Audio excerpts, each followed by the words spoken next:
Land of Fire, Konoha Village. From this angle, throwing a shuriken, we can calculate the angle. Boring geometry problems always paired with the summer cicadas chirping. Uchiha Shin'ya lay on his desk staring at the cicada on the tree trunk, his mind beginning to drift.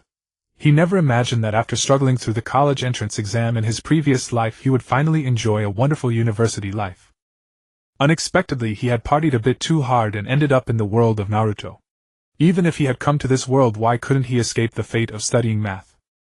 The teacher on the podium was talking about what basic shuriken techniques. They were clearly geometry problems. Oh, and yesterday he even taught functions. Of course, that wasn't the biggest problem. The biggest problem was it a bit disrespectful to teach a child from the Uchiha clan basic shuriken techniques? In the entire Uchiha clan, only that little brat named Kenji might throw shuriken poorly. But at this time that kid named Kenji was probably still nursing somewhere. Shinya's parents in this life had died in a mission 3 years ago, becoming martyrs enshrined in the village's memorial stone. Thus Shin'ya became an orphan. It was a blessing in disguise that Shin'ya was reborn into the Uchiha clan. Although the Uchiha clan was arrogant toward outsiders, as if everyone owed them money, they treated their own clan members fairly well. Orphan children in the clan received a monthly subsidy from the clan's high-ranking members. At the same time, Konoha also provided a subsidy for orphans in the village. Moreover, if the parents died in the line of duty, the subsidy was even higher. In other words, although Shin'ya was an orphan, his life wasn't too hard. Nevertheless, there was always a layer of crisis. He was a member of the Uchiha clan. Uchiha, this surname was somewhat awkward in the village. It was fine while Uchiha Kagami was alive, but after Kagami's mysterious death within the clan, the attitude of the Konoha higher-ups toward the Uchiha became very delicate. First of all, there was Danzo. After Kagami's death, this old man had practically tattooed the words inherently evil Uchiha on his face. And the third Hokage, Hiruzen Sarutobi, had a gentler attitude and was willing to show goodwill to the Uchiha, but Shin'ya could sense a coldness in their limited interactions. In short, distrust. And the Uchiha clan members were generally stubborn and sensitive, pretending to be aggressive while being socially anxious. This led to the Uchiha clan's reputation in the village being not great. However, Shin'ya had grown up in the Uchiha compound and knew what most of the clan members were really like. As Tobirama Senju said in the original story, the Uchiha clan is a clan that values love. Many Uchiha loved Konoha, but they also loved their clansmen, including the radical ones. This made the position of these members very awkward, and the Uchiha clan had a tendency to overthink and turn everything into a binary opposition. And on Konoha's side, due to Kagami's death, they were unwilling to trust the Uchiha anymore, causing the rift to grow larger. Now was a critical time, and Hiruzen Sarutobi was still in his prime. These contradictions were not yet obvious, and peace could still be maintained. But if we wait until after the Ninetales incident, when Konoha is severely weakened, the fourth Hokage dies, and Hiruzen Sarutobi is forced to step back, and then the contradictions will become irrepressible. Actually, the Uchiha problem was simple to explain. In the end, it was because the fourth Hokage died in battle, and there was no one in the village suitable to become Hokage, forcing the retired old man to take the reins. In his younger days, Hiruzen Sarutobi had enough confidence to suppress the Uchiha clan. So although he didn't trust them, his goodwill and desire for a peaceful resolution were genuine. In his old age, especially when the Konoha F4 were all old, the sense of crisis caused by the decline in power began to intensify the conflict between Konoha and the Uchiha. Fortunately, there was still hope. Why? Because the future fourth Hokage was now sitting in front of him, attentively listening to the teacher's geometry lesson. Shin'ya didn't know how long he had slept, but he was shaken awake. The first thing he saw was a flash of golden hair, then a sunny smile. "Class is over, Shin'ya," Minato Namikaze said with a smile. Shin'ya rubbed his eyes. Finally over." Minato Namikaze laughed. "I really envy you. You sleep through class, but you're always first in theory. What can I say? I'm a genius." Shin'ya spread his hands. The joke was that if he couldn't solve these elementary school problems, he would be worse than the elementary school kids. "Shin'ya, didn't I tell you not to associate with outsiders?" A cold voice came from behind. Like Shin'ya, the boy wore a black shirt with the Uchiha clan fan printed on the back. The boy was expressionless, but his eyes were full of disdain for everyone else in the classroom. Except for Shin'ya, because he was also an Uchiha, and Uchiha Ryuka would never look down on another Uchiha. "Ryuka, I think you should learn to accept what has become reality and adapt to the current environment," Shin'ya said with a smile. "Humph. I'll wait for you outside." Uchiha Ryuka said nothing more and walked past Shin'ya out of the classroom. Minato Namikaze smiled awkwardly. This kind of thing had happened many times before, and he only felt embarrassed, no other emotions. That was his personality. As long as his bottom line wasn't crossed, he wouldn't get angry. As for Uchiha Ryuka's contempt, he was at most confused, not angry. Sorry, Ryuka is just bad-tempered, but he's a good person. Shin'ya patted Minato on the shoulder. No, it's fine, Minato said with a smile. He really didn't mind, so his tone was sincere. To be honest, Shin'ya didn't believe that a normal person would dislike someone like Minato. Moreover, Ryuka's look at Minato was disdain, not disgust, different from how he looked at those villagers who were hostile to the Uchiha. And if he really hated Minato, Ryuka would have pushed him away earlier. He didn't use his hands, only a verbal taunt which showed that Ryuka didn't actually dislike Minato. Then I'll be going now. Shin'ya waved his hand. Minato nodded. Take care. Shin'ya didn't look back, just waved behind him, then walked out of the classroom and toward the school gate. At the school gate, Uchiha Ryuka was standing with his arms crossed, a stem of dog grass in his mouth, staring at him. What? Done saying goodbye to your outsider best friend? Uchiha Ryuka said with a dark face. Shin'ya smiled, walked up to him, and patted his shoulder. Let's go. I don't understand why you bother with these outsiders. And Captain Fugaku too, why did he make us attend the Ninja Academy? Along the way, Uchiha Ryuka complained. Shin'ya laughed. Think of it this way, isn't there anything outside the compound that you like? Ryuka was stunned, then stammered. Well, not exactly. At least I go to barbecue often and the latest manga at the bookstore. But that's different. Alright, whatever you say. Shin'ya didn't argue. Some people are like that. If you argue with them, they'll never give in. But if you speak gently, their guilt will make them wake up at midnight and slap themselves twice. He wore his likes and dislikes on his face, hiding nothing. This kind of straightforward person was easier to handle than the real radicals. After returning to the clan compound, the two were about to part ways. Shin'ya returned to his home, a fairly clean small courtyard with a detached two-story house. Entering his own training room, Shin'ya sat cross-legged on the floor and began to breathe evenly. With his breathing, chakra circulated through his meridians, relieving much of his fatigue. The chakra that circulated through his entire body eventually returned to his flesh, absorbed by his body and spirit. At the same time, a line of text appeared before Shin'ya's eyes. This was Shin'ya's golden finger. Of course, as a transmigrator, how could he not have a cheat? Unity of heaven and man, purple. Your spirit and body are tightly connected, inseparable. When the body grows stronger, it drives the spirit, and when the spirit grows stronger, it nourishes the body. They complement each other. Proficient in taijutsu, green. Your talent in close combat techniques exceeds that of ordinary people, allowing you to fully unleash the power of taijutsu and integrate different styles seamlessly. Fire release, genius. Blue. Your talent in fire release is extremely strong. In your hands, fire release can unleash astonishing power, and your flames can truly burn people to death. Yes, this is Shin'ya's golden finger, a system that can awaken talents, or rather passive skills. However, the awakening of talents requires Shin'ya to train himself. Only when certain abilities of the body reach a certain condition can the talent be activated. As for the standard for achieving that condition, Shin'ya only has a rough feeling. He knows in which direction he should train, and he knows roughly how long it will take to activate the talent. Other than that, he is no different from anyone else training. But that is enough. The greatest motivation for training is the feeling of getting stronger. After the unity of heaven and man talent was activated, his spiritual power and body became closely linked, and Shin'ya could clearly perceive the changes in his body. It could be said that the foundation of his ability to grow stronger lies in this talent. And this talent was directly awakened by the system at the moment of activation. Therefore, Shin'ya speculated that the awakening of unity of heaven and man was related to him being a reincarnator. As for the other two, fire release, genius and proficient in taijutsu, those were his later training directions. As a member of the Uchiha clan, besides the Sharingan, the biggest feature is fire release.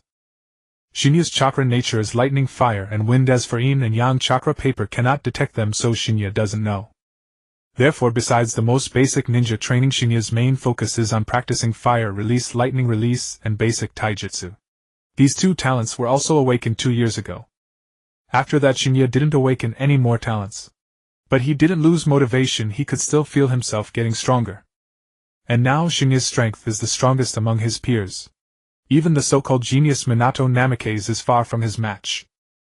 However, Shin'ya is not complacent because he knows the plot. He knows that decades later aliens will invade Earth, and the ninja war will turn into a united fight of Earthlings against aliens. These are long-term concerns. What truly makes Shin'ya uneasy is the immediate worry. Soon the Second Shinobi World War will break out. Although in the original story Watergate, and others don't seem to have participated in the Second Shinobi World War. But since I can be reborn, who knows if there might be butterfly effects. The only thing certain is that the Second Shinobi World War broke out after Uzumaki Kushina came to Konoha. Now there is no transfer student named Uzumaki Kushina. Although uneasy, Shin'ya does not panic. Man proposes, heaven disposes. What he can do now is to maximize his strength. The Uchiha clan is naturally physically strong and has a huge amount of chakra. This is the talent of the Uchiha clan. Even without the Sharingan as a ninja, the Uchiha clan has a higher starting point than other ninjas. This point is quite different from the stereotype Shin'ya formed from watching anime in his previous life. In his previous life he always thought the Uchiha were fragile mages. After awakening the unity of heaven and man talent, although it does not directly enhance Shin'ya's physique, it can maximize his potential as a member of the Uchiha clan. Naturally strong physique. Then that strong physique will drive Shin'ya's mental strength to become stronger, and the stronger mental strength will in turn nourish the body, forming a cycle. The characteristic reflected in Shin'ya's body is that his training efficiency far exceeds that of ordinary people. The same training others might take months of hard work to see results, but Shin'ya might only need a week. Moreover, the strong physique and powerful mental strength also bring Shin'ya another advantage: his chakra quality is also far above average. With the same technique, Shin'ya consumes less chakra, yet the precision and power are greater. These are all things Shin'ya can feel. But even so, it is still far from enough to cope with the battlefield. Although the first 3 ninja wars were not as devastating as the fourth, it does not mean fewer people died. To survive on the battlefield, improving strength is urgent. After a long moment, Shin'ya withdraws his thoughts, looks at the moonlight outside. It's time to sleep. Sufficient sleep allows the body to fully develop, and physical development is also an indispensable factor in increasing strength. Shin'ya lightly jumped his feet, stepping on the ceiling hanging upside down, and closed his eyes. He has been doing this for 3 years, initially just to train his chakra control. But later Shin'ya discovered that even in an unconscious state, as long as he hung upside down like this, the chakra in his body would instinctively form a cycle and flow throughout his body. Each cycle tempers the chakra, and after tempering, the quality of the chakra will increase very slightly. Adhering to the principle that every little bit counts, Shin'ya chooses the sleeping method every now and then. There's no helping it, every bit of strength matters. Shin'ya is not sure if he has a protagonist's halo. Since he is not sure, he treats it as if he doesn't. Then he cannot harbor any fluke mentality. People with a fluke mentality who don't have a protagonist's halo usually end up badly on the battlefield. Shin'ya, get up! At 6:30 in the morning, Ryuka's voice sounded downstairs earlier than in his mind. Shin'ya opened his eyes, came down from the ceiling, and opened the window. Ryuka still had a grumpy face. Hurry up, time for school, Shin'ya said helplessly. Wait a moment, I haven't made my lunchbox yet. No need, I brought you some. Ryuka raised the package in his hand and said, Don't dawdle, come down quickly. Shin'ya had no choice but to go downstairs. Ryuka threw the package to Shin'ya.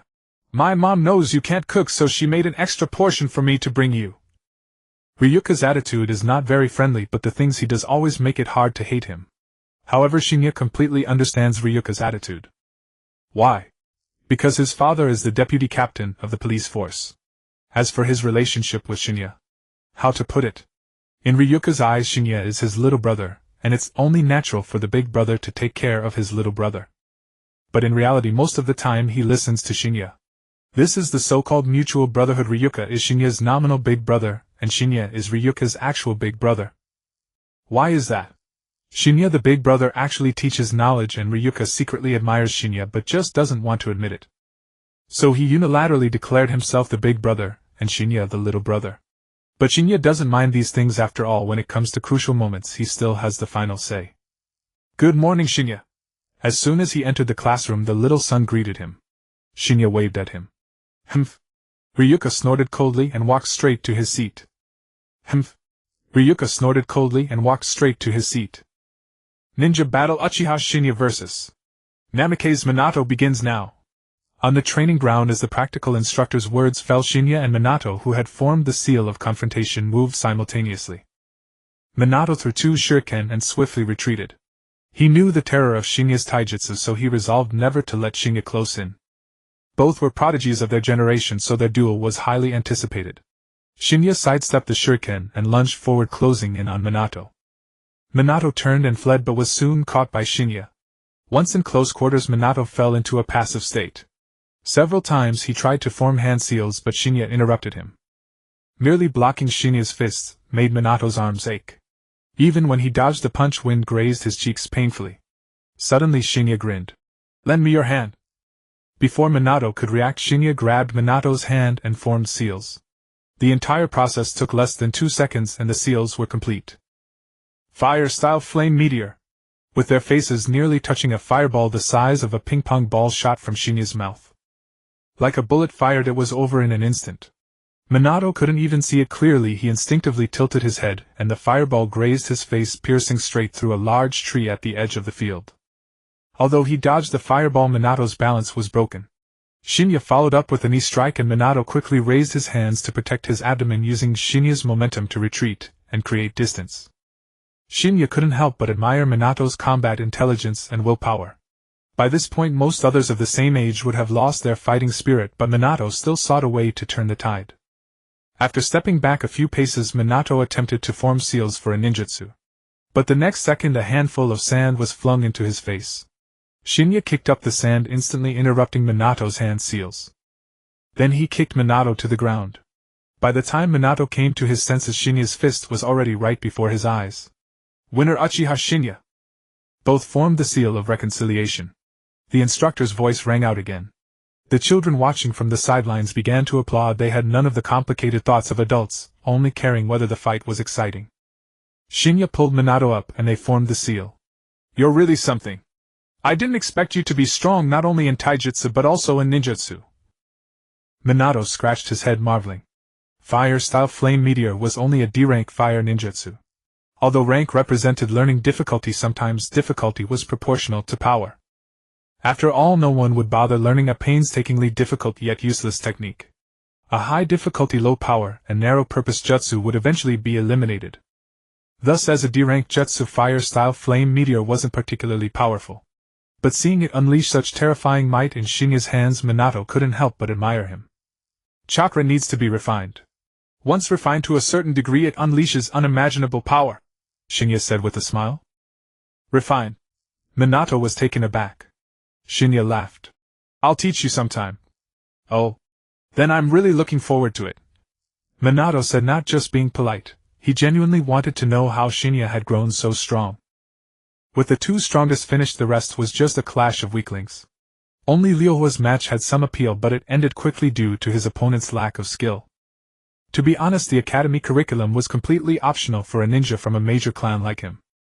The reason he still attended school was that the current clan head, Uchiha Fugen, strongly wished for the clan to integrate into Konoha, and thus wanted the younger generation to study alongside the village children. It was a good idea, but without Uchiha Kagami to mediate, it might actually deepen conflicts. The reason was simple: even the moderate faction of the Uchiha clan did not seek equality with the villagers. The moderates' idea was to coexist peacefully with the villagers while maintaining their own primacy. Because both moderates and radicals agreed on one point: a universal political correctness within the Uchiha clan. That is the Senju Oasa Hokage. In other words, both factions wanted a Hokage from the Uchiha clan, only their methods differed. The moderates' method was to actively build prestige among the villagers and colleagues, mend relations with the Konoha leadership, reach a trade of interests, and secure the next Hokage candidate. The radicals' method, however, was to storm the Hokage building, cut down Sarutobi Hiruzen, and seize the throne. The feudal order dictated that the village was founded jointly by the Senju, and Uchiha we are the lords. A mere vassal like Sarutobi daring to usurp the throne is an outright rebellion. Heavy blows must be dealt. We must kill the leadership, take the Hokage seat, and establish a Konoha belonging to the Uchiha. Yet the Uchiha clan members were complex. Sometimes a radical and a moderate were close friends.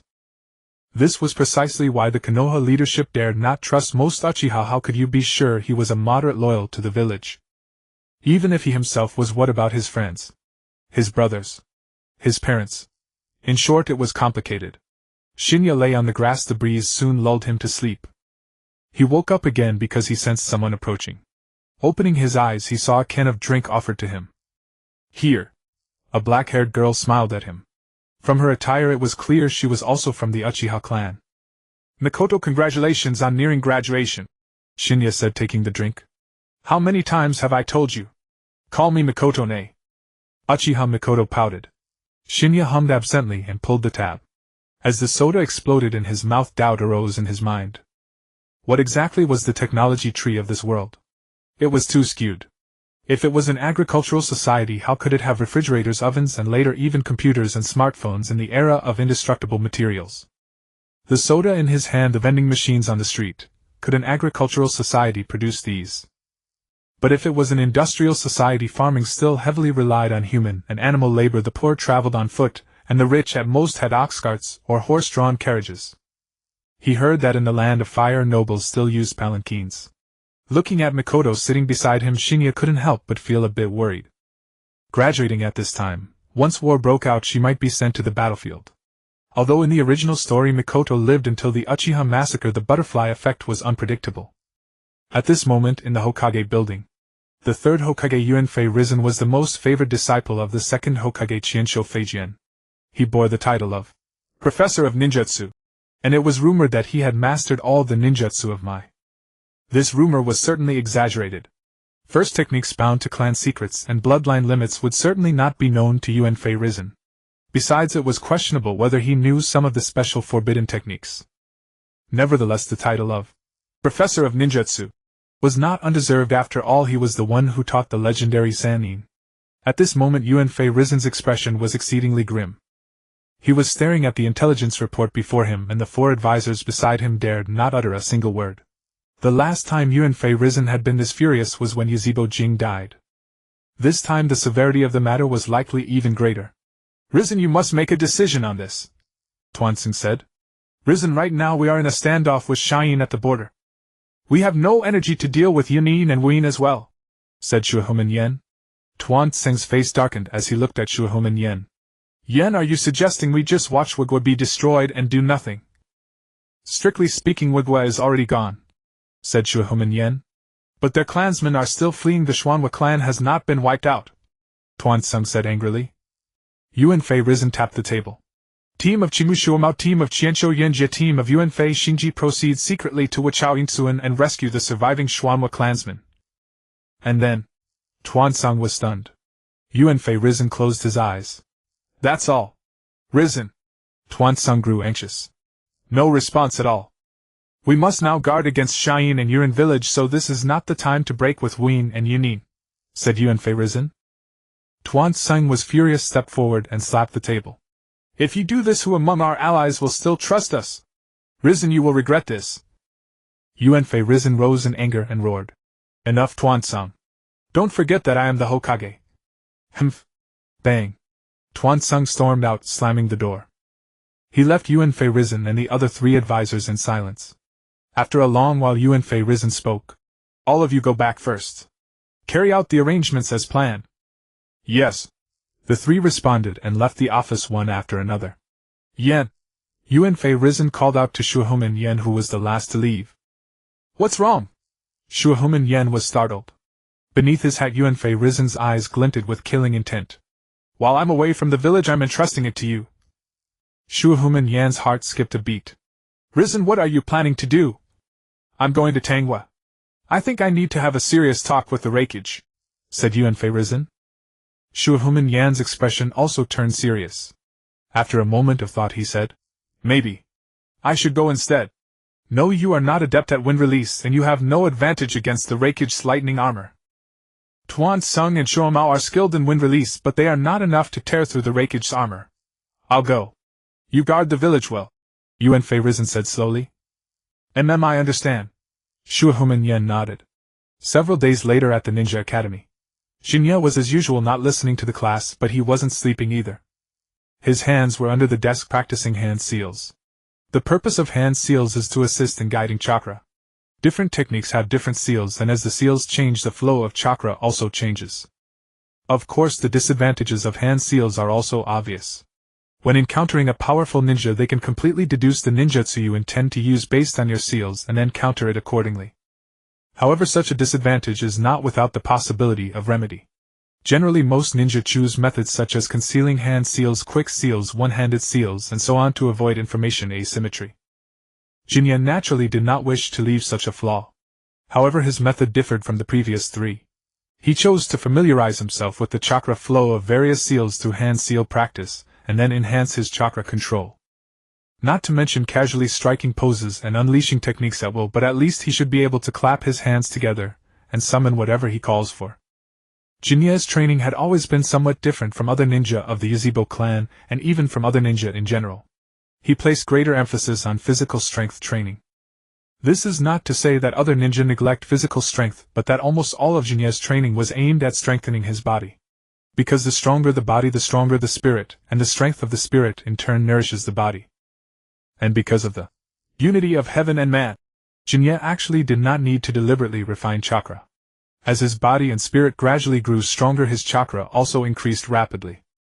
Shin'ya's current chakra was almost 2 to 3 times that of his peers, yet he had never actively refined chakra before. The chakra Shin'ya could now mobilize was merely the natural result of the close connection between his body and spirit. Therefore, he didn't need to devote part of his energy to refining chakra like other ninja. At the same time, Shin'ya never experienced the problem of over-refining chakra because he never refined it at all. Although his hands were practicing hand seals, his expression remained vacant. He really couldn't listen to the teacher's lecture on linear equations. Oh wait, it wasn't called linear equations but rather, the force of throwing shuriken. Thus Shin'ya felt as if he was listening to a lullaby. Although his hands were still forming seals, his mind had already gone blank. Until, after an unknown amount of time, a piece of chalk precisely landed in Shin'ya's mouth. "Shin'ya, if I'm not mistaken, were you sleeping just now?" The teacher adjusted his glasses. Shin'ya immediately stood up and said with righteous indignation, "How could that be, teacher? As an honor student, how could I sleep during class? My theoretical lessons are always top of the class." The teacher said, "Is that so? But I saw you drooling." Shin'ya replied loudly, "That's because I was savoring your lecture, teacher." "Oh, is that so? Sit down and let this be the last time." The teacher nodded and let Shin'ya sit. After all, he was the top student in the class, and the teacher was reluctant to punish him. Although he slept in class, he was still ranked first. Although he was full of nonsense, he was still ranked first. Although his surname was Yuzhibo, he was still ranked first. After sitting down, Shin'ya once again let his mind go blank, and this time the teacher didn't bother him. To be blunt, the management of top students and struggling students was indeed different. If a top student only had a small problem like sleeping in class, as long as his grades weren't affected, a simple reminder was sufficient. Especially for someone like Shin'ya, who was undeniably the best in both theory and practical combat. However, other students were not so fortunate. "Chioda Wanji, how dare you eat chips in class? Get out and stand in the corner." "Huh. But Shin'ya, clearly. No more excuses. Out." In the evening after school, Shin'ya arrived at training ground No. 6 ready to practice ninjutsu. Fire-style flame meteor. A small fireball shot out like a bullet, flying into the distance. Bang. A few seconds later it snapped a large tree in front, breaking it in half. The broken part turned black and charred. During the earlier confrontation with Shuimen, Shin'ya had already held back. If he had gone all out, Shuimen would not have been able to dodge, and it would not have just grazed his face. Clap, clap, clap. The sound of applause came from behind. Shin'ya turned to look and saw a middle-aged man in a white robe wearing glasses.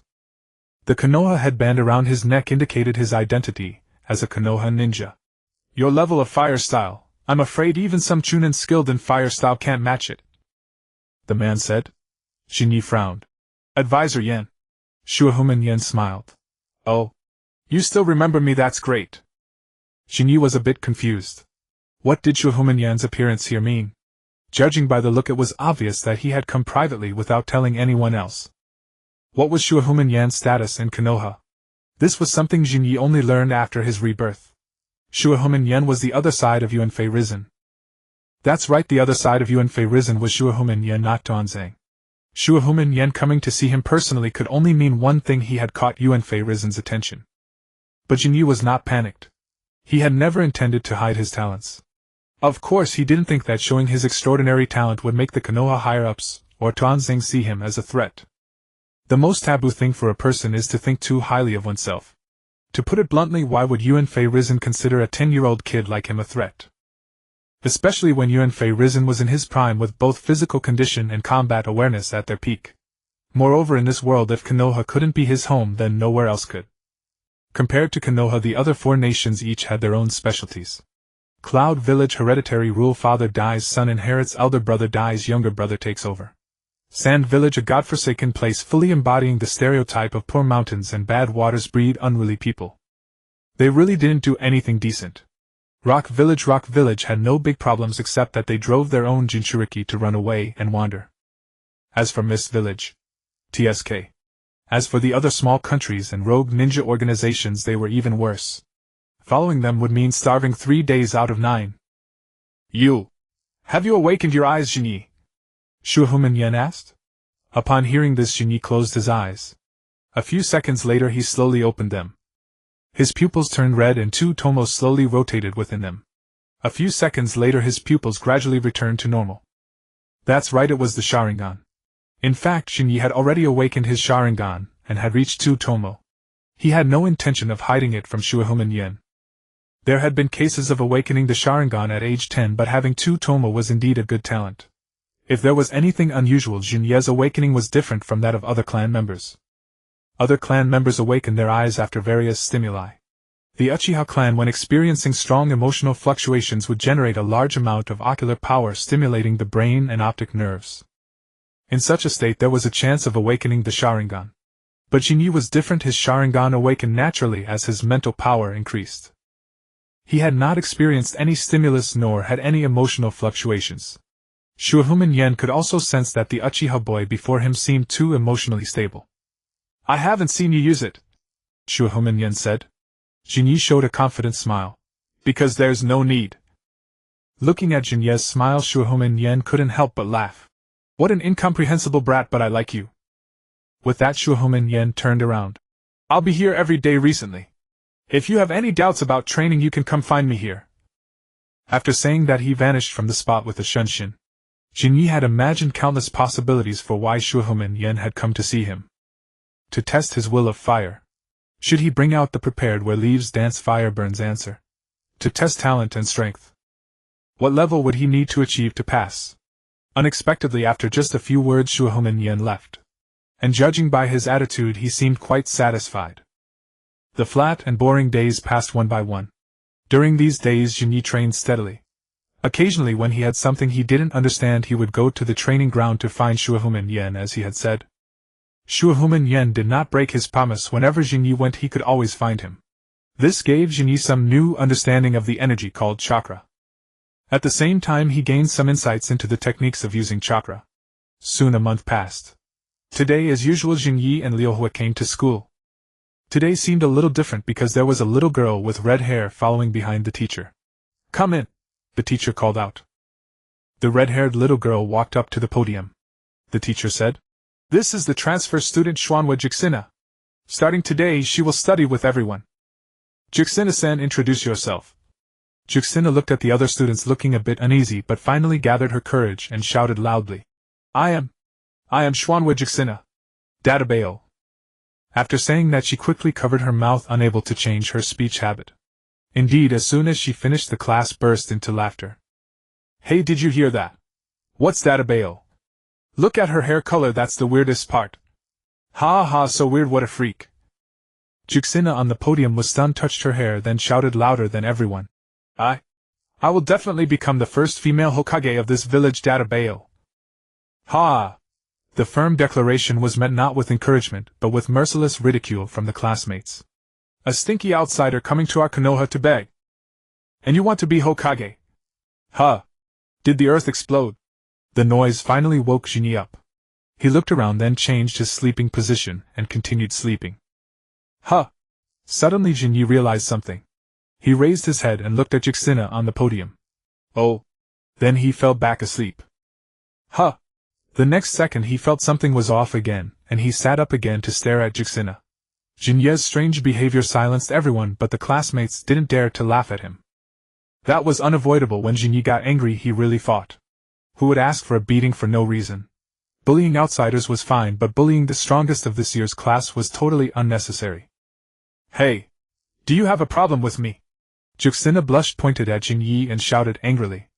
Jinyi was stunned. You outsider, how dare you be rude to a member of the Uchiha clan?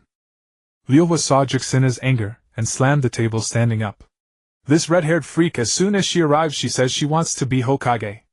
Doesn't she know the Hokage belongs to our Uchiha clan? And she dares to be rude to my little brother. I, Uchiha Lilhua, cannot tolerate that. Lilhua, sit down, Jinyi shouted. TCH. Lilhua snorted coldly and reluctantly sat down. Kushina also glared at Jinyi angrily, but thanks to Jinye's intervention, the classmates' mockery of Kushina finally ceased. Jinyi paid no heed to Kushina's gaze. His attention was now fixed on another matter. Kushina's arrival in Konoha meant that the Whirlpool village had already been destroyed. War was about to begin. Mitokado. Admittedly, Jinye's class was fortunate. He was only in the 4th grade and still had 2 years before graduation. But Mitokado was due to graduate this year, and she would likely be sent to the battlefield. Miss Kushina, please find a seat and sit down. We're about to start class, the teacher said. Minato was still reeling from the scene. In truth, he had intended to step up and speak for the outsider girl, but Jinye's intervention had made it awkward for him to act. Jinyi gazed out the window. The willows swayed in the gentle breeze, and everything in Konoha seemed so peaceful and serene. Yet all this would be shattered by the coming war. The war might not last long, but who could guarantee that they would survive that brief period unscathed? After finding her seat, Kushina looked at Jinyi.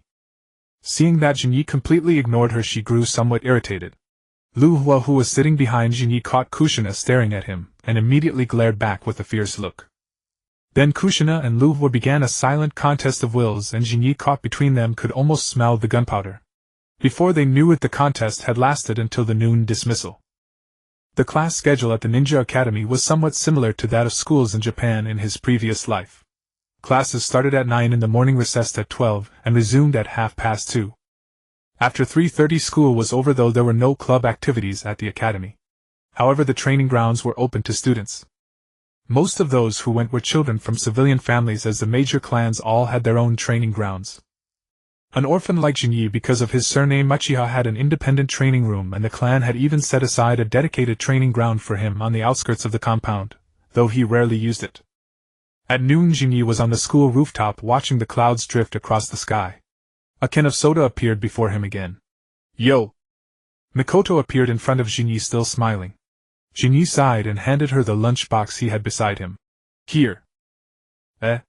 How did you know I hadn't eaten lunch? Mikoto was a little surprised as she sat down and took the lunchbox. Jinyi smiled. Don't misunderstand, I ate the lunchbox Lilhua gave me. His mother's cooking is far better than mine. This is what I made. Mikoto set down the lunchbox and opened it. It was an ordinary bento with a balanced mix of meat and vegetables, not necessarily delicious, but nutritionally balanced. Like Jinyi, Mikoto was an orphan. Mikoto's parents had also died on the battlefield. Thus the two shared a kind of mutual sympathy, but compared to Jinyi, Mikoto was far less capable of taking care of herself. In truth, Jinye's ability to manage his own life was forced upon him because he had awakened the unity of heaven and man. With this talent, though not visible directly, Jinyi could sense the state of his own body. Adequate sleep, a regular routine, and a balanced diet greatly contributed to physical development, and physical development was a key factor in a ninja's strength growth during their youth. At the same time, these habits also affected training efficiency. Jinye's training intensity was not particularly high, similar to that of his peers from civilian families, but his training efficiency was unmatched among his age group. Once his routine became disordered, Jinyi could feel his training efficiency drop. After experiencing the most saturated training efficiency, he always felt that something was missing. Therefore, Jinyi was very disciplined in his daily life, not quite to the point of being an ascetic, but still waging a constant battle against his innate laziness.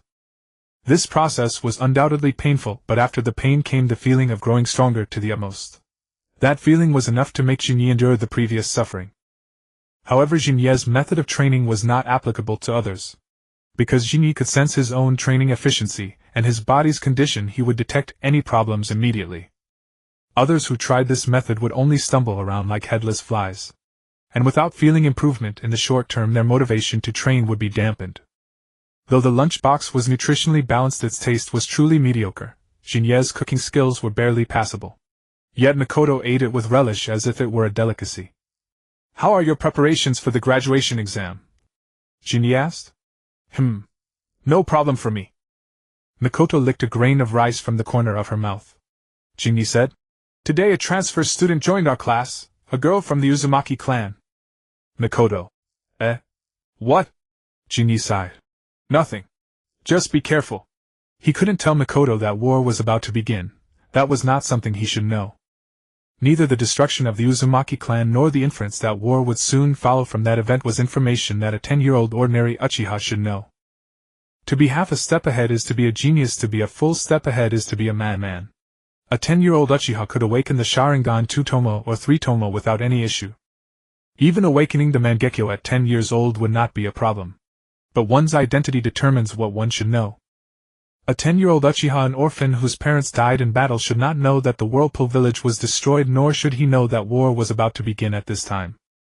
Jinyi wished he could use the Flying Thunder God technique so that if Mitokado ever encountered danger he could save her. No. He could only warn Mitokado to be careful in everything. After school in the afternoon, Jinyi and Mitokado walked along the small river with Luwa following not far behind, wearing a resentful expression. Bah, that friend who abandons his buddies for a girl. Oh well, I'm the boss, so I have to be tolerant of my underlings. Meanwhile, at the former Senju clan compound in the ancestral home of Hashirama Senju, Hiruzen Sarutobi and Manju Mitokado stood respectfully outside the door with Kushina waiting. Monkey, come in. A voice sounded from inside. Hiruzen Sarutobi and Manju Mitokado removed their shoes and entered. Inside, a woman who appeared to be in her 40s sat in the center. She was Mito Uzumaki, the wife of the first Hokage Hashirama Senju, and the princess of the Uzumaki clan. In fact, she was already over 60, nearly 70, but thanks to the Yin seal she still looked quite young. Lady Mito, regarding the matter of the Whirlpool village. I already know. Mito Uzumaki's tone was calm, as if she had expected it. It can't be helped. To survive in the shinobi world, one must ultimately be strong oneself. Then Mito Uzumaki looked at Hiruzen Sarutobi. Hiruzen, you have worked hard. But as the Hokage, you should not have acted so impulsively. How could you as the Hokage leave the village alone and go to another country's territory to meet with the Raikage? Yes, that was ill-considered, Lady Mito. Hiruzen Sarutobi bowed his head, admitting his mistake. Mito Uzumaki looked at him. The Raikage is very strong, isn't he? With her ability she could easily tell that Hiruzen Sarutobi was injured. Yes, the Raikage's strength indeed exceeded my expectations. I suffered a bit of a loss, Hiruzen Sarutobi said with some shame. Meanwhile, at the cloud-hidden village, Achu, the third Raikage, whose left hand and head were bandaged and whose crutch lay beside him, sneezed without warning. Ah, that hurts. The sneeze tugged at the wound on his hand, causing the Raikage to cry out in pain. Then a look of fury crossed his face. That damned monkey! Just because I destroyed a small country, he dares to charge straight into the land of hot springs. Next time I'll kill you! The Raikage said furiously, crushing the cup in his hand. Is this the surviving child from Uzushio-gakure? Uzumaki Mito finally turned her gaze to Kushina. Meanwhile, Kushina had been standing by her side for a long time, not daring to speak. It wasn't that Uzumaki Mito didn't care about her clansmen, nor that she didn't value this girl. It was simply that Sarutobi Hiruzen had gone to confront the Raikage over this matter, and had been injured, so Uzumaki Mito had to show concern for him first. Though Uzumaki Mito's words were all reproach, the subtext was not about worrying over Sarutobi Hiruzen's safety, but rather about his injuries. This was born from the concern of an elder for a junior. After all, Sarutobi Hiruzen was jointly nurtured by Hashirama and Tobirama Senju. With this connection, Uzumaki Mito would always be his senior. In other words, the Senju and Sarutobi clans were one family. Hence Uzumaki Mito's elder-like tone served as a great reassurance to Sarutobi Hiruzen. In terms of position, Sarutobi Hiruzen was the Hokage, Uzumaki Mito's superior. But with Uzumaki Mito, one clearly could not rely on rank, only seniority and kinship mattered. Moreover, Uzumaki Mito's reproach of Sarutobi Hiruzen was filled with genuine emotion. She truly worried about this shared disciple of Hashirama and Tobirama, strong in power but sometimes too impulsive. As the Hokage, the village's pillar, he dared to abandon village affairs to the advisors and personally rush to an enemy's allied nation to fight their leader. What if something happened to him? What would become of Konoha? However, Sarutobi Hiruzen's secret meeting with the Raikage was not without benefits. The greatest advantage was that if war truly broke out, Kumogakure would surely have no strength to intervene. A few days earlier, two powerful shinobi had infiltrated Kirigakure, captured the Three-Tails Jinchuriki, and released the Three-Tails in the very heart of the village. Dealing with the Three-Tails had thrown Kirigakure into chaos. In other words, Konoha now had two fewer potential enemies. Back in the Senju compound, Uzumaki Mito looked at Kushina, her eyes filled with guilt and affection. Come, child, over here. Uzumaki Mito beckoned to Kushina. Kushina appeared hesitant, glancing at Sarutobi Hiruzen and then at Mitokado Homura.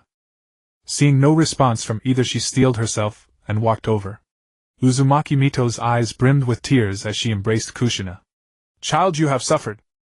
From today on, I am your family. This is your home, all right. Family. Home. The words echoed in Kushina's ears, making her eyes redden.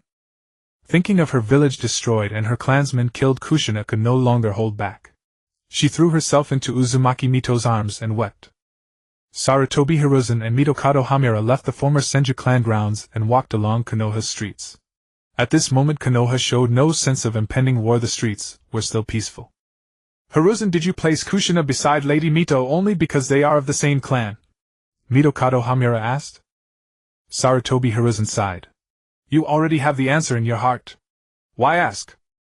Mitokado Homura said. Lady Mito is already 67. Even with the In seal. Today I saw her chakra is weaker than before.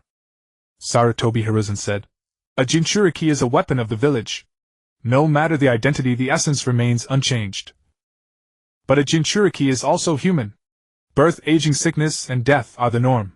To prepare for the future, the Uzumaki clan is undoubtedly the most suitable to become the Nine-Tails Jinchuriki. Anyway, enough of that, Mitokado Homura said. While you were away, I discovered a promising talent. Sarutobi Hiruzen smiled. Uchiha Shin'ya, right? You know. Mitokado Homura was startled, then furious. Did you use your telescope technique to spy on me? You pervert. Peeping on women's baths is one thing, but even men. Die. Shut up.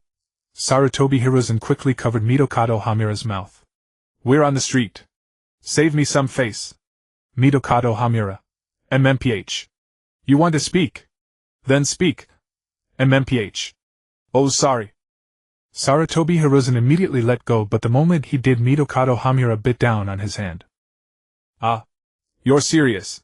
Sarutobi Hiruzen retaliated, grabbing a handful of Mitokado Homura's hair and knocking off his glasses. Mitokado Homura reached out, grabbing at Sarutobi Hiruzen's hand. The two immediately tumbled into a scuffle, causing quite a commotion. Passers-by were drawn to the racket.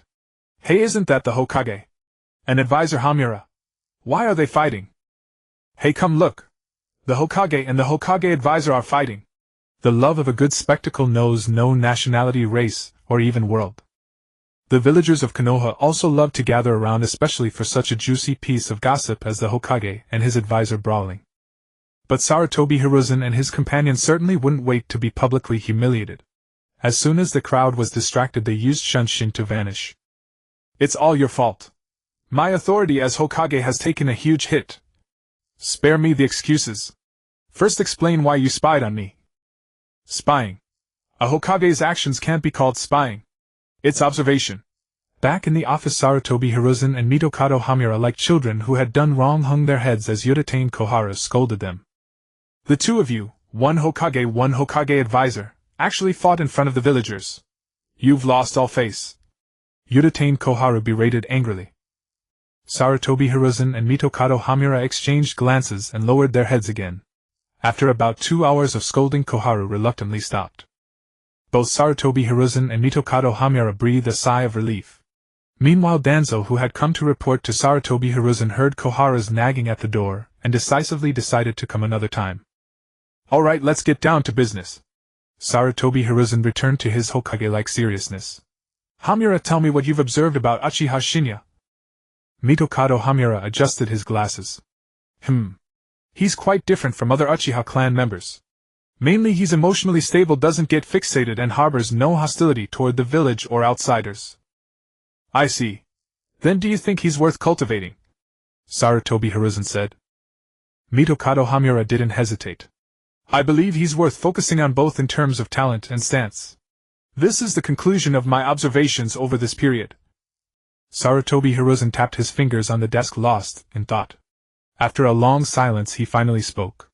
Since that's the case, then Homura, arrange it as you see fit. Mitokado Homura nodded. Understood. Now it only depends on what choice he will make. The next day, Jinyi arrived at school. Hey you! Uchiha Shin'ya immediately blocked his way. Shin'ya tilted his head looking down at Uchiha Shin'ya, who was more than a head shorter than him. Uchiha Shin'ya pointed at him. Fight me and settle this once and for all. I refuse. Shin'ya answered without a second thought. What? Uchiha Shin'ya quickly asked. Why? Shin'ya said. No reason. I just refuse. Uchiha Shin'ya fumed. That's so irresponsible. Aren't you the strongest of this batch? How can you turn down a challenge? Huh. Shin'ya was startled for a moment, then appeared behind Uchiha Shin'ya with a body flicker and placed a hand on her small head. You've got one thing wrong, Uchiha Shin'ya. Precisely because I'm the strongest, it's my decision whether to accept your challenge. There's no such thing as can't refuse. As long as I don't want to, I can refuse. Given your level, you're still tens of thousands of years too early to duel me. Uchiha Shin'ya didn't take his words to heart. She was too stunned to even listen. She watched helplessly as Shin'ya vanished before her eyes and reappeared behind her. She couldn't even react, let alone fight back. This was also why no one dared to provoke Shin'ya. They were all in the same boat against him. Only Shui men could exchange a few moves with him without being caught in close quarters. The others. After a dull day of classes, Shin'ya prepared to head to the training ground to find Shui Humenyen. Hey! Uchiha Shin'ya! Uchiha Shin'ya stopped him again.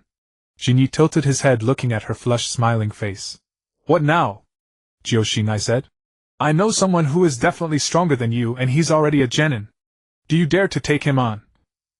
Uchiha Shin'ya pulled out the universal skill of all group favorites, calling in reinforcements. Shin'ya ignored her, packed up, and quickly headed to the training ground. Are you kidding? I'm about to attend the free private lesson of the second-in-command of Konoha. When do I have time to spar with you? Arriving at the training ground, Shui Humenyen was sitting cross-legged under a tree, eyes closed as if in deep meditation. Teacher Yen, Shin'ya called out as he approached. Though he hadn't formally become his disciple, Shin'ya understood the principle of striking while the iron was hot. He couldn't call him master, but teacher should be fine. I'll make it brief.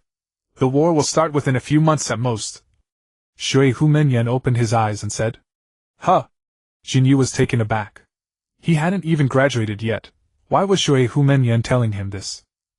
He hadn't heard anything about 4th or 5th years graduating early. Shui Humenyen continued. The third Hokage and I have discussed your future path. You have two choices. First, maintain the status quo. You can still come here every week and I will answer any questions you have. Shin'ya frowned. And the second? Shui Humenyen said. Become my disciple, then graduate early and go to the battlefield. I will arrange for you to be placed in a relatively strong squad. But this is war, no one can guarantee your absolute safety. Hearing this, Shin'ya began to hesitate. It wasn't that he doubted Shui Humenyen, he was simply afraid of death. He dreaded going to the battlefield. After all, in his past life he had been born in a harmonious society. He had never even witnessed a public security incident, let alone war. Even though he had been reincarnated for so long, Konoha had been largely peaceful over the past decade. Even knowing the plot, Shin'ya had a sense of urgency about the war, but when it came down to actually setting foot on the battlefield, he couldn't help but feel a chill in his heart. Shui Humenyen didn't rush him to decide. In his eyes, Shin'ya was just an Uchiha youth with relatively stable emotions and a mature mind. It was only natural for him to be scared upon hearing he would have to go to war. I've made up my mind, master. Shin'ya looked at Shui Humenyen, his gaze turning resolute. Hearing the change in address, Shui Humenyen knew Shin'ya had made his decision. He took out a scroll from his pocket and said, Don't worry. Based on the current situation, we have at least 2 months. In these 2 months I will teach you a ninjutsu. Shin'ya took the scroll, opened it, and his eyes widened. Lightning Release, Crimson Imperial Thunder, and A-rank ninjutsu. This was the highest level ninjutsu Shin'ya had ever encountered. An A-rank ninjutsu was utterly impossible for other 10-year-old children to learn. But not for Shin'ya. Unity of Heaven and Man had granted him exceptionally high chakra quality and chakra control. I've been observing you during this time. Although you haven't studied lightning release before, you should be familiar with the nature transformation of lightning. And your chakra control is excellent, saving me the trouble of starting from low-level techniques. This ninjutsu was developed by the third Hokage, but I also know it, so teaching you will be more than enough. Shui Humenyen said. Shin'ya couldn't help but feel excited. After all, this was his first high-level ninjutsu. Before this, his physical strength and chakra far exceeded ordinary people, but the only techniques he knew were a few basic fire release from the clan's public archives. Shui Humen Yen starting with an A rank was truly over the top. Put that aside for now. There's one more thing. Shui Humen Yen said, taking down the huge scroll from his back and spreading it on the ground. Sign your name here. Before Jinyi could ask, Shui Humen Yen explained. This is the summoning contract. Ninja can form a contract with a summoned beast, and after signing you can use the summoning technique to call the beast to assist you in battle.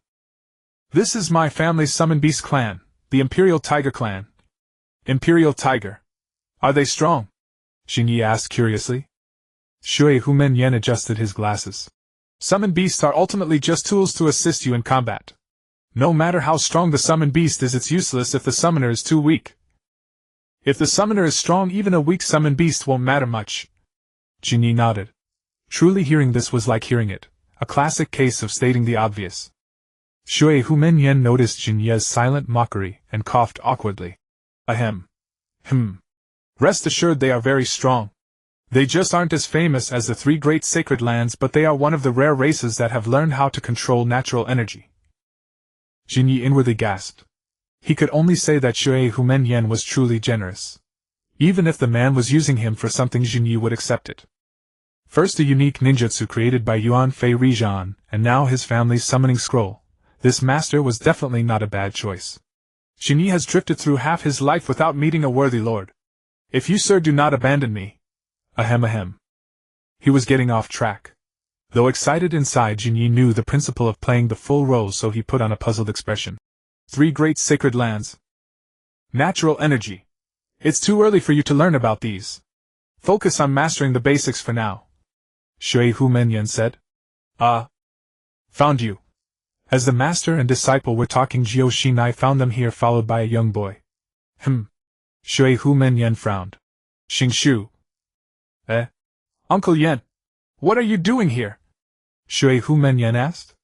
Xingshu shrugged helplessly. Head Jio Shin'ya said there's an Uchiha guy here and asked me to come duel him. An Uchiha guy? Shui Humen Yen looked at Jinyi. Jinyi was completely clueless. Anyway, prepare yourself, Uchiha. Xingshu immediately assumed a fighting stance. Even though the Senju clan has disbanded, I will still stake the already non-existent reputation of the Senju on a decisive battle with you, Uchiha. Undoubtedly, if the elders of the original Senju clan or Tsunade heard this, he would definitely get a sound thrashing. Shin'ya and Nawaki stood in the center of the arena, forming the seal of opposition. Mitokado stood between them, extending his arms to separate them, then announced, "Ninja battle begin." Mitokado did not stop Nawaki's challenge. He still wanted to see Shin'ya's true level, but none of Shin'ya's peers were a match for him. Just so Nawaki, as the top student among the graduating class, was perfect for testing Shin'ya's abilities. Mitokado knew Nawaki's skill. Ordinary Chunin were no match for him. The moment Mitokado finished speaking, Nawaki charged at Shin'ya. Seeing this, Shin'ya's eyes lit up. "Oh? You dare to close in?" Nawaki threw a punch, but Shin'ya sidestepped, grabbed his wrist, and delivered an elbow strike to Nawaki's face. Nawaki immediately leaned back to dodge, and Shin'ya took the chance to kick Nawaki's foot, causing him to lose balance. Nawaki stumbled and fell to the left.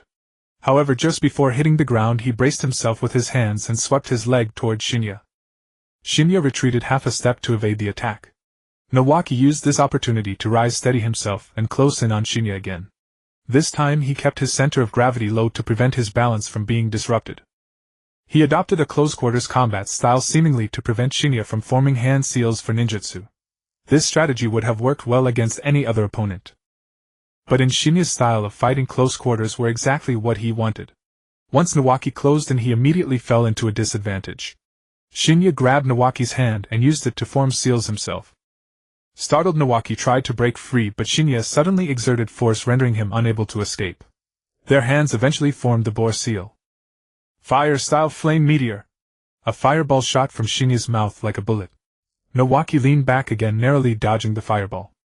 But then Shin'ya tripped him once again, breaking Nawaki's balance. With both hands held by Shin'ya, Nawaki was forced to drop to one knee. At that moment, a kunai dropped from Nawaki's sleeve. He caught it and thrust it at Shin'ya. At such close range, Shin'ya had to release Nawaki and retreat to dodge. Nawaki immediately rolled away to create distance and began forming hand seals. Meanwhile, Shin'ya had already completed his seals during Nawaki's retreat. Fire-style Great Fireball Technique. Water-style Water Ripple. A massive fireball erupted from Shin'ya's mouth while Nawaki expelled a torrent of water that collided with the fireball. For a moment the entire training ground was shrouded in mist. Unable to locate each other in the fog, Shin'ya activated his Sharingan and dashed toward the source of chakra fluctuations he detected. Meanwhile, in the Hokage's office, Hiruzen Sarutobi's crystal ball displayed the battle on the training ground. Before Hiruzen, his 3 disciples were also watching the sparring match. To think he can suppress Nawaki! This Uchiha brat! Tsunade frowned, watching her brother at a disadvantage. Hiruzen gazed at the crystal ball for a long while before speaking. I'll arrange for him to graduate early. Then, Orochimaru, put both him and Nawaki in your squad. Yes, sensei. Orochimaru nodded. However, he was puzzled by Hiruzen's arrangement. Putting a Senju and an Uchiha in the same team, what was his teacher planning? In the Hidden Rain Village, Hanzo's movements are becoming more aggressive. Though I don't know his stance yet, you all need to be prepared, Hiruzen said. The 3 of them nodded, well aware of the tense situation. Nawaki is about to lose, Orochimaru suddenly remarked, watching the crystal ball. By now Nawaki had been repeatedly interrupted while forming seals, leaving him no chance to unleash any ninjutsu. TCH. He brags so much yet can't even beat a junior. Extra training, definitely extra training. Tsunade slammed the table in fury. Hiruzen looked at the cracked surface of his desk and sighed. Could you control yourself? This desk is expensive. Tsunade tilted her head and waved a hand dismissively. What's there to worry about? I'll get you a new one if it breaks. Hiruzen was speechless. As they spoke, Nawaki was sent flying by a kick from Shin'ya. Given the grudges between the Uchiha and the Senju, Shin'ya aimed directly at the face this time. Consider it a small revenge for his clan. Nawaki lay on the ground groaning with a vivid red shoe print on his face. Then the light in his eyes faded as if he had suffered a tremendous blow. Nawaki! Kushina grew anxious seeing him still lying there, remembering she was the one who had called him. Mizutamon and also frowned at Nawaki's state. Could the boy's spirit have shattered from losing? That was amazing. After a long pause, Nawaki finally snapped out of it and sprang to his feet, shouting. The taijutsu you used at the end, it was incredible. How did you do it? Huh? Shin'ya was taken aback by Nawaki's sudden request for instruction. He blurted out. You want to learn? I can teach you, you know. It's a deal. Nawaki seized the opportunity, sealing the agreement. Shin'ya covered his face. The line had just popped into his head from a movie, and he'd said it without thinking. Nevertheless, Nawaki's personality surprised Shin'ya. He knew Nawaki was outgoing, much like Naruto, but he never expected him to be so open-minded. Defeated by a junior 2 years younger, his first reaction wasn't disappointment but admiration for the taijutsu Shin'ya had used to beat him, and his eyes sparkled with curiosity.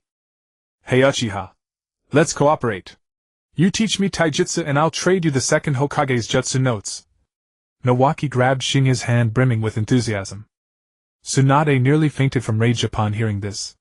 What a reckless brother, trading the second Hokage's notes for a set of taijutsu moves. He had no sense of value. And calling him Old Man Tobirama. What an unfilial descendant. Well, I have no objections. Shin'ya smiled and replied. This deal was a sure win, so there was no reason to refuse. Damned kid! I'm going to drag him back right now. Tsunade roared, smashing Hiruzen's desk with a single strike. Just wait till I deal with him. With that, ignoring Hiruzen and the bewildered looks of her teammates, she stormed out of the Hokage building. Seeing Tsunade's fury, Jiraiya felt a phantom pain in his abdomen, as if reliving the time she caught him during his research. He had thought Tsunade would be gentle with her own brother, but she showed the same fierce side. For a moment Jiraiya felt a sense of balance. If her own brother couldn't escape a beating, then he as a mere teammate had no reason to complain. Still, that Nawaki kid, trading the second Hokage's jutsu notes for mere taijutsu. Orochimaru watched Shin'ya lost in thought. From the fight with Nawaki, he had noticed that many of Shin'ya's taijutsu movements demanded extremely high physical strength, flexibility, and coordination. Some moves, if not for a taijutsu specialist, even a jounin couldn't perform. It was precisely because of this that Shin'ya's attacks came from such tricky angles, overwhelming Nawaki. Interesting. Just as Shin'ya and Nawaki had reached a cooperative agreement, and were on the verge of swearing brotherhood, a surge of killing intent emanated. Na. Wa. Ki. Nawaki couldn't help but shiver. Damn my sister! Turning around, Tsunade's killing intent was potent enough to nurture 10 evil sword immortals. Nawaki! How dare you trade away Grandpa Tobarama's notes? Have you thought about how you want to die? Tsunade's chakra began to coalesce, almost materializing. Ah. Sis, I'm sorry. Nawaki quickly turned and fled. Uchiha, will talk another time. With that he spun around and ran toward the river. Stepping on the water's surface, Nawaki leaped across the river in a few bounds. However, Tsunade kicked off the ground like a hunting leopard, her form becoming a blur as she charged at Nawaki. Shin'ya couldn't bear to watch the ensuing scene. Seeing Nawaki being dragged away by Tsunade like a dead dog, Shin'ya could only silently mourn for him. Ahem, alright, that's enough for today. Go back and study the principles of this technique on your own. I'll start teaching you tomorrow, Mitokado Homura said. Yes, master, Shin'ya replied, and then left the training ground. Meanwhile, in the Land of Fire's capital, the daimyo's residence. Kneeling before the Fire Country daimyo was an Anbu. In any case, the movements of the Land of Rain cannot be ignored. Please convey to the Hokage that we must be on high alert. The Land of Fire will not tolerate such a small nation acting recklessly around its borders, the daimyo said with a dark expression. Yes. The Anbu acknowledged but did not withdraw. The daimyo was taken aback. Is there something else? The Anbu said. Lord Daimyo, aside from reporting on the Land of Rain's movements, I have also been entrusted by the Hokage to seek your counsel on a matter. The daimyo. What matter? The Anbu replied. As I understand, the Land of Whirlpools learned of the movements of Cloud and Mist quite early and sent a plea for aid to the daimyo's residence. May I ask, Lord Daimyo, why did the daimyo's residence not inform Konoha? Why did the Land of Whirlpools bypass Konoha and seek help from the distant fire capital? The daimyo frowned. Is the Hokage questioning the daimyo's residence? Suspecting us of abandoning an ally? The Anbu said. Regardless, standing by while an ally suffers is not the act of a great nation. The Land of Whirlpools and the Land of Fire are allies after all. Lady Mito Uzumaki is the wife of the first Hokage and Konoha's Jinchuriki. For both public and private reasons, Konoha should at least have the right to know. The Hokage's intention is that regardless of whether you choose to save or not, you should have informed the Hokage. As he spoke, the Anbu stood up, straightening to face the daimyo directly. How dare you! An Anbu showing disrespect to the daimyo! The daimyo's guard shouted upon seeing the Anbu rise. With a wave of his hand, dozens of guards rushed into the hall, encircling the Anbu. Lord Daimyo, please do not be so agitated. Within the encirclement, the Anbu's figure suddenly vanished, reappearing beside the daimyo's throne. The Hokage does not mean to interrogate you, Lord Daimyo, but only hopes that in the coming war we can stand united and not repeat the tragedy of the Land of Whirlpools. Reckless fool, leave the daimyo's side immediately, a guard shouted. The Anbu slowly moved away from the daimyo, passing through over a dozen guards to reach the hall's entrance, with no one daring to act rashly. Lord Daimyo, you should understand that Konoha and the Land of Fire share honor and disgrace. If Konoha loses the upcoming war, your position as daimyo might not remain stable. The Anbu spoke again. Now I shall take my leave. With that he opened the hall door and walked out leisurely. Tch. Sarutobi Hiruzen. The daimyo trembled with rage. How dare he be so insolent? Cookie. How did it go? Two Anbu members outside the door approached as he emerged. Warn that old man he shouldn't dare to do such things again. Tsukumo, how is your wound? Almost fully recovered. Hatake Tsukumo smiled. Both were Anbu of Konoha, both of Jonin rank. The silver-haired one was named Hatake Tsukumo. The other, who had just threatened the daimyo, was Sarutobi Cookie, the third Hokage's son. Emotionally, Sarutobi Hiruzen had hoped his son would become the fourth Hokage, but Sarutobi Cookie had chosen to join the Anbu. Generally, a potential Hokage successor would not be placed in the Anbu.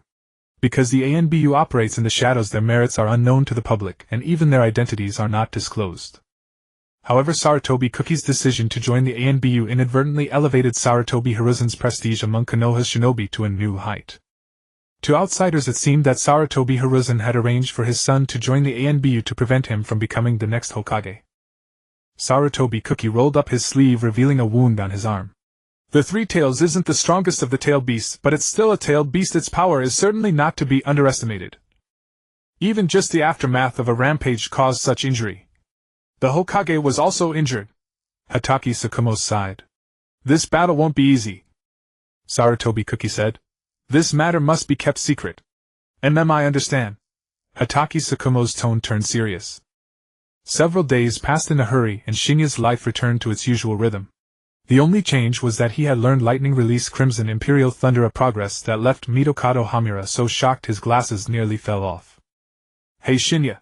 As class ended, Shinya was packing up to leave when several Uchiha clan members surrounded him. Koyo Yuyusuke, is there something? Shinya was taken aback. How dare you ask? As an Uchiha you've become a disciple of Mitokado Homura and are close with the Senju clan. Uchiha Koyo sneered at Shinya.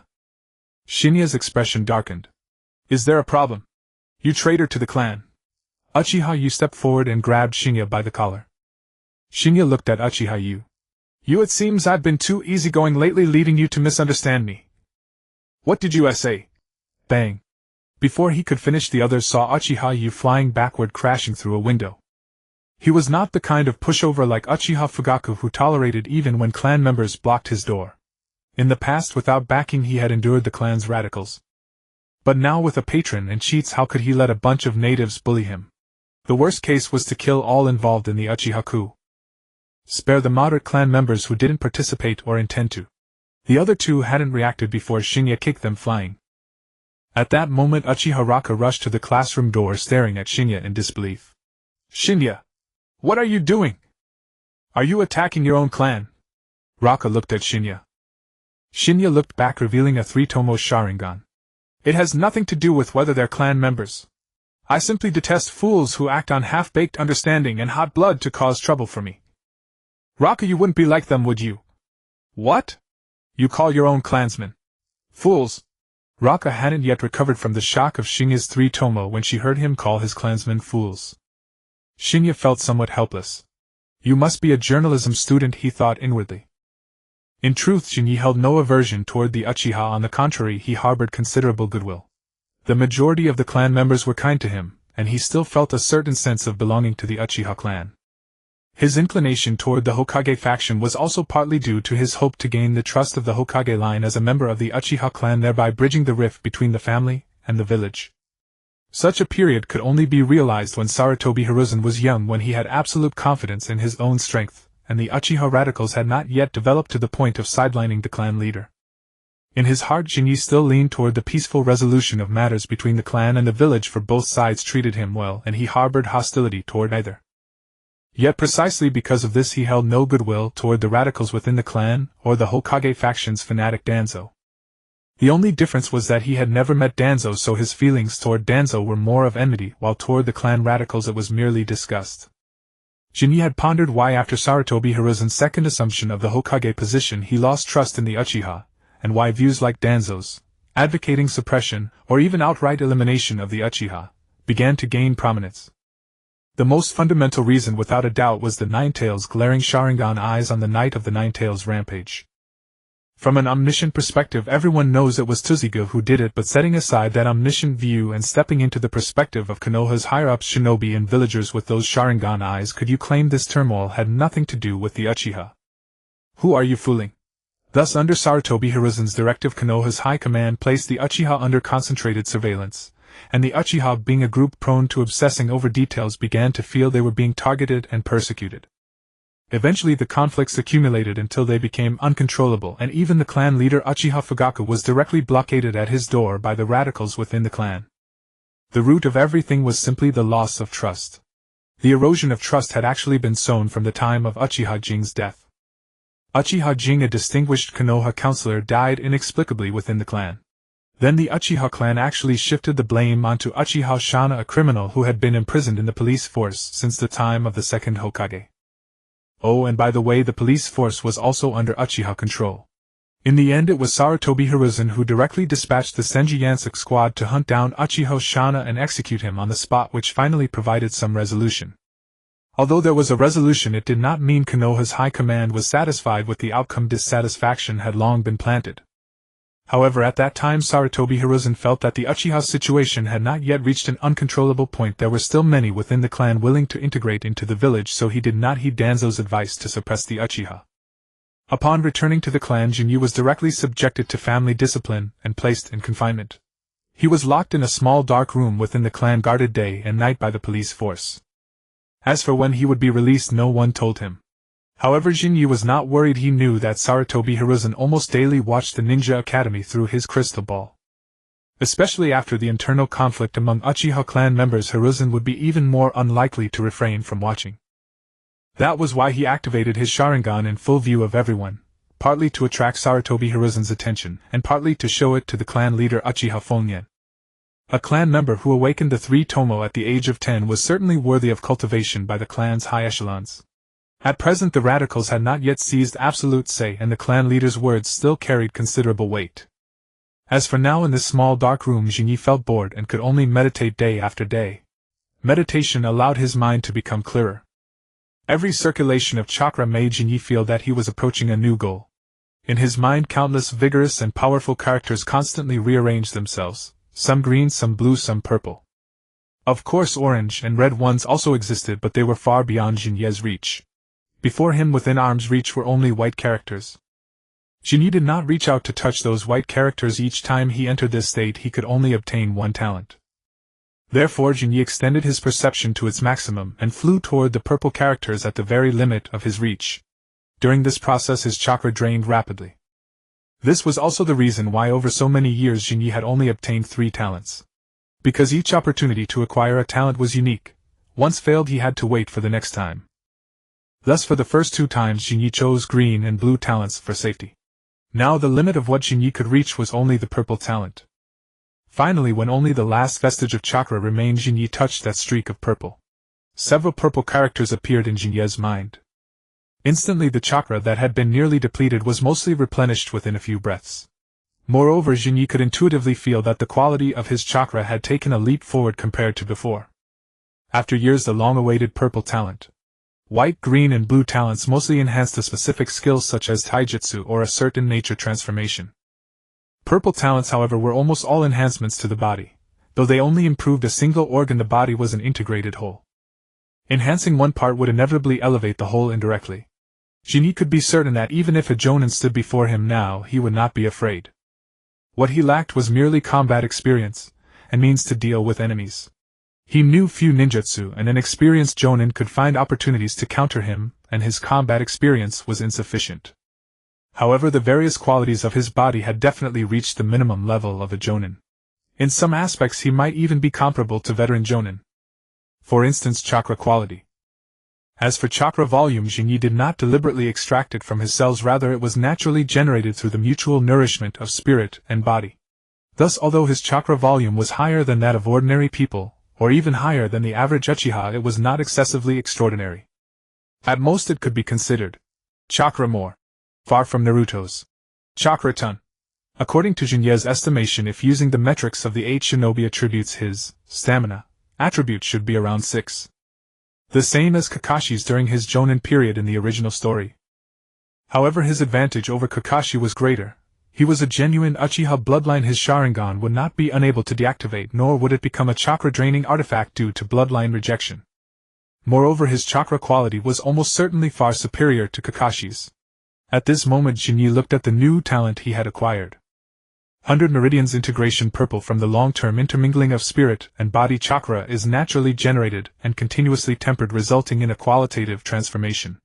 Chakra flows through all meridians in the body, greatly enhancing quality. Chakra recovery, speed control, and the purity of yin-yang release are improved to a certain extent. Chakra strengthens the meridians, and the upper limit of chakra capacity is also elevated to a degree. Chakra flows through all meridians in the body, greatly enhancing quality. Chakra recovery, speed control, and the purity of yin-yang release are improved to a certain extent. Chakra strengthens the meridians, and the upper limit of chakra capacity is also elevated to a degree. Chakra strengthens the meridians, and the upper limit of chakra capacity is also elevated to a degree. For 7 days Shin'ya had been confined to the isolation room. Because he could feel himself growing stronger bit by bit, he did not find it agonizing. The weeping and pleas for mercy that the radical faction within the clan had imagined, the child's fear of darkness and solitude, never materialized. Instead, Homura Mitokado arrived uninvited, standing outside the Uchiha compound. Homura Mitokado's heart was seething with rage. In recent days Sunigakure had been restless and Amigakure was on high alert. Moreover, Hanzo's demeanor made it impossible to tell whether he intended to resist Sunigakure or launch a surprise attack on Konoha.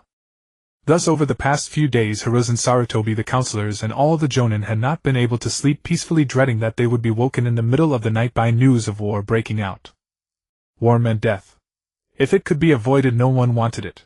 And in this tense moment Homura Mitokado learned that his newly accepted disciple had been grounded by the Uchiha.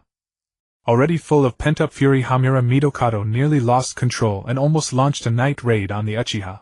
Fortunately, Hiruzen Sarutobi dissuaded him, advising him to first find out what had happened. The clan leader Uchiha Shin'ya did not dare to be negligent, and quickly invited Homura Mitokado into the main hall. The visit immediately alerted the Uchiha high-ranking members, and representatives from both the moderate and radical factions gathered in the hall. They presented a united front, as if to repel an external enemy. "Counselor Yen, what brings you here unannounced?" Uchiha Shin'ya asked, wiping his sweat. Homura Mitokado sat down, and said, "I heard that Jinyi has been grounded." "Is that true?"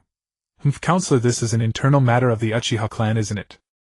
At this moment the captain of the 1st Division of the Konoha police force, Uchiha Liangjia, spoke up. Clearly he was a radical among the high-ranking members, and his hostility toward Homura Mitokado was almost undisguised. Homura Mitokado said coldly, "Jinyi is my disciple. Did you inform me before arbitrarily grounding him? No matter whose disciple he is, first and foremost he is a member of the Uchiha clan." A middle-aged man with glasses and a scholarly appearance, looking to be in his 40s, spoke. "Counselor Yen, Uchiha Jinyi attacked his own clansmen and injured them. We are enforcing clan law." He was the deputy captain of the police force and the father of Uchiha Ryuka Uchiha Jinli. Homura Mitokado looked at him. "Are the injuries of those children he hurt very serious? Is 7 days of grounding not enough?" This. Uchiha Jinli was momentarily at a loss for words. They were not serious. Moreover, subsequent investigation revealed that the 3 injured parties were the ones who provoked Jinyi first. If anything, it should be considered self-defense, albeit with excessive force. At this moment Uchiha Fuyue, who was sitting nearby, spoke. "Fuyue." Uchiha Liangjia was startled, then glared at Fuyue angrily. Uchiha Fuyue turned to Uchiha Shin'ya. "Father, I believe Counselor Yen is right. 7 days of grounding is sufficient. Are we going to keep Jinyi locked up forever? A clansman who awakened the three-tomoe at the age of 10 instead of going out to achieve merits for the clan and the village is being confined for a minor mistake. This will dishearten the clan members." "Uchiha Fuyue. How dare you?" Uchiha Liangjia, with his fiery temper, immediately stepped forward to grab Fuyue. Boom! An overwhelming pressure instantly filled the room, precisely locking on to Uchiha Liangjia and rendering him immobile. "Uchiha Fuyue is also a registered ninja of the village," Homura Mitokado said, looking at Uchiha Liangjia. "What? Are you going to lay hands on a village ninja, Captain Liangjia?" Uchiha Liangjia felt as if he had fallen into an ice cellar, cold sweat trickling down his forehead. He could be certain that this was neither a sealing technique nor an illusion, but pure killing intent. Just by releasing his killing intent, Homura Mitokado had already rendered him unable to move. Sweat also drenched the backs of all the Uchiha clansmen in the room who were affected by the killing intent. "I have come only for Jinyi today. If I meddle in anything else, it would be overstepping my bounds." Homura Mitokado said, "So can you return to your seat, Captain Liangjia?"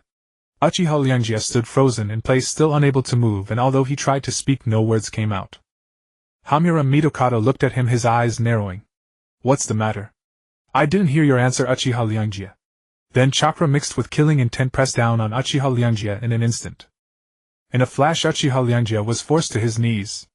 Homura Mitokado withdrew the pressure and looked around at the others in the room. "Everyone present today serves in the police force.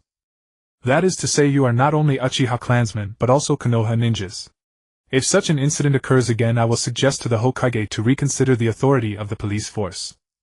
At the same time, I ask all of you to show sufficient respect to your clan leader." Laying hands on his son in front of him, "I do not see the pride of being Uchiha clansman in that." Uchiha Shin'ya, seeing that Homura Mitokado had intimidated all these clansmen, glanced at his son and said, "Fuyue." "Uchiha Fuyue," replied father. Uchiha Shin'ya said, "Send some clansmen to release Jinyi. His grounding period has ended, it can be lifted."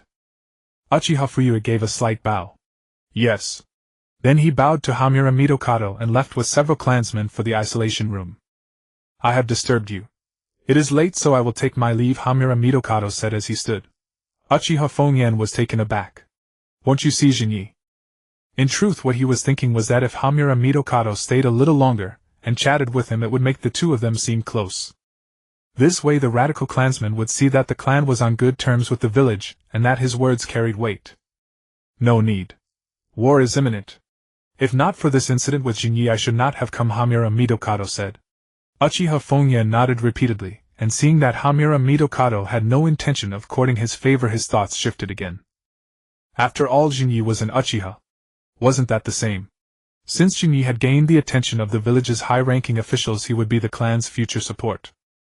Thinking further, perhaps Shin'ya would become the first Uchiha Hokage. If Shin'ya could become Hokage, wouldn't the conflict between the clan and the village be resolved? The more he thought about it, the more Shin'ya ceased to be an ordinary child. In Uchiha Shin'ya's eyes, he was an ancestor to be worshipped.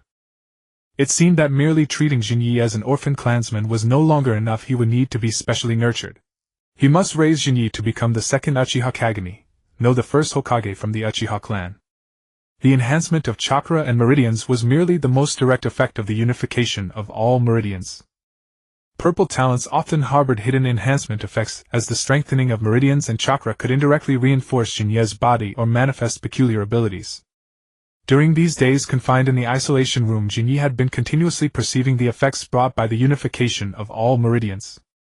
The improvement in basic attributes such as physique strength and perception caused by the elevated quality of chakra was merely the most fundamental indirect effect of this talent. What truly concerned Shin'ya was the heightened purity of the yin-yang release. He was not entirely certain what yin-yang release truly was. Yet he knew one thing: the reason the first Hokage Senju Hashirama could suppress Uchiha Madara with his wood release as if he were a divine being descending was because Hashirama utilized yang release chakra of extreme purity as the source of power for his wood release. The root cause lay in the fact that Hashirama employed yang release chakra of the highest purity as the wellspring of his wood release, which produced such an effect. Thereafter the ninjas who pursued wood release, whether in the official experiments of the Hidden Leaf Village or later in Orochimaru's experiments, were essentially trying to replicate not wood release itself but Hashirama's wood release. Ordinary wood release was merely the fusion of water and earth nature transformations. Though it was a form of Kekkei Genkai, it was not unattainable. Just as Shin'ya was about to continue studying his changes, the door to the confinement room was opened. The visitor was Uchiha Fugaku, the son of the clan leader. He was also the ultimate scapegoat in the original story, the one cornered by his own clansmen, forced to make his son kneel, coerced into participating in the coup, and ultimately annihilated by his eldest son. Honestly speaking, one could call Fugaku a good person, but it could not be said that he died unjustly. Had you ever seen a father who threw his 4-year-old son onto a battlefield to witness corpses, telling him this is the life you will lead in the future? When was the last time in the ninja world that a 4-year-old child was sent to the battlefield? It was the Warring States period. Having witnessed the cruelty of war from such a young age, before his worldview was even formed, Itachi developed a distorted perception of peace. The Uchiha clan was prone to extremes, and Fugaku's actions virtually trained his son into binary thinking. Thus, when the Uchiha coup was imminent, only two options existed in Itachi's mind. Either the Hidden Leaf Village would be destroyed by the Uchiha, or the Uchiha would be destroyed by the Hidden Leaf Village. In his view, there was no option to punish only the main culprits. Of course, such a choice was indeed the simplest at the time. Because the Uchiha at that time were different from now. Now, although the radicals were growing in influence, they had not yet reached the point of coercing the entire clan and sidelining the clan leader. But during Itachi's time, the radicals had already seized control of the discourse within the Uchiha. Under the tense, sword-drawn atmosphere, both sides were prone to extreme actions. Fortunately, Shin'ya's rebirth came early enough, and there was still a chance for change. Unlike Uchiha Jinchursui and Uchiha Itachi, Shin'ya carried the bloodline of the Uchiha, yet his soul was modern. He felt some affection for the Uchiha clansmen, but not much. Thus he could steel himself to purge the radicals within the clan. Of course, all of this was predicated on him becoming the Hokage himself. Only by becoming the Hokage could he ensure that the Hidden Leaf Village would not go for the kill against the Uchiha, thereby making the purge of the radicals successful. Even if he did not become Hokage at that time, he would at least have to ensure that his voice carried more weight than Danzo's. But these were matters for the future. The immediate priority was to enhance his strength. He needed to consider how to survive the upcoming war and achieve great deeds. That was the true path. One must eat one bite at a time. Although he was now valued by both the high-ranking officials of the Hidden Leaf and the Uchiha, he still had no voice in the upper echelons of either side. He was valued for his talent, but as long as that talent had not yet been transformed into power, his words carried no weight. Jinyi, you can leave now. Fugaku walked up to Jinyi and said. Jinyi opened his eyes and looked at Fugaku. Seeing Jinye's calm demeanor, Fugaku felt a pang of guilt. You've been through a lot.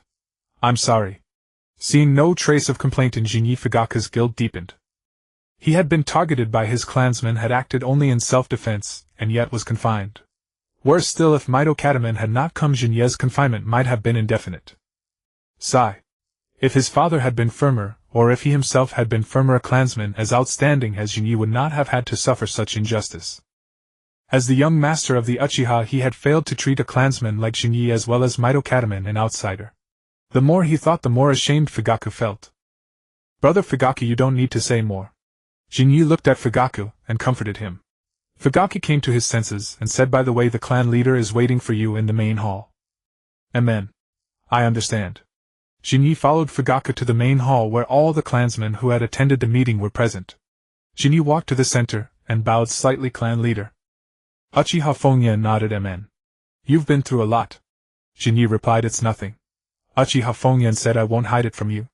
The order to release you came from Advisor Yen. The clan's punishment for you has also been rescinded. Jinyi remained expressionless. Yes. This reaction made it hard for Uchiha Shin'ya to gauge Jinye's true attitude. Had he because of this developed resentment toward the clan? Would he now completely side with the Hokage faction? Although Uchiha Shin'ya hoped to resolve the issues between the clan and the village peacefully, he did not wish to achieve this by sacrificing the clan's interests. For a clansman like Jinyi, it was essential to foster a strong sense of belonging to the clan. Thinking this, Uchiha Shin'ya took out a key and tossed it to Jinyi. Jinyi caught it, stunned. Clan leader, this is. Seeing Jinyi finally react, Uchiha Shin'ya breathed a sigh of relief. This is the key to my study. Inside are some secret fire release techniques passed down through the clan, as well as notes on the development of Sharingan abilities. You may peruse them freely from now on. Opening the Sharingan at the age of 10 and three-tomoe at that is no small feat. In Uchiha Shin'ya's view, this gesture, even if not an apology, was tantamount to one. Wouldn't any other child have jumped up in excitement, then teared up and vowed to sacrifice everything for the clan? Yet looking at Jinyi, he seemed not to have achieved the expected effect. Although he could clearly see the joy on Jinye's face, the imagined scene did not materialize. Still, Jinyi had accepted the key and didn't reject his goodwill. Since he had accepted it, the matter could be considered settled. Henceforth, no matter what achievements Jinyi attained, whether becoming a Jonin, joining the advisory council, or even becoming the Hokage, he would still owe a certain connection to Shin'ya. As for what Jinyi thought, he naturally knew that Uchiha Shin'ya as the clan leader could not possibly lower himself to admit faults in front of him, especially in the presence of so many clansmen, including the radicals. Therefore Shin'ya had transformed his apology into a gesture of goodwill, extending an olive branch. By accepting it, Jinyi became, in the eyes of the radicals, a member of the clan leader's faction.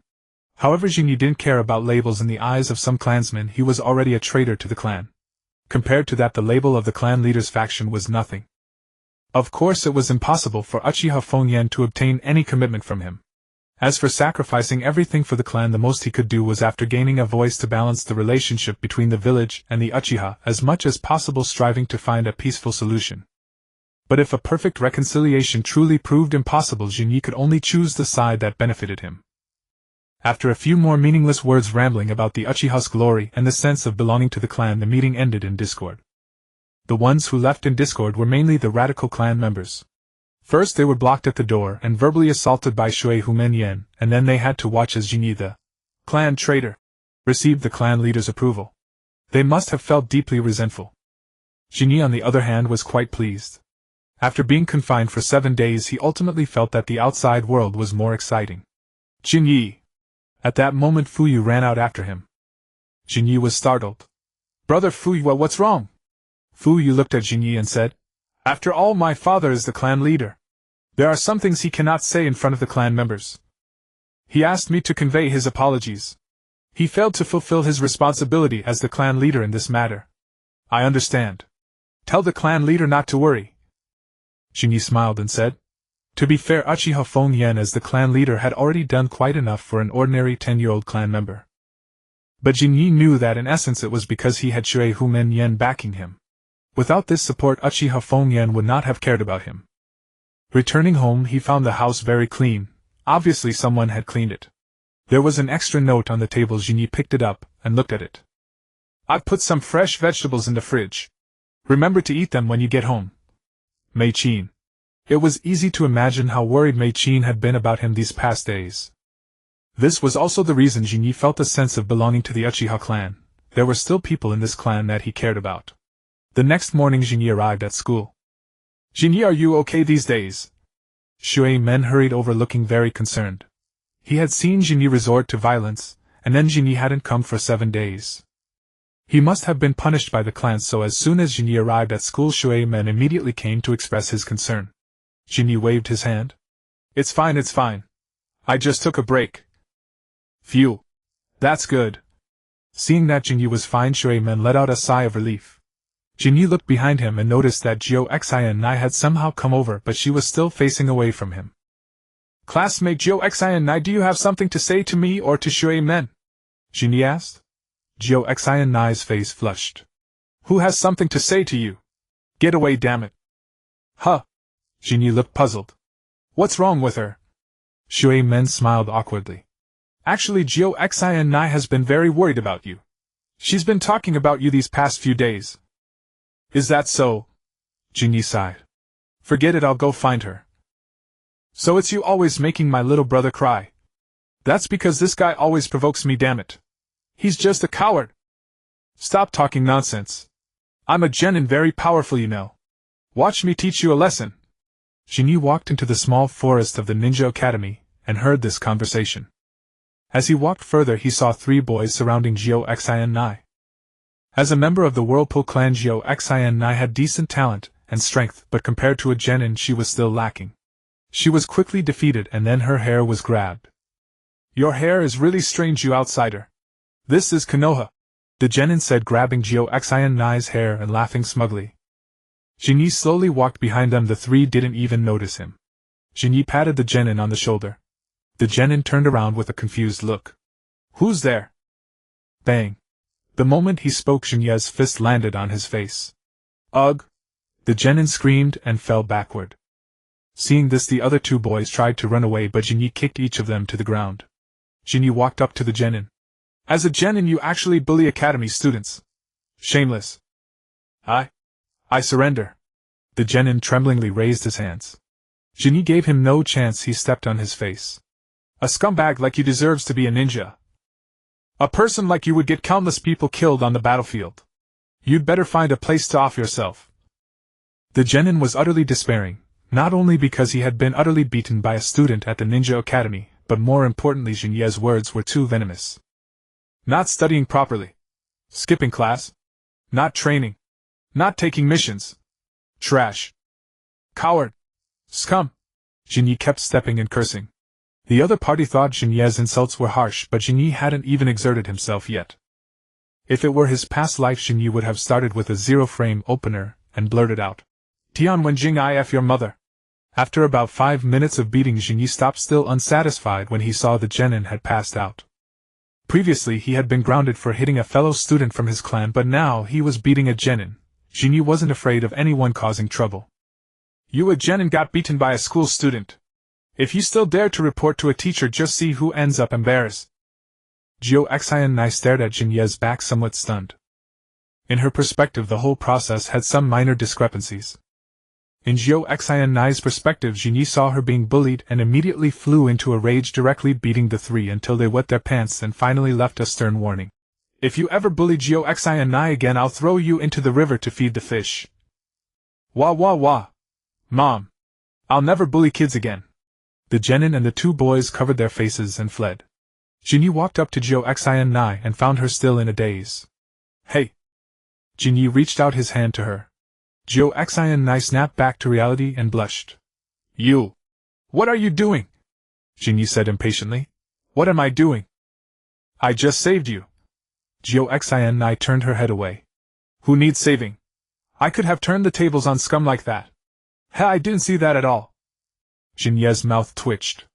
Jio Xian just stared at him with a red face puffed up with anger, looking quite adorable. Hey. Is my hair really that strange? After a moment, Jio Xian asked somewhat dejectedly. Jinyi was startled.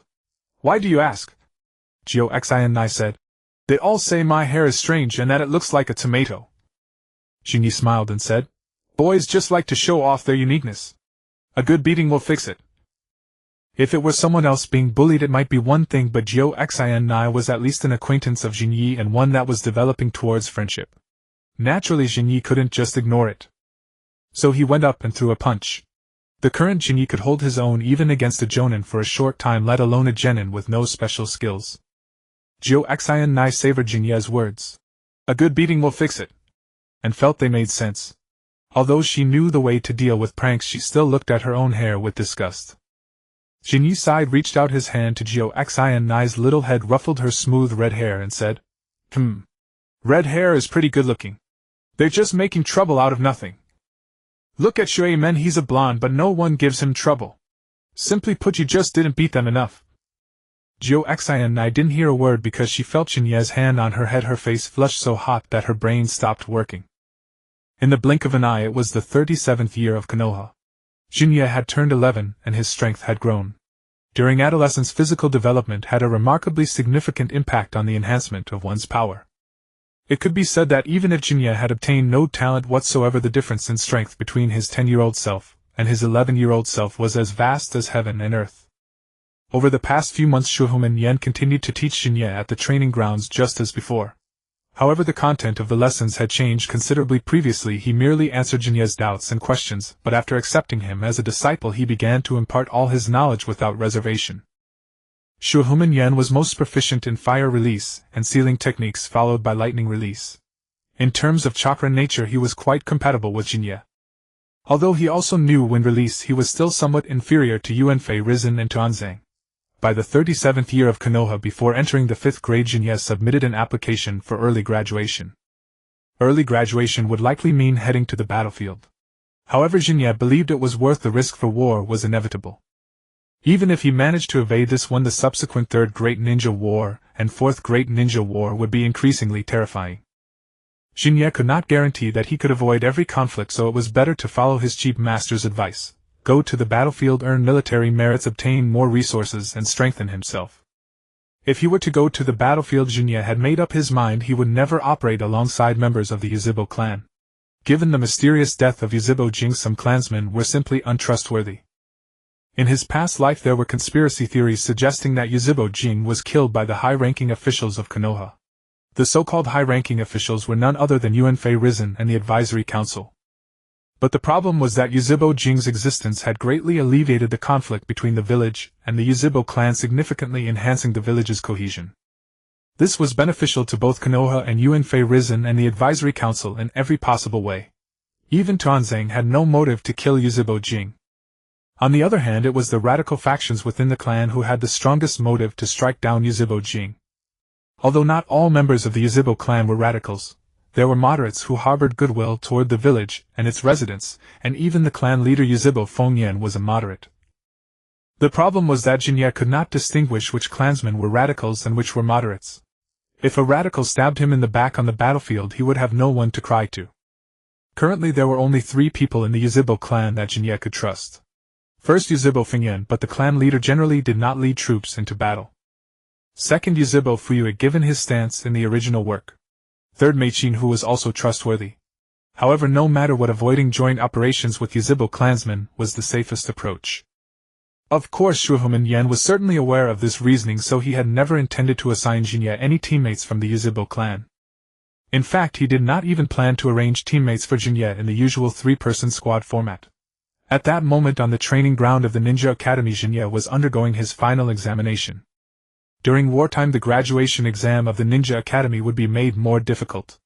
This was both to ensure the overall quality of ninjas dispatched to the battlefield and to prevent rookies from being sent to their deaths.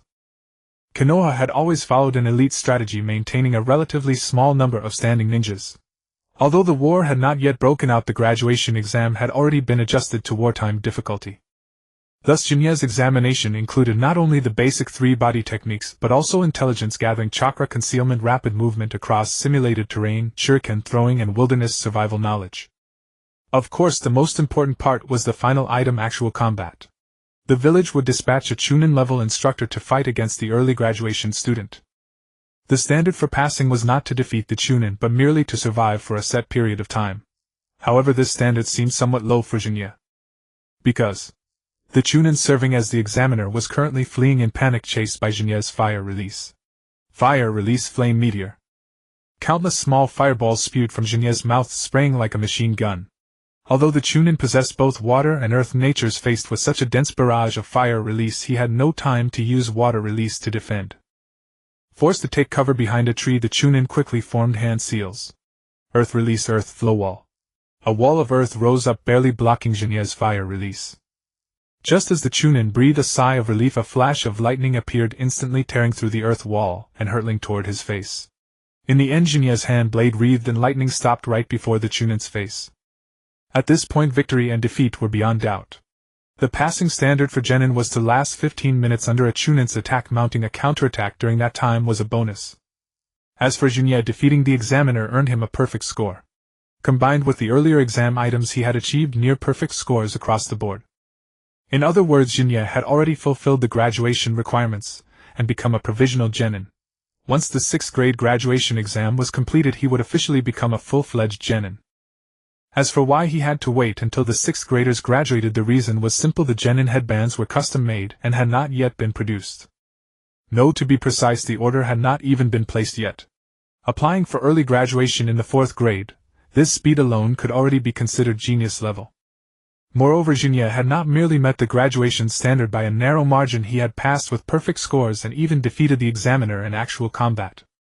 If the Ninja Academy graded graduation based on actual strength, Shin'ya would at least be rated as a special jounin. A so-called special jounin refers to a ninja whose overall abilities are still at the Chunin level, but who possesses a particular skill that reaches the jounin level. Strictly speaking, the special jounin is not an official ninja rank. The actual rank of a special jounin is still Chunin. However, special jounin enjoy certain privileges comparable to those of jounin. For example, participating in meetings to decide the next Hokage, or meetings to declare war. However, regarding the authority to initiate war, special jounin could only participate in discussions, not make decisions. Jounin, on the other hand, could genuinely take part in decision-making. This included serving as the overall commander of a certain front line during the war, a role typically held by veteran jounin. It could be said that all ninjas below the rank of jounin were merely laborers, ordinary ninjas. Once one became a jounin, they became a partner of the Kage, governing the ninja village together. This was the system in other countries as well, at least in the 5 great ninja villages. However, even the rank of special jounin was still far off for Shin'ya at present. Although his strength was sufficient, he would need to accumulate an unknown amount of merit. Of course, Shin'ya was not worried. War was the fastest path to promotion, offering high risks, but equally enticing rewards. Since he had already decided to go to the battlefield, Shin'ya could no longer afford to be afraid. On the battlefield, the more fearful one was, the more likely they were to die. Once fear took hold, one would be unable to move when they should, and would involuntarily move when they should not. As April arrived, conflicts among the nations suddenly escalated, igniting a powder keg. War broke out. In this war, Yun-in and Wu-in did not participate as they were unable to intervene. The 3rd generation Lightning Shadow was still recovering from his injuries. Although not officially disclosed, his wounds were indeed severe. As for Wu-in, their Jinchuriki was captured by Yuan Fei Xingji and Shimu Shuomao, and released in the center of the village. The village was still under reconstruction, rendering them unable to intervene in the war. Thus only Mu Yi-yen-in and Sha-in participated in the war. However, in wars between great nations, the battlefield was tacitly placed in smaller countries. Therefore, Yujigwa, which bordered the 3 nations, became the chessboard for great power games. Due to Hanzo, Yujigwa's strength had greatly increased, as none of the 3 sides wanted the enemy to win over Yujigwa. Thus, aside from Mu Yi sending only a small force to guard the border, Sha-in and Yan-in directly invaded Yujigwa and fought on its territory. When Jin learned this news, he was utterly perplexed. If they feared Yujigwa siding with the enemy, why were they fighting on Yujigwa's soil? Shouldn't they be vigorously courting Yujigwa at this time? As for Yuan Fei Risen not sending troops into Yujigwa, it was not because he couldn't bear to fight in a small country, nor because he intended to spare Yujigwa. Yuan Fei Risen's plan was to wait until Yan-in and Sha-in had exhausted each other on the battlefield of Yujigwa, then Mu Yi would join the war, expel Yan-in and Sha-in, and turn Yujigwa into an ally of Hujigwa. Thus, although Mu Yi entered a wartime state, it was not as urgent as imagined. 6th grade students took their graduation exams early and became genin ready for battle at any time. At that moment, in the Fire Shadow's office, all the jonin gathered for a meeting. "Risen, why haven't you acted yet? Are you going to sit idly by and watch Yujigwa fall into the hands of others, The most anxious was Tuanzong. At this moment his thoughts were exactly opposite to Yuan Fei Rizen's. He wanted to immediately enter Yujigwa and control the daimyo as quickly as possible. As long as the daimyo was under control, Mu Yi could legitimately expel Sha Yin and Yan Yin, and the ninjas of the Rain Ninja Village would become Mu Ye's support. Yuan Fei Rizen shook his head, rejecting Tuanzang's proposal. This proposal sounded good, but Hanzo was not a fool, and the ninjas of the Rain Ninja Village were not fools either. After all, Mu Ye's ninjas were outsiders. In the eyes of the people of Yujigwa, Mu Yi was no different from Sha Yin and Yan Yin. The terrain of Yujigwa was complex, the climate harsh with constant heavy rain. Once Mu Ye's ninjas entered the Rain Ninja Village, they would likely be bogged down in an endless war of attrition. Despite Yan Yin and Sha Yin's triumphant advance, once they penetrated deep into the heart of Yujigwa, they would face the situation Yuan Fei Rizen had foreseen. Yuan Fei Rizen was confident in his own strength, fearing neither any of the other 4 great ninja villages Kage nor Hanzo. However, if Mu Ye's ninjas were trapped in Yujigwa, Yun Yin and Wu Yin might form an alliance again. "What are you waiting for?"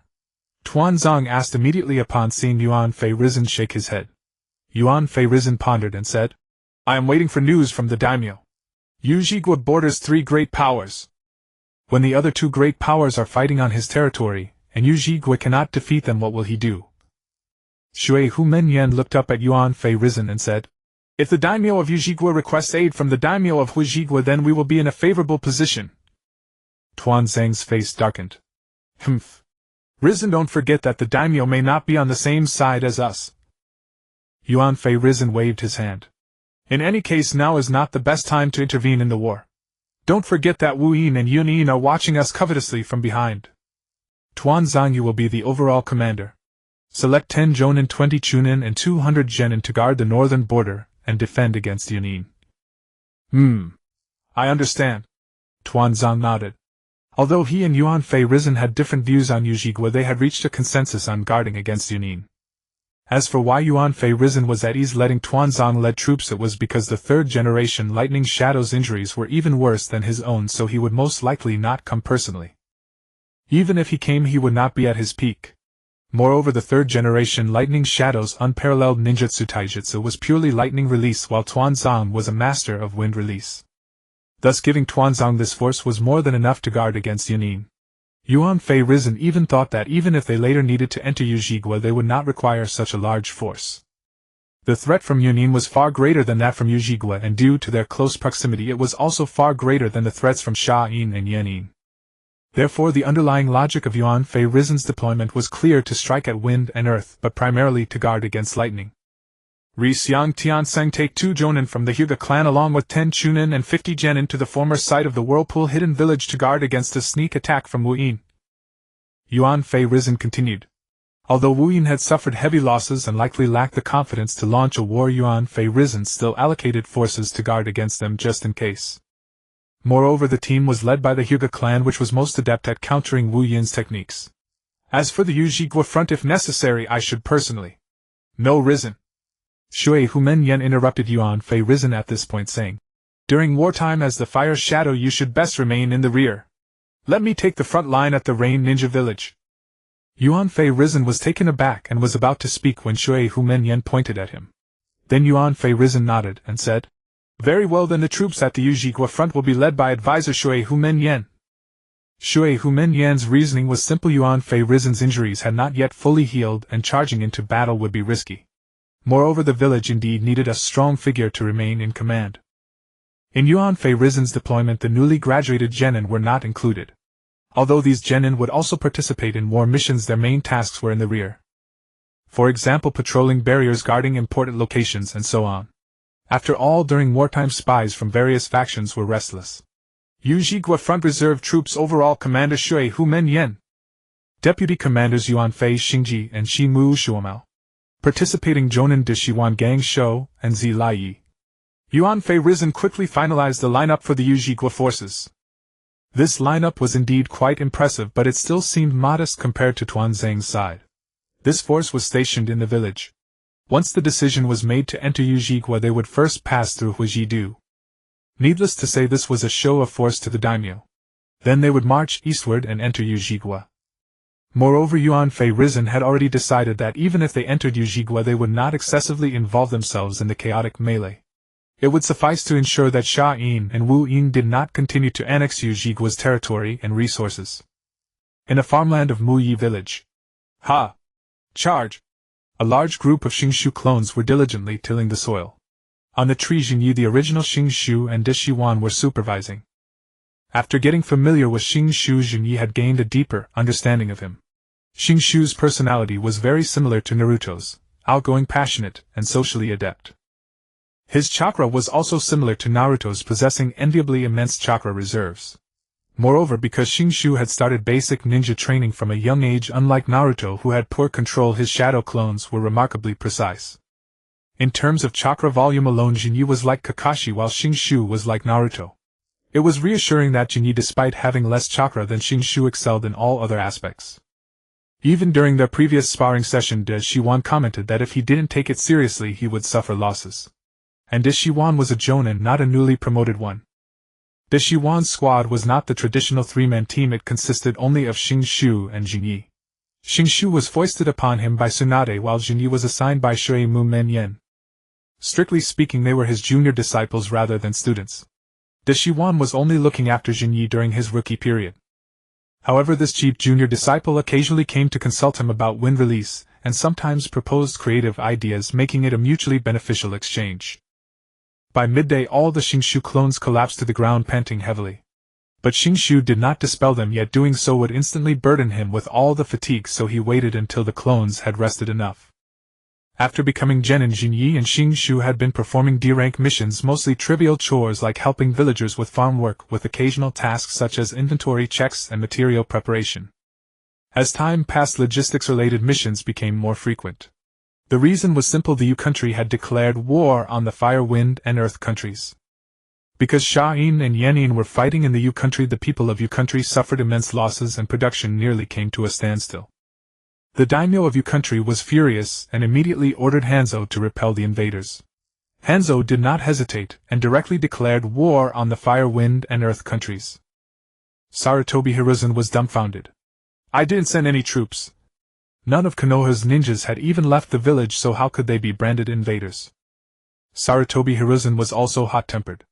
You want war? Then I'll give you war. Someone like Hanzo, who lashed out blindly, could no longer be deterred by ordinary means. A heavy hand was needed. If they didn't strike this time, who knew how he would turn the tables in the future? In truth, the Yu country daimyo hoped Hanzo would use the jungle terrain and harsh weather to bog down the Sha-in and Yan-in forces. Then he would seek aid from the fire country, asking Konoha to intervene and form a joint front. But Hanzo believed this would always mean being under someone else's control. With Sha-in and Yan-in already in chaos within the Yu country, letting Konoha in would only make things worse. So Hanzo, distrusting Konoha, branded the non-intervening Konoha as invaders and declared war on them as well. Hanzo. Everyone bullies the weak Yu country. Fine, I won't hold back anymore. Let's all die together. This was Hanzo's mindset: to muddy the waters, trap the invading great nations in the Yu country, and drag them down to ruin. As for declaring war on Konoha, Hanzo believed that Konoha only cared about its own interests, and even if it helped the Yu country it would be for Konoha's benefit. Thus Konoha was untrustworthy. If they wanted to fight, let them all fight. Hanzo's declaration infuriated Sarutobi Hiruzen so much that if not for Koharu's restraint he would have rushed to the Yurin village to confront Hanzo. If Konoha intervened, it could legitimately expel the weakened Sha-in and Yan-in, while the Yurin village could be spared the ravages of war. Moreover, once Konoha stepped in, other nations would see the Yu country as allied with the fire country, making them think twice before attacking the Yu country. Konoha could also use the Yu country as a springboard to monitor and suppress Yan-in and Sha-in. It was a win-win situation, but Hanzo turned it into a free-for-all. Nevertheless, now that war was declared, Konoha had to respond. On the surface, Hanzo's solo defiance against three great powers seemed like a glorious moment. But in reality, this action shattered the already fragile order of the Yu country. Even before Konoha's forces had set out, Sha-in and Yan-in, simply fearing that Konoha would join the fray, intensified their invasion of the Yu country tenfold compared to the early stages of the war. Hanzo gained immense fame and unprecedented prestige. But he hadn't considered that if he had followed the daimyo's advice, stalling Yan-in and Sha-in and then inviting Konoha to intervene, the war might have already ended. From then on, the Yu country would have Konoha as an ally, deterring other major powers. Although it would lose some autonomy, the U country, a small nation squeezed between great powers, had never truly possessed autonomy. Now Hanzo had turned Konoha, the only potential ally, into an enemy. One could only say that Sarutobi Hiruzen's thinking was too naive. Just because something benefits someone doesn't mean they will cooperate. People often think not of win-win but of if I can have it no one can. At least Hanzo was that kind of person. The great powers had bullied small nations for years, so he declared war on all neighboring great powers. In Shin'ya's opinion, Hanzo's behavior bore a striking resemblance to Empress Dowager Tsuchi declaring war on 11 countries. Regardless of victory or defeat, the U country had already lost. Because the battlefield was on U soil, the result would be nothing but ruins. A small state that does not maintain humility, with little strength but no fear of the powerful, lacking courtesy, and insulting its great neighbors, greedy and stubborn in its diplomacy, such a state is doomed to perish. One could only say that this world seemed to lack a tradition of annihilating nations, otherwise the U country might have vanished from the map. At 6 in the morning, just as dawn was breaking, several hundred ninjas gathered at the village entrance, including Jinyi and Xing. Although Konoha had entered the war, they did not intend to go deep, treating it as a training exercise. Although the war was ultimately decided by the daimyo, the essence of power was bottom-up. Whether you had power depended on whether the people below recognized you. Once the battle showed signs of stalemate, Sarutobi Hiruzen would bypass the daimyo and directly order the ninjas to retreat. Is everyone here? Shui Mu Menyen looked at the several hundred ninjas before him. I will now convey the Hokage's orders. Everyone's expressions immediately turned serious.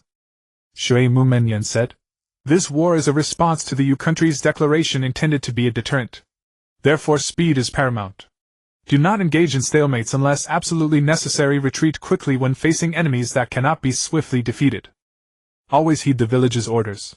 Once the retreat order is given, do not hesitate. Immediately return to the base and withdraw with the main force. What kind of order is this?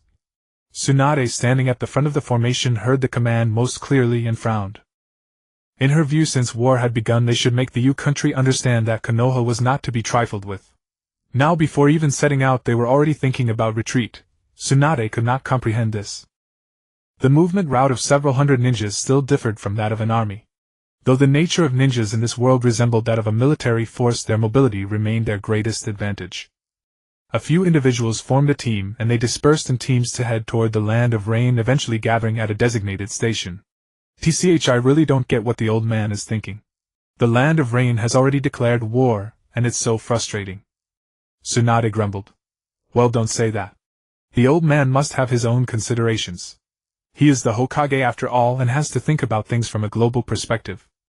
Jiraiya said with a grin. Hey Uchiha kid, don't you think this order is ridiculous? Tsunade suddenly called out to Shin'ya. Shin'ya looked baffled. Tsunade said, what do you think of the Hokage's order? I think it's fine. Shin'ya answered without hesitation. War inevitably leads to death. When faced with a war that must be fought, it's best to end it quickly with minimal casualties. Tsunade snorted coldly. I think he's just getting old and worrying too much. What casualties could a small country like the Land of Rain cause? If you ask me, we should just fight all the way to Amigakure and let Hanzo know that Konoha is not to be messed with. She then turned to Shin'ya. You're so young yet as indecisive as an old man, you'll never amount to much. When your brother and your man die, you'll know what war is, Shin'ya muttered to himself. Oh right, she hadn't gotten involved with Kato-dan yet. Nawaki was his teammate, so Shin'ya wouldn't stand by and let him die. As for Tsunade, his impression was that she had been pampered since childhood, unable to tolerate the slightest grievance, and didn't understand the cruelty of war. In general, she resembled certain creatures from his past life online who constantly clamored for war and teaching small countries a lesson. But Tsunade was better than those creatures in that she and her brother at least went to the battlefield. And those creatures from his past life online, when war broke out, did it kill their parents or brothers? Wasn't it always someone else's child? War is a matter of vital importance to the state. It is the ground of death and life, the path of survival and annihilation, and must be examined with the utmost care. Even if this unit only consisted of a few hundred people, most of them were genin. But these few hundred represented several hundred families. They were parents, sons and daughters, brothers and sisters of those families, not numbers in a strategy game. Therefore Shin'ya actually felt that Sarutobi Hiruzen's decision was the most prudent and mature. Since Hanzo had already declared war on the Land of Fire on behalf of the Land of Rain, this battle had to be fought, but fighting it this way offered no benefit to Konoha. So to minimize losses and absolutely avoid getting entangled in the land of rain, that was what a mature leader should do, just like Sarutobi Hiruzen. In this regard, the third Tsuchika Jinoki and the third Kazekage seemed far less rational compared to Sarutobi Hiruzen. Exactly, Shin'ya, you're such a wet blanket. Nawaki of course sided with his sister. If I die for the village, that would be an honor. The siblings shared the same view. Konoha's dignity must not be offended.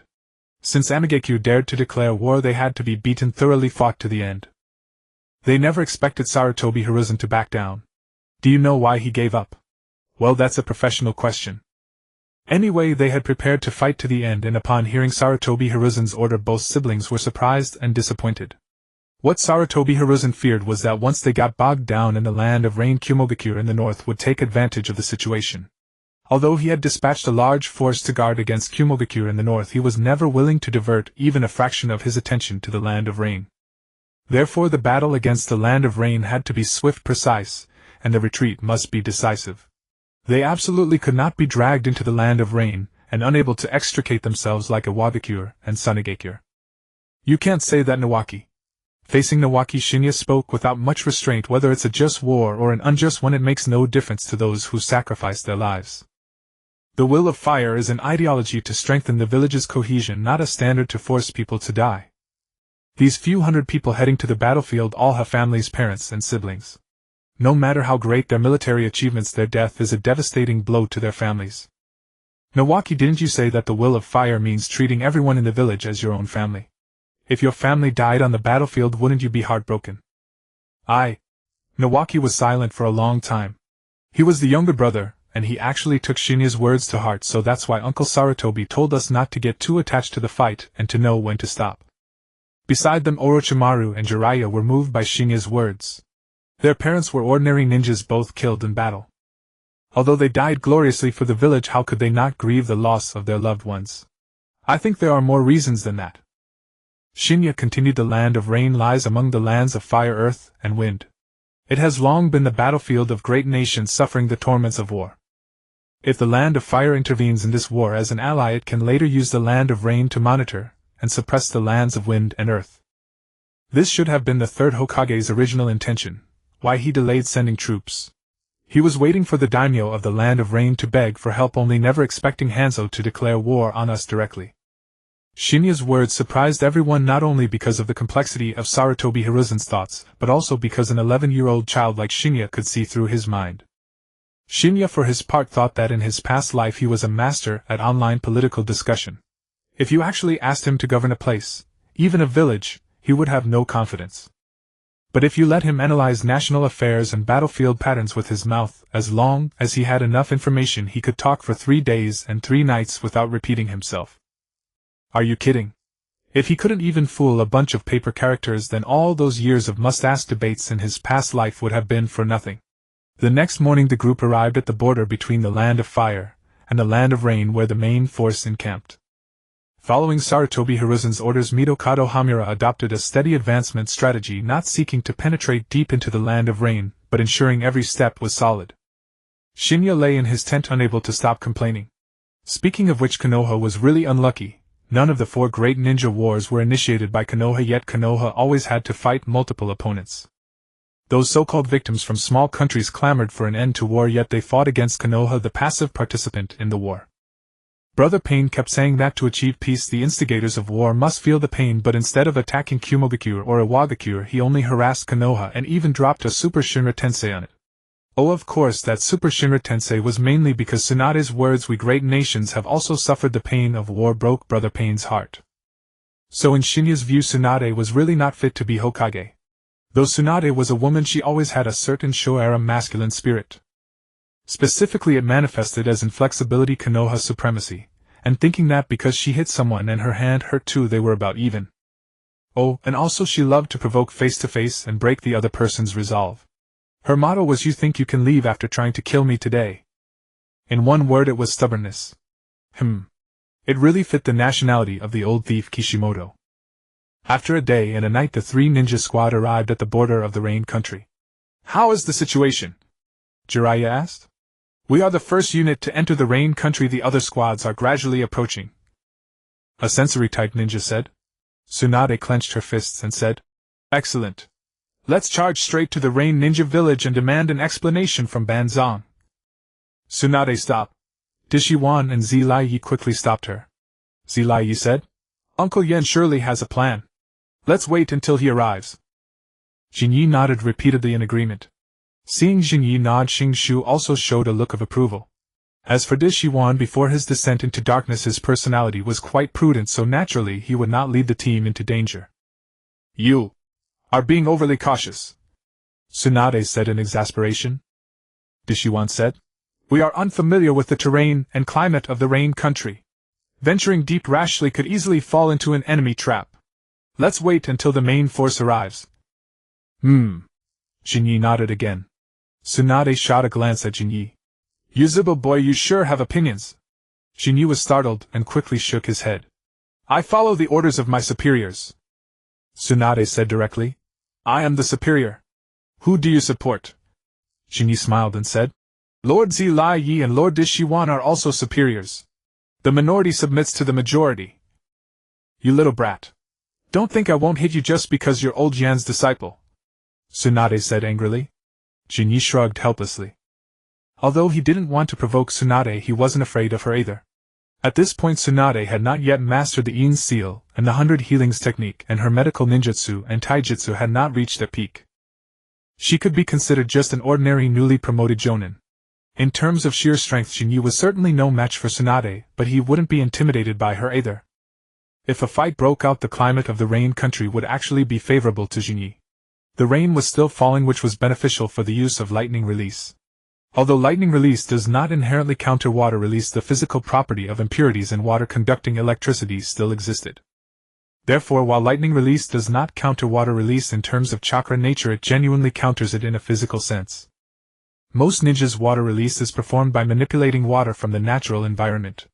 Only exceptionally powerful ninjas with a high level of nature transformation can create water using chakra, and such water remains pure, thus unable to conduct electricity.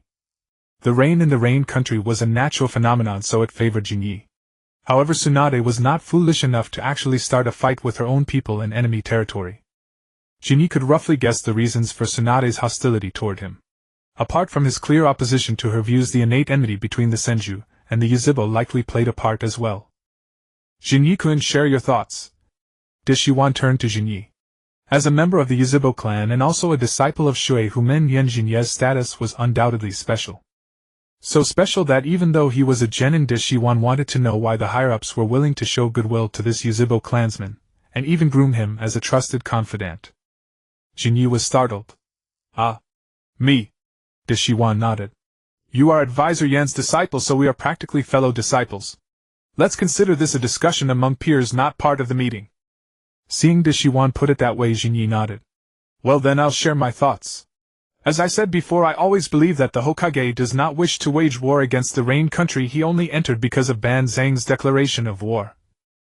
Therefore, I believe the main purpose of our entry into the Rain country, aside from punishing the Rain country, is to guard against the rock and sand hidden villages.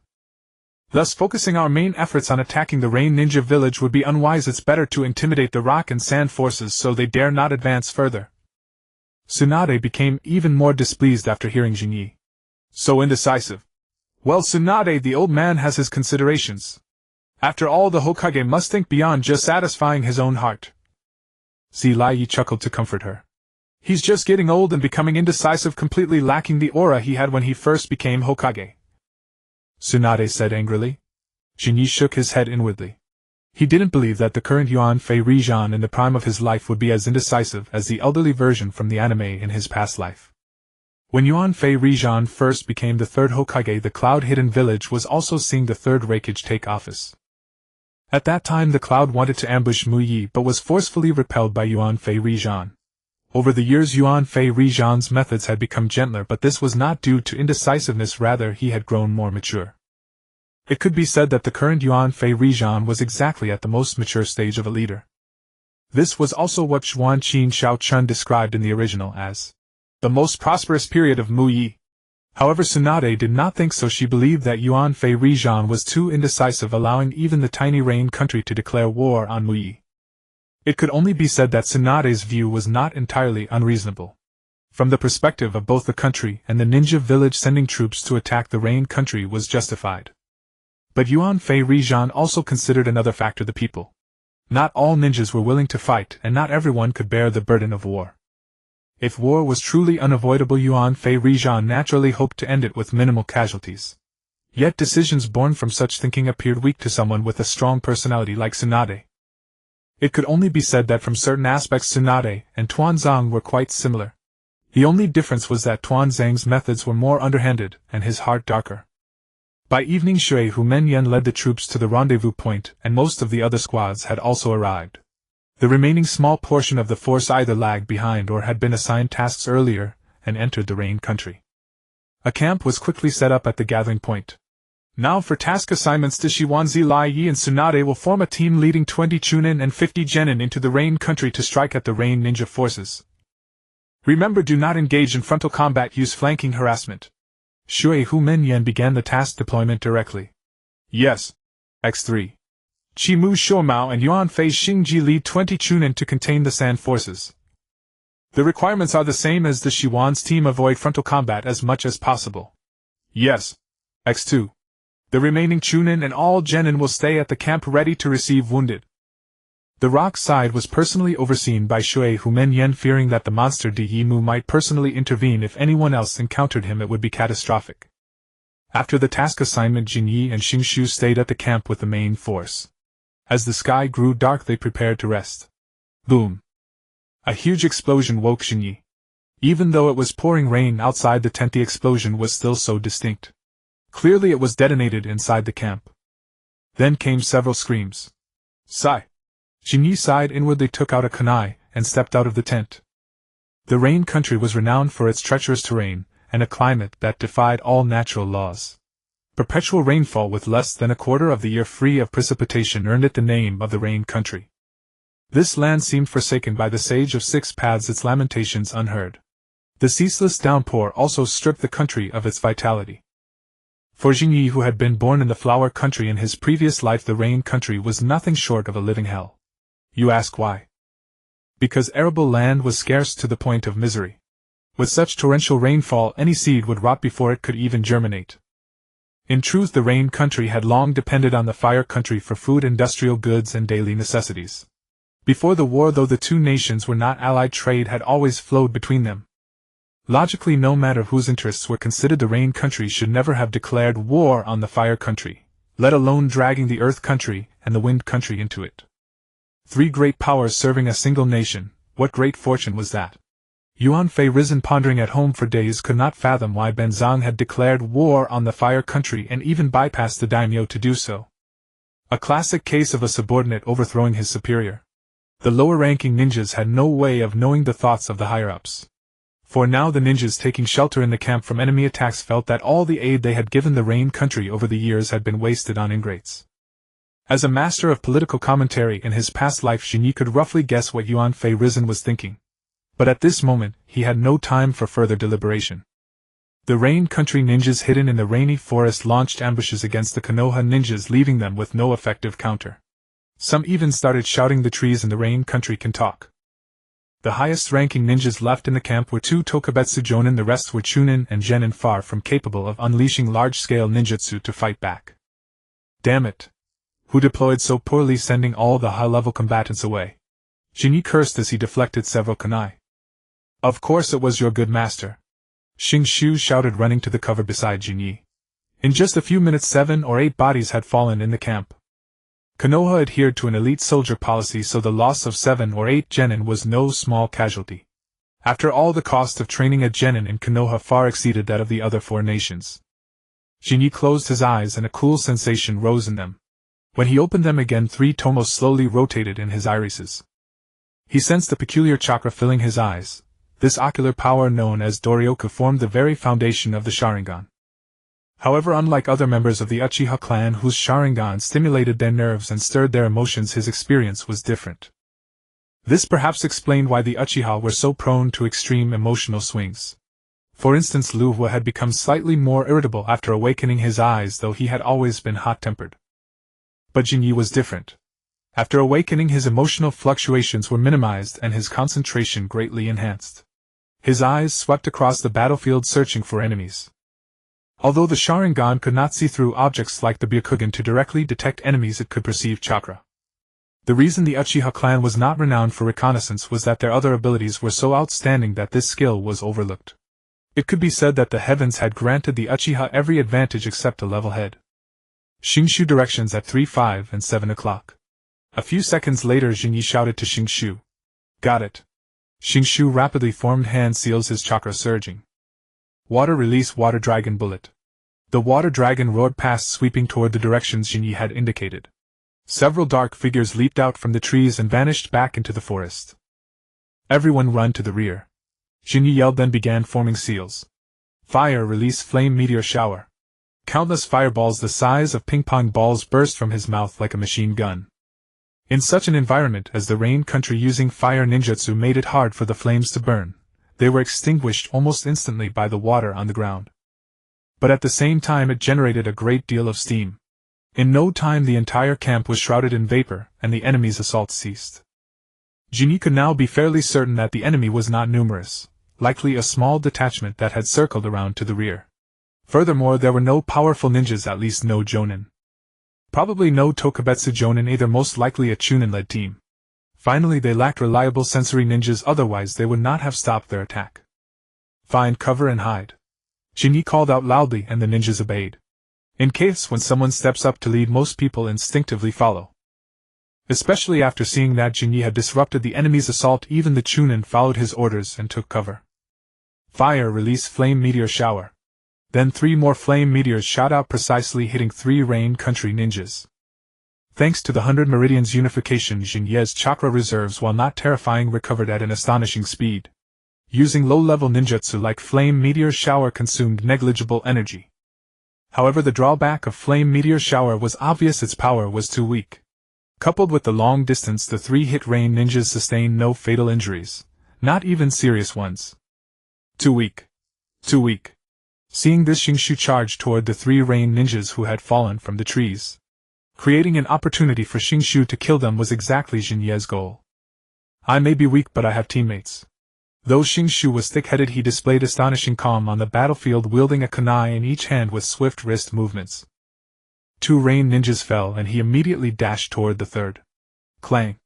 By then that Rain ninja had recovered, drawing a kunai to parry Shinshu's attack. Just as the Rain ninja was about to use his height advantage to suppress Shinshu, Jinyi appeared and kicked him in the face. Shinshu then drove his kunai into the Rain ninja's chest. Thus 3 Rain ninjas met their end. Jinyi looked back at the trees. The remaining chakra signatures had vanished.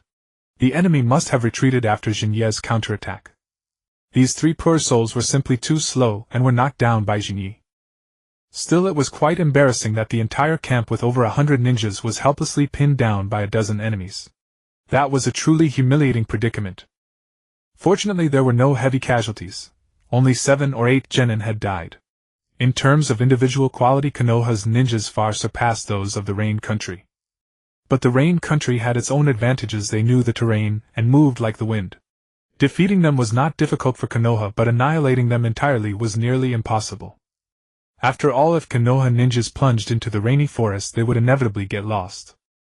After the battle, Jinyi reviewed the combat process. In an environment like the Rain Country, water release indeed had a unique advantage. Shinshu's water dragon bullet was clearly more powerful than when used in Mai. It seems I should study water release and earth release from now on, Jinyi pondered. His innate chakra natures were lightning, fire, and wind, lacking water and earth. But lacking innate water and earth did not mean he could not use water release and earth release. It was just that compared to his innate natures, the absent natures required first completing the step of chakra nature simulation. In simple terms, you must make your chakra simulate the chakra characteristics of water release and earth release, complete the nature transformation before you can use water release and earth release.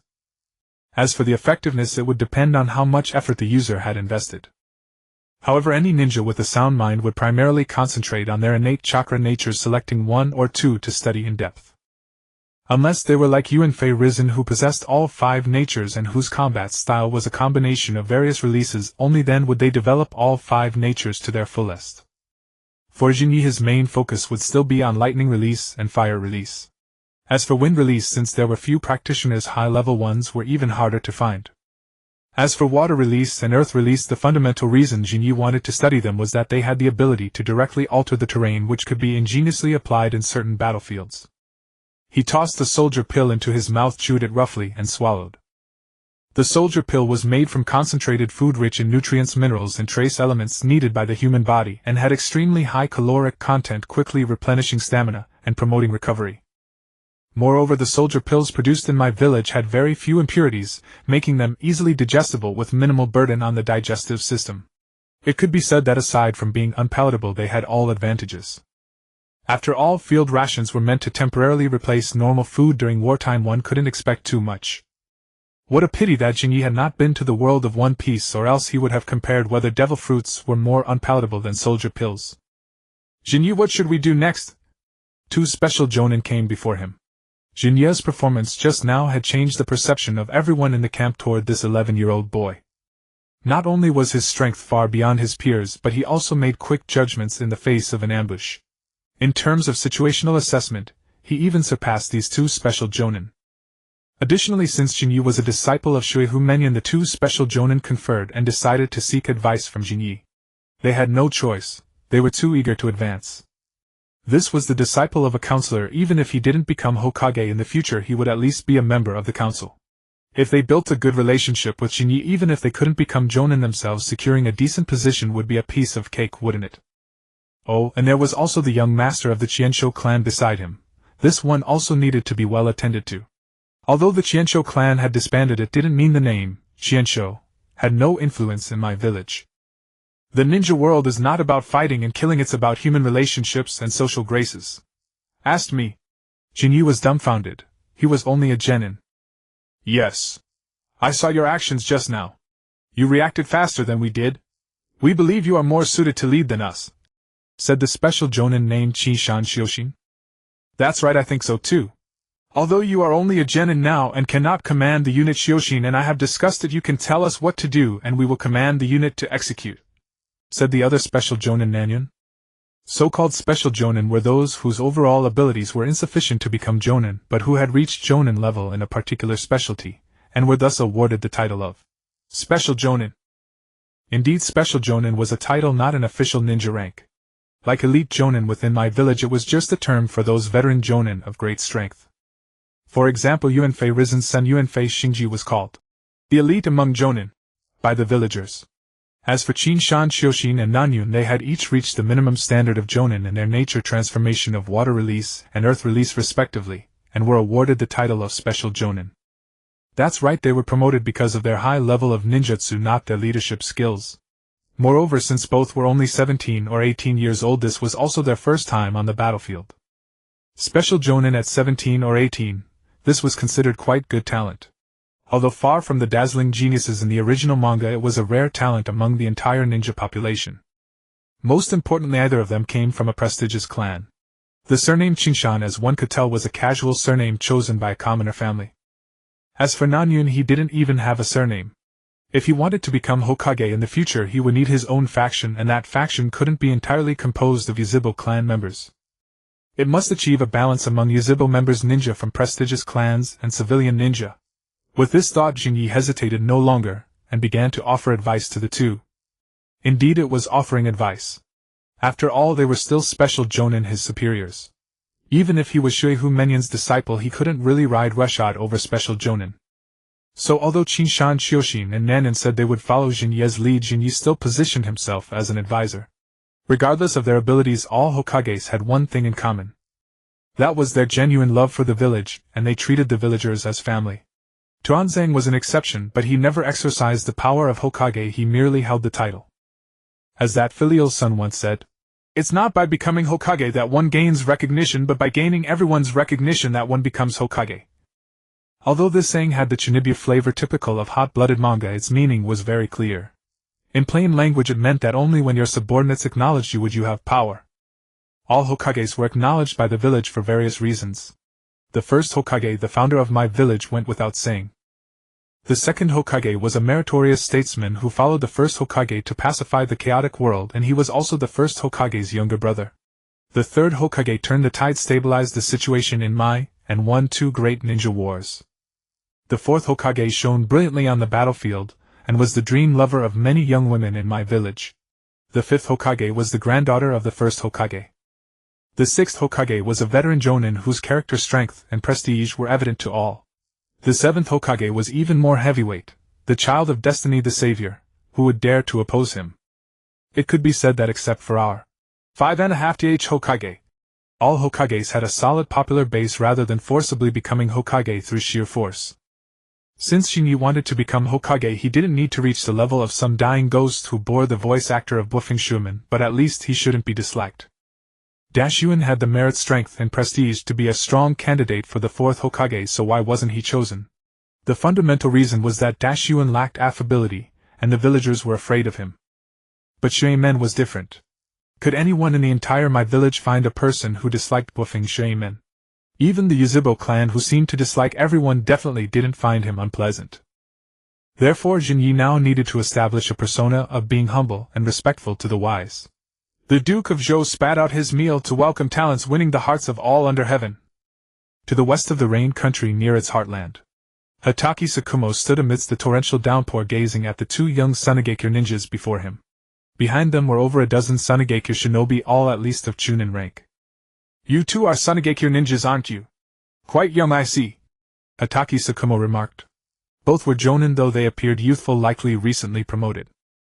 A man and a woman. From their covert observations earlier, it was evident they shared a close bond, likely husband and wife. The pair eyed Hatake Tsukumo and Sarutobi Yukichi, who stood on a tree branch with vigilance. Despite being outnumbered 2 to 1, they did not let their guard down. "I'm sorry, but you cannot pass this point," Hatake Tsukumo said, his expression turning stern. "Turn back. The dozen or so behind you represent a dozen families. It would be too rash to orphan so many households in Sunigakure." "Are you looking down on us, Konoha ninja?" the male Sunigakure shinobi growled with indignation. Hatake Tsukumo's eyes held a trace of sorrow. "No, it's merely that I cannot bear it. My own son was just born, so I can imagine the grief my family would feel if I fell in battle." "Easy for you to say. Those who occupy the best lands in the world always speak so sanctimoniously." The male Sunigakure shinobi gritted his teeth. "In your eyes, we Sunigakure are probably just waging war for pride, aren't we?" Hatake Tsukumo's expression grew solemn. He slowly drew the short-sword white fan from his back and said calmly, "It seems this war cannot be simply defined by justice or injustice. But regardless, the innocents who die because of war are blameless, especially so in the Rain Country. Enough talk. Die beneath my puppets." With a sweep of his hand, 2 puppets materialized instantly. "Remember my name, I am Ikki Jonin of Sunigakure." Hatake Tsukumo let out a resigned sigh, then spread his hands towards Sarutobi Yukichi on the tree. "If I were him, I would have killed you too," Sarutobi Yukichi remarked dryly. Even as a teammate, Sarutobi Yukichi found the condescending tone of Tsukumo's earlier words grating, let alone the enemy before them. Every phrase seemed to say, "Go back, I'm afraid I might accidentally kill you." "Rokuzuki!" Ikki shouted, and the female shinobi beside him unleashed 2 more puppets. Each of the 4 puppets had 6 arms, every arm wielding a sickle. A storm of saban needles shot from the puppets, blanketing the area toward the 2 Konoha shinobi. Sarutobi Yukichi kept his hands in his pockets, dodging the saban with an effortless grace, and said to Hatake Tsukumo, "See, you provoked the enemy." Hatake Tsukumo scratched his head sheepishly. "Sorry. It seems you were right to have the troops return to camp. Facing such a situation with a full unit would have resulted in heavy casualties." After leaping out of the puppet's attack range, the 2 landed on the ground. But the dozen Sunigakure shinobi quickly advanced, closing in on them. "2 men alone dare to face my squad. We're all jonin here, you underestimate us Konoha ninja," Ikki said with a twisted grin. "Wind release sickle weasel technique." Several wind attribute ninjas unleashed their jutsu. Blades of wind sliced toward the pair, carving furrows into the earth. Boom! A deafening roar. Sarutobi Yukichi casually waved his hand, dispersing the wind blades harmlessly. They merely ruffled the 2 men's hair, leaving them untouched. "Since this is your first battle, let me teach you something," Sarutobi Yukichi said, slipping his hands back into his pockets. "There are gaps between jonin, not just in individual skill. The ninja ranks may be the same across nations, but the overall quality of shinobi varies greatly. A Konoha jonin and a Sunigakure jonin cannot be compared so easily." Earth release Mudflow River. In an instant, the ground beneath the Sunigakure shinobi began to churn like a raging flood, swallowing them entirely. Iki and his wife Rokozuki leaped to a high vantage point to escape, but they couldn't retrieve their puppets. The 4 puppets were completely consumed by the mud flow, vanishing without a trace. Damn! Iki glared at the 2 Konoha ninja, then froze. Hatake Tsukumo, who had been beside Sarutobi Yukichi, was now nowhere to be seen. Iki! His wife's voice echoed in his ear. Iki turned to see Hatake Tsukumo's short sword piercing through Rokozuki's back, the blade emerging from her chest. At the same time, the mud flow ceased, revealing the bodies of the Sunigakure shinobi it had swallowed. Of the dozen-man squad, only Iki remained. As his wife's body crumpled to the ground, blood staining the rain, Iki stood paralyzed. Hatake Tsukumo's face bore no cruelty, only boundless pity. Pity? How absurd. To see pity on an enemy's face. In an instant, an endless fury consumed Iki's heart. Die, Konoha! Iki drew a kunai and charged at Hatake Tsukumo. But the next second, darkness enveloped his vision. When his sight returned, his throat had been slashed, and blood gushed out.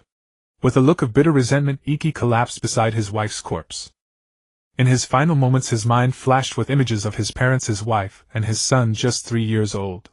They should have lived a peaceful life. If only there were no war. Sasori. That was his son's name. He thought of it as consciousness slipped away. Why did you use the dark technique? It was rather unnecessary. Hatake Tsukumo's voice was heavy with melancholy as he looked at Sarutobi Yukichi. Sarutobi Yukichi replied. The enemy was cornered. We had to eliminate all risks. Seeing the compassion and pity in his teammates' eyes, he asked, Do you pity him? Hatake Tsukumo said. Ignorant and full of fervor, sent to the battlefield by his own village. Isn't that pitiable? Sarutobi Yukichi said flatly. Before that, you should consider the innocent civilians of the Rain country, and us who were dragged into this war without reason. Aren't we pitiable? Who started this war and who carries out the orders of their superiors? Hatake Tsukumo looked at Sarutobi Yukichi. A shinobi must prioritize completing the mission, that's the rule. They were just following it. Sarutobi Yukichi said. Exactly. So please complete your own mission to hold back the Sunigakure forces. Jonin Hatake Tsukumo. Hatake Tsukumo had no retort. He silently sheathed his short sword and turned to leave. As your partner, I must say something. Sarutobi Yukichi's voice rang out again. Your kindness toward both comrades and enemies is excessive. That's a dangerous flaw. Aimless goodwill can harm others. And it will harm you too.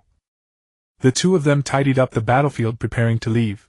What they called tidying up was essentially Sarutobi Yukichi using earth release to bury the bodies of those ninjas. They were all poor souls sent to the battlefield without knowing anything. Since they were already dead, there was no need to leave them exposed in the wilderness. Just as they were about to leave, they detected a fluctuation of chakra. Katsuyu. A slug emerged from a corner. It was Tsunade's summoning beast Katsuyu. The species was slug, and this slug's name was Katsuyu. Do not confuse them. Lord Yukiki, Lord Tsukumo, Lady Tsunade, and the others have encountered Hanzo of the Salamander. This single sentence made Sarutobi Yukichi and Hatake Tsukumo's hearts tighten. The 3 of them, Tsunade, Orochimaru, and Jiraiya, were all disciples of Sarutobi Hiruzen. Especially Tsunade, who was also the granddaughter of the first Hokage and the princess of Konoha. It could be said that Tsunade's status was even more special and sensitive than Yukiki's, the son of the Hokage. If Tsunade were to die on the battlefield, it would be a considerable blow to Konoha and would give other nations an opportunity to attack. Let's split up for now. You continue the mission and I'll go rescue Orochimaru and the others, said Yukiki.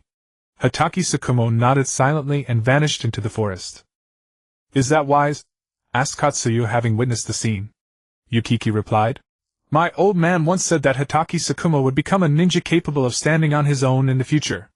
That being the case, some things he needs to figure out for himself.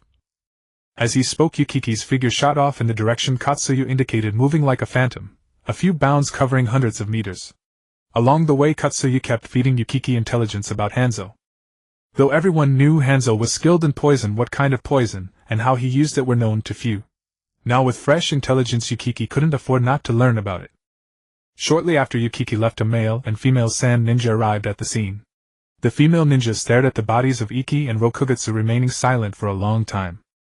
Sister, do you know who did this? The male ninja said. The fatal wounds bear traces of wind release nature transformation.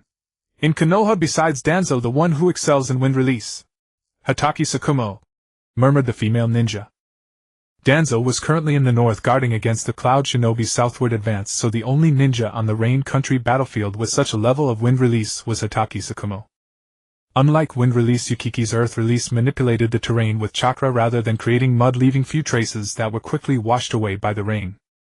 But Hokage Tsukumo's wind release nature transformation was applied to his short sword after killing the couple traces of the transformation remained in the wounds. Thus the siblings did not discover that there was another person present. Outside the Rain Ninja village, a dozen Konoha ninja lay fallen, many already dead from poisoning. Poison gas. This was the means of the Rain Ninja village leader Hanzo. Of the 20-man squad, only Tsunade, Orochimaru, and Jiraiya were left fighting desperately. The three were in poor condition, especially Tsunade, who had expended enormous chakra and stamina to detoxify the other two. At this point, Jiraiya had not yet learned Mount Myoboka's Sage Mode, Tsunade had not developed the Yin Seal, and Orochimaru did not have many forbidden techniques. In terms of strength, they were merely elite jonin. Facing Hanzo, one of the pinnacles of this era, they were still far too weak. Moreover, Hanzo's fighting style was the most troublesome, poison. Without Tsunade, if Hanzo's side so much as grazed them, or if they were merely touched by the poison gas, the battle would be over. It was only thanks to Tsunade's full detoxification efforts and Hanzo's own restraint that the three had managed to hold out this long. At the same time, jealousy burned in Hanzo's heart. Why should Konoha get all the good things? Why? Strong leaders, such talented young people, the best environment, and the most privileged material life. And the Rain Ninja village. They were like rats in a sewer, barely surviving on aid from the Land of Fire. He couldn't accept it. Why was the Land of Rain doomed to such a fate? Why couldn't the Land of Rain influence the world order? Why must the world's changes be dictated by the 5 great nations? Just then the Land of Wind and the Land of Earth went to war, and the daimyo, that old fool, placed his hopes on the Land of Fire, hoping for its support.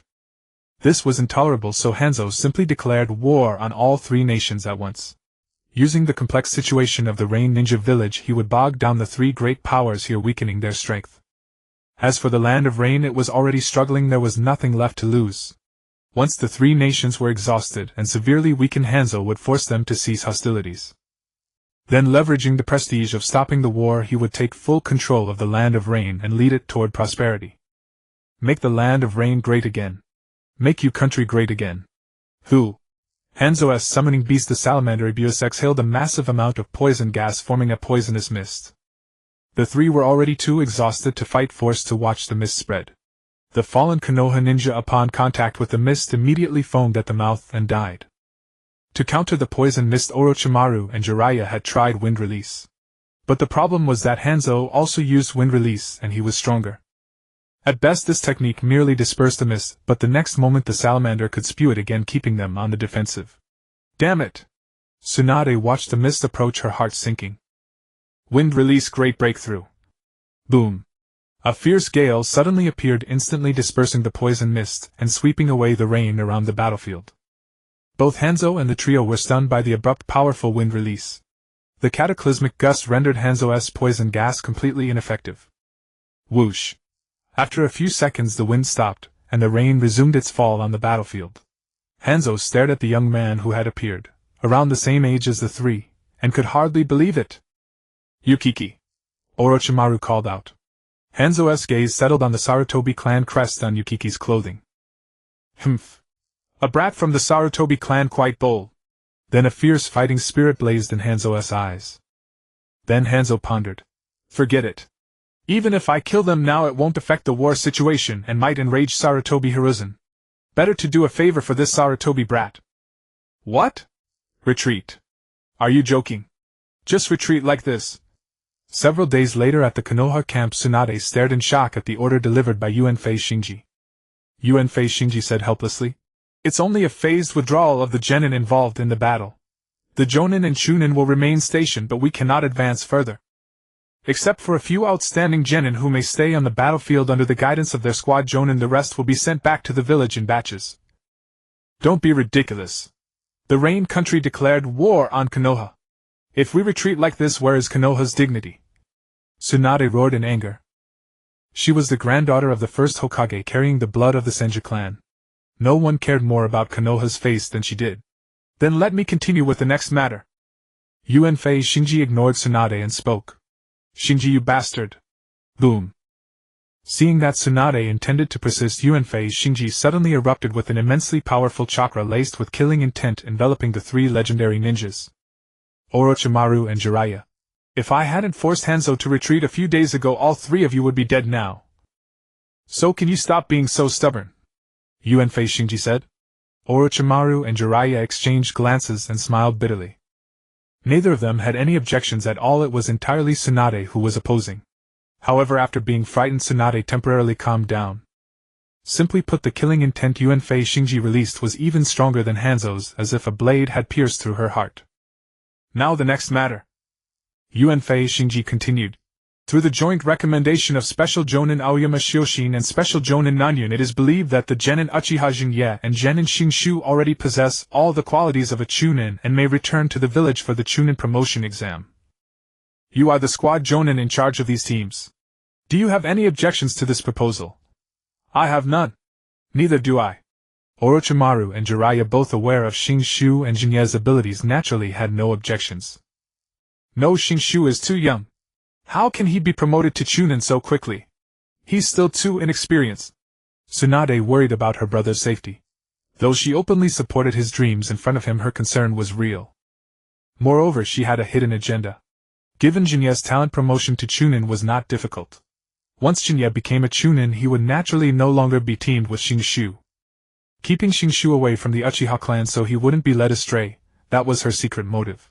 Especially since this Uchiha Shin'ya actually agreed with the old man's policies that made it even more crucial to prevent him from influencing Shinshu.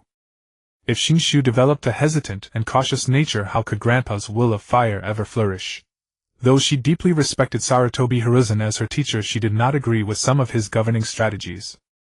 In Tsunade's view, Sarutobi Hiruzen was far too merciful, overly cautious in decision-making, seemingly always afraid of sacrifice. But how can war be waged without casualties? Just like this campaign into the Rain Country, Sarutobi Hiruzen had already decided to withdraw the Genin just a few days after entering the country. Without the baptism of blood and fire, how could these Genin become true ninjas? This was truly womanly indecision. Meanwhile, Jinya was. He was studying the elemental affinities of chakra. Although he had some understanding from his previous life watching the anime, there were indeed affinities among the 5 elements. For instance, wind beats lightning, lightning beats earth, earth beats water, water beats fire, and fire beats wind. Thus, in theory, no element is inherently superior. It mainly depends on the ninja's personal mastery of nature transformation and their application of these affinities. However, this is the affinity between chakra natures. And the world of Naruto is not entirely a world where physics does not exist. Therefore, the affinity between chakra natures can sometimes be reversed. For example, fire beats wind. This is mainly because fire feeds on wind. Using wind release against fire release not only fails to neutralize it but can also amplify the flames. Take Sarutobi Hiruzen's son Yuanfei Shinji for example. His favorite tactic was to start with a fire release, then have his shadow clones use wind release to enhance its power. So when facing an enemy, can a wind release user counter a fire release user? Of course they can. If you time your wind release correctly, or if it is strong enough to change the wind direction, the enemy's fire release will burn back on them. Alternatively, your wind release could be so powerful that it directly extinguishes the enemy's fire release. Therefore, the affinity between chakra natures must be studied but not blindly relied upon. Combat is not a game.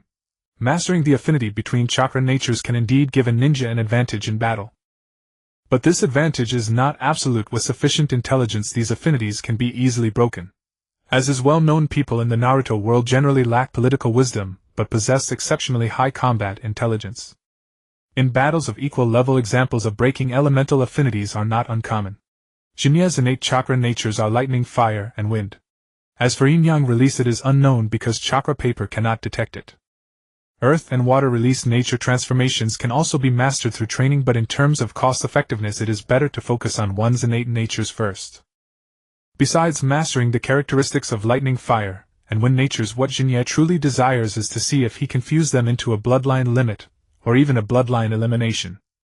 Enhancing strength is secondary. The main benefit is that when a ninja develops a bloodline limit or bloodline elimination through chakra nature transformation, their cell activity greatly increases.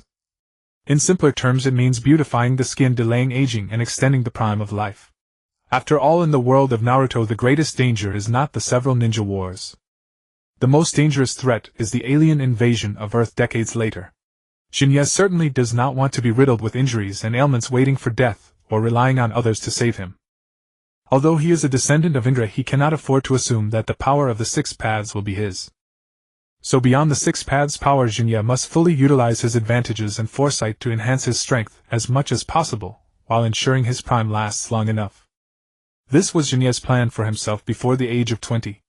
With 9 years remaining, it was a long-term plan.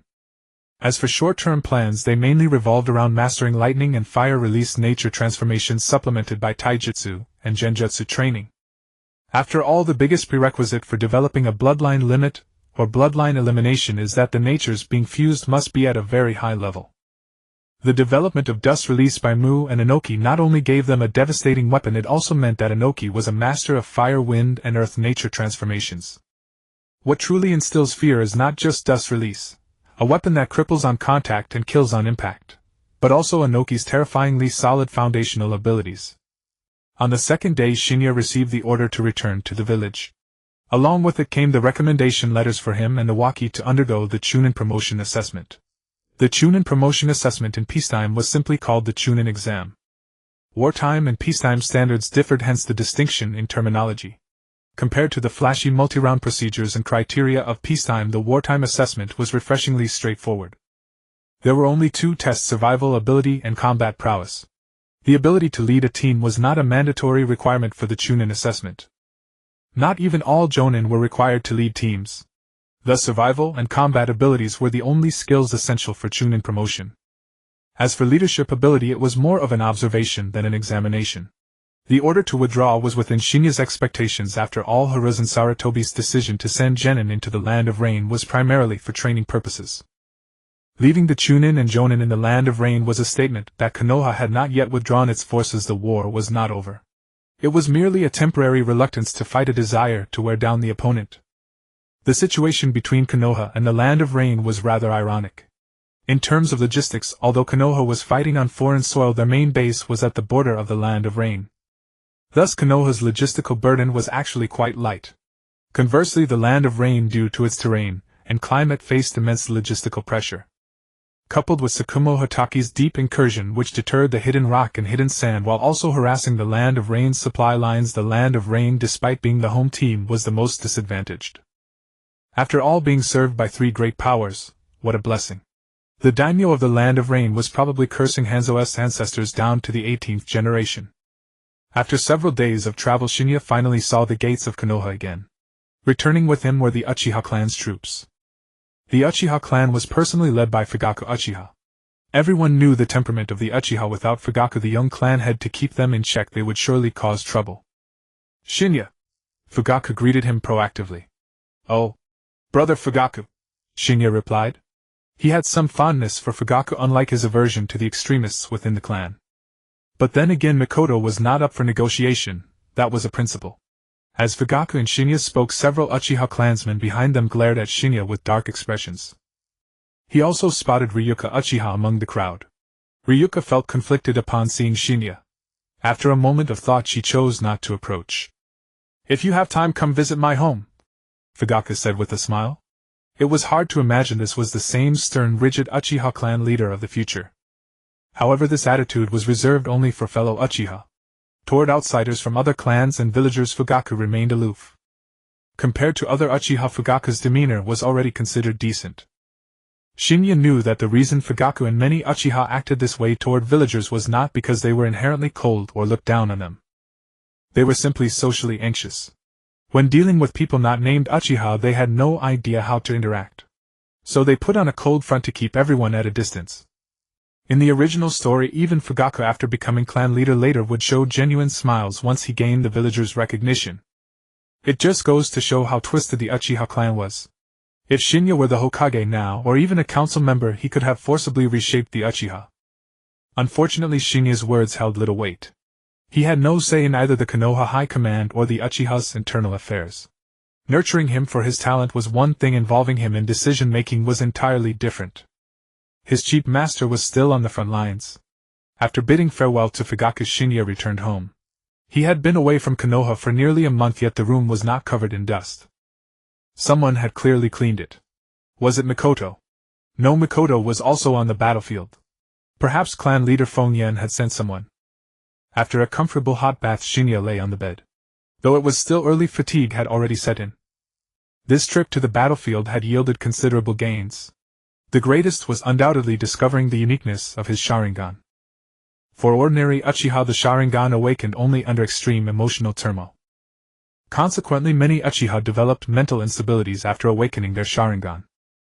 But strictly speaking, this instability was not caused by the Sharingan itself, but by the traumatic events that triggered its awakening.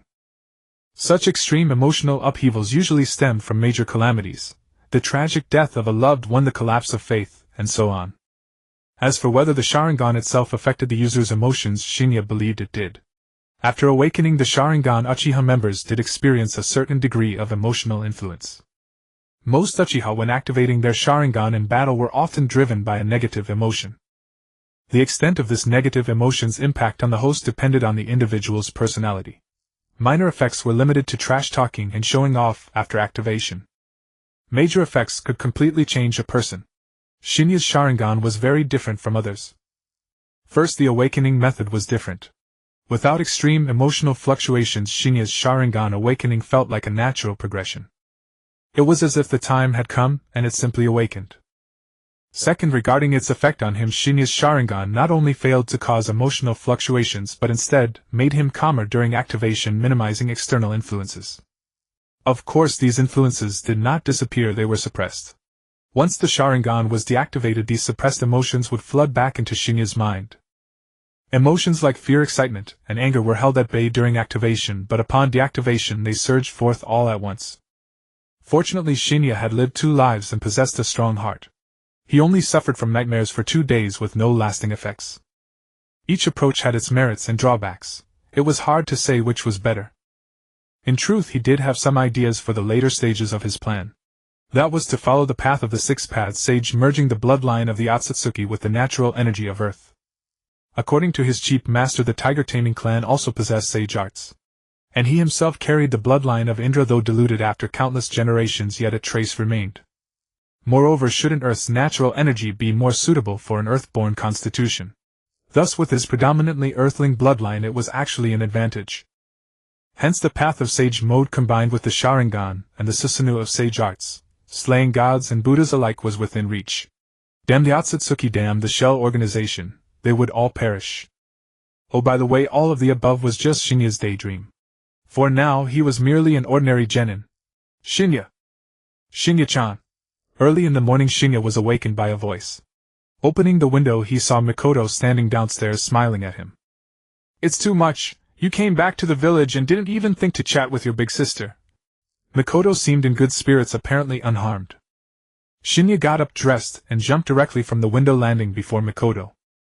Although Shin'ya was a year younger than Mikoto and girls generally mature earlier, he was already half a head taller than her. There was no helping it. Such was the terrifying power of unity of heaven and man. So far, Shin'ya possessed only 2 purple talents. One was unity of heaven and man, and the other was harmonious meridian fusion. The former elevated Shin'ya's base stats far above his peers, while the latter granted him extremely low energy consumption and high endurance. Upon studying his golden finger, Shin'ya discovered some clues.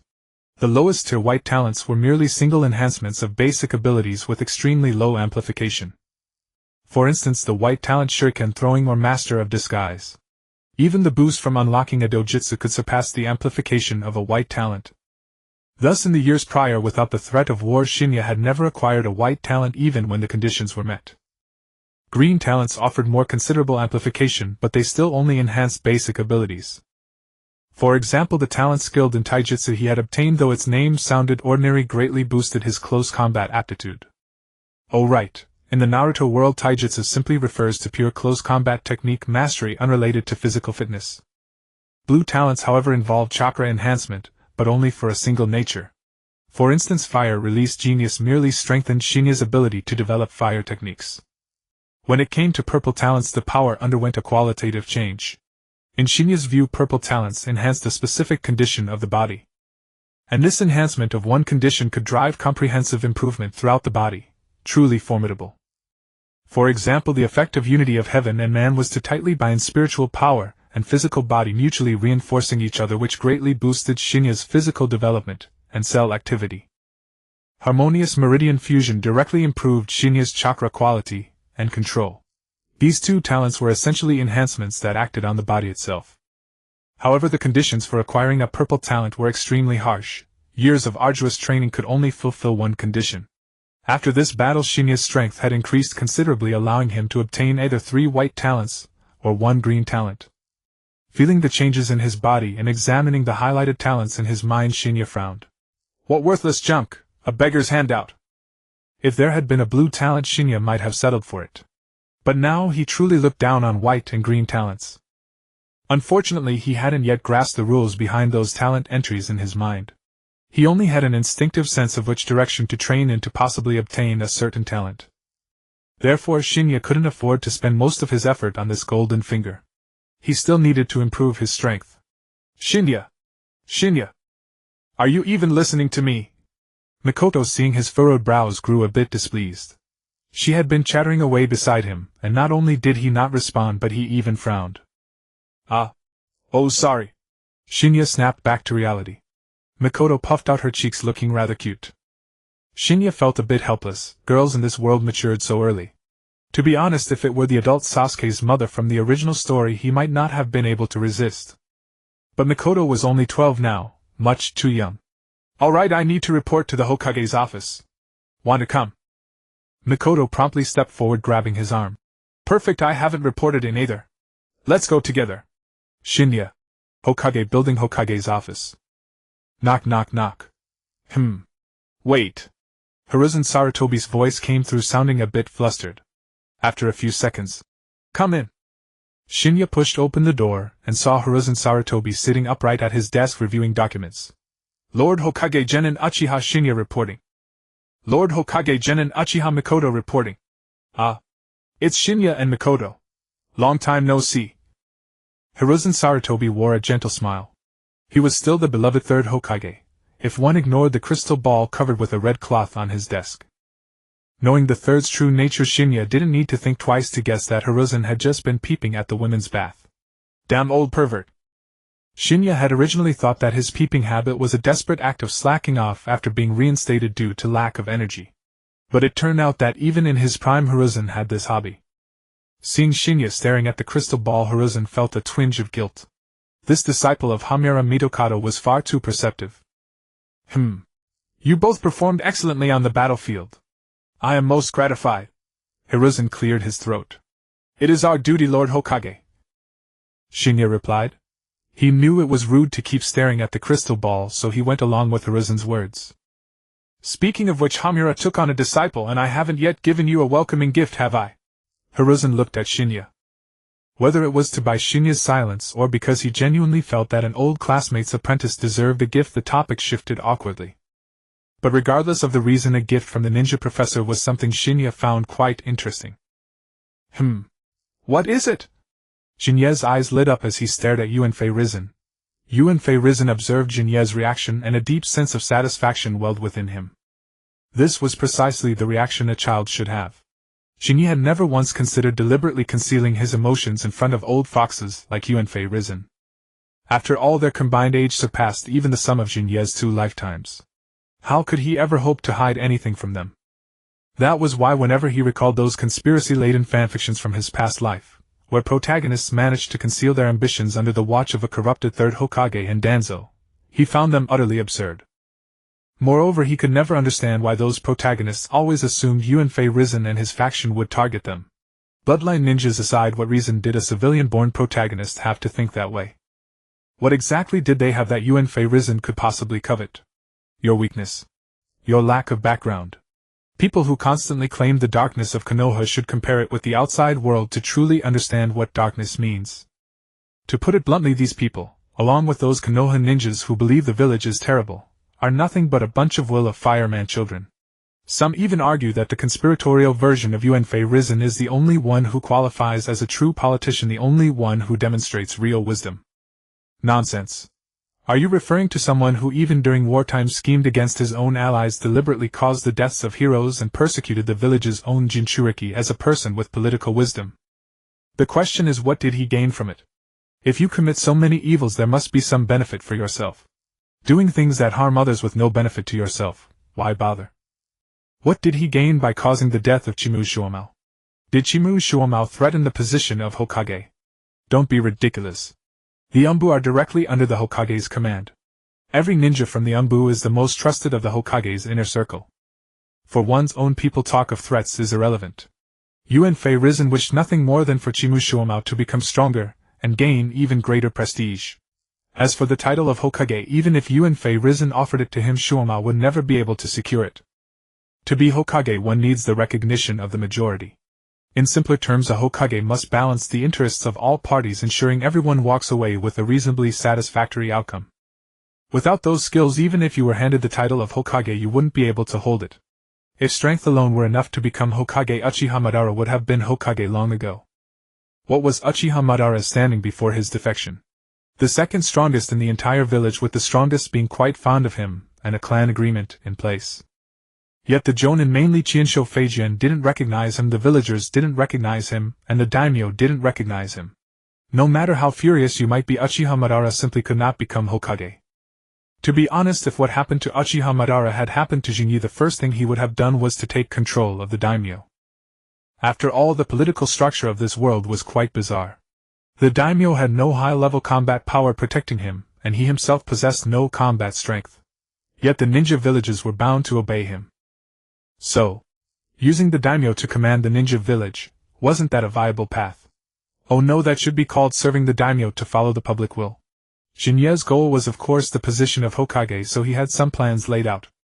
Beyond the most fundamental strength, many preparations were necessary. First, he needed to ease the conflict between the Uchiha and the Hokage faction. If that proved impossible, he would at least ensure he had a certain say within the Hokage faction. Second, he needed to secure his status and influence within the Uchiha clan. This was not particularly difficult. As long as he maintained good relations with clan leader Feng Yan and Fugaku, the only things he lacked were strength and age. Next, he would cultivate good relationships widely. Whether among villagers or fellow ninjas, at least they should not have a negative impression of him. Finally, he would accumulate military achievements. Achievements were placed last. They were not even a necessity, but rather a bonus. Orochimaru's achievements were not inferior to Minato's, and his seniority far exceeded Minato's, yet he still lost the competition for Hokage to Minato. What could you do? Could you be angry? You couldn't. Popularity was often an irrational thing. Some people, no matter how many good deeds they did, would still be disliked by others. Others could make people feel a spring breeze with just a few words. Uchiha Madara had contributed to Konoha, but his perpetually cold, indifferent expression, and his do-not-approach demeanor, how could people not be afraid of him? Shin'ya's goal was not to become a little son like Minato, because his personality wasn't like that. If you were acting while the other person was genuine, you could never surpass them. Moreover, conflicting personas might not be a good thing. So Jinyi established a hearty and straightforward persona for himself, blending in with ninjas from other clans, civilian ninjas and villagers alike. Needless to say, he was determined to become the child king of Konoha. Though he thought a lot, it was only a fleeting moment. Jinyi snapped back to reality and looked at Yuan Fei Risen. It's nothing too valuable, just some of my insights on the 5 elemental ninjutsu along with a few experiences on chakra nature transformation. Yuan Fei Risen placed a leather-covered notebook on the table. He had to admit that Shin'ya's heart stirred.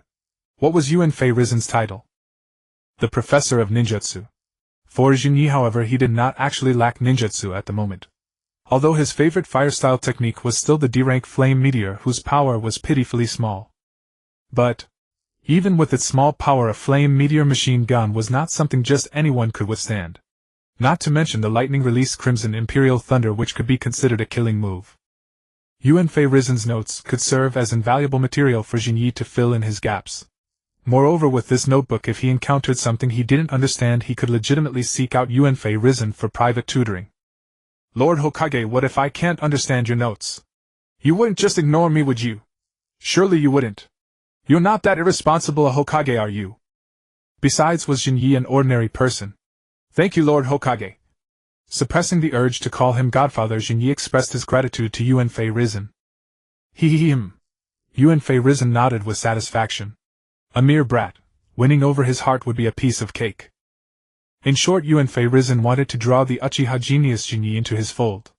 and Jinyi in turn wanted to integrate more quickly into the Hokage faction and gain a certain voice sooner. If you think about it, isn't that a kind of mutual pursuit? Lord Hokage's notebook. Lord Hokage really thinks highly of you, Jinyi. Meichin was genuinely envious, as everyone knew who in all of Konoha was the strongest in fire-style ninjutsu. Not some member of the fire-style famous Uchiha clan, but the current Hokage Uenfei Risen. The fire he spat from his mouth glowed with a white light. Just imagine how terrifying that was. Meichin's chakra nature was not as diverse as Jinyi, as she was purely fire type. Therefore the notes of Uenfei Risen, the strongest in fire style, would be of great help to her as well. However, Jinyi still had to take basic social etiquette into account. The notebook that Uenfei Risen had given him could not be passed on to Meichin. The way cannot be lightly transmitted. This was the most fundamental rule of the trade in any world.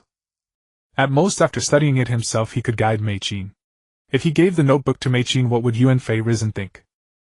Meichin, if you have nothing else, could you leave first? I have some matters I want to discuss with Jinyi alone. Uenfei Risen revealed a gentle smile, saying to Meichin. Yes. Meichin hurriedly replied, then left the office. It must be said Uenfei Risen truly had a knack for winning people's hearts.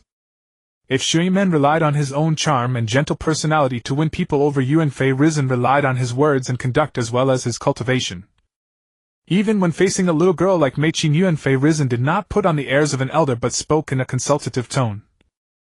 Although it was essentially no different from an order, anyone who heard this question, unless they were a complete idiot, would not truly think Uenfei Risen was seeking opinions.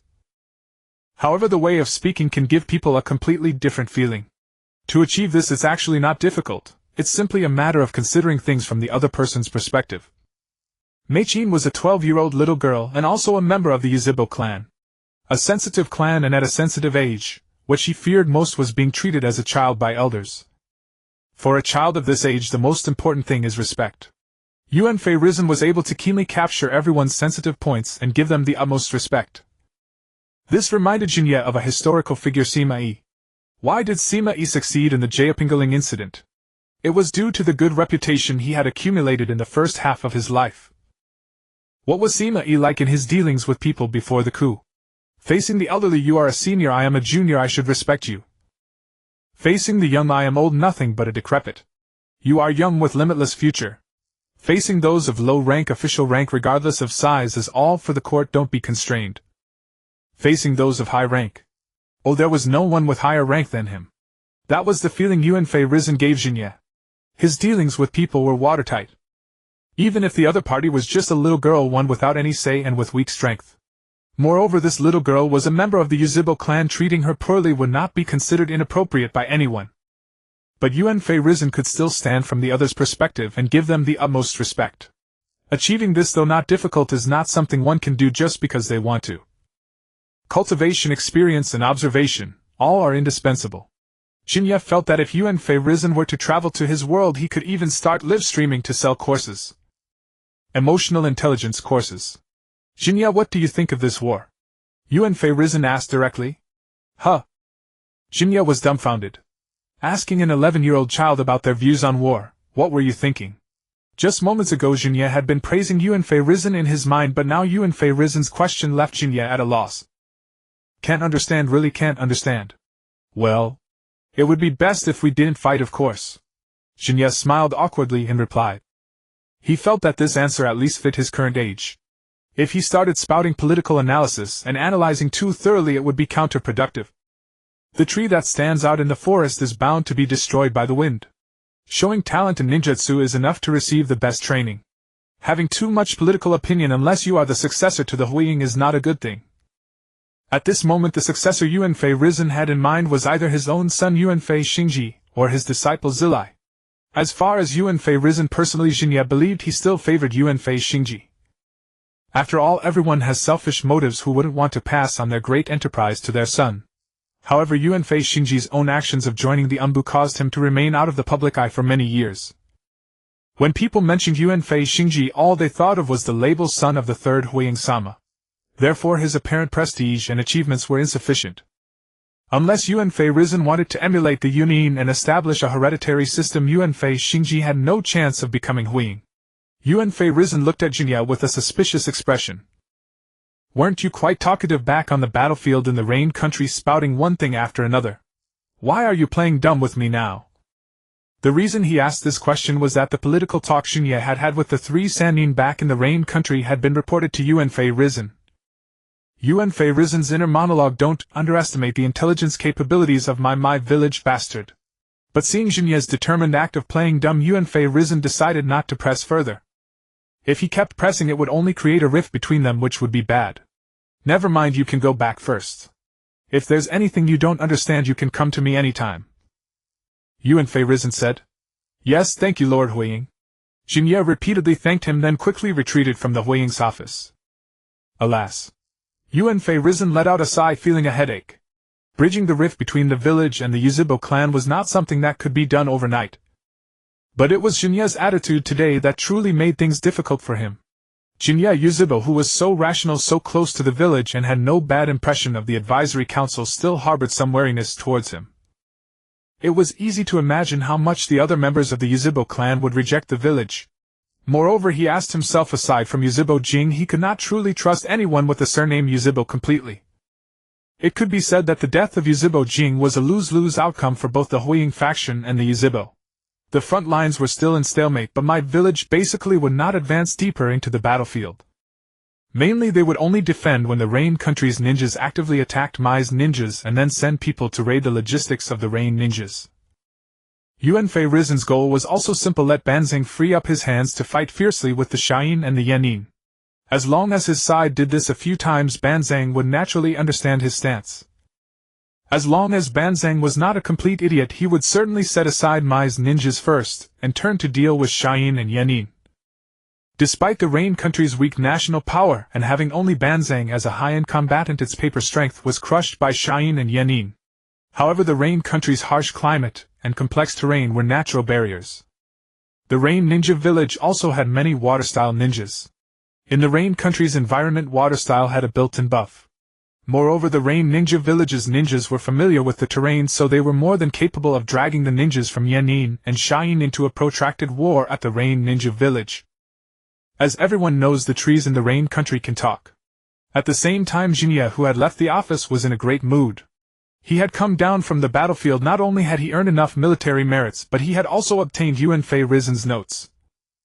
Moreover, Aoyama Shushin and Nanyan had recommended him for promotion to Chunin if he agreed he could take the assessment at any time. But Shin'ya's mind was not entirely on these matters now. He looked at Meichin, who was beside him. Meichin also looked at him. "I say, have you had breakfast?" said Shin'ya. Meichin shook her head no. Shin'ya extended his hand. "Come on, let's go together." Meichin revealed a smile. "Sure." In the blink of an eye, a year had passed.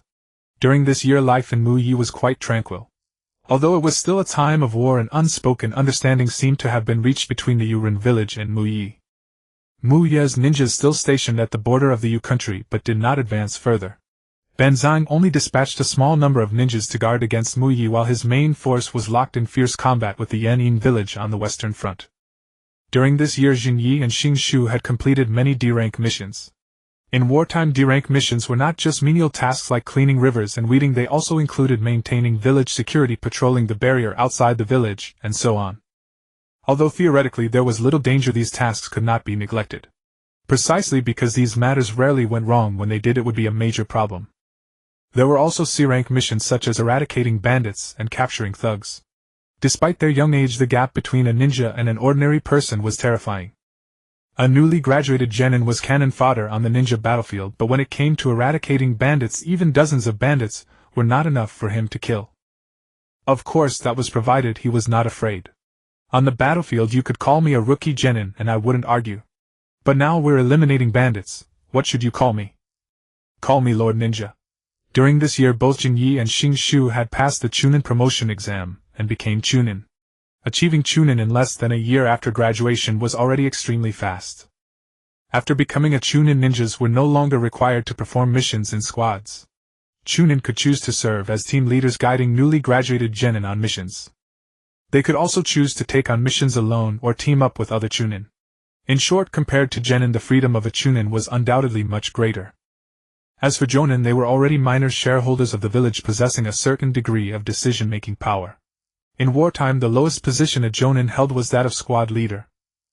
As for the highest position, needless to say it was the supreme commander of the entire front line. In truth, in terms of strength, the 12-year-old Shin'ya was already no weaker than most of the village's jonin. However, promotion to jonin was not solely based on strength and merit. Jonin were the true decision-making stratum of the village, the highest-ranking figures aside from the Hokage and the most core advisory council. Muyi was currently at its peak, yet the number of jonin was still limited. Besides the 4 members of the advisory council, there were also the clan heads of the various ninja families. Aside from these, the number of jonin did not exceed 20. Yet Muyi had thousands of ninjas. This was due to Muyi's elite force policy, which deliberately did not increase the number of ninjas. Villages like Yan'in, which frequently engaged in mass recruitment, could have tens of thousands of ninjas. Of course, the overall quality of their ninjas was certainly inferior to that of Muyi. A newly graduated genin from Muyi during this period, after experiencing one war, could match the veteran genin of the other 4 nations. From the perspective of smaller nations outside the 5 great nations, Muyi's genin could even be used as chunin. There was no helping it, although the ninja ranks and titles followed a common tradition across all nations. Each nation's national power, social environment, and education system differed, resulting in varying overall ninja quality. And during this year, Shin'ya's overall strength could be said to have leaped forward. At 12 years old, one was naturally entering adolescence, the early stage of rapid growth. Physical development itself also drove the advancement of both physical and spiritual strength. Not to mention that during this period Shin'ya was also training. With his chief master absent, the responsibility of teaching fell upon Yanfei Risen. For questions about the Sharingan, Shin'ya could consult clan leader Feng Yen. For practical combat, he could spar with Xing. With a ninjutsu professor and the head of the Uchiha clan as teachers and the former heir of the Qianshou clan as a sparring partner, how could this blessing be small? However, his talent did not show much change. It was not enough to acquire blue talent, and purple was even more difficult. But this did not mean Shin'ya had made no progress. To put it bluntly, his current self could casually annihilate his self from a year ago. The 12-year-old Shin'ya had now grown to about 1.75 meters in height, and his physique was much more burly than his peers. This was the enhancement brought by Tianren He, the body and spirit mutually nourishing each other, continuously strengthening one another. Clang! Clang! On the training ground, Shin'ya was napping on a tree. Mei Qin found Shin'ya holding a new headband. Look! Huh! Shin'ya looked bewildered. Mei Qin said angrily. It's a chunin headband. I'm a chunin now too, so you can't mock me anymore. Shin'ya spread his hands. When did I ever mock you? Besides, it's not like you're a jonin. What's there to be proud of?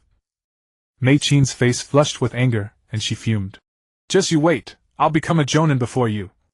Shin'ya looked at the angry Mei Qin and began to understand the mindset of that kid from the Nailiang family. Women's such a hassle. Getting up and jumping down from the tree, looking at Mei Qin, who was half a head shorter than him, Shin'ya couldn't bring himself to retort. Mei Qin's anger was only in words. She might be angry that day, but the next day she would still bring breakfast for Shin'ya. With that, what more could Shin'ya ask for? Even if Shin'ya never cooked for himself, Mei Qin could take care of all 3 meals for him. Hey, since you've been promoted to chunin, how about celebrating? Shin'ya said, looking at Mei Qin. Great, great. Mei Qin's anger vanished instantly, and her eyes lit up. Shin'ya formed a hand seal and created several shadow clones, saying, Then I'll go notify Xingshu Shui Menjiu Xian Nai Rizu Richa Lu Jiu Hai Dingsua. Shin'ya listed more than a dozen names in one breath, all of whom would become renowned ninjas in the future. During this year, besides carrying out missions and training, the thing Shin'ya did most was making friends. It could be said that whether it was Xingshu's peers or his own, or even seniors and juniors, as long as he could remember their names, he had befriended them all. These people seemed to be encountering such a generous Uchiha for the first time, and they were quite interested in Shin'ya.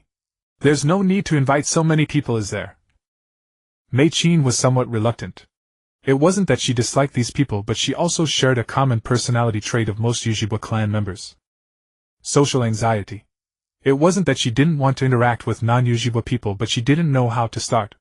Fortunately, Mei Qin did not, due to her social anxiety, put on a sullen face like other Uchiha clan members. This gave her a decent image in the village, and she was not ostracized like other Uchiha clan members. Hey! Don't say that! Your promotion must be celebrated properly. Shin'ya threw his arm around Mei Qin as he spoke. Mei Qin, held by Shin'ya, blushed deeply and fell silent. That little brat from the Uchiha clan has grown quite fast. Inside the office, Danzo, who had not yet transformed into the bandage-wrapped specter, gazed at the crystal ball where Shin'ya played the host at the barbecue restaurant, and remarked with a sigh. Indeed, he is a remarkable child. Hiruzen Sarutobi nodded with satisfaction. At 12 years old, though his ninja rank remained Chunin, his strength was already on par with some seasoned jonin. If Konoha were not at its zenith teeming with prodigies, Shin'ya might have even secured a place among the elite. After all, a ninja of standard jonin caliber would be a formidable asset in any other village. It was only in Konoha that so many possessed power rivaling a Kage. What's wrong? Hiruzen asked, puzzled by Danzo's sullen expression. Danzo said, Is this kid truly worth nurturing? Hiruzen sighed. Danzo, please set aside your prejudice against the Uchiha. At least for now, the main branch of the Uchiha clan is friendly toward us. The situation is favorable, and we can try to trust them. The Uchiha. Danzo closed his eyes and said no more. I know you've been troubled by Kagami's death, but it might not have been the work of someone within the clan. Such an act would bring them no benefit. Hiruzen tried to reason. That may not be true. Those rebellious Uchiha members, even Feng Yen couldn't control them. Moreover, their actions aren't always driven by interest. The Uchiha clan cannot be judged by normal standards. Danzo snorted, dismissing Hiruzen's words with contempt. Hiruzen smiled. Well, at least we can be sure that Shin'ya is worth cultivating. Don't you think compared to other Uchiha his emotions are remarkably stable? This child might truly become a turning point. Danzo said nothing more, but he remained unconvinced by Hiruzen's words. Hiruzen might have forgotten, but Danzo hadn't. Back then, the second Hokage sacrificed himself to cover their retreat, and Hiruzen led them back to Konoha. The Uchiha clan was the first to oppose Hiruzen's appointment as the third Hokage. Had it not been for Uchiha Kagami's guarantee, the clan might have taken even more drastic measures. A few years later, Uchiha Kagami died in his own home. The Umbus sent to investigate were turned away by the police force ninjas. Thus, in Danzo's eyes, the murderer of Uchiha Kagami was someone from the Uchiha clan. Consequently, Danzo harbored deep prejudice against the entire Uchiha clan. Alright, let's drop this topic for now. Hiruzen knew that arguing with Danzo would lead nowhere, so he decided to end it. How is the situation in the Rain country? Danzo said. No major movements for now. Hanzo is mainly focused on the Sand Ninja forces. Hiruzen nodded. And Inoki? Danzo said. That old fox started pulling back his troops a month ago and stopped fighting Hanzo. It seems he's noticed our movements and doesn't want to waste his forces in the Rain country. Hiruzen gently stroked his beard. We need to find a way to drag Inoki into this. Otherwise the Stone Ninja might target us. Simple. Have root operatives disguised as Rain or Sand Ninja attack them. As long as the commotion is big enough, Inoki will have no choice but to join the fray. Danzo said. No. If we're exposed, we won't drag the Stone Ninja into the conflict, but will instead bring trouble upon ourselves. Hiruzen shook his head, rejecting Danzo's suggestion. Sigh. Without Yen, these decisions are truly difficult. Danzo's face darkened with anger. Hiruzen, you're always so cautious. Whenever something comes up, you only consult Yen. Yen. It's always Yen. I'm a member of the advisory council too, and your assistant. Affairs of Konoha should involve me as well, shouldn't they? Hiruzen was taken aback by Danzo's outburst. Huh. Did I? It's just that Yen is very skilled at handling such matters, so I asked him. I didn't mean anything else. Don't overthink it. You. Danzo, seeing Hiruzen's innocent expression, grew even more irritated. You clearly don't trust me, and you talk so sweetly. Hiruzen spread his hands. See, you're getting angry again. Danzo. You. Bang. Danzo was about to flare up again when the door burst open. I could hear you arguing from outside. The esteemed Hokage's assistant making such a scene, what will the subordinates think? Koharu Yudatane and Choza Akimichi entered, closing the door behind them. Koharu Choza. Danzo looked at Koharu, his expression still grim. Needless to say, they would side with Hiruzen, treating him like a child. Damn it, I'm only 2 years younger than you. Why are you acting like elders? Think you're so great because you're from Tobirama's squad. I was also a member of the original guard unit. Humph. Danzo shot Hiruzen a sulky glare and stormed out, slamming the door. Koharu and Choza looked at Hiruzen, who could only shrug. Danzo is always like this. How do you put up with him? Koharu said as she sat down. Yeah, Danzo can be too stubborn sometimes. Choza added while munching on rice balls. Hiruzen sighed. Let it be. I owe him after all. He still thinks he lost the chance to become Hokage because he hesitated in the rearguard test. His resentment is understandable. Danzo always believed that his failure to become Hokage stemmed from lagging behind Hiruzen in the test set by the second Hokage Senju Tobirama before his death. But the other members of Tobirama's squad knew the truth all too well, yet they couldn't bear to tell Danzo. Who was Hiruzen after all? Hiruzen's father was a hero who followed the first Hokage and Uchiha Madara in pacifying the chaotic era. Hiruzen was taught personally by the first Hokage from childhood and officially became a disciple of the second Hokage in his youth. In other words, from his early years Hiruzen was already recognized as the third Hokage by both the first and second Hokage. The final test was merely to confirm Hiruzen's character. Did the other members of Tobirama's squad step forward for the rearguard? Were they truly afraid of death? Ridiculous.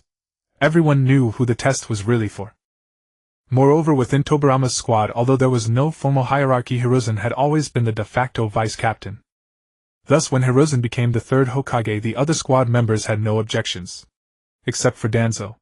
Perhaps we should tell him the truth, Koharu suggested. Hiruzen shook his head. Let's not. If he's just throwing a tantrum, I can manage. Telling him. I'm afraid he won't be able to handle it. Telling him. I'm afraid he won't be able to handle it. Koharu and Choza exchanged a glance and said no more.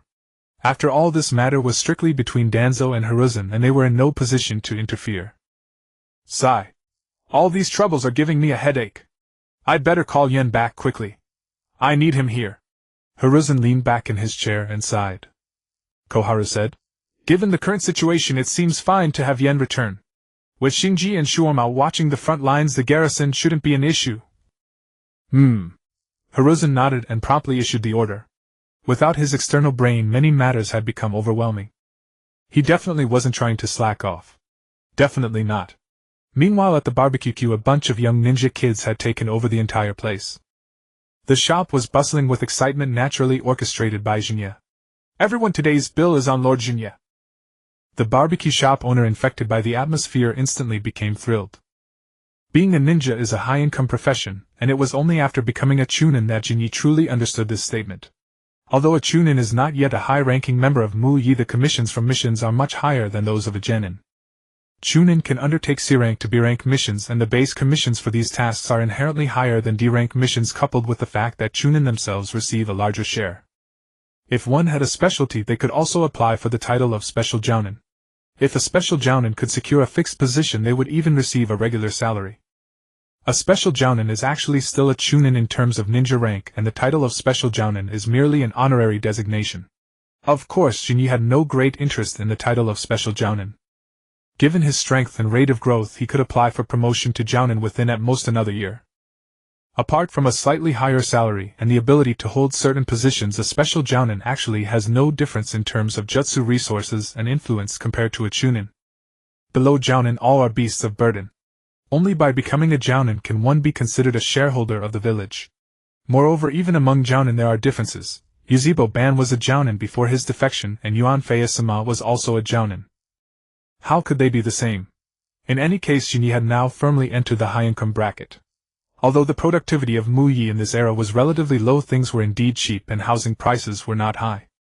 Everyone to celebrate my Mei-chin's promotion to chunin, eat to your heart's content, my treat. Jinyi waved his hand magnanimously. Among this group of kids, the highest ranked were Jinyi and Xingshu. The others were either newly promoted chunin or still genin, and Shui Men and Jiu Xin Nai would not graduate until the second half of the year. Yeah. Long live Big Brother Jinyi. Several of the younger ones immediately started calling him Big Brother. Shui Men watched Jinyi from the side and said with a smile, Jinyi, you really have charisma. Oh, don't sell yourself short, Shui Men. Xingshu came over and slung an arm around Shui Men. I think you're the one who can compete with me for the fourth Hokage. Shui Men. Huh. Then. What about Jinyi? Xingshu snorted. Jinyi. He can compete with me.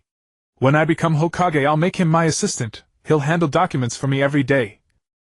The corner of Shui Men's mouth twitched. Heh. Is that so? Although Xingshu was drinking juice, he spoke as if he were drunk. Shui Men, don't worry, I have high hopes for you.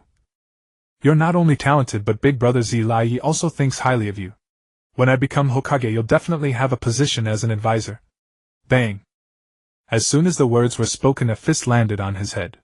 Jinyi clapped his hands and said irritably, I can hear you talking behind my back, you idiot.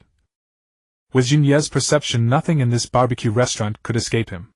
Not to mention that Xingshu's boasting was so loud, even if Jinyi didn't look at him deliberately he could still hear him. Damn you Jinyi, you sneak attacked me. Xingshu covered his head and fumed. Jinyi grinned smugly. Hee Xingshu, when I become Hokage I'll demote you to a genin and make you sweep streets and do farm work every day. Xingshu's face changed. Such a malicious thought, then I can't let you become Hokage even more. Oh. Is that so? What makes you think you can compete with me? Jinyi said. Xingshu. My grandfather was the first Hokage. Go to hell. Bang. Since they had started playing the background card, Jinyi naturally didn't waste words. The grudge between the Yizebo and the Qianshou erupted instantly, and with a palm strike he sent Xingshu flying into the wall. Sorry Xingshu, but such is the struggle for succession. Xingshu was furious, pried himself out of the wall, and charged at Jinyi. Watching Xingshu and Jinyi tussle, everyone began to get excited. The two exchanged blows, starting a spar of taijutsu. Black Tiger steals heart. Mount Tai crushes the summit. Two dragons play with a pearl. Smashed melon fist. Mantis fist. Snake step. Lotus drift. Scorpion palm. Crow rides a plane. Elephant kick. One tiger kills two sheep. Electric eyes overwhelming. Black tiger sweeps past the vulture. Tornado destroys the parking lot. Tyrannosaurus flaps and soars. It was proven that the gap between having a golden finger and not having one was huge. In the end, Jinyi pinned Xingshu to the ground in a very philosophical pose. Damn you bastard! Let me go! Xingshu shouted while slapping the floor. Jinyi laughed. No way, first call me Lord Fourth Hokage. Impossible, I am the Fourth Hokage. Then you can just lie there. Damn you bastard Jinyi, I'll beat you one day.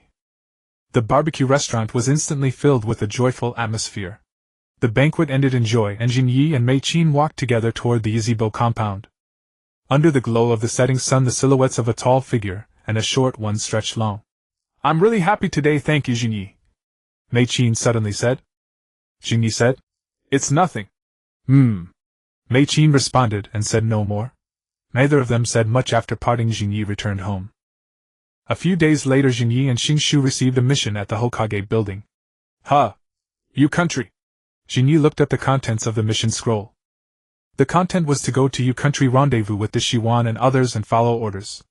Then Jinyi felt relieved. They were now Chunin, so naturally they couldn't be kept safe in the rear like Genin. Although the Urin village and Muyi were no longer locked in a bitter struggle, they were still in a standoff. For Chunin, except for those holding certain positions, going to the battlefield was a normal occurrence.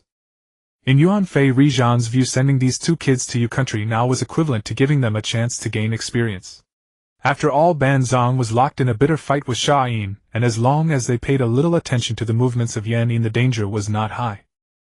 However, since it was a war mission, Yuanfei Rijan set the entire mission content at B rank. The intensity of the war with the Yunin is not high now. The tasks assigned to you are generally just patrolling the garrison or destroying infrastructure, so there's no need to worry too much. Yuanfei Rijan saw the serious expressions on their faces and comforted them. Yes. Jinyi and Xingshu exchanged a glance and responded. After a year he was heading to U country again, and Jinyi felt a mix of emotions. The brief trip to U country a year ago had benefited him greatly. Now he was going to U country again, and this time there was war. But still, you must be careful. Although there are no large-scale battles with the Yunin now, small-scale skirmishes still occur from time to time. Many wounded have been evacuated from the front. Yuanfei Rijan thought for a moment, and still cautioned. In any case, they were going to the battlefield after all, and no one could guarantee absolute safety.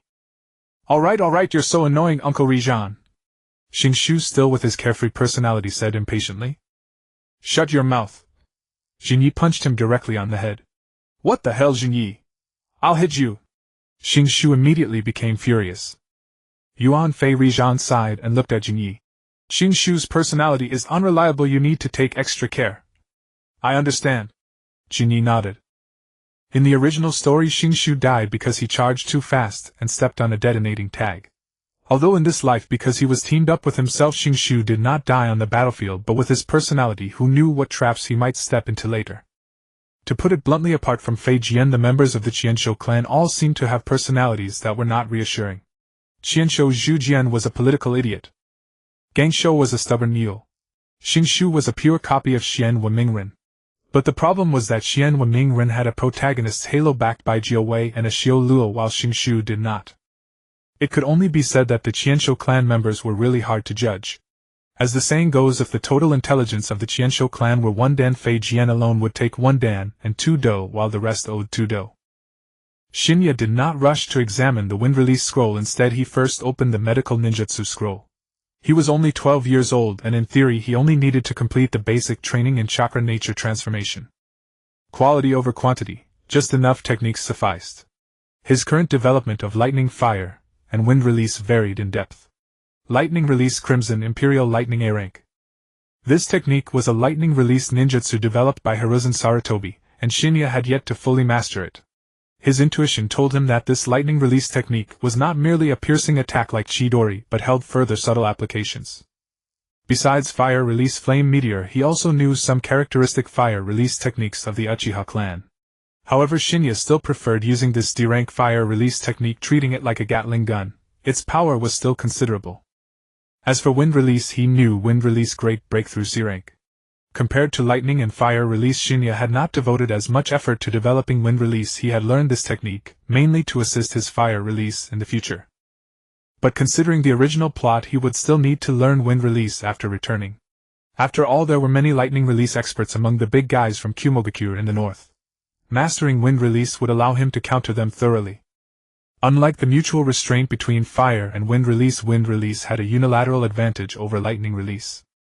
Danzo's strength was far inferior to that of Hiruzen Sarutobi and the third Raikage. In terms of pure combat capability, Danzo could be thrashed by either of them. But as luck would have it, Danzo's wind release was exceptionally refined. So when Hiruzen Sarutobi assigned Danzo to guard the north against Kumogakure's sneak attacks, the third Raikage dared not act rashly.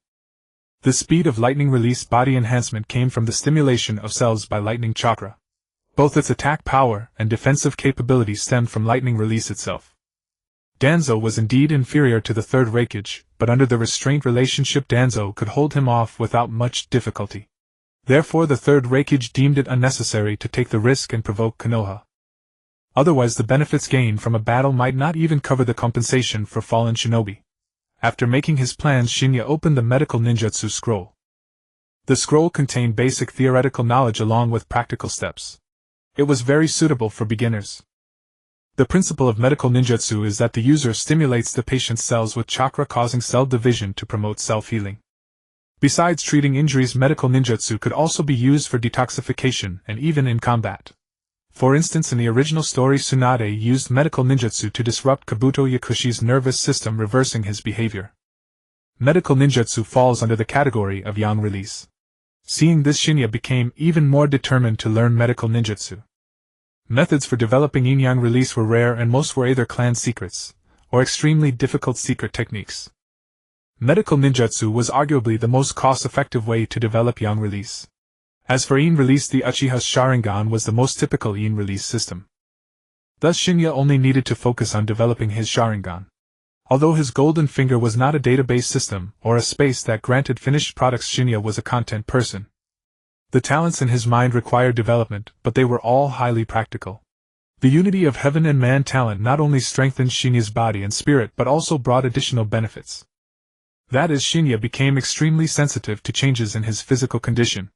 This allowed him to know immediately whether his training direction was correct, saving him many detours compared to other shinobi. Most shinobi struggled to improve not because they didn't train hard or lacked resources. Even large clans had mediocrities, and the biggest obstacle for these mediocrities was not knowing where to start. In short, they lacked insight. Shin'ya didn't know his own level of insight, but unity of heaven and man allowed him to tell whether his training direction was right or wrong. Because theoretical knowledge might deceive, but the body's changes never lie. So even when self-studying, Shin'ya roughly understood how to practice medical ninjutsu. What remained was practice. There were many wounded in the camp, but no one dared let Shin'ya try. Likewise, Shin'ya himself dared not experiment on the injured. So he found a nearby stream, caught a few fish, and brought them back to the camp for experiments. After the experiments, he made fish soup for the wounded. An afternoon of hands-on practice yielded little to no results. Every fish he caught ended up as fish soup. The wounded who drank the soup praised Shin'ya endlessly. In one afternoon his medical skills barely improved, but his cooking became increasingly proficient. If not for the talents in his mind focusing on body and combat, he might have awakened a culinary talent that afternoon. Sigh. Shin'ya rubbed his forehead, cleaned another fish, and tossed it into the pot. Oh. More fish soup. Someone teased. Yes, Shin'ya, you must have failed again. Shin'ya flushed red. Failing at ninjutsu. Can that be called failure? I just encountered a slight setback. Then came some hard-to-understand words like yang release development and chakra quality, which drew laughter from everyone. The camp was filled with cheerful atmosphere. You brat, you're too arrogant. Trying to learn medical ninjutsu on your own. A cold snort sounded. Tsunade appeared outside the tent at some point. Huh. Tsunade. Shin'ya was surprised to see her. Are you done? So rude. You should at least call me big sister like Nawaki does. Tsunade showed an angry expression. Shin'ya smiled. You can accept an Uchiha calling you big sister. Tsunade waved her hand grandly. Uchiha or not, aren't we all people of Konoha? How about this, call me Master Tsunade and I'll teach you medical ninjutsu. I'll impart everything I know. Master Tsunade. Oh, I know you Uchiha have pride, so I thought you'd hesitate. Huh. Tsunade had expected Shin'ya to be offended or at least refuse firmly. She never expected him to agree so readily. Shin'ya stood up abruptly, adopting a bowing posture, and said loudly, Master Tsunade, please teach me medical ninjutsu. Well? Tsunade was stunned. She had intended to tease this Uchiha kid, but now it seemed she couldn't back out of teaching. Especially under the shocked gazes of the wounded. As a Konoha jonin, a princess of the Senju clan and the granddaughter of the first Hokage, could she renege on her word? If she did, what would the villagers say? Fine, give me the scroll. In the end, Tsunade decided to teach Shin'ya medical ninjutsu. After all, this Uchiha kid seemed different from other Uchiha. And her experiences in the Rain Country over the past year made her understand Hiruzen Sarutobi's thinking. However, she was still quite surprised that this brat had understood Hiruzen's thoughts right from the start of the war. Thank you so much, Master Tsunade. If Shin'ya had any special skill, it was providing emotional value. Who was he facing? The current foremost medical ninja in Konoha and the future foremost in all the ninja world. Konoha's medical system was essentially built by Tsunade. As long as he could learn medical ninjutsu from her, he would call her anything, even wife if necessary. It must be said that although Tsunade was stubborn and her political acumen fell below the average of this world, she was truly exceptional in the art of medical ninjutsu. She was also adept at teaching. Many points that Shin'ya found perplexing Tsunade would casually clarify, as if parting the clouds to reveal the sun, bringing sudden enlightenment. A thought suddenly struck Shin'ya. This was precisely what Mitokado Homura intended. He had the foremost medical ninjutsu expert teach Shin'ya, but Tsunade's temperament was not easily swayed. Thus the best approach was to make Tsunade take the initiative to teach Shin'ya.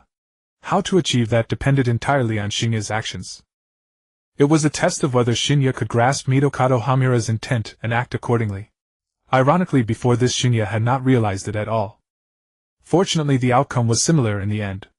Although he did not know what had prompted Tsunade to decide to teach him, Shin'ya felt it was better not to know. When acting without awareness, one's deeds come from the heart and appear more sincere. If one knows, then every action becomes purposeful. In the short term one might gain some benefits, but over time the foundation would crumble.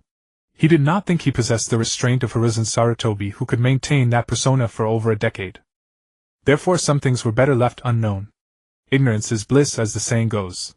Since the outcome was favorable, Shin'ya set aside other thoughts and devoted himself wholeheartedly to learning medical ninjutsu. Tsunade watched the earnest Shin'ya and felt a surge of emotion. To an outsider it might seem that Shin'ya had made no progress all afternoon. But she could clearly see that merely digesting the theoretical knowledge and beginning to put it into practice within a single afternoon was astonishing enough. Moreover, she could discern that the wounds on those fish had already begun to change. Despite failures, Shin'ya's progress was rapid, matching the pace of other beginners after a week of study. Most importantly, he was self-taught. Half a day of self-study could rival the efficiency of a week of systematic training. Such talent Tsunade could not bear to see wasted. Sis! Nawaki's voice rang out. The moment he arrived he had been assigned to dig a drainage ditch. The one who assigned this task was none other than his good sister Tsunade. "Sis, you're here. And Shin'ya too." Nawaki, covered in dust, stepped into the tent with a silly grin. Tsunade's face immediately darkened. "What?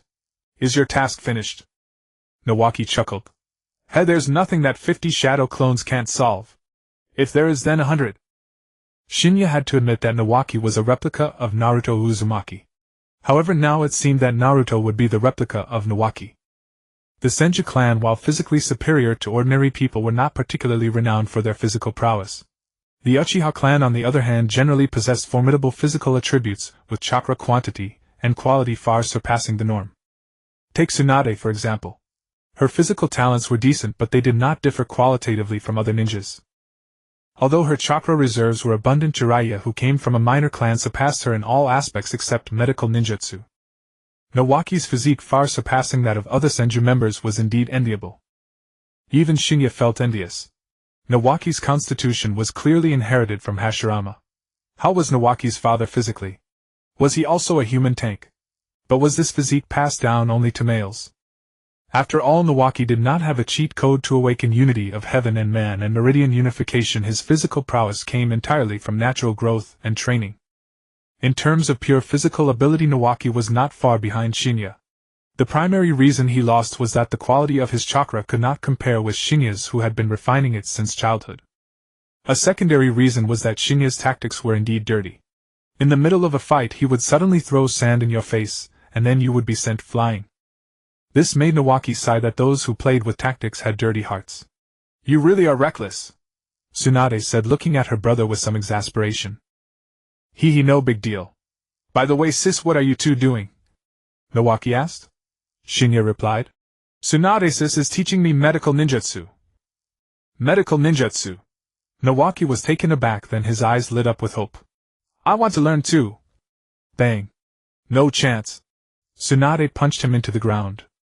"Alright, kid, digest what you've learned on your own. I'll continue teaching tomorrow." Tsunade stood up, then walked out of the tent.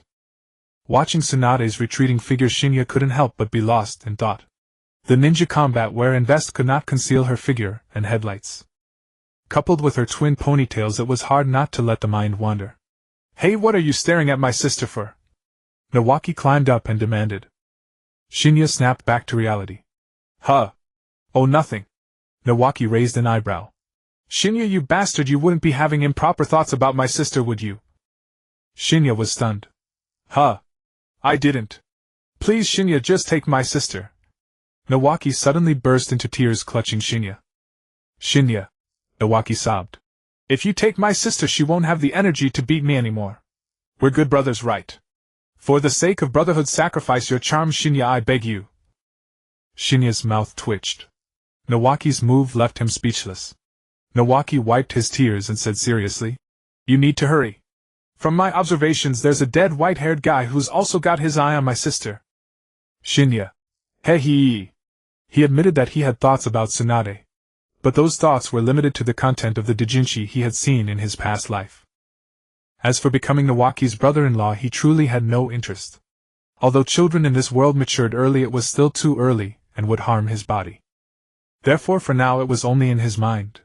Shin'ya did not consider himself a bad person incapable of heinous or treacherous acts. But he was not a pure love warrior either, with no interest in finding a single girl to spend his life with.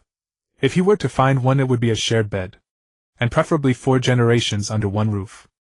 Nawaki's suggestion that Shin'ya pursue Tsunade was undoubtedly pushing his sister into the fire pit. Little did Nawaki know that Shin'ya was not without ideas. He was simply waiting for his body to fully develop, fearing it would harm his health. If Shin'ya were 17 or 18 now, Tsunade's twin ponytails would have long been pulled bald by him. Alas, all practical action would have to wait until adulthood. A boy must also learn to protect himself outside. Nawaki now seemed like a pimp. In the following days, Shin'ya carried out patrol duties while learning medical ninjutsu under Tsunade's guidance. Of course, he did not neglect his other basic training. His strength was improving slowly but steadily. If not for the battlefield, Shin'ya would have happily trained until he became a legend like the sword god of Shirley Slope. Only when he possessed the power to serve as a Hokage would he emerge and roam freely. Unfortunately, on the battlefield there was not much time for Shin'ya to develop. In just a few days he had already mastered the basics of medical ninjutsu. However, he still had no opportunity to put it into practice. Most of the wounded had only light injuries, so physical treatment methods were mainly used. Only those with severe life-threatening injuries would be treated with medical ninjutsu. The principle of medical ninjutsu is to stimulate the patient's cells, prompting them to divide and heal themselves. Although wounds healed faster this way, if this method was used every time one was injured, a ninja's lifespan would be greatly reduced. Cell activity has a limit. Once medical ninjutsu is overused, draining the patient's cell vitality, it would mean the end of life. Therefore, medical ninjutsu is generally only used to treat severely injured ninjas.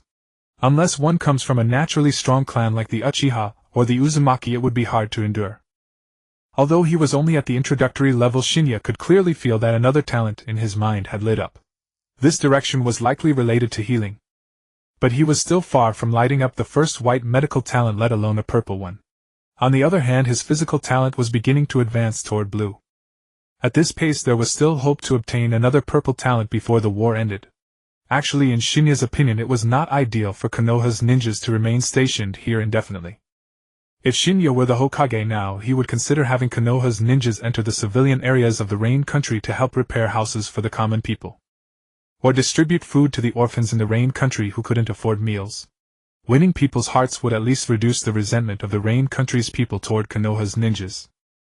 Staying put without retreating or attacking, consuming Konoha's logistics while guarding this place, would become unsustainable over time. However, the sand and rock villages were even worse off. Unfortunately, Shin'ya had little influence, and could not sway the major actions of Konoha.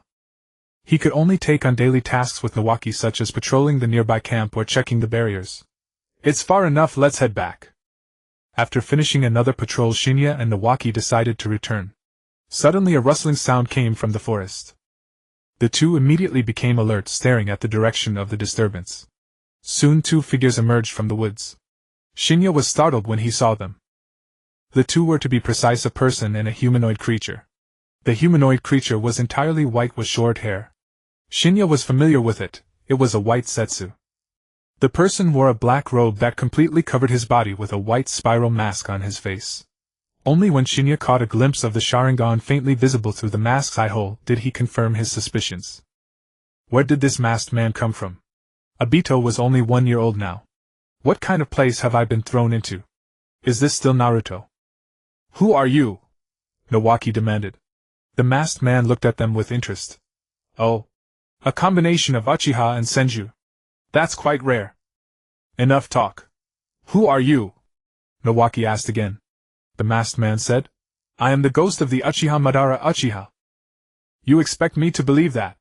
Shin'ya couldn't help but retort. The masked man said. None of that matters. What matters is this young Uchiha. Do you think the current ninja world and Konoha are normal? Shin'ya looked exasperated. Do you really have to be this blunt? The masked man chuckled lightly. Humph. In short, I am looking for reliable companions. How about it? Join us. Shin'ya curled his lips in helplessness. What a straightforward invitation with no build-up at all. The masked man said. You wouldn't want the Uchiha clan to meet a bad end, would you? At least in this regard our paths are the same. Shin'ya pondered. The same path? The masked man asked. Well? Shin'ya raised his eyes and looked at the masked man calmly. I refuse. The masked man was slightly surprised. What? Shin'ya smirked, a hint of mockery in his tone. I can't bear to see the great Madara Uchiha following behind a junior like me. The masked man closed his eyes. Is that your answer? Then you can die. Boom. The moment the words fell, the masked man appeared before Shin'ya and kicked him. Shin'ya couldn't dodge in time and was sent flying, crashing through several trees. Shin'ya! Nawaki shouted in worry, but the masked man was already closing and forcing Nawaki to leap back. You bear Uchiha blood yet willingly serve Hashirama's followers. In that case there's no need to keep you in this world. The masked man's tone was flat-laced with a faint killing intent. Water-style water bullet. Nawaki swiftly formed hand signs and attacked the masked man. Earth-style earth flow river. The masked man also formed hand signs, quickly responding calmly. Taking advantage of this, Nawaki reached the rubble where Shin'ya had landed. Hee! Laughter came from within the rubble, surprising both Nawaki and the masked man. What a dishonorable move, you fake! Shin'ya slowly crawled out of the rubble and came to Nawaki's side. By now a bruise had formed on his forehead, and a trace of blood was at the corner of his mouth. But his overall condition seemed unaffected. "If you were really Madara Uchiha, I wouldn't have survived that blow," Shin'ya taunted the masked man. The masked man was visibly angered. "What did you say? Idiot, he's saying you're weak." Nawaki delivered a timely finishing blow. Fire-style flame meteor. While Nawaki spoke, Shin'ya suddenly launched an attack. Hundreds of fireballs, each the size of a tennis ball, rained down on the masked man. The masked man had no time to be surprised and could only retreat to dodge. Earth-style earth wall. Nawaki appeared at the masked man's side and used earth wall to block his escape route. Earth-style earth wall. In desperation, the masked man also used earth wall to block the fireballs. Rumbling. The dense fireballs, like a Gatling gun, relentlessly pounded against the earth wall. Water-style water bullet. Nawaki also unleashed a water-style, spewing a massive amount of water to flood the masked man. Boom. The masked man leaped onto the earthen wall, which instantly rose higher, allowing him to escape the attack. At this moment, the masked man looked at the two youths with a newfound respect. In the exchange just now, any slight lapse on his part would have resulted in injury. Their coordination left the masked man almost incredulous. First, they were far too young, yet their techniques were remarkably seasoned. Second, when had the relationship between the Uchiha and the Senju become so harmonious? Shin'ya, on the other hand, felt that with his and Nawaki's combined efforts they had a chance to take down this masked man. Though the masked man's sudden attack had injured him, it had also allowed Shin'ya to gauge his capabilities. This masked man was not as strong as he had imagined. His combat reflexes were far inferior to Obito's later self. Most importantly, Shin'ya had not even activated his Sharingan yet. The opponent's three-tomoe were spinning, but Shin'ya had yet to reveal any of his trump cards. Together they had already forced the masked man into a difficult position. So Shin'ya believed the two of them had a chance to capture him. However, there was also a white setsu watching nearby. Although a single white setsu was not particularly strong, who knew if there were more in the vicinity? White setsu were like the African wild dogs. A single one posed no threat, but a pack could be overwhelming. Thus the situation had reached a stalemate. While the two sides were at a stalemate, the white setsu beside the masked man began to stir. It was unclear whether it intended to launch a sneak attack or summon reinforcements. Sizzling. However, just as white setsu took a step, Shin'ya raised his hand and pointed. Crimson lightning extended like a blade, rapidly lengthening and piercing through white setsu's throat. Lightning release. Crimson Imperial Lightning was an A-rank lightning ninjutsu equal in learning difficulty to Chidori. However, in terms of practicality it far surpassed Chidori. A-rank was merely a classification of learning difficulty for ninjutsu, not necessarily indicative of the technique's power or utility. Many of the forbidden techniques recorded in the Scroll of Seals were not sealed away because they were too powerful, too inhumane, or because they were secret arts of a particular clan. It was purely because they were difficult to learn and impractical. Mastering them yielded little benefit, and worse, one could easily injure oneself. For instance, the multiple shadow clone technique developed by the second Hokage. An ordinary ninja would die on the spot from excessive chakra consumption upon using it, let alone in actual combat. Only someone like Naruto with a ton of chakra could play with it freely.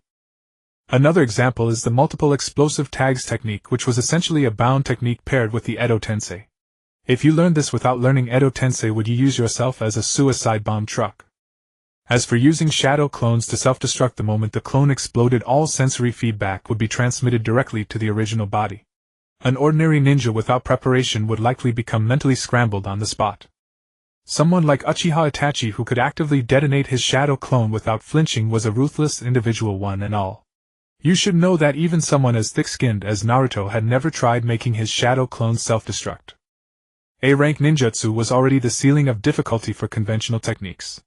The reason Kakashi's Raikiri became S-rank was because he used Chidori to cut through lightning.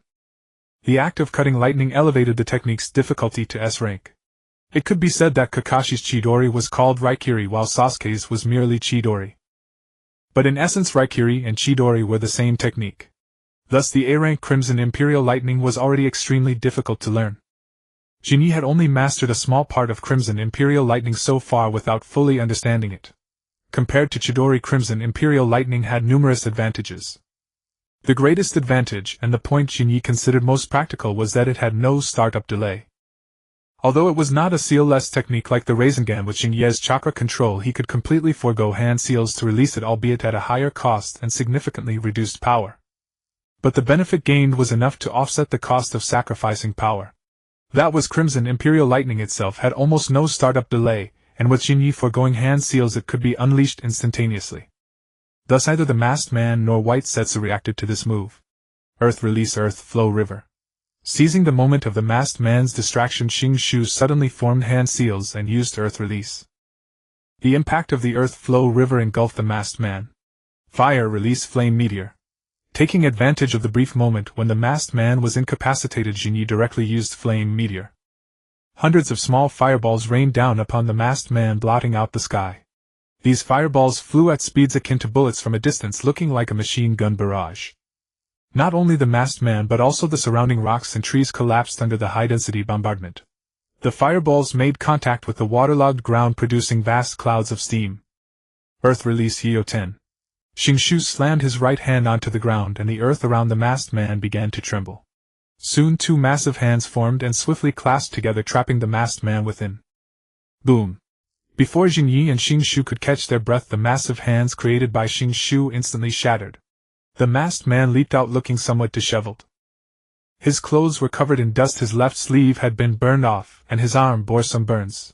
Part of his spiral mask had been broken off, revealing his mouth and right eye. It could be seen that he was a gaunt middle-aged man. After running through his memories, Xingye came to a conclusion. This person was likely not a character who had appeared in the manga. First, he had no recollection of him at all. Second, the Masked Man's strength was surprisingly weak.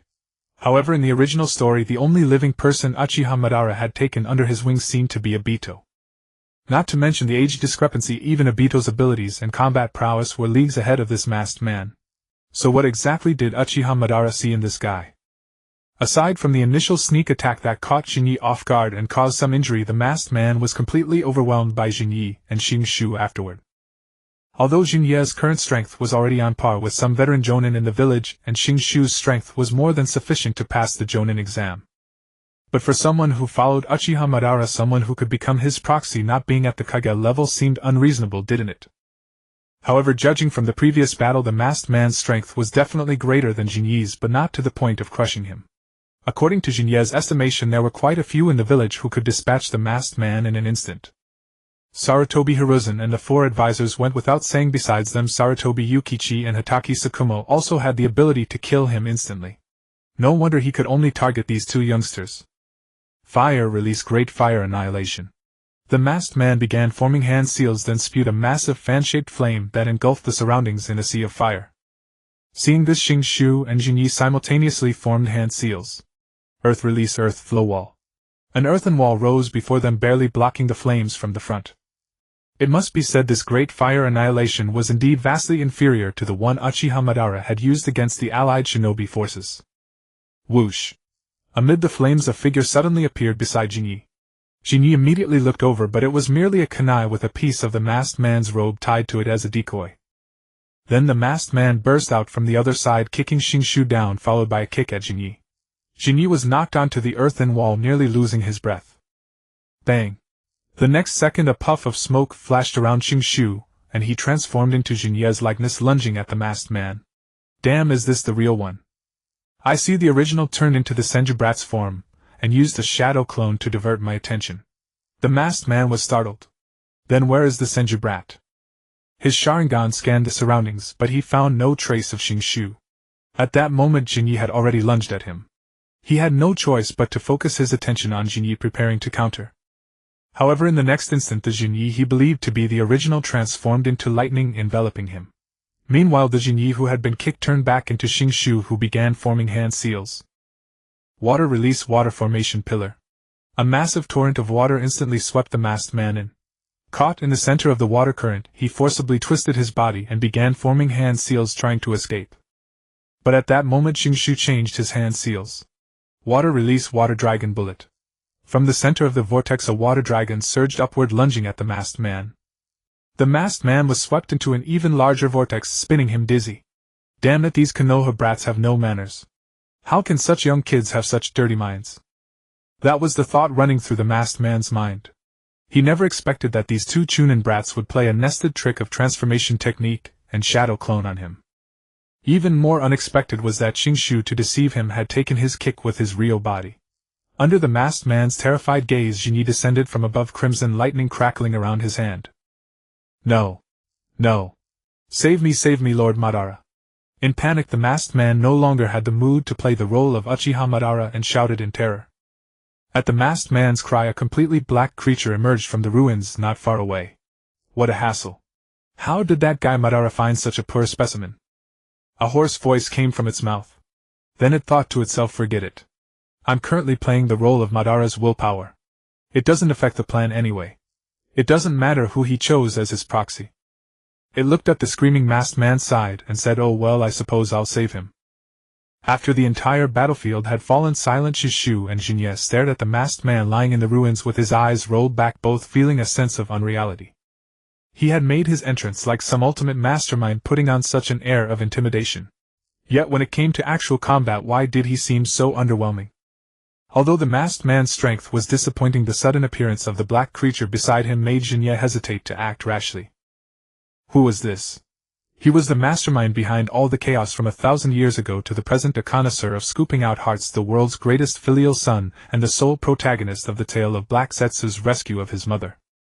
To put it plainly, the creature before them was named Black Setsu, the product of Kagaya Otsutsuki's spiritual will. Black Setsu was not unique, as Madara Uchiha had also created one of his own. However, Madara's Black Setsu had been devoured and replaced by this one. Ever since then, this original Black Setsu had pretended to be Madara's will and stayed by his side. Furthermore, he had altered the content of the Sage of Six Paths stone tablet at the Naka Shrine, leading Madara to believe that the infinite Tsukuyomi was a symbol of peace. In reality, the infinite Tsukuyomi was merely a prerequisite for Kagaya to create an army of white Setsu. Speaking of Kagaya Otsutsuki, Jinyi felt a sense of unease, for there was still a certain Jigen active in the shinobi world at this time. This monk named Jigen had another identity, Ishiki Otsutsuki. To be honest, Kagaya's creation of the white Setsu army stemmed from her fear of an impending attack from the Otsutsuki clan. But the performance of the three Otsutsuki fools who later descended upon Earth was hardly worthy of such fear. The strongest among the three Momoshiki, after consuming Kinshiki, could not even defeat a normal Naruto who had been drained of chakra while suspended from the divine tree. Naruto probably found it hard to believe that someone like this could look down on Kagaya. But Jigen was different. Even with his crippled body, he could treat Naruto and Sasuke's Susanoo as a punching bag. Granted, at that time Naruto had lost his Six Paths Sage mode and Sasuke had lost his Yin power. Either was at their peak.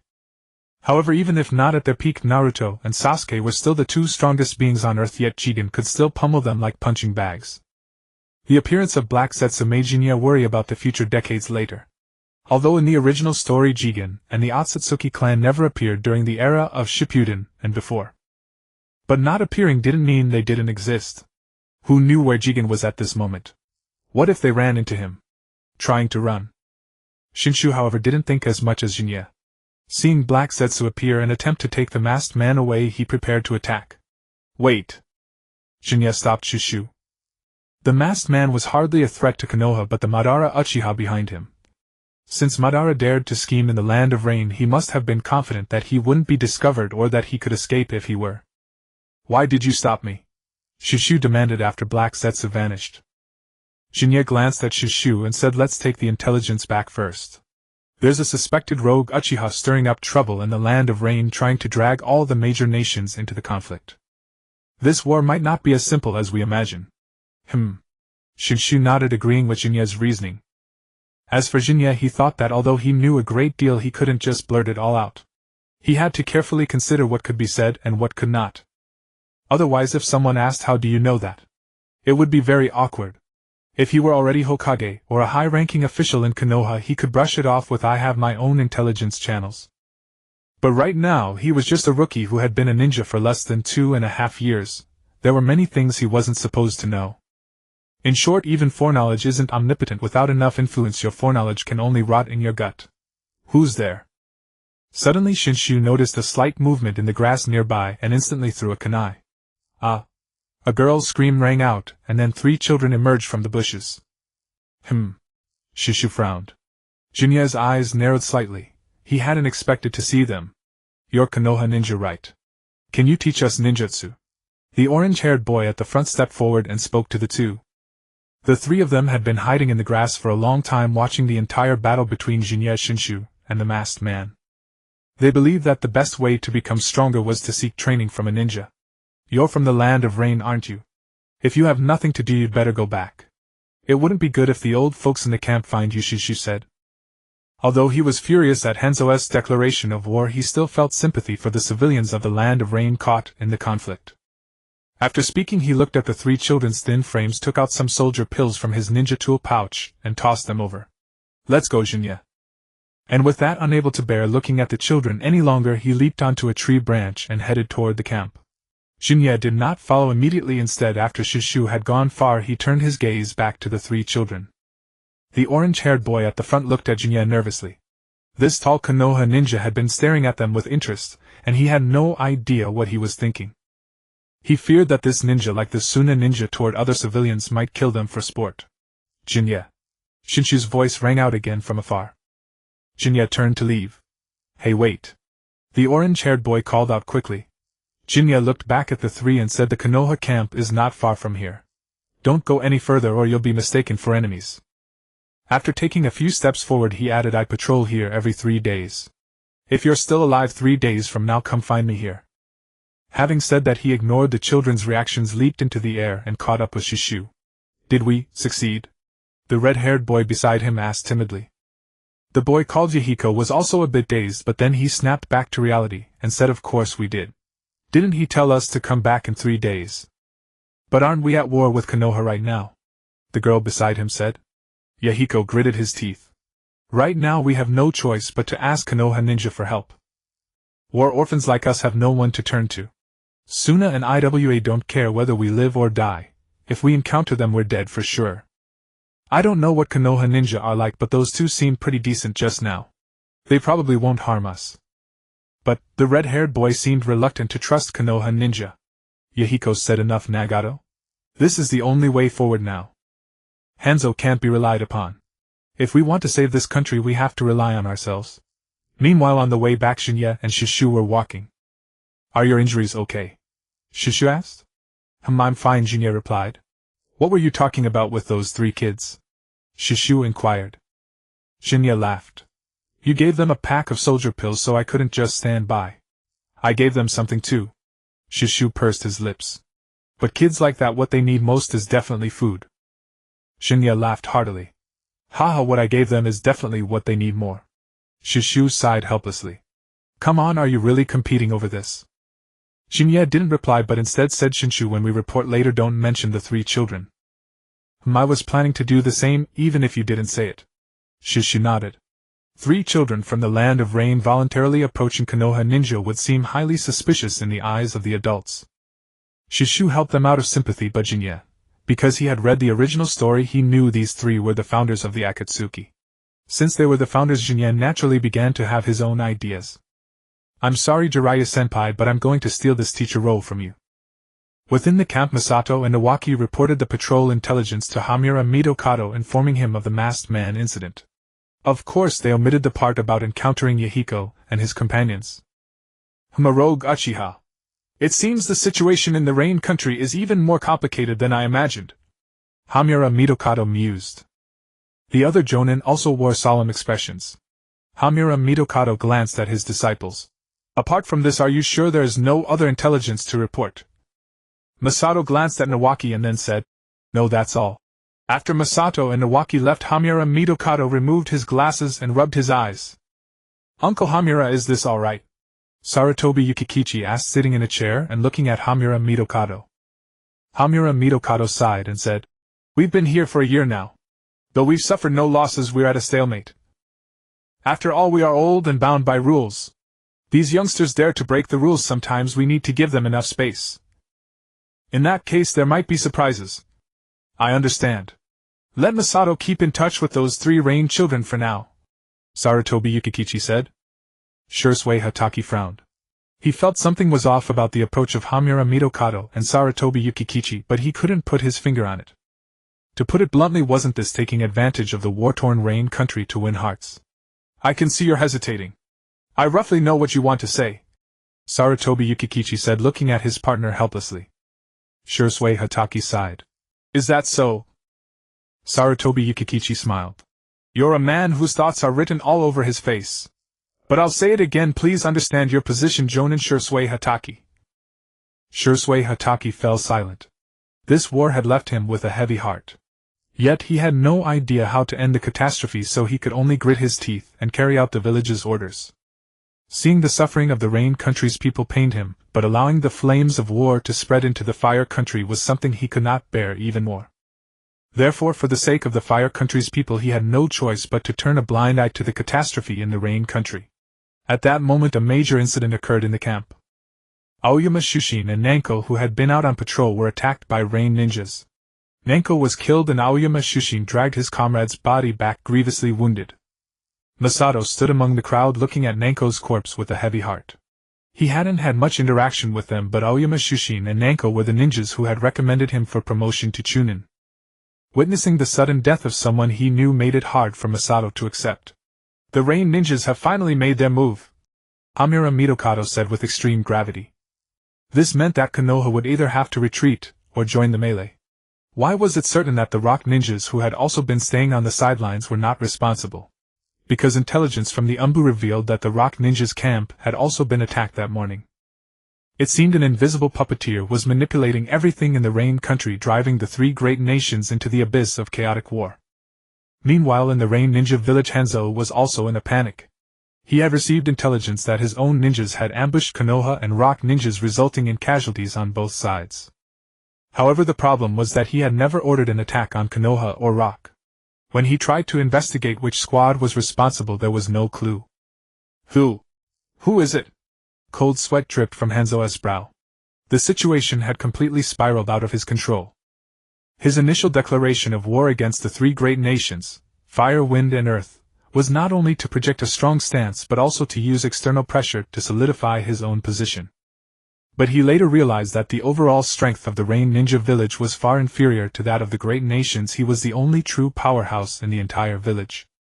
Therefore, after Konoha ceased its offensive, he and Konoha reached an unspoken understanding. Neither side ceased hostilities, but both exercised restraint and avoided direct conflict. The same happened later with the rock ninjas, allowing him to focus on fighting the sand ninjas. For the past half year or so, Hanzo's pressure had greatly diminished. The sand ninjas fighting on foreign soil were bogged down in the Rain Country, and with most of the Wind Country being desert, their logistical pressure was immense. If this trend continued, he might lead the Rain Country to victory over the Wind Country. Defeating a great nation would give him bargaining chips in negotiations with fire and earth, elevating the Rain Country's status. And he would become the hero of the Rain Country. But all of this turned to dust because of that mysterious Rain Ninja squad that appeared out of nowhere. Things began to spiral out of control. The deaths of Konoha and rock ninjas would not be overlooked. Even if Konoha managed to keep its calm, the rock ninjas would inevitably retaliate, and they would never allow Konoha to stay out of it. It was foreseeable that within a few days the Rain Country would return to the chaotic war of a year ago. A month passed in a flash. During this month, Masato kept his word and visited Yahiko's trio every 3 days. All he could do was use this brief time to teach them the basics of chakra manipulation. After all, he wasn't Jiraiya, who could stay in the Rain Country for years just to teach a few children until they could protect themselves. But this did not diminish Yahiko's gratitude toward Masato. They could all feel that this was the limit of what Masato could do. Yahiko, Nagato, Konan, Masato addressed the trio. The 3 children approached him looking puzzled. Today is the last day I'll be teaching you, Masato said. So war is inevitable, isn't it? Yahiko didn't ask why, as he understood the current situation in the Rain Country. Yahiko was truly a born leader. Although his talent for ninjutsu was far inferior to Konan's and Nagato's, Nagato and Konan always followed his lead. Whether in their early days of survival or in learning ninjutsu, now all decisions were made by Yahiko. Moreover, Yahiko's sensitivity to the situation and intelligence was far greater than that of Konan and Nagato. If Yahiko were alone, these talents would be useless. But with Nagato and Konan as his completely trusted companions, his innate leadership destined him to make a mark in the Rain Country. This was also why Masato taught Yahiko's trio. He wanted to imprint Konoha's mark on the future Akatsuki. He envisioned an Akatsuki that held a natural affinity for Konoha and could cooperate with it. To achieve that, the most important thing was that Yahiko must survive and remain the leader of Akatsuki. These two issues essentially boiled down to one. As long as Yahiko lived, Konan and Nagato would recognize him as their leader. And all Masato needed was Yahiko's approval to gain the recognition of the entire future Akatsuki. And that was exactly what Masato had been doing this month, focusing on winning Yahiko over. As for Konan and Nagato, Konan lacked strong opinions and simply followed Yahiko. Nagato, on the other hand, was too wary of Konoha. While he was not entirely ungrateful to Masato, he did not fully trust him either. Only Yahiko was clear-headed, goal-oriented, and knew how to distinguish kindness from hostility. In Yahiko's view, whatever Masato's motives might be, the fact that he had helped them step into the world of ninjas for a month was undeniable. In a sense, Masato was their first mentor. Thus the most assertive and astute Yahiko was the most grateful to Masato. Yes, but don't worry. I've been assigned to fight the rock ninjas, so I won't come across any rain ninjas. Masato reassured the three children. Brother Masato. Yahiko looked at him solemnly. Thank you so much for your care over this past month. Masato nodded and said, I'll tell Jiraiya of the Sannin about you. If you're lucky enough to meet him, try to learn ninjutsu from him. Yes. All three nodded, deeply moved that even at the moment of parting, Brother Masato was still thinking of them. Brother Masato, be careful on the battlefield. It would be best if you could drive those rock bastards out of the rain country, Yahiko said, looking at Masato with admiration. Masato walked over to Yahiko, reached out, and placed his hand on Yahiko's head. Of course. Who do you think I am? In the rain country, inside an underground cavern. The masked man stretched his body, feeling his healed physique. How do you feel? Setsu's sinister voice sounded. The masked man said, I've fully recovered and I can feel I've grown stronger. That's the effect of the white Setsu cells. Without them you wouldn't have survived, came the aged voice of Uchiha Madara. The masked man immediately knelt and said, Lord Madara, I failed in my mission. This time I will definitely kill those two brats. Uchiha Madara's eyes were as still as ancient wells. Uchiha Masato. If you encounter him again, bring him back alive. What? The masked man was startled, feeling his position threatened. Uchiha Madara said flatly, Did I not speak clearly enough? No. I understand. Cold sweat trickled down the masked man's face. In a valley of the rain country, a squad of Awagakure ninja advanced. Their mission was to destroy the barrier surrounding the Konoha camp and eliminate any lone low-level ninja. Halt! The leader, a Jonin, commanded the 10-man squad consisting of 1 Jonin, 1 Tokubetsu Jonin, 2 Chunin, and 7 Genin. With such a configuration, even a squad led by a Jonin, caught off guard, would suffer heavy losses, let alone a lone low-level ninja. Halt! The Jonin gave the order. Rest for 15 minutes, then proceed. Captain, it would be troublesome if Konoha discovered us. The Tokubetsu Jonin beside him voiced concern. Don't worry too much. Our movements are still well concealed. Besides, the entire rain country is in chaos, no one knows who's fighting whom. The Awagakure Jonin replied. But we're still too close to the Konoha camp, the Tokubetsu Jonin said. The Jonin chuckled. Ha! The most dangerous place is the safest. We've killed so many of their Chunin and Genin these past days, Konoha would never expect us to linger near their camp. In short, the advantage is ours. The Tokubetsu Jonin blinked. Oh. In the ninja world, authority outweighed reason. The rank of a Jonin over a Tokubetsu Jonin was absolute. Though only 1 rank apart, the gap between a Jonin and a Tokubetsu Jonin was vast. In wartime, the squad leader, a Jonin, held the power of life and death over his subordinates. Thus, despite the small difference in rank, the Tokubetsu Jonin dared not argue further. Moreover, the entire squad had been on the move for days. The Jonin and he himself were fine, but the Genin beneath them were exhausted, barely holding on. With the Awagakure Jonin's order, the 10-man squad rested in the valley. Sai, when will this war end? Yeah, my wife just got pregnant and I don't even have time to go back and take care of her. Huh. Didn't you come to the rain country a year ago? How did your wife get pregnant? Nani. Masaka. Bakana. As the ninjas chatted during the break, darkness suddenly engulfed the area. Ugh! Before anyone could react, screams erupted. Damn, it's a genjutsu. The Awagakure Jonin instantly realized someone was lying in ambush. He quickly formed hand seals to dispel the illusion. But the next second a sharp gust of wind struck. He leaped back to dodge, disrupting his hand seals. FSSSH. Then came the smell of burning gunpowder. Damn explosive tags! Boom! An explosion rent the air. The Awagakure Jonin was blasted away, his left leg severed, flesh and blood mangled. Aya! A miserable scream echoed through the valley, wretched and pitiful. To dare come so close to the barrier, these Awagakure ninja are truly audacious. Or is it that the only trait Inoki's ninja possess is recklessness? Jinyi gazed coldly at the 10 wailing figures. Though the Awagakure Jonin held the rank, his strength was subpar. Even in a direct confrontation he was no match for Jinyi. Not to mention that Jinyi had set an ambush and struck with premeditation. These days he had applied for solo missions. At last his modern soul had awakened. He employed every dirty trick imaginable against the Awagakure ninja. Jinyi declared that today he would teach these outsiders just how cunning the art of war of his homeland truly was. His credo: ambush over confrontation, ranged over close combat. Even if the opponent was weaker, he would avoid physical contact as much as possible. By now the Awagakure Jonin's vision slowly returned. He saw a youth in a ninja vest, three-tomoe spinning in his eyes. Uchiha! The Awagakure Jonin gasped in terror. Jinyi walked up to the Awagakure Jonin, his three-tomoe slowly rotating. The Jonin felt his vision go dark and lost consciousness. When he awoke, he was back in the camp. You're awake. This is the Awagakure camp. A medical ninja spoke to him. When he tried to sit up, the ninja said, "Don't move. Your left leg was severed by the blast. The injury is severe, we've only managed to stabilize it for now." Damn! The Awagakure Jonin winced in pain, clutching his head. Damn, what happened? Why can't I remember? Lord Huan Tu! A tall, robust ninja entered the tent.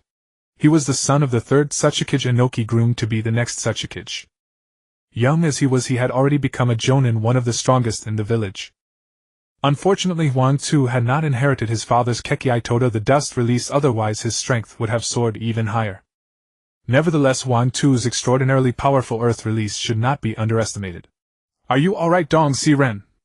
Huan Tu approached and asked. "I'm fine, Lord Huan Tu. It's just I can't recall some things." The Awagakure Jonin Dong Si Ren replied, gazing at Huan Tu with deep respect. Though Huan Tu was young, his prestige in the village was considerable. No one saw him as a greenhorn. That's good." Huan Tu nodded. "But your leg? Sigh. It can't be helped. Who can predict the fortunes of war?" Dong Si Ren gave a bitter smile. He felt an itch in his right eye and rubbed it. But it didn't subside, instead it grew worse. Gradually blood tears dripped from his right eye. Huan Tu saw the blood tears and alarm bells rang in his mind. "Arg!" Dong Si Ren suddenly screamed. As he cried out, crimson lightning burst from his right eye. Boom!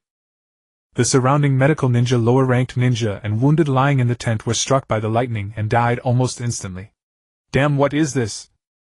Huan Tu dodged too late. His arm was hit by the lightning, turning black and charred. Fortunately, he reacted quickly enough to leap back. Red lightning! What is going on? The ninja who rushed over at the commotion stared in shock. Meanwhile, at the Konoha camp.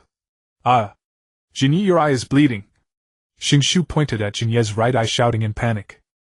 Just moments ago, Jinye's right eye had suddenly activated the Sharingan, dripping blood tears. "Don't panic, don't make a fuss."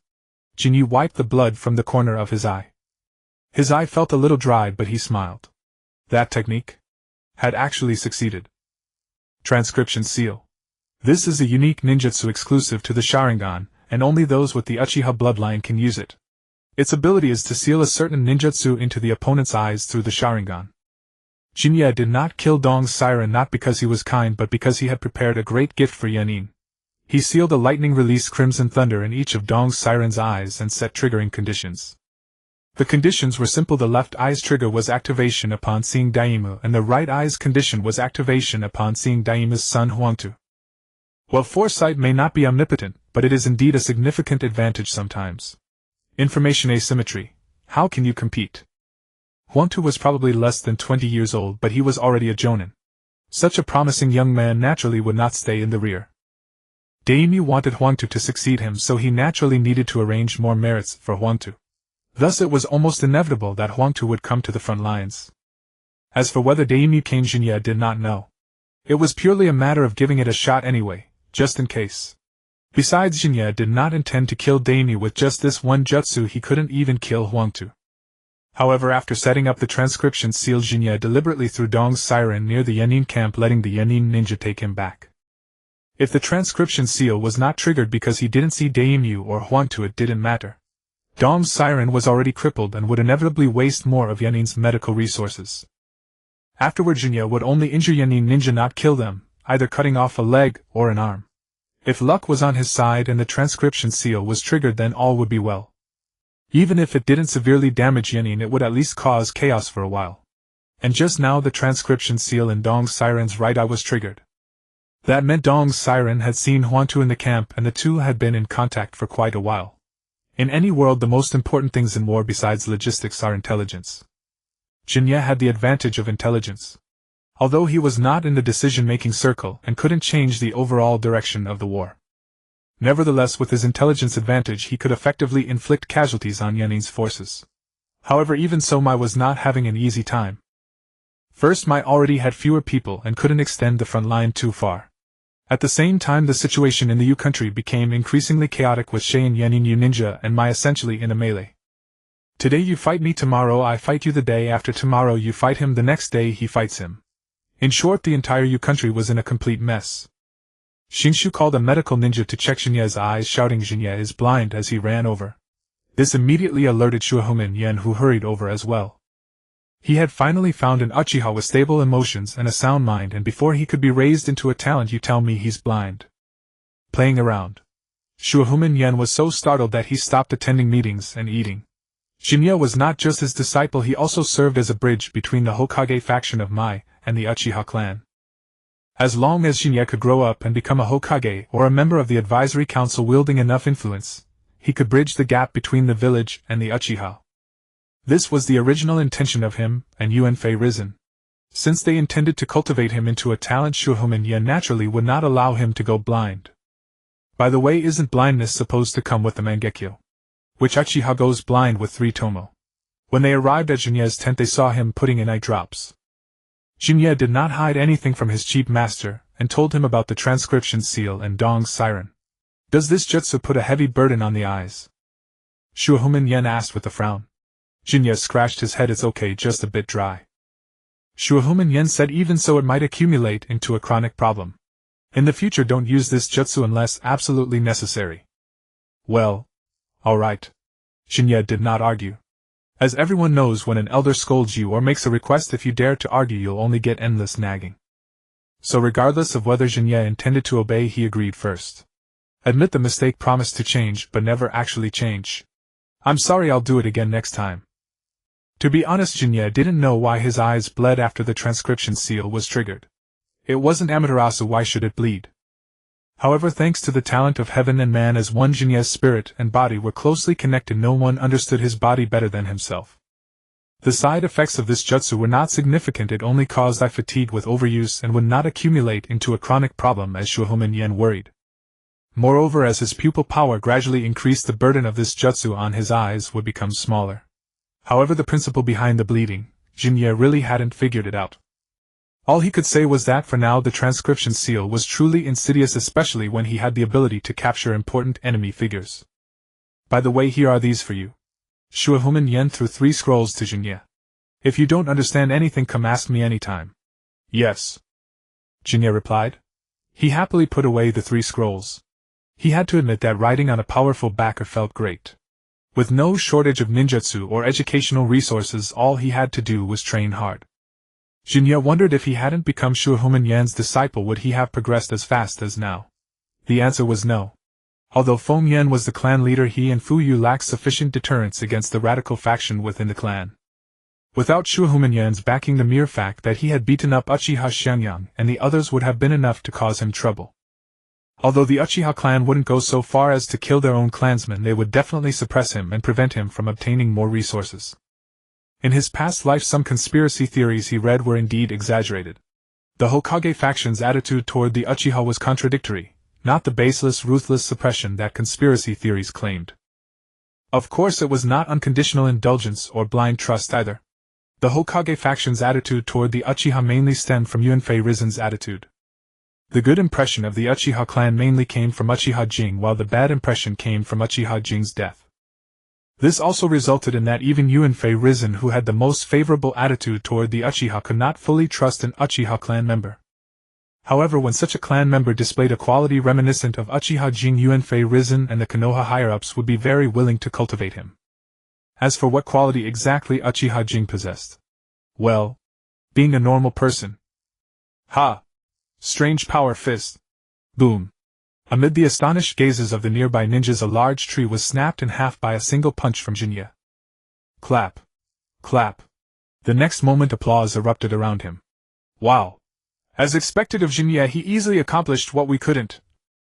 Tsunade-sama's strange power fist requires exceptional chakra control. I never imagined Shin'ya could master it in just a week. Damn it, I work so hard yet I can't even learn a C-rank earth release technique. What's the point of hard work if you don't have talent? Talent. In any world it is the most irrational thing. Especially in a world with supernatural powers, talent defies all logic. In the original story, Rock Lee often said there are two kinds of geniuses and he was the hard-working kind. But the problem is being able to endure such intense training without breaking down and actually growing stronger is itself a form of talent. Those with truly mediocre talent are the nameless extras beyond the Rookie 12. Among the Rookie 12, even Sakura, who came from a civilian background, possessed an unparalleled talent for chakra control. Kakashi said Sakura's chakra efficiency was dozens of times that of Naruto and Sasuke. And Jinya's chakra control capacity and quality far surpassed his peers. It could even be said that Jinya, through his talent, had pushed these attributes to the absolute limit achievable by a human of his age. Shin'ya was quite popular among the Konoha ninjas not only because of his personality but also because of his fighting style. Unlike other Uchiha, he didn't often activate his Sharingan at the start of battle. He usually fought in his base state, only activating his eyes when facing an enemy he couldn't defeat or for special purposes, like when he used the sealing script on the Eastern Dead. This made it easy for other Konoha ninjas to forget that Jinya's surname was Uchiha. The reason for this approach was not only to keep a trump card hidden but also out of concern for the Sharingan. Although Jinya's awakening of the Sharingan was different from other clansmen, it was still hard to guarantee that after unlocking the Mangekyo his ocular power wouldn't gradually fade, leading to blindness. He had no brother to exchange eyes with. Every bit of ocular power was precious. Speaking of which, in the original story only Uchiha Madara and Sasuke truly possessed eternal Mangekyo. Both of them had one thing in common: they had transplanted their own brother's eyes. But another commonality was that they were both reincarnations of Indra. Thus Shin'ya had always suspected that the awakening of eternal Mangekyo might be closely tied to being Indra's reincarnation. Even if it wasn't strictly necessary, the closer one's chakra was to Indra's, the easier it would be to awaken.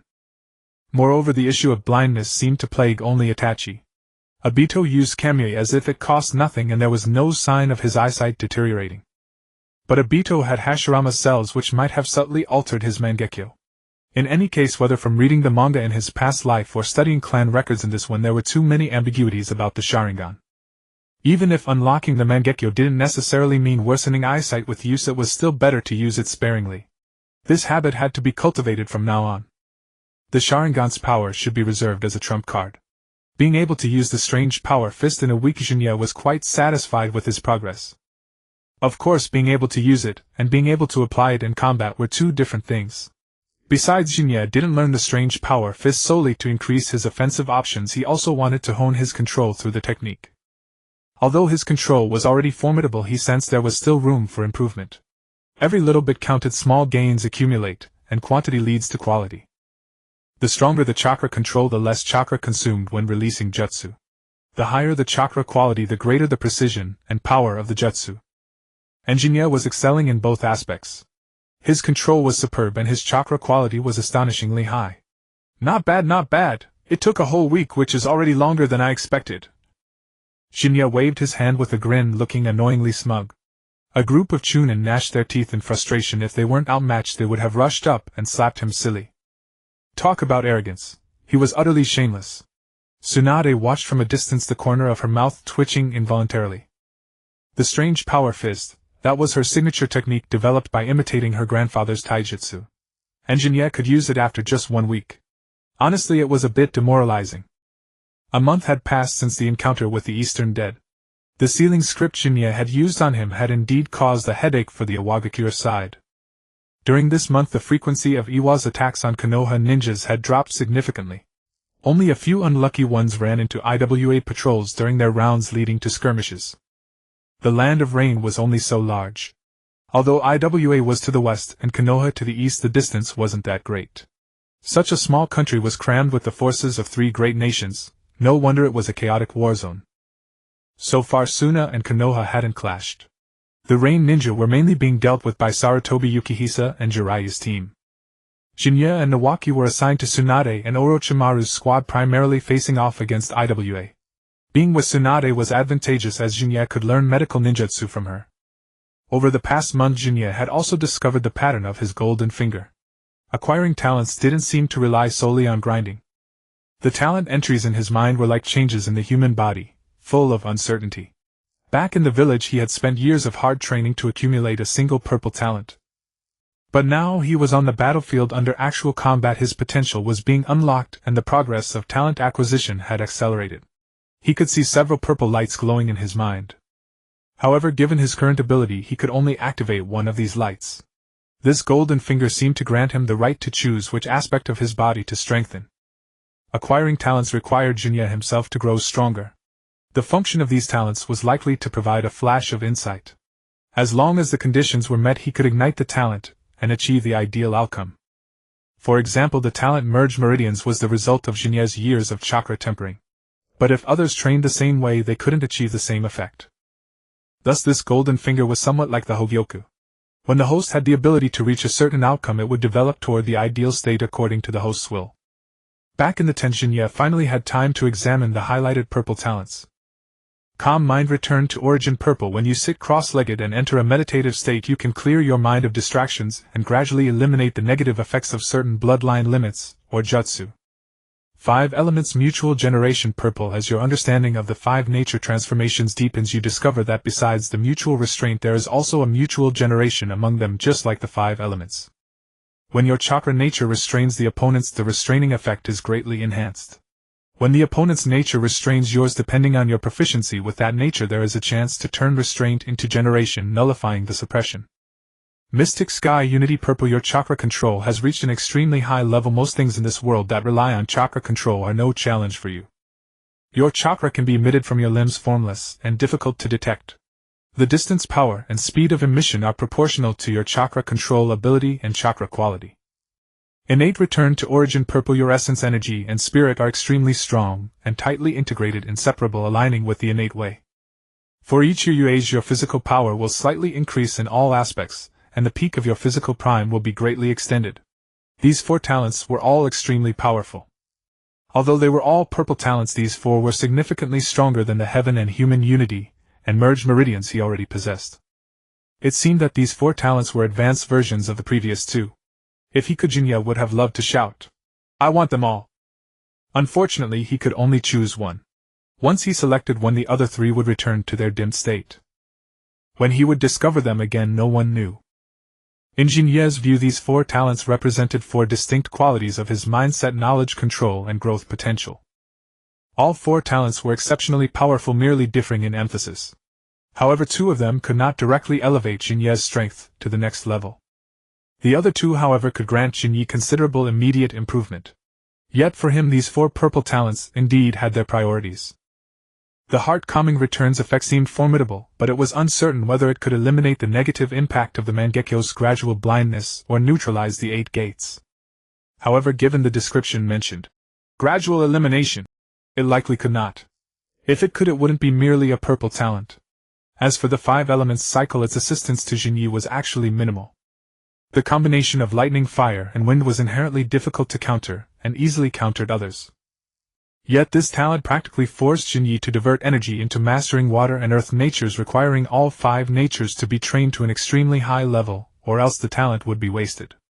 Speaking of which, if he truly mastered all 5 elemental releases, wouldn't that be following Sarutobi Hiruzen's path?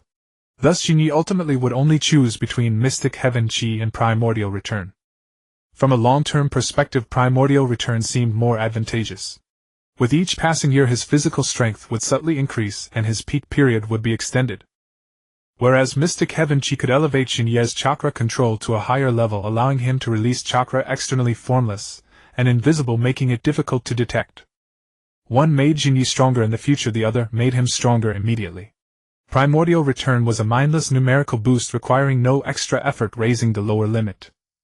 Mystic Heaven Chi on the other hand worked through chakra control, and how much stronger he could become depended entirely on Jinyi himself raising the upper limit. After much deliberation, Jinyi turned his gaze to Mystic Heaven Chi. The reason was simple: chakra had many wondrous uses. The higher the chakra control, the more one could accomplish things ordinary people could not. Moreover, releasing chakra externally was indeed extremely useful in battle. What made it useful was not the release itself, but its formlessness and invisibility. It was a perfect tool for ambushes, and the higher the chakra control, the more methods one had to refine chakra quality.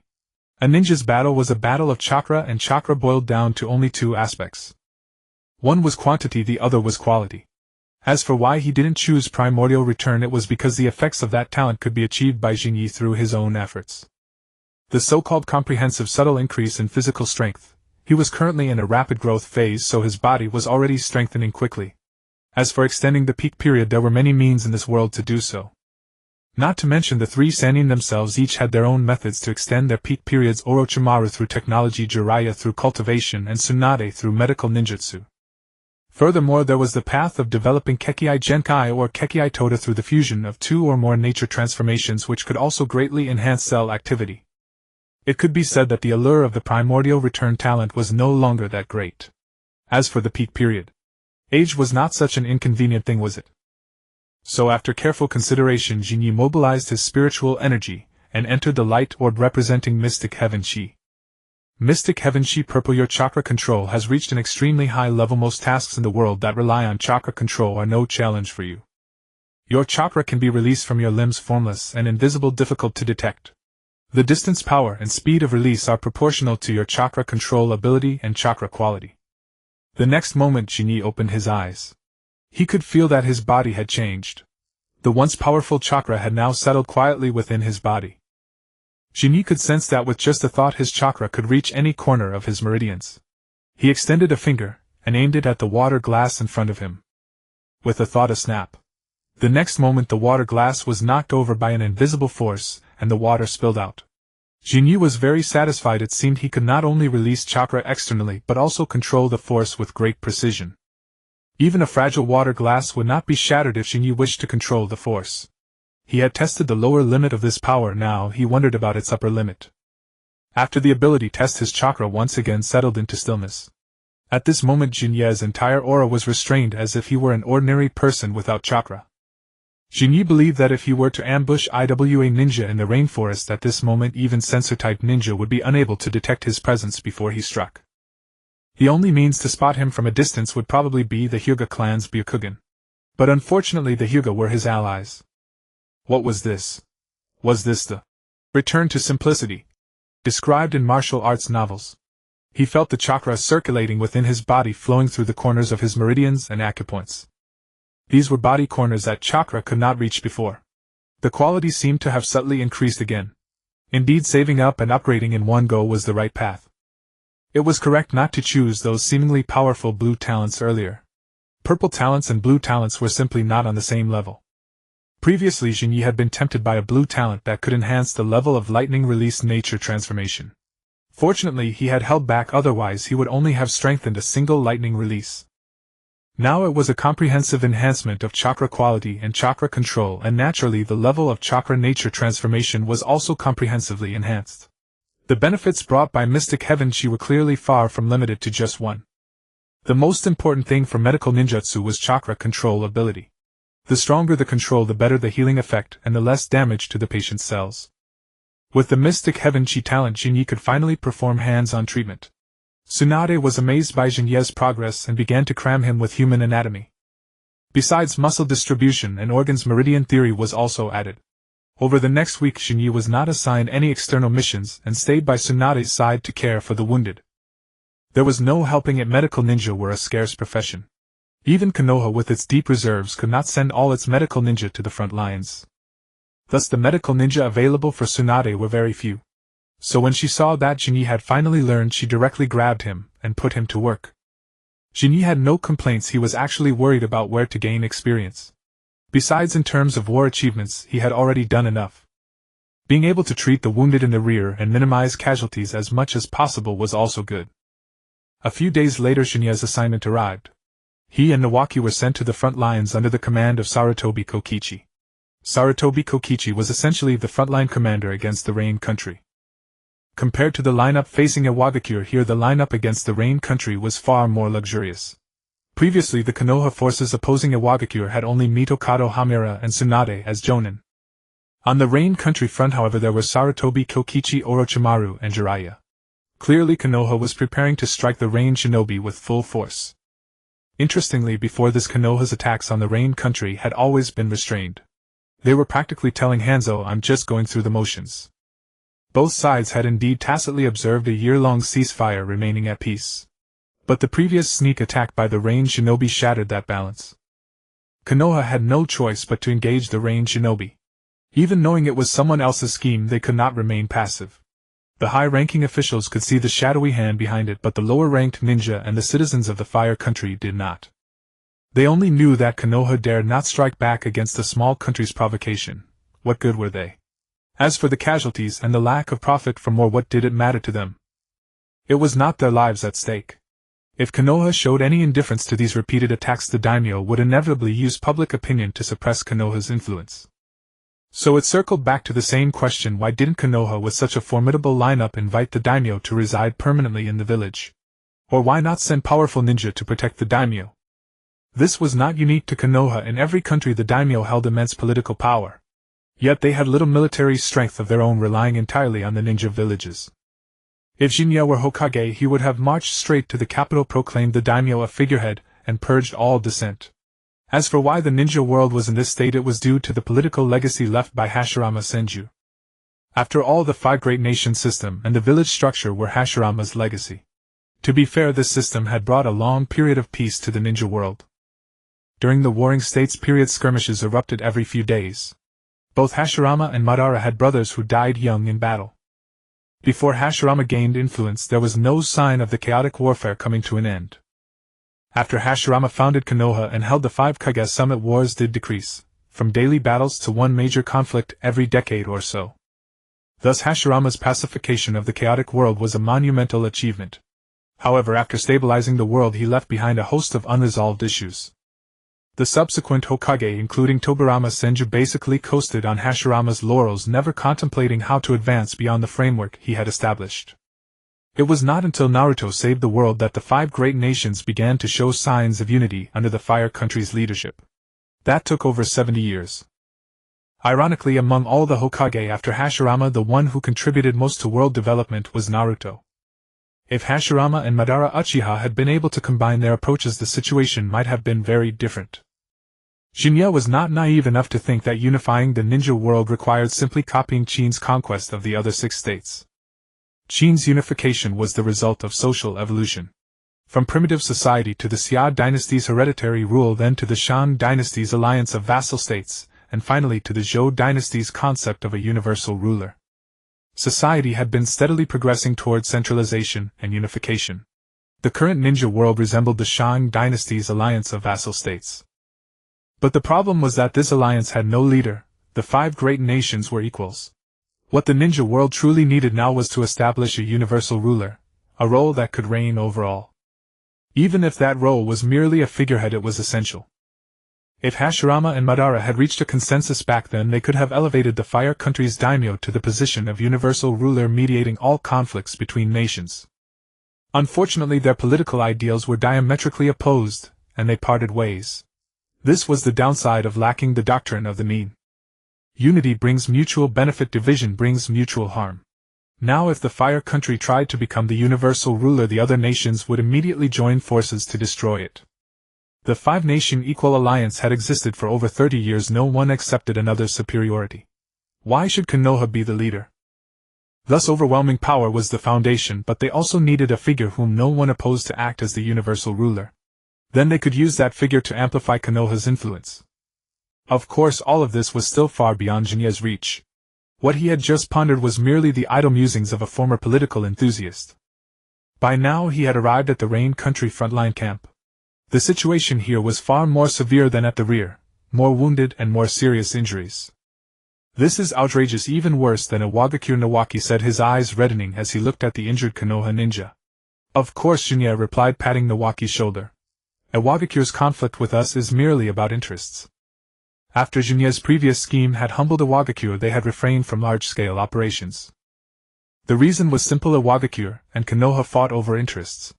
The 5 great nations rarely engaged in all-out war unless core interests were threatened. Iwagakure was not foolish. They knew Konoha had cunning strategists, so they were reluctant to fight to the death. The Rain country was different. To the Rain shinobi, Konoha was an invader. They were defending their homeland, so they fought with everything they had. But whether they could withstand both Konoha and Sunigakure was another matter. 2 great powers serving one small country, what a blessing that must be. Then Shin'ya realized he was still too naive. This was not the Rain shinobi dragging down Konoha and Sunigakure. In fact, Iwagakure was secretly aiding the Rain shinobi, using them as pawns to drain Konoha and Sunigakure's strength. Otherwise, it was hard to explain why so many Earth Release users had suddenly appeared among the Rain shinobi. While Rain shinobi were not limited to water release, the country's environment made water release most common. The sudden surge of Earth Release users was suspicious. As for Iwagakure, they could simply deny any involvement. What could Konoha do? Could they afford to fight Iwagakure head-on at this point? Iwagakure, after all, was one of the 5 great nations, far superior to the Rain shinobi overall. Even if Iwagakure's overall strength was below Konoha's, that didn't matter. As long as they could outrun the Rain shinobi, it was enough. However, Sarutobi Kokichi, the frontline commander, had a countermeasure. Whenever they encountered a Rain shinobi squad, they would kill as many Earth Release users as possible, while sparing those who used water release. At the same time, any ninja who was clearly stronger than the average Rain shinobi was killed outright. The weak ones, obviously native to the Rain village, were spared whenever possible. Of course, spared did not mean they got away unscathed. Those identified as Rain shinobi would often leave the battlefield with some permanent disability. Nothing too severe, perhaps a missing thumb. Not fatal, but it severely impacted their combat effectiveness. Somewhere in the Rain village a squad was moving forward. At that moment a torrential downpour began. Fire release was severely limited in this weather. The fire release brat from Konoha who liked to ambush would be of little use now, nothing to worry about. The IWA ninja hidden within the Rain shinobi squad thought smugly, believing the advantage was theirs. "Oh, we've found such fine prey on our first outing. What luck," Nawaki said, crouching on a branch behind them, watching the squad below. Shin'ya stood beside him, expression calm. Nawaki turned to Shin'ya and nodded. Shin'ya nodded back, then leaped down from the tree branch to the ground. He placed one hand on the earth, and crimson electric arcs began to crackle. Lightning release, red imperial thunder. Water itself does not conduct electricity, but impurities in water are conductive. Therefore, the countering relationship between lightning release and water release is uncertain. In terms of chakra nature, lightning release does not counter water release, especially not the pure water release created through chakra. However, natural water cannot guarantee the absence of impurities, so lightning release can fully utilize the environment of the Rain country to achieve amplification. No wonder the elders often say that a good grasp of mathematics, physics, and chemistry allows one to travel the world without fear. A little common knowledge of physics can actually enhance the effects of ninjutsu. Shin'ya also regretted why he didn't study physics or chemistry in his past life. If he had mastered them, wouldn't he be unstoppable in the Naruto world?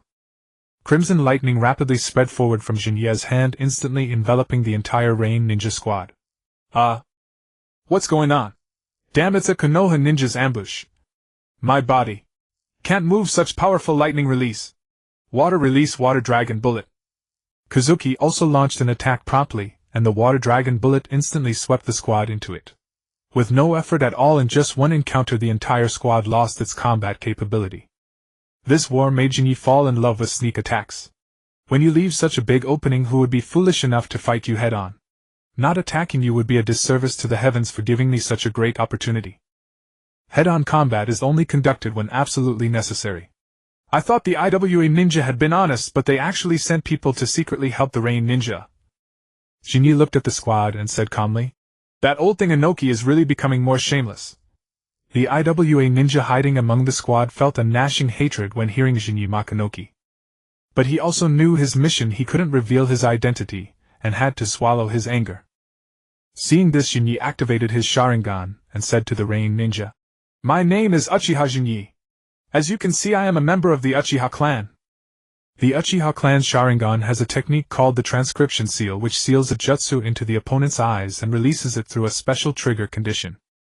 Earlier I captured an IWA Jonin and sealed lightning release in his eyes. The trigger condition I set was that the jutsu would activate immediately upon seeing Inoki or Katsuchi. You are all ninja of the Rain Village, surely you wouldn't want me to use such a technique on your village. As he spoke, both Jinyi and Kazuki observed the reactions of these ninja. Although they had lost combat capability, none of them had lost consciousness. Among them there was fear, anger, and hatred. The person with the most obvious hatred was noticed by Jinyi. Chakra is a product within the human body, so emotional fluctuations affect chakra fluctuations.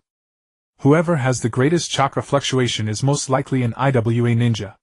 Among them, Jinyi found that 2 individuals had extremely noticeable chakra fluctuations.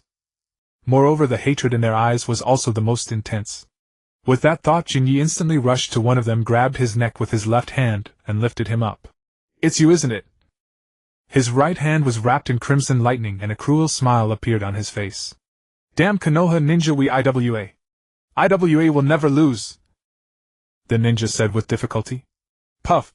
Without further ado, Jinyi pierced his heart directly. Blood gushed out, but before it could reach Shinya's face, it was vaporized by the lightning. Throwing the IWA ninja's corpse aside, Jinyi scanned the remaining ninja with a cold gaze, pausing briefly on another IWA ninja. That IWA ninja's hatred toward him was even more intense, foreseeing an irreconcilable conflict. Seeing that Jinyi didn't intend to act against the other IWA ninja, Kazuki took out a kunai and walked over. Wait! Jinyi called out. Kazuki was taken aback. What's wrong? Jinyi looked at the others and said, according to the previous practice, we would collect some interest from the Rain Village ninja, but this time we'll let it go. Your Lord Hanzo has already paid the price. No need to thank us. If you want to thank someone, thank Hanzo. As he spoke, he walked past the living IWA ninja as if inadvertently secretly releasing a medical ninjutsu. Let's go. After a brief treatment, he said to Kazuki. Kazuki looked confused. Although he didn't understand what was going on, he knew that since Shinyi did this, there must be a reason. After the two left, the remaining Rain ninja all breathed a sigh of relief. They completely failed to notice that behind them the hidden IWA ninja stood up. His eyes were bloodshot, nearly splitting. He looked at the so-called comrades of the Rain ninja before him and saw only one thing. Betrayal. They had come here to fight to the death with Konoha for the peace of the Rain ninja, yet Hanzo had colluded with Konoha and betrayed them. The death of his comrades and the betrayal of the Rain ninja pushed his killing intent to its peak. Earth release, rock lodging, collapse.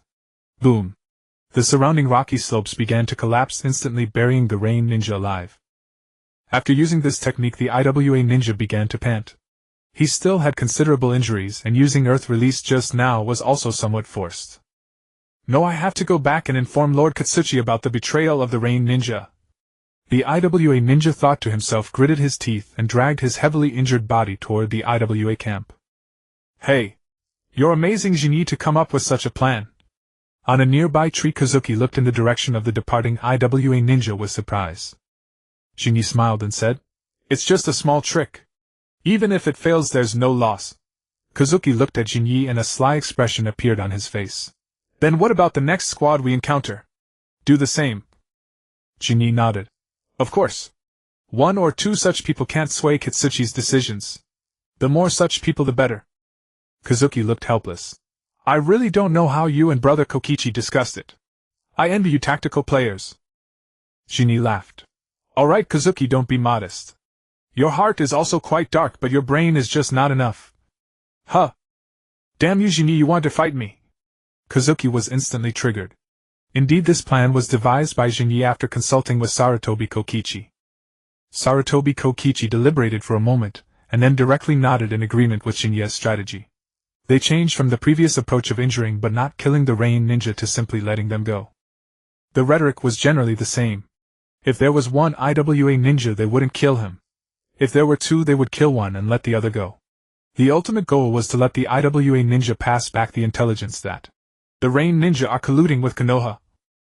The real difficulty lay in distinguishing which members of the squad were IWA ninja. However, for Jinyi it was not really a difficulty.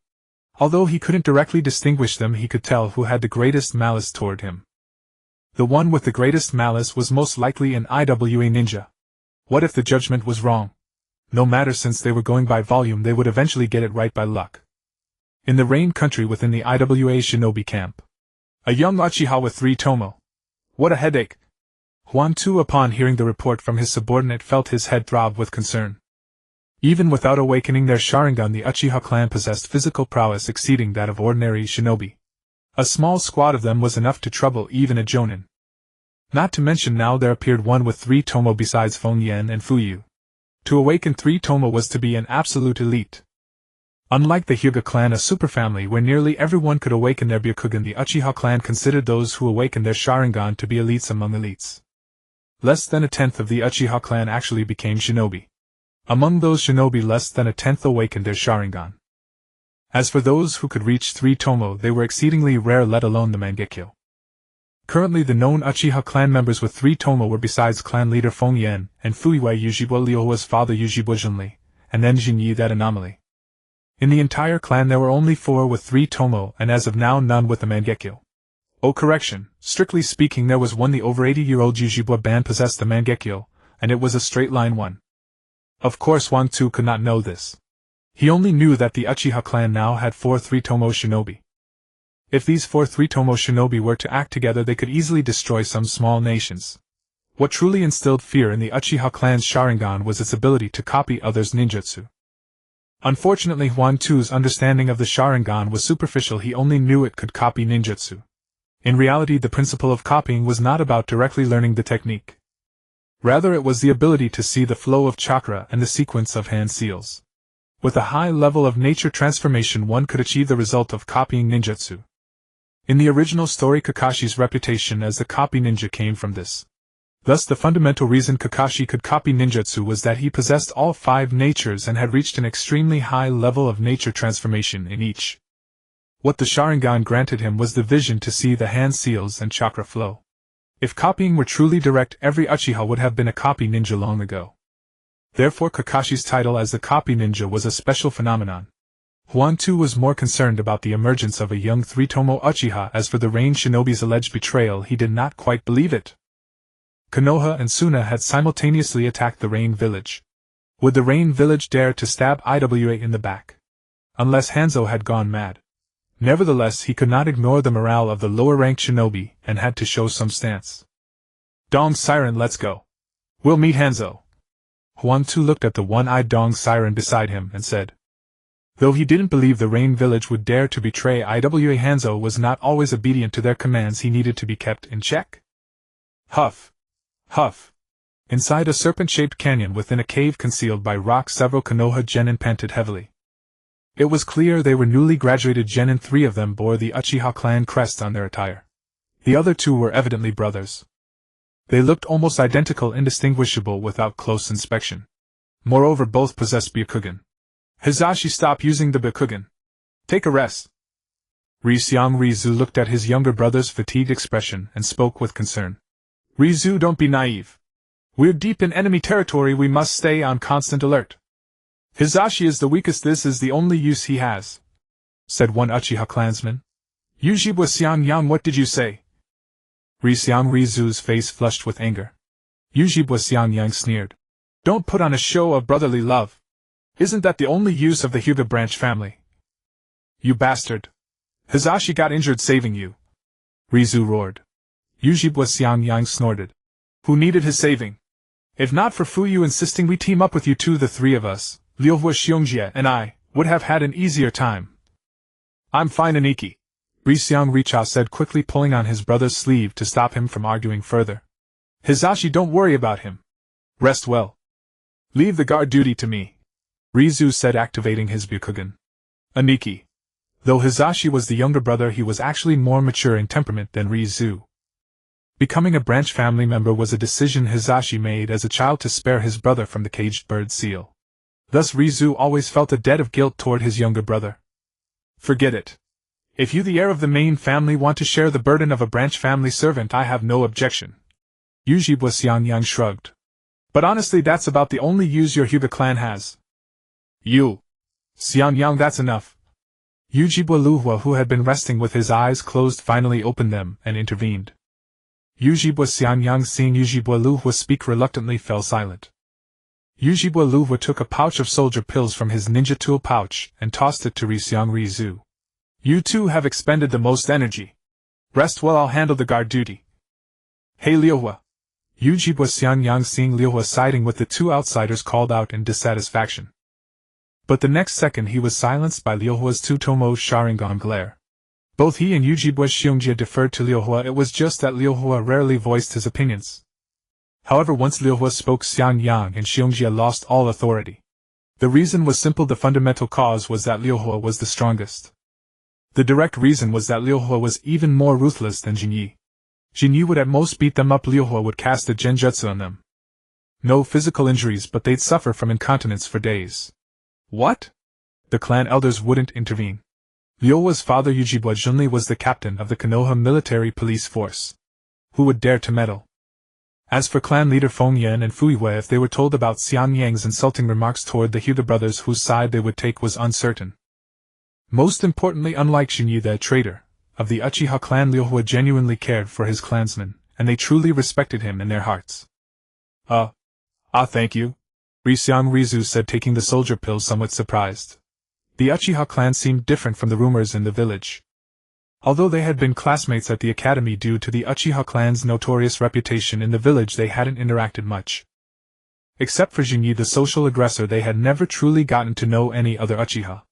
The main reason was that Uchiha in the village were either like Liu Hua, always wearing an aloof face and occasionally spouting disdain for others, or like Uchiha Shin'ya, outright rebels who constantly chanted slogans like, "Konoha owes me a Hokage," or, "Make the Uchiha great again." After resting for a while, they took out the map and began studying it. Damn it, this map has no markings further ahead. Uchiha Shin'ya cursed as he looked at the map. The map only showed the rainforest terrain of the Rain country, making it impossible to distinguish one location from another. Are the intelligence departments all useless? Uchiha Shin'ya cursed angrily. The war has developed into this state unpredictably. Moreover, the terrain of the Rain country is complex. Only those who have lived here for years can navigate it. Hyuga Hisashi spoke. If we had just struck directly at the Rain ninja village and wiped out the Rain country from the start, it would have been over. That old fool Sarutobi is always indecisive. It's disgraceful. Uchiha Shin'ya cursed Sarutobi Hiruzen. What did you say? Hyuga Hayashi flared with rage. Even the gentle-tempered Hyuga Hisashi wore a look of anger. Uchiha Shin'ya and his group could not fathom the prestige that the Hokage Sarutobi Hiruzen held in the hearts of everyone except the Uchiha clan. Sorry, but Shin'ya and I share the same opinion this time, Liu Hua said calmly. From the moment Hanzo declared war, we should have dispatched high-end combat power to besiege the Rain ninja village and annihilate it. If we were fast enough, the rock and sand villages wouldn't have had time to react. That would have caused more deaths. Hanzo's poison, low-level ninjas like us cannot withstand it, Hayashi said excitedly as he stood up. War inevitably involves sacrifice. To refuse war out of fear of casualties is the naivety of Sarutobi Hiruzen and those who have been educated by you. War does bring sacrifice, but that's no reason to expand it indefinitely. Even if sacrifice is unavoidable, we should strive to let as many people survive as possible. That's why I say you're too naive. A young master of the Hyuga clan and the son of an elder of the Uchiha clan, two noble youths, argued heatedly in the cave of a foreign land. Brother, now is not the time for internal strife. Finally Hyuga Hisashi stepped in to mediate. Hayashi snorted coldly and stopped speaking to Liu Hua. The atmosphere grew awkward. The cave fell into an eerie silence. Suddenly Liu Hua's expression changed. Don't make a sound. As he spoke, he scooped up dirt and extinguished the fire. The five of them quickly rose and found hiding spots in the crevices of the canyon. Hayashi and Hisashi activated their Byakugan, taking in the surrounding scenery. A four-man team from the Rock Ninja village entered the valley. Counting heads, there were 5 on their side and 4 on the other, advantage in numbers. However, there was a small problem. The opposing team had 2 Jonin. Jonin were the backbone of any ninja village, the high-end combat power. What's more, these 2 were Rock Village Jonin of the 5 great nations. With 2 Chunin beside them, their own side was no match. Liu Hua held his breath, hoping the team would leave quickly. But his hope was dashed. 3, 4, 5. In the canyon, a Rock Village Chunin touched the ground with his eyes closed in concentration. 5 Konoha ninja, all very young, probably genin. Should we eliminate them, Lord Huangtu? 5 genin. Did they get separated from their squad leader? Huangtu frowned. The Chunin said. I don't know, but I detect no other chakra fluctuations nearby. Huangtu's face turned grave. Don't let your guard down. The ninja who was attacked said that before that three-tomoe Uchiha brat made his move they didn't sense anything either. And we sent out quite a few reconnaissance-type ninja. Dong Siren, go deal with those 4 brats. Yes, Lord Huangtu. Dong Siren's body gradually became transparent as if merging with the surroundings. Boom. The next moment a stone crevice collapsed and the Hyuga brothers were blasted out. Dong Siren's figure reappeared, landing on the ground. In a single exchange the Hyuga brothers fell to the ground, powerless to resist. The gap between a Jonin and a Genin was laid bare. Humph. Dong Siren snorted coldly, regaining some confidence. See, not every Konoha newcomer is a freak like that Uchiha brat. The overall level is still weak. However, these 2 Hyuga brats had managed to withstand one of his attacks and survive. They must have some skill. And one of them had no caged bird on his forehead. A member of the main branch. Dong Siren's lips curled upward, his missing right eye might have found a replacement. With that thought he charged straight for Hyuga Hayashi's eyes. Ding! At the critical moment Ryohwa blocked Hayashi's path. The kunai in his hand struck Dong Siren's chest, but it didn't penetrate. Uchiha! Do you know Uchiha Shin'ya? Dong Siren looked at Ryohwa's Sharingan and smiled.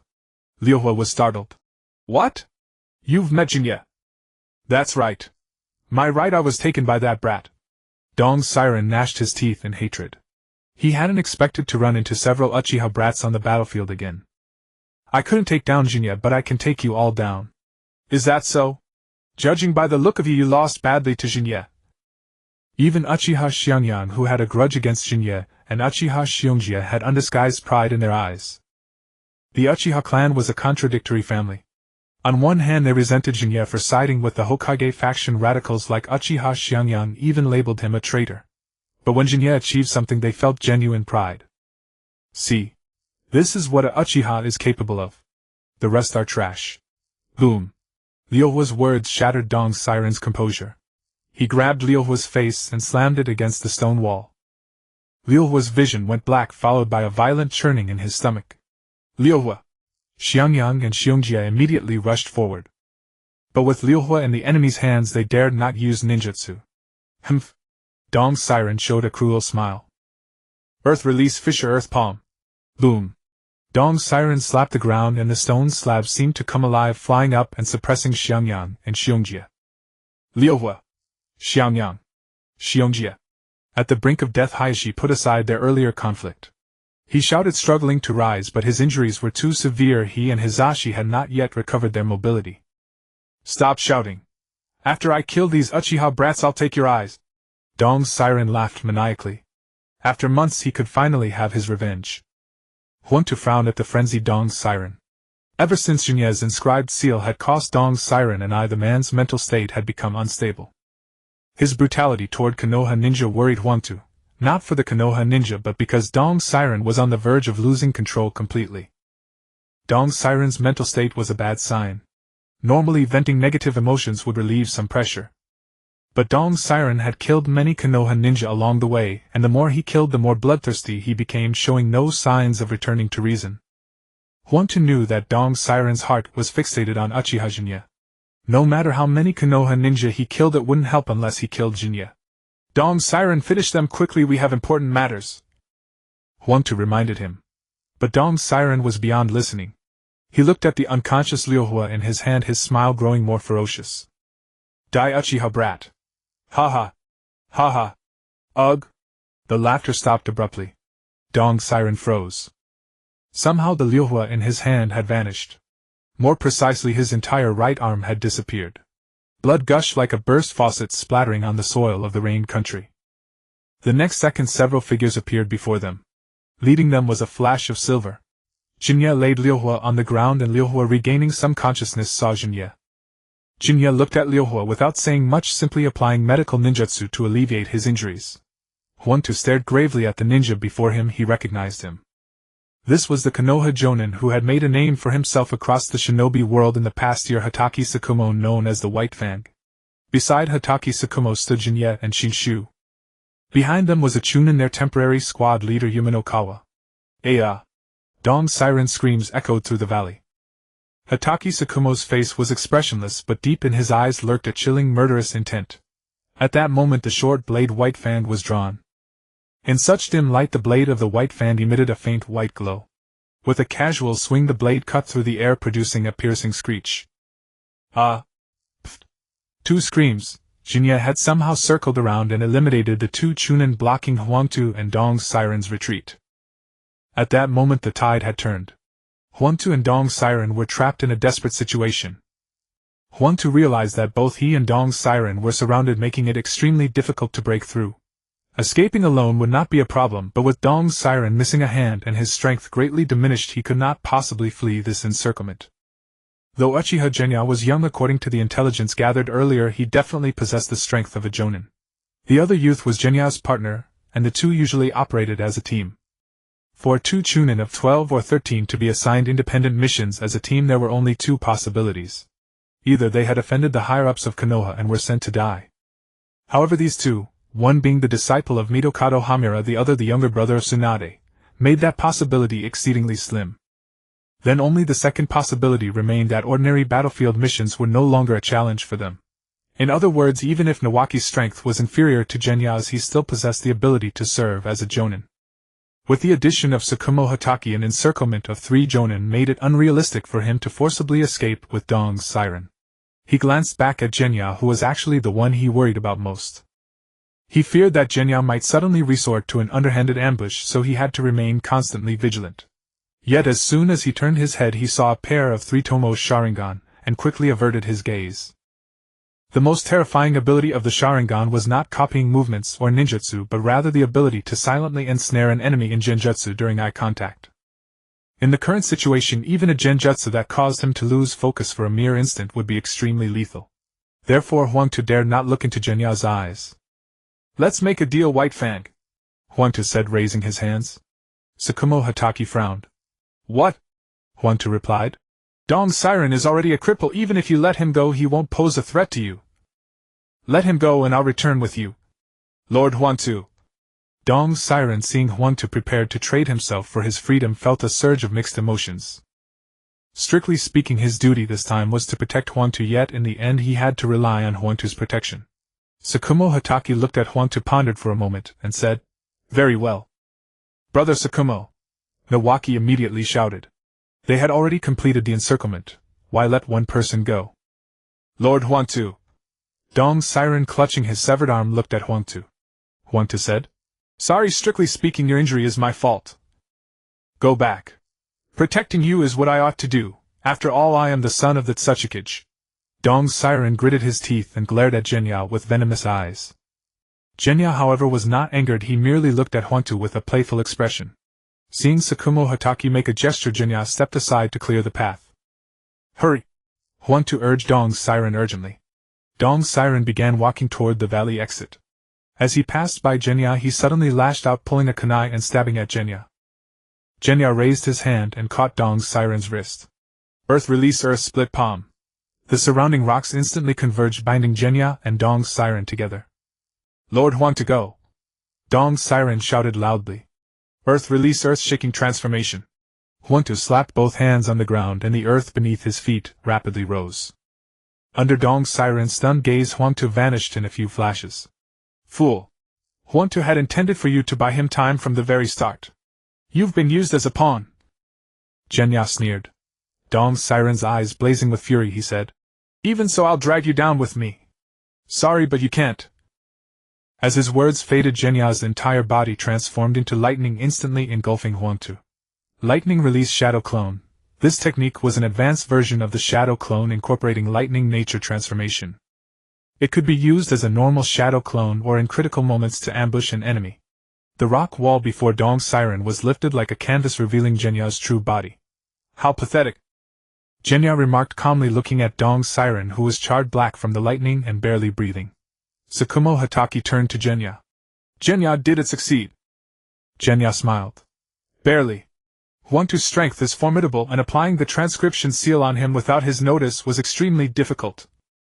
I have to thank Huangtu for his cooperation. He focused all his attention on guarding against genjutsu, making the transcription seal much harder to detect. To be honest, while the transcription seal was excellent for underhanded tactics, its success conditions were too stringent. The previous success against Dong Siren was because his strength was inferior to Genya's, and Genya's ambush had left him defenseless.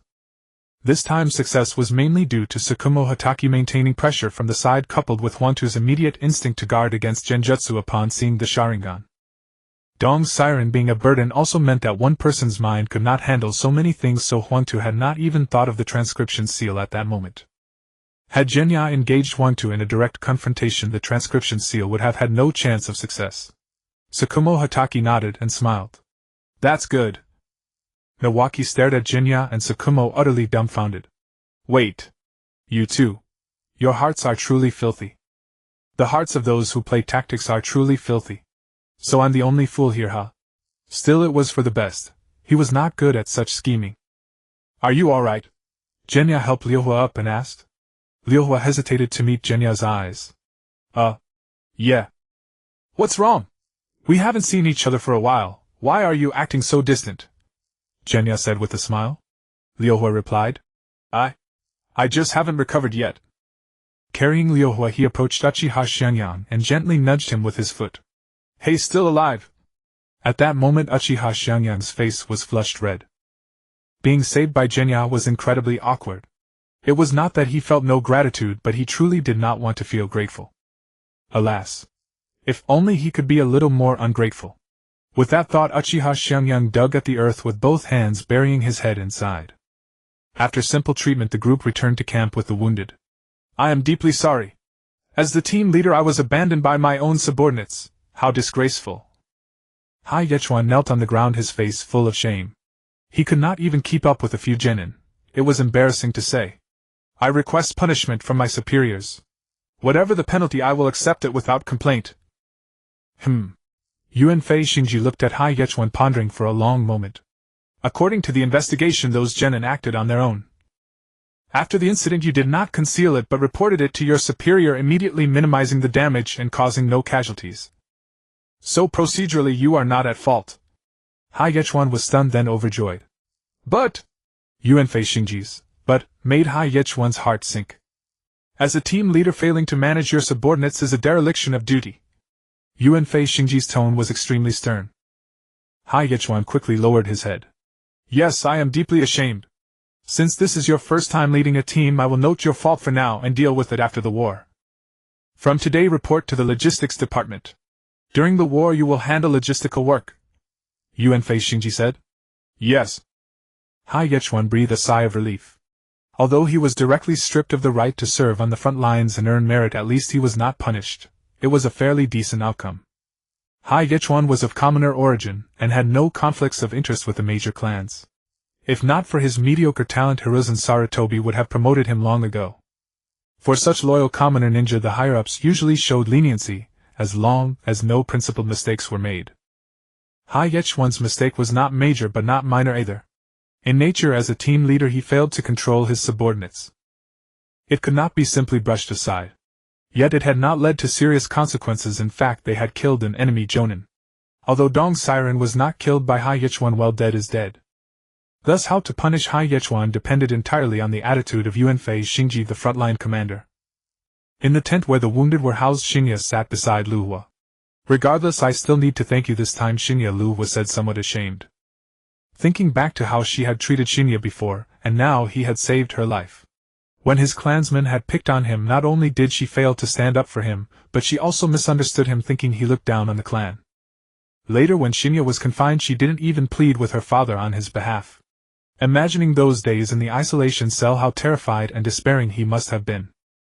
I'm such a damn bastard. If Shin'ya knew what Liuhua was thinking, he would have laughed out loud. What did confinement feel like? 7 days locked up, and he awakened a purple talent. He wished for more of such confinement. Liuhua, do you still hold to your convictions? Shin'ya asked. Liuhua's face darkened. Of course. The Uchiha clan is marginalized everywhere. Isn't that the high-ranking officials suppressing us? Is that how you see it? Shin'ya felt a bit helpless. The entanglement between Konoha and the Uchiha, if traced back merely reaching Tobarama Senju, was far from enough. The matters in between were a tangled mess. If one insisted on figuring out who owed whom, the only outcome would be deepening conflict. Konoha will never truly accept us. Even so, I still want to try, to see if the clan can reconcile with the village. Shin'ya said. Lu Hua looked at his resolute eyes. Do you think even if the clan wants reconciliation the Hokage will let us go? Shin'ya gazed at Lu Hua and revealed a confident smile. That's simple. I'll just become the Hokage. Lu Hua was stunned, and it took a long while to recover you. Shin'ya said. Lu Hua helped me. To become the Hokage I also need the support of the clan. Aren't you? Lu Hua was a bit surprised. Shin'ya laughed. So you thought I was cutting ties with the Uchiha clan by becoming Advisor Yan's disciple? Lu Hua remained silent, not daring to answer. Because that was exactly what he had believed. To become the Hokage if you're still fixated on internal conflicts your vision is too narrow. The framework of the shinobi world established by the first Hokage was incomplete, so although the current situation is much more peaceful than the Warring States period, a major war still breaks out every decade or so. A person who aspires to be the Hokage must set his sights on the whole world, Shin'ya said slowly. Lu Hua's spirits lifted. So Madara's path is the right one, isn't it? Shin'ya paused and said, who said that? Just because I don't recognize the first Hokage, does that mean I have to recognize Uchiha Madara? Huh. Lu Hua was also stunned. A member of the Uchiha clan not recognizing the first Hokage's path. What else could that be but supporting Uchiha Madara? If the first Hokage left things unfinished, making the shinobi world system imperfect, then Madara's path is a complete reversal of priorities. Shin'ya looked at Lu Hua and smiled. So Lu Hua, I don't fully agree with either of them. Snap. A crisp sound drew their attention. Uchiha Shin'ya stood outside the tent, his crutch thrown on the ground. He limped over to Shin'ya, his face flushed with excitement. Shin'ya, did you just say you want to become the Hokage? Shin'ya nodded. Yeah. Uchiha Shin'ya said, I'll help you. Huh. I still hold the same stance. Konoha owes our Uchiha a Hokage. If your goal is to become the Hokage, just say the word. If I can be of use, Uchiha Shin'ya said, thumping his chest. After being saved by Shin'ya, both Uchiha Shin'ya and Uchiha Yusuke did a complete 180 in attitude. Is that so? Then I won't hold back. If I'm to become the Hokage, my advisory board can't be without the younger generation of the Uchiha clan. Shin'ya stood up with a smile and shook hands with Uchiha Shin'ya. Truth be told, you and Lu Hua are both advisory board members I've had my eye on for a long time. Lu Hua was covered in sweat. Isn't it too early to say that? You're still only a chunin, and we're just genin. A man must have dreams. Shin'ya said with a smile. If you don't even dare to think about it, what can you ever accomplish? Having received a revolutionary education, Shin'ya deeply understood one truth: no matter what you do, the prerequisite for success is to make as many friends as possible. From the very beginning he had never intended to cut ties with the Uchiha clan. It was just that the radical faction within the clan was too deeply entwined with the others, making it a murky pool where it was hard to distinguish anything. As an Uchiha clan member, Uchiha Shin'ya found it difficult to tell friend from foe within the clan. But as the disciple of Mitokado and a promising junior upon whom the Hokage's faction placed great hopes, standing from an outsider's perspective, it was not difficult to discern who among the Uchiha could be won over and who were intractable hardliners. Uchiha Shin'ya had previously been at odds with Shin'ya, acting like a radical. But how could someone who is grateful and clear about gratitude and grievance not be won over? With the elder generation stabilized by clan leader Feng Yen and Fugaku, Shin'ya only needed to focus on his peers. In Shin'ya's view, Lu Hua was definitely someone he could win over. After all, she was his childhood friend. Lu Hua's hostility toward other villagers essentially stemmed from social anxiety and poor communication skills. Because of social anxiety, but too embarrassed to admit it, she wore a stern face all day, pretending to be aloof. Why didn't she dare to approach Minato? Because a succubus like Minato would have her charmed within 3 days. Konoha's little son was no joke. Even as a reincarnator with 2 lifetimes, although it was hard for him to feel submissive toward anyone when facing Minato, he also found it difficult to feel dislike. And within the Uchiha clan, most were actually like Lu Hua, including Uchiha Shin'ya, essentially no different from Lu Hua and not too hard to handle. Thinking this way, Shin'ya was actually the most calculating of them all. But there was still a rift between the Hokage faction and the Uchiha clan. How exactly did Uchiha Kagami die? Was it truly from illness, or was he murdered? If murdered, who was the killer? In the land of rain, inside an underground cavern. Uchiha Madara's eerie Sharingan swept across the room, his gaze cold as he looked at the masked man kneeling below. My apologies, Madara-sama. The masked man's voice trembled slightly. Uchiha Madara's tone remained flat. It seems you've failed again. The masked man said he was transferred under Sarutobi Yukichi's command, and I found no opportunity to strike. The little brat from the Sarutobi clan. Formerly of the Umbu, after all, he is cautious in his actions. Uchiha Madara praised him but didn't take it seriously. He slowly rose, pulling out the tubes from his body, and said, "I'll go and have a look myself." The masked man was startled. "But your body? It's fine. A brief departure won't have much impact." Uchiha Madara said, "I want to meet this child. If he turns out to be like Uchiha Kagami back then, you know what to do." The masked man quickly bowed his head yes. "Listen carefully, Liuhua. We of the Uchiha clan are a warrior race. Though we wield the formidable power of the Sharingan, we must never become overly reliant upon it." Shin'ya spoke earnestly to the 3 Uchiha underlings he had just recruited. "You must understand there are still many powerful ninja in this world. It is precisely for this reason that our clan has established such a comprehensive battle system." "Huh! Who would possibly target us Uchiha like that?" Yusuke Uchiha scoffed, believing Shin'ya was exaggerating the threat. Shin'ya wore a helpless expression. Who else could it be? None other than the inherently wicked Tobirama Senju, the one who hoarded all the intelligence of the Senju clan while leaving the rest of them indebted. The notes Tobirama had left behind, which Nawaki had given to Shin'ya, were ostensibly just basic insights into the 5 great nature transformations. However, they were filled with Tobirama's annotations, each one detailing precisely how to counter the Uchiha in combat. From the single tomo to the Mangekyo, there were distinct countermeasures for every stage. Shin'ya's heart raced as he read through them. Thank goodness these notes had fallen into his hands instead. For the first time he found the basic 5 nature techniques below B rank utterly terrifying. This fear did not stem from their raw power but from the fact that they were so meticulously designed to oppose him. Even Shin'ya, who possessed the unshakable heart of a transmigrator, felt alarmed reading this, let alone other Uchiha with their inherently sensitive dispositions. "But if we spend our time training other abilities instead of developing our Sharingan, our eyes will grow rusty from disuse." Uchiha Shin'ya raised his hand to object. Shin'ya slammed the table. "Humph! Are the eyes truly such an inconvenient thing? Furthermore, the essence of a ninja's battle is fundamentally a battle of chakra. So long as your chakra is sufficiently powerful, the power of your eyes will grow accordingly." On this matter Shin'ya himself was quite qualified to speak. He had never suffered a great emotional trauma, nor had he deliberately trained his Sharingan. It simply awakened, 1 tomo then 2 then 3, purely as his chakra level increased. As for techniques like the transference seal or Sharingan Genjutsu, he never made a conscious effort to learn them, he simply picked them up with ease. The reasoning was simple: the eyes are part of the body.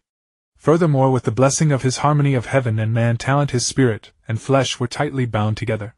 Techniques dependent on a specific organ thus became far easier to master. In other words, the descriptions on those ability cards were inherently limited.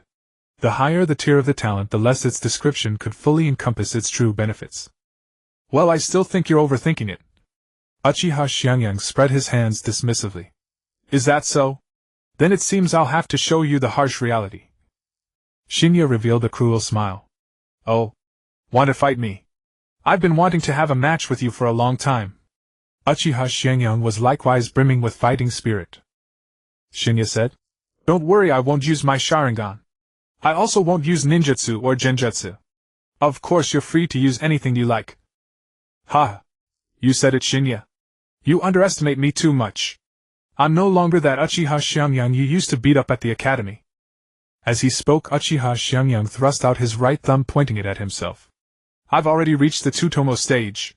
I am Speedo Sound Shin'ya." Shin'ya said indifferently, "Whatever.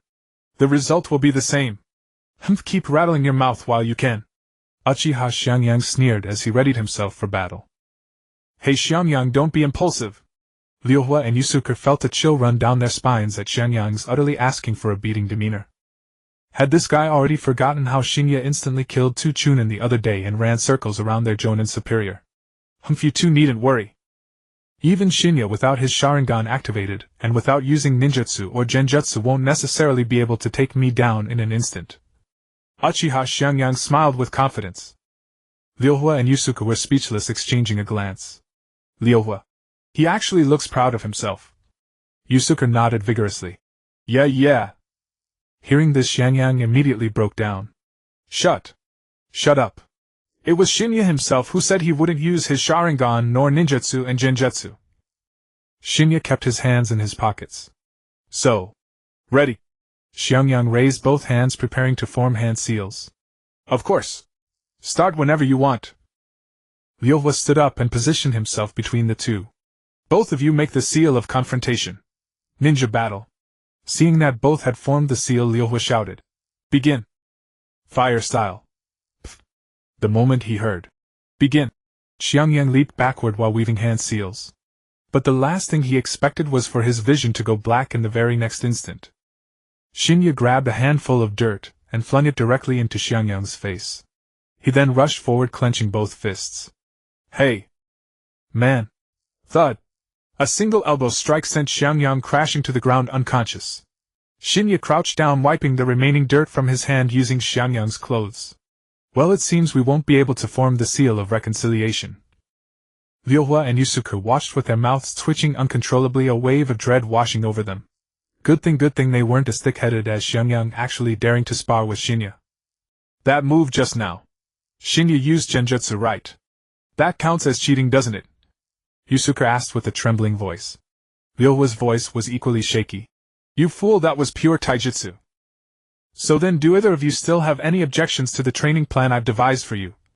Shin'ya looked at the one still conscious, his gaze resembling one that would look upon trash. Liu Hua and Yusuke frantically shook their heads, insisting they wouldn't dare have any objections.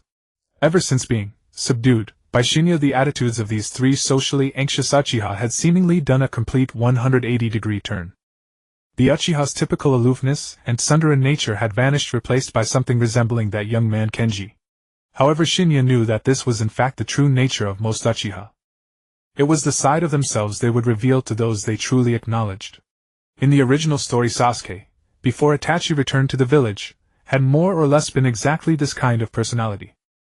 At first he appeared somewhat distant and cold, yet he would secretly blush when Sakura confessed her feelings. And when Naruto provoked him, he would childishly compete with him in earnest. Even the Sasuke who later went to Orochimaru, though appearing much colder, was still an emotionally sound person overall.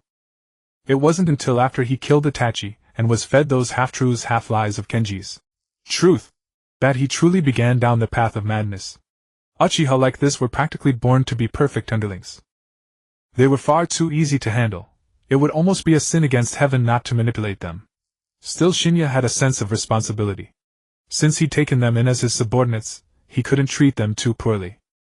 After all, if his subordinates were too weak, their assistance to him would be limited.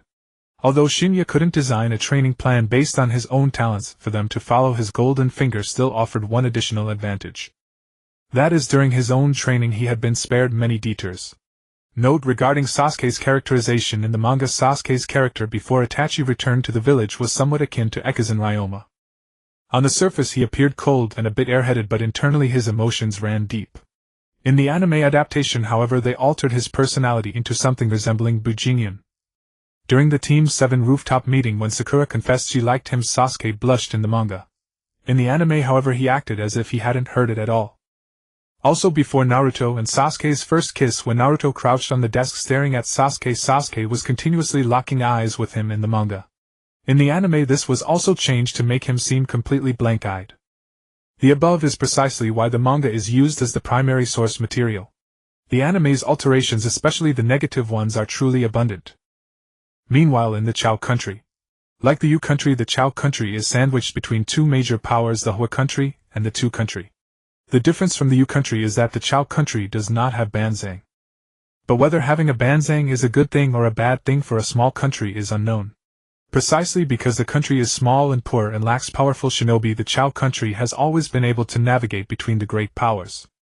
Therefore, the Chao country maintains fairly good relations with both the Hua country and the Tu country. During the Second Shinobi World War, although the Chao country is adjacent to the Yu country, the epicenter of the war, it miraculously avoided being drawn into the conflict. However, today the daimyo of the Chao country couldn't smile. Because, Lord Hokage, Lord Tsuchikage, this way please. A daimyo of a nation facing the kage of a great power was actually leading the way. It can only be said that the disparity in national strength was fully revealed at this moment. The third Tsuchikage daimyo bore the title of Two Scales. Every generation of Tsuchikage has a title that matches their abilities. Yet even so, Yuanfei Risen did not know what connection Two Scales had with his dust release. Monkey, are you in such a hurry to see me because my village can't hold out any longer? Daimyo sat down directly and put his legs on the table as he spoke. No, if you want to fight, my village can still afford the cost. Yuanfei Risen said with a smile. However, if we two keep fighting like this, won't we let the Raikage take advantage? The 5 great nations are the strongest in the shinobi world, but there are still gaps among them. The overall strength of the Hutu and Lei nations is not vastly different, and they are all stronger than the Shui country and the Feng country. I don't care anyway. That bastard Raikage is closer to you, Daimyo said with a chuckle. Seeing that Daimyo was being as stubborn as a rolling blade of meat, Yuanfei Risen looked up at him and said, "It seems you don't intend to talk properly today." Daimyo was not intimidated. Who's afraid of whom? Do you think I'm that fool of a Raikage who would be countered by you? Humph. It seems negotiations have broken down. I never intended to negotiate from the start. I came to kill you. Boom. Both sides erupted with chakra simultaneously, directly sweeping through the entire meeting room. Crack, crack, crack. The chakra, one blue and one white, seemed to materialize. If it were an ordinary shinobi's chakra, it would be a transparent layer. Then the chakra of Yuanfei Risen and Daimyo was like 2 flames of different colors. The mere presence of such chakra was enough to be fatal to an ordinary person if touched. Cracks began to appear continuously on the walls of the meeting room, and it seemed that the entire building would collapse soon. Wait, Lord Hokage, Lord Tsuchikage, please calm down. The daimyo of the Chao country was almost in tears. If these two fought in his territory, nothing would be left. Hee. Daimyo turned a deaf ear, his palm beginning to glow with white light. Yuanfei Risen's pupils contracted and he was startled. He immediately restrained his aura, grabbed the daimyo of the Chao country, and leaped out. Boom. The next second the entire building from the meeting room upwards seemed to be half dissolved, turning into dust. Lord Hokage. Several Umbu heard the sound and rushed over. The Umbu of the two country also came running. Daimyo slowly descended from the air, and the two sides immediately became tense. Darn it! You just start fighting at the drop of a hat. Your temper hasn't changed at all. Yuanfei Risen wiped the sweat from his forehead, still shaken, and then revealed a smile. Daimyo snorted coldly. If you're scared, then get lost. Let your my village shinobi get out of the U country. Yuanfei Risen said flatly. That won't do. Both sides were in their prime and their tempers were naturally more fiery. Seeing Daimyo resort to violence at the slightest disagreement, Yuanfei Risen also felt a surge of anger in his heart. Then I have an idea, Daimyo said. Instead of letting our subordinates die, why not narrow the scope of the war? How about we Kage fight each other? Yuanfei Risen took off his Hokage hat and threw it to the Umbu behind him, his Haori fluttering in the wind. It seems I can't take it easy. Then he said to the Umbu behind him, Protect the daimyo and the civilians. Yes, the Umbu responded. Let's change the location. You can't fully use your dust release in the city, right? Don't use the civilians and the town as an excuse if you lose. Yuanfei Risen took off his Haori and said with a smile. Daimyo retorted sarcastically. You're the one. Don't use the injuries the Raikage left you as an excuse if you lose. I'm not as fragile as you, who throws his back out every so often. Yuanfei Risen jabbed back. You. Daimyo was a bit flustered. Did he throw his back out on purpose? This damn monkey was too much hitting below the belt. Humph. I'll wait for you in the forest over there. Don't run away scared. Daimyo left a harsh remark and flew directly toward the forest outside the town. Lord Hokage. An Umbu with light yellow hair behind him said worriedly. Yuanfei Risen sighed. Don't tell Lady Mito about this when you get back. Yes, the Umbu replied. Yuanfei Risen finally felt relieved. If Xuan was Shui who found out about what happened today, there would inevitably be another round of nagging. He thought for a moment, and then said, If the commotion gets too big, evacuate the civilians as soon as possible. Having said that, he leaped directly and ran toward Daima's direction. In the U country forward camp. What? Lord Hokage went to the Chao country. When Shin'ya heard this news, he was dumbfounded. Shuohuman Yen was at the front. Yuanfei Risen was not in the village at this time. What was he doing in the Chao country? With both Yuanfei Risen and Shuohuman Yen absent, who was in charge of my village now? Damn, could it be the pot shadow? Sure. Yuanfei Xingji made a silencing gesture, and then whispered. I just found out about it too. Right now only Uncle Yen, Uncle Tanzing you and I know about this. Shin'ya was surprised again.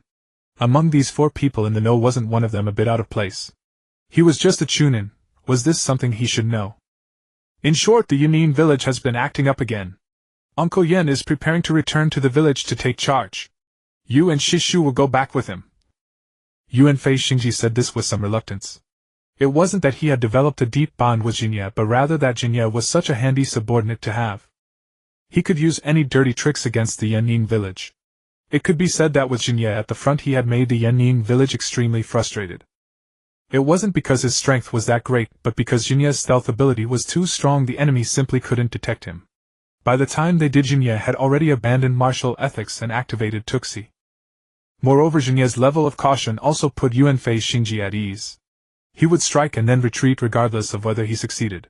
He would rather have Tuxi fail than put himself in danger. After all, I can launch ambushes countless times, but as long as the enemy fails to defend once, the loss is irreparable. However, it was an order from a superior, and Yuanfei Xingji could not disobey. Most of the village's high-end combat power was at the front, and the village was quite short on personnel. For this return trip, Shuhuman Yen planned to take Gangshu-1 Shin'ya and Xingshu along with about one-third of the forces. This put a lot of pressure on Yuanfei Xingji. Fortunately, at least Zilai was left behind, so not all the high-end combat power was taken away. I understand. Jinyan nodded, indicating that he accepted the assignment. However, there were still some people in the Yu country that he was worried about. In the Rain country, a certain village.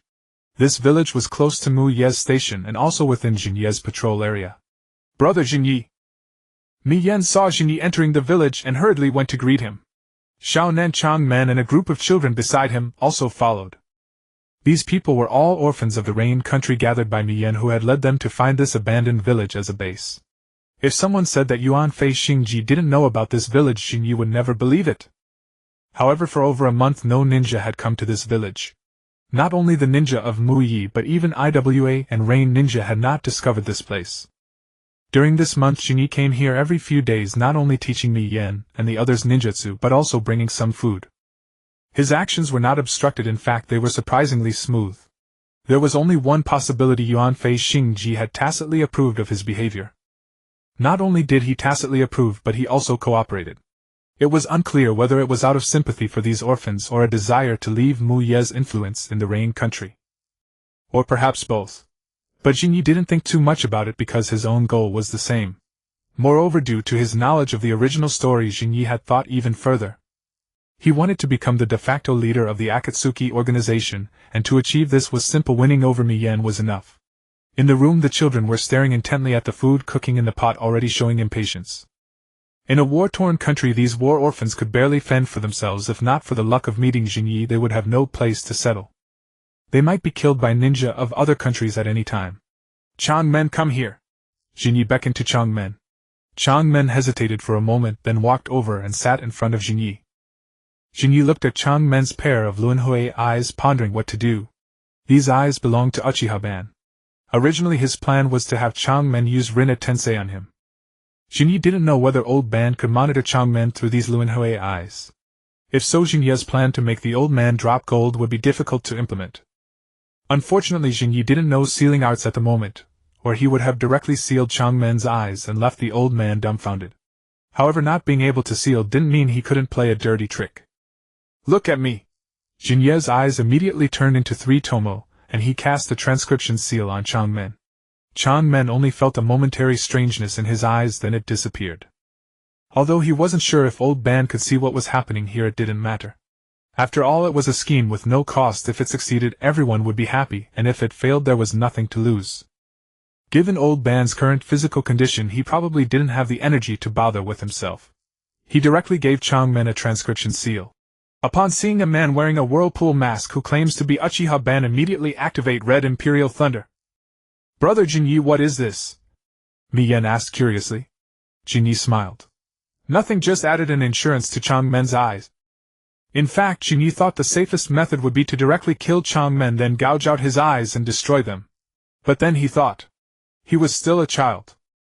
In his past life, Jinyi was never the kind of person with a hard heart and thin emotions. Although Changmen later turned dark, he was still just a little brat now. After much consideration, Jinyi only applied a transcription seal. Besides, even if Ban's plan failed, wouldn't Heiju just look for someone else? It would be better to change as many things as possible within a controllable range now. Still, his strength was insufficient. Although he had a golden finger and the talent of the Uchiha clan, it could only speed up his growth, not make him instantly strong. He was not that ultimate being surnamed Long Tang Si who was one of the top combatants from the start. In the current version, Jinyi was already considered a T1 level combatant. Except for a few top-tier powers such as the 5 Kage, and those so-called Kage level in the village, no one could do anything to Jinyi. There were those who could defeat him, but being able to defeat didn't mean being able to kill him. Except when facing those top-tier powers, facing others like Huang Tu and his ilk, even if he couldn't win he wouldn't lose. But when the S4 season came later, Jinyi's current strength would be far from enough. Fortunately, he was still young and had plenty of room for improvement. Set a small goal: first catch up to Guiying by 15 and catch up to old Yuan Fei by 20. Before 25, strive to make old Yuan Fei step down. All this daydreaming in his mind actually only took a moment. He looked at Mi Yan and the other two before him, and indeed felt a bit reluctant. In the original story, these three, especially Mi Yan, were quite sympathetic. Even more than sympathy, there was a sense of regret. Mi Yan's path could truly have united and strengthened the Rain country. Unfortunately, he was betrayed by the forced raising Xian heir and Guiying. Mi Yan this time should be a real farewell. That's right, ever since receiving the order to return to Muyi yesterday, Jinyi had thought of coming here to say goodbye. Brother Jinyi! Mi Yan was stunned. Jinyi said, I received an order to return to the village. It's time to leave. Brother Jinyi. Not only Mi Yan but Xiao Nen, Changmen and the other children were also unwilling to part. They had all seen Jinyi's care for them during this time. Now that Jinyi was leaving, it would be a lie to say they felt no reluctance. Jinyi's heart was not made of stone either. Initially he had approached Mi Yan and the others with 7 parts purpose and 3 parts sympathy, but now that the moment of parting had truly arrived, Jinyi also felt some reluctance. But after all, his world could not be confined to this small Rain country. There were more things waiting for him to do.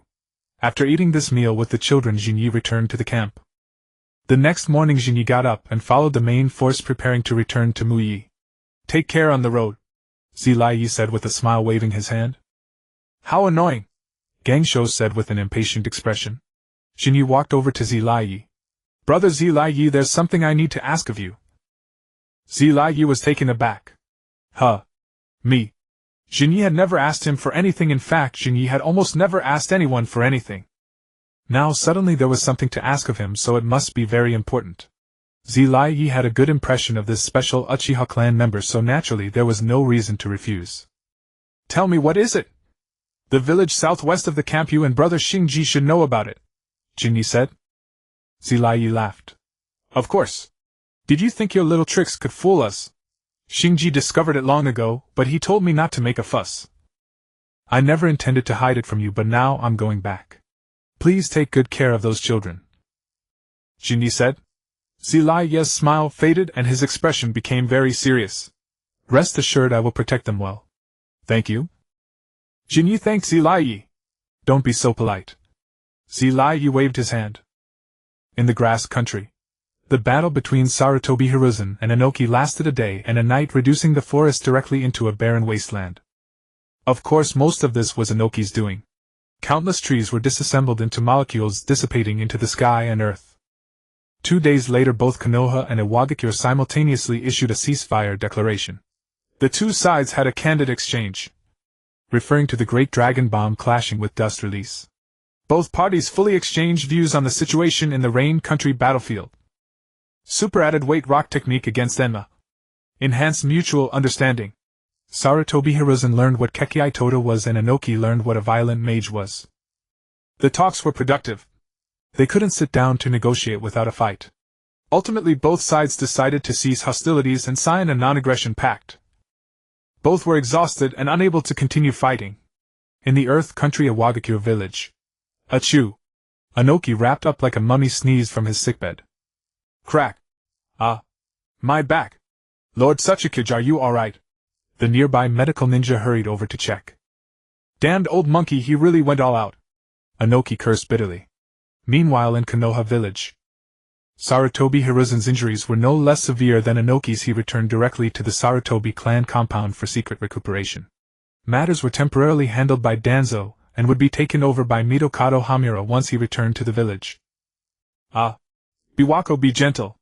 In the Sarutobi household, Hiruzen lay on the bed wailing. Serves you right. Who told you to show off and provoke that monster Inoki for no reason? Sarutobi Biwako's eyes were slightly red as she scolded. Recalling the battle with Inoki, Hiruzen still shuddered. Inoki is truly a monster. Dust release is terrifying. If I had been grazed even once during the fight, I wouldn't be as relaxed as I am now. In the underground hideout of Amigakure. Is that so? Sarutobi, Hiruzen and Inoki fought in the grass country. Uchiha Madara mused as he listened to Black Zetsu's intelligence. Lord Madara, this is a perfect opportunity, the masked man said. Uchiha Madara glanced at the masked man and nodded. Go inform Kumogakure about this. That Reikage kid has failed twice against Konoha. He's probably itching for revenge by now. As he spoke, Shinya's face flashed through his mind. Uchiha Shin'ya, let me see your potential. And another image came to mind, a flash of red. Uzumaki Mito, she who can fully control the Nine Tails, is ultimately a threat. He turned to the masked man. We must find a way to eliminate her. The masked man was stunned. Huh? Me eliminate Uzumaki Mito? Lord Madara, Uzumaki Mito probably doesn't have many years left. We can wait until she dies before acting, the masked man said after a moment of thought. Uchiha Madara remained silent. Didn't he know such a simple truth? The point was whether he himself could outlast Uzumaki Mito in his current state. Most importantly, if they waited a few years for Uzumaki Mito to die, the younger generation of Konoha would have grown up. He looked at the masked man. Among the younger generation, who could he defeat? He couldn't defeat anyone. Originally, he had helped this man fake his death because he had staged a coup against Senju Tobirama for Madara's sake. The purpose was to cultivate an agent to act on his behalf in the ninja world. However, during the recent Rain Country contact with Shin'ya, Uchiha Madara had also noticed something. This man was loyal enough, but his strength was terribly mediocre. He was past middle age, and his potential had been nearly exhausted. Although he indeed possessed solid Jonin-level strength, it was far from sufficient as Madara's agent. I need to contact Uchiha Shin'ya as soon as possible and replace this fellow, Uchiha Madara thought to himself. Uzumaki Mito, as the former princess of Uzushigakure, was well versed in the Uzumaki clan's sealing techniques and had absolute control over the Nine Tails. Thus, using the Nine Tails' power in battle was naturally within her capability. If he could force Uzumaki Mito to act, increasing her physical burden and making her die a few years earlier, then the new Jinchuriki would need several years to adapt to the Tail Beast's power and seal, leaving Konoha unable to utilize the Nine Tails' strength during that period. For powerhouses of Uchiha Madara and Senju Hashirama's caliber, the Nine Tails' strength, though formidable, was not insurmountable. What was truly terrifying was the Jinchuriki's control over the Tail Beast's power. Although Uzumaki Mito was not a perfect Jinchuriki, she had perfect suppression over the Nine Tails. Coupled with the Nine Tails' power far exceeding that of other tailed beasts, the strength she could unleash was far beyond what the second-rate Jinchuriki of other villages could match. Therefore, forcing Uzumaki Mito to use the Nine Tails' power and constantly increasing her burden was Uchiha Madara's plan. By the way, also keep an eye on the Rinnegan, Uchiha Madara said. Yes, Uchiha Shin'ya has been recalled to Konoha. It's Jiraiya who's now in contact with Nagato, the masked man said. Jiraiya, that brat Sarutobi's disciple, Uchiha Madara said indifferently. Never mind him. Find a way to get in touch with Nagato. Yes, the masked man replied. Uchiha Madara looked at him. Despite his disdain, this fellow was indeed loyal. He had no one else to use for now, and showing himself too often would attract attention. For the foreseeable future, he would have to rely on this man. White Setsu. With that thought, Uchiha Madara beckoned to a white Setsu. Understood, Lord Madara. The white Setsu responded, then flashed in front of the masked man. Before the masked man could react, the white Setsu turned into fluid and entered his body through his mouth and nose. Aya! Screams echoed through the cave as the masked man's chakra surged. Use this power carefully. How much you can master depends on your own capacity, Uchiha Madara said, looking down at the screaming man. After a long while, the masked man's chakra began to recede. The chakra did not disappear but was condensed. Within the mask, the three-tomoe of his Sharingan spun rapidly, becoming blurry, as if reforming. After a moment, the three-tomoe slowed down and returned to their original state. Sigh. A slightly disappointed sigh. Just this level after all, still hasn't awakened. Looking at the masked man still with three-tomoe, Uchiha Madara felt a pang of frustration. This amount of white setsu given to someone with Uchiha Shin'ya's talent would likely elevate them to an utterly terrifying level. But on him the three-tomoe remained unchanged. His chakra had indeed increased considerably, but it fell far short of Madara's expectations. Well, it's only a matter of time, Uchiha Madara said unconcerned as the masked man lost consciousness and collapsed. He glanced at Black Zetsu, who had remained silent. I'll leave the rest to you. Black Zetsu. Yes. Uchiha Madara nodded, then sat back down before the ghetto statue and closed his eyes. In Konoha village, the cry of youth echoed through the streets. Youth. The final 50 laps. A thunderous roar followed as a streak of dark green dashed across the road, whipping up a tempestuous gale. Stalls lining the streets were toppled, their wares scattered, and several unfortunate souls who stood too close were swept off their feet and tumbled into the adjoining fields. That blasted man again. Damn it, I just packed my Ichiraku ramen this morning. Darling, are you alright? Wait, I'll pull you out. Shin'ya, who had just returned to the village entrance, naturally witnessed this spectacle. Coughed. What the hell was that? It must be Might Due. Mizumon and remarked, his face darkening with exasperation. Only he could be so utterly reckless in the entire village. Honestly, that guy's been ecstatic ever since the Hokage praised him a few days ago. Another ninja sighed in resignation. Shin'ya's lips twitched slightly. If before this he harbored any illusions of befriending Might Due and his son driven by narrative nostalgia, now he was firmly resolved to have no association with that man in the green spandex and bowl cut. In real life this was sheer lunacy, charging through the village leaving chaos in his wake. Who could find that pleasant?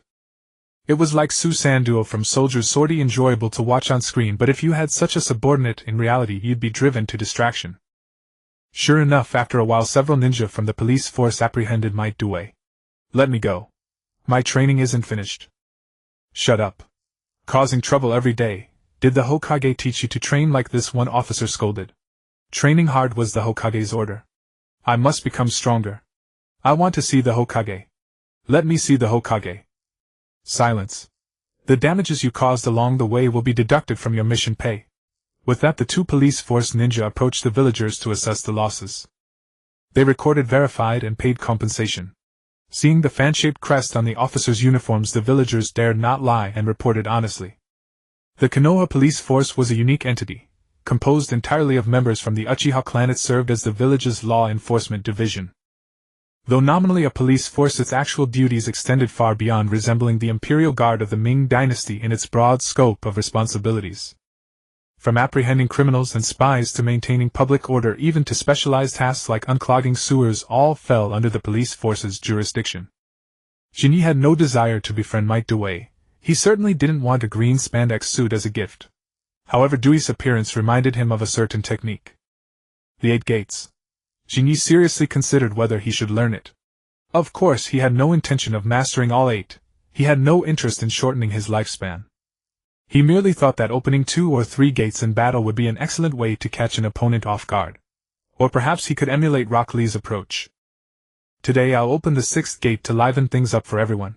After arriving at the Hokage building, Mizumon and announced, dismissed for now. I'll assign your missions shortly. Shin'ya, stay behind. Master, what is it? Mizumon and looked at his disciple with satisfaction. There was no time on the battlefield, but now is the moment. Do you remember the summoning scroll of my clan's contract? The tiger taming clan, which like the 3 great holy lands can teach sage arts. Oh. Master, you mean? You're going to teach me sage arts? Shin'ya's eyebrows rose, his interest piqued. Mizumon and shook his head with a smile. Regrettably, I haven't fully gained the tiger taming clan's recognition, so I don't know their sage arts. If you truly wish to train in them, it will be up to you. All I can do is guide you through the process. I originally planned to wait until you were older, given your age. But after seeing your prowess on the front lines, I believe you're already exceptional. Age is a shield for mediocrity. For you it shouldn't be a constraint. Shin'ya began to feel excited. What do I need to do? Mizumon replied, in 3 days I'll take you outside the village for training. Until then, rest well and keep your body in optimal condition. Yes, sir. Also, don't set your expectations too high. The tiger taming clan does possess sage arts, but compared to the 3 great holy lands, their level isn't that high. Don't worry, master. As long as it works, I'm not picky. In his previous life he had scoured countless manga and never heard of any place other than the 3 great holy lands that taught sage arts. Mount Myaboku and the Shikatsu Forest both required hereditary scrolls which someone of Shin'ya's status could never hope to obtain. As for the Ryuchi Cave, Shin'ya had no desire to end up like Kabuto. Strength could be honed through training, but handsomeness was a lifelong affair. Despite Mizumanan's advice to rest, the thought of sage arts kept Jinyi too excited to sleep. Sage arts, after all, involve learning to harness the natural energy of the earth, and infusing it into ninjutsu. To enter Sage Mode, one must maintain a perfect 1:1 ratio of mental energy, physical energy, and natural energy within the body. Therefore, training in Sage Arts required a minimum level of chakra, as chakra capacity directly reflected a ninja's mental and physical strength. If one attempted Sage Arts with insufficient mental and physical power, at best it would be a futile waste of time, at worst one would be assimilated by natural energy, and turned to stone. Incidentally, failing to master Mount Miyaboku's Sage Mode turns one into stone. Failure in Ryuchi Cave's Sage Mode turns one into a stone serpent, but before that happens the great snake sage devours the disciple. So failing the Tiger Taming Clan's Sage Mode likely turns one into a stone tiger. A stone tiger. Lord Pillar. Back at home, Jinyi calmed his excitement. You're back. Mikoto stepped out of the kitchen wearing an apron, already displaying the grace of a devoted wife and mother despite her youth. Mikoto, what are you doing here? Jinyi was surprised. Mikoto pouted. I've been here almost every day while you were away. Who do you think kept the house so clean all this time? Jinyi smiled. Thank you, Mikoto. A mere thank you. Mikoto approached and wrapped her arms around his. Jinyi froze, feeling the strange sensation at his elbow, and quickly composed himself. Stay calm, she's only 13. That's too criminal, too legally risky. He silently warned himself, must not emulate Xiaoyan, must not emulate Xiaoyan. After a long self-admonition, he suddenly remembered. Oh, I'm a year younger than her. Never mind then. 3 days later, in the woods outside my village, Shuehu Menyan led Jinyi into the forest, preparing to make arrangements for the practice of sage art. Speaking of which, the Sage of Six Paths also seemed to have followed this path, pure-blooded Otsutsuki combined with the natural energy of the earth.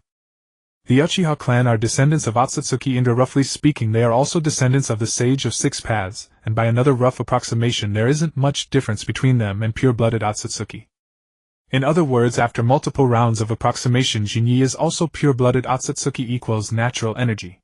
That is to say, Jinyi equals the Sage of Six Paths. Victory is assured. Speaking of which, you haven't summoned the Yuhu clan yet, have you? Shuehu Menyan spoke, interrupting Jinyi's idle thoughts. Yes, Jinyi replied. Shuehu Menyan said. Summon it now. Jinyi was startled. Huh? Seeing Jinyi's confusion, Shuehu Menyan explained. To learn the sage art of the Yuhu clan you need to obtain a recommendation from at least one of them.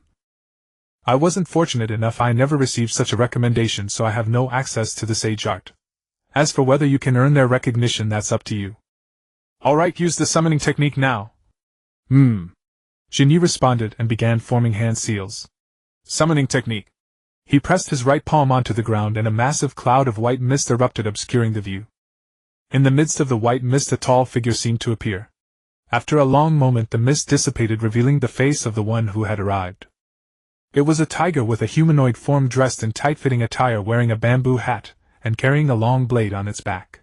This outfit was exactly like the characters from some cheap wuxia mobile games that Jinyi had played in his previous life. A tiger. Why not a Qilin lord? Yo, long time no see yen. The tiger greeted Shuehu Menyan.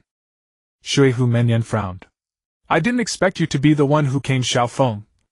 Xiaofeng said. It's been so long. What brings you here this time? Shuehu Menyan pointed at Jinyi beside him. It's not me who needs you, but my disciple. Disciple? Xiaofeng's face showed a human-like surprise. Oh. After all these years you've taken a disciple. Shuehu Menyan smiled wryly. Yes, for us humans 20 years is indeed a very long time. But for you it's nothing. Xiaofeng looked at Jinyi. Kid, what do you want from me?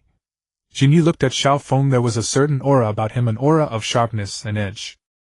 I want to learn sage art, Jinyi said directly without beating around the bush. His tone was cold, showing no intention of politeness despite their first meeting. Learn sage art? Xiaofeng frowned, then sneered. You! Jinyi. Is that not allowed? Xiaofeng looked down at Jinyi. A brat like you wants to learn sage art. What a boastful claim. Jinyi showed no fear. What are the conditions? Xiaofeng's lips curled up as he slowly drew the long blade from his back. The condition is simple, defeat me. Jinyi was taken aback for a moment, then also smiled. Is that so? Instantly three-tomoe appeared in his eyes. That's not difficult at all. Oh, Uchiha. I didn't expect you to take an Uchiha as a disciple. Xiaofeng smiled at Shuehu Menyan. If he dies, I take no responsibility. Shuehu Menyan said, I have confidence in him. Then let's begin. The moment the words were spoken, Jinyi charged directly in front of Xiaofeng. He tore off his outer coat with one hand and flung it at Xiaofeng's face. Xiaofeng brushed the coat aside with one hand only to find Jinye's right index finger already in front of his face. Fire-style flame meteor. Boom. From Jinye's fingertip, flame condensed without warning and shot toward Xiaofeng like a laser beam. Xiaofeng's pupils contracted, but his movements were swift. He dodged sideways and then with a smooth swing of his blade forced Jinyi back. The instant Jinyi retreated, another burst of flame erupted from his fingertip. Xiaofeng deflected the flame with his blade. Jinyi retreated and steadied himself, a small amount of blood seeping from his brow. Xiaofeng's casual slash had grazed his brow bone, cutting the skin. Your combat sense is good, but you're still far from defeating me, Xiaofeng said lightly. Nevertheless, he was deeply shocked by Jinye's performance. To have reached such a level of strength at this age, even among the Uchiha who produce many prodigies, this talent would be enough to make one proud. Although Jinye's physique was larger and more robust than his peers, Xiaofeng could deduce his true age by observing his chakra. At 12 years old, he already possessed strength surpassing most jonin. His moves were decisive and ruthless, and he knew well how to use every advantage to his benefit. Jinyi wiped the blood from his brow, feeling the burning sensation in his fingertips. I'm still not skilled enough, he muttered to himself. After acquiring the Xiantian Ichi talent, Jinyi had been trying to release flame meteor by hand. Since he could expel chakra outward, it was only natural that chakra after nature transformation could also be expelled. However, that was his first attempt. He was still unskilled, lacking precision and completion of the technique, and the casting delay could still be shortened. Then Jinyi looked at Xiaofeng and grinned. Seeing this, Xiaofeng was startled.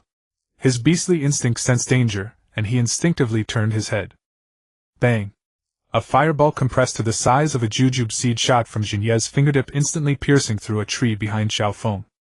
Before Xiaofeng could even feel surprised, as Jinye's fingertip aimed at him, countless fireballs the size of jujube seeds flew toward Xiaofeng.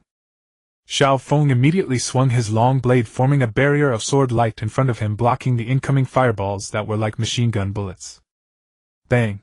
Suddenly Xiaofeng felt a heavy blow to his abdomen. He quickly retreated several steps to dissipate the force. What was that? Xiaofeng looked at Jinyi with uncertainty. He had indeed sensed a fluctuation of chakra in that instant, but before he could react, his abdomen was struck. Fortunately, his extensive combat experience allowed him to deflect most of the force. The remaining small portion did no harm to his body. If earlier in Xiaofeng's eyes Jinyi was merely a talented youth from the Uchiha clan, now Xiaofeng's attitude had changed. This brat is somewhat disregarding the rules, isn't he cheating? Xiaofeng now had a basic assessment of Jinye's strength and talent. He could no longer treat him with a playful attitude. If he didn't get serious, he would suffer losses. Humph. Kid, let me show you what exactly the sage art you want to learn is. With that, Xiaofeng's chakra began to surge. Uchiha Shin'ya, open your eyes. I am the Whistling Wind Immortal. Driven by this incessant summons, Shin'ya gradually regained consciousness, and the first thing that greeted his sight was a tiger's head. A sense of bewilderment washed over him, for his memories were confined to the final moments of his battle with Xiaofeng. He knew only that Xiaofeng had grown serious, and then he had been instantly defeated. Damn it, these cultivators really are all formidable opponents. Ah, you're awake, Xiaofeng said, a smile playing on his lips as he noticed Shin'ya's return to consciousness. Shin'ya sat up, rubbing his head, and surveyed his surroundings. Where is this? Xiaofeng crossed his arms. This is Laojun Mountain, the ancestral home of our Imperial Tiger clan. Laojun Mountain. Shin'ya was taken aback. The name alone suggested that the immortal arts here must be exceptionally powerful. Xiaofeng said, Uchiha Shin'ya, you will remain here for the time being until you learn to harness natural energy. Huh? Didn't you say I had to defeat you? Shin'ya asked, puzzled. He had been decisively vanquished, yet Xiaofeng had brought him here. Xiaofeng replied, Of course you must defeat me, but you need to overcome me when I am not utilizing natural energy. Since I chose to employ natural energy in our battle, it means that without it I could not prevail against you. Shin'ya was somewhat speechless. Oh. So you're not that strong after all. Enough nonsense, brat. Xiaofeng retorted with exasperation. Our Imperial Tiger clan has harnessed natural energy for generations. This foreign substance called chakra has only been around for 1,000 years. It's only natural that I am not proficient in it. Foreign substance. Shin'ya blinked, realizing that Xiaofeng was referring to chakra as something brought by the Otsutsuki clan. Xiaofeng cleared his throat. These matters are still too advanced for you. You only need to understand that the reason human cultivation of immortal arts is so troublesome is largely due to chakra. If there were a human completely devoid of chakra, they would not face these obstacles. But regrettably on this land today there is no longer any human without chakra. Then how is it that you have chakra yet remain unaffected? Shin'ya asked immediately. Xiaofeng replied. Because I began by channeling natural energy from the very start. It was only after mastering natural energy that I began to come into contact with chakra. We of the Imperial Tiger clan are born without chakra. He looked at Shin'ya. Regrettably, you humans are born with chakra already within you. Or rather, you possess a power source that can generate chakra which is incompatible with natural energy, making the cultivation of natural energy so arduous.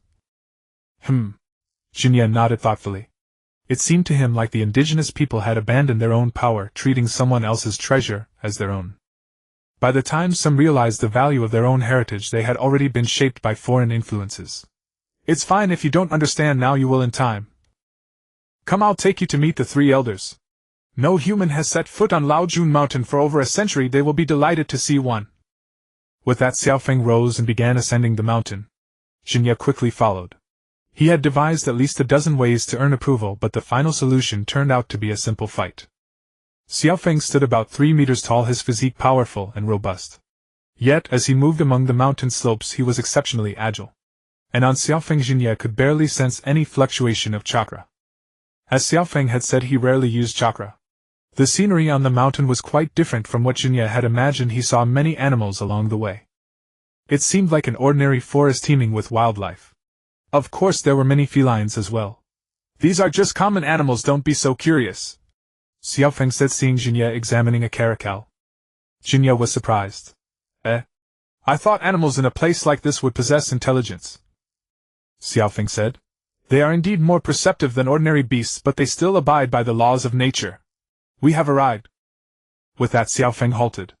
Man and tiger stood before a cave guarded by a white-furred imperial tiger.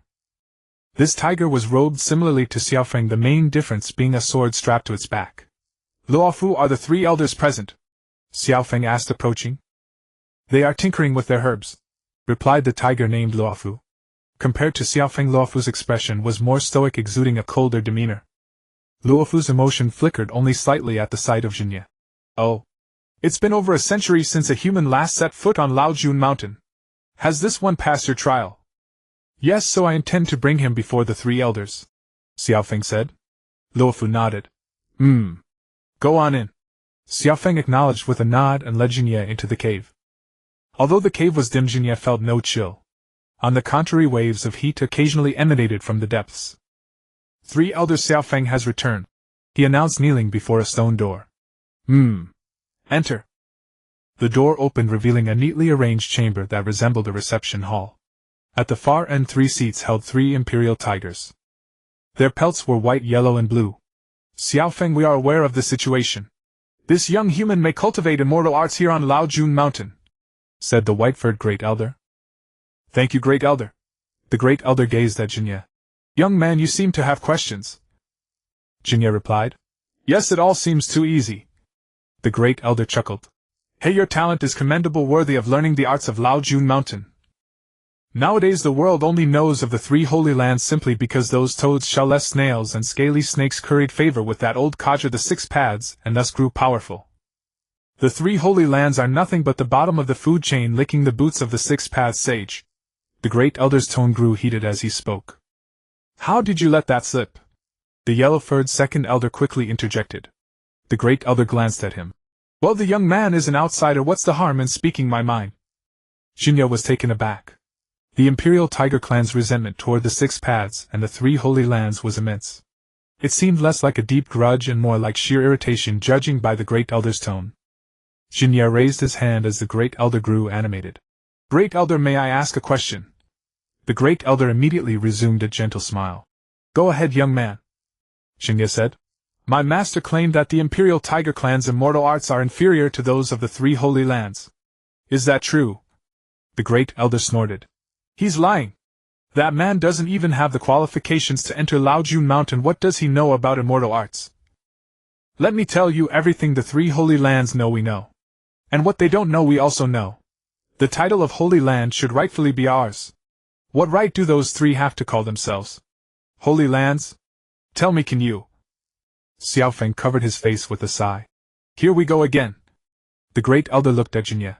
Young man Shin'ya, if you wish to learn the immortal arts of Laojun Mountain, we will teach you everything we know. I have only one condition, and I ask that you fulfill it. Of course, Great Elder. Please instruct me. The Great Elder's generosity left Shin'ya no reason to refuse. As long as he could learn immortal arts, he would even agree to become Hokage and court Tsunade. If you ever get the chance to meet that old man the Six Paths, remember to give him a slap across the face and then spit on him. What? Is there a problem? Shin'ya paused, then quickly replied. No, not at all. To be honest, Great Elder, although the Uchiha clan are descendants of the Six Paths sage, I've long been fed up with that old geezer. Rest assured I'll make him cough up his treasures. Excellent. Xiaofeng, you and Luofu will be in charge of young man Shin'ya's training. Teach him well. Though the Great Elder did not fully grasp the meaning of Shin'ya's words, his resolute attitude spoke volumes. Thus Shin'ya's journey into immortal arts cultivation was set in motion. One day ago. Is this enough?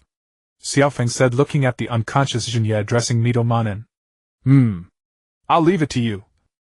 Mito Manen adjusted his glasses and spoke. Is this wise? The opportunity to cultivate immortal arts at Laojun Mountain is incredibly precious. It's been over a century since anyone was deemed worthy to enter Laojun Mountain. Are you really giving this chance to him? Xiaofeng asked. Mito Manen sighed. Our generation's potential is spent. Even if we were to cultivate immortal arts, it would only delay the arrival of old age. Seeing Xiaofeng's puzzled expression, he added. I speak of the aging of the mind. Looking back over these 40-plus years, I suddenly realized that we are still treading the path of the first Hokage, achieving nothing of note. Konoha has flourished under Hiruzen's leadership, and now many talented individuals emerge. Yet the growth and power doesn't seem to have changed the world. Manen. Xiaofeng, seeing Mito Manen's wistful demeanor, found himself at a loss for words. Mito Manen let out a self-deprecating laugh. Our minds have begun to age. Both Hiruzen and I have grown fearful of change in recent years. He glanced at the still unconscious Shin'ya and said, rather than squander this opportunity on an old man like me, it's better to give it to the young to bring him closer to the power that can change the world.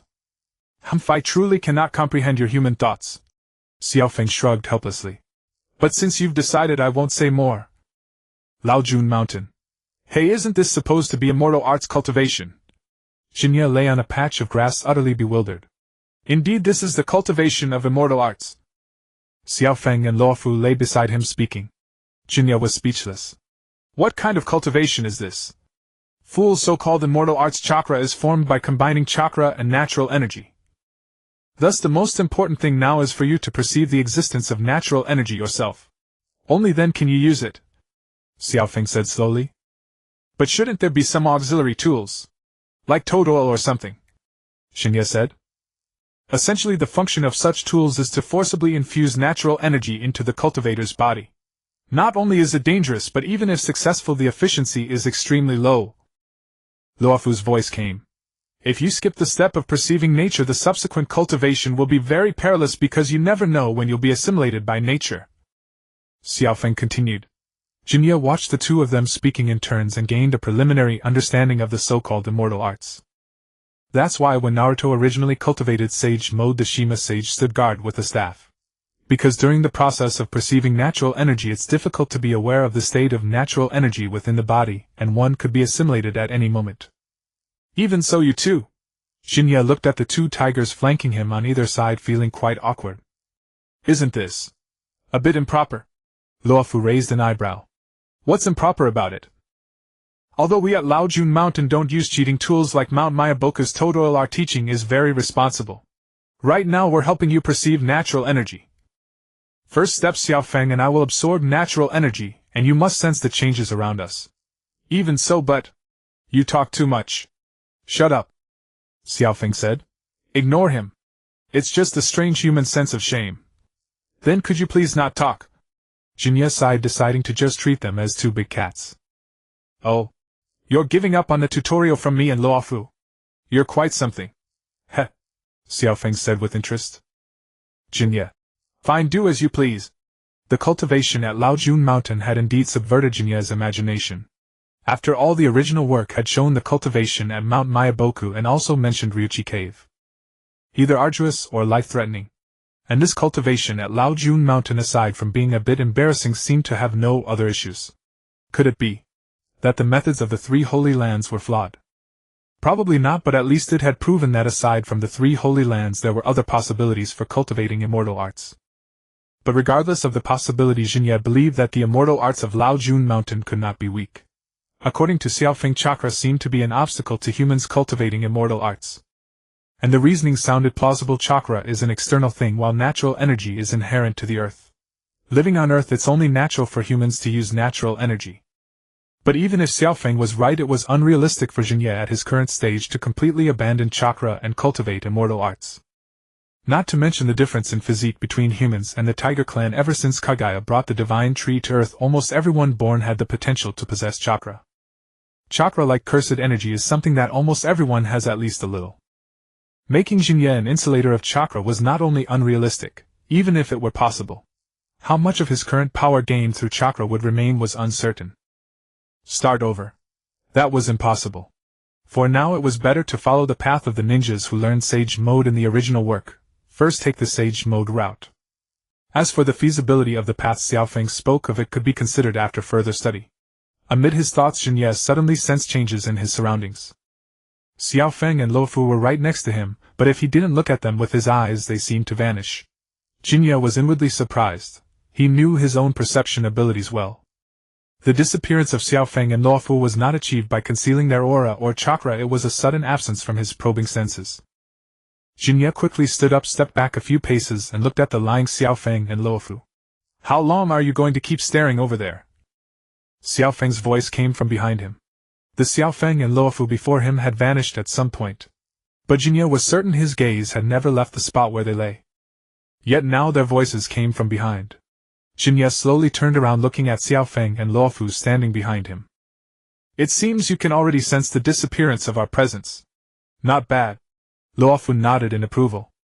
Xiaofeng smiled and said, Congratulations, kid. You've barely met the prerequisite for cultivating immortal arts. But you're still far from actually getting started. Is that so? Now calm, Shin'ya showed a confident smile. Bring on whatever trials remain. I'm ready. Let's go. Since you can perceive it now, we'll officially begin the cultivation of immortal arts. Amid the intricate jungle, Shin'ya nimbly dodged between tree trunks, evading stones that struck from unknown directions. To be honest, he couldn't help but find this so-called basic training of immortal arts somewhat ridiculous. It wasn't that the training was difficult or intense. On the contrary, it was somewhat childish. Although when Xiaofeng and Luofu threw them, the lethality and speed far surpassed those of shuriken thrown by ordinary jonin. But it wasn't to the point that Shin'ya couldn't dodge, he could still evade them. Moreover, as he adapted to their speed, he became increasingly adept at dodging. As for stamina, with his current endurance, he could dodge for 5 days and 5 nights without issue. Whoosh! Another stone flew toward him. Smack! This time Shin'ya didn't dodge but reached out and caught it. Bang! The powerful force numbed his arm, nearly causing him to drop it. Then Shin'ya threw the stone to the left. Clang! A crisp sound told Shin'ya that one of them, Luofu or Xiaofeng, had taken out a weapon to block the stone. This childish game can end now, can't it? Shin'ya shouted into the empty forest. What nonsense are you talking? We agreed on at least 3 days and 3 nights. Xiaofeng's voice came. This is also part of the training. If you don't have a full understanding of your chakra, rashly entering immortal arts cultivation is very dangerous. You should have noticed that in this forest even ordinary dodging depletes your chakra at a very fast rate. Luofu then said. That may be true, but you have seen my chakra, Xiaofeng. For training like this I can last at least 5 days, let alone 3. What's the point of this training? Shin'ya shouted into the forest.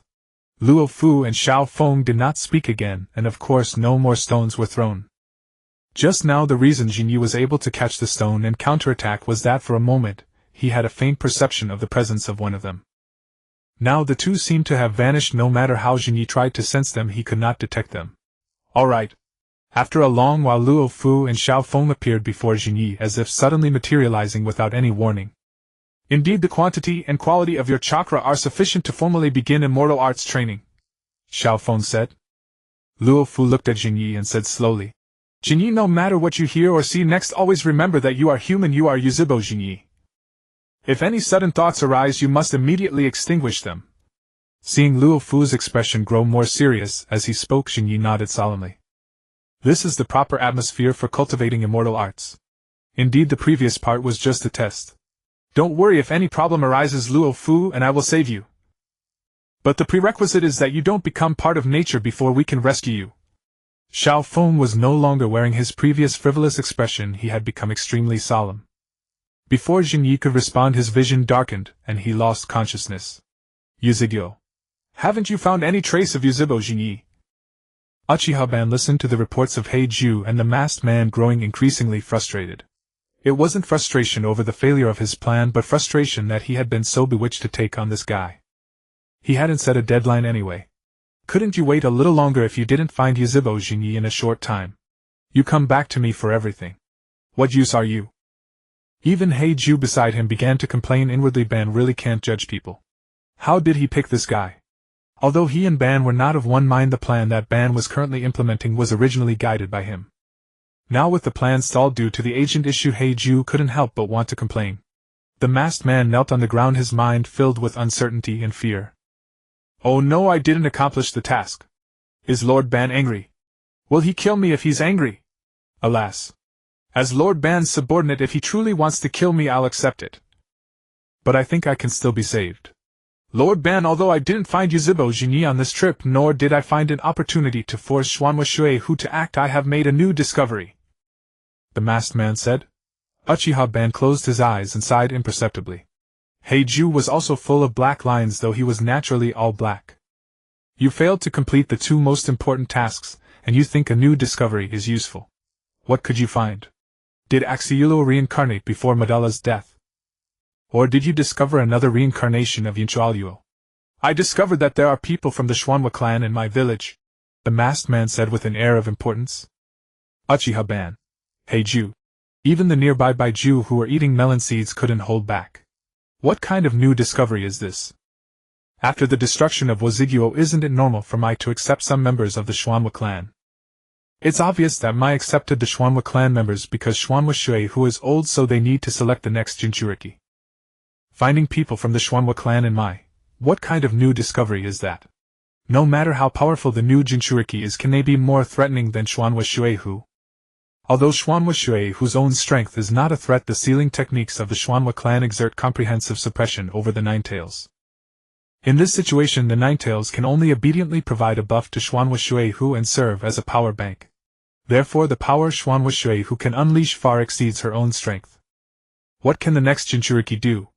Can they become a perfect Jinchuriki? In the eyes of Uchiha Ban and Heiju, given the persecution the Xuanhua clan inflicted on the Ninetales, as long as the Jinchuriki's surname is Xuanhua, the Ninetales will never acknowledge them. Without the Ninetales' own recognition, how can you become a perfect Jinchuriki? Therefore, as long as Xuanhua Shuehu dies, the new Jinchuriki is not worth worrying about. Because no matter how great the threat, it cannot surpass that of Xuanhua Shuehu. Is there anyone in this world whose sealing technique can surpass Xuanhua Shuehu's? Xuanhua Shuehu can completely suppress the Ninetales with her sealing technique, but the new Jinchuriki may not. Even if they have that sealing talent, that is a matter for the future. In the meantime, at least a few years will be needed to adapt to the seal. Therefore, at this stage, Uchiha Ban is not interested in the next Jinchuriki at all. What he is thinking about now are two things. One is to find a way to kill Xuanhua Shuehu. The other is to quickly trick Yuzhibo Jinyi into coming and replace this guy. It should be said that although Uchiha Ban has a domineering personality, he is not a bloodthirsty person. Regarding the arrangement for the masked man, he thought of letting Jinyi be his agent, and then having the masked man serve as a thug. Instead of killing the masked man after Jinyi takes over.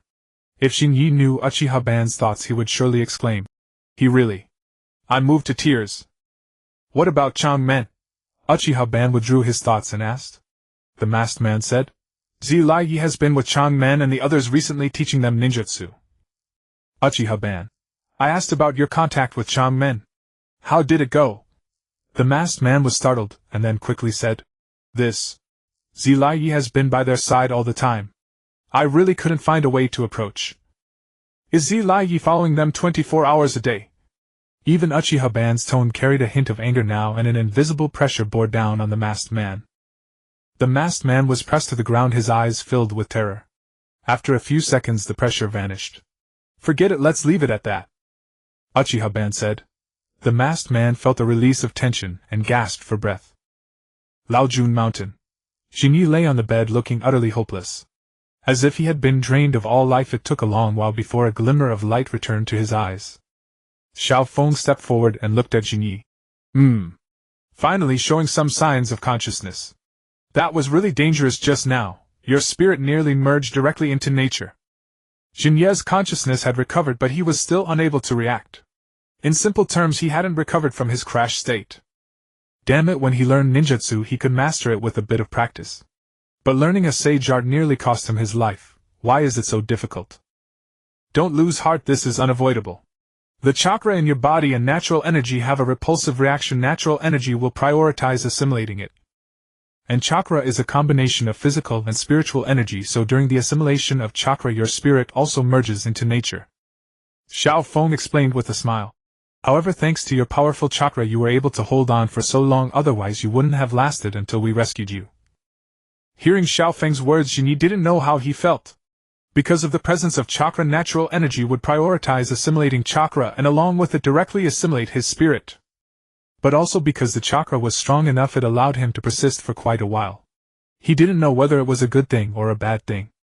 It should be considered a good thing, after all, as a human it's impossible to be without chakra. It's also thanks to your strong will that your spirit didn't collapse the moment it was being assimilated. At least in acknowledging your human identity your spirit was very firm. Luo Fu wearing an apron appeared in the room. Jinyi. Huh. Luo Fu. Time to eat. How can you train without a full stomach? Jinyi stared at the table full of dishes, somewhat stunned. You. Aren't you tigers? Jinyi looked at the two tigers, one white and one yellow. So what if we're tigers? Xiao Feng said. Jinyi. I thought you'd make me eat raw meat or something. Remembering what Naruto ate during his sage mode training, Jinyi couldn't help but shiver. Then again, the food in the three sacred lands was probably quite terrible. From this perspective, Laojun Mountain was quite friendly to humans. At least they are all mammals, so their food is relatively similar. Look what you said, do tigers in the wild eat raw meat and drink blood because they like it? Luo Fu said. Jinyi. That makes a lot of sense. He was right. If one could master cooking skills to make food more delicious, reduce parasites, and make it easier to digest, who would want to eat raw? Right, you know that neighbor of the east who lives a pretty good life. Anyway, let's eat first. Since he had lost consciousness before the training, Jinyi had no idea what had happened. He wanted to review the process, but didn't have the conditions, so he could only fill his stomach first. It must be said Luo Fu's cooking was quite good, almost on par with the old master chefs at the restaurants on Konoha's commercial street. The flavor was truly authentic. Although delicious, the dishes were a bit monotonous. The table was covered entirely with meat, venison, beef, mutton and so on, no combination of meat and vegetables. But as long as it tasted good, who cared? One human and two tigers like food vacuums cleared the meat off the table in no time. Then their minds went blank. Full stomachs brought on drowsiness. Soon the one human and two tigers were snoring. This sage art training, wasn't the style a bit off? How come there was a nap break? Although Jinyi complained inwardly, he still leaned back in his chair and closed his eyes. Closing his eyes, his mind went blank. He could faintly sense a mysterious power between heaven and earth. That should be natural energy. However, after these natural energies approached Jinyi, they seemed to sense his chakra and began to drift away. At this point, Jinyi controlled his spiritual energy to actively grasp these energies. Although these energies were colorless and formless, there was no harm in trying. Then, Jinyi! Jinyi! Slap! Then Jinyi was slapped awake by Xiao Feng with a huge smack. You were directly absorbing natural energy. Are you trying to kill yourself? Xiao Feng said with an urgent expression. Luo Fu looked at him and said, Compared to that, the fact that you could absorb it on your own without any assistance is truly astonishing. Xiao Feng nodded thoughtfully. It seems that although the first attempt failed, it wasn't entirely without gain. Jinyi looked at the two tigers and said, "Then when is the next time?" Luo Fu said, "The next time is 3 days later. For that sage art training, given your current physical strength, this is the highest frequency." "Then what should I do during these 3 days?" "Of course, learn the techniques of our Lao Jun mountain. You see, the so-called sage art is essentially also a ninjutsu. Even without natural energy it can still be performed with chakra, but the power will be greatly reduced, and some special effects will be missing. Now let me introduce the branches of Lao Jun Mountain's techniques," Xiao Feng said. "The techniques of Lao Jun Mountain are divided into 3 branches." At this moment Luo Fu directly interrupted. 3 elders each master 1 branch, each with a different focus. The 3 branches are not mutually exclusive. Theoretically you can learn all of them. However, my suggestion is that you primarily focus on 1 branch, and you can dabble in the other 2. Xiao Feng continued. First, the Great Elder of the White Tiger Clan is most skilled at using natural energy to inscribe different arrays to achieve various effects. Almost all the arrays of Lao Jun Mountain were inscribed by the Great Elder alone.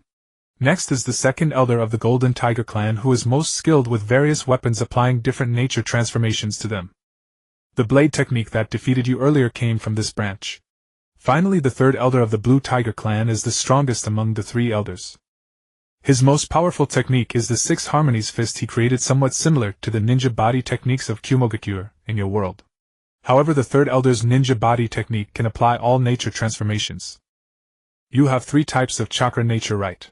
That means if you learn the Third Elder's 6 Harmonies Fist, it's equivalent to learning 3 ninja body techniques. Of course, the 3 branches can be learned from each other. For example, Luo Fu is from the White Tiger Clan, but he has studied under the Second Elder of our Golden Tiger Clan. The Great Elder has instructed us to teach you everything, so as long as you think you can learn it, you can study all 3 branches. I have a question. Jinyi suddenly raised his hand. Xiao Feng said seriously. Student Jinyi, please go ahead. Jinyi said.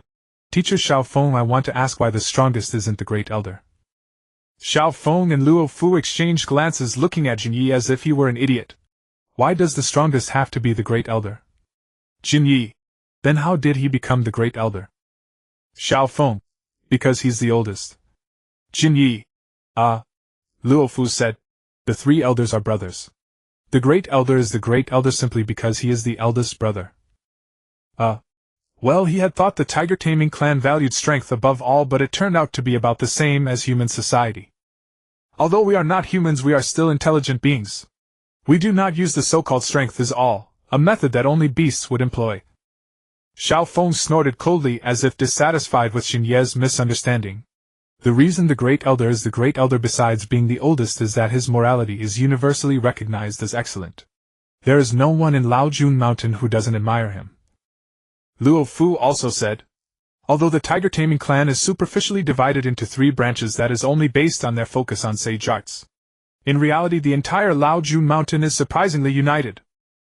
Risen, have you lost your mind? You went behind our backs to negotiate peace with Daimyo and came back beaten like this. At the My Village Yuanfei clan compound, Zhuanqin Xiaochun pointed at Yuanfei Risen lying on the sickbed, scolding angrily. Yuanfei Risen spread his hands. Well, I'm almost healed, no need to be so agitated. To be honest, I don't fully approve of your actions this time either. Shuahuman Yen pushed up his glasses and said. Tuanzang was the most agitated. Yes, Risen, have you forgotten what happened to teacher Feijian? If the Huiying were to meet with an accident with no heir determined, what would become of Mai? Didn't we agree that you wouldn't take risks unless absolutely necessary? Yuanfei Risen looked utterly helpless. He had to endure his wife's nagging at home every day, and now his old classmates had come to nag him in a group. How was I supposed to know that old Daimyo would suddenly attack? Yuanfei Risen thought. After all, as a village's their strength was roughly equal, Daimyo shouldn't have risked a mutually destructive fight. Besides, they were in a neutral country. Even if Daimyo were utterly insane, he wouldn't disregard the safety of the neutral country's daimyo and people, would he? As it turned out, Yuanfei Risen's thinking was too naive. He had overestimated Daima's bottom line. Fortunately, the incantation for Chintuan was long enough. If it could be instant, Yuanfei Risen felt he wouldn't have returned without shedding a layer of skin. Being able to recover fully in 2 months like this was already a relatively good outcome. At least the war between Mai and Rock Hidden had ceased. What? You ask about the daimyo. The daimyo could declare war all he wanted. We two Rinsun didn't want to fight anymore. The Ying was severely injured. How could we continue? If he wanted to fight, let him use his daimyo guard and guardian shinobi. He glared at Shuhomen Yen, having repeatedly told him not to reveal this matter. Unexpectedly, Shuhomen Yen still told the advisory council. Don't look at me like that. No matter how secretive this is, I can't keep it from the council. Otherwise, how would I explain your whereabouts? Shuhomen Yen spread his hands helplessly. Alright. Risen needs quiet recuperation now. Everyone stop making things difficult for him. Chiodao Chieftain quickly stepped in to mediate. By the way, Yen, you sent that boy Shin'ya to train at Laojun Mountain. Yuan Fei Risen swiftly changed the subject. Shuhomen Yen nodded. I originally planned to arrange it in 2 years, but seeing his rapid growth and strength, I arranged it ahead of time. I expect he might return before the war ends. You were a bit hasty in this matter, Yen, Tuanzeng said with a frown. Shuhomen Yen paused. What's the problem? Tuanzeng said. The Yuzhibo clan must be handled with caution. I know he's your disciple now, and you don't like hearing this, but he still carries the blood of Yuzhibo. Tuanzeng interrupted Shuhomen Yen, continuing. Don't forget what the Yuzhibo clan has done over the years. First, Yuzhibo Ben defected and wounded the first Hokage. Then Yuzhibo Shana attempted a coup. Later Jing died inexplicably. Wasn't it said that Yuzhibo Shana was responsible and that Risen had already sent the team of Qian Shoyenjie to execute Yuzhibo Shana? Shuhomen Yen said. Tuanzeng said. Did Yuzhibo Shana really die? Then who was the masked man with Xiaolunyan that Xingshu encountered in the Rain country? Can you guarantee he isn't colluding with the Yuzhibo clan? Enough, Tuanzeng. Yuan Fei Risen said in a low voice. Regardless, Shin'ya is now Yan's disciple. You shouldn't suspect him like this. Tuanzeng stood up excitedly. I suspect him. With everything the Yuzhibo clan has done, can't I be suspicious? Suddenly he paused as if realizing something. Risen, you don't mean to pass the position of 4th Hokage to him, do you? Yuan Fei Risen sighed. Is there anything wrong with that? You're being foolish. You're in your prime now, there's no need to decide an heir so early. Even if you must choose an heir, pick one among Xingji or Zilai or at least Gangs Ho. Tuanzeng was completely shattered. Heavens. My Hokage wants to choose an heir surnamed Yuzhibo. What to do? Waiting online urgent. Can Gangs Ho be a Hokage? Yuan Fei Risen said helplessly. Tuanzeng said. That child Gangs Ho is unreliable.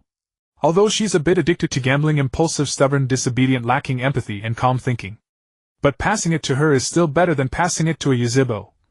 I'd rather pass it to a Yuzhibo. Yuan Fei Risen was speechless with black lines on his forehead. To be honest, if Tuanzeng hadn't mentioned it, he wouldn't have realized Gangs Ho had so many flaws.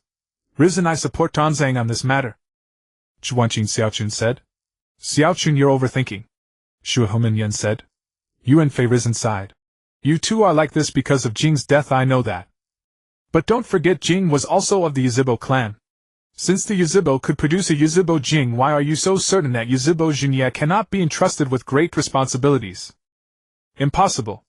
Hearing this, Tuanzeng stood up and shouted. Risen, it's not that we haven't trusted the Yuzhibo before. Teacher Feijian promoted Jing, and Jing tried to bridge the rift between the village and the clan. But those Yuzhibo, they even killed their own clansmen. What else are they incapable of? Enough. Yuan Fei Risen roared, an extremely powerful aura instantly filling the room, intimidating all the advisors. Tuanzeng was also shocked by Yuan Fei Risen's outburst. On one hand, he was intimidated by the aura. On the other hand, he hadn't expected Yuan Fei Risen to get so angry over a Yuzhibo. Yuan Fei Risen's face darkened. Tuanzeng, I am the Hokage. You will regret this, Risen. Tuanzeng gritted his teeth and said in a low voice. Then he slammed the door and left. Tuanzeng! Tuanzeng! Xuanqin Xiaochun called out twice, but Tuanzeng ignored her. Alas! She sighed. Risen, although Tuanzeng's words were a bit inappropriate, they are not without reason. Can the Yuzhibo really be trusted anymore? Yuan Fei Risen said. Feng Yan and his son Fuyue also love the village. In my view, they can be trusted. But Feng Yan can't unite the clan, can he? Do you think Shin'ya can unite the Yuzhibo? Xuanqin Xiaochun shook her head. She believed that even if Shin'ya's loyalty was trustworthy, the internal problems of the Yuzhibo were too complex. Neither Feng Yan nor Fuyue as clan head and heir could solve them. How could Shin'ya, an orphan without a family, possibly solve them? She wouldn't go as far as Tuanzang to outright deem Shin'ya untrustworthy, but even if he were trustworthy, she thought he couldn't resolve the Yuzhibo's issues. Even Yuzhibo Jing couldn't solve it, who else could? She felt that teacher Feijian's assessment of the Yuzhibo was correct. The Yuzhibo clan was ultimately a clan of love. But precisely because they valued it too much, when this love was lost, or they felt it might be lost, they would swing from the extreme of love to the extreme of hate. If Shin'ya knew that the my F4. No, it's now my F5 were discussing the Yuzhibo here, he would definitely laugh out loud. To be fair, these few really didn't understand the Yuzhibo as well as he did. In Shin'ya's view, the older generation was one thing, but the new generation of Yuzhibo members were easy to handle. Moderates. Just open your heart. If you treat them like brothers, they'll give you their lives. As for the radicals, even simpler, they just haven't been beaten enough. Feijian's worry about the Yuzhibo's illness was in essence also about not being beaten enough. The Yuzhibo's descent into darkness was caused by the negative energy of the Xiaolinian affecting the user's emotions. Over time, the user would become suspicious of the world or other things, leading to corruption. Simply put, the Yuzhibo's corruption was a collapse of their worldview, not a true mental illness. So Shin'ya already had a method in mind for Yuzhibo with shattered worldviews. That was to use the iron fist of love to reshape the worldview of these Chunibya. In short, convince with reason and persuade with virtue. What reason? Physical reason? What virtue? Martial virtue. Don't take it to heart, you too. It's all for Konoha. Akimichi Torifu stepped in to smooth things over after Danzo and Koharu had left. I'm fine, Torifu. Hiruzen Sarutobi forced a smile. Oh, by the way, when Shin'ya returns, the war should be about over. Let him join the Anbu. Hiruzen Sarutobi said. Mitokado Homura blinked. Hiruzen, are you serious? There were generally two types of shinobi who entered the Anbu, those like Sarutobi Yukihiko who joined from the very beginning. For such shinobi, their achievements would never be made public and they would gain almost no fame within the village. The other type was the arrangement Hiruzen had in mind for Shin'ya. After earning certain merits, he would be placed into the Anbu as the captain of a squad. This was purely a gilding and training arrangement, as he would inevitably receive focused cultivation afterward. Even if not groomed to become Hokage, he was certainly headed for an important position. To be honest, if Sarutobi Yukihiko hadn't decided to join the Anbu on his own from the start, Hiruzen would have truly wanted to train his eldest son to be the fourth Hokage. But now, after the argument with Danzo, Hiruzen actually had the thought of grooming Shin'ya. What was the root cause of the conflict between the Uchiha and Konoha? It was the legacy left by the first Hokage and Uchiha Madara. So many clan members felt that the position of Hokage should naturally fall to the Uchiha. However, due to the Uchiha clan's usual behavior, their reputation in the village was, if not universally despised, at least enough to make people keep their distance. Everyone fears you. How can you become Hokage? Now suddenly there was Shin'ya, who not only had great talent and strength but was also a social butterfly. Most importantly, he was mentally sound and emotionally stable. Hiruzen Sarutobi felt that if Shin'ya truly became the fourth Hokage, he might be able to mend the relationship between the village and the Uchiha. You want an Uchiha Hokage? Fine, I'll give you one. Then Shin'ya would be both a member of the Uchiha clan and a disciple of Mitokado Homura. With this dual identity, the decades-long conflict between the village and the Uchiha might truly be resolved. If the Uchiha clan truly stopped opposing the village, Hiruzen couldn't even imagine how powerful Konoha would become. The only problem was that Danzo's hostility toward the Uchiha had exceeded his imagination. Unlike the other advisors, the council led by Hiruzen Sarutobi took a stance of guarding against the radical faction of the Uchiha while trying to win over and appease the moderates and ordinary members. Danzo, however, seemed to have only inherited Tobirama Senju's view of the Uchiha. The Uchiha are a clan born evil. As for the rest, about the Uchiha treasuring love turning to hate, and so on, Danzo claimed he had never heard of it. My teacher Tobirama said the Uchiha are born evil. All of you die. Fortunately, Hiruzen was still the strongest in the village, able to suppress both Danzo and the radicals within the Uchiha. There was still time to slowly handle the Uchiha problem. Raising an Uchiha Shin'ya could solve the village's greatest internal strife. What was there to hesitate about? I've already thought it through. His merits are enough to promote him to Jonin. After the war, we'll first promote him to Jonin, then have him enter the Anbu. Hiruzen Sarutobi said. War was an excellent path of promotion for a genius like Shin'ya. He had graduated only a little over a year ago, and his battlefield achievements already met the conditions for Jonin promotion. Of course, it wasn't just his kill count. There was also the strategy of dividing the range shinobi and IWA that Sarutobi Yukihiko had reported back, something Shin'ya had proposed. Although the final decision was made by Sarutobi Yukihiko, it was Shin'ya's actions that inspired him, and later operations were discussed between the two. Therefore this credit was also partially attributed to Shin'ya. In fact, he took the lion's share. The reason was simple: Sarutobi Yukihiko would return to the Umbu after the war. So on the surface the credit went to Shin'ya, who proposed it directly, and then Jiraiya as the nominal frontline commander gave the final approval. Shin'ya thought, "What? I've become the card sage. But Sarutobi Yukihiko isn't Radrather. A 12-year-old jonin. Wouldn't that be too fast?" Mitokado Homura had some concerns, fearing that Shin'ya would attract too much attention. "It's fine. Shin'ya is well liked in the village. And if we really promote him to jonin, the Uchiha might show goodwill," Hiruzen Sarutobi said with a smile. In truth, they had no idea. It wasn't just about showing goodwill. What the Uchiha clan needed most was emotional validation. With their wealth and influence, material rewards, promotions, and riches held little interest for them. In this life what they pursued was simply face. It was the Uchiha clan's usual behavior that made everyone overthink things. Who would have thought that a clan that constantly plotted coups, seized power, and occasionally produced psychopathic sociopaths would have the greatest demands simply being, "You need to acknowledge me." Put yourself in Hiruzen's shoes. If Shin'ya hadn't been reincarnated into the Uchiha clan but was instead a commoner or a child from another clan, even he wouldn't believe it. But that's how surreal it was. What the Uchiha clan wanted was essentially recognition. Their fixation on the Hokage position wasn't about coveting power, it was fundamentally about seeking acknowledgement. Because it was originally agreed that Uchiha Madara would be the second Hokage, but in the end Madara defected and Tobirama Senju became the second Hokage. From the Uchiha clan's perspective, the situation became, "It was promised that our Uchiha would be Hokage, but you Senju took it again. What did I do wrong? I didn't do anything wrong, did I? You don't acknowledge me. You dare not acknowledge me. I'm going to turn dark." Then as soon as they left the clan compound they would put on a cold, aloof face. On one hand they resented that the villagers acknowledged the Senju but not the Uchiha, on the other they were genuinely socially anxious. Sweat would break out if someone greeted them proactively. The more socially anxious they became, the more they put on airs, the more the villagers thought they were about to attack. Then trust in the Uchiha dwindled. The less trust they received, the heavier the Uchiha's resentment grew. And the conflict deepened. When it came down to it, it wasn't really a big deal. Yet because of this absurd reason the conflict kept building. If it weren't for an anomaly like Shin'ya, this conflict would eventually spiral out of control.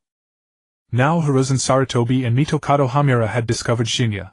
A young genius with emotional stability, a sound mind, extraordinary talent, excellent popularity, and the ability to keep the younger generation of Uchiha in check. So what were they waiting for? They had to cultivate him intensively. First, Mitokado Homura took him as a disciple and then arranged for the heir of the former Senju clan Nawaki to be his teammate. As it turned out, Shin'ya got along well with Nawaki even though he was a Senju. "By the way, that Uchiha Rian, she's close with Shin'ya, right?" Hiruzen suddenly thought of her. Mitokado Homura nodded. "Yes, they grew up together. But Rian's father is Uchiha Masaki, the deputy captain of the police force. After she returns, have two Chunin recommend her for promotion to Chunin. Her talent is good and her strength is enough for Chunin," Hiruzen said after a moment of thought. Time flew by and half a year passed in the blink of an eye. Laojun Mountain. By now it was the 39th year of Konoha and Shin'ya had turned 13. Compared to before he came, Shin'ya hadn't changed much. He had grown a bit taller, and his body was more robust. Shin'ya wore a black tight short-sleeved shirt covered by a pure black jacket with the Uchiha clan emblem embroidered on the back. "How do you feel? About to go home?" Xiaofeng and Luofu asked him with heartfelt smiles. Shin'ya opened his eyes. Not bad. Haven't seen everyone in half a year. I wonder how they're doing. I never expected to be here for half a year." "Half a year is already fast," Luofu said. "Oh, by the way. Take this." With that he produced a slender ring-pommel straight sword. "This is a sword forged according to the design you gave us before. The second elder instructed that this specially made blade be given to you." Shin'ya was startled and quickly said, "How can I accept this?" Despite his courteous refusal, he took the sword and began to examine it in his hands. "Don't be so polite. Keep it. Just remember to help the great elder deal with that old man Rakuto," Xiaofeng teased. Shin'ya's mouth twitched. Hey, if my strength allows it by then. Standing atop a utility pole in Konohagakure, Jinyi surveyed the entire village. A sense of standing at the summit and looking down upon the world filled him. Over the past half-year, even without counting Sage Mode, he had grown considerably stronger. This rapid advancement fostered the illusion that the 5 Kage were no longer a threat. If Sage techniques were included, he would not even fear encountering Old Ban. The ninja body arts and swordsmanship from Laojun Mountain were exceptionally powerful and also easy to acquire. However, they were easy to learn but difficult to master. Though accessible, truly unleashing their power required considerable effort. During his 6 months at Laojun Mountain, Jinyi had also discovered some things. That the tiger-taming clan of Laojun Mountain held great respect for his master Shui Hu Menyen. Therefore the elder's words about not being qualified to practice sage techniques were likely not the truth. The real situation was most likely that his chief master had ceded his own qualification for sage techniques to him. Even if not, the act of producing his family's summoning scroll and allowing him to practice sage techniques was enough gratitude. Jinyi was only in his early 20s before his transmigration, so he had not developed the habit of viewing things through a utilitarian lens. He had no interest in political maneuvering or cynical strategies, nor did he wish to think along those lines. As for the conspiracy theories in the original story, they were utter nonsense. Jinyi had never believed them. He only needed to know that Shui Hu Menyen had been wholeheartedly devoted to him. That was enough. Not to mention the saying, a drop of water should be repaid with a gushing spring. He should do his utmost to repay Shui Hu Menyen as long as it did not violate his own principles. As for Tuanzang, Jinyi harbored no particular dislike for him.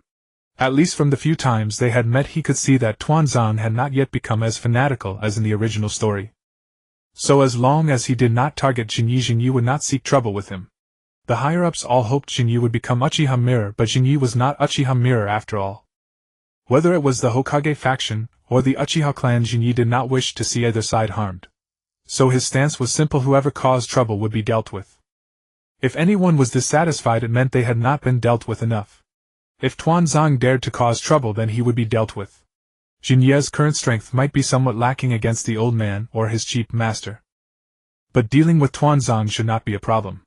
Killing Tuanzang was unrealistic, but making him a commander without an army, Jinyi believed the old man would be quite pleased to see that outcome. However, Konoha was still at war, and this was not the time for internal strife. The most important thing now was to go find Yuan Fei Risen and request to be sent to the Rain Country front lines to give Old Ban and Hanzo a taste of sage techniques. Especially Old Ban. This time he would take the initiative, capture the masked man, and charge straight to Old Ban's lair.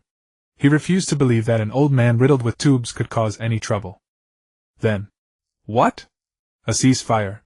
Jinyi arrived at the Hokage's office and received the news. Damn it, the war was over. I just learned sage techniques, ninja body arts and swordsmanship, and I haven't even used them yet, and you tell me the war is over. That's right.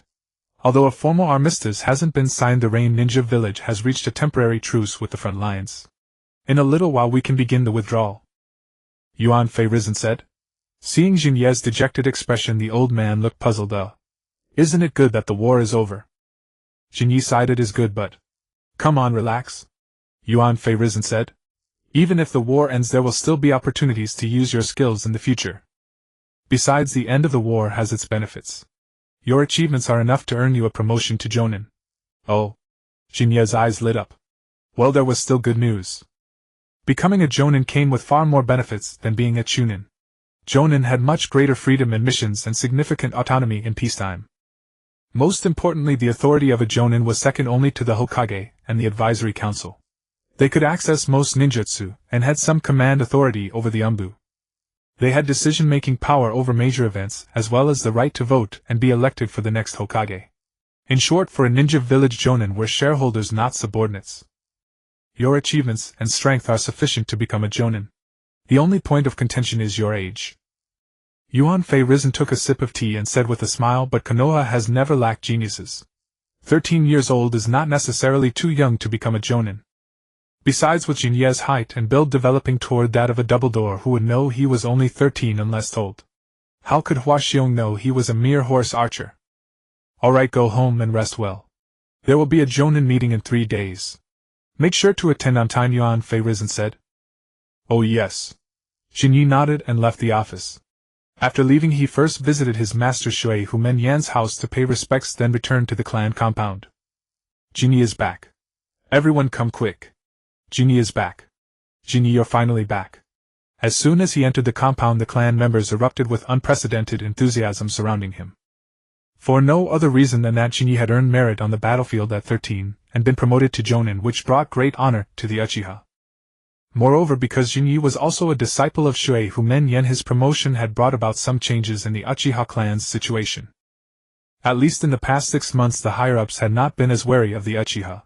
And when young Uchiha left the clan grounds to enter the village, they received fewer suspicious looks than before.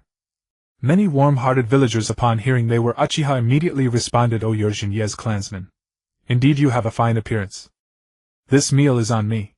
Many clan members then realized the good intentions behind Jinye's previous efforts to integrate into the village.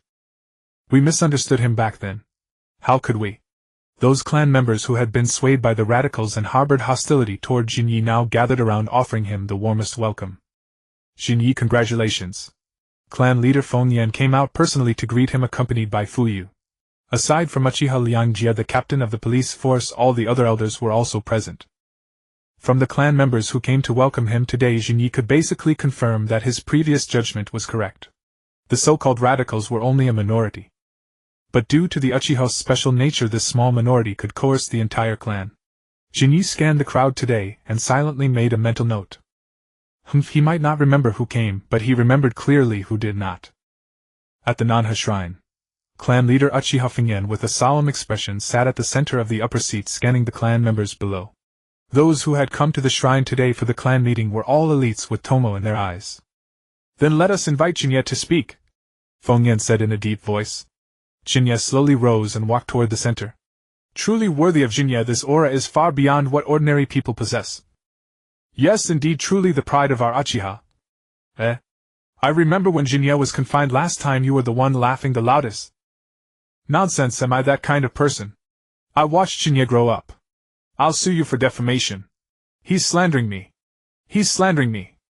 First arrogant, then deferential. That describes you perfectly. If I may ask, what does that phrase mean?" Everyone looked at Jinye, and some clan members familiar with him were somewhat astonished. Jinye was only 13, but his height had already reached about 1.79 meters, catching up to Uchiha Madara. Especially the elders who had seen Uchiha Madara, they knew that although Lord Madara was immensely powerful, he never broke through 1.8 meters in his entire life. Speaking of which, it was truly lamentable. But looking at this body, it was not hard to see that Jinye's taijutsu had reached an extremely high level. "Jinye, we are celebrating for you today. Congratulations on breaking the 37-year record in Konoha and becoming the youngest jonin in its history," Uchiha Fengyan said. "The entire clan is proud of your achievement, but I hope you remember that the foundation of the Uchiha clan is the Sharingan. Never neglect it." However, Fengyan knew his words were completely unnecessary. After all, Jinye was one of only 4 people in the clan with 3-tomoe. What did that mean? It meant that Jinye's strength ranked among the top 4 in the clan, and not necessarily 4th. If he was considered negligent, what about those with 2-tomoe or 1-tomoe? Were they trash? The Uchiha clan valued face, so how was face earned? Naturally, through strength. Jinye's strength was enough to make the clan members give him face. Some younger clan members even harbored thoughts of becoming his disciple. I don't really have a concept of it. I don't know what it feels like to be a jonin. I'm not interested in promotions." Jinye smiled awkwardly, then said to Fengyan, "The rest of the clan. Anyway, let us celebrate Jinye becoming the youngest jonin in Konoha's history," Fengyan said in a loud voice. "Congratulations, Jinye. Congratulations, Senior Jinye. Lord Jinye, I love you." The Uchiha clan members all sent their warmest congratulations to Jinye. Applause was incessant, and some emotional clan members even cried. After feeling the clan's enthusiasm for a long time, the clan meeting finally ended and Jinye was able to return home. Before coming back, Jinye had asked clan leader Fengyan about the recent situations of Mikoto Liowa and others. Clan leader Fengyan said they were all out on missions, so they didn't attend the clan meeting this time. Jinye sat cross-legged on his bed, his back to the window, bathing in the moonlight. A few bold and powerful characters appeared in his mind. Proficient in taijutsu, green, your talent in taijutsu surpasses ordinary people, allowing you to fully unleash the power of taijutsu and integrate different techniques. Above this green talent that he had obtained in the Ninja Academy, a faint blue light began to appear. Gradually the light grew stronger. In the end the blue light completely covered the green. Taijutsu Expert Blue. Your taijutsu has reached an extremely high level of mastery, allowing any technique to unleash unimaginable power. Talents can be upgraded. Shin'ya's mind was a bit stunned. He had thought that once acquired these talents were fixed. Now it seemed that green talents could grow into blue talents. Before he could feel the changes brought by the talent upgrade, these characters began to tremble again. A purple light slowly appeared, gradually enveloping the Taijutsu Expert talent. 6 Esoteric Reach Heaven Purple. Through years of taijutsu training, your taijutsu has reached the pinnacle of perfection, and due to the training your 6 senses have been greatly enhanced.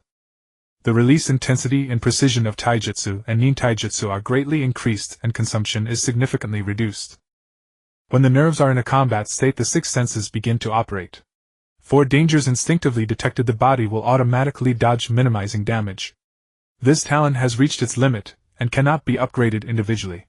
This is an automatic dodge system. Shin'ya was a bit dazed. He could feel the changes in his body perception and chakra, but what truly caught his attention was the last sentence. When the nerves are in a combat state, dangers instinctively detected can be automatically dodged. This is idle mode. However, Shin'ya couldn't perceive this one. After all, it was a state only entered during combat. Now at home he naturally couldn't detect it. Through this talent upgrade, Shin'ya discovered one thing: low-level talents can grow. Proficient in taijutsu, the growth of this green talent might be related to his half-year of focusing on taijutsu and nin taijutsu at Laojun Mountain, causing this taijutsu-related talent to grow to purple. But purple was already the limit of this talent. However, what did the phrase "cannot be upgraded individually" mean? Also, if green talents can grow, can those purple talents also grow? Unity of Heaven and Man. 100 Meridians. Harmonious Mystic Heaven 1 Chi. He knew that above purple talents there should be orange and red talents. But so far Shin'ya had not yet touched the threshold of higher level talents. Can these 3 purple talents he acquired grow into orange, or even red talents? If so, where should he start? Sigh, no clue. Shin'ya sighed, then lay down directly. He was a very open-minded person.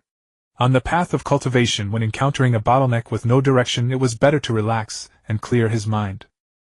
Anyway, the war was almost over now, and there was no imminent crisis for the time being. His strength in the current version was at least sufficient for self-defense. However, Shin'ya wasn't completely relaxed, because he knew that in less than 10 years the Third Shinobi World War would begin. That war would be greater in intensity, scale, and chaos than this one. The next morning at Food Street Barbecue, a group of young ninja were spending wildly in the shop. The owner was grinning from ear to ear. Ninja were his favorite guests.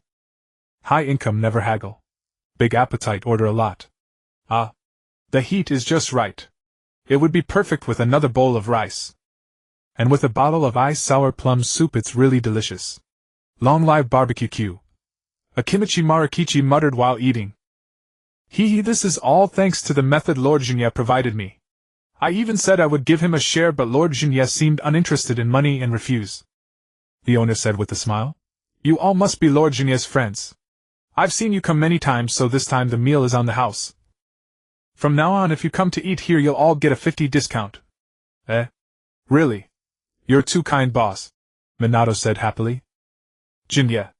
Kushina sat in her seat, stuffing a piece of grilled meat into her mouth. In her mind she recalled the scene of Shin'ya standing up for her at the Ninja Academy and brutally beating a Chunin. But later Shin'ya graduated early and went to the battlefield. The news she heard about Shin'ya in the village was all about his achievements on the battlefield.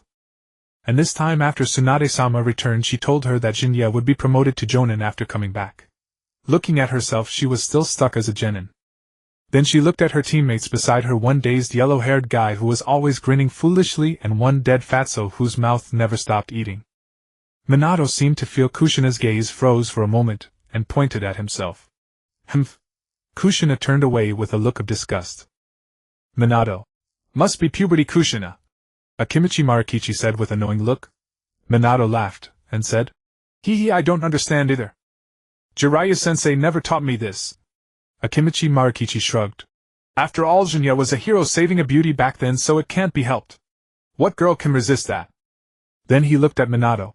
Speaking of which, I'm really envious of you, Minato, being accepted as a disciple by Lord Jiraiya. I'm different, I can only rely on my own effort. If I don't work hard I'll just have to go back to the clan and live off handouts. Sigh. Minato. Yo, long time no see. A large hand gently stroked the top of Sherman's head, then began to ruthlessly ruffle his fluffy blonde hair. Ah! Shin'ya, let me go! Sharingan shouted loudly. Shin'ya had long wanted to do this, but because he was too young and not physically superior to his peers he had never been able to achieve it. Now with Sharingan standing before him like a child, Shin'ya naturally wouldn't miss this opportunity.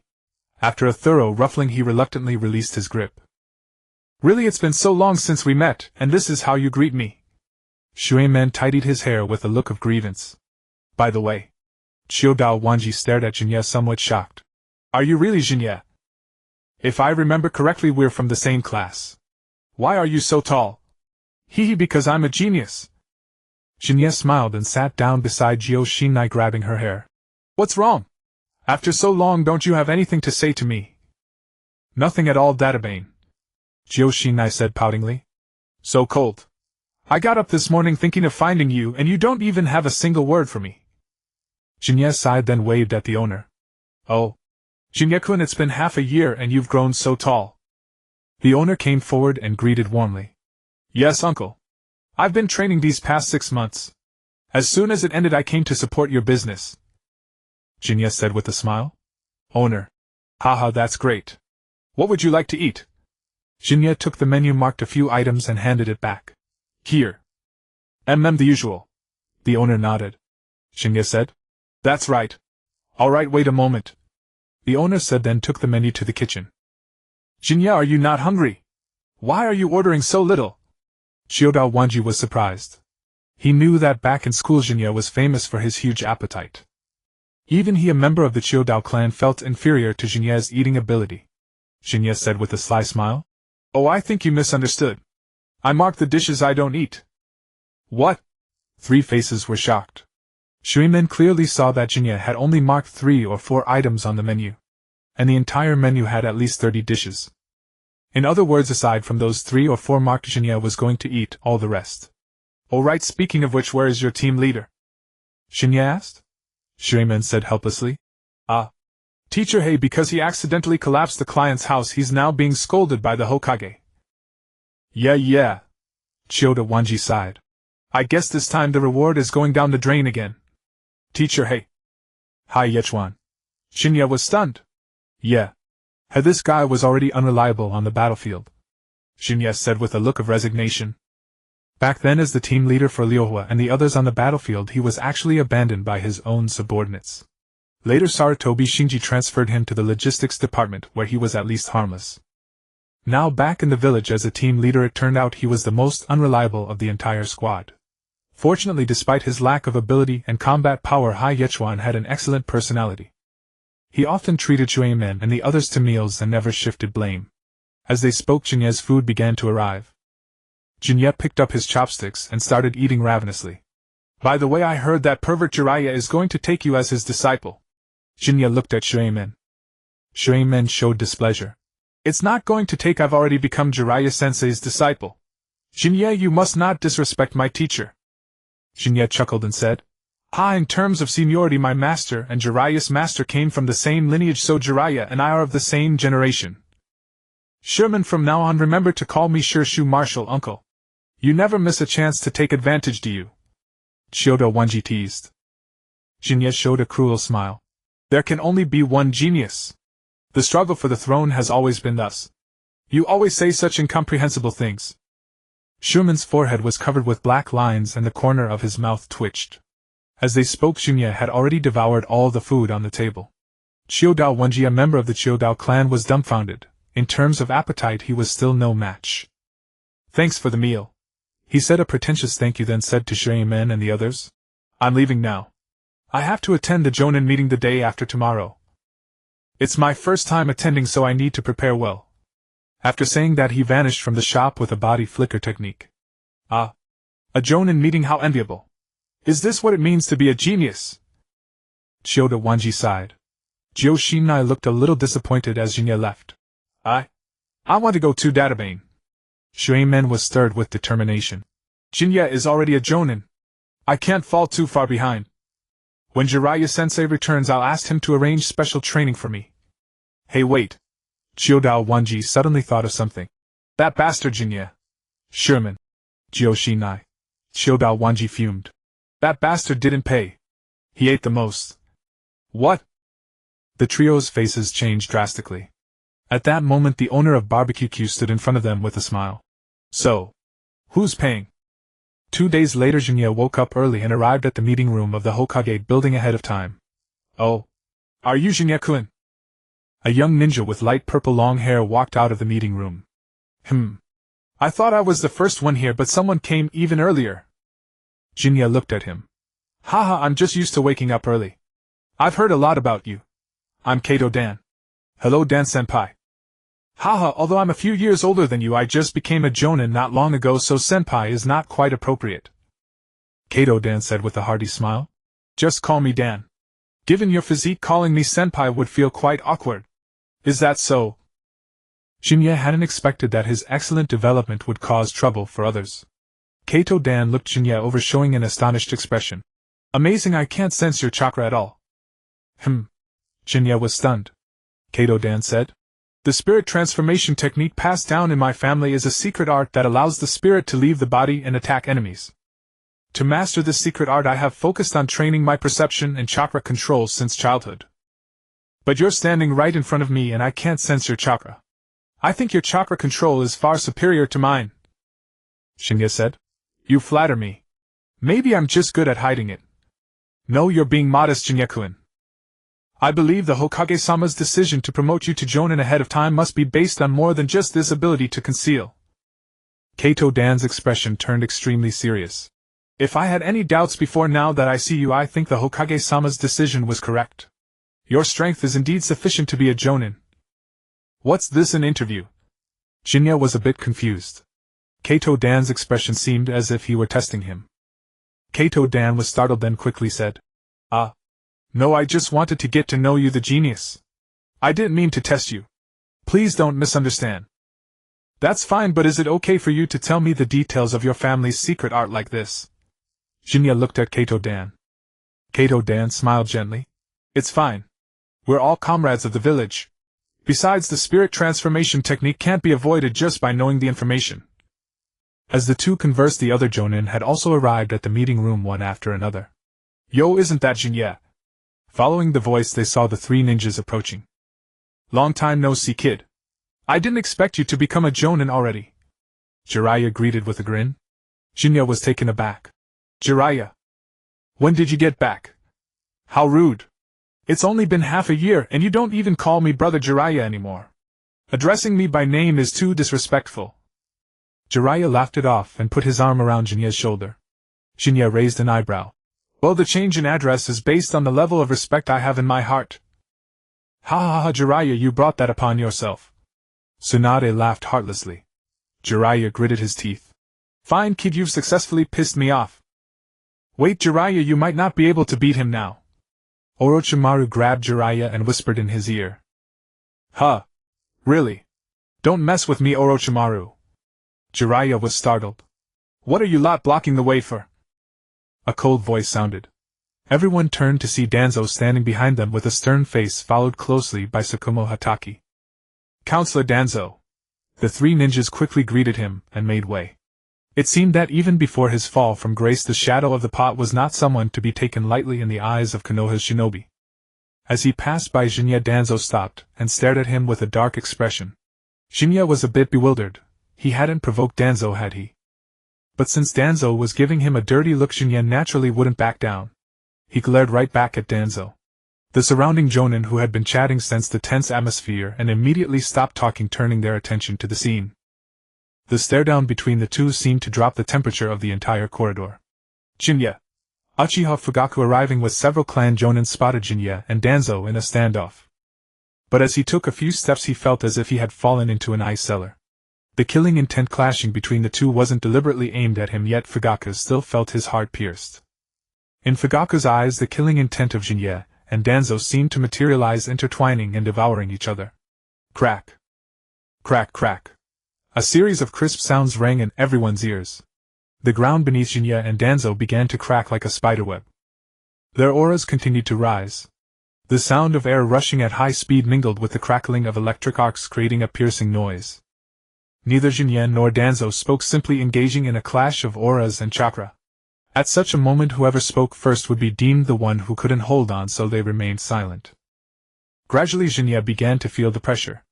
Danzo was in his prime and still had substantial strength. Therefore Shin'ya activated his Sharingan. When the three-tomoe appeared before him, Danzo felt a sudden palpitation. Shin'ya's chakra and aura surged exponentially, suppressing Danzo's own chakra. This kid! Danzo was astonished by Shin'ya's powerful chakra and also surprised by his Sharingan. He had seen Uchiha clan members awaken their eyes before. But when other Uchiha activated their Sharingan, their chakra felt cold, sinister, and filled with negative emotions. Even the gentle-natured Fugaku had that feeling.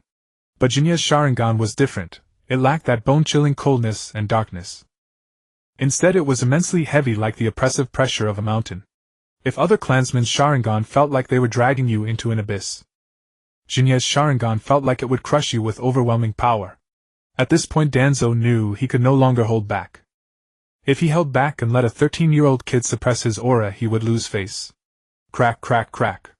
Not only the floor but the windows of the meeting room began to show cracks. Their chakra mingled in the air, also suppressing the surrounding jonin.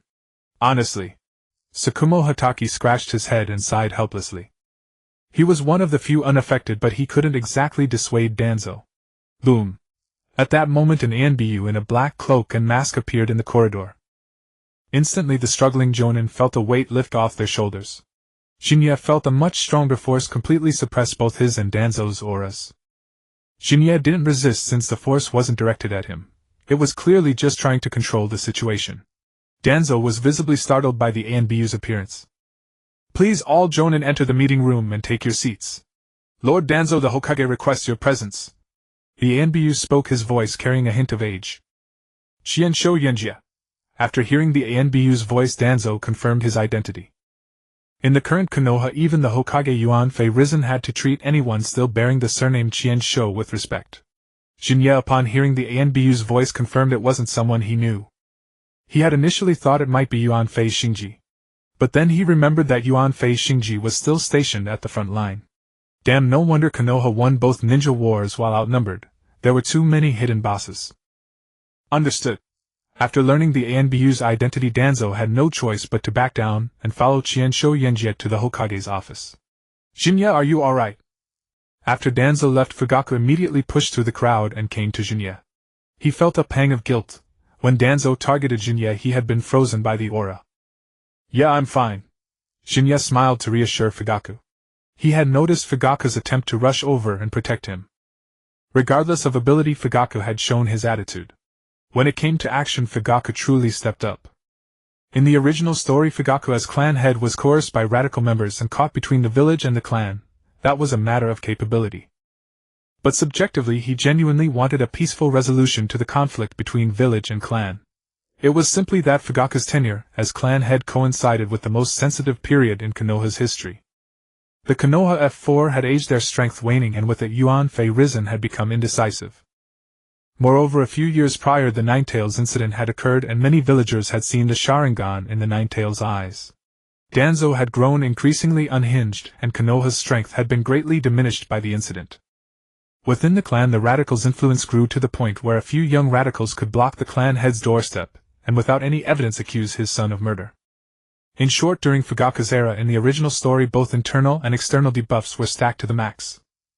Shin'ya, recalling Fugaku's plight, felt a bit of sympathy for the older brother, especially given that he had a filial son. But then again, what kind of person takes their 4-year-old son to a battlefield to see corpses, and makes him kill someone? When was the last time the ninja world saw a 4-year-old on the battlefield? Oh right, the Warring States period. At the very least, it's hard to say whether the filial son wasn't reaping what was sown. The way Fugaku raised his child would easily produce a filial son even in an ordinary family, let alone among the sensitive, easily corrupted Uchiha. Thus, in Shin'ya's view, although Fugaku was gentler than other Uchiha, he still carried some of the clan's characteristic stubbornness and rigidity. Shin'ya wasn't sure if he himself possessed that stubbornness. He could only try to maintain his emotional stability. Fortunately, he had a strong heart from his past life, so he could accept the things he had encountered so far. The Uchiha clan was born for combat. Even without the Sharingan, their physical and mental strength far surpassed their peers. But this talent seemed to come at a cost. Uchiha members were indeed more prone to corruption than ordinary people. Not to mention the 4 laughing madmen, but years ago a group of Uchiha clan members used their Sharingan as a resurrection tool, activating Izanagi to fight among themselves. That was explosive enough. In Shin'ya's view, the Uchiha clan's issues were actually easy to resolve. But the prerequisite was that he himself didn't fall victim to the Uchiha debuff. It would be too ironic if he tried to give the Uchiha clan members a personality correction punch only to end up corrupted himself. The large conference room in the Hokage building had furnishings similar to those of the Ninja Academy's classrooms, much like a university lecture hall.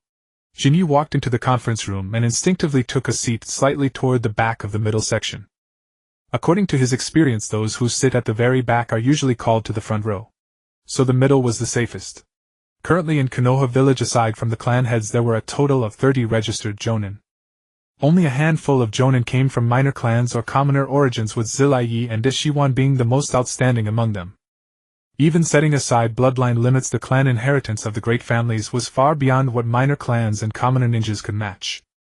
The fact that there were even a few jonin of commoner origin was the result of Uenfei Risen deliberately arranging merit-making opportunities for those who met the criteria and granting them exceptional promotions. Had Zirai and Ishiwan not been Uenfei Risen's disciples, they probably would not have become jonin so quickly. There were also a few ninjas without surnames, but it would be a grave mistake to assume they were commoners. The clan crests on their clothing already revealed their identities. They were members of the original Senju clan, but as early as the time of the first Hokage, most of the Senju had abandoned their surname and integrated into the common populace. Abandoning their surname did not mean they became ordinary commoners. The Senju clan were after all descendants of Ajura. Even without their clan inheritance, their talents were far beyond those of ordinary people. There were also some Senju who retained their surname, mostly elders who had followed the first Hokage since the Warring States period. Most of these people taught at the Ninja Academy or served in the Umbu. Shin'ya observed the jonin in the conference room continuously speculating about their identities. "Yo, can I sit here?" Jiating Duan approached Shin'ya with a smile. Shin'ya was speechless and somewhat exasperated. "Why don't you go flirt with Gang Shou instead of coming to me?" Jiating Duan was actually one of the few ninjas from a minor clan, but his family possessed a notable secret technique giving him a higher starting point compared to clans with no inheritance or commoners. If the Jiating clan were not so small in number, they might have been able to stand on equal footing with clans like Inuzuka and Aburame. "As you wish," Shin'ya replied casually. Jiating Duan sat beside him, curious about this Uchiha youth. The reason was simple: this Uchiha boy had an exceptionally good reputation in the village. The last Uchiha with such a good reputation was Yuzhibo Jing, who was noticed by the second Hokage at a young age, promoted to the guard squad, and entered the advisory council in his early 20s during the early reign of the third Hokage. Unfortunately, fate played a cruel trick and Yuzhibo Jing passed away at the age of 25. He had met many Uchiha clan members, not that every Uchiha was difficult to get along with. But even the gentle-natured Uchiha were not good at interacting with others in the village. Someone like Shin'ya, who could befriend anyone and had an excellent reputation, was the first he had seen. The owner of Barbecue Q told everyone that the marketing tips Shin'ya had taught him increased his business several times. Uncle Tsuchi of Ichiraku Ramen also praised Shin'ya's skill in soup seasoning. In the villagers' mouths, Shin'ya had become the timely rain of Konoha, the protector of righteousness of the land of fire. In short, he was a paragon of loyalty. Jiating Duan's intuition told him that this man aspired to become Hokage. An Uchiha wanting to be Hokage piqued his interest. After all, the Uchiha clan had allied with the Senju to found Konoha village. Considering the clan's history and contributions, having an Uchiha Hokage seemed only natural. What truly mattered was the attitude of the third Hokage. As he was thinking, Uenfei Risen entered the conference room, followed by the 3 advisors, Shuhumin Yanzhuanchin Xiaochun and Chiodao Tsufeng, who took their seats at the podium. Tuanzang, who had been at odds with Shin'ya earlier, did not appear, and no one knew where he had gone. "This war has reached its conclusion. Konoha and the Rain Village have reached a ceasefire agreement. Such an outcome is due to the efforts of all of you," Uenfei Risen said slowly. "In this war, many comrades have sacrificed their lives. Their names will be inscribed on the memorial stone, becoming heroes of Konoha. Their families and descendants will receive compensation. And some comrades have become jonin through their military achievements, joining our ranks." He then looked toward Shin'ya. "Yuzhibo Shin'ya Jiating Duan. Both of you have performed meritoriously on the battlefields of the Rain Country and the Hot Water Country. Welcome to the ranks of the Jonin. The two stood up and bowed slightly to Uenfei Risen. It is our honor, Lord Hokage, said Jiating Duan. Shin'ya said nothing, nor did he need to. Given his position, he did not need to express anything. Uchiha no hostility toward the village disciple of Shuhomin, yet extremely talented. What was this? It was walking united front value. The content of the meeting was certainly not limited to announcing new personnel appointments, or exchanging pleasantries. The war was over. Next, the high-level meeting would discuss what to do in the post-war period. Jonin were the high-ranking members of the ninja village. In wartime they were battlefield commanders akin to generals. In peacetime, Jonin also needed to help the Kage govern the village and expand its influence. To some extent, the Jonin of various ninja villages served both as generals and statesmen. I believe we should change the 3-person squad to a 4-person squad, adding a medical ninja to each squad. At the same time, Konoha Hospital should establish a systematic medical ninja training system. This will be beneficial for dealing with future wars, and even in peacetime it will help improve mission success rates. I believe the most urgent task now is to establish such a system. Unsurprisingly, Gang Shou put forward her proposal. Although Shinshu was still alive and while Gang Shou had seen too many comrades die on the battlefield due to delayed treatment, so she still conceived the idea of having medical ninjas accompany squads. As expected of the Princess of Konoha, her single sentence rendered the Hokage, the 3 advisors, and the colleagues around her speechless. The proposal is good, but although we have a truce now, we are still in a state of confrontation. It would be too taxing to invest extra financial resources and energy into building a new system. Moreover, we currently lack enough ninjas with rich theoretical knowledge. The enemy will not wait for us. In the end, it was Uenfei Risen who stepped up to play the bad guy and broke the deadlock. Gang Shou was stunned for a few seconds, then erupted in fury. You old geezer, what kind of nonsense is that? Her outburst left everyone completely dumbfounded. If anyone in Konoha dared to be so bold, it would be this Konoha princess. As the granddaughter of the first Hokage and the disciple of the third Hokage, she could be said to be showered with all the love and favor. Being spoiled and willful was only natural. Kato Dan, hearing Tsunade's proposal, felt a surge of agreement, and was about to stand up impulsively. Sit down! Shin'ya pressed Kato Dan down with a single hand. Kato Dan was startled. Despite being a fellow Jonin, he found himself pinned down by Shin'ya's casual gesture, unable to move. She is the Hokage's disciple and the granddaughter of the first Hokage. She can afford to be willful. What backing do you have? Do you still want to get ahead? Shin'ya leaned in and whispered into Kato Dan's ear. Kato Dan. But what she said makes sense. Shin'ya sighed helplessly. Sense my foot. Did you see a single Jonin here supporting her? None of them really back it. They just find it awkward to oppose her given her status. The third Hokage merely voiced everyone's thoughts. Do you really think he would oppose his own disciple? This. Kato Dan was utterly bewildered. Were there really so many intricacies involved? Shin'ya said. That's why as newcomers like us it's better to speak less and listen more. Konoha is far more complex than you imagine. The moment he finished speaking, Shin'ya felt a sharp gaze upon him. He realized that while he and Kato Dan were whispering, his chief master's eyes had already turned their way. Shin'ya instantly felt like a student caught by the homeroom teacher. He released Kato Dan, lowered his head, and pretended to be listening attentively. Kato Dan, affected by Shin'ya's reaction, suddenly tensed up as well, not daring to breathe. Shin'ya, truly a genius ninja from a prominent clan to perceive so many subtleties. It seems I still have a long way to go. I need to learn more from him. Kato Dan thought to himself. Without Kato Dan's intervention, Tsunade stormed out in anger, slamming the door. Honestly, that temper of Tsunade's. Jiraiya shrugged and shook his head repeatedly. Be thankful that her anger was directed at Sensei Hiruzen. Orochimaru added. Jiraiya shrugged again. It can't be helped. Her proposal was somewhat wishful thinking. Adding a professional medical ninja to a 3-man squad, does she think all medical ninjas are as combat capable as she is? If they can't even perform emergency care, the medical ninja will become the enemy's target instead. Actually, there is a compromise. Like increasing the emphasis on battlefield first aid in the Ninja Academy curriculum. Shin'ya, who had somehow sat down behind them, spoke up. You startled me. Jiraiya twitched and clutched his chest. Orochimaru nodded. I think Shin'ya's suggestion has merit. The Ninja Academy curriculum already included battlefield first aid, but its weight was minimal. This was actually a practical consideration. Not everyone had the talent to learn medical ninjutsu. Medical ninjas were not only scarce but also generally low in combat power. Not every medical ninja possessed Tsunade's monstrous strength and creation rebirth to endlessly regenerate health. Tsunade herself had said that medical ninjas must never appear on the front lines unless they had mastered creation rebirth.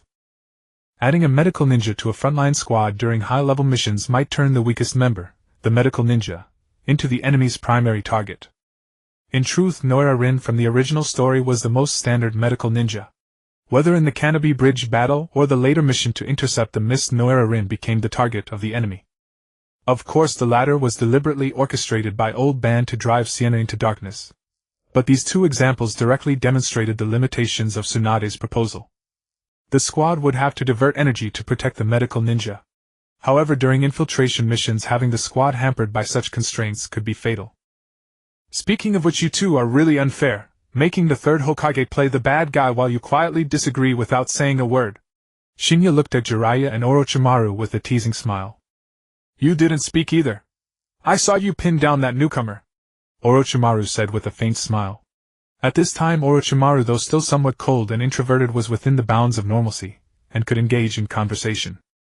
As for me, my medical ninjutsu was taught by Tsunade, so it would be inappropriate for me to openly oppose her, Shin'ya explained. Throughout the meeting, Shin'ya made no proposals of his own but merely followed the majority in decision-making on other suggestions.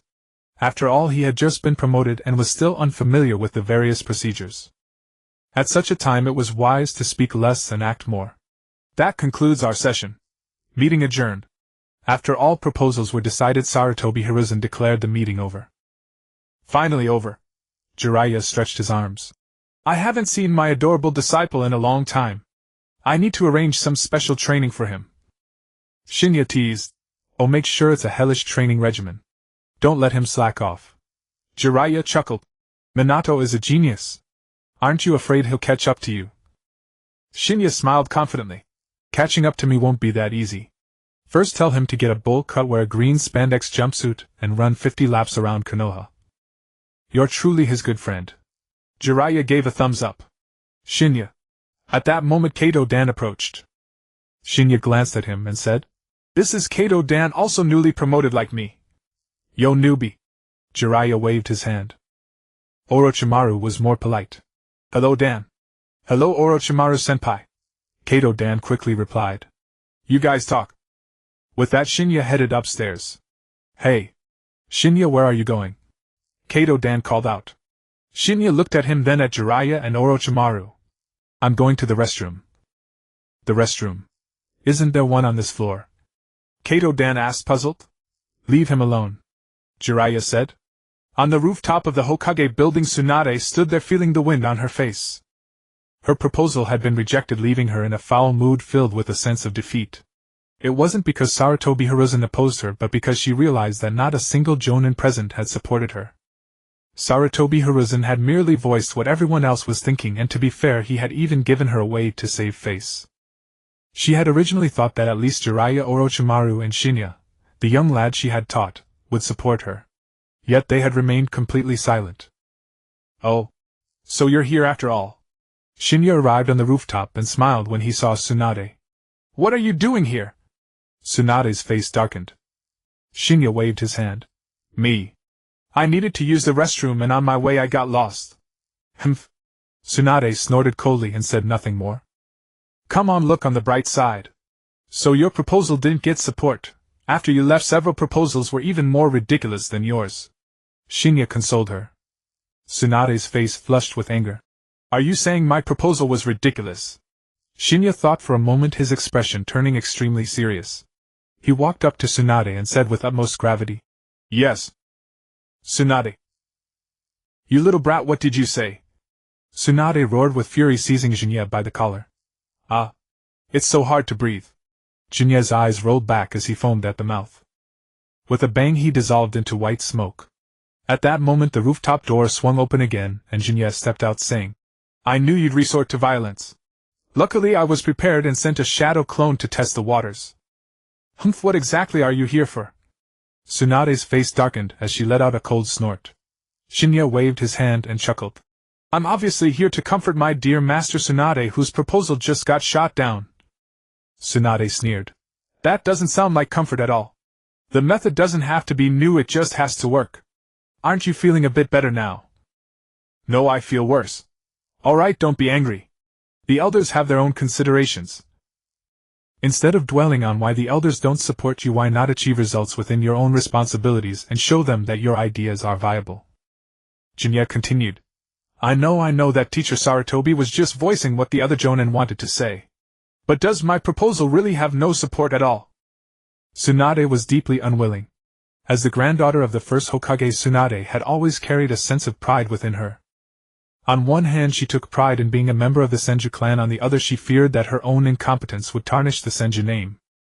Everyone standing from different positions believes their own ideas are the most reasonable. It's hard for anyone to escape that. Shin'ya said with a smile. You think that adding medical ninjas to three-man squads can increase the survival rate of ninjas on the battlefield. But other ninjas think it's just adding a burden. Medical ninjas are burdens. Tsunade's face darkened. Shin'ya said. That's the reality. You can't expect every medical ninja to have your level of skill. When it comes to actual combat, won't the enemy target the weakest medical ninja? It's not just about dragging others down, the more important issue is that medical ninjas are already scarce. If they go to the front lines, not only will they fail to reduce casualties, but they'll also put themselves in danger. TCH. You're twisting things. Tsunade's gaze wavered, but her words remained stubborn. By the way, where's Nawaki? I haven't seen him since I got back. Seeing Tsunade's attitude shift, Shin'ya changed the subject. He's at the clan training ground practicing Grandpa's wood-release secret technique. Tsunade said. Shin'ya was stunned. What? Tsunade explained. The essence of wood release is the combination of water and earth nature transformations. Nawaki happens to have both water and earth affinities, so he's trying to replicate Grandpa's wood release. Can it work? Shin'ya expressed doubt. Tsunade. You won't know unless you try. Shin'ya shrugged, still not holding much hope.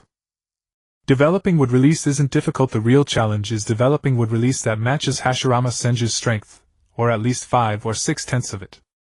The reason Hashirama Senju's wood release was so powerful was because he used his immense yang release chakra as the power source, elevating wood release to a level unrivaled. In fact, Hashirama Senju's water and earth techniques were also devastating. So it's Hashirama who is strong, not wood release itself. Although Nawaki is Hashirama's grandson and has a stronger physique and chakra reserve than the average Senju clan member trying to develop wood release, Shin'ya thinks he'll likely end up like Yamato, only able to build a 4-room apartment. In fact, wood release might even limit Nawaki's strength. Remember, Nawaki's water and earth techniques are already comparable to an average Jonin's. Combining them into wood release is meaningless unless it possesses Hashirama's might, or at least the potential to develop in that direction. Speaking of which, Nawaki has made quite a few contributions on the battlefield, hasn't he? Why hasn't he been promoted to Jonin? Shin'ya suddenly recalled not seeing Nawaki on today's Jonin list. After all, Nawaki had been with him most of the time on the battlefield. Even just riding on his coattails should have been enough for Jonin, especially since Nawaki had killed many enemies. As for him, Tsunade's expression turned disappointed, like a teacher frustrated with a student. He failed the written exam. What? Written exam? There's a written exam for Jonin promotion. Shin'ya was utterly baffled. Tsunade raised an eyebrow and said irritably, What do you think a Jonin is? Jonin are the decision-making layer of the village, not just reckless warriors. Of course they have to take a theory exam. Shin'ya spread his hands. Why didn't I have to take it? Tsunade looked at him with a complicated expression. You're special. You were always first in theory class at the academy. On the battlefield you made great contributions, and almost every Jonin who worked with you vouched for your qualifications, so you were exempted. In fact, Tsunade left out another reason. Back when Shin'ya had theorized in the Rain country, Jiraiya and Orochimaru had reported it to Sarutobi Hiruzen, giving him a sense of Shin'ya's political sensitivity, which led to the exemption. Of course, the most important reason was the recommendation of Sarutobi Yukichi. Sarutobi Yukichi was not only the third Hokage's son but also the de facto frontline commander in the Rain country, and the deputy commander of the entire Rain country front. His recommendation carried more weight than others. The strategy of sowing discord between the Rain ninja and Iwagakure, which Shin'ya had implemented in the Rain country, was also included in Yukichi's battlefield report, eventually landing on Sarutobi Hiruzen's desk. In other words, in Sarutobi Hiruzen's eyes, Shin'ya no longer needed to take a theory exam. Of course, Shin'ya was unaware of all this. He only knew one thing: in the eyes of Konoha's top brass, he seemed to possess considerable political value. Especially after today's confrontation with Danzo, Shin'ya was certain that not only would he not incur the Hokage faction's dislike or wariness, but in Sarutobi Hiruzen's eyes he would become even more politically valuable. If he had chosen to swallow his pride in the face of Danzo's provocation today, his standing in Sarutobi Hiruzen's mind might have dropped several levels. Simply put, face and substance are earned. Without crossing the line, showing a bit of a thorny side is actually more beneficial. If the higher-ups intend to suppress him, showing his edge will make them reconsider. If they don't, showing this edge also fits the persona of a young genius. Moreover, Danzo has always been most hostile to the Uchiha clan. Although Sarutobi Hiruzen has kept him in check, preventing any substantial targeting, he has clashed with Uchiha Fuyuki more than once. Today's clash with Danzo will also boost his prestige within the clan. For the moderates, Shin'ya has brought them face. For the radicals, he's proven he fears even Danzo, so what are they to him? In truth, the Uchiha clan's attitude toward Danzo is rather peculiar. The moderate patriarch Fuyuki and other moderates generally aren't afraid of Danzo, in fact they look down on him. Patriarch Fuyuki has always believed that Danzo is only in the advisory council because of his childhood friendship with the third Hokage, and he's complained about it more than once. On the other hand, the radical clan members seem to hold some fear of Danzo. At the Qianqiu clan's compound training ground. Ha! Wood style. With Shingshu's roar, some trees sprouted from the ground around him. Huff! Huff! Shishu gasped heavily. Failed again. He looked at the slowly growing trees, somewhat disappointed. Developing wood style was harder than he had imagined. Just combining two natures to produce wood style had exhausted him, let alone reaching his grandfather's level. TCH. Shingshu's face twisted in anger as he stomped his foot. Boom. The ground instantly cracked and soil flew up, burying the sprouted trees. Compared to his earth-style proficiency, this barely usable wood style was far too pathetic. However, the period of developing wood style was not without gains. Because he had spent much effort on nature combination, his chakra activity had been greatly enhanced. In other words, although wood style was not yet fully developed, the process itself had benefited Shingshu greatly. In Shin'ya's past life words, although he didn't master the skill, he got a buff. Wood style progressed slowly, but his water style and earth style had advanced by leaps and bounds. Damn it! Shingshu shouted, ramming his forehead against a tree trunk. Come on, Shishu! Don't give up, come on! He kept shouting while hitting the tree.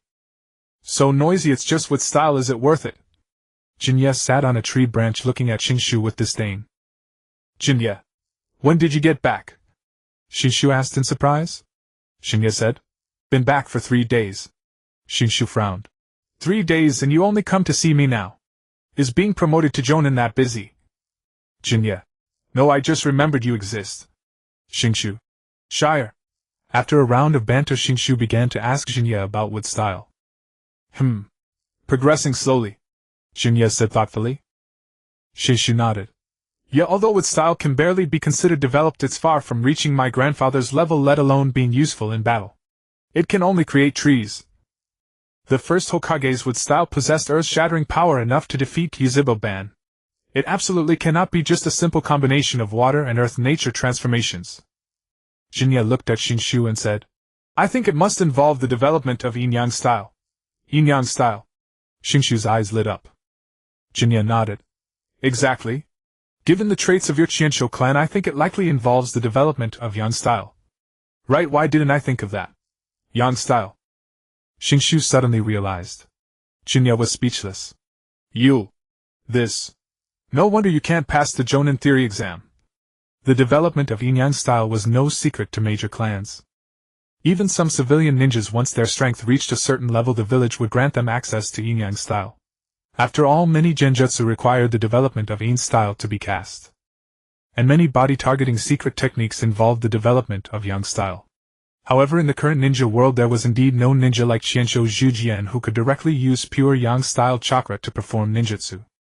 It wasn't that they didn't want to, no one could actually reach that level. Not to mention yin-yang style, someone like Yuanfei Risen who had developed all 5 nature transformations to the extreme was unique in the ninja world. In Konoha, the few powerful ninjas under Yuanfei Risen Whether it was Chimu Shuomao Yuanfei Xingji Zilai or Dashuan, they had only developed one or two natures to the extreme. No one could follow Yuanfei Risen's path. Even the basic 5 nature styles were like that, let alone Yin-Yang style, which was harder to develop and had fewer methods. However, given the Qianshou clan's heritage, Xingshu couldn't possibly be unaware of this theory. Clearly the rough-minded Xingshu hadn't considered that at all, simply training hard with his head down. Fortunately it wasn't without gains. Shin'ya could clearly sense that Xingshu's chakra was more active than half a year ago. This was the benefit of developing a bloodline limit. Combining 2 or more nature transformations passively stimulated cell activity, thereby affecting chakra quality. The most striking contrast in this regard was between Yuanfei Risen and Daimyu.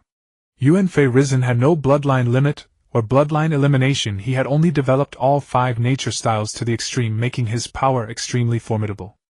But as he aged after his peak, Yuanfei Risen's strength declined rapidly.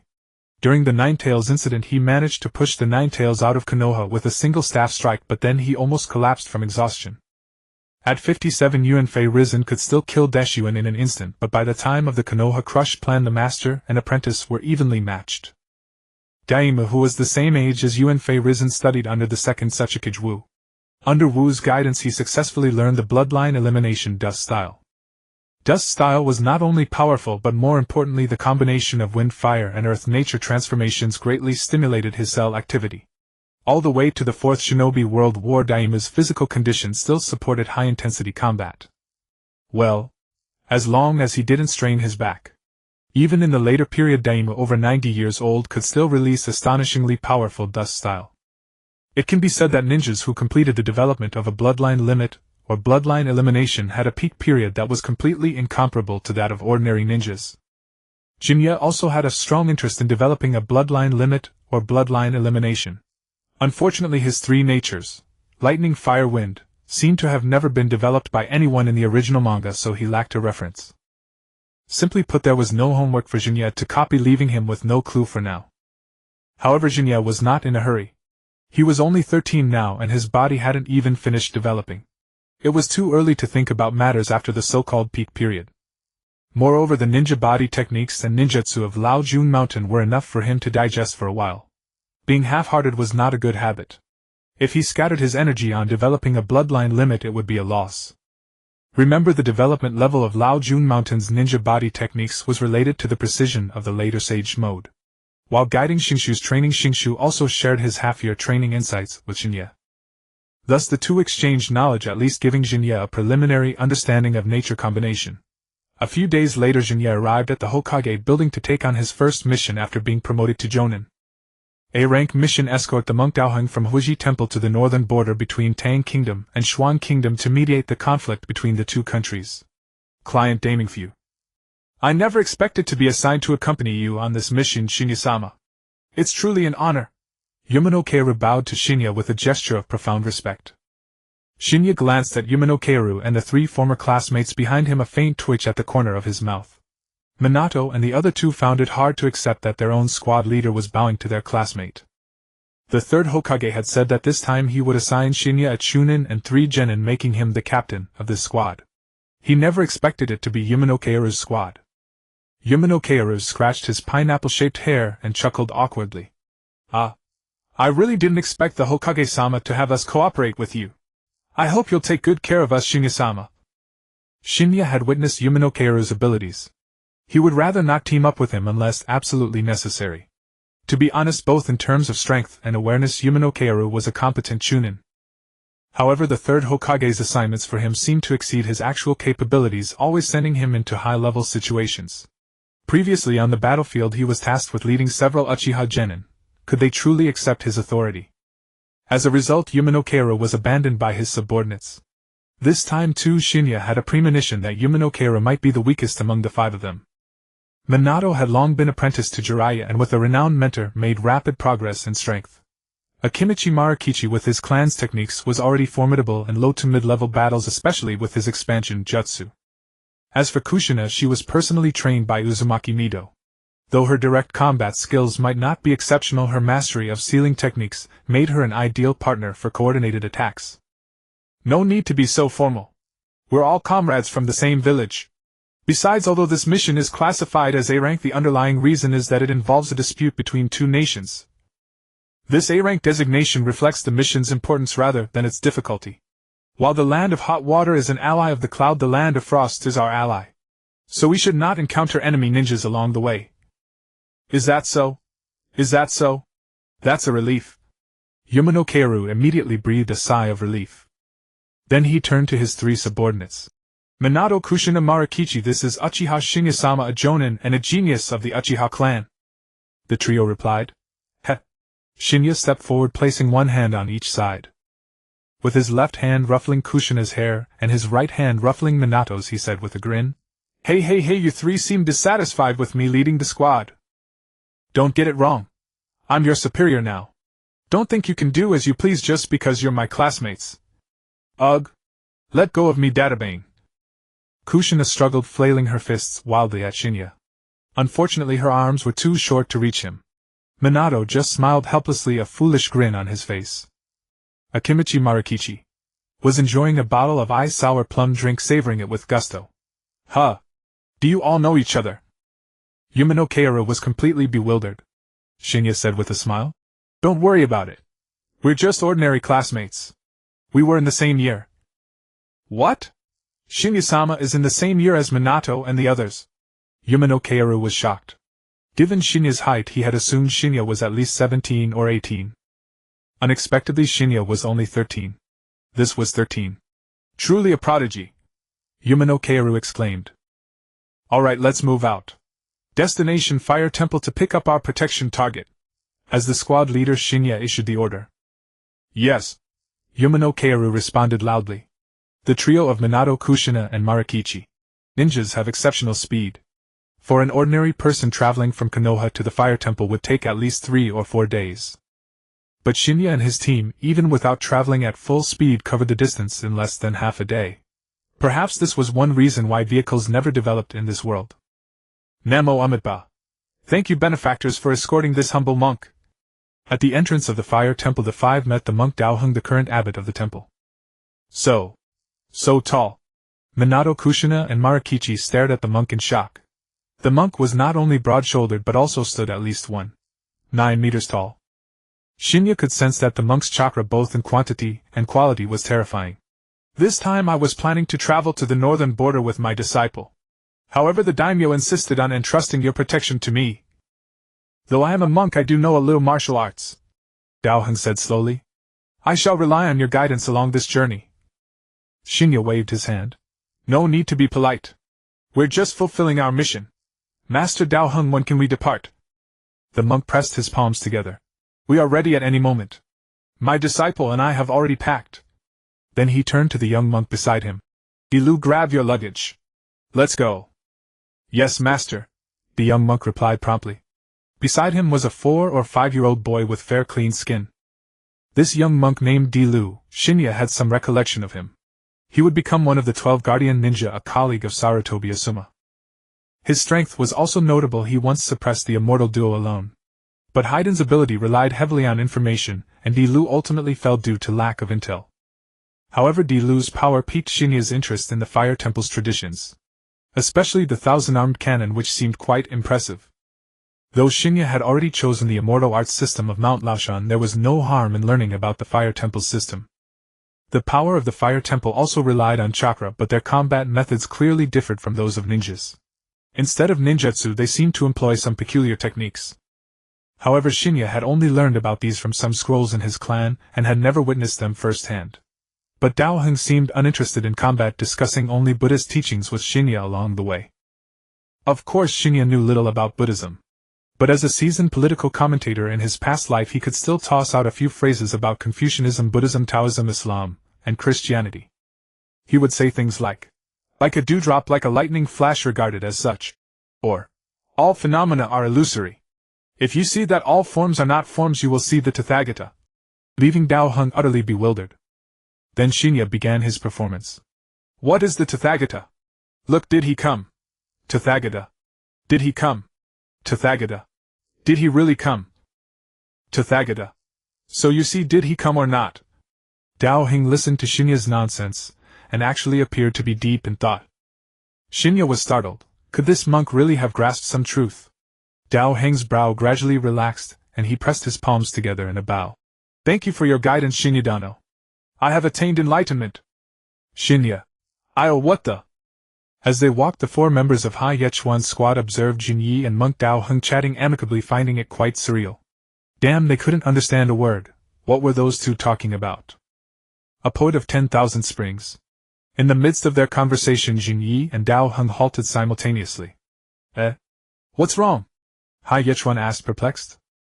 Meanwhile, Watergate Jiao Shin'ya and Wan Ji had already drawn their kunai, shielding the youngest Di Lu in the center. Di Lu clasped his hands together, eyes closed, murmuring, 20 people. They've gone to great lengths to stop me, little monk. I'm somewhat curious. Who sent them? Cloud Hidden. Jinyi chuckled. If the arrivals were from the Hidden Tang, Jinye's plan was to capture them all, and use them as leverage to intimidate the Tang country during subsequent negotiations. If they were from Cloud Hidden, he would slaughter them all. Cloud Hidden was the ninja village he despised most in the original story. Compared to the other 4, Cloud Hidden exuded a certain familiarity. Whether the hidden mist was bloody or dark, that was their internal affair. As long as the bloody mist didn't spill outward, it was irrelevant. Though the hidden rock acted domineeringly and Oenoki was always hostile toward Leaf, Oenoki was still a man of principle. As for the hidden sand, their land was so impoverished that they couldn't survive without expanding outward. Honestly, if Jinyi were in the Wind Shadow's position, he would have to strike outward as well. So enmity aside, he didn't find the hidden sand contemptible. Only Cloud Hidden had been responsible for half the dirty deeds in the original story, the 3rd and 4th Lightning Shadows. The Lightning Shadow participated in the destruction of the Whirlpool country. The kidnapping of Jiao Shin'ya was Cloud Hidden's doing, and so was the abduction of Hinata. With the most developed commerce, they still treated Leaf as their imaginary enemy. Frankly, this modus operandi was all too familiar. Jinyi almost hoped that Cloud Hidden had sent the attackers. As long as Cloud Hidden didn't send their AB, Jinyi was confident he could hold them off. They're here. Dao Heng opened his eyes, his expression grave. The next second, over a dozen figures burst from the forest, charging toward the group. Protect Lord Dao Heng! Hai Yechuan shouted. Then the foremost figure ignored Dao Heng entirely, bypassed him, and lunged straight at Jiao Shin'ya behind him. Jiao Shin'ya was stunned. She hadn't expected the enemy's elaborate ambush to be aimed at her. Boom! A surge of powerful chakra erupted instantly. Jinyi flashed to shield Jiao Shin'ya, grabbing the figure's wrist. Namo Ami. Taba. Dao Heng bellowed, striking out with a palm in midair. An invisible force burst forth, sending the 5 ninja charging at him flying. The shockwave collapsed the surrounding trees, clearing the ground around him. Everyone was stunned by Dao Heng's display. You call this a little bit of martial arts? Sin. A monk has taken lives, what a sin. Dao Heng struck another ninja into the ground and spoke with a look of profound guilt. Seeing Dao Heng's overwhelming power, Jinyi relaxed and finally took note of the ninja he had intercepted. Undoubtedly this was the strongest among the attackers. His speed was so great that Dao Heng hadn't reacted in time. Jinyi focused his gaze and saw the forehead protector of Cloud Hidden. Humph. How audacious! Don't you Cloud Hidden people even bother to hide your identities? Jinyi sneered. It was truly hard to judge. Call them straightforward, yet they engaged in such filthy deeds. Call them devious, yet they didn't bother concealing their identities when doing dirty work. Humph. Once we kill you it won't matter, said the Cloud Hidden ninja. Jinyi studied the ninja's appearance. His hair was clearly divided into black and white halves, a purple mark over his right eye, dark skin, and a robust physique. You are. A vague figure flashed through Jinye's mind. He had some recollection of this man. Before he could finish, red chakra began to envelop the ninja like a cloak. So you're after Jiao Shin'ya? Jinyi smiled, but his eyes brimmed with murderous intent. Oh. You know me. What a coincidence. I know you too. Uchiha Shin'ya, your exploits in the Rain Country gave Oenoki and Hanzo quite a headache. I am Bulyobi.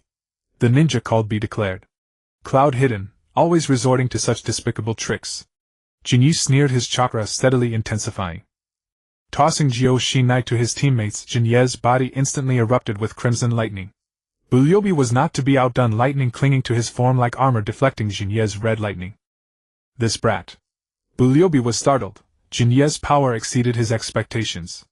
Suddenly he realized that until Jinyi moved he hadn't even sensed his presence.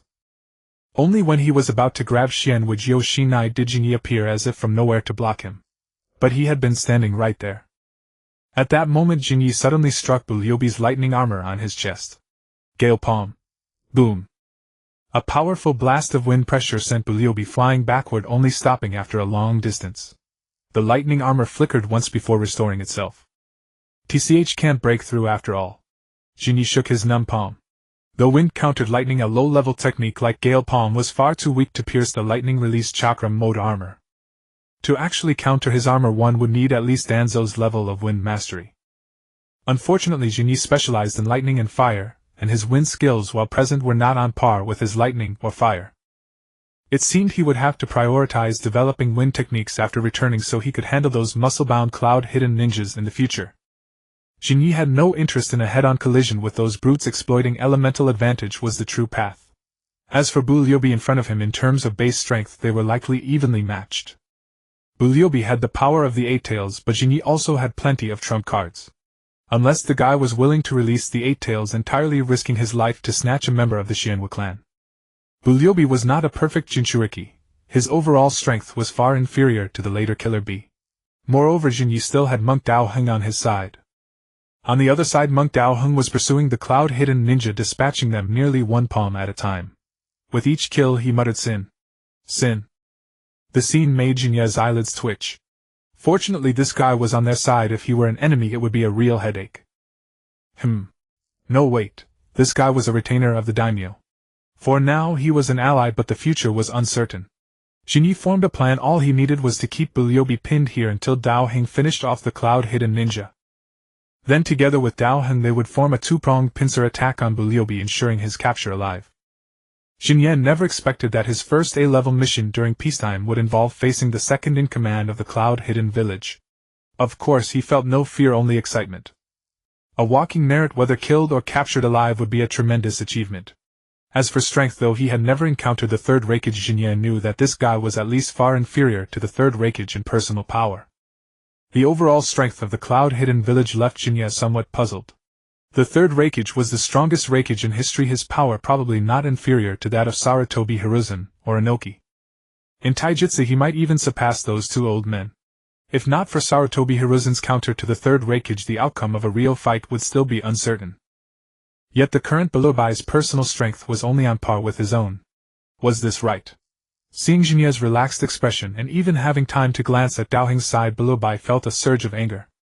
He was after all the second-in-command of the cloud-hidden village, yet a newly promoted jonin dared to be so arrogant. Instantly his chakra surged and the electric arcs crackled even more violently. With a stomp of his foot he instantly appeared before Jinya.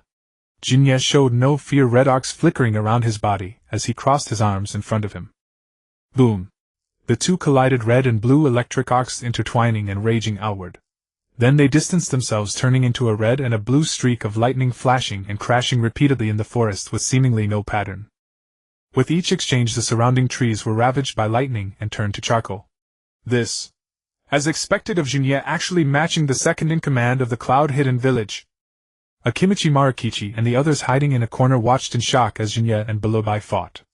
As for Dao Heng's side, it was a one-sided massacre. How could that be as thrilling as a closely matched battle?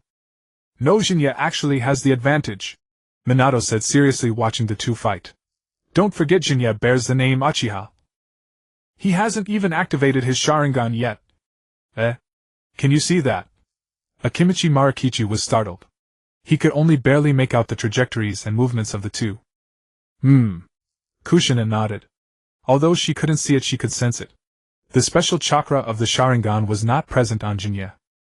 As for Yumanokawa, he could only barely see the flickering arcs, scratching his head in embarrassment. He, the team leader, had truly become the weakest of the whole group. What? You mean Dilu? Just now the 5-year-old Dilu broke out of the cloud-hidden encirclement with him, and even repelled a ninja. Although it was only a repulsion, it was still better than him. Fire, release flame meteor! Extending 5 fingers, countless fireballs the size of jujube pits rained down toward Bulyobi.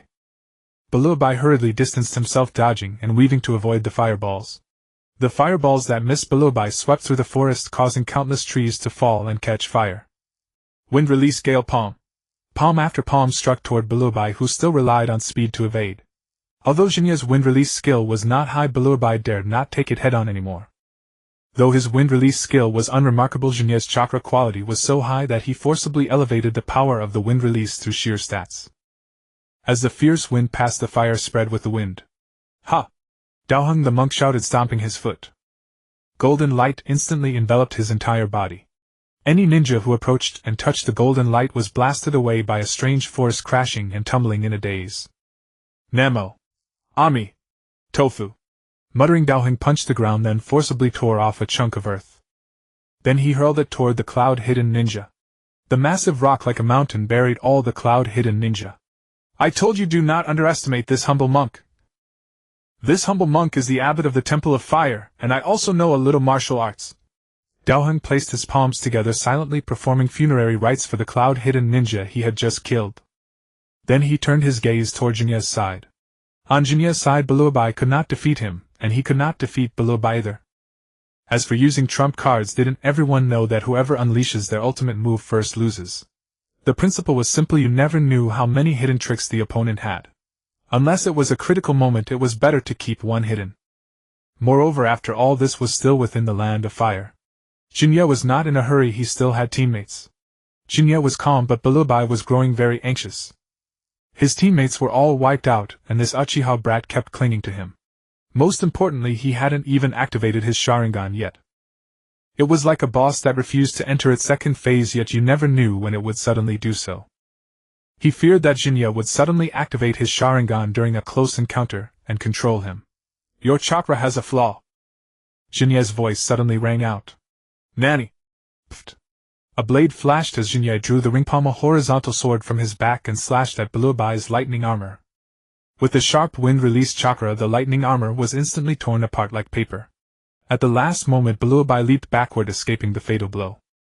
Even so, a wound was left on his chest. Blood flowed and dripped to the ground. At that moment, Daoheng also appeared behind Bulubai, flanking him together with Shin'ya. Shin'ya flicked the blood off his blade, satisfied with the sword. This ring-pommel horizontal sword was a special chakra blade forged by the second elder with a quality far superior to ordinary chakra blades, sharper and more durable. Moreover, its chakra conductivity was far higher than ordinary chakra blades, and it could amplify the effect of chakra. With Shin'ya's wind-release skill, tearing through Bulubai's lightning armor would have required great effort. But with this blade, the characteristics of wind release were enhanced, and combined with the blade's sharpness, it easily split the lightning armor. TCH. Bulubai felt a hint of despair. What were the intelligence department doing? Weren't they told that only Uchiha Shin'ya was a strong opponent? Weren't the other four supposed to be rookies? Why did a monk suddenly appear who could fight so well, taking down his subordinates with a single palm each? Actually, the cloud-hidden intelligence department couldn't be entirely blamed. Daoheng, as the abbot of the Temple of Fire, had spent years immersed in Buddhist studies at the temple. His prestige and fame were mainly in his Buddhist scholarship. In other words, from the cloud-hidden intelligence department's perspective, Daoheng was a learned monk who rarely left the temple, and that was all. Even if he had some combat ability lacking intelligence, they believed this monk could at most match a jonin. This was actually in line with expectations. As one of the 12 guardian ninja and the abbot of the Temple of Fire, his status was equivalent to that of a clan head, so having strength comparable to a jonin was reasonable. Thus the lineup the third Raikage gave Bulubai for this mission was the most luxurious one based on this intelligence. In the 20-man squad besides Bulubai there were 2 jonin, and the rest were all chunin with no genin. That is to say, if Daoheng truly had only standard jonin level strength, then Shin'ya would have had to use his trump card to fight Bulubai head-on. But unexpectedly, no one had imagined that Daoheng was a powerhouse. Before meeting Daoheng, Shin'ya himself had never thought the monk could be so strong. But after meeting this monk, Shin'ya knew that succeeding in this mission would be hard to avoid. Not to mention the assassination along the way, but even this mediation. The 2 daimyo lords won't grant this humble monk a favor. Then this humble monk also knows a little martial arts. Shin'ya looked at the situation before him and smiled in victory. Cloud-hidden squad wiped out Bulubai, barely holding on. He and the monk had formed a 2-sided pincer on Bulubai. In any case, the advantage was mine. Shin'ya was now contemplating how to deal with Bulubai. Should he kill him directly or capture him and hand him over to Tuanzang for brainwashing? Although Tuanzang had not yet fully degenerated into a fanatic, the root organization already existed. In Shin'ya's view, the old man's later fanaticism was incomparable to his current state. Back then he maintained his subordinates' loyalty primarily through various secret techniques. Now Tuanzang relied on his own eloquence. Though the root was small in number, the vast majority were fervent followers of Tuanzang. Handing Biliobi over to Tuanzang for brainwashing, then negotiating to release him back to Kumobikyo seemed somewhat feasible. The only problem was, why should Shin'ya give Tuanzang credit? Given the confrontation in the corridor that day, Shin'ya would never give this achievement to Tuanzang. After 3 seconds of thought, Shin'ya decided to kill him. Sizzle.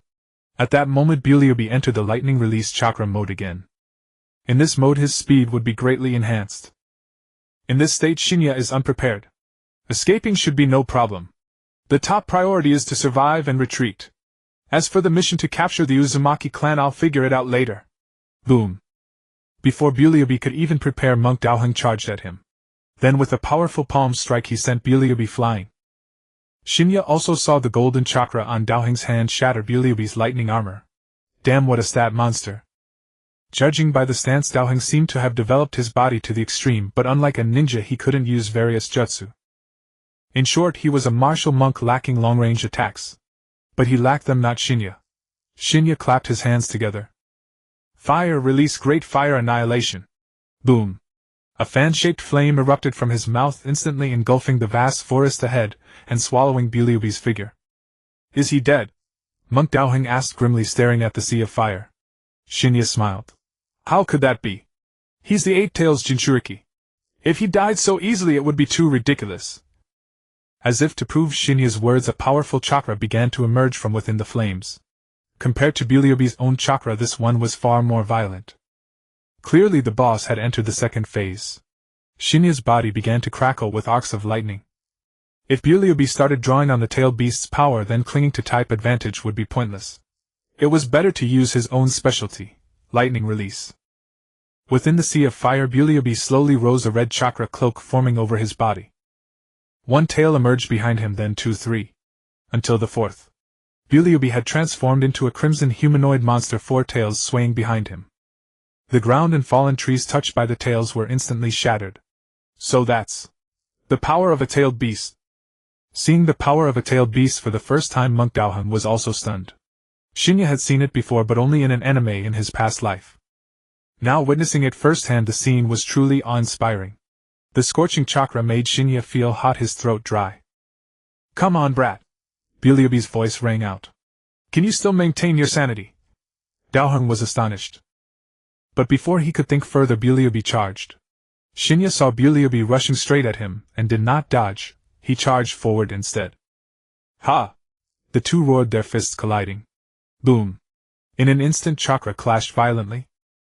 In that single moment of collision, Shin'ya felt the gap in power between himself and Biliobi in his four-tailed state.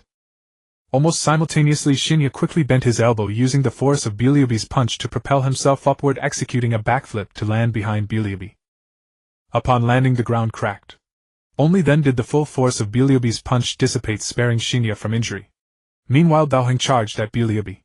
Shin'ya immediately drew his blade, and the two attacked Biliobi together. Biliobi extended both arms, blocking their attacks with ease. Lightning lariat! He then spun around, ramming into Shin'ya. Unable to dodge in time, Shin'ya crossed his arms in front of him, and was sent flying. Shin'ya! Kushina and the others watching could no longer stand by and rushed toward him.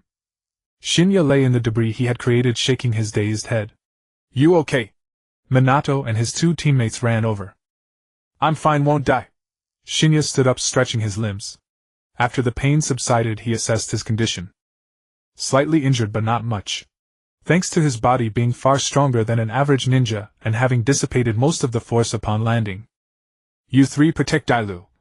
He wanted to devise a battle plan with Minato, but seeing Monk Daoheng struggling under Biliobi's assault, he couldn't go into detail. Besides, these three were useless in this level of combat. So he simply told them to protect Dailu and Hyekwin and not to be a burden. He activated his Sharingan, fixed his gaze on Biliobi. Biliobi felt a sudden palpitation, as if every hair on his body stood on end. Seeing Shin'ya charging with his blade and those crimson eyes, Biliobi quickly averted his gaze. But looking away meant limited battlefield awareness, and thus slower reactions. Unable to dodge, he was struck in the shoulder by Shin'ya's blade. The Sharingan could not only cast genjutsu and perceive chakra flow, its true power was that once activated it greatly enhanced the Uchiha clan's taijutsu and ninjutsu. In other words, simply activating the eyes was equivalent to granting Shin'ya a power-up like Armor's ultimate. And it wasn't just for 8 seconds. Given Shin'ya's overall chakra level, he could sustain it for a whole day and night. The Uchiha clan's physical constitution, chakra quality and quantity were already above average, and activating the Sharingan further boosted them. This was the fundamental reason the Uchiha were called the Clan of Combat. Monk Daoheng felt the pressure ease and then struck Biliobi's head with the golden palm. At the same time, Shin'ya's ring-pommel saber channeled his lightning release into Biliobi's body. Stunned by the palm strike, Biliobi felt numbness spread through his body, rendering him immobile. The chakra cloak on his body began to fade. Damn it! A desperate thought arose in Biliobi's mind. He seemed to enter his inner world, seeing the 8 tails in its cage. Boss, I can still fight. With that thought, he tore open a part of the seal. Boom! In reality, Biliobi's chakra surged again, sending both Shin'ya and Daoheng flying. Shin'ya rolled several times on the ground to dissipate the force, looking somewhat disheveled. Seriously, it's just a kidnapping mission. Why go this far? Shin'ya watched as Biliobi's 5th tail emerged and a skeletal armor formed on his body, feeling helpless. One would think Shin'ya had invaded Kumogakure and Biliobi was defending his homeland, so desperate. After helplessness, Shin'ya felt more anger. If he let you take the person today, he might as well quit the land of fire. Not only must Kushina be protected, but Biliobi must also stay here. With that thought, Shin'ya cut his finger with his blade and began forming hand seals. Boar, dog, bird, monkey, ram. Completing the seals, he slammed his hand on the ground. Come forth, Xiaofeng Ultraman! Luofu Ultraman!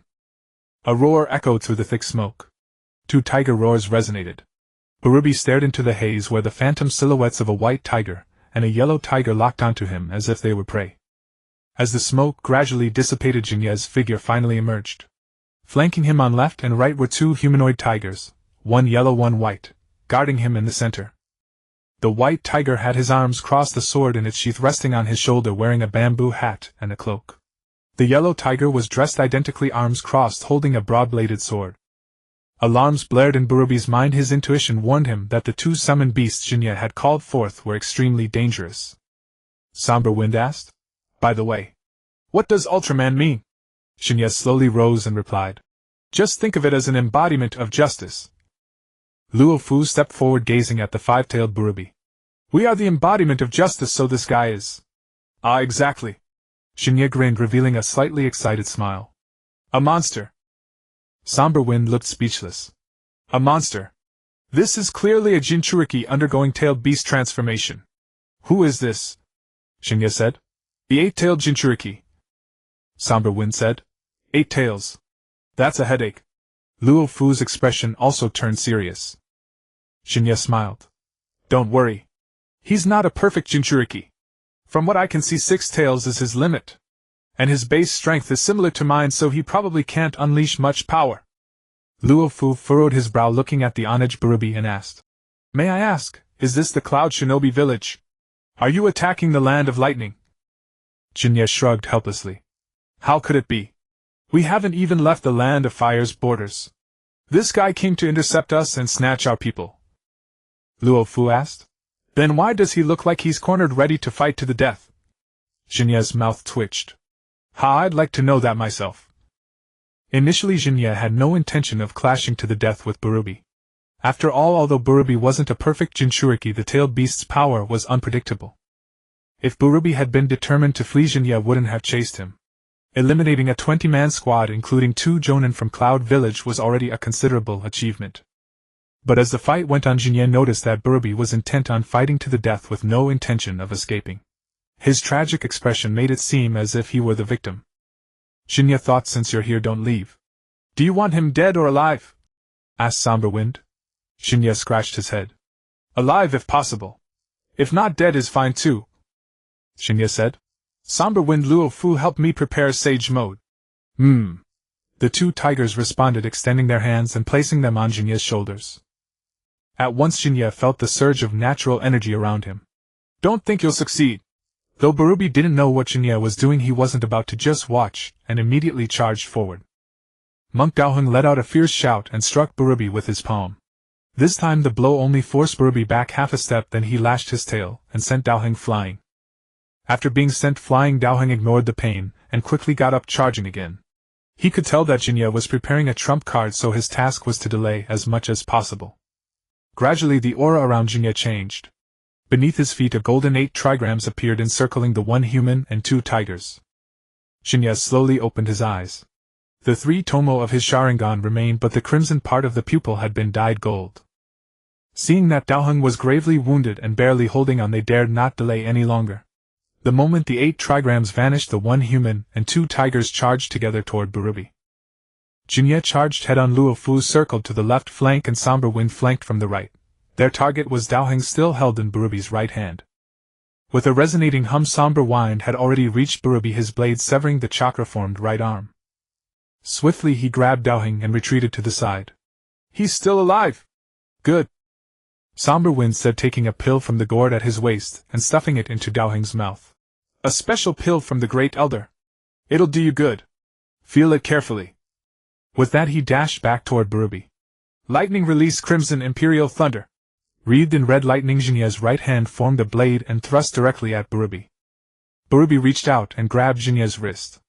With a thought, the lightning on Shin'ya's hand seemed to gain consciousness, detaching from his palm and transforming into a sword that pierced through Burubi's collarbone. Burubi grunted in pain and released his grip. Seizing the moment, Shin'ya, his fist still crackling with lightning, punched Burubi in the head. The bone-like exoskeleton of the tailed beast's skull lost its lower jaw. 4 directions, 4 simple seal veins. Luo Fu drew his sword and stabbed it into Burubi's left shoulder. Immediately the chakra cloak on his left shoulder began to fade. 6 harmonies, fierce fist, fierce tiger. Shin'ya stepped back half a step, then channeling power from his feet through his waist, he drove his fist into Burubi's abdomen. The shockwave from the punch shattered the ground beneath and behind Burubi, and the chakra cloak on his abdomen was completely dispersed by the immense force. Burubi spat out a mouthful of blood and the remaining chakra cloak on his body began to dim.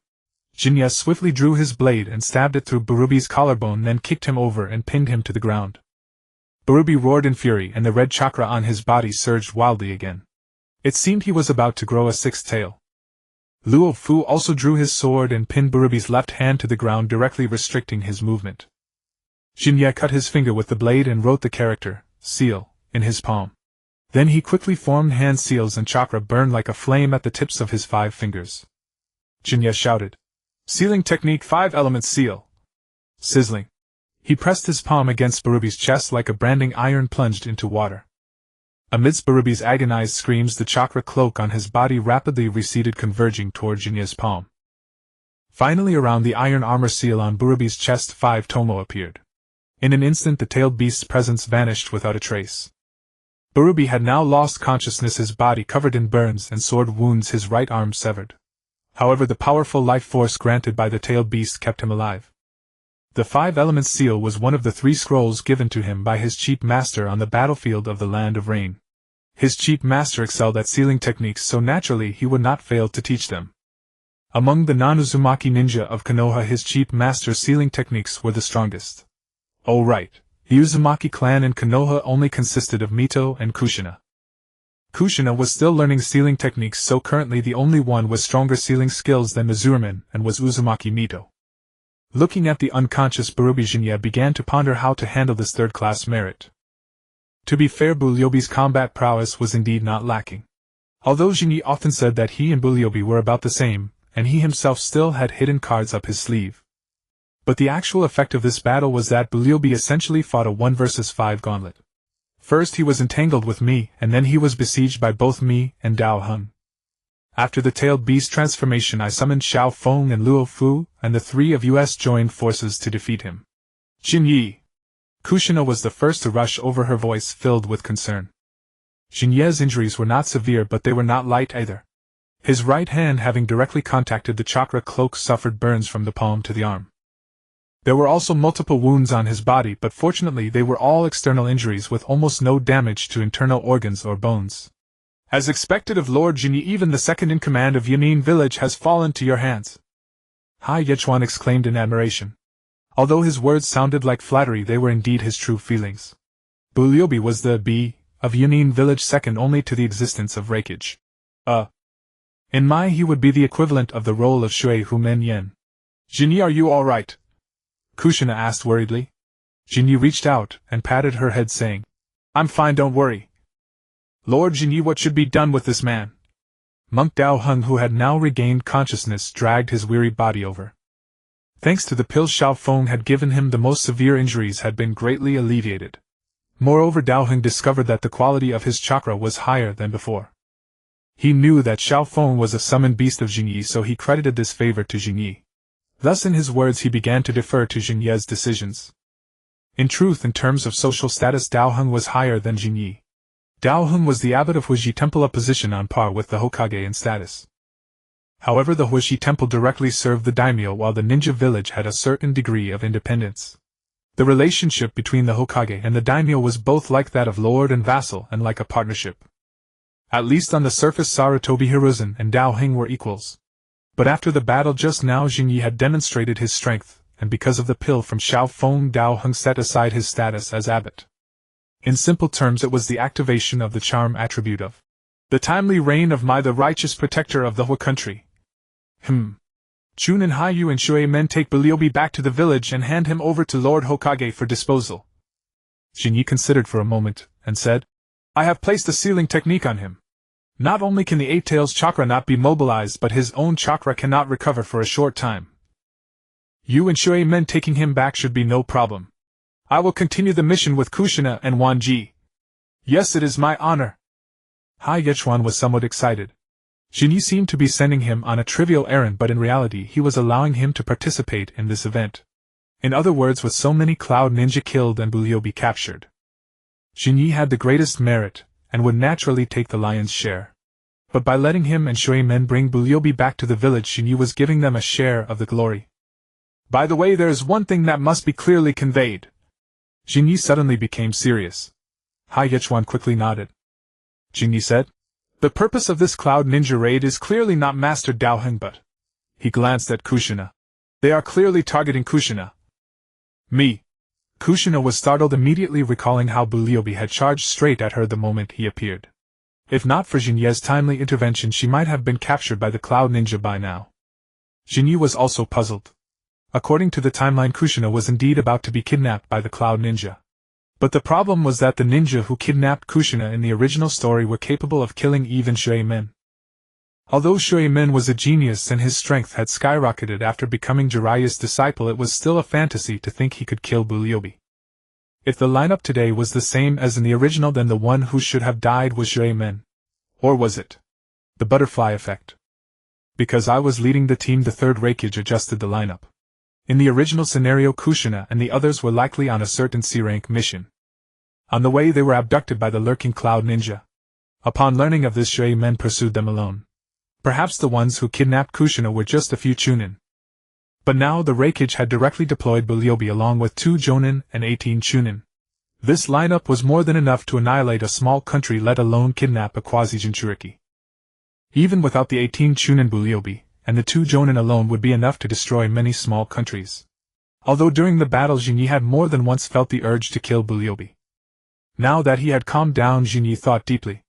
Buliobi was to the third Raikage what Guan Yu was to Liu Bei. In other words, successive generations of AB in Yining village had this kind of bond. Killing those 20 ninja was one thing, but if Buliobi were to die, it would be a situation of irreconcilable conflict. Although Mai had already ceased hostilities, their forces were still on the front lines in the Rain country, and a true truce had not yet been reached. The IWA and Suna were also watching eagerly. At this moment, killing Buliobi would be less beneficial than using him as a bargaining chip to negotiate with the Raikage. If Buliobi died, the Eight Tails would also die and then resurrect elsewhere. This would certainly cripple Yanin village. But the third Raikage was still alive, so the benefit to Mai would be minimal. If Mai and Cloud went to war, the other 3 parties would not just stand idly by. Jinyi was now a Jonin, part of Mai's decision-making level, so he was trying to think more cautiously. After all, Mai would eventually be his, and he couldn't afford to take over when it was as depleted as it was at the beginning of the original story. A strong Mai, whether now or in the future, would be more advantageous to him. After splitting up, Jinyi led the team northward. In fact, there were some things Jinyi had not told Hai Yechuan. This was the territory of the Hui country, and the place where they were was not a lawless zone. How could the Cloud Ninja be lying in ambush here so brazenly? But these were only his conjectures. With Dao Hing the daimyo's man present, he could not speak openly about such matters. He would report in person to the village after the mission was completed. Let the old man Sarutobi worry about that. Ever since the death of Senju Hashirama, both Senju Tobarama and Sarutobi Hiruzen had maintained a mutual father-son relationship with the daimyo. That is, the daimyo was the Hokage's political father, and the Hokage was the daimyo's military father. Each had their own hierarchy. The journey ahead was unobstructed. After staying overnight at an inn halfway, by noon the next day they reached the border between Shuan country and Tang country. Within the hidden leaf village. Bulubi. You have captured Bulubi. Sarutobi Hiruzen, upon hearing the report from Hyakuin and Minato, who had returned overnight, nearly choked on his breath. Who was Bulubi? He was the undisputed second-in-command of the cloud-hidden village, a brother-like figure to the third Hokage. Though the third Hokage and Bulubi shared no blood ties, the bond between successive generations of A and B had transcended even that of biological brothers. The third Hokage was hailed as the strongest Hokage in history, not merely because his strength far surpassed that of the first and second Hokage. More importantly, he ascended to power amidst the rebellion of Gold and Silver brothers, suppressed the uprising with an iron fist, reunited the cloud-hidden village and led it to new heights. And the third Hokage himself was a man who deeply valued his subordinates. Though he often employed unscrupulous tactics externally, he was exceedingly loyal to his comrades. The cloud-hidden village was less a shinobi village and more a gang forged by the third Hokage's personal charisma and sense of honor. In such an organization, cohesion and morale relied almost entirely on the leader's personal magnetism and prestige. The third Hokage had assumed command at a time of crisis. Having turned the tide, his authority within the cloud-hidden village was absolute and unchallenged. Though after stabilizing the situation he attempted a surprise attack on the leaf when the second Hokage had just fallen and the third Hokage had yet to secure his position, only to fail. It did not diminish his prestige in the slightest.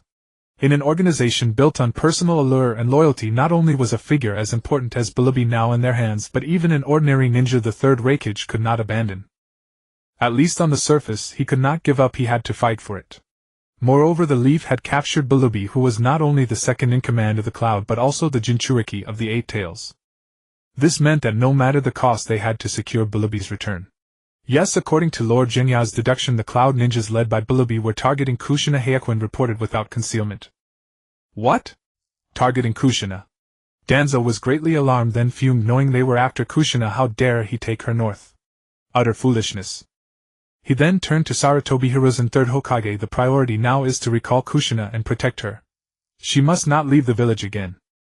Calm down, Danzo, Mitokado Homura advised. Danzo retorted impatiently, how can I be calm? Kushina is... He suddenly fell silent.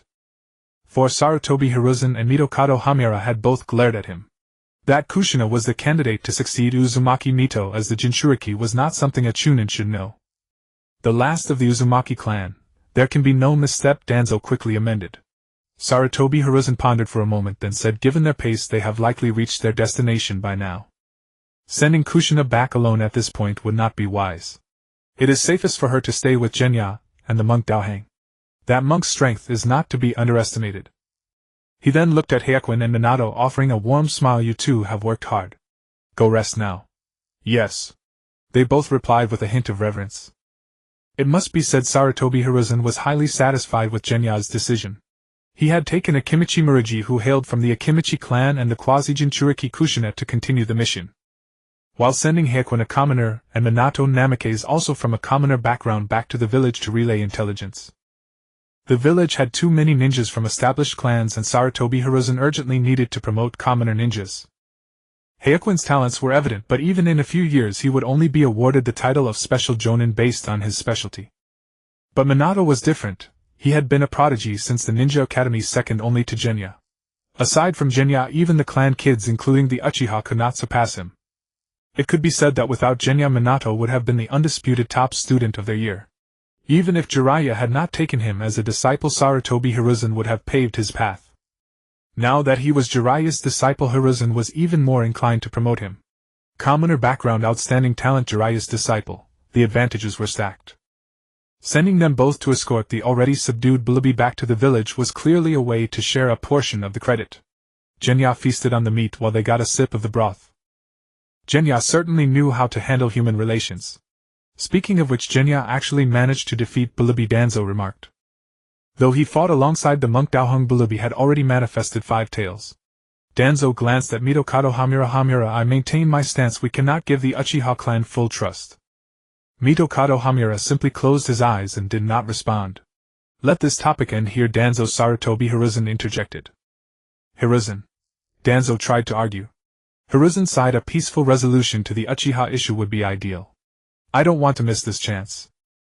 Before this, mutual distrust between us and the Uchiha only deepened the conflict. Now that a turning point has arrived, one side must take the initiative to break the deadlock. He looked at Danzo. Such stalemates are always broken by the stronger side. Seeing Hiruzen's resolve, Danzo ceased his persuasion. He rose slowly. Even so, you must still consider Kushina's matter carefully. I visited Lady Mito a few days ago. Her condition is deteriorating. Hiruzen, Kushina cannot afford any mishap. Otherwise, finding a suitable Jinchuriki will be exceedingly difficult. I know, Hiruzen replied, his voice low. Danzo stared at his back, surprised. This is unlike you. You once said that a Jinchuriki is a weapon, a tool to protect the village. Why do you grow sentimental over a weapon? Have you truly aged, Hiruzen? Perhaps. Hiruzen did not deny it. He had indeed become more sentimental over the past 2 years. He was 46 at the peak of his physical abilities. But reaching the peak meant no room for further growth. Though his mastery of various techniques grew more refined over the years, he could clearly feel that his physical strength had plateaued. What followed was an inevitable decline. Even if the process was slow, it would take at least a decade for his strength to noticeably wane. But physical decline was irreversible. Now he had to consider the question of his successor. The thought made Hiruzen sigh inwardly. If only his son and 3 disciples were less troublesome, he would not be so melancholic. Sarutobi Shinki, to avoid becoming Hokage, had voluntarily joined the Umbu and worked there his entire life. Jiraiya clearly had no such ambition. He preferred to travel.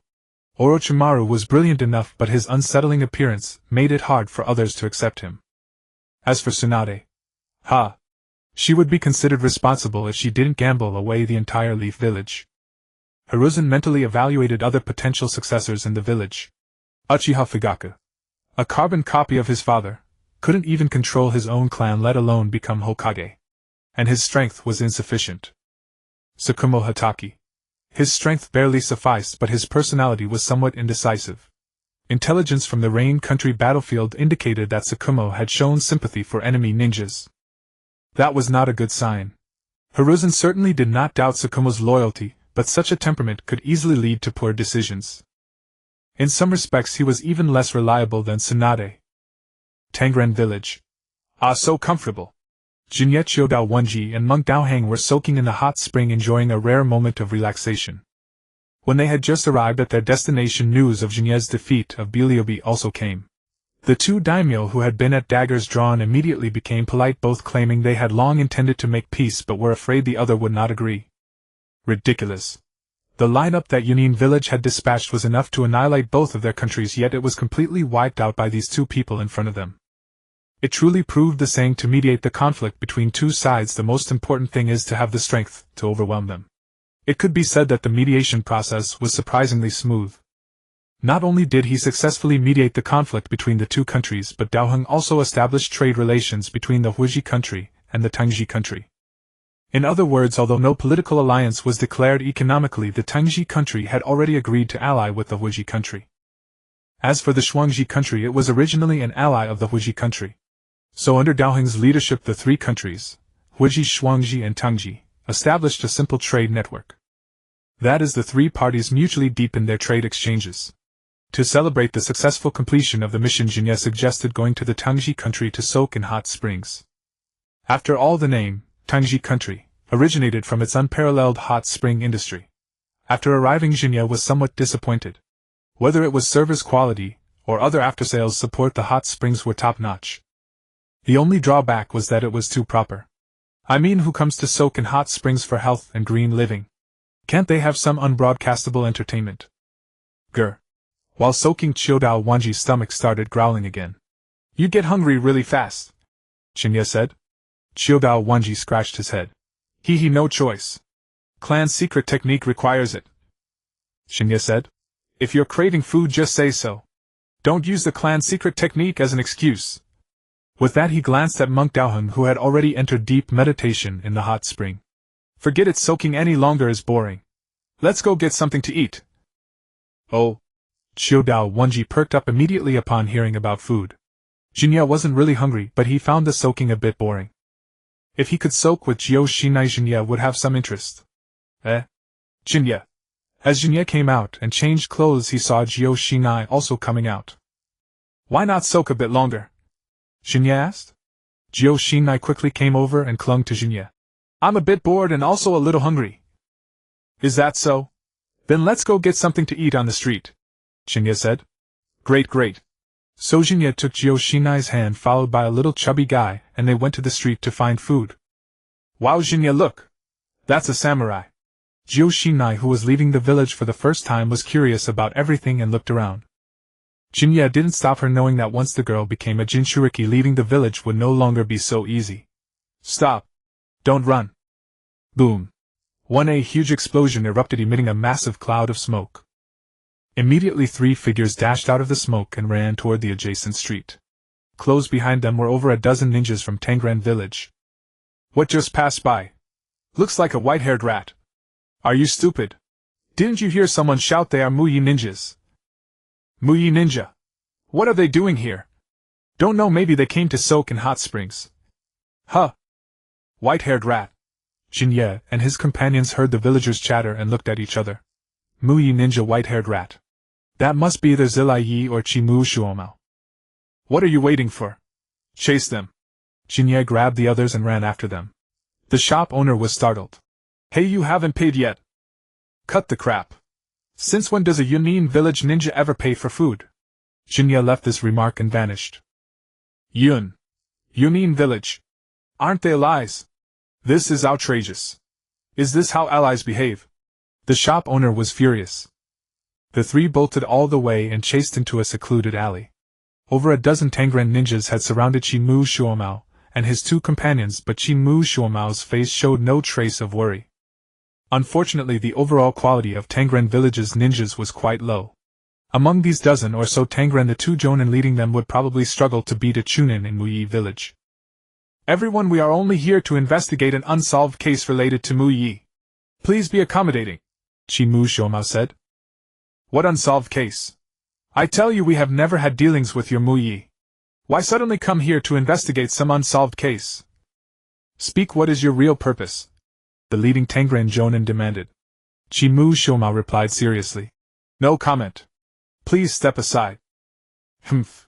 Since you won't talk, we'll capture you and interrogate you slowly, Chimu Shuomao said. Don't be rash. I don't want to hurt you. The Tangren sneered.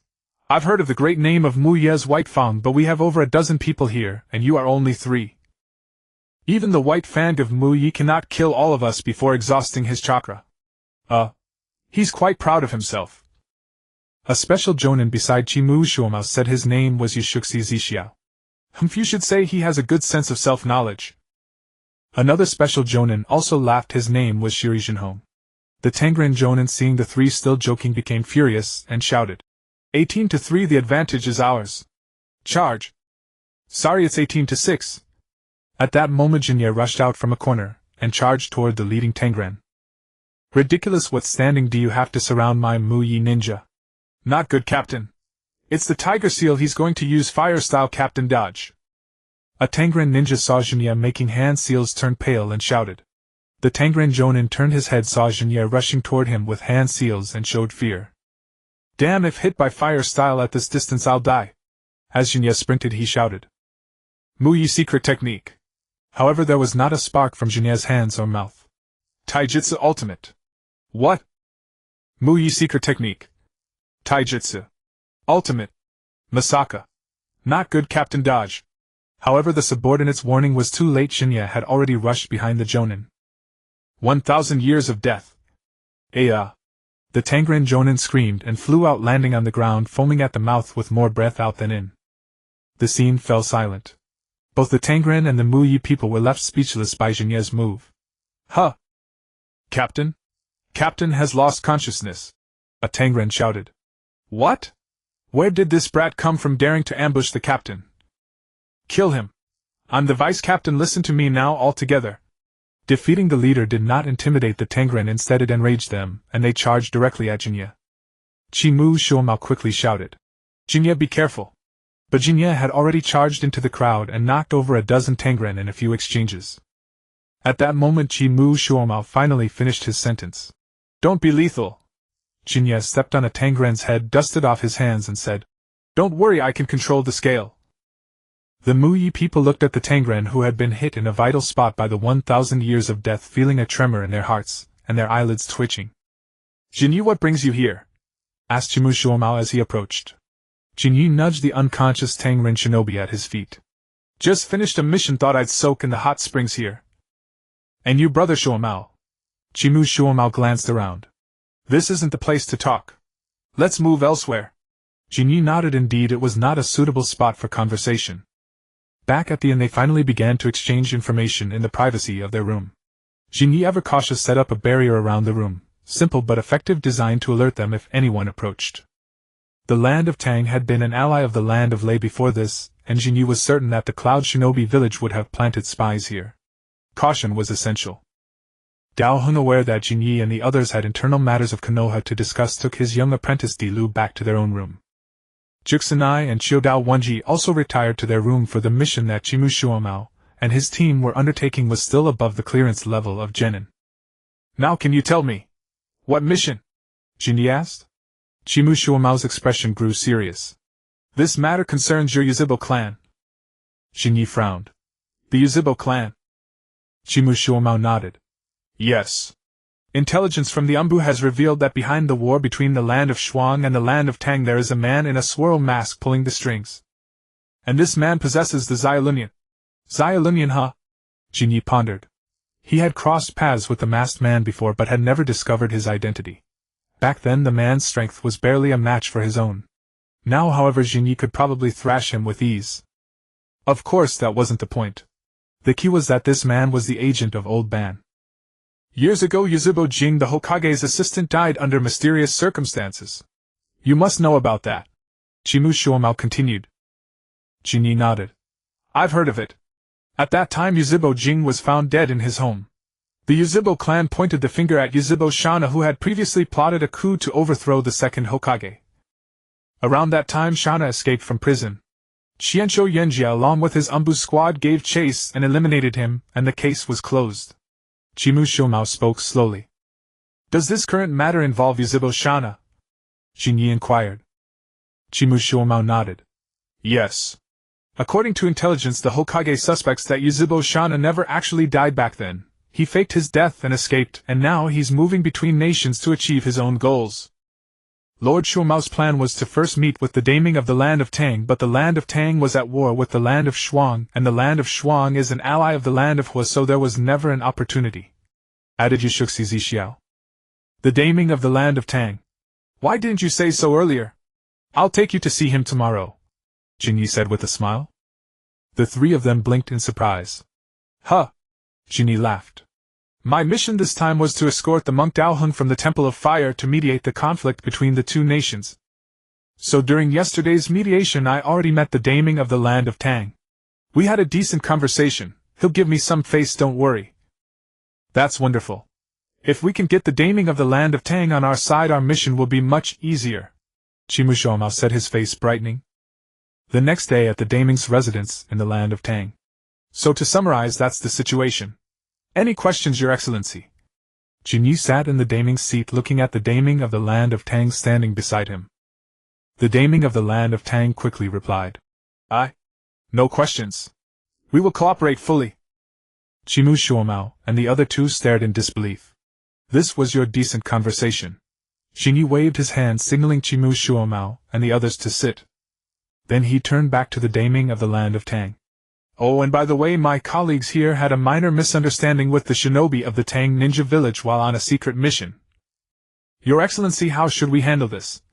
The daiming of the land of Tang wiped his sweat. Since it's a misunderstanding, we can just clear it up." "Very well. Konoha will take the loss this time, no need for compensation," Jinyu said. The daiming of the land of Tang nearly choked. How could anyone say such a thing? "Your ninja snuck onto our territory, beat up our shinobi, and you're still thinking about demanding compensation?" Chimu Shuoma was also stunned. This might push the land of Tang back into the arms of the cloud. Shin'ya nodded with satisfaction. In any case, order the shinobi of the Tang ninja village to fully cooperate in searching for that masked charlatan. You don't need to capture him, just provide intelligence on his whereabouts and I'll put in a good word for you with Dao Heng. Dao Heng is a trusted figure of the Daming. If he praises the land of Tang before the Daming trade between the land of Hua and your land will be smooth sailing. Thank you Lord Shin'ya, thank you. The Daming of the land of Tang said hastily. Shin'ya had seen through the Daming of the land of Tang on his very first day in the Tang ninja village thanks to his years of political experience from his past life. This man was a fence-sitter. If he didn't show strength he would think betraying you came without cost. Besides, compared to the cloud's behavior in the land of Tang, Shin'ya's approach was quite mild. The Daming of the land of Tang had agreed to mediation largely because he hoped to latch on to the land of Hua. After all, the land of Hua and the land of Lei had very different ways of doing things. The land of Hua at least respected its allies and conducted trade fairly. The land of Lei, on the other hand, always tried to control him and turn him into a puppet. Thus Shin'ya knew exactly how to calibrate his approach. He made sure the Daming understood that Konoha was not to be trifled with, but without pushing so hard that the land of Tang would defect. After all, no matter how aggressive Shin'ya seemed, it was hard to imagine the Daming and the Raikage of the land of Lei being even more domineering. Those two treated the land of Tang as a mere vassal, not an ally. Thank you, Your Excellency, Chimu Shuoma said, still adhering to courtesy. Shin'ya stood up and patted Chimu Shuoma on the shoulder. No need to thank him, he'll get carried away. With that he led Chimu Shuoma and the others out of the Daming's residence. After they left, the Daming of the land of Tang collapsed into his chair. Your Highness, are you all right? A samurai rushed forward to support him. The Daming wiped his sweat. Finally, he's gone. That man is terrifying. He still remembered that during the negotiation 2 days ago a single glance from Shin'ya had frozen his 20-odd shinobi in place, unable to move. With someone like that in the land of Hua, he would have to think twice before fence-sitting again. As for resentment, there was none to speak of. Besides, he still needed Shin'ya's good word to secure trade with the land of Hua. That man is utterly insolent.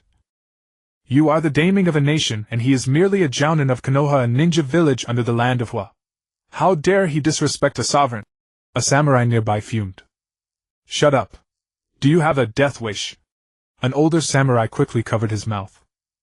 The Daming of the land of Tang sighed. This is the way of small nations. When a shinobi from a great power's village comes here, his status is equal to mine, no, even above mine. Be grateful that the shinobi of Konoha are far more refined than those of the cloud. The cloud's behavior in the land of Tang was like that of a tyrant storming into a capital. Shin'ya's aggression was only in words. He didn't turn the Daming into a puppet, nor did he harm the common people. That was enough. Good and bad are always relative, after all. In the land of Lightning Nining village. That damned monkey, he's going too far. The third Raikage thundered. He had specifically sent Bulubi to seize the next Jinchuriki of the Ninetales, hoping to create a gap in Konoha's Jinchuriki succession. At the same time, he had also prepared personnel to study the constitution of the Uzumaki clan. Unexpectedly, Bulubi was defeated by a 13-year-old rookie jonin, and a monk who stayed in the temple all day and was taken back to Mai. Most importantly, Sarutobi Hiruzen actually wrote him a letter wanting to have a serious talk. The meeting place was Mai. Talk, my ass, who doesn't know you're coming to ask for benefits? Lord Raikage, please calm down. The secretary beside him quickly urged. Prepare yourselves. Bring some men and come with me to Mai. Furthermore, send people to Yenin and Shain. The third Raikage immediately ordered. He was not a fool, he couldn't ignore Bulubi.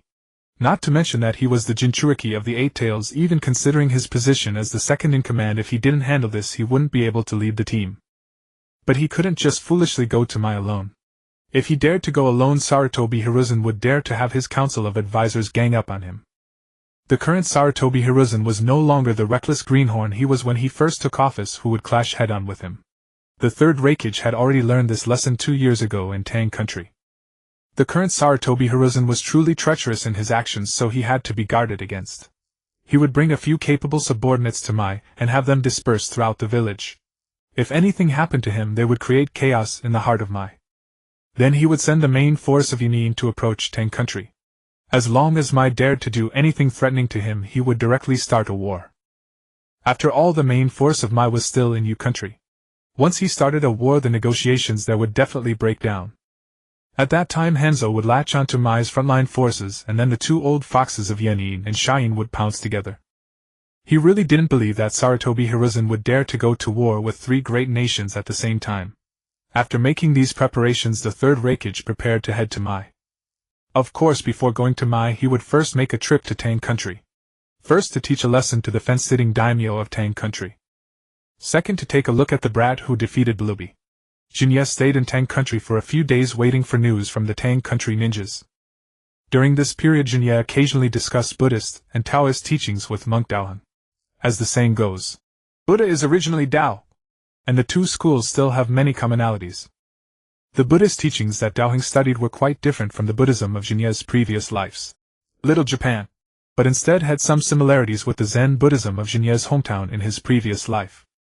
Therefore, although Shin'ya did not believe in Buddhism or Taoism relying on years of internet experience, he could still toss out a few profound and unfathomable words that made monk Daoheng marvel at him as if he were a celestial being.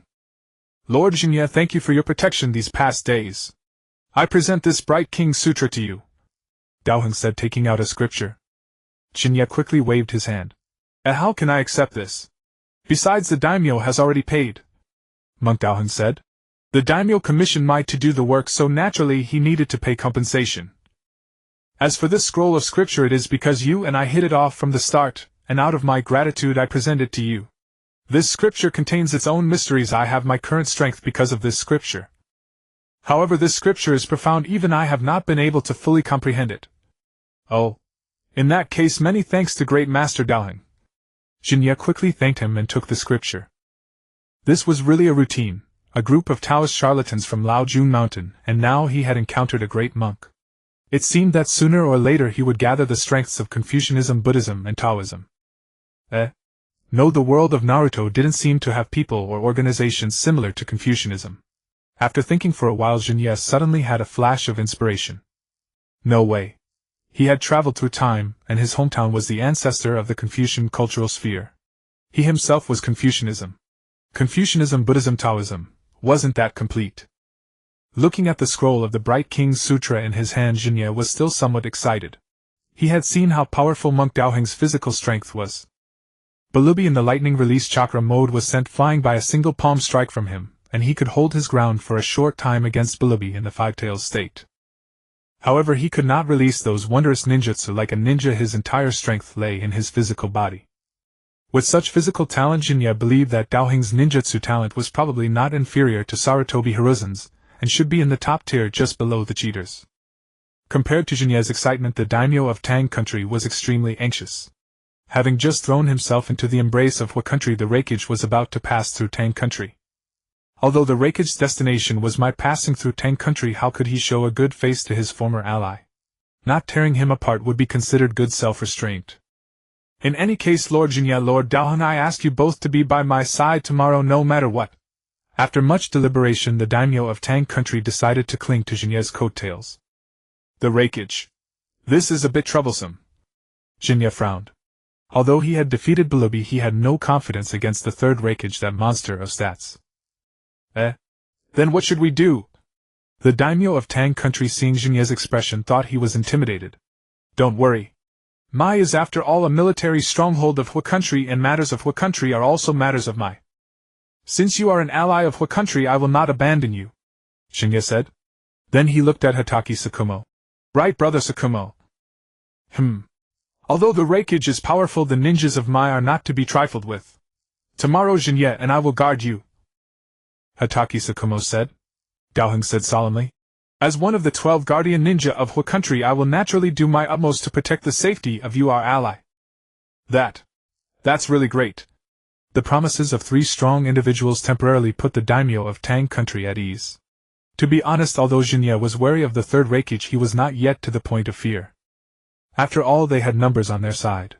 Neither Daoheng nor Hatake Tsukumo were weak. Although they were no match for the third Raikage in a one-on-one fight, they wouldn't be completely dominated by him. With 3 against 1, they could at least fight to a draw, right? Besides, even if they couldn't win, he could still call for reinforcements. Call for a tiger.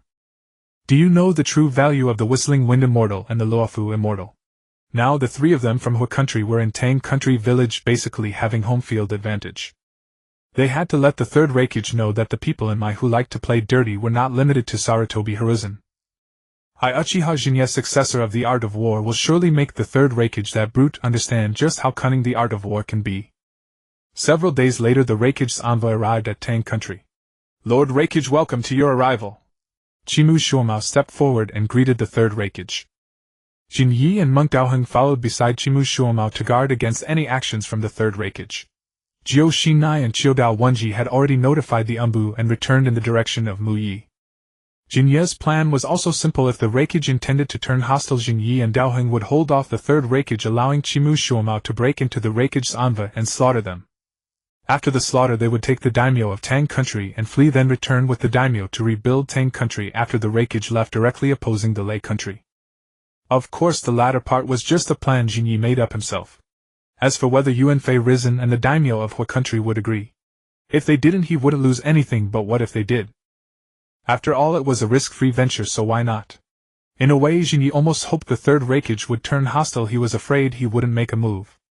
I was really worried I wouldn't find a chance to scheme against you. If you kept being so polite, how could I pick a fight with you? After returning from Laojun Mountain, the sense of crisis in Jin Ye's heart had greatly diminished.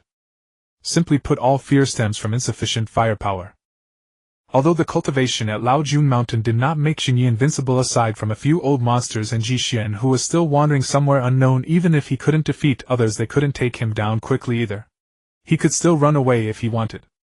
Extremely strong escape and survival abilities coupled with flexible moral standards had already given Jin Yi the potential to become the strongest sneak in the ninja world. Although I can't defeat you, you can't take me down quickly either, and if I want to run, you can't stop me. If Jin Yi were now the Monkey King, then the third Raikage would be Jin Yuanzi. In a frontal fight, Jin Yi had no chance of winning. But if Jin Yi was determined to play dirty, the third Raikage couldn't do anything about him. Chimu Shuomao, you are quite impressive. The third Raikage did not spare his praise for this Mu Yi White Fang, who had shone brilliantly on the battlefield of the Yu country. However, when he saw Jin Yi, his face darkened. As for you, Yuzhibo brat, it seems, Lord Raikage, that you have some dissatisfaction with me. Is it because of Bulubai? Jin Yi said with a smile to the third Raikage, not afraid at all that the Raikage might get angry. Pfft. The next moment, the third Raikage's hand blade directly pierced through Jin Ye's abdomen. Jin Yi! Chimu Shuomao exclaimed in shock, immediately drawing the short blade white fang from his back. Monk Daoheng was also startled. He hadn't even seen how the third Raikage struck. I have to say, you are very bold, the third Raikage said, looking at Jin Yi. Strangely, the abdomen pierced by the third Raikage's hand blade did not bleed, and Jin Ye's expression remained that infuriating smile, as if he felt no pain. The Raikage frowned, immediately sensing something wrong. Then Jin Ye's entire body turned into lightning, enveloping the Raikage. To actually incorporate lightning nature transformation into a shadow clone, what an interesting ninjutsu. The Raikage looked at the lightning coiling around his hand without any panic. To him, lightning of this level was too weak even for electrotherapy, let alone harming him. However, Jin Ye's purpose was never to injure the Raikage. Lord Raikage, even if you don't care about Bulabai's life, you should care about the lives of these subordinates of yours. If you had killed me directly, that would be fine, but now that I'm still alive, what do you think I will do? Jin Yi appeared behind the third Raikage, his Sharingan already activated. The Raikage's speed was too fast. Jin Yi dared not test him in normal form like he did with Bulubai. The third Raikage could be called the strongest Raikage in history. Jin Yi dared not underestimate his strength, especially when facing him directly. He was fully alert. If they turned hostile, he would follow his earlier plan and increase the pressure on the third Raikage. If not, he would just consider it as boosting his momentum for the upcoming negotiations. You little brat, you are quite interesting. The third Raikage's previously gloomy expression vanished, and he revealed a smile. Admittedly, the third Raikage had resorted to the despicable act of planning to kidnap Jiu Xinai, but he also admired the strong. These two were not contradictory. He admired both Chimu Shuomao and Jin Yi. If there was anything to hate, it was that they were not from Yunin. He looked at the trembling daimyo of Tang Country behind him, then at Jin Yi. Are you determined to protect him? Jin Yi smiled and said, The Hua Country and Tang Country are now allies. Given Lord Raikage's previous actions toward the allies of Hua Country, we have to be cautious. You! The third Raikage was instantly furious. He realized Jin Yi was referring to the incident of the Hua Country. He forcibly calmed himself down. He couldn't lose his composure now. If he did, wouldn't that be admitting to his actions? Besides, Shin'ya hadn't even mentioned the country incident. If he lost his composure, he would be at a disadvantage. I am going to Muyi to negotiate with your Hokage. This time I am only passing through Tang country and have no time to stay long. The third Raikage said. Is that so? Lord Hokage specifically instructed that when Lord Raikage arrives we should do our best to entertain you. Please, Lord Raikage must stay in Tang country for a few days. I will ask the daimyo of Tang country to arrange accommodation for you, Shin'ya said with a smile. On Yuan Fei Rizen's side, he had already made Dash Yuan and Tuan's son conduct experiments on Bulu Bai. Of course, not dissection-type experiments. Instead, it was experiments on the sealing technique of the Lei country, and also to see if they could reconstruct the chakra mode of the Lei country by analyzing Bulu Bai's chakra. Of course, these were just some unrealistic fantasies of Lao Tuan. His wind release couldn't tear through the lightning armor, so he had an obsession with studying the lightning armor. The main purpose was still to study the iron seal of Yanin. The third Raikage frowned, instinctively feeling that Shin'ya had some scheme. But after thinking for a long time, he couldn't think of any scheme. Seizing the eight tails. That didn't seem like Yuan Fei Rizen's style. Moreover, Mu Ye's selection of Jinchuriki was different from Yan Yin's crude and simple methods. The Xuanhua clan mastered a great number of sealing techniques that could suppress tailed beasts, making them very suitable as Jinchuriki candidates. Now Xuanhua Shuihu was advanced in years, and the next Jinchuriki, Xuanhua Jiao Shinai, had long been decided to become the Nine-Tails Jinchuriki.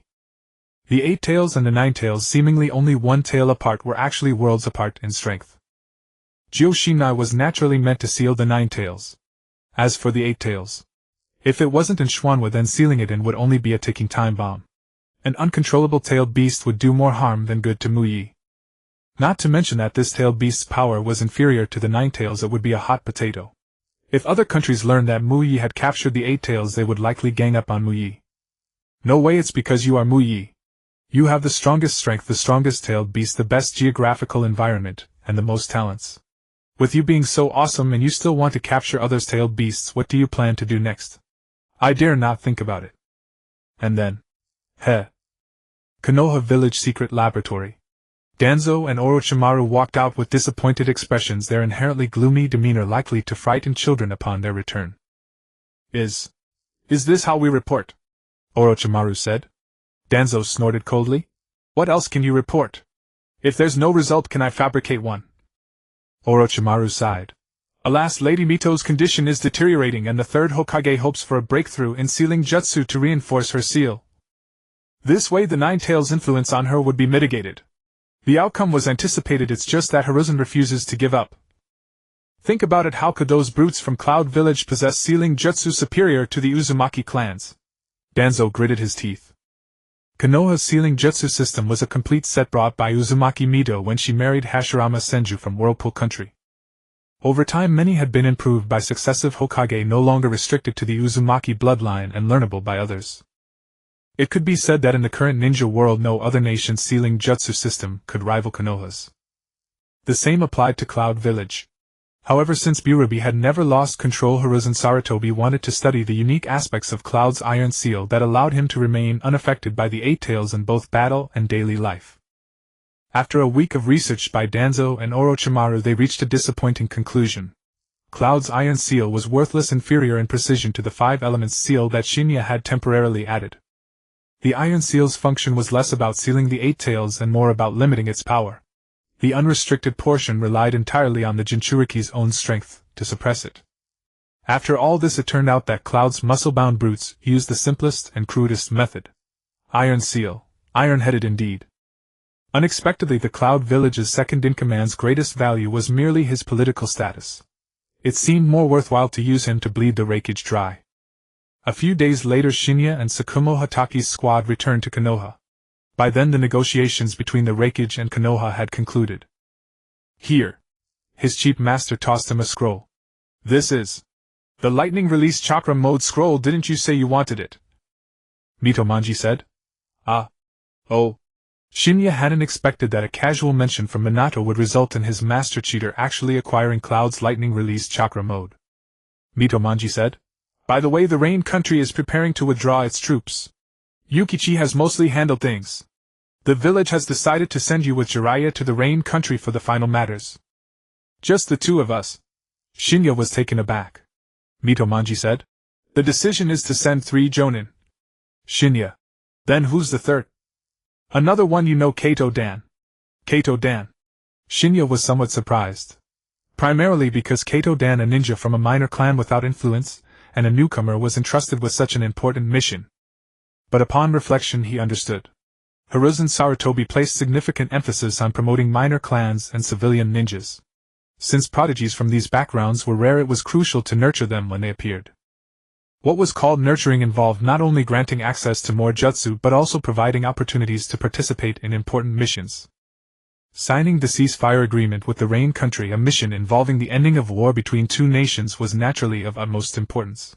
Even just being a mascot would be a highly valuable addition to one's resume. Alright, when? Shin'ya asked. Mitomanji said. The scheduled time is 1 month from now.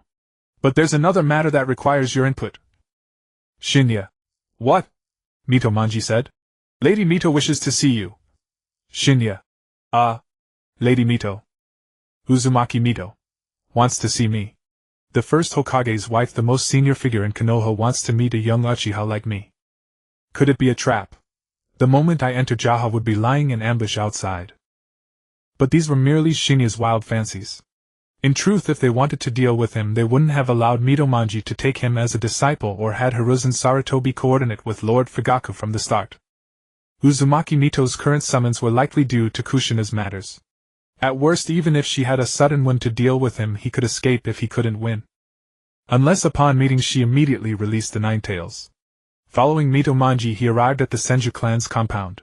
Though called the Senju compound, only the central area was the residence of Tsunade's family. Hey! Shin'ya! A familiar voice called out. Shin'ya turned to see the little son gazing at him with surprise. Shin'ya returned the surprise. Minato. You're... Minato said. I live around here. He pointed to a small Western-style house nearby. You live here?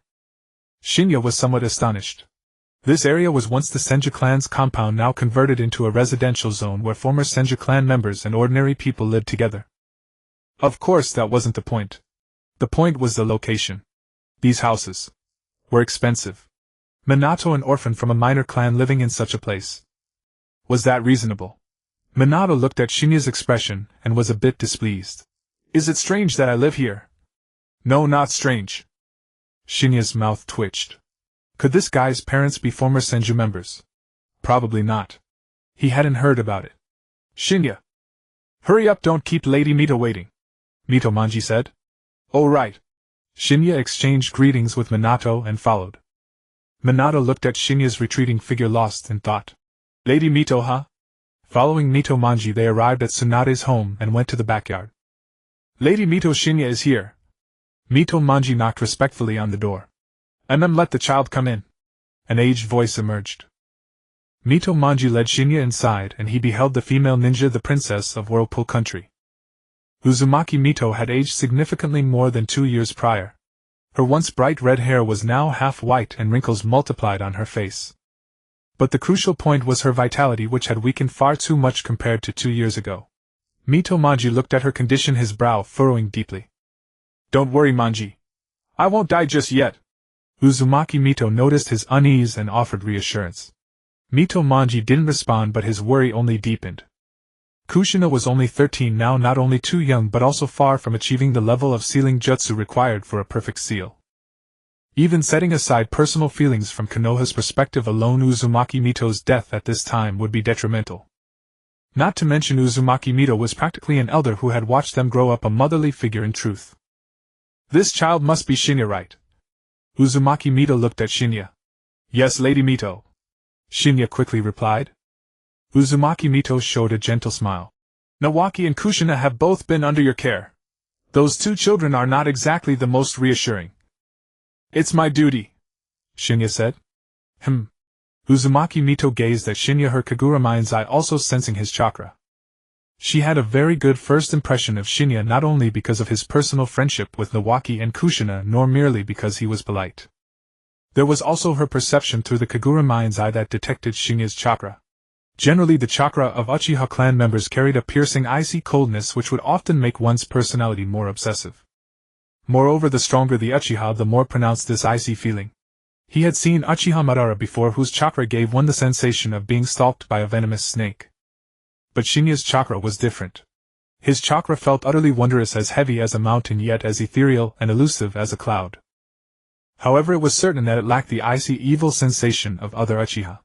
I've actually wanted to meet you for a long time to thank you for taking care of Nawaki and Kushina. But my health has been too poor the past 2 years and you were on the battlefield, so I never had the chance to see you. Uzumaki Mito smiled gently. It was my duty, Lady Mito, Shinya replied. Uzumaki Mito smiled. I heard from Homura that you are very interested in sealing techniques. If you have free time, come to me. I still have many sealing techniques of our clan here, you may browse them at will. If there is something you don't understand, go ask your master. My energy is insufficient to guide you any longer. Your master's theoretical knowledge of sealing techniques is no less than mine, he simply lacks the bloodline of the Uzumaki clan. Thank you very much, Lady Mito. Shinya quickly bowed, expressing his heartfelt gratitude. This was no test at all, it was almost like a gift. When it came to sealing techniques, who could be better than Uzumaki Mito in Konoha? What could be better than the sealing technique scrolls treasured by Uzumaki Mito for learning sealing arts? His master's sealing skills were indeed formidable, but as Uzumaki Mito said, he was not of the Uzumaki clan. The sealing technique system of Konoha was almost entirely inherited from the Uzumaki clan. Many things, even if an outsider mastered them to a high level, could never match the depth of understanding of a clan member. The reason was simple: you learn while they have innate talent. Others learn by constantly consulting references and experimenting, gradually improving their sealing skills. But the Uzumaki clan was different. For them, seeing, thinking, and doing came naturally. Was there really any Uzumaki who couldn't use sealing techniques? Right, Naruto. Shinya had reason to suspect that the reason Naruto lacked talent in sealing techniques was fundamentally due to contamination by the blonde hair. What little son? When it came to the principal issue of Kushina, he was just a blonde. Minato was his good brother, but Shinya had always been someone who valued women over friends. Brothers are like limbs, wives are like clothes. Brothers are like a centipede's limbs, while wives are like winter clothes to keep warm. Grandma! Grandma! Tsunade's voice rang out, and then she ran in. Uncle Homura, little brother Shinya. Little brother Shinya. What kind of address is that? Shinya was speechless. Tsunade's face darkened and she leaned close to Shinya. Do you have any complaints? Don't forget who taught you medical ninjutsu. If you're not grateful enough to call me teacher, at least call me big sister Tsunade. Such ingratitude. It's hard to imagine you as a big sister. Shinya shrugged, looking extremely smug. In the past he couldn't beat Tsunade, so he had to be cautious. But now even the second in command of Kumogakure had fallen to me. How could I be afraid of a third-generation shadow?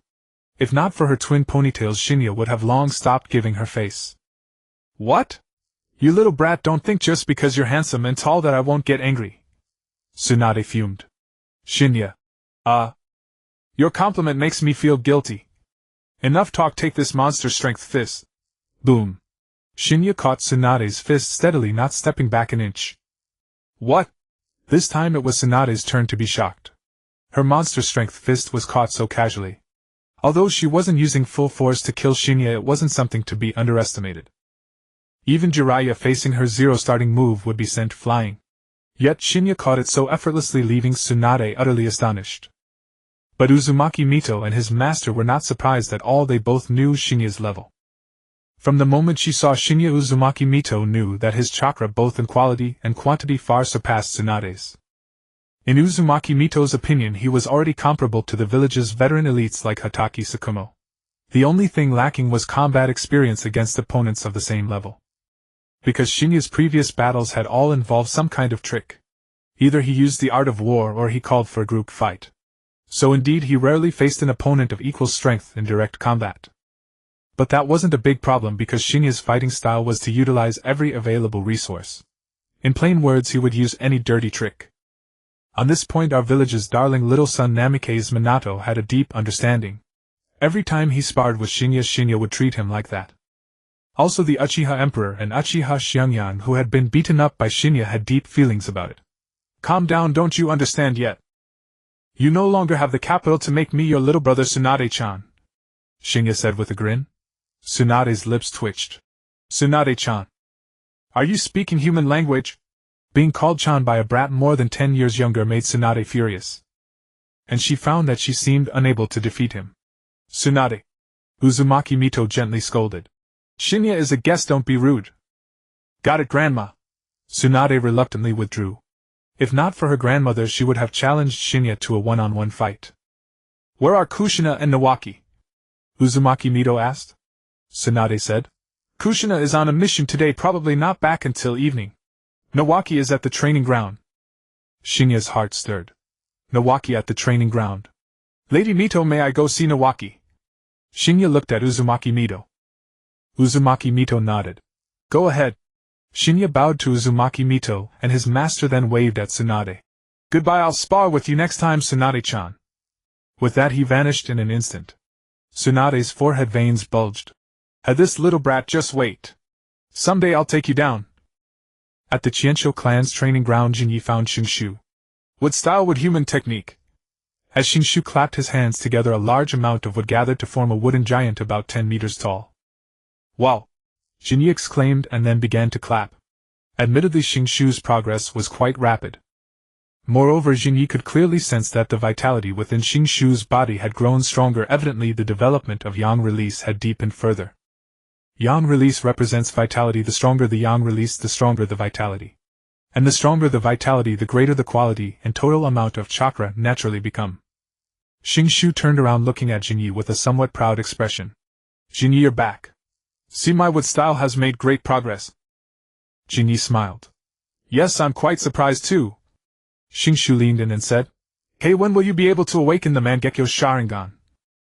Then we can combine your Susanoo with my wood golem, and with both of our sage arts enhancements. He surpassing the old man and Uchiha Madara is only a matter of time, right? Jinyi raised an eyebrow. This was Susanoo over the great Buddha. Unfortunately, Jinyi currently had no clue about awakening the Mangekyo.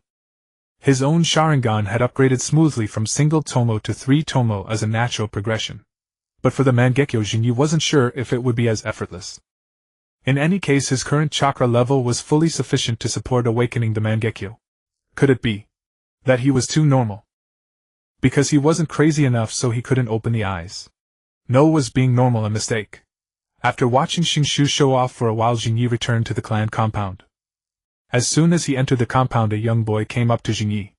Big brother Jinyi, the clan leader and all the elders are waiting for you to attend a meeting. Jinyi looked at the boy, stunned for a moment.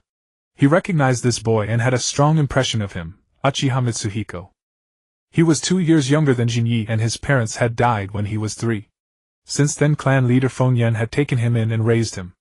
Clan leader Fengyan valued this boy so much not because he himself was particularly special. Rather, it was because Mitsuhiko's father was somewhat famous in Konoha and held a bit of influence. His father was Uchiha Kagami. I understand. Jinyi didn't act too warmly toward Mitsuhiko, but not coldly either. It was mainly because they had never had much interaction, so naturally they weren't familiar. His own parents were the most ordinary of Uchiha clan members, neither holding high positions, nor possessing much inheritance. If not for the annual subsidies from the clan and the village, Jinyi would have long been scavenging for food. But Uchiha Mitsuhiko was different. As soon as his father died, clan leader Fengyan immediately took him under his wing, fearing that something might happen to him. If we're talking about the difference in treatment, Jinyi was like Naruto and Mitsuhiko was like Konohamaru. Of course, Jinyi's situation was slightly better than Naruto's.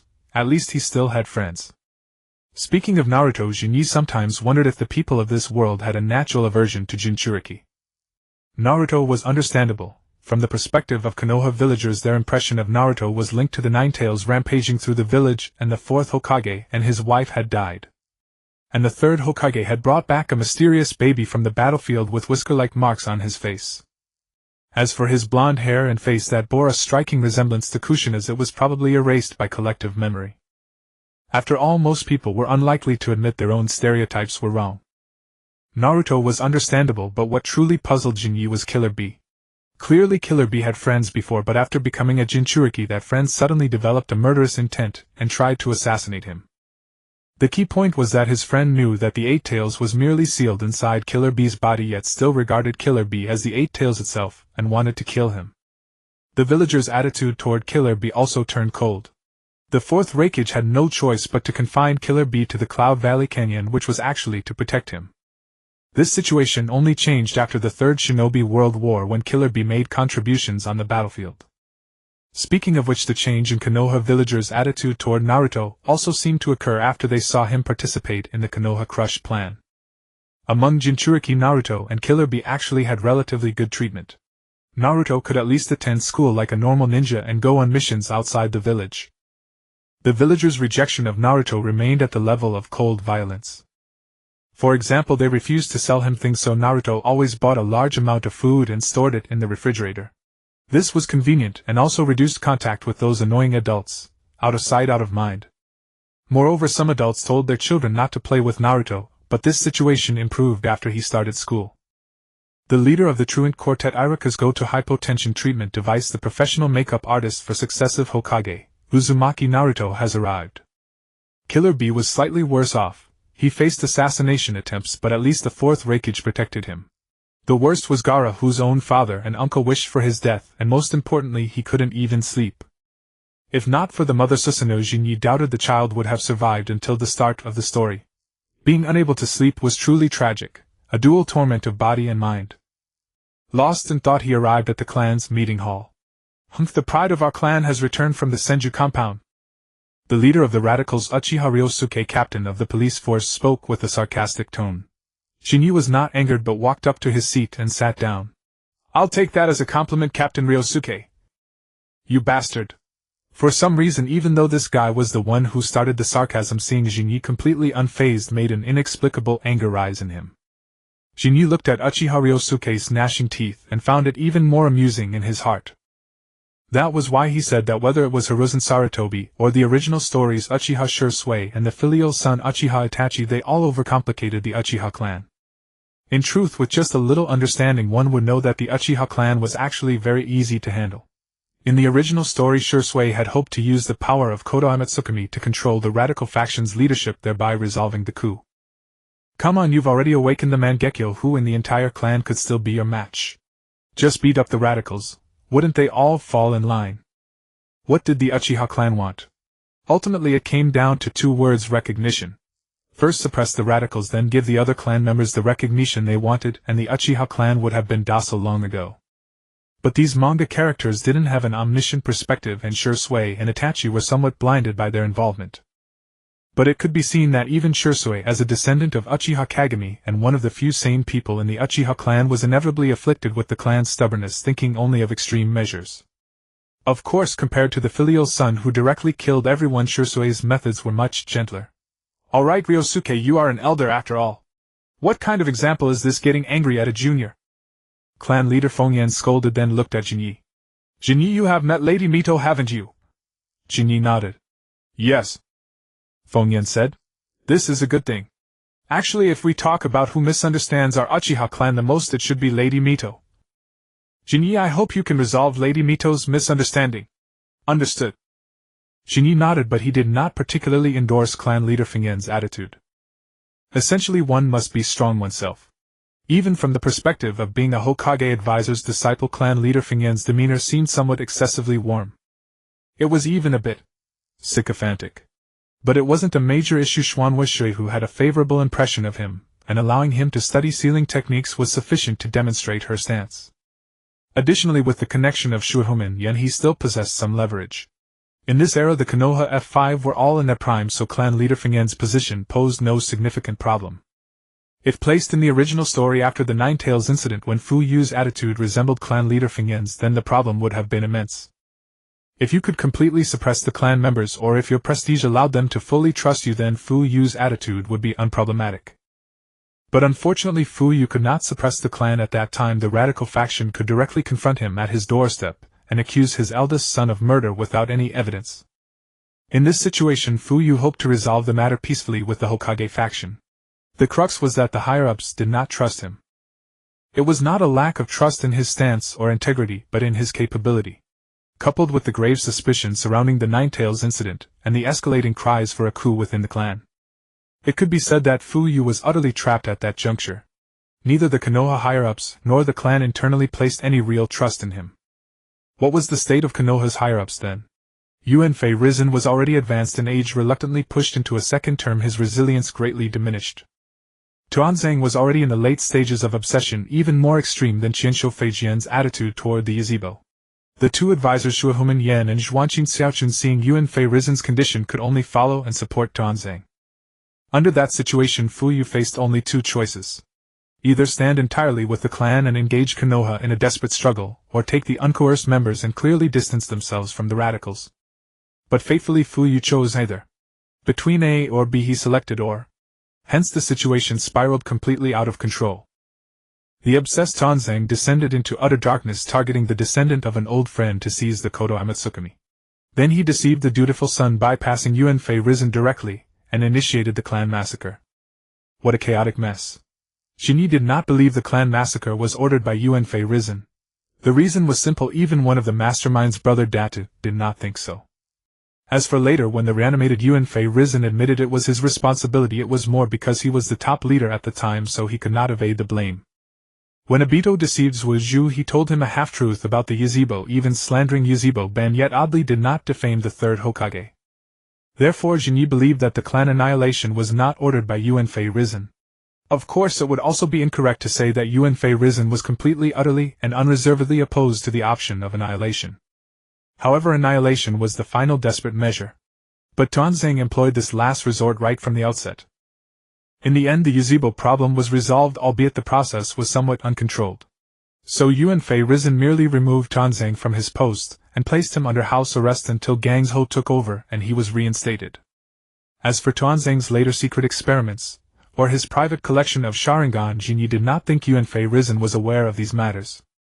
Not to mention whether Yuan Fei Rizen had the energy to investigate these things at that time. Even from a conspiracy theory perspective, would Yuan Fei Rizen allow these dozen Sharingan to fall into Tuanzang's hands, threatening his own position? Thus the conspiracy theory does not hold water. The premise of the conspiracy theory that Yuan Fei Rizen indulged Tuanzang is that Tuanzang's actions were beneficial to him. Harming others for self-benefit aligns with the so-called mature politician in conspiracy theories. If he harms others without benefiting himself, what does he gain? He couldn't just do it for amusement, could he? Therefore Jinyi believed that Yuan Fei Rizen's energy and capability were greatly diminished, so his thoughts were simple. Just maintain the situation and avoid chaos, then wait for Jiraiya to return or for Kakashi's generation to mature, and quickly hand over the position and leave. Whoever wants this mess can take it. I want to retire. So Jinyi believed that after Bufeng Shuiman's death, Yuan Fei Rizen's second term was actually in a state of semi-neglect.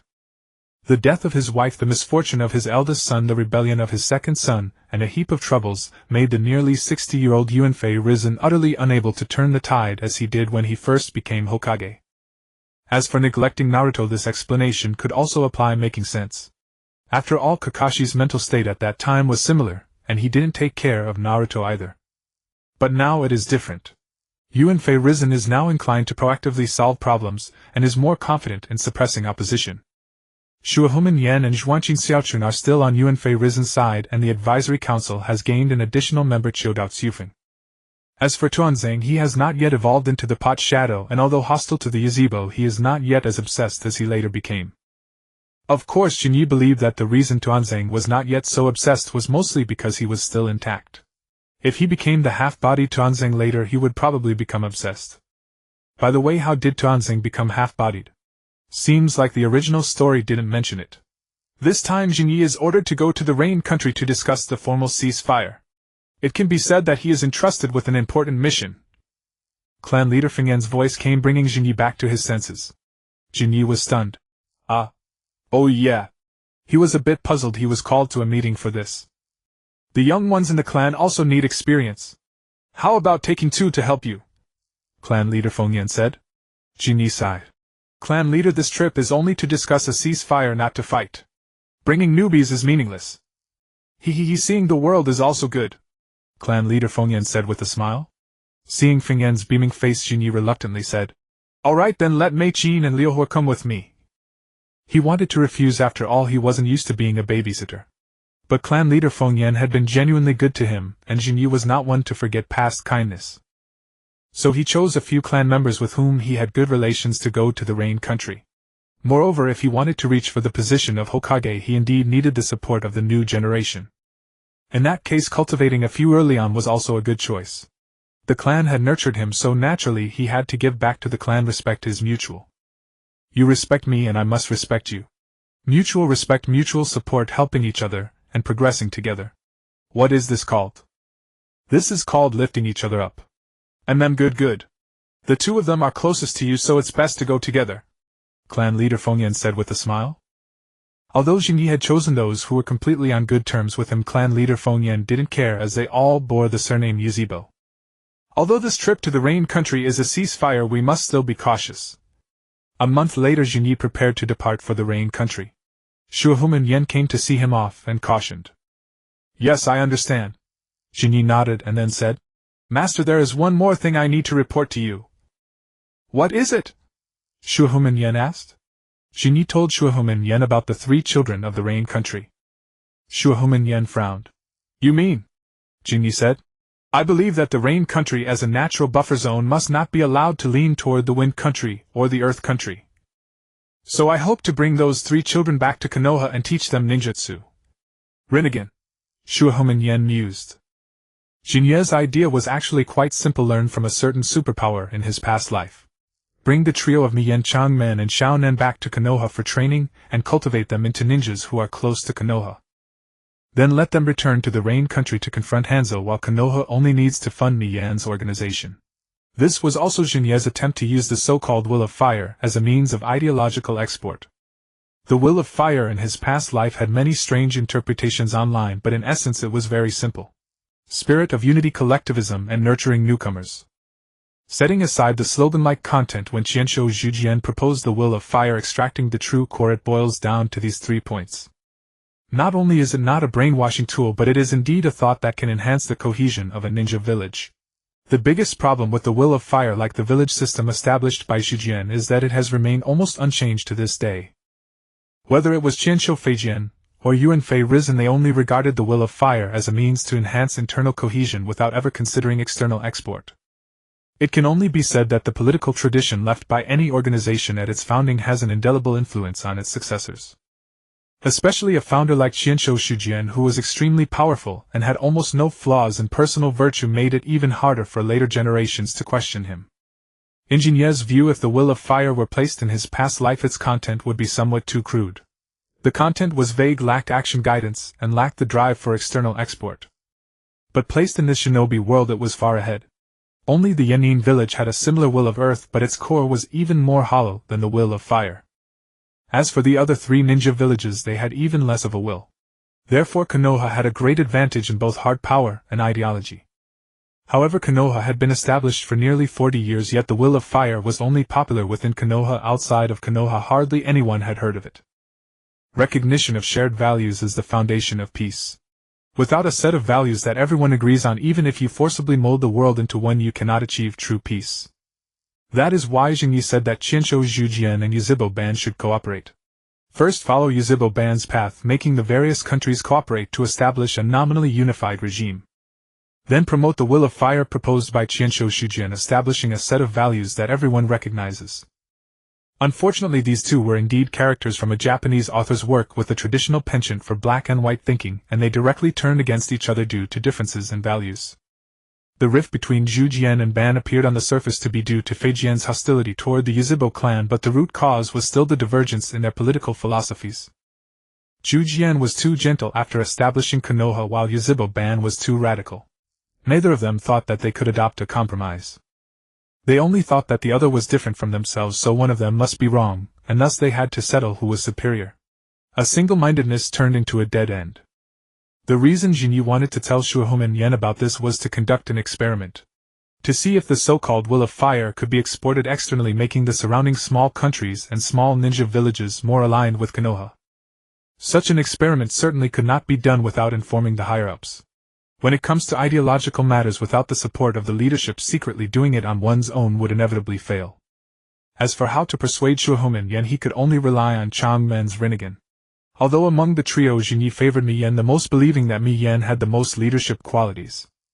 But in a world of bloodline determinism, when trying to convince others, personal charisma is indeed not as effective as a Kekkei Genkai. Therefore Jinyi did not say that among the 3 children Miyen had leadership qualities. Instead he said that among the 3 children, one from the Xuanhua clan had awakened the Rinnegan, and the other 2 shared deep bonds with him. Only by saying this could he attract Shuohuman Yan's attention. I can make the decision on this matter. If you encounter them on this trip, bring them back, Shuohuman Yan said. Even without the Rinnegan, just the fact that Changmen was of the Xuanhua clan was enough to benefit Konoha if he was brought back. Therefore Shuohuman Yan could make the decision on this matter. After all, no matter how much they said outwardly, it was just taking in 3 war orphans. Not to mention Shuohuman Yan Jinyi was already a jonin now, so he himself had this authority. Meanwhile, in the Rain country, Mi Yen and the other 2 had just evaded pursuit by several Rain ninjas and returned to their shelter. As the ceasefire between Konoha and the Rain ninjas took effect, Konoha's ninjas began to slowly withdraw. Yuan Fei Xingji could no longer spare many ninjas to protect them, so the pressure on Mi Yen and his group increased greatly. Mi Yen, are you okay? Changmen supported the injured Mi Yen. Mi Yen shook his head. I'm fine, Changmen said. After the Konoha ninjas withdrew, the Rain ninjas now have time to hunt us down. Damn it, that old bastard Hanzo has turned the Rain country into this. Mi Yen gritted his teeth. Oh. It seems you need help. A voice sounded and a man wearing a spiral mask appeared before the 3. Who's there? The 3 immediately became alert. I am Yuzhibo Ban, the masked man said. Yuzhibo Ban. Both Changmen and Xiao Nan were startled. Mi Yen sneered. Playing tricks. If you really are Yuzhibo Ban, why don't you show your true face? Changmen, Xiao Nan, let's go. Humph. The masked man sneered and opened his eyes. Through the hole in the spiral mask, the 3 clearly saw a three-tomoe Sharingan. Sharingan! Mi Yen was also surprised now. But the next second a sudden change occurred. Blood suddenly flowed from Changmen's eyes and a massive amount of red lightning surged from his eyes, instantly striking the masked man. Ugh! The masked man screamed and was sent flying. Aya! Blood streamed from Changmen's eyes as he screamed continuously. The lightning had not yet dissipated and continued to attack the masked man. Changmen, Mi Yen and Xiao Nan were blocked by the lightning and could not approach, only watching from a distance. After a long time the lightning finally dissipated. Changmen covered his eyes. That pair of Rinnegan had been completely destroyed by the lightning and Changmen had gone blind. The masked man emerged from the smoke and dust. He no longer had the composure from before. His body was covered in charred wounds and his mask was half shattered. He stared at Changmen dumbfounded. The Rinnegan. It's over, everything is over. That was a transcribed seal. The masked man himself was a member of the Uchiha clan, so he recognized the transcribed seal at a glance. Someone had placed the transcribed seal in Nagato's eyes. Why? How had Madara not noticed? The seal was not only meant to attack him but also to destroy the Rinnegan in the process.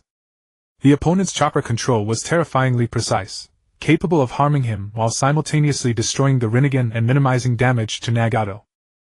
Uchiha Shin'ya. For some unknown reason the masked man's thoughts turned to Shin'ya. Given his understanding of the Uchiha clan, no one else possessed such skill. Combined with the recent news that Shin'ya had defeated Billubi, the only possibility was that Shin'ya had left the transcribed seal before departing the Land of Rain. Bastard! The masked man cursed, glaring at the 3 children with murderous intent. Since the Rinnegan was already destroyed, Nagato was worthless. If Nagato had no value, the other 2 children were even less significant. Wind-style gale palm. Yahiko suddenly stepped in front of Nagato, striking out with a palm toward the masked man. The masked man, severely wounded, failed to dodge and was sent flying. Conan, run! Yahiko shouted. Conan quickly mobilized her chakra, her body erupting into countless sheets of paper. The paper coalesced into a giant bird and the 3 climbed onto its back, soaring into the sky. Enraged, the masked man immediately gave chase. Meanwhile, Uchiha Madara, hidden in his lair, sensed the disturbance. What is it? Black Setsu asked, seeing Madara open his eyes.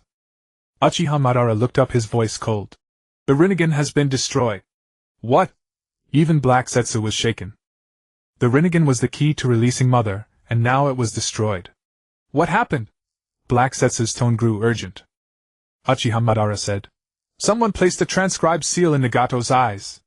The jutsu released by the seal was immensely powerful enough to destroy the Rinnegan. Damn it! For the first time Black Setsu felt the situation slipping from his control. Yet he did not panic. He had endured 1,000 years, this was no different. He could simply wait for Madara to die and place his hopes on the next reincarnations of Indra and Ashura. Madara was an important pawn but not indispensable. Uchiha Shin'ya, what an intriguing child.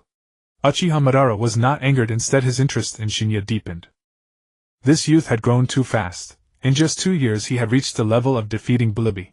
What about the Rinnegan? Black Zetsu asked. Uchiha Madara replied calmly. The Rinnegan is merely an external manifestation of dojutsu. Though the eyes are destroyed, as long as the dojutsu remains, the eyes can be reopened. Whether the Sharingan or the Rinnegan, their foundation lies in dojutsu. The Sharingan is based on in release, while the Rinnegan requires the resonance of Indra and Ashura's chakra to evoke the Six Paths chakra. The eyes themselves are manifestations of dojutsu and tools for outputting it. The blindness of the Mangekyo Sharingan occurs when the dojutsu in the eyes is drained, but the dojutsu in the brain remains. When the eyes of a biological sibling are transplanted, the dojutsu in the eyes merges with that in the brain, producing a qualitatively new dojutsu, thus forming the eternal Mangekyo Sharingan. Thus, although Madara was surprised by the destruction of the Rinnegan, he did not panic. The dojutsu of the Rinnegan remained, and the eyes could be reopened. He had simply not expected Shin'ya to be so decisive, choosing the straightforward, brutal method of destroying Nagato's eyes. Moreover, the transcribed seal was aimed directly at the masked man, activating upon seeing his Sharingan. Recall that the seal was placed at least 2.5 years ago. That meant Shin'ya at the age of 11 had already possessed such a ruthless streak. Most importantly, he seemed to know that the Rinnegan was Madara's, or at least that it was connected to him. The transcribed seal must have been deliberately left behind. Damn, Shin'ya's intelligence was too cunning. How could he be allowed to play? In the land of rain at the Konoha frontline camp, Shin'ya's left eye suddenly bled, startling both Jiraiya and Kato Dan. What's wrong? Jiraiya was alarmed. Shin'ya had already informed Jiraiya of his plan before coming, including the fact that he had placed the transcribed seal in Nagato's eyes. This was to avoid unnecessary misunderstandings. In his past life, Shin'ya had watched countless dramas and knew that many rifts began with a single misunderstanding.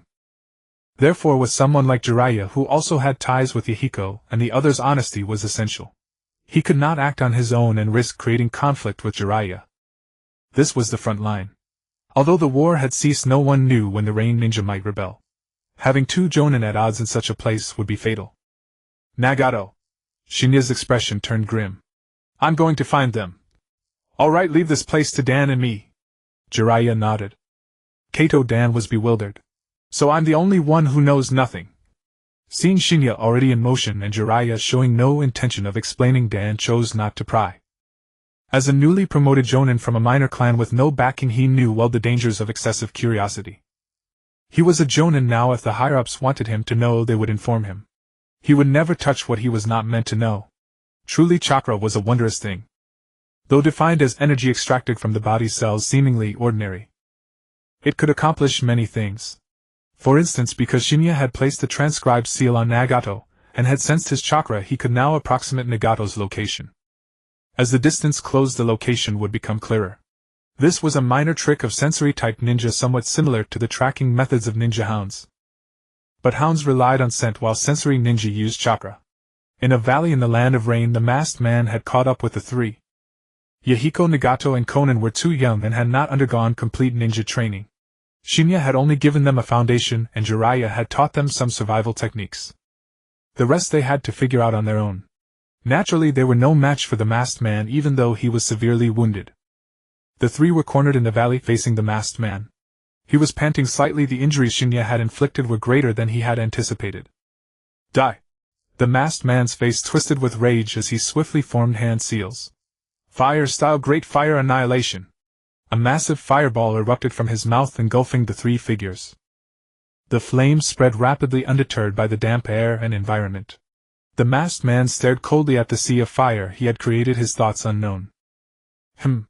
Suddenly he spotted a figure within the flames. Then the fire parted. Uchiha Shin'ya! The masked man's anger reignited. A hemisphere of wind formed around Shin'ya, enclosing the 3 children and shielding them from the flames. Shin'ya looked up at the masked man, a mocking smile on his lips. Long time no see, you cowardly garbage who dares not show his face. Uchiha Shin'ya! The masked man's face darkened as he saw Shin'ya appear. Shin'ya smiled and said, You seem unhappy to see me, but I'm quite pleased. Finally found you. You were the one who tipped off Kumogakure about Kushina's kidnapping, weren't you? All of this is for the sake of that great one's plan. Uzumaki Kushina is merely a necessary sacrifice on the path to peace. The masked man said coldly. That great one. Could it be Cephalin? Shin'ya muttered inwardly, feeling it was too mysterious, as if everyone didn't already know. You too, Uchiha Shin'ya. Only I am that great one's most reliable subordinate. Don't think you can replace me. The masked man's expression grew increasingly twisted as he looked at Shin'ya. Really? Shin'ya sighed and casually waved his hand. The surrounding wind instantly expanded outward, gradually pushing back the sea of fire. Speaking of which, was it your plan to have Uchiha Kagami die inexplicably within the clan, creating a rift between the village and the Uchiha?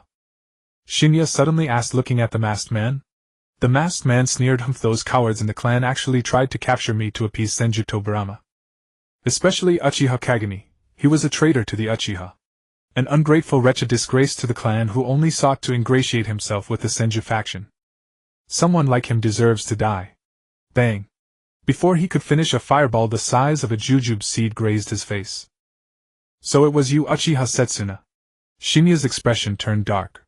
You deserve to die even more than those Kumobakure bastards. Shin'ya wasn't angry because of Uchiha Kagami. He had no connection with him. His anger stemmed from Uchiha Setsuna's actions, which were pushing the clan toward an extreme path. Conflicts that could have been reconciled became irreconcilable because of him. Problems that could have been solved became difficult to resolve. Why was Shin'ya going to such lengths? Apart from wanting to become Hokage and Tsunade, he also hoped to resolve the conflict between the Uchiha and the village. Originally, if Uchiha Kagami hadn't died, Shin'ya wouldn't have needed to exert such effort.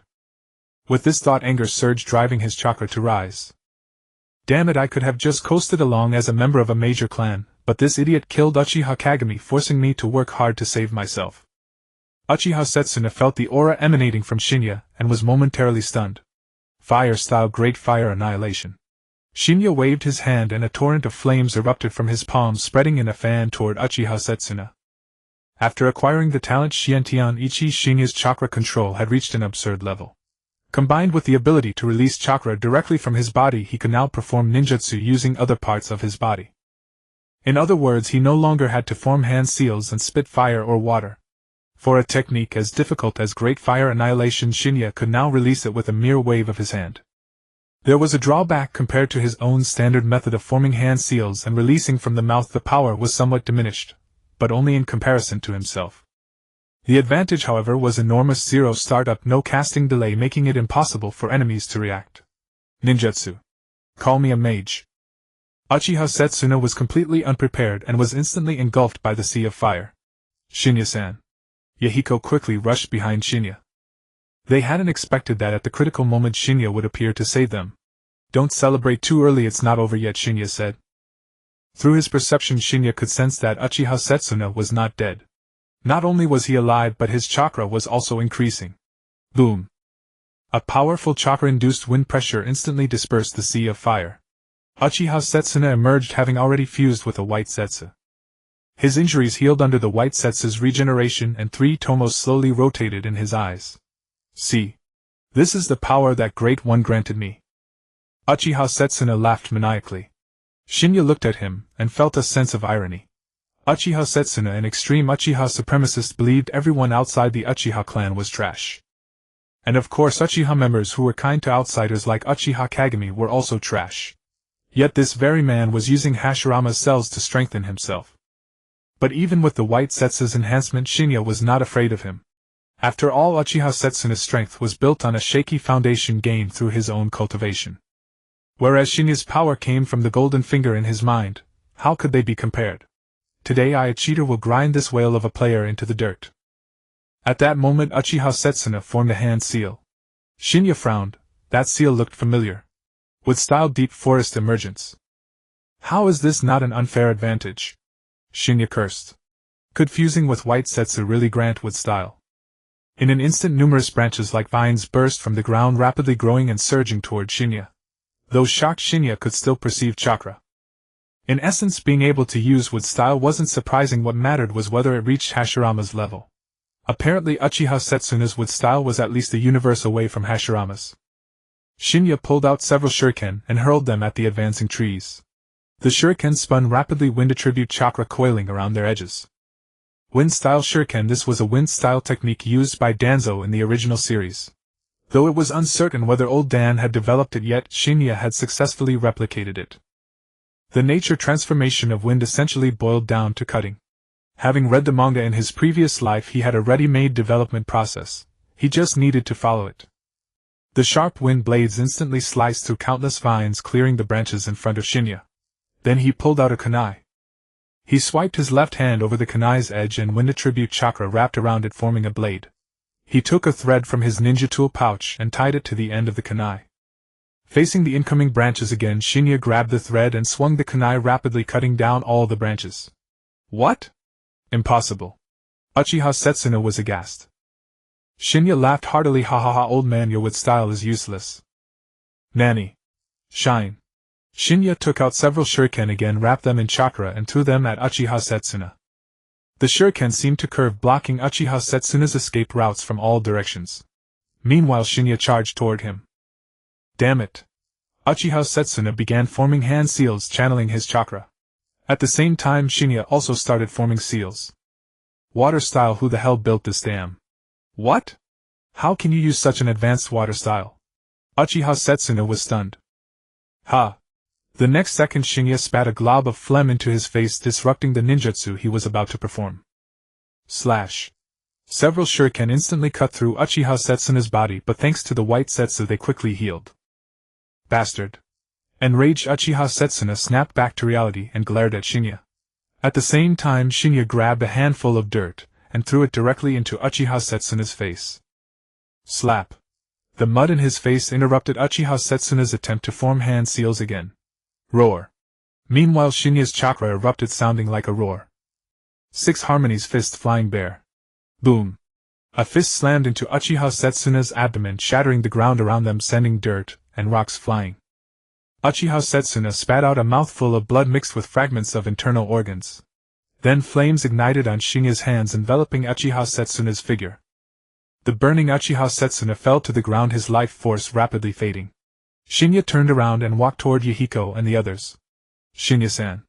Yahiko smiled. Nagato and Konan also smiled, all of them relieved. Shin'ya looked at Nagato's eyes and was about to speak. But the next second a shudder ran through his heart. Uchiha Setsuna's chakra began to rise again. Shin'ya turned back to look at his position. Damn it, is there no end to this? Why is he so hard to kill? Shin'ya stared at the blue chakra slowly forming a skeletal structure and couldn't help but curse. Susanoo, one of the abilities of the Mangekyo's Sharingan. Uchiha Setsuna slowly rose to his feet, the pattern of his Sharingan already transformed. 3-tomoe connected, forming 3 strange patterns. Simultaneously, his chakra surged once more. A skeletal structure gradually took shape, evolving into a fierce sword-wielding giant of azure. Ha. Uchiha Setsuna began to laugh maniacally. I thank you too, Uchiha Shin'ya. Thanks to you I could take this step. The Mangekyo Sharingan, this is the ultimate form of the Sharingan. Shin'ya turned to face Uchiha Setsuna, then said to the 3 behind him. Konan, take Yahiko and Nagato to the Leaf Ninja encampment and inform Jiraiya of what's happening here. Yes. Konan was decisive, knowing the 3 of them would only hinder Shin'ya. She swiftly led Yahiko and Nagato onto a paper crane, flying toward the Leaf camp. It's useless. How long can you hold out against me now? Soon those 3 brats will meet their death just the same. Uchiha Setsuna sneered. Shin'ya grinned. Oh. Quite confident, aren't you? Getting a Susanoo has really gone to your head. Humph, nonsense.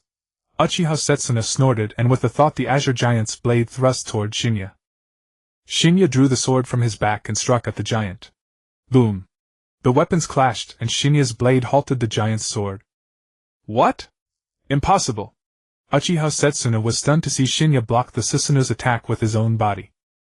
But Shin'ya was far from comfortable. A Susanoo was a formidable force, deflecting its blow was no easy feat. He drew a shuriken and hurled it with wind-release shuriken at the Susanoo. The wind blade on the shuriken left only a shallow scratch on the Susanoo's armor, which healed instantly. Still able to counterattack. What a monster! The fact that Shin'ya hadn't breached the Susanoo's defense didn't reassure Uchiha Setsuna, instead it heightened his unease. What kind of monster could both withstand the Susanoo and fight back? To be honest, your Susanoo isn't as strong as I imagined. Shin'ya flashed a confident smile at Uchiha Setsuna. Though blocking it was strenuous indeed, this giant wasn't as formidable as he had assumed. For instance, it wasn't a complete Susanoo. If old Madara himself had come, Shin'ya would have been cautious. But with Uchiha Setsuna's level, even if Shin'ya couldn't defeat him, he was confident he could escape. In fact, considering Setsuna's base abilities, Shin'ya could even fight him on equal footing with a decent chance of victory, and not a small one at that. Still, taking that blow had left him battered. Shin'ya decided not to endure any more direct hits. He charged straight at the Susanoo, entrusting his evasion to the Six Mysteries' transcendence. As he advanced, he continuously dodged the Susanoo's attacks. At the same time, he split off 3 shadow clones, 2 to confuse Uchiha Setsuna's perception, and another to gather natural energy in an untouched corner preparing Sage Chakra. Meanwhile, his main body circled behind the Susanoo. Shadow clones were excellent for misleading enemies and gathering intelligence, but their only flaw was fragility. The same attack that Shin'ya's main body could withstand would instantly dispel a shadow clone. So the clones carefully evaded, buying time for Shin'ya. If Shin'ya had wanted to employ Naruto's tactic of overwhelming numbers, he could have. But it was far too inefficient for his fighting style. Shin'ya had his own methods, different strokes for different folks. Damn pest, stop running! Uchiha Setsuna roared in fury. He had only just awakened the Mangekyo Sharingan, and hadn't even fully adapted to the power, let alone controlled the Susanoo with precision.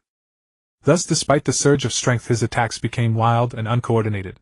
Shin'ya dared not risk another direct clash. He couldn't withstand many more. The shadow clones were even more vulnerable, a single graze would erase them. But Uchiha Setsuna found it equally difficult to land a hit. Truth be told, Shin'ya had 9 ways to kill him, 9 ways. In all honesty, among the Uchiha Shin'ya had encountered, Setsuna was among the lowest in combat skill and tactics. How had this fool dared to challenge Tobirama Senju back then? Why hadn't Tobirama killed him? If he had, none of this mess would have ensued. Uchiha Setsuna was a rotten apple, spoiling the entire barrel. A large part of the village's prejudice against the Uchiha clan stemmed from stories passed down by those who had witnessed Setsuna's coup attempt and interacted with him. Yet the root of the conflict lay with that aging old man, Uchiha Madara. He had urged the clan to abandon hatred and join him in forming a hidden village with the Senju. And when Tobirama targeted him, he broke down and demanded the clan forsake the peace they had achieved to follow him away. And then he felt the Uchiha had betrayed him. What utter nonsense! Well, old man Tobirama, let me finish what you left undone. Consider it a house cleaning. Shin'ya thought to himself. Though he had rarely met Tobirama, he decided to clean up the mess Setsuna had left behind. After all, Setsuna's existence was detrimental to Konoha, and Konoha would eventually be his. Killing him was for his own benefit. Shin'ya mused. I suppose I'll have to make a sacrifice, Mary Tsunade and Kushina. Monstrous strength punch. Arriving behind the Susanoo, Shin'ya slammed his fist into the ground. The earth beneath Uchiha Setsuna collapsed, causing him to stumble and nearly fall. Bang! At the same moment, the shadow clone that had gathered natural energy completed its task. Shin'ya dispelled it, and Sage Chakra flowed into him, his black pupils turning gold. Faint tiger stripes appeared on his face, the mark of his own Sage Chakra condensation. When he entered Sage mode through Xiao Feng or Luo Fu, no stripes appeared, only his pupils turned gold. In other words, Shin'ya knew he still needed practice. But regardless, his Sage mode was already nearly perfect. Yet he was still a hair's breadth away from perfection. Still, it was more than enough to deal with Uchiha Setsuna. Shin'ya watched the old man fall into the collapsed pit, a smile spreading across his face. Hey, old man, taste the Uchiha's secret sealing technique. Jinya's golden pupils began to shift, the 3-tomoe slowly rotating. He retrieved a shuriken and hurled it toward the Susanoo. Wind-release shuriken. This time the wind-natured chakra cut into the Susanoo, the shuriken spinning at high velocity. After a moment of stalemate, the Susanoo was torn open. Seeing this, Jinya clapped his hands together. The tomoe in his eyes slowly rotated as he fixed his gaze on Uchiha Shin'ya. Uchiha Shin'ya, observing the tomoe in Jinya's eyes, sensed danger. But by then it was too late to look away. Sealing technique Mahakala. With their eyes locked, the Susanoo began to dissipate. Not only that, but Uchiha Shin'ya's chakra fluctuations grew weaker and weaker until they vanished completely. Damn it, what is this? Uchiha Shin'ya's chakra was utterly gone, making him no different from an ordinary person. The only distinction was that years of cultivation and battle had left his physical constitution stronger than the average. But as for chakra, there was none at all. To be precise, it wasn't gone, it was completely sealed within his body. If viewed through the Byakugan's perspective, one could see that every chakra meridian point in Uchiha Shin'ya's body was blocked by E-natured chakra, preventing any flow. This. What is this? Uchiha Shin'ya's eyes were filled with shock and uncertainty, anger tinged with a hint of fear. Mahakala is a secret sealing technique preserved in the Naka shrine by our clan. Other than me, perhaps only Patriarch Fengyan knows it. Genya looked at Uchiha Shin'ya and said, its effect is simple, it only works on Sharingan wielders, completely sealing your chakra within your body. What? Our clan actually possesses such a sealing technique? Uchiha Shin'ya was astonished. To be honest, Genya had been equally startled when he first learned of it. Damn it, Senju Tobirama developed a bunch of jutsu targeting the Uchiha, but I never expected there to be a clan internal sealing technique aimed at the Uchiha as well. And while Senju Tobirama's techniques were designed against the Uchiha clan, they still had general applicability and worked on others. In simple terms, Senju Tobirama's techniques only targeted the Uchiha in terms of battle strategy. This clan secret sealing technique, however, was purely aimed at the Uchiha clan alone. Only those with the Sharingan could be affected by this technique, it was ineffective against others. The sealing judgment relied on the disparity in ocular power between the caster and the target. Although Genya currently only had three-tomoe and Uchiha Shin'ya had already awakened the Mangekyo, Genya's ocular power still surpassed Uchiha Shin'ya's. As mentioned before, Uchiha Shin'ya's strength was gained through cultivation with an inflated portion. Genya's power, on the other hand, came from the external assistance in his mind. They were not comparable. The creator of this technique had long been lost to history, only that it was an immensely powerful shinobi. As they say, the cruelest are often from one's own clan. Senju Tobirama remarked. I merely wanted to control the Uchiha clan's rebellious tendencies, but you Uchiha truly wish for your own kin's death. Although this technique felt like a dark joke to Genya, as an Uchiha it had finally proven useful. Honestly, I was just as shocked when I first learned of it. Genya walked up to Uchiha Shin'ya with a blade, saying, I never thought I'd actually use this technique. It's a relief it's not being used on a clan member. As for you, Genya pressed the blade against his neck. You and the Uchiha Madara you worship are the true traitors of the clan. With that he prepared to slit his throat. Damn it! Uchiha Shin'ya, utterly defenseless, could only scream in terror. Wait, child! A voice rang out behind Genya, setting off alarm bells in his mind. Without turning he kicked Uchiha Shin'ya away, lunged forward to create distance, and only then spun around to assess the situation. A man clad in a crimson southern-style armor was now examining Uchiha Shin'ya. I didn't expect the Naka Shrine to harbor such a technique. It seems it was developed after I left Konoha. The man spoke slowly. Now it was Genya's turn to be dumbfounded. Damn, how did Old Ban show up? We finally meet young Uchiha, Old Ban said. Genya calmed himself and looked at Uchiha Ban before him. Most of his hair was white, and his face was lined with deep wrinkles. His chakra fluctuations were unstable, with a strong young-natured pulse. It must have been by relying on the power of white setsu that he could leave the underground chamber. In plain terms, the boss was critically wounded. But that said, even the critically wounded Old Ban possessed a chakra quality far beyond Uchiha Shin'ya's.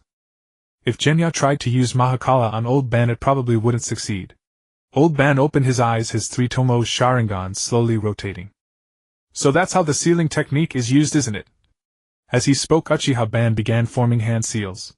Their eyes met, and Genya's chakra started being forced back into his body. Bang! The next moment the Genya before him turned into white smoke. A shadow clone. To replace the real body without my noticing, quite impressive. Old Ban's lips curled slightly, his admiration undisguised. Meanwhile Genya appeared behind Uchiha Ban, drawing his blade and thrusting it forward. Bang! An invisible barrier seemed to surround Uchiha Ban. The blade's tip could not advance an inch near him.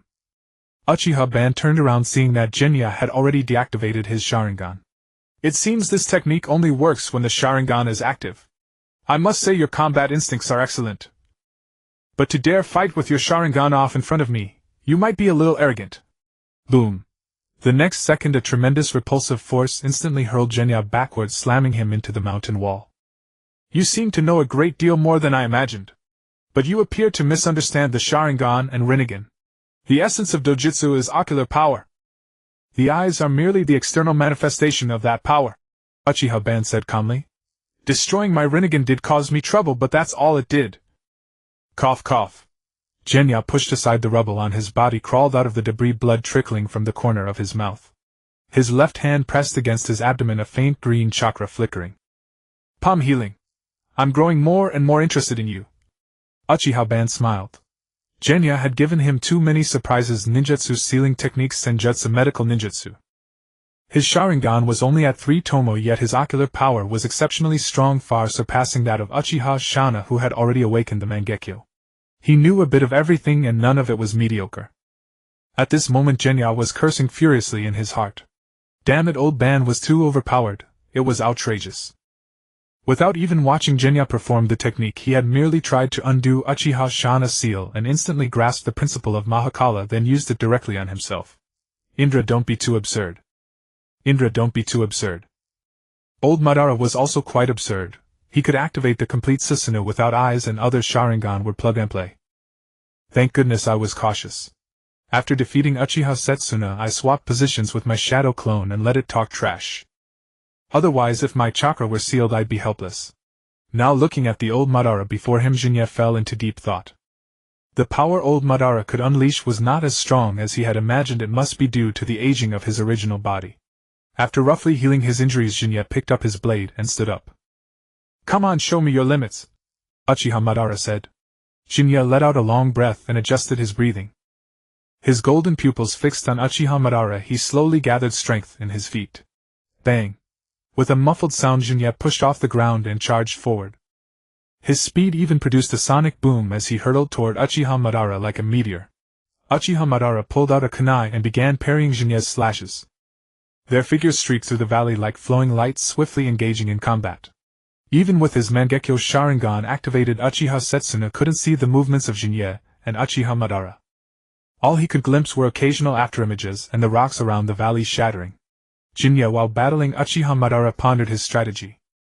Since old Madara could only leave the underground by relying on the White Setsu's power, his physical condition must be dire. Even if it wasn't as severe as the Third Great Ninja War era, it was certainly far worse than his peak. So what Genya had to do was simple: adopt Sima Yi's strategy. After all, Genya's advantages were clear: high HP, high defense, a long mana bar, low consumption, and the ability to heal himself. He could say to old Madara, I can keep this up with you all day and night. Besides, I have allies nearby I can call for backup. Can you? You can't even show your face now. Thinking this, Genya fought with growing confidence. Uchiha Madara sensed the change in Genya and was utterly baffled. He had looked like he was ready to die just moments ago, but now he was getting more excited with each blow. The two exchanged dozens more rounds, sparks flying from their clashes before landing on the ground. If I heard correctly, you just called me a traitor to the Uchiha? Uchiha Madara asked, looking at Genya. Genya grinned. Of course. You are the traitor to the Uchiha. Boom! Another wave of repulsive force struck, sending Genya flying. But this time Genya was prepared. He rolled upon landing, dissipating the force. Though he looked a bit roughed up, at least he wasn't injured again. Who was it that persuaded the clan to set aside their hatred of the Senju and build Konoha together? Genya taunted Uchiha Madara. Wasn't it you? And when peace was finally achieved, it was also you who told everyone to abandon everything and leave Konoha. Uchiha Madara, you betrayed the Uchiha twice. Even old Madara, as steady as a rock, couldn't help but feel his emotions waver under Genya's mockery. It was the first time anyone had dared to stab so deeply at his sore spots. Izuna's eyes are handy, aren't they? Facing the Senju clan who killed your own brother, you still managed to let go of hatred and build Konoha with them. Such a magnanimous person as you, yet you broke with Hashirama over a few words from Tobirama. To be honest, I really can't figure you out. Genya continued. Uchiha Madara listened to Genya's taunts silent. After a moment, blue flames began to burn around Uchiha Madara. Then a massive ribcage emerged around him. His composure cracked, truly cracked. Old Madara, though outwardly calm, was already wishing to tear Genya limb from limb. How did he manage to hit every nerve without a single curse word? Pain, it was truly painful. So painful that old Madara wanted to shout at Genya. 1000-7. Ocean. Seeing Uchiha Madara activate his Susanoo ribcage, Genya quickly leaped back to gain distance. Universal pull. A powerful gravitational force dragged Genya toward him. I always said old Madara is too OP. Who in their right mind can still use universal pull without a Rinnegan? Genya watched the ribcage slowly raise its sword, aiming at him. With a thought, he stopped and drove his blade into the ground, halting his advance. Genya tensed every muscle in his body, lowering his center of gravity until he was almost pressed flat against the ground. Huff. Huff.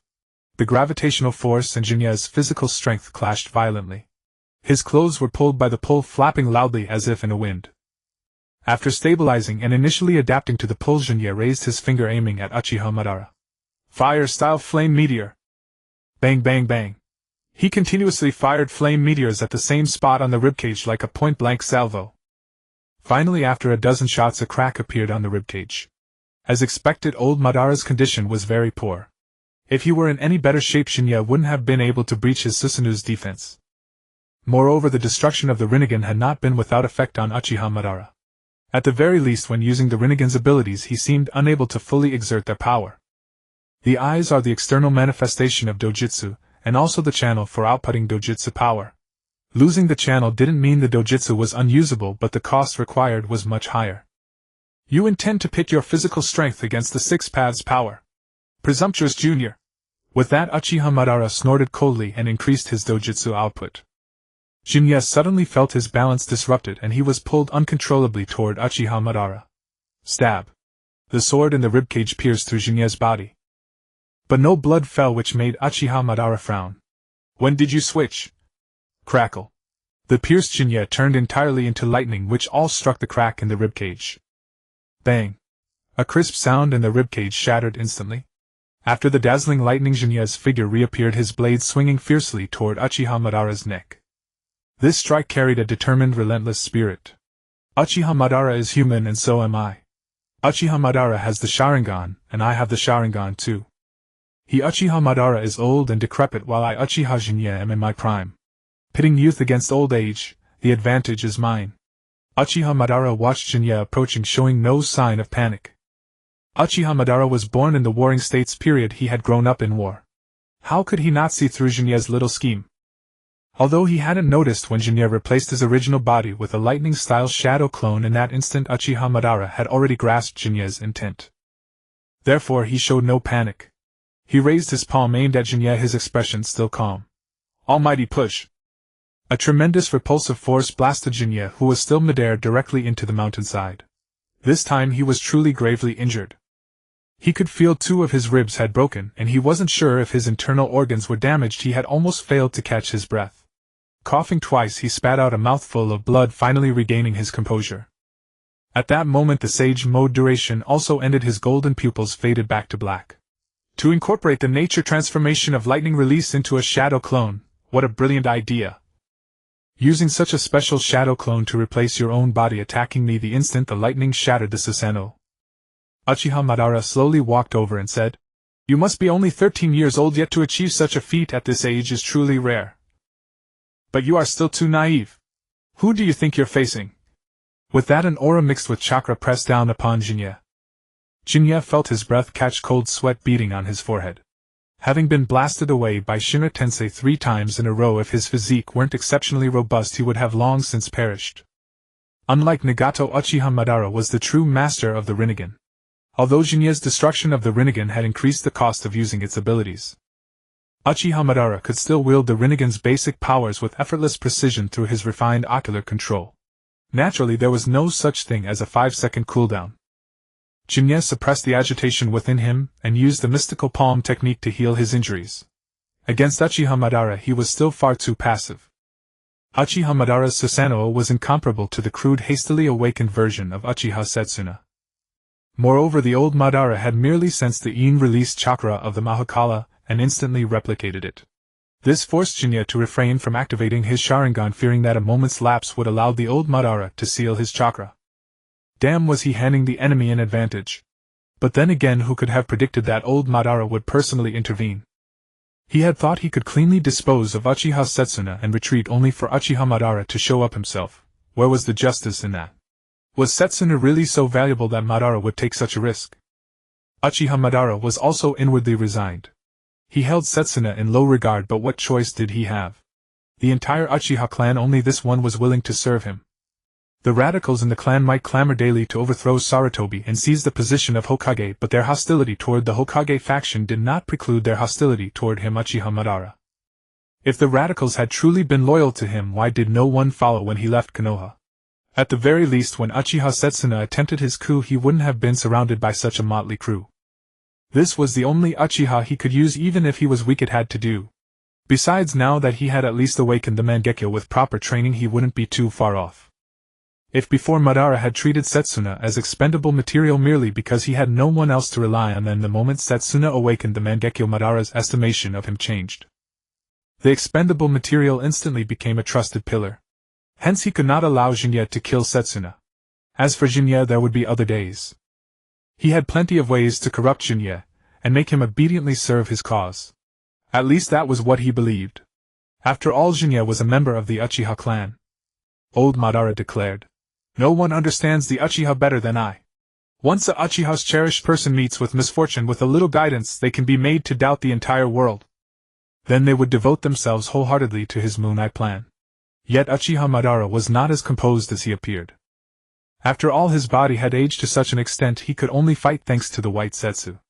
Moreover, the continuous high-intensity use of the Rinnegan's abilities had taken a considerable toll on him.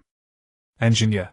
He seemed badly injured, but Madara knew that with a physique far surpassing that of ordinary Uchiha, such wounds were actually trivial. Coupled with Shin'ya's knowledge of medical ninjutsu, there was no telling when the fight would end. Uchiha Shin'ya, in this boring world it pleases me to have a youth like you to entertain me. Uchiha Madara spoke slowly. Though greatly drained, he still maintained the demeanor of a senior. Flattery, flattery. Likewise, it's been a while since I've seen an old geezer who can fight so well, Shin'ya said with a smile. Both seemed to understand tacitly that neither intended to continue the battle. Old Madara thought it unwise to force a kill on Shin'ya here, who knew if he had other trump cards. If cornered, he might retaliate and cause unknown damage. As for Shin'ya, he truly couldn't win. If Madara insisted on fighting, he would flee. Nevertheless, this old and young pair both valued their pride and would never verbally concede. Uchiha Madara gazed at Shin'ya and said slowly, "Better go back and check on Nagado's eyes. Further fighting is pointless." Shin'ya smiled. "Indeed, my comrades are on their way. You wouldn't want to reveal your identity, would you?" Humph. They exchanged a knowing smile, reaching a tacit understanding. Each had offered the other a graceful way out, allowing both to cease hostilities. After all, neither was comfortable, and offering a face-saving exit, the other party, not being foolish, would naturally take it. What both Uchiha Madara and Shin'ya feared most now was the same thing, that the other might be a fool and refuse to step down. If they took the out, everyone would maintain dignity. Shin'ya wouldn't need to call for reinforcements or flee in disgrace, and old Madara could preserve his senior's aura. What was this called? This was mutual elevation. Even enemies must show respect and consideration, the young honoring the old cherishing the young. Shin'ya showed respect for the aged, and Uchiha Madara cherished the young. Absolutely not, because both were a bit reluctant to continue fighting. Absolutely not. "Lord Madara, let me kill him," Uchiha Setsuna said, approaching with murderous intent. "You are no match for him. Let's go," Uchiha Madara said flatly. "I?" Setsuna was momentarily speechless, a hint of defiance in his heart. Could he not even defeat a crippled Shin'ya? But since Madara had explicitly rejected his proposal, Setsuna dared not defy him. Shin'ya, on the other hand, felt a slight disappointment. If Setsuna had been unable to resist attacking, he could have killed him directly. Then even old Madara would have had nothing to say. Even if old Madara had been so unscrupulous as to force a fight, Jiraiya was approaching, and Madara would have been forced to retreat. Not that he feared Jiraiya. Without Sage Mode, Jiraiya was hardly a challenge for old Madara. The real concern was exposure, which would draw the attention of all nations and disrupt his plans. Now that Setsuna was by Madara's side, if Shin'ya insisted on killing him, Madara would likely deliver another, Shinra Tensei, to him. After Uchiha Madara and Setsuna left, Shin'ya finally let out a sigh of relief and collapsed to the ground, sitting. His injuries were not light, but his chakra was still abundant. He activated the mystical palm technique to heal the injuries inside his body. Medical ninjutsu should not be overused. He would only treat those internal injuries that might leave lasting effects. As for the external wounds, he would rely on his body's natural healing ability. Jinyu sensed Jiraiya's position. He and Konan were rushing over. Though his injuries were not light, they no longer hindered his movements for the moment, and Jinyu decided to leave this place of trouble. As he rose, a sudden tension gripped Jinya's heart. 6 mysteries penetrating heaven was triggered. Instinctively, he reached back and grabbed. Slap. A dark shadow was caught by Jinyu, then burst apart, the black substance splashing onto his hand like liquid. "This is..." Jinyu frowned at the black liquid on his hand, barely feeling its touch. "In release." Before he could ponder further, the black liquid writhed wildly and began crawling up his arm toward his head. It moved with incredible speed, reaching his eyes in an instant. But the next moment Shin'ya's Sharingan activated. The black liquid recoiled as if encountering its nemesis, then thrashed frantically, trying to escape from his body. Shin'ya would not give it that chance. He locked onto the black liquid with his dojutsu and grabbed it firmly. Then his Onin released chakra began to invade the dark substance, expelling the faint independent will within it. Gradually the black liquid coalesced into a sphere the size of a tennis ball. Gazing at the black orb, the three-tomoe in Shin'ya's eyes began to spin rapidly, faster and faster. Finally the three-tomoe transformed. Within his crimson pupils surrounding the black iris were 4 trigrams of the Bagua. The left eye bore the 4 ominous trigrams, and the right eye the 4 auspicious ones. This lasted for about a dozen seconds before his eyes reverted to the three-tomoe state. With a thought, the black sphere in his left hand dispersed again, wrapping around his left hand like a glove. Meanwhile, on Uchiha Madara's side. Not good. That brat is strange. Black Zetsu said, his tone becoming urgent. Uchiha Madara raised an eyebrow. What's wrong, Black Zetsu? Black Zetsu replied. The consciousness I split off has lost contact with me. This kid's body is peculiar, my consciousness couldn't shake his spirit. A flicker of disturbance passed through Madara's eyes. Uchiha. Shin'ya. Never mind. The priority now is to reopen the Rinnegan. We need the blood of Ashura. We must decide on the candidate as soon as possible. Meanwhile, Shin'ya had already rendezvoused with Jiraiya and returned to the camp. How is Nagato doing? Shin'ya entered a tent set up as an operating room for Nagato. His injuries have stabilized. The medical ninja beside him said. Shin'ya nodded. Prepare for surgery. We need to excise the remaining eyeball and the necrotic nerves. Medical ninja were in essence doctors. Not all injuries were treated with medical ninjutsu. Conventional medical methods also had to be learned, such as the current surgical procedure. Activating his Sharingan, Shin'ya began the surgery on Nagato. Jiraiya stood guard outside the tent, deeply anxious. After all, Nagato called him Master Jiraiya. Alongside his anxiety was guilt. After all, it was Shin'ya who destroyed his eyes, and Jiraiya had been complicit. According to Shin'ya, Nagato's Rinnegan did not belong to him, and leaving it would cause endless trouble. Though Jiraiya did not understand the principle of the Rinnegan's awakening, he had no reason to disbelieve Shin'ya. Moreover, this matter involved Uchiha Setsuna, so destroying the eyes was the best course. As for Nagato, he could only make up for it as much as possible in the future. A few hours later, Shin'ya walked out of the tent looking exhausted. How is he? Jiraiya hurried over to ask. Shin'ya said. The surgery was successful. He just needs to rest well. And the Rinnegan? Jiraiya asked. Shin'ya replied. It's confirmed not to be Nagato's. The residual nerves of the Rinnegan show a rejection reaction with the nerves in Nagato's brain. They were likely transplanted into him when he was very young. Is that so? Jiraiya sighed, not only feeling guilt but also pity for the child Nagato. It could be said that since childhood he had been used as a pawn. He now had reason to suspect that Nagato's parents' death was orchestrated by Uchiha Setsuna. Don't be so sorrowful. The dojutsu that didn't belong to him was actually a burden. Without the Rinnegan, Nagato's potential can be liberated instead. He will surely become a very strong ninja in the future. Shin'ya comforted him. In fact, Shin'ya had another conjecture. In the original story, Nagato's descent into such fanaticism could hardly be unrelated to the influence of the Rinnegan. After all, the Rinnegan belonged to Uchiha Madara. It was plausible that the dojutsu's owner's ocular power could affect the host's emotions. Then there was Obito's scheming and Danzo's unscrupulous collusion with Hanzo to pull the strings, ultimately leading to Nagato's corruption. After all, among the Uzumaki clan members who appeared in the original story, only Nagato was so extreme. It truly resembled the Uchiha's process of corruption. It could be said that from the very beginning Nagato was thoroughly manipulated by Uchiha Madara. Both his experiences and the influence of the Rinnegan were dragging him toward the path of darkness. When Yahiko was alive, it was fine. Nagato followed everything Yahiko said. But once Yahiko died, Nagato completely lost control. This was also why Shin'ya favored Yahiko more.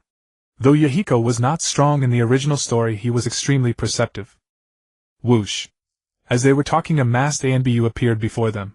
His mask was slightly different from ordinary ANBU, as he belonged to a special division within the ANBU.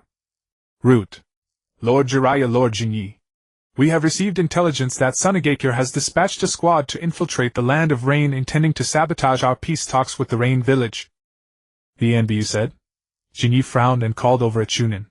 Go inform Dan. Yes. A few minutes later Kato Dan entered the tent. Sunigake really won't let up, Kato Dan remarked after hearing the intelligence. Jiraiya said. We must stop them. Not only Sunigake, but we also need to be wary of Hanzo. Jinyi reminded them. After all, Hanzo had a record of dragging the Land of Fire into trouble even while accepting its aid. Earlier, despite a truce, he had colluded with the Wadakure to attack Konoha's ninja. Hence Hanzo's credibility was in the negative among Konoha. With Sunigake making a move, it would be hard to ensure Hanzo didn't harbor any ill intentions. Let's stick to the original plan. I'll go negotiate with Hanzo. Jiraiya, you stay at the camp and hold the fort. Jinyi, I'll leave Sunigake to you, Kato Dan proposed. Alright, let's do as you say. Jinyi nodded. Kato Dan said. Time is of the essence. I'll head to Amigake first to finalize things. Be careful. Jiraiya cautioned. I know. Jinyi watched Kato Dan rise and couldn't help but frown. He vaguely recalled. Hadn't Kato Dan died in battle later? If Kato Dan died on the battlefield in the Rain Country, it was likely during this time.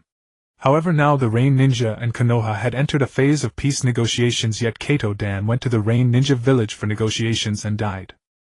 Excluding the possibility of being harmed by villagers, there were only two scenarios. First, the Sunigake dispatched powerful ninjas to ambush Kato Dan, leading to his death on the way to the peace talks. The second reason was that the Rain Ninja had flipped sides again. The so-called peace talks were merely a tactic to lull Konoha into a false sense of security. Indeed, Konoha was no longer in a full wartime state. At this moment, if the Rain Ninja colluded with Sunigake and suddenly turned against them, Konoha would indeed suffer a great loss. Wait, Dan. Thinking this, Jinyi called out to Kato Dan. Kato Dan was stunned. What's wrong, Jinyi? Jinyi said, since the Root's intelligence has arrived, we cannot rule out the possibility that Hanzo has colluded with Sunigake. The negotiation site should not be in the Rain Ninja village. Choose a place not far from the camp where reinforcements can arrive in time for the talks. Kato Dan said helplessly, aren't you being too cautious? Jinyi was speechless. He now understood why this guy died in the original work. Since he could receive intelligence now, then in the original work, Kato Dan as Tsunade's boyfriend had no reason not to receive it. Even with the intelligence, he still didn't take it seriously. It only shows that the enemy won't show mercy just because you're unprepared. I think Jinyi is right, we need to be cautious, said Jiraiya. Jinyi took out a map and pointed to a spot. There is an abandoned village here. We can send a small number of Anbu to ambush there in advance. When the Rain Ninja arrive, we will decide the next move based on their actions. If Hanzo hasn't colluded with Sunigake, then it will be a normal peace negotiation. If Hanzo has colluded with Sunigake, we will kill him right here. Kill Hanzo. That will be difficult. His poison is not easy to deal with. Even though your medical ninjutsu is formidable, it can only ensure we don't get poisoned. Jiraiya frowned. In his view, if Shinya's speculation was true, then repelling Sunigake and foiling the conspiracy between Sunigake and the Rain Ninja would already be a good result. If only Yukichi were here, his wind release could definitely counter Hanzo's poison. Kato Dan sighed. Yukichi, without him we won't fight, Jinyi said irritably. Don't worry, I have reinforcements. As long as we follow my plan, the Rain Ninja. I'll make sure they never return. Jiraiya and Kato Dan looked at Jinya's confident demeanor and didn't know what to say. They wanted to say that Hanzo wasn't a fool. Would he act according to your plan? You said to negotiate here, but if they really had a conspiracy, wouldn't they be prepared? But the words stuck in their throats as they both thought of something. That is what saying so be too hurtful. But speaking of which, we can't wrongly accuse the innocent. I will intercept the Sunigake forces. If Hanzo is not a fool after learning that I have repelled Sunigake, he should know which side he should stand on, Jinyi said. The Sunigake forces this time must be elites. Are you really confident? Jiraiya said. Jinyi smiled. Don't worry, unless the third Kazekage comes personally, I can handle everyone else. Don't let your guard down. Sunigake still has many capable people like Chio and Ebizo, Jiraiya cautioned. Jinyi nodded. Don't worry, I know. Then we have formally reached an agreement, Lord Hanzo. I understand. I hope this time you Sunigake are not using us as pawns. Inside the daimyo's mansion of the Rain Country, Hanzo and Ebizo reached an agreement. To be honest, initially Hanzo genuinely wanted to negotiate peace with Konoha. After all, continuing the war would be unbearable for the Rain Country. Although Konoha also suffered casualties, if the war dragged on, the Rain Country would be the first to collapse. Therefore, cutting losses in time was the best policy. However, as the two sides effectively ceased hostilities and began preparing for peace talks, Sunigakure extended an olive branch. The condition proposed by Sunigakure was to divide the land equally, which greatly tempted Hanzo. Peace talks with Konoha would only return to the pre-war state, with the rain country still dependent on the fire country. But cooperating with Sunigakure could achieve equal division of land. If successful, this would be tantamount to a war of national establishment for the rain country. From then on, no one would dare look down on the rain country. The wind country, where Sunigakure was located, and the rain country, where the rain ninja were based, were two countries with inherent deficiencies. The deficiency lay in the natural climate. The two countries were complete opposites. It could be said that one was dying of drought, the other of flood. Sunigakure was deep in the desert with harsh living conditions and scarce water resources. And this was not the most fatal issue. The most fatal was that the relationship between Sunigakure and the daimyo's mansion of the wind country was not good. Although they couldn't be said to be in the same boat, at least they were deeply hostile. The reason was simple: the daimyo's mansion of the wind country was built in the only oasis in the desert, monopolizing almost all natural resources including water. Compared to the symbiotic relationship of the fire country, the unity of the lightning country, the all-round approach of the earth country, and the isolationism of the water country, the contradiction between the wind country and Sunigakure was the most intense. At the same time, the internal conflicts within Sunigakure were also the most apparent. Therefore, the third Kazekage not only sought to compete for resources but also aimed to divert some of the internal conflicts of the ninja village through war. At the same time, by exhausting some weaker ninjas in the war, they could reduce resource consumption. It sounded cruel, but given the natural environment of Sunigakure, this was the only way. At least in the third Kazekage's perception, it was the only option. After the alliance between Sunigakure and the Rain Ninja was finalized, Ebizo breathed a sigh of relief. He lit a cigarette and began to imagine the future of Sunigakure and even the Wind Country. The children of the Wind Country would no longer have to run through the sandstorms, suffer hunger, or even struggle to get water. Although we are cooperating, we must still pay attention to the intelligence from Konoha, Hanzo said. Ebizo smiled. Don't worry, our intelligence capabilities are top-notch. He took a deep drag of his cigarette. Konoha is clearly preparing for peace talks. The forces left in the Rain Country are only for emergency contingencies and cannot withstand our combined attack. Among the three commanders, Jiraiya is your defeated opponent. Kato Dan is an unknown, and Uchiha Shin'ya, although from the Uchiha clan, is just a kid and not worth worrying about. What? Sarutobi Yukichi has already left. Hanzo was somewhat surprised. Ebizo was equally surprised, but not for the same reason. He was surprised at how poor the Rain Ninja's intelligence work was. Brother, the enemy's commander has changed. Such a big thing, and you didn't know? Hanzo had no choice.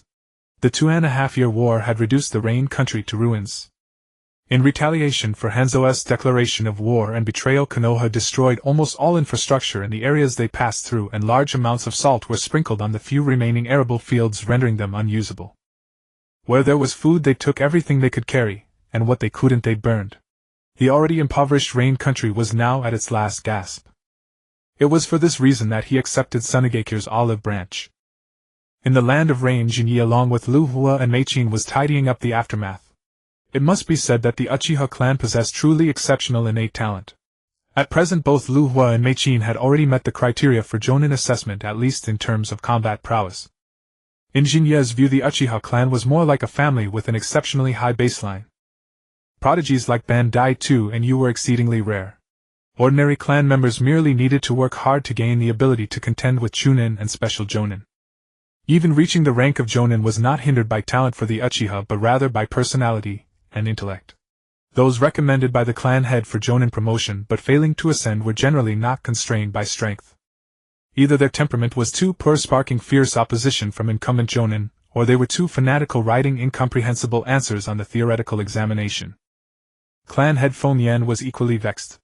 Even if you were going to lose your mind, why do it during the exam? Writing the Senju or Uchiha Hokage on the test paper, were you serious? What a poet.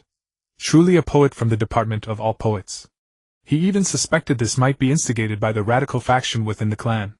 Consequently, the emotionally stable Meichin and Lu Hua became the clan's key cultivation targets. Crucially, both had already attained the ocular power to unlock the three-tomoe Sharingan, now only requiring a catalyst.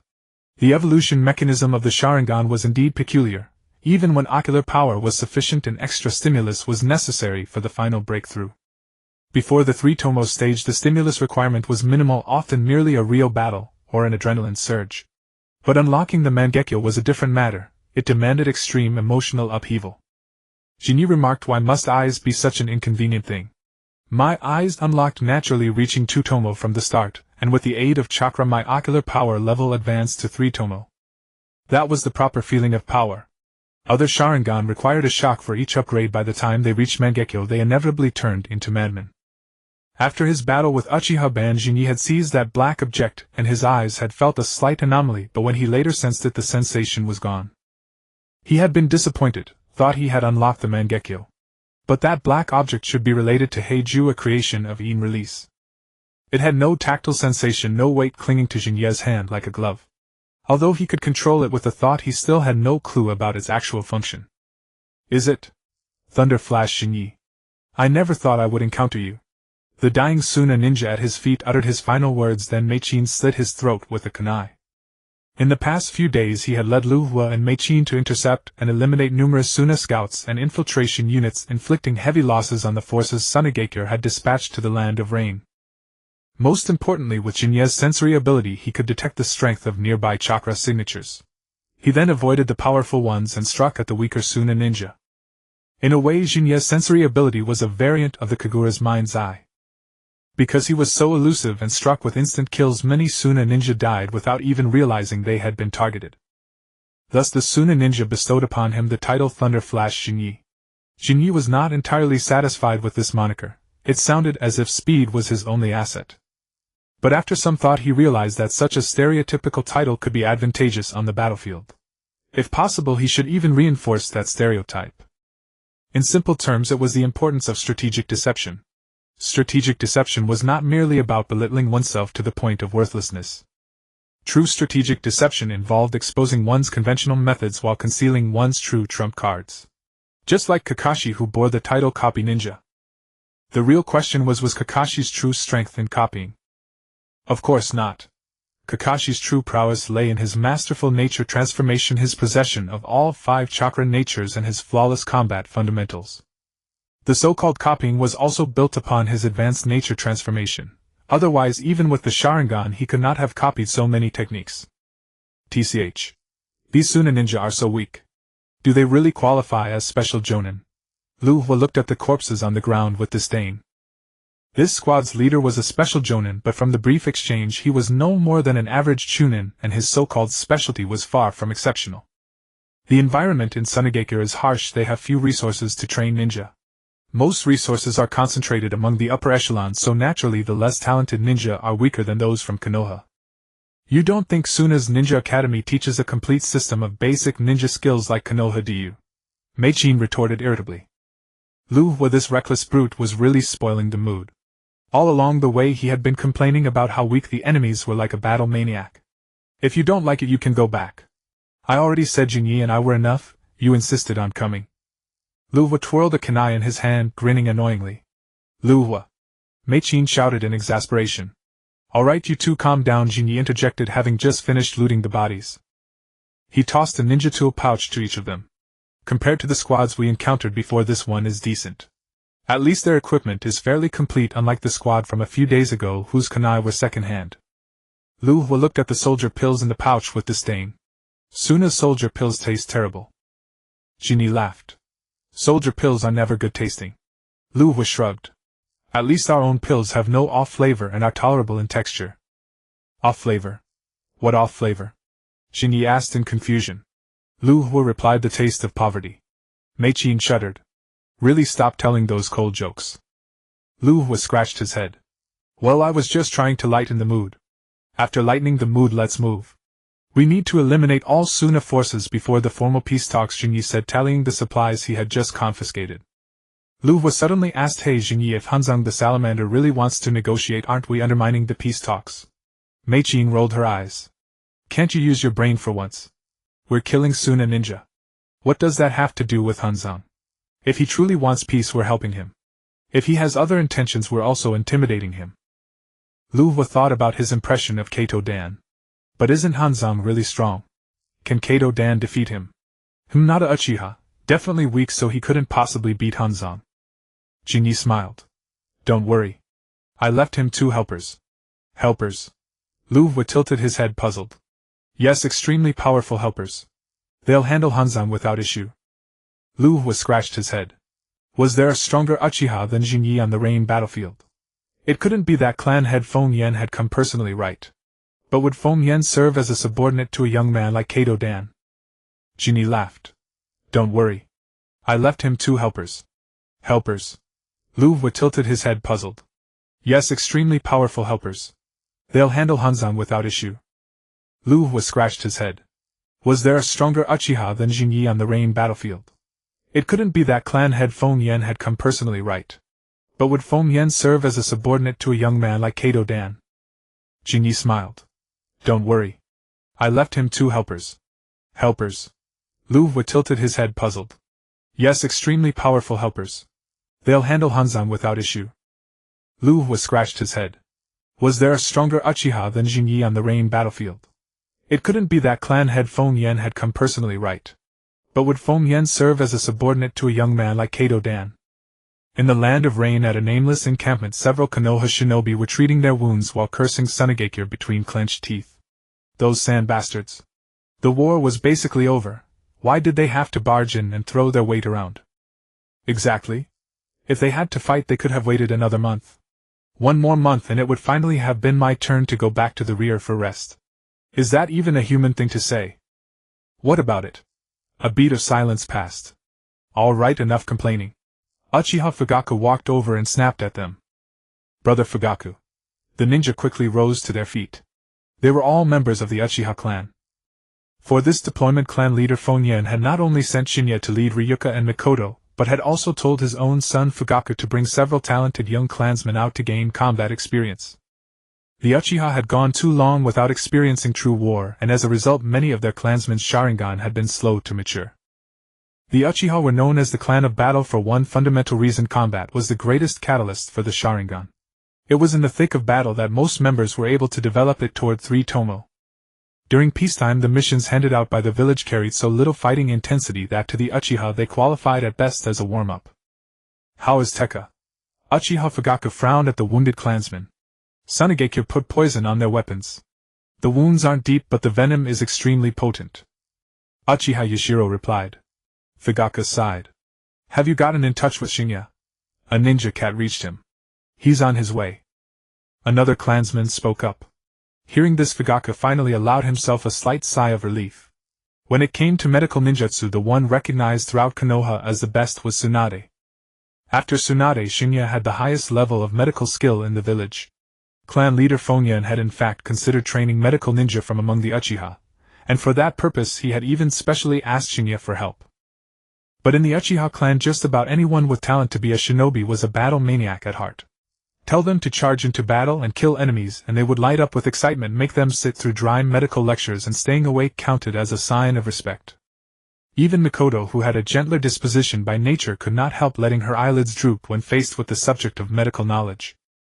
Where she truly shone instead was taijutsu. And her aptitude there counted as genuinely impressive even by the standards of the entire Uchiha clan. A few minutes later, Shin'ya and the other 2 arrived and rendezvoused with Fugaku's group. I'm counting on you, Shin'ya, Fugaku said with a solemn expression. Shin'ya nodded and glanced around. Why are you waiting here? If there are enemies nearby, you'll be found in no time. Tekka is poisoned and his condition is very bad. We didn't dare move him, so we could only hold this position. Uchiha Yashiro answered. Shin'ya walked over to the wounded youth Tekka and began to assess his condition. This poison. Frowning, Shin'ya noticed that the wound and the poisoning reaction felt oddly familiar. Did you come across a Sunigakure puppet master? Yes. Their puppet was incredibly strong. We never even caught sight of it, Uchiha Fugaku admitted with a nod. Uchiha Yashiro added, thankfully Brother Fugaku stopped us from charging in all at once. Otherwise not one of us would have survived. Tekka was in a position with too little cover, so he took the Saban needles the puppet fired. The rest of us were wounded by explosive tags. Shin'ya nodded and lowered his head to begin emergency treatment. A few minutes later he rose and said, I've suppressed the poison for now, but a complete cure will take considerable effort. Let's find a secluded spot first. Extending his sensory perception to scan the surroundings, he found no trace of Suna shinobi chakra. He then had the clansmen build a simple stretcher and carry Tekka as they prepared to leave. After walking only a few steps, Shin'ya suddenly stopped. The reason was simple. His perception had been triggered. What's wrong, Shin'ya? Fugaku was puzzled.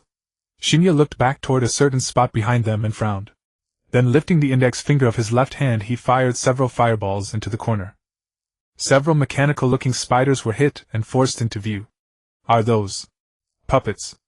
Uchiha Fugaku exclaimed, startled. Impossible. Not a single one of us noticed them, another clansman said in astonishment. His name was Uchiha Yukimi. Shin'ya stepped forward, picked up one of the spider remains and touched it. These puppets are made from a special material that conceals chakra to the utmost degree. Unless you already knew what to look for, even a sensor-type shinobi would have great difficulty detecting them. How is that possible? Which means we've been followed ever since we began our retreat. That's terrifying. If Shin'ya hadn't been here, we'd have led them straight back to camp. The consequences would have been unthinkable. Shin'ya turned the spider puppet over in his hands, pondering. The Sharingan itself has the power to see chakra. Its probing ability may not be as great as the Byakugan's X-ray vision, but it should still be far better than an ordinary sensor-type shinobi. And among all of Sunigakure there is only one puppet master capable of creating puppets like this, her. Chio. Fugaku's heart sank. If they were truly up against Chio, things were about to turn very ugly. I've cut off their detection for now. Let's move before they send out new puppets, Shin'ya said. Chio could be settled later, but the immediate priority was still to remove Tekka's poison. At roughly the same time, somewhere in a Sunigakure camp. What's wrong, sister? Ebizo noticed Chio lost in thought and asked. Her expression was solemn. One of my puppets was destroyed. What? Someone managed to find one of your puppets. That puppet was specially made, even the Uchiha couldn't detect it. Ebizo was shocked. It was a chakra clearly superior to the others, in both quantity and quality far above Uchiha Fugaku and his group, Chio said slowly. Of course the spider puppet was incapable of transmitting images, it could only monitor the chakra of its targets. At the thought, Chio stood up. I suppose I'll have to go there myself. Ebizo furrowed his brow. Better not act rashly. After Hanzo makes his move, we'll attack the Konoha forces together with him in a pincer. Chio said helplessly, that was my original plan too. But that boy Uchiha Shin'ya has killed too many of our people. I'm afraid that before the agreed date for negotiations even arrives, we'll have no choice but to retreat. In just a few days, over 100 shinobi have died at his hands. If we wait any longer, we won't have any chance left.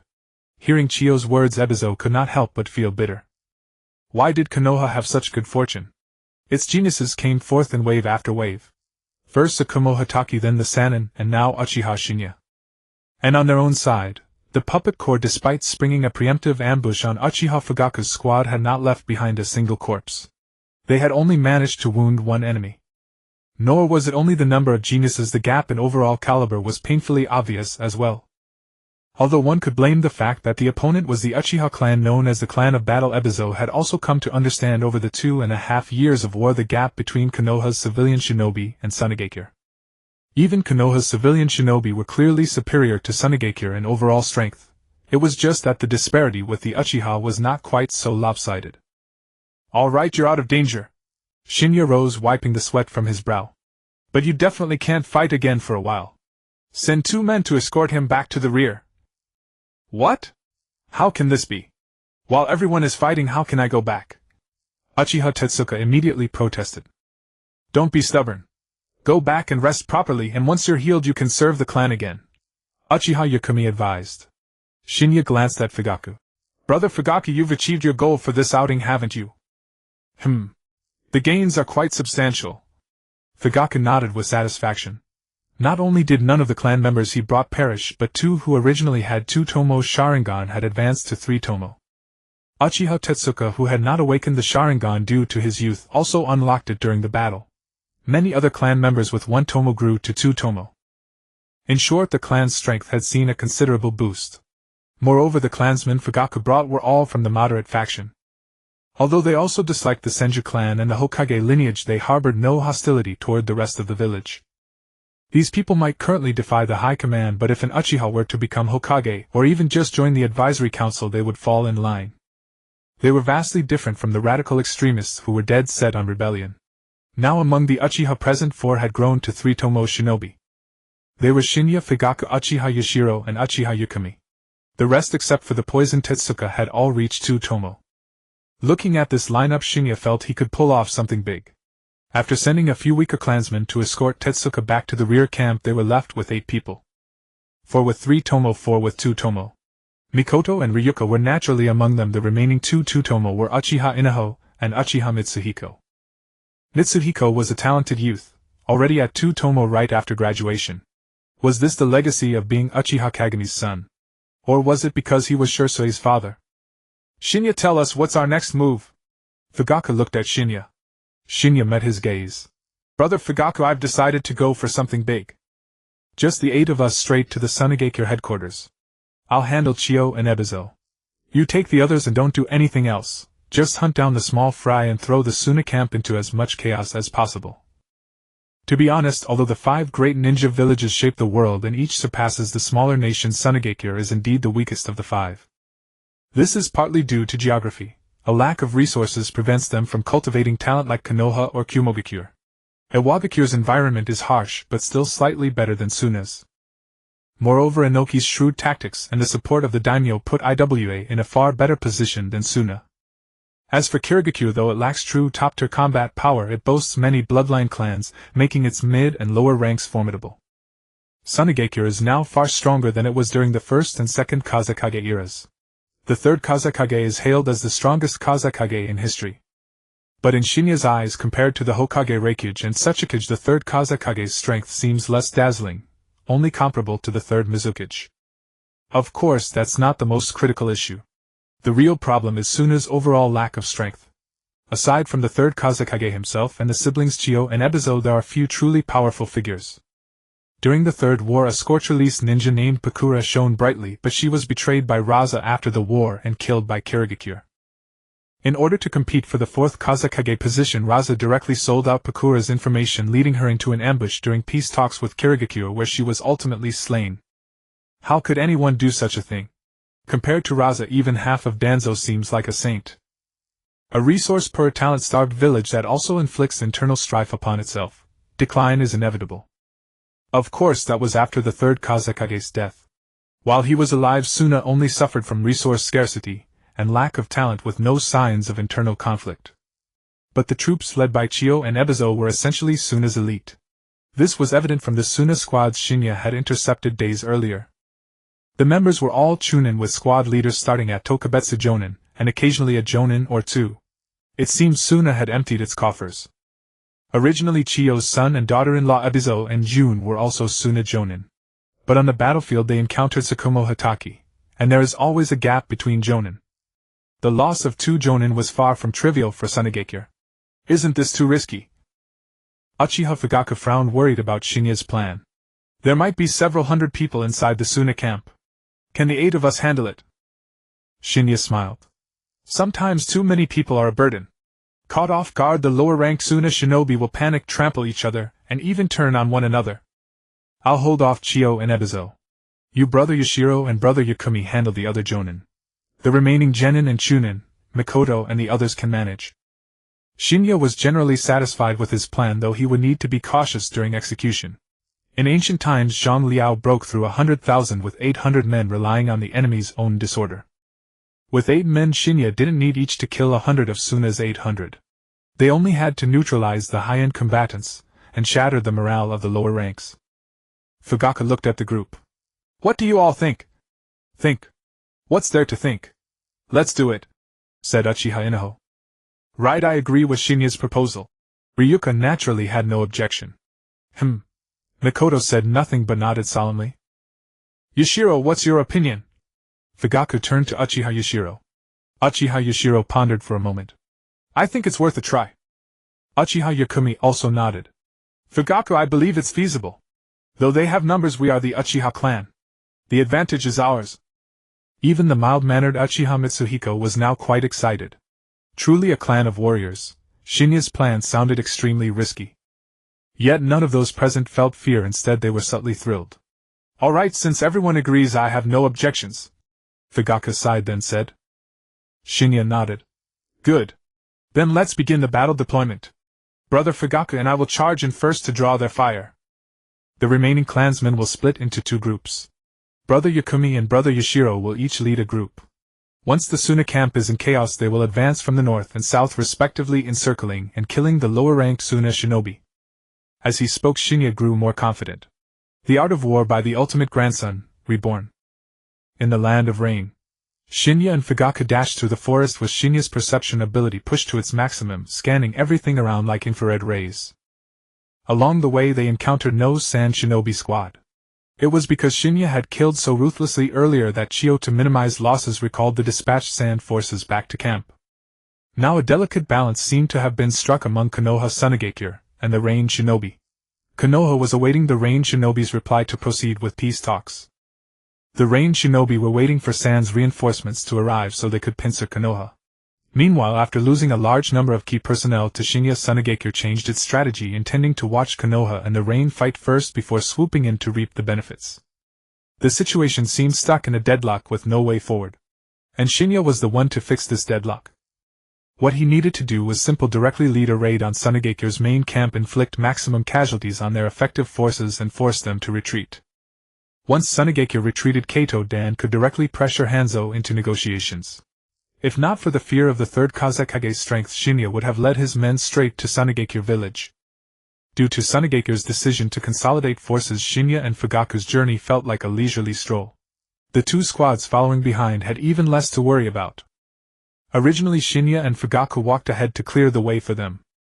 In fact, according to Shin'ya's plan, the squads led by Uchiha Yakumi and Uchiha Yashiro were the main force, while Shin'ya and Fugaku needed to draw Sunagakure's fire initially and tie down their high-end combatants. "Shin'ya, are you sure we won't be detected advancing so brazenly?" Fugaku asked with some concern. Shin'ya smiled and replied, "Don't worry, as long as you don't literally bump into a Sand Shinobi, they won't find us." Fugaku looked at the stone engraved with a bagua pattern in his hand. "Just because of this. You picked up a stone carved this pattern on it, and it can achieve such an effect." Shin'ya smiled confidently. This is the power of sage arts." This was the array formation Shin'ya had learned at Laojun Mountain. By inscribing different patterns on objects using sage chakra, he could grant them special effects, and by placing these objects in a specific arrangement, an array was formed. Carrying an object inscribed with patterns granted the inscribed effect. However, the knowledge of arrays was far too complex, and Shin'ya had only scratched the surface. But inscribing arrays to conceal chakra and hide one's presence was more than sufficient. The truly difficult ones were those that enhanced allies and weakened enemies. Sunagakure's main camp was located in a very concealed valley, difficult to spot even from the mountaintop. However, with Shin'ya's perception ability, all this was futile. Upon reaching the destination, Shin'ya and Fugaku, while the array inscriptions were still active, eliminated the outer scouts. In just over 10 minutes, the outer perimeter of Sunagakure's camp was cleared of defenses by the two of them. Meanwhile, Uchiha Yakumi and Uchiha Yashiro arrived with their squads and took up positions on high ground awaiting orders. "What should we do? Should we infiltrate?" Fugaku asked after receiving the squad status and disconnecting the communicator, turning to Shin'ya. Shin'ya smiled. "No need for such trouble. Just charge indirectly." "Charge indirectly?" Fugaku's pupils contracted in shock. Shin'ya chuckled. "Don't forget, our mission was to draw their fire. The more conspicuous the better." With that, he leaped off the cliff wall. Fugaku had no choice but to follow. They dropped to a certain height, revealing their figures. Chiyo's camp layout was indeed skillful, but unfortunately she was up against an overpowered player like Shin'ya. Not only were his stats high, but his mechanics were also extraordinary. How could one fight that? With Chiyo's level of alertness, conventional enemies couldn't even approach the camp, let alone launch a surprise attack. But Shin'ya's chakra control could suppress chakra leakage to the maximum, and the array inscriptions from Laojun Mountain allowed Fugaku to do the same. Thus Shin'ya and Fugaku were now within arm's reach of the camp, yet still undetected. From this distance they could cover the entire camp with their attacks. Fugaku began forming hand seals rapidly. "Fire release hidden dust cloud technique." A large cloud of dust erupted from Fugaku's mouth, spraying down onto the camp below. Instantly Sunagakure's camp fell into chaos. "What's happening?" "It's an attack. Konoha shinobi. Don't panic. Prepare to defend." Amidst the dust, the Sand Shinobi were thrown into disarray. Shin'ya cut his finger with a kunai and formed the hand seal for the summoning technique. With Shin'ya's palm as the center, the summoning pattern appeared and rapidly spread outward. Summoning technique. By now Shin'ya's pupils had turned gold. He had begun absorbing natural energy upon reaching the location. Though it had been less than a minute, insufficient for sustained combat, it was enough to release one Sage Art. Sage Art 5 Flame Divine Fan. A massive fan-shaped flame was summoned, spraying down onto the Sunagaker camp below. In an instant, the hidden dust cloud technique Fugaku had released earlier was also ignited, engulfing the entire Sunagaker camp in a sea of fire. The Jonin, who had just recovered their composure and were about to organize a counterattack, had their plans disrupted once again by this sudden conflagration. Seeing the camp in complete chaos, Shin'ya kicked off and leaped down. "Wait, Shin'ya!" Fugaku shouted, then quickly followed. Boom! The wind-release chakra generated by Shin'ya's landing immediately blew away several nearby sand shinobi. Then, with red lightning swirling around his hand, he punched the ground. Lightning release Crimson Imperial Thunder. The red lightning spread along the ground, enveloping dozens of sand shinobi in the vicinity. Damn it! It's a Konoha shinobi! It's an Uchiha! Counterattack! Die! Amidst the chaos, several puppet masters manipulated their puppets to attack Shin'ya. Shin'ya stood there smiling as the blades on the puppet's arms pierced his body. Within a few breaths he was surrounded by multiple puppets, their blades embedded in him. Humph! What's this? I thought he was tough, but he's so weak! One puppet master laughed triumphantly. But the next second his smile froze. No good. It's lightning release. Pull back the puppets. The puppet master shouted in alarm, but it was too late. Shin'ya's body turned into lightning, traveling along the puppets and their chakra strings toward the puppet masters. After the lightning flash, the puppet masters were charred black and fell to the ground lifeless. Damn it! You Leaf Village bastards, die! Take this!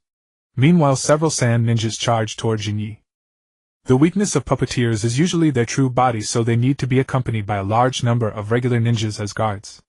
The task of these sand ninjas was naturally to protect the puppeteer. Fire-style Great Fire Dragon Technique. A dragon-shaped flame instantly engulfed these sand ninjas, and then Fuyu landed beside Jinyi. You're too reckless, Fuyu complained as soon as he landed. Jinyi smiled. Drawing their fire means making a big commotion. Fuyu looked around and saw many sand ninjas gathering, frowned. I don't see Chiyo and Hai Lao Zhang. Jinyi grinned. It's fine. I don't believe Chiyo would just watch us kill her subordinates here. Just keep killing. The more we kill, the sooner they'll come out. I'm so done with you.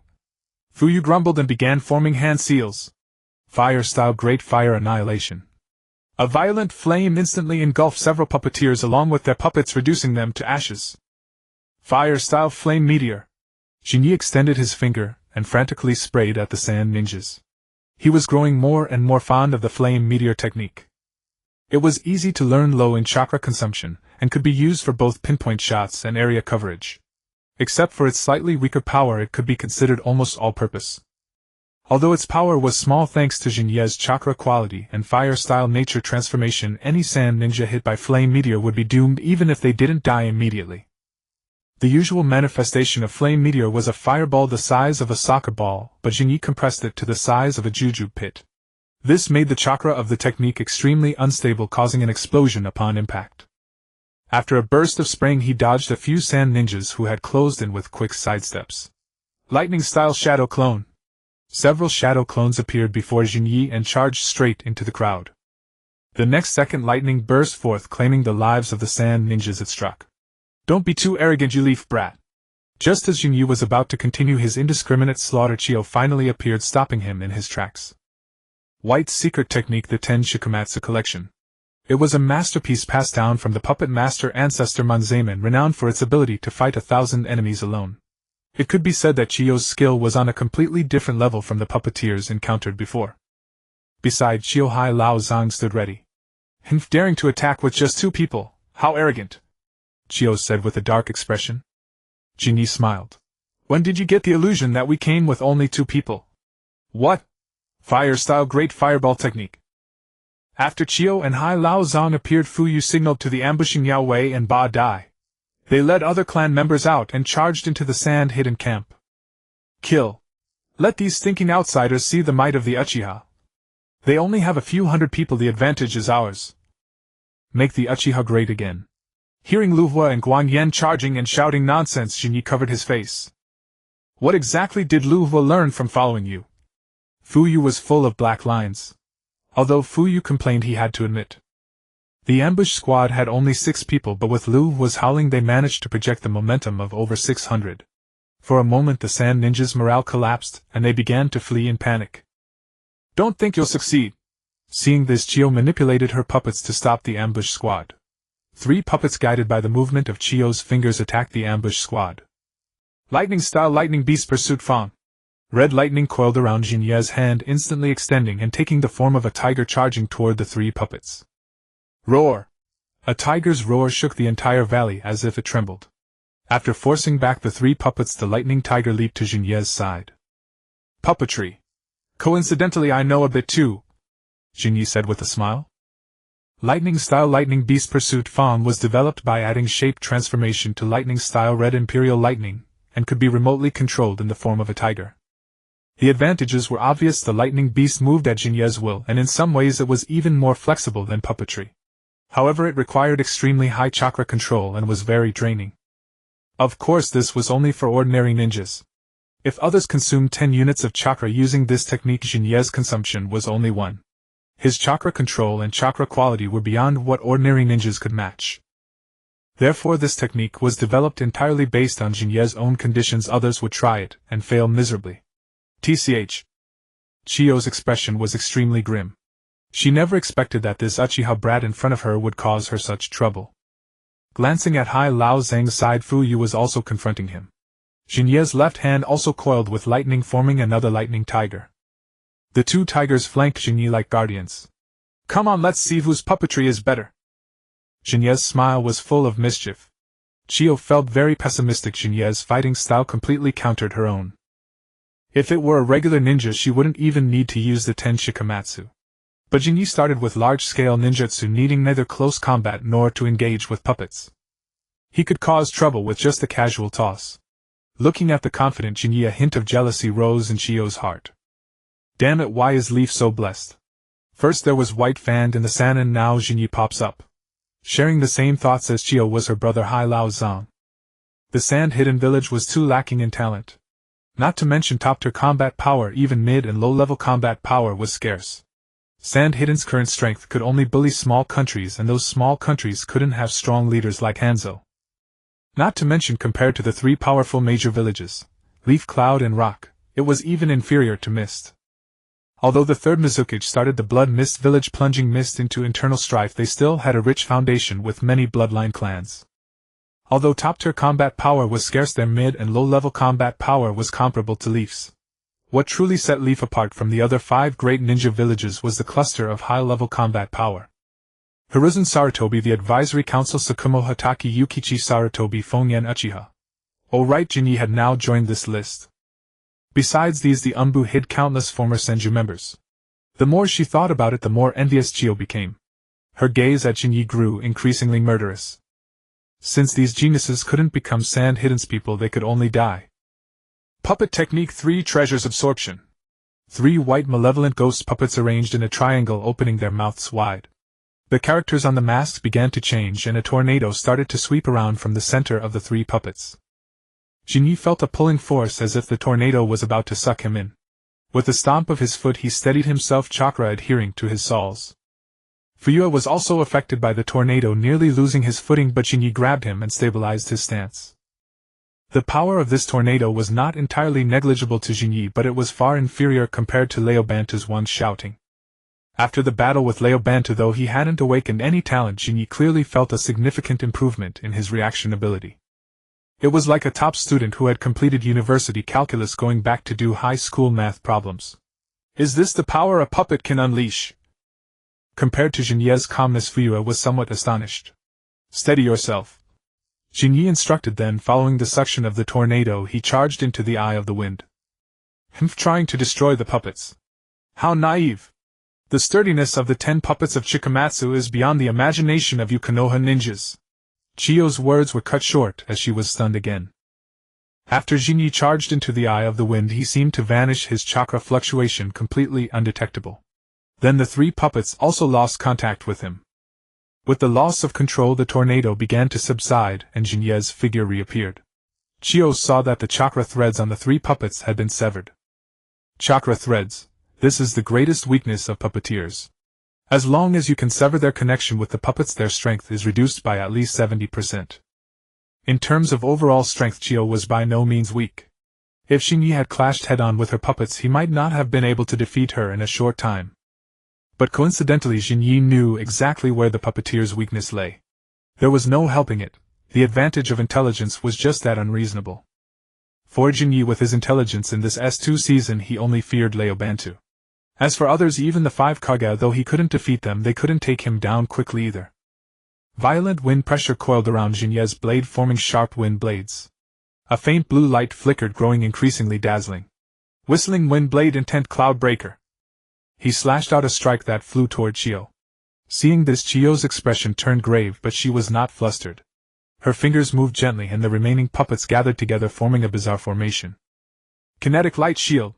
The remaining puppets spat out dotted lines which with Chiyo's waving hands formed a massive chakra shield. The slash collided with the chakra shield, not exploding immediately but beginning to stalemate. The slash continuously cut into the shield as if trying to carve a gap. Chiyo moved her fingers and the chakra shield began to tremble slightly. Then several puppets adjusted their angles, pushing the slash upward into the sky. With a resonant hum, the slash seemed to cut through the clouds above. This scene lasted for several seconds before gradually fading away. The puppets around Chiyo now bore various strange weapons, protecting her in the center. As the foremost puppeteer of Sunigakure, Chiyo knew better than anyone the weakness of puppeteers. Therefore she naturally valued her own safety highly.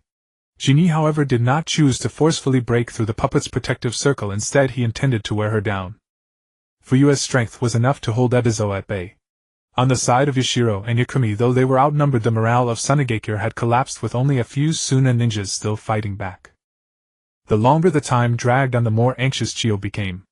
Once anxious, one tends to reveal openings. Seeing that Shin'ya was not in a hurry to attack, Chiyo naturally guessed his intention. But she had no choice. Facing an enemy like Shin'ya, she couldn't afford to divert her attention to rescue her subordinates. On Ebizo's side, Fuyua was dodging and weaving under the assault of Ebizo's puppets. With the enhanced dynamic vision from the Sharingan, Ebizo simply couldn't catch Fuyua. Instead, Fuyua seized opportunities to counterattack, adding scratches to Ebizo's puppets. Shin'ya, observing the situation, had an idea. Lightning Release Shadow Clone. He created several Lightning Release Shadow Clones and charged directly toward the Suna puppet troops. Since he couldn't take down Chiyo quickly, he would kill as many puppeteers on the field as possible. He aimed to destroy Sunigakure's puppeteer system, causing a gap of at least 3 generations. Wait! Seeing Shin'ya's move, Chiyo was greatly alarmed, and disregarding her own safety, she manipulated her puppets to go support. Fire Release Flame Meteor. Fireballs the size of jujube seeds rained down like hail, forcefully driving back the advancing puppets. Such a dense assault forced Chiyo to have her puppets protect herself. Shin'ya, with his right hand holding the blade resting on his shoulder, made a gun gesture with his left hand. Flames continuously shot out from his fingertips like a firearm. Meanwhile, on the puppeteer's side, flashes of lightning flickered. Shin'ya directly used his lightning release shadow clones as human bombs, detonating them the moment they reached dense crowds or approached a puppeteer. Weaknesses: chakra threads. None of it mattered in the face of these human bombs. With Shin'ya's support, the pressure on Yashiro and Yakumi greatly eased and their killing efficiency soared. This was precisely because Shin'ya possessed many long-range ninjutsu techniques. If it had been a ninja specializing in taijutsu or swordsmanship, they probably wouldn't have been able to put Chiyo on the defensive like this. Fire Release Phoenix Flower Claw Crimson. Ryuwa threw several shurikens which were wrapped in flames, flying toward a few Suna ninjas. Taking advantage of the moment the Suna ninjas were blocking, he pulled back with his hand. Several barely visible threads appeared in Ryowa's hand. The thrown shurikens rapidly exploded, releasing a cascade of shurikens like a waterfall enveloping the Suna ninjas. Screams of agony rang out as several Suna ninjas were hit and wounded. Compared to the intense battle here, Shin'ya's side seemed much more relaxed. Shin'ya prowled around Chiyo, seizing opportunities to close in when he found an opening. If discovered, he would retreat and continue suppressing with Flame Meteor. In short, he was wearing her down, preventing her from supporting the Suna ninjas who were being slaughtered. After another close encounter forced back by the puppets, Shin'ya leaped backward gracefully. Seems like you're getting on in years. It's strange. Why would someone older than old man Yuan Fei take it upon yourself to come looking for trouble? Shin'ya looked at the slightly fatigued Chiyo and spoke. Small nations should know their place. This applies to your Sunigakure as well. It seems that your son's death on the battlefield more than 2 years ago didn't teach you a lesson. Upon hearing about her deceased son, Chiyo's heart seemed to be stabbed, followed by rage. Her son had been killed by a Konoha ninja, and this brat from Konoha dared to mention her son. Puppet technique 3 treasures absorption. Puppet technique lion's closing roar. Puppet technique manipulated attack blade. Enraged Chiyo manipulated her puppets and charged at Jinyi. Jinyi watched the charging puppets and sighed. So easily provoked, revealing an opening just like that. And you call yourself a veteran? How improper. Then he lifted his gaze, and in his eyes three-tomoe spun within the crimson pupils. Help. Someone save me. You bastards of the leaf, I'll fight you to the death. The curses and screams of the sand ninja reached Chiyo's ears, making it difficult for her to concentrate on fighting Shin'ya. She wanted to rescue her subordinates, but Shin'ya's relentless fire suppression left her no chance to divert her attention. The Uchiha clan's massive chakra reserves were well known throughout the ninja world. But even so, this brat's chakra was outrageously excessive.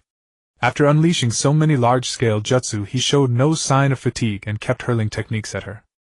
Even a D-rank technique like Flame Meteor used as Shin'ya did should have exhausted him long ago. If Shin'ya knew Chiyo's thoughts, he would surely sneer. Chiyo's logic applied to ordinary ninja. But for Shin'ya, the consumption of Flame Meteor was less than his natural chakra recovery. Puppet technique 3 treasure absorption. Puppet technique lion closing roar. Puppet technique manipulated assault blade. Finally, Chiyo, burning with rage, began to fight with full force. The remaining 7 puppets of the 10 puppets of Chikamatsu unleashed their full power, displaying their might. Chiyo's fingers kept twitching, ensuring flawless coordination among the puppets. At this moment, the pinnacle of a master puppeteer's skill was fully demonstrated. For a short time, Shin'ya could not find a way to sever the chakra threads without taking damage. But the advantage remained with Shin'ya. Instead of engaging Chiyo head-on, he diverted his energy to support Hakadai and Yakumi, slaughtering the chaotic sand ninja. Even if he never broke through Chiyo's defense, the final outcome would be the 8 of them surrounding Chiyo and Ebizo. Nearby, Ebizo, while fighting Fugaku, glanced at Chiyo with a furrowed brow. He had thought Fugaku was the most formidable enemy among this group. Unexpectedly, the most terrifying was Shin'ya the Leaf's Lightning Flash, who had recently risen to fame. On his side, although he was somewhat stronger than Fugaku, the difference was limited. Moreover, Fugaku seemed determined to stall him, refusing to engage in direct confrontation, leaving Ebizo with no effective countermeasure. At that moment, his heart grew even more bitter. The strength of Sunagakure was truly unbearable to witness. With him and Chiyo stalled, 6 Uchiha clansmen could directly cut through hundreds of sand ninja. All because Sunagakure's location was too harsh, with scarce resources to cultivate new talents. The so-called harsh environment forges fighting spirit was a joke one should only take lightly. A ninja village's overall combat strength depended on efficient systems, complete education, and abundant resources. Sunagakure had none of these. Why not? Because they were poor, because the environment was harsh, because of the oppression from the Wind Country daimyo. What kind of look is that? Shin'ya looked at Chiyo's venomous gaze and said with a smile, "You who arbitrarily started a war and dragged this country into the flames, what right do you have to look at me like that? Do you who occupy the best land arrogantly accuse us who live in the harshest conditions?" Chiyo stared at Shin'ya, her eyes red. Shin'ya said calmly, "If you can't survive, then die. No matter the reason, those who start a war and invade others' homes have no right to say such things." Shin'ya had no intention of debating Chiyo. His verbal sparring was purely to unsettle her mentality. In fact, there was another even more infuriating line he didn't utter. If he had said it, Chiyo would probably have burst a blood vessel on the spot. Better to starve quietly than to foolishly resist like a mantis trying to stop a chariot. But regardless, Chiyo was already broken. When she lost her composure and began attacking him recklessly, the opening appeared. Chiyo's vision blurred and Shin'ya vanished from her sight. "To be disturbed by a few of my words and lose your calm. As the commander of Sunagakure, you're quite unqualified." Shin'ya's voice came from behind her, sending a chill down Chiyo's spine. She wanted to dive forward to dodge, but found herself unable to move. Starting from her toes, lines of curse marks crawled up Chiyo's body. Sealing technique, self-inflicted curse binding. As a puppeteer, how could you let your puppets stay far away from you when facing a stronger enemy? Even an amateur like me knows that basic common sense. How disgraceful, Shin'ya said lightly. "But don't worry, I still won't kill you."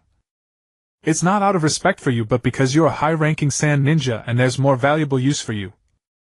Shin'ya truly had no intention of killing these sand executives. Keeping them alive would serve a greater purpose. In the original story, this pair of siblings were still living in retirement when Gaara was captured and Sunagekyo was leaderless. Even when the Leaf's reinforcements arrived, Chiyo intended to stay aloof, only deciding to act when it involved Sasori. Many called this a lack of ambition for power, but Shin'ya saw it as irresponsibility. What is true lack of ambition? Retiring when the village is prosperous and thriving. If they had chosen to retire at this moment, that would be true non-attachment to power. But retiring after the Third Great Ninja War when Sunagekyo was at its weakest was simply avoiding the mess and the blame. As high-ranking sand officials, when the Kazekage was abducted and no one else could take the lead, they completely dumped the responsibility on the young Jonin Baki while the two elders washed their hands of it. Shin'ya didn't believe that Chiyo and Ebizo were unaware of Raza's betrayal of Yagura in the struggle for the fourth Kazekage position, yet they chose to remain silent. Compared to this pair, the Leaf's F4 in the conspiracy theories seemed almost childish. So keeping these two alive would not threaten the Leaf but would instead weaken Sunagekyo further. They could hardly be called positive characters. Even their sacrifice for Gaara came only after being moved by Naruto. Before being moved by Naruto, Chiyo was unquestionably a figure who shirked responsibility. Consider that Homura, Mitokado, and Koharu Uchiha, both over 90, still had to step up when the Leaf was in trouble. Inoki and the fourth Raikage passed their positions to the next generation when their villages were thriving. That is true non-attachment to power. With Chiyo bound, Ebizo dared not continue fighting and withdrew his puppets. Fugaku breathed a sigh of relief, though he only had to stall Ebizo. The pressure was immense. Fortunately, he held out. Shin'ya defeated Chiyo and the remaining sand ninja in the camp surrendered. Shin'ya smiled at the siblings and said, "Well then, you two, for the sake of peace, let's sit down and talk." Somewhere in the Rain Country, Jiatingduan led over a dozen ninja to this place, and opposite him was Banzong, the leader of the Rain Village. "I am delighted that you could attend today's peace talks, Lord Banzong." A gentle smile spread across Jiatingduan's face. Banzong frowned. Although Jiatingduan used polite language, he felt no respect at all. Jiatingduan's tone and smile instinctively exuded the confidence and pride of a major nation, a demeanor that Banzong found extremely grating. Yet his words and actions were flawless. Most importantly, the two towering figures standing beside Jiatingduan posed a tremendous threat to him. Although their faces were hidden beneath cloaks and conical hats, and even their chakra could not be sensed as a veteran powerhouse, his instincts warned him of the extreme danger posed by these two silhouettes. "Wasn't it said that only 3 Jonin would come? Zilai Yi needs to stay at the headquarters and Jinyi has been dispatched elsewhere. Where did these two come from?" It was no wonder Banzong was puzzled. Powerful figures of comparable age were rare in the ninja world. Could it be that Yuan Fei Risen had summoned 2 members of the Yuanma clan specifically to escort this newly promoted Jonin? What kind of status warranted such attention? The next Hokage. Then Banzong received a piece of news that shocked him even more. The Sunagekyo headquarters had been breached by several ninja from the Yuzhibo clan. Qian Dai and Hai Laozong had retreated from the Rain Country with their remaining forces. Banzong was dumbfounded. How could he keep fighting? Sunagekyo had approached him first, suggesting a joint effort to attack Konoha. But then Sunagekyo itself had collapsed. How could they still attack? Attack? Forget it. Besides the third Kazekage, Sunagekyo at least had Qian Dai and Hai Laozong, the siblings, and a few gifted young ninja. But the Rain Village aside from himself truly had no one worthy of note. Attacking Konoha? Better to forget it. 3 years ago he had dared to declare war on the 3 great nations because they were locked in a chaotic battle within the Rain Country. It wasn't simply Banzong fighting all 3 alone.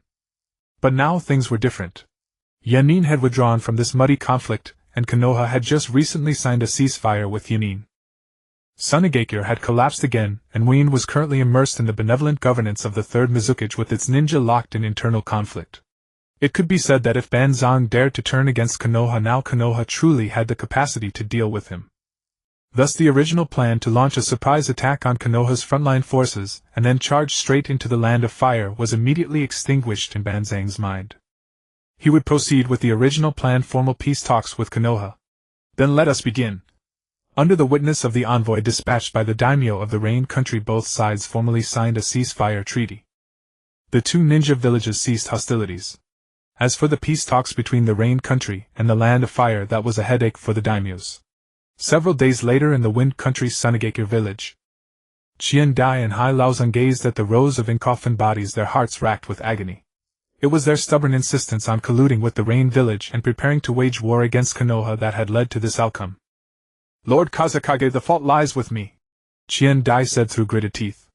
Saying this now is meaningless. After all, I approved your decisions. The primary responsibility rests with me. The third Kazekage said. In truth, he had never agreed with Qian Dai's decision to start a war. Rationally speaking, Sunagakure could not afford such a high-risk gamble. But emotionally, the third Kazekage had not been entirely averse to taking a gamble. After all, the real proponents were Qian Dai and Hai Laozong, and Sunagakure was not his own dictatorship. Even if he now voluntarily took the blame in the eyes of the ninja and villagers of Sunagakure, the primary culprits for this loss would still be the siblings Qian Dai and Hai Laozong. And his act of taking responsibility would not only make these two elders feel guilty and grateful, but also earn him a wave of goodwill among the villagers and ninja. Don't bring up the matter of war with Konoha again. Now is not the time, the third Kazekage said, glancing at the two. Wait, Lord Kazekage. Did all these ninja die in the Rain country for nothing? Qian Dai was taken aback, then exclaimed loudly. The third Kazekage frowned at her. Do you mean to say you still want to go to war? Konoha must pay the price. Please, Lord Kazekage, permit the one in Sunagakure's prison to be deployed, Qian Dai said, her eyes red. Sister. Hai Laozong was shocked. Was the one imprisoned in the prison someone who could be casually deployed? The third Kazekage looked at Qian Dai for a long while before slowly saying, No. He has been very unstable lately. It cannot appear on the battlefield. Lord Kazekage.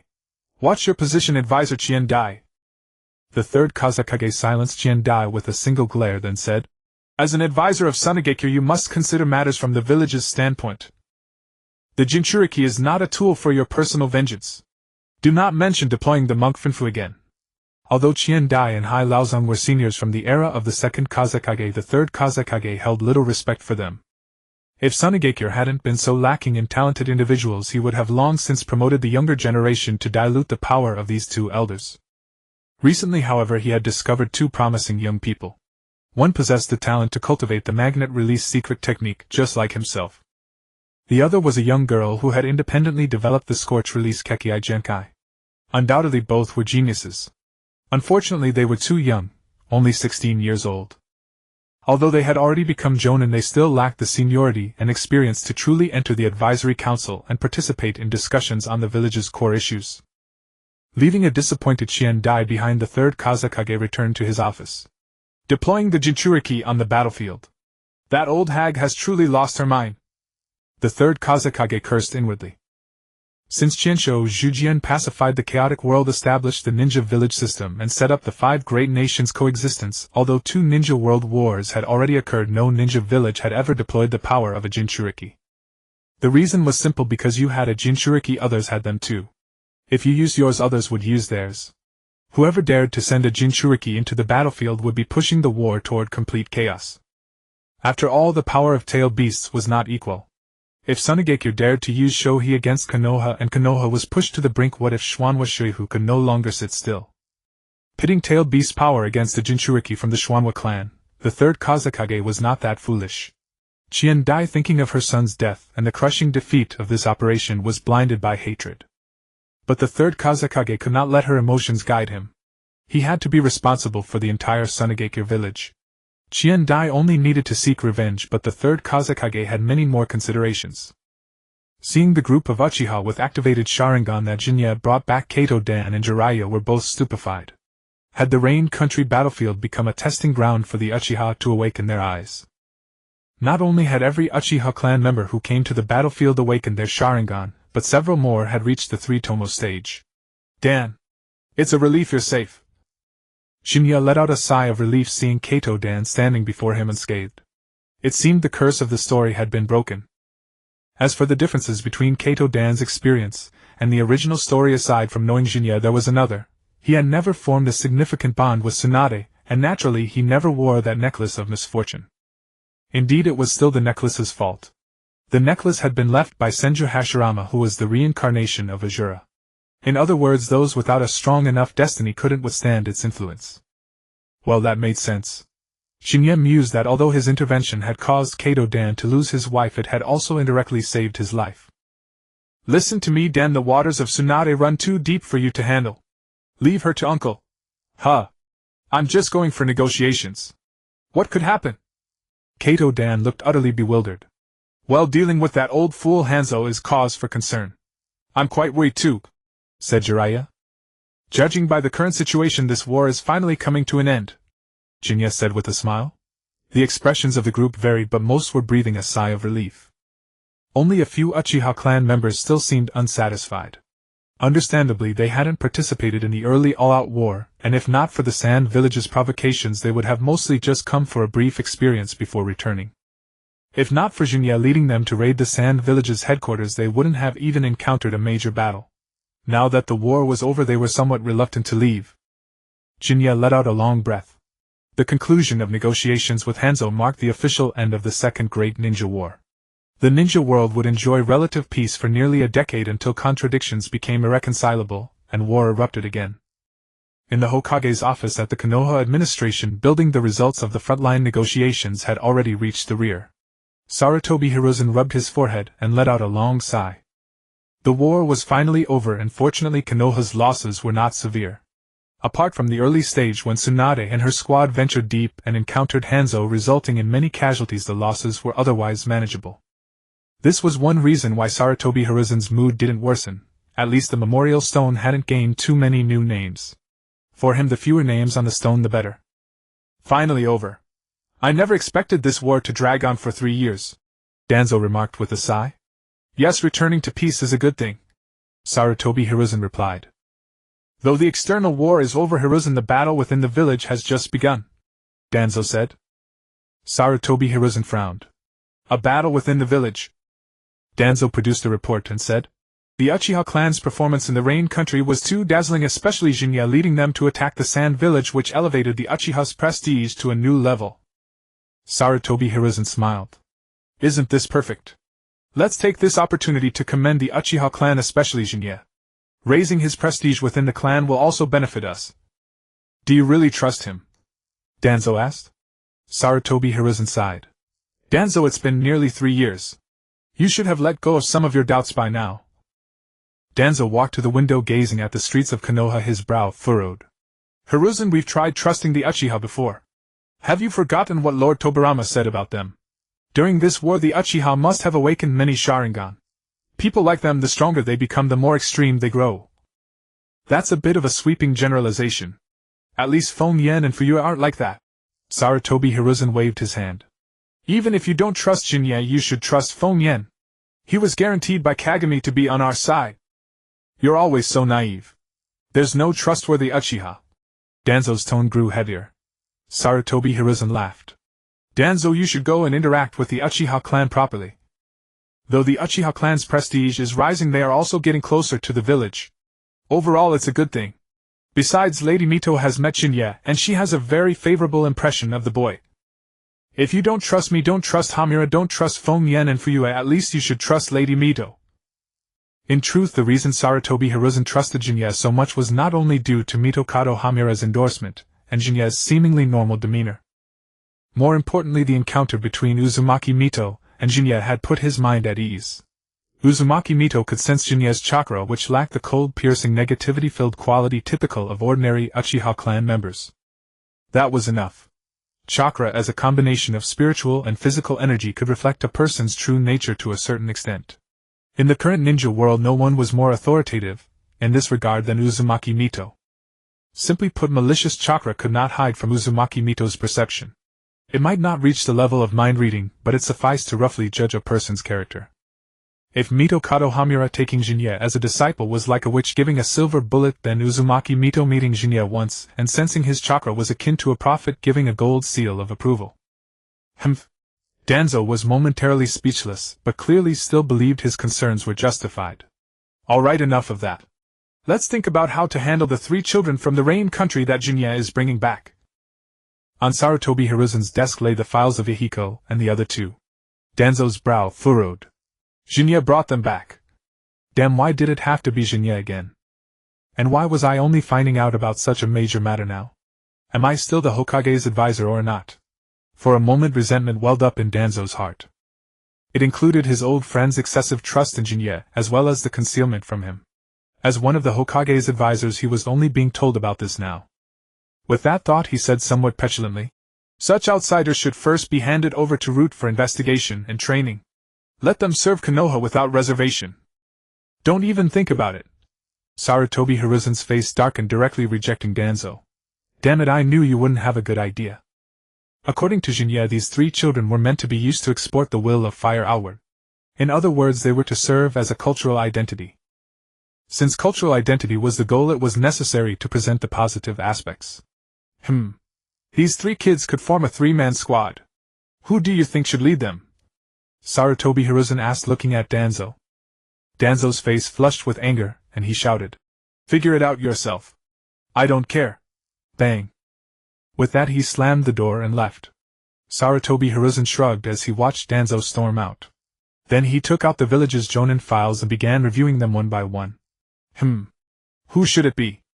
A few days later, at the entrance of my village, the 3, Yahiko, Konan, and Nagato, gazed upon the village utterly astonished. Although Mai was called a village, a ninja village was fundamentally different from an ordinary settlement. A ninja village was more akin to a nation's military stronghold than a mere village. As Shin'ya understood it, such a village resembled Marine headquarters Marineford in the world of One Piece. It was a place where elite Marines were stationed, yet civilians also lived there, most of them relatives and friends of the Marines. My village followed a similar pattern. Most ninjas originated from the villagers. Moreover, my village enjoyed considerable autonomy and was often not tightly controlled by the daimyo. Politically, Mai was indeed a vassal of the Fire Country's daimyo. Militarily, however, the daimyo frequently relied on Mai. Thus the distinction between lord and subject was not so clearly defined. And if a more assertive Hokage took office, that relationship could even be reversed. "Let's go. Enter. For the next few years you'll be living here." Shin'ya reached out and placed his hand on Yahiko's head. Here. Yahiko was a bit nervous. Nagato, though blind, could sense the bustling crowd. Konan was also nervous, hesitant to enter. "Come on, let's go in. Mai is a very inclusive village," Shin'ya urged the 3 children. Along the way, Yahiko and Konan marveled at the bustling streets, a world apart from the desolate scenery of the Rain Country. Shin'ya led the 3 to the Hokage's office and handed them over to Hiruzen Sarutobi for arrangements. At that moment, the old Hiruzen once again displayed his masterful skill at putting people at ease, quickly dispelling the children's wariness. "Well, according to regulations, a jonin can lead a squad. So, Shin'ya, how about you take on the burden?" Hiruzen Sarutobi said with a smile. Shin'ya. Hiruzen continued. "I've been thinking about how to arrange for these 3 children. But since you brought them back, it's best for you to lead them. Though they have ties with Jiraiya, he's already taken Minato as his disciple and has no extra energy to train them. In a few days I'll arrange for them to take the genin exam and then issue them headbands.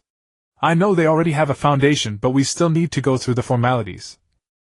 Once they become genin, you'll officially be their squad leader." Shin'ya was speechless, realizing the old man had set him up. Still, after some thought, Shin'ya found the arrangement acceptable. He already had a bond with Yahiko and the others which would help them integrate quickly. Moreover, their ultimate goal was to return to the Rain Country. Thus it was better for them to form a bond with him than with anyone else. He glanced at the 3 Yahiko, and Konan looked at him with hopeful eyes. Though Nagato's eyes were covered, Shin'ya could sense that he too wished for them to be led by him. All right. Shin'ya shrugged, feigning reluctance. At the Uchiha compound, the 3 children stood behind Shin'ya, surveying their surroundings. They hadn't expected that within my village there existed another village within a village. "Is this Shin'ya-san's home?" Yahiko asked curiously. Shin'ya nodded, leading the 3 into the compound. The clan members who saw the sudden arrival of 3 outsiders didn't ask many questions. Since Shin'ya had brought them, given his current prestige, the clan would rationalize his actions. "What? Shin'ya brought 3 outsider brats into the clan compound?" Uchiha Ryoji, upon hearing the report from the police force member, flew into a rage. "Outrageous! That bastard!" Well, not everyone was pleased. Uchiha Ryoji was a radical, or hawk, within the clan. His hawkish stance differed from Ryuka's father, Uchiha Makiri. Uchiha Makiri, though also a radical advocating for the Uchiha to produce a Hokage, was satisfied as long as any Uchiha member, be it Shin'ya or another, achieved that position. Once that goal was met, he was open to discussions about harmonious coexistence with the rest of the village. Uchiha Ryoji, however, was different. He advocated for a complete purge of the Senju lineage, including the Sarutobi Ino Shikucho and all families supporting the Senju.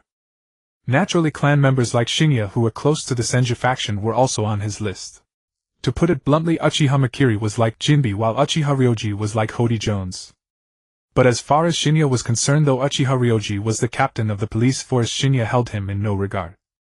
The reason was simple: a captain whose strength was inferior to that of the vice-captain Uchiha Makiri was an embarrassment.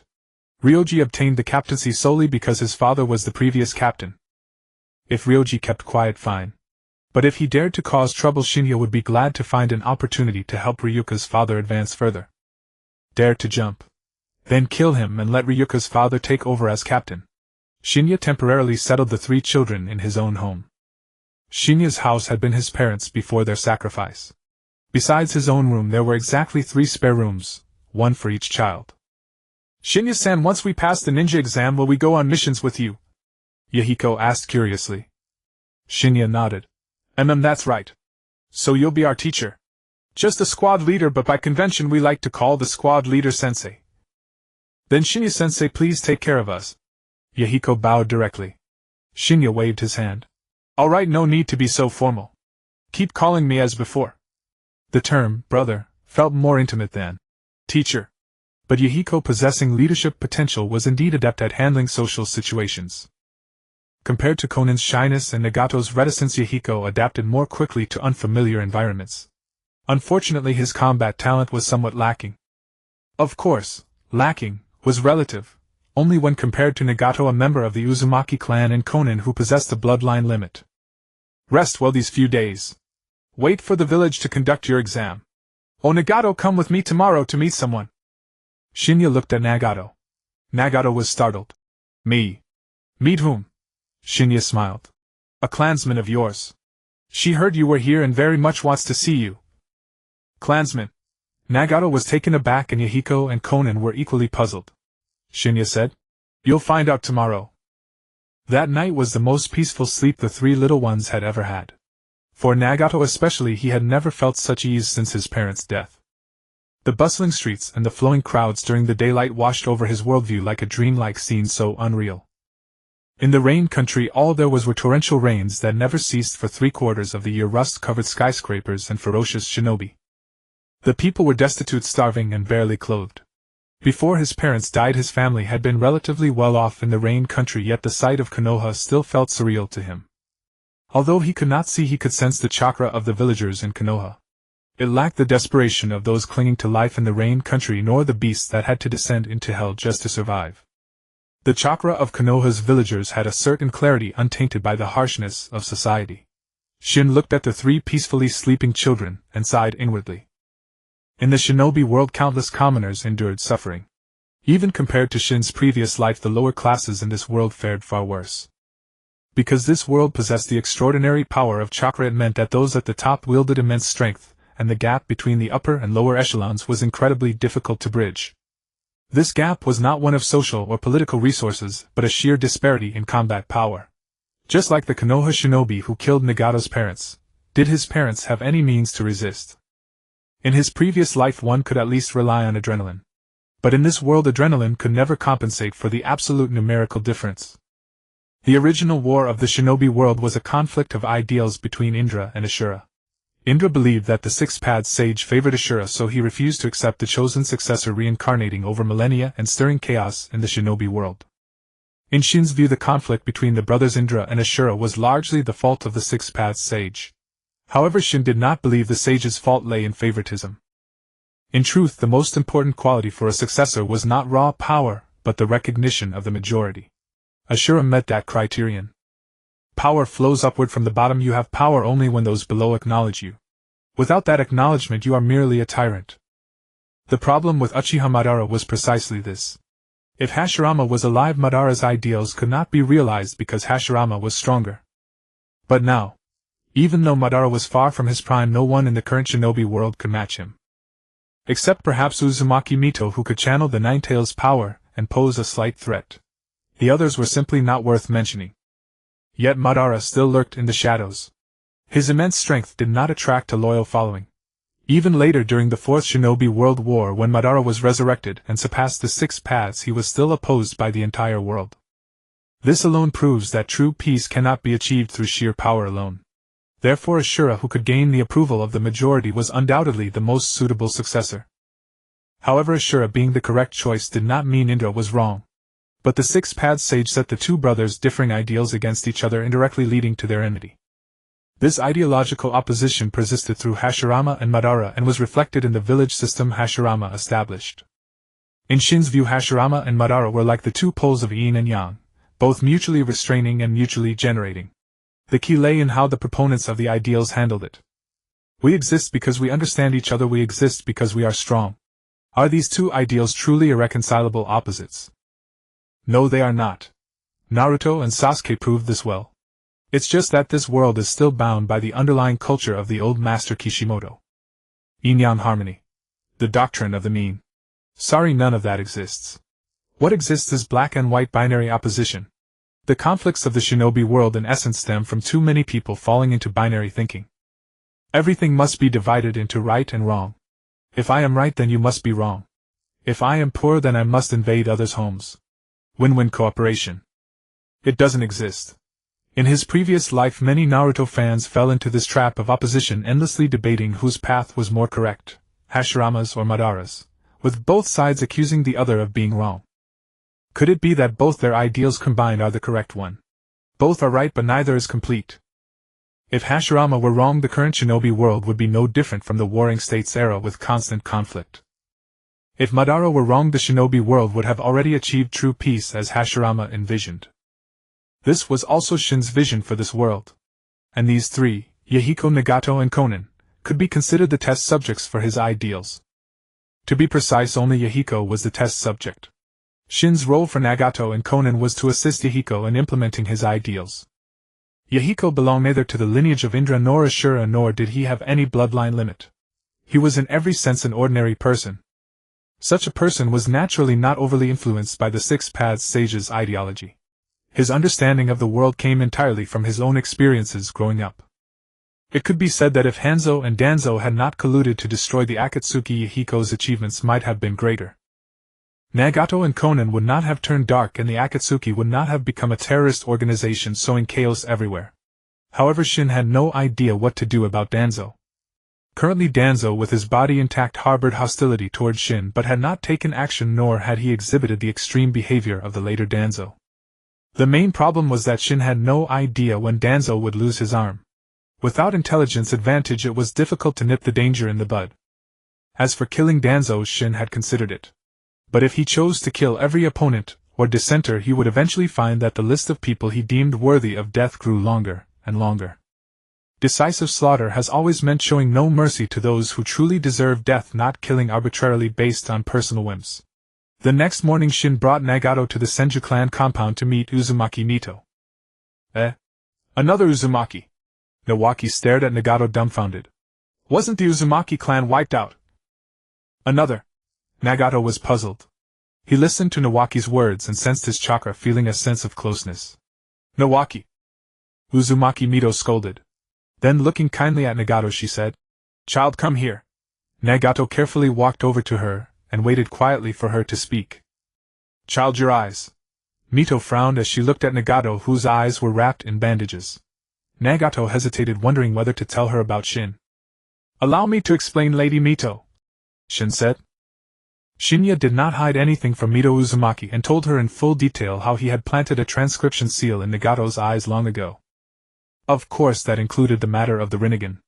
But since Tsunade and Nawaki were there, he did not say that the eyes belonged to Madara Uchiha.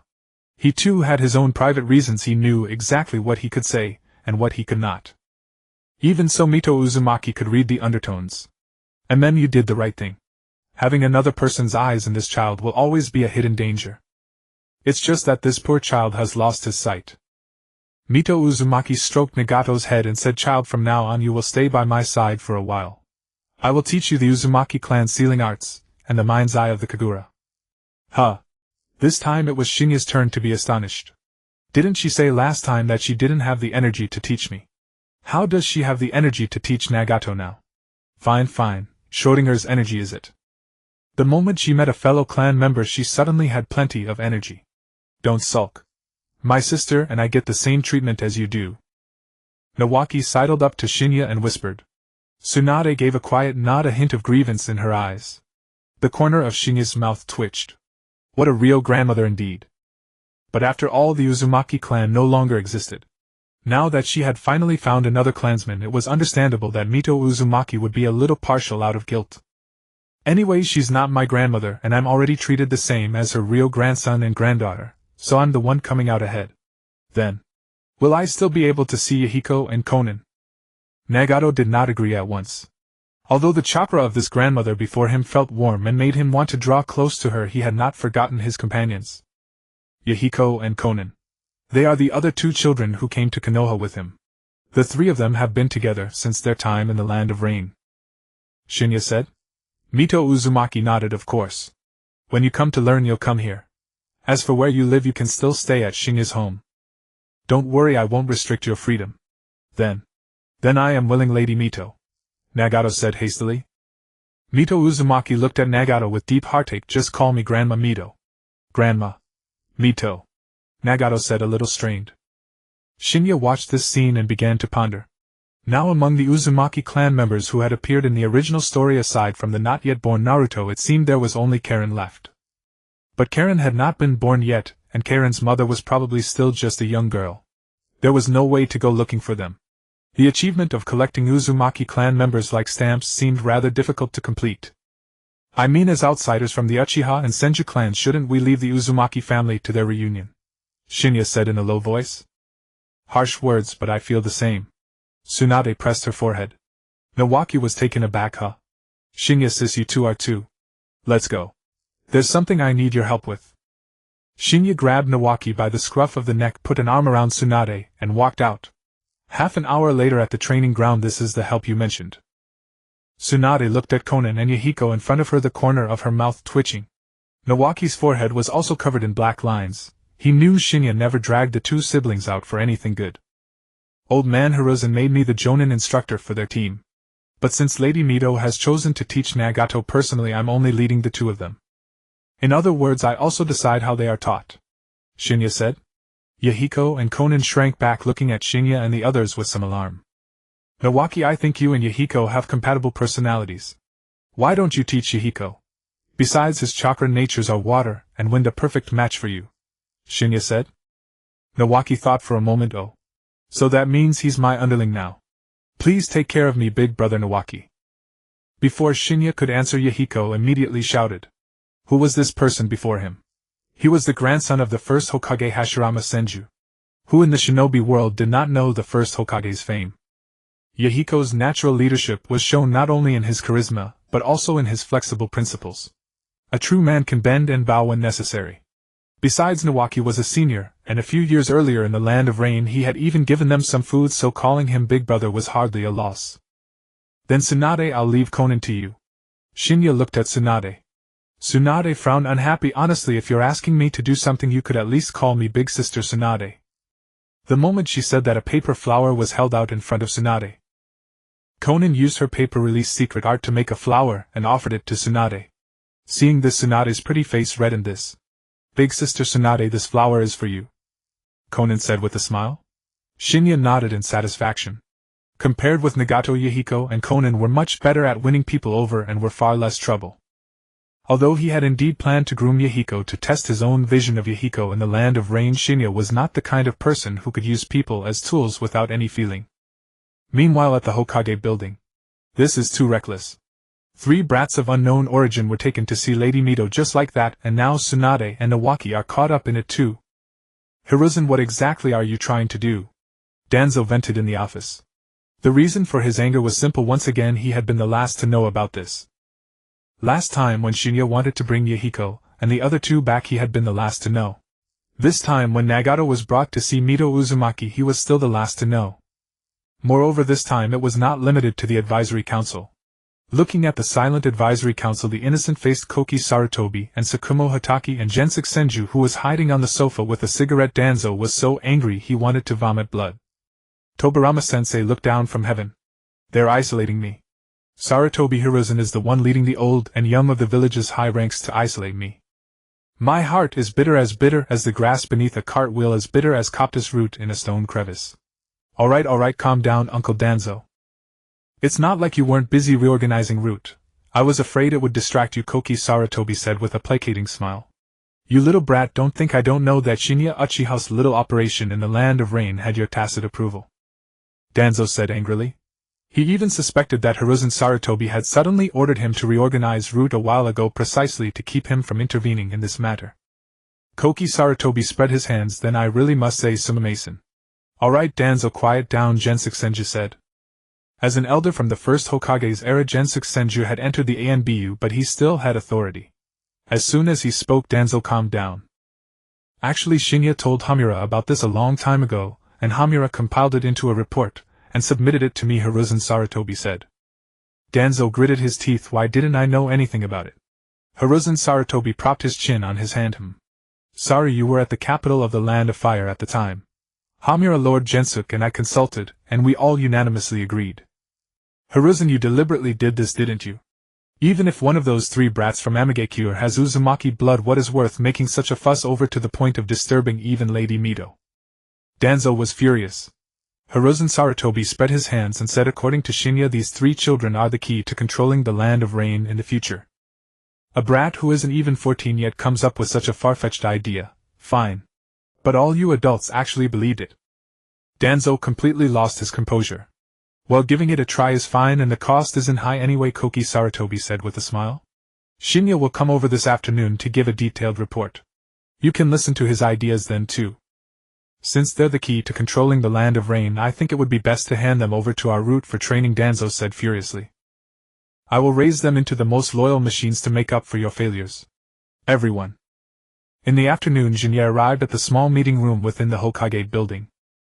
The 5 core members of Konoha's power, Yuanfei Risen Shuihu Menyan Zhuanqing Xiachun Jitsuin Tuanzang and Xiudao Tsufeng, along with the 3 supreme leaders of the Umbuchiensho Yenjie Qingmu Shuomao and Yuanfei Xingji were all present. Shin'ya observed the assembly feeling as if he were attending an interview. The Hokage, the Council of Advisors, and the 3 highest-ranking Umbu commanders had all arrived. Lord Hokage Jonin Yuzibo Shin'ya, regarding the 3 individuals from the Rain Country, Mayan Chaoman and Shaonan, staying in Konoha, I am here to answer your inquiries. Shin'ya walked to the long table and spoke. Please have a seat, said Yuanfei Risen. Yes. After sitting down, Shin'ya discreetly scanned the room. 2 Umbu members sat on nearby chairs tasked with recording the proceedings. Then let us begin the meeting. If any advisors or Umbu captains have questions regarding this matter, you may now pose them to Jonin Shin'ya. Yuanfei Risen continued. Tuanzang glanced around. Clearly no one else had any questions. This matter had already been unanimously approved by the high-ranking officials except for him. Ahem, then allow me to raise the inquiry. Tuanzang began. In the report you submitted, you mentioned that these 3 children are the key to controlling the Rain Country in the future. How do you explain this? If it is because the child from the Uzumaki clan once possessed the Rinnegan, but now that the Rinnegan is destroyed, can he still accomplish great things? Lord Tuanzang, when I spoke of the key to controlling the Rain Country, I was not referring to Chaoman but to Mayan, Shin'ya replied. Mayan? The orange-haired youth. As far as I know, he possesses no Kekkei Genkai and lacks the potential to fundamentally alter the Rain Country's political landscape. Tuanzang said. Shin'ya smiled. Lord Hokage also lacks a Kekkei Genkai, yet does that prevent him from standing shoulder to shoulder with Daima, who wields the more advanced Kekkei Toda? This. Tuanzang was taken aback. Yuanfei Risen's lips curled slightly. There was no doubt that Shin'ya's flattery had pleased him, and it was perfectly timed. If Shin'ya had claimed to be stronger than Daima, it would have been a blatant lie, one even he would be embarrassed to admit. After all, their actual combat records showed that neither could overpower the other. To determine a victor would require a life-or-death struggle. However, if Shin'ya had used the Mizukage or Kazekage as examples, Yuanfei Risen might have felt belittled. Thus the example of Daimyu was perfectly appropriate. Indeed, Daimyu was the most suitable counterpart for him. Although the third Raikage's raw power was not inferior to theirs, his chakra nature was heavily countered, placing him at a disadvantage. Shin'ya of course noticed Yuanfei Risen's change in demeanor. He was a master of social grace. In reality, this so-called inquiry was merely a formality to render Tuanzang's objections moot. All the high-ranking officials except Tuanzang had already agreed. What could Tuanzang's opposition achieve? the final decision rested with Yuanfei Risen the Hokage. Thus, as long as he secured Yuanfei Risen's continued support, Tanzang's opinion was truly insignificant. Mayan possesses a natural leadership charisma, a born leader. Although his combat talent is not exceptionally strong, I believe we can cultivate Changmen to assist him. Most importantly, I think we can educate him in the will of fire.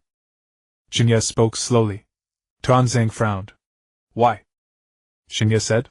Since the establishment of the ninja village system by the first Hokage and the formation of the 5 great ninja villages, the shinobi world structure has remained unchanged for nearly 40 years. Forgive my bluntness, but we later generations have been resting on the laurels of the first Hokage. Not only the village structure but even the meaning of the will of fire has not evolved in 4 decades. Can the meaning of the will of fire change? Yuanfei Risen frowned. What heretical statement was this? Shin'ya replied. The will of fire was proposed based on Konoha's reality to unite people's hearts. But if we wish for the will of fire to take root in the Rain Country, we must adapt it to the Rain Country's current circumstances. Mayan was born amid the chaos of the Rain Country and deeply understands the plight of its lower classes. Educating him in the will of fire will greatly aid our future assimilation of the Rain Country. Even so, how can you guarantee that he will remain loyal to Konoha when he returns to the Rain Country? Could he not turn against Konoha like Hanzo? Tuanzang sneered, clearly unsatisfied with Shin'ya's answer. Shin'ya said, Lord Tuanzang, for an idealist, binding him does not necessarily require loyalty. Favor and brotherhood can create bonds that tether him. I believe we can support Mayan to replace Hanzo and rule the Rain Country. Even if Mayan eventually becomes an enemy of Konoha, knowing him thoroughly, he would be far easier to handle than Hanzo. Moreover, he has 2 companions. I requested that Lord Hokage allow Changmen to meet with Lady Shehu and have Tsunade teach Xiaomen precisely for this reason. As long as bonds are established, their future actions will bear Konoha's imprint. People change. Have you not considered the possibility of them betraying Konoha? Tuanzang said with a dark expression. Shin'ya smiled. Everything carries risk. I cannot guarantee that Mayan and the others will remain friendly to Konoha after returning to the Rain Country, or that they won't oppose Konoha like Hanzo. But I maintain my earlier point. Relatively speaking, Mayan is easier to deal with than Hanzo. Even if the plan ultimately fails, Konoha will suffer no significant loss. But if it succeeds, the Rain Country will lean entirely toward Konoha serving as a monitor and check against Sunagakure and Iwagakure. In essence, Shin'ya's plan was a low-risk, high-reward strategy. The only variable to watch was the old man lurking in the Rain Country, Lao Ban. He was still uncertain whether Lao Ban intended to seek a new Rinnegan host or continue to cling to Changmen. However, as long as Mayan remained alive, Lao Ban would be unable to manipulate Changmen. To be honest, Shin'ya himself felt that the theory of cultivating and supporting Mayan and his friends to oppose Hanzo was somewhat forced. This idea was based on his knowledge from the original story. He knew Mayan would indeed succeed, viewing it from an omniscient perspective. However, convincing Yuanfei Risen and the others with this theory was insufficient. They lacked his omniscient perspective, and did not know that Mayan would become the founder of the future Akatsuki, a figure that even Hanzo would fear. Therefore, the concept of exporting the will of fire was a very plausible argument. Did Yuanfei Risen and his group truly have no desire to expand Konoha's influence? No, they simply lacked the concept of the greater world in their minds. In a word, their vision was too narrow. What Shin'ya needed to do was to broaden their perspective. Becoming Hokage was good, but becoming the de facto ruler of the entire world would be even more impressive. As Guanzhong said, rather than dominating the Central Plains, it is better to honor the king and repel the barbarians. This trend in the original story only began to show in the era of the inflammable timeline through Mingren. And even then it was only achieved because Mingren had saved the world. Too slow, the version had already updated. Half an hour later. Then, does anyone have any objections to this? Sarutobi Hiruzen looked around at the assembled and asked. Danzo fell silent, and the others had no reason to oppose. Lord Hokage, besides training Yahiko, I believe there are other things we can do, said Shin'ya. Oh. The others turned to look at him. Shin'ya continued, we can have the Umbu search for suitable war orphans in the Rain Country, and secretly train them, planting seeds of enmity toward Hanzo. Humph. How naive. Do you think Hanzo is made of clay? You want to cultivate loyalists right under his nose. Danzo retorted again. Shin'ya smiled and said, Lord Danzo, when did I ever say we were cultivating loyalists? This plan of mine aims to nurture elites with independent thinking and sound personalities. Danzo, even so, if the will of fire suddenly appears in the Rain Country, won't Hanzo be suspicious? Shin'ya replied, then we simply don't call it the will of fire. Stripping away the outer shell of the will of fire, who can say that uniting comrades, protecting the younger generation, and safeguarding one's country and village are wrong? Seeing Danzo's astonished expression, Shin'ya said, what we are spreading in the Rain country is correct thinking, letting the people gradually yearn for what is right rather than forcibly imposing the will of fire. But even so, Hanzo's prestige in the Rain country is extremely high. Such methods can hardly shake it. Sarutobi Koki raised an objection at this point. Shin'ya said, indeed, the second great ninja war has earned Hanzo immense prestige, with both the daimyo and ninjas holding him in high esteem. However, it is an indisputable fact that Hanzo dragged the Rain country into the quagmire of war, leaving it a wasteland. The common people struggle on the brink of death, and the underlying contradictions will continue to accumulate. At this moment, if we remove the outer shell of the will of fire and export its core under a different name, we will surely gain many supporters. People will believe that the will of fire can save the Rain country. Shin'ya's approach was learned from a certain superpower in his past life. And for Konoha, this method would work even better. The reason was simple: Konoha itself was righteous enough. It hadn't built military bases in other small countries, nor had it sanctioned its rivals everywhere. Instead, it often aided impoverished small nations. If not for Hanzo suddenly dragging Konoha into the war, Konoha would not have participated at all.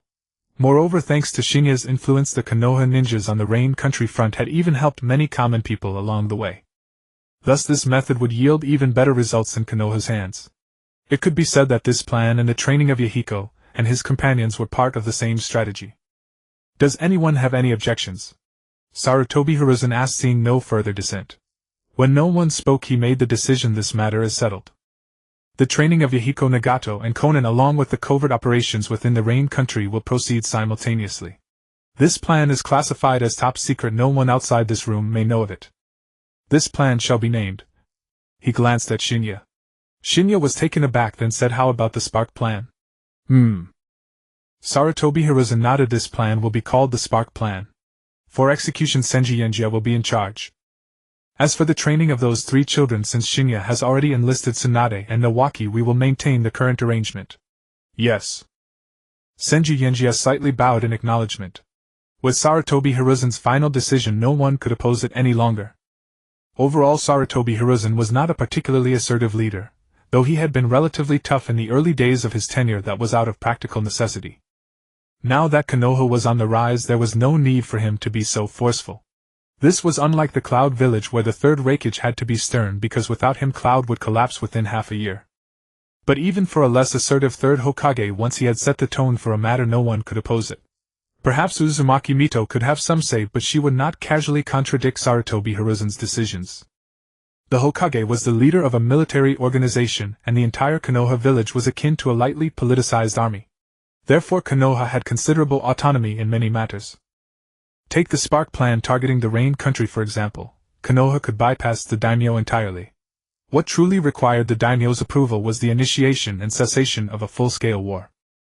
As the saying goes, rituals belong to the sovereign governance to Sarutobi. That was the current state of the Fire country. Of course, Sarutobi referred to Sarutobi Hiruzen himself, not the entire Sarutobi clan. Before the Jaepingaling incident, he was like a great Wei Zhuge Liang. Shin'ya mused inwardly. Wasn't Sarutobi Hiruzen doing well now, open-minded and decisive? It seemed that after the Ninetales incident, the combined toll of age and losing his wife had made him quite dispirited. But fortunately, Uchiha Shin'ya have arrived. Shin'ya resolved to ensure that old Sarutobi Hiruzen would step down with dignity before he became indecisive. Until then, he would let the old man guard his Konoha. The meeting ended, and Shin'ya breathed a sigh of relief. Though he had prepared, it was still somewhat nerve-wracking to present his ideas to the current top figures of the ninja world for the first time. Returning home, Shin'ya took out the Mingwang Sutra given to him by monk Daoxing. According to the monk, this sutra appeared to be a Buddhist scripture on the surface, but was actually a secret technique for body refinement. The benefits were self-evident, as seen in monk Daoxing himself. With long-term practice, even those of average talent could temper their bodies to be extremely powerful. The downside was that it was time-consuming. There was little difference in progress between the talented and the less gifted. In short, it was a slow grinding process, constantly honing the body's functions through persistent cultivation. It also came with several auxiliary secret techniques that involved unique chakra manipulation methods. He then unrolled the scroll, the 8 gates which Sarutobi Hiruzen had promised him and had copied for him when he left the Hokage's office. This technique has severe side effects. Use with caution. Sarutobi Hiruzen. These words written at the beginning of the scroll had been there for a long time, judging by the ink. Shin'ya frowned and continued reading. Below were the contents of the 8 gates, the chakra circulation paths, and so on. It was certain that the stronger one's basic physical abilities, the greater the power boost from opening the 8 gates. Compared to the Mingwang Sutra beside it, the 8 gates seemed overly simple and brutal. The Mingwang Sutra refined the body, fully unlocking the practitioner's potential. In contrast, the 8 gates unleashed the practitioner's potential in a short time, placing immense strain on the body. Simply put, the former spent time to secure a baseline, while the latter burned life to show off the ceiling. As for the 8 gates, Shin'ya had no intention of learning all 8, he only needed to master 6 or 7 to have a trump card for a sudden boost. As for the Mingwang Sutra, he would naturally practice it since it was a long-term grinding effort. Within the scroll of the 8 gates technique, the body's meridian system was first expounded. It is one of the rare secret arts capable of theorizing the meridians. However, it remained overly simplistic. According to the scroll, within the chakra-flowing meridian system, certain acupoints inhibit the flow of chakra. These locations are termed the 8 gates: the opening gate, rest gate, life gate, harm gate, blocking gate, scene gate, surprise gate, and death gate. The core of the 8 gates technique is to temporarily break these 8 restrictions, unleashing one's latent potential and gaining immense power for a short duration. In essence, these 8 acupoints suppress the body's potential, preventing individuals from fully utilizing their inherent strength. This is the body's self-protective mechanism. For instance, a mother who is usually frail can even lift a car when her child is in danger. This is human potential. The self-protective mechanism normally conceals and suppresses this potential. Once unleashed, one can indeed gain tremendous power temporarily, but often at the cost of irreversible damage to the body. The function of the 8 gates technique is to actively tap into this potential that can only be accessed in critical moments. To put it bluntly, it is to voluntarily deactivate the self-protective mechanism and release power. Thus, the power unleashed by the 8 gates technique varies vastly among different users. When Maite Dai opened the death gate, he could only barely contend with figures like the 7 ninja swordsmen of the mist. Yet when Maite Kai opened the death gate, he nearly overwhelmed 6 paths Madara. Ultimately, the power unleashed by the 8 gates technique is still the user's own strength. After reading the theory of the 8 gates technique, Shin'ya felt somewhat disappointed. His previous notion of keeping the 8 gates permanently open under normal conditions was indeed unfeasible. This is because the body's instinctive self-protective mechanism is embedded in the underlying code of the genes. The first 6 gates can be mitigated through training to reduce the burden on the body, but starting from the 7th gate, one truly enters the realm of instinct, inevitably imposing a severe strain on the body. In the original narrative, the King Kai could open the first 6 gates as easily as eating and drinking, yet after opening the 7th gate he still entered a prolonged period of weakness. Thus the 7th gate is fundamentally different from the first 6. The 8th gate needs no further elaboration. It is the complete release of potential, signifying that the user has entirely abandoned self-protection in exchange for overwhelming power. Consequently, after the 8th gate, the user's body collapses. Even if Shin'ya could forcibly suppress his instincts, he could not defy objective laws. The power of the 8 gates technique is not static. As the body grows stronger, the power released through the 8 gates also strengthens. Shin'ya put down the scroll of the 8 gates technique and turned his gaze to the scroll of the scripture of the Radiant King. He flipped through it and found a section. The study of meridians. Perhaps. A thought stirred in Shin'ya's heart. This treatise on meridians described the meridian system far more comprehensively than the 8 gates technique. It was even more detailed than the theoretical knowledge Shin'ya had encountered while studying medical ninjutsu. Indeed, it was a painstaking effort, implying a full-scale, all-encompassing refinement of the body. Laying the meridian chart from the 8 gates technique alongside the one from the scripture of the Radiant King, the comparison brought a glimmer of insight to Shin'ya. Combining the study of meridians with the 8 gates technique, perhaps it could yield a new chemical reaction. Shin'ya originally wanted to make the 8 gates technique more subtle so that when opening the later gates the external changes to the body would be minimal, allowing him to exploit an information gap. But now, having stumbled upon the study of meridians, new ideas emerged. 8 gates technique. First gate, opening gate, open. With a thought, Shin'ya had already opened the opening gate.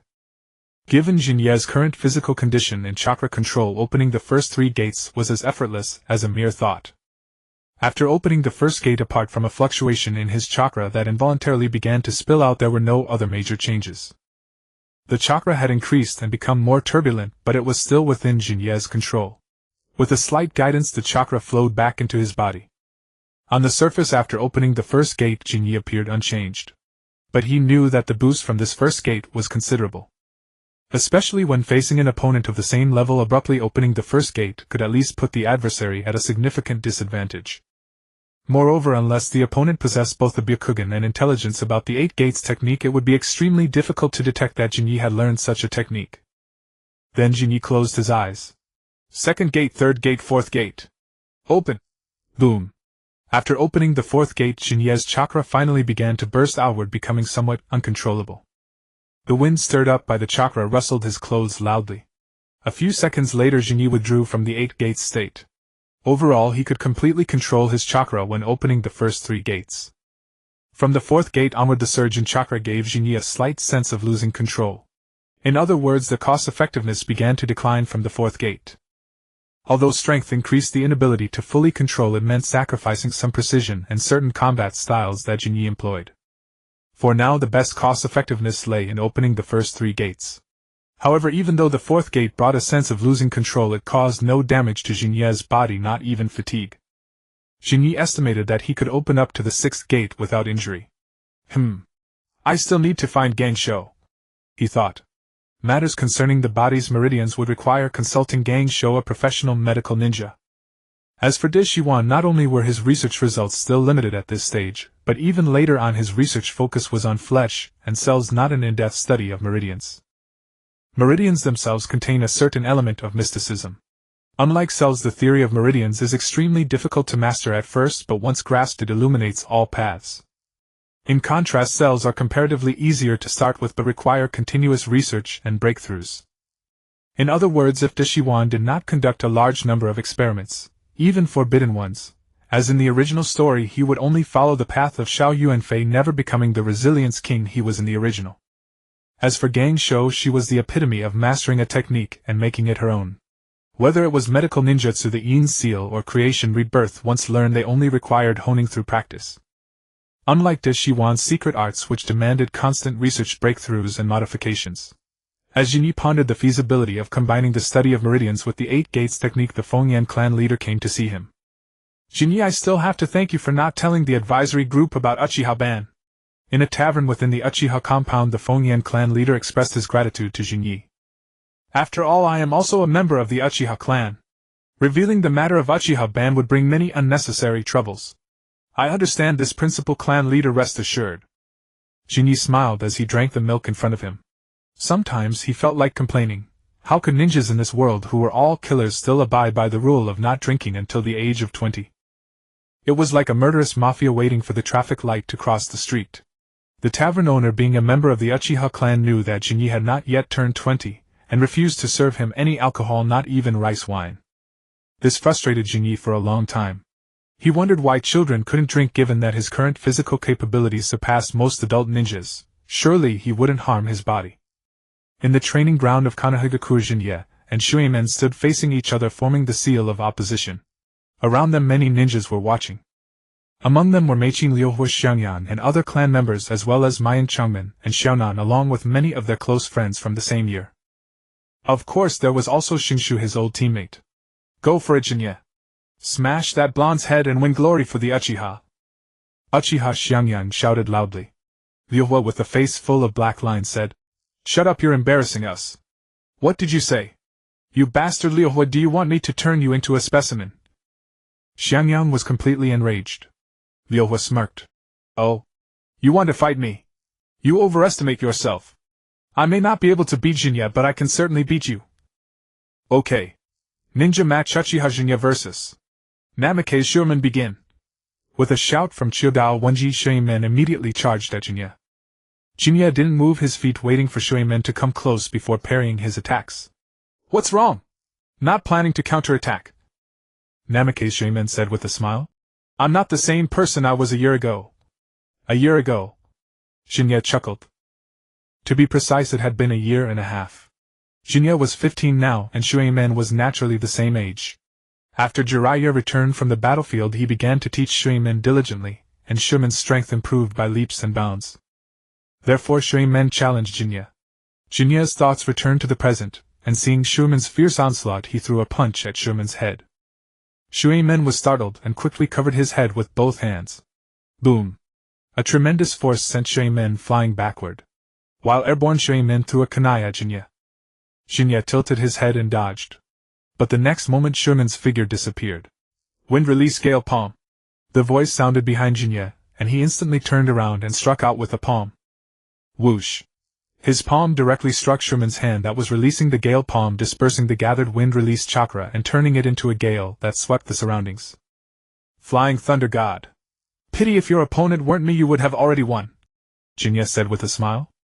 After landing and steadying himself, Shuimen shook his numb hand from Shin'ya's strike and forced a smile. You're really a monster. You haven't even activated your Sharingan, and you haven't used any ninjutsu, Shin'ya said. Don't compare yourself to me. You're already an incredibly talented genius. You've even learned a technique like Flying Thunder God, which is an S-rank ninjutsu. You're really good at comforting people, Shuimen said with a wry smile. Want to continue, Shuimen? Of course the battle isn't over yet. Giving up halfway isn't my style. Shuimen's eyes became resolute. Shin'ya beckoned. Then come on. Seeing this, Shuimen threw a kunai directly. Then he activated Flying Thunder God, appearing before Shin'ya along with the kunai. Fire release great fireball technique. At a distance of less than 2 meters from Shin'ya, he unleashed a great fireball point blank. 6 Harmony's fist tremor. Shin'ya threw a punch at the fireball in front of him, the chakra on his fist vibrating at an extremely special frequency. Upon contact with the fireball, it exploded like fireworks, scattering in all directions. 6 Harmony's fist tremor.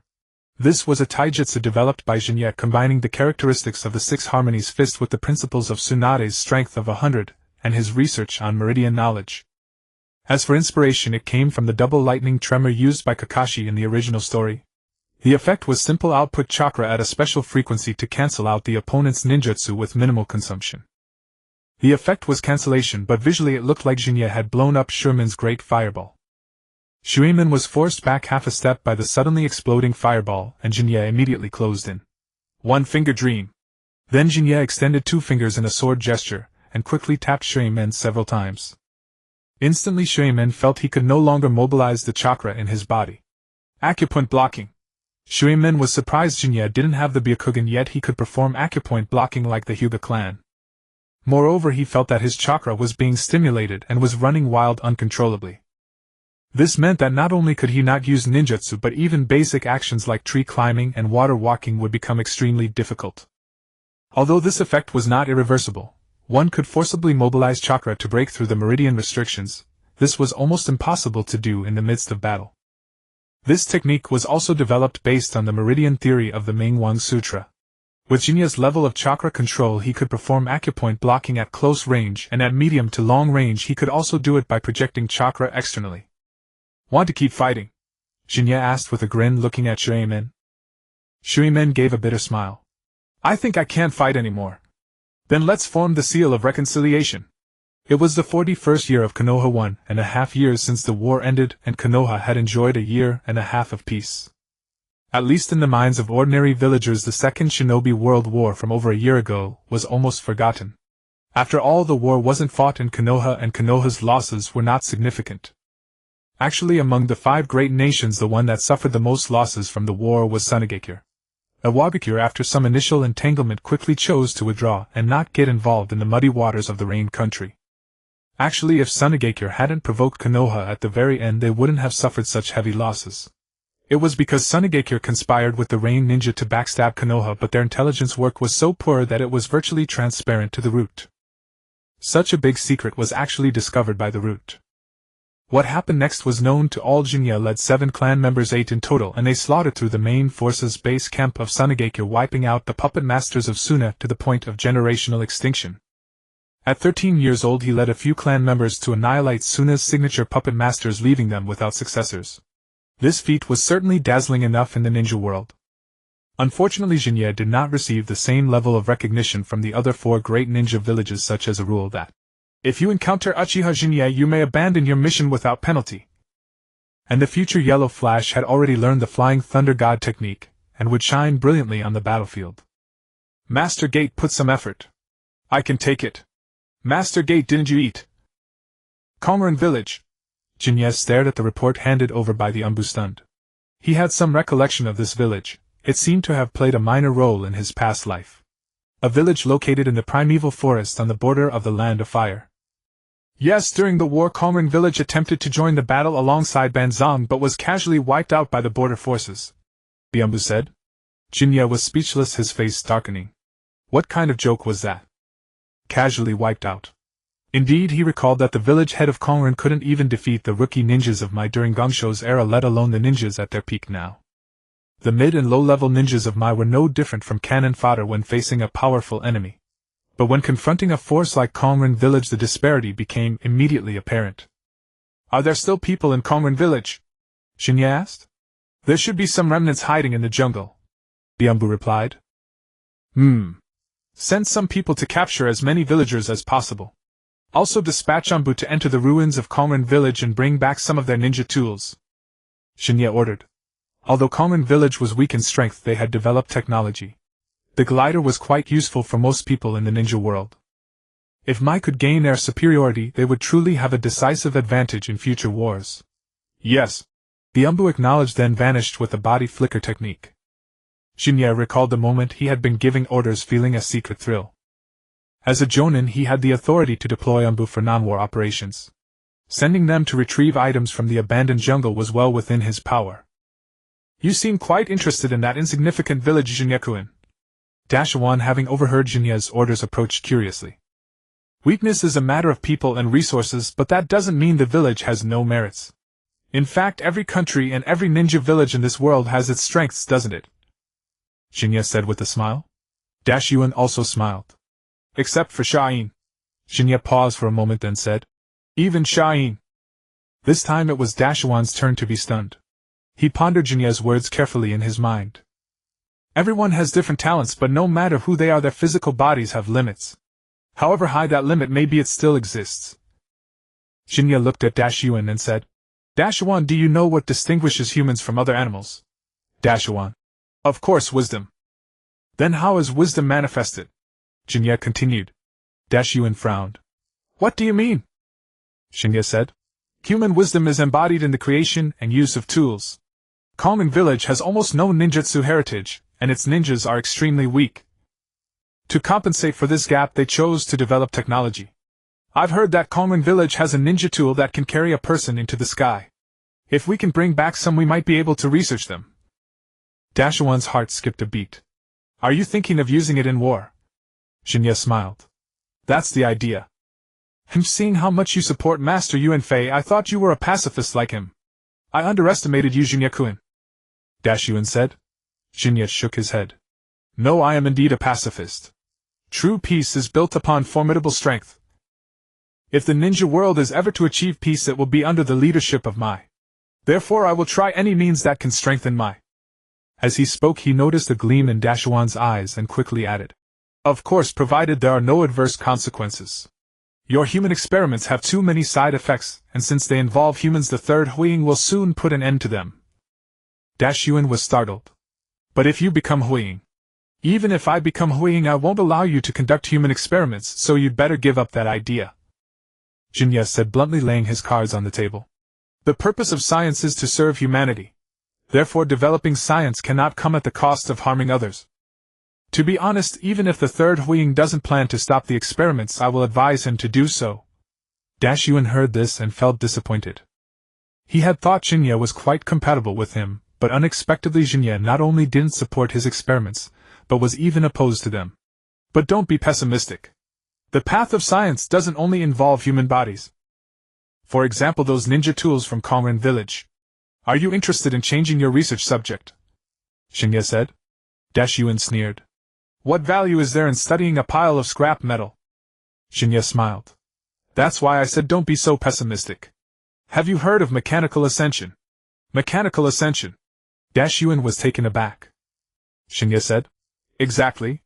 The flesh is weak, but machines can endure. Of course, provided you can solve the energy problem. Mechanical ascension. Mechanical ascension. Dashyuan muttered repeatedly. Indeed, why was he so fixated on the flesh? Those captured ninjas from other villages were even weaker than him. What could he gain from them? Moreover, due to the many deaths caused by the previous would-release experiments, Yuanfei Risen was already planning to stop such experiments. There was no point in dwelling on it. And the mechanical ascension that Shin'ya mentioned seemed like a new path. It seems you already have an idea. When the Umbu from Kongren village return, I'll have them deliver the items to you. Shin'ya patted Yuan on the shoulder and said with a smile. By now his height had already exceeded 185 centimeters, showing no sign of being a 15-year-old youth. On the surface, Shin'ya looked more like a peer or even senior of Yuan. Meanwhile, at the ruins of Kongren village, a monk dressed in a white robe with pale skin arrived. Kongren village, this should be the place. I wonder if this thing called Zero Tails can be of any help to me, he said, looking disdainfully at his own body. It had better be helpful, otherwise I'll have to use this monk's body for reincarnation. Muttering to himself, the monk slowly walked into the jungle. Shortly after the monk entered, several masked Umbu of Mai arrived at the edge of the jungle. We've arrived at Kongren village, the lead Umbu said. I wonder what Lord Shin'ya was thinking sending us to this village to find ninja tools. Yeah, a village that was casually wiped out by the border forces. Is it really worth so much attention? You two rookies, shut up and carry out your orders. An older Umbu next to them scolded the two young Umbu. Yes. The two youths quickly replied and followed. Shin'ya returned home and took off his shoes. You're back. Mitokado, wearing an apron, came out and said with a smile. Shin'ya responded and walked inside. Over the past year and a half he had begun living together with Mitokado. However, the final step had not yet been taken. He couldn't after all until he turned 18. Of course, aside from that step, everything else. After dinner, Shin'ya lay on Mikoto's lap, resting with his eyes closed. How did the Jonin exam go? Shin'ya suddenly remembered that Mitokado had apparently completed the Jonin exam today. Mikoto's lips curled into a slight smile. Wasn't it a piece of cake? From today on, I'm a Jonin too. You can't use a commanding tone with me anymore, we're equals. A 16-year-old Jonin, that pace was quite fast. However, compared to Shin'ya's 13, it seemed rather ordinary.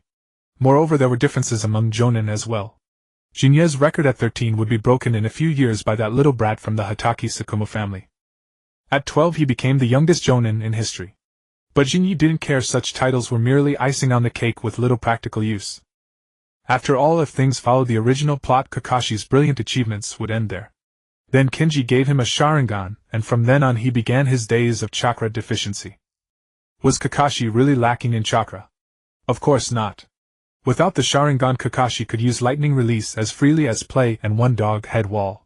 Oh no, one earth flow wall could encircle the entire Leaf village. By the way, is there an orphan named Obito in the clan? Shin'ya suddenly recalled Obito. An idea popped into his mind.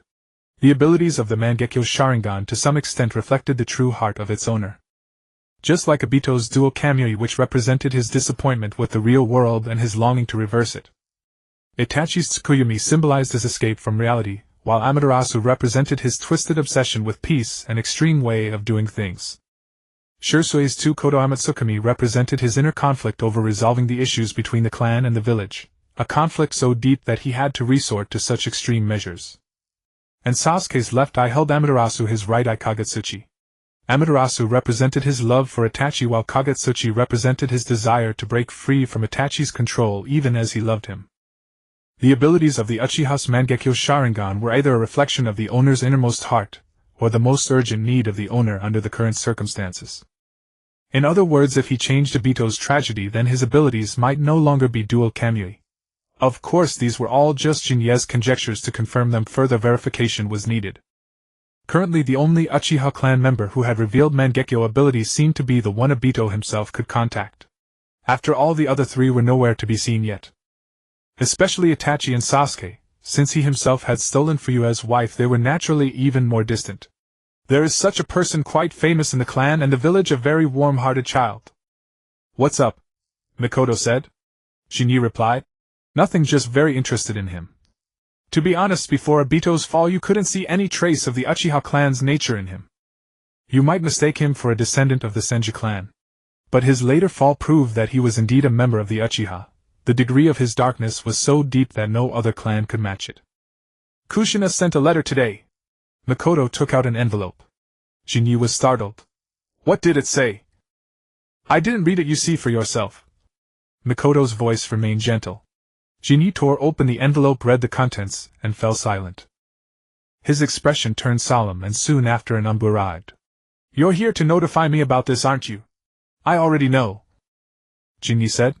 "Since you already know, I'll directly convey the Hokage's instructions. Lord Jinyi, please go to the shrine at the center of the Senju compound tomorrow morning," the Anbu said. Jinyi nodded.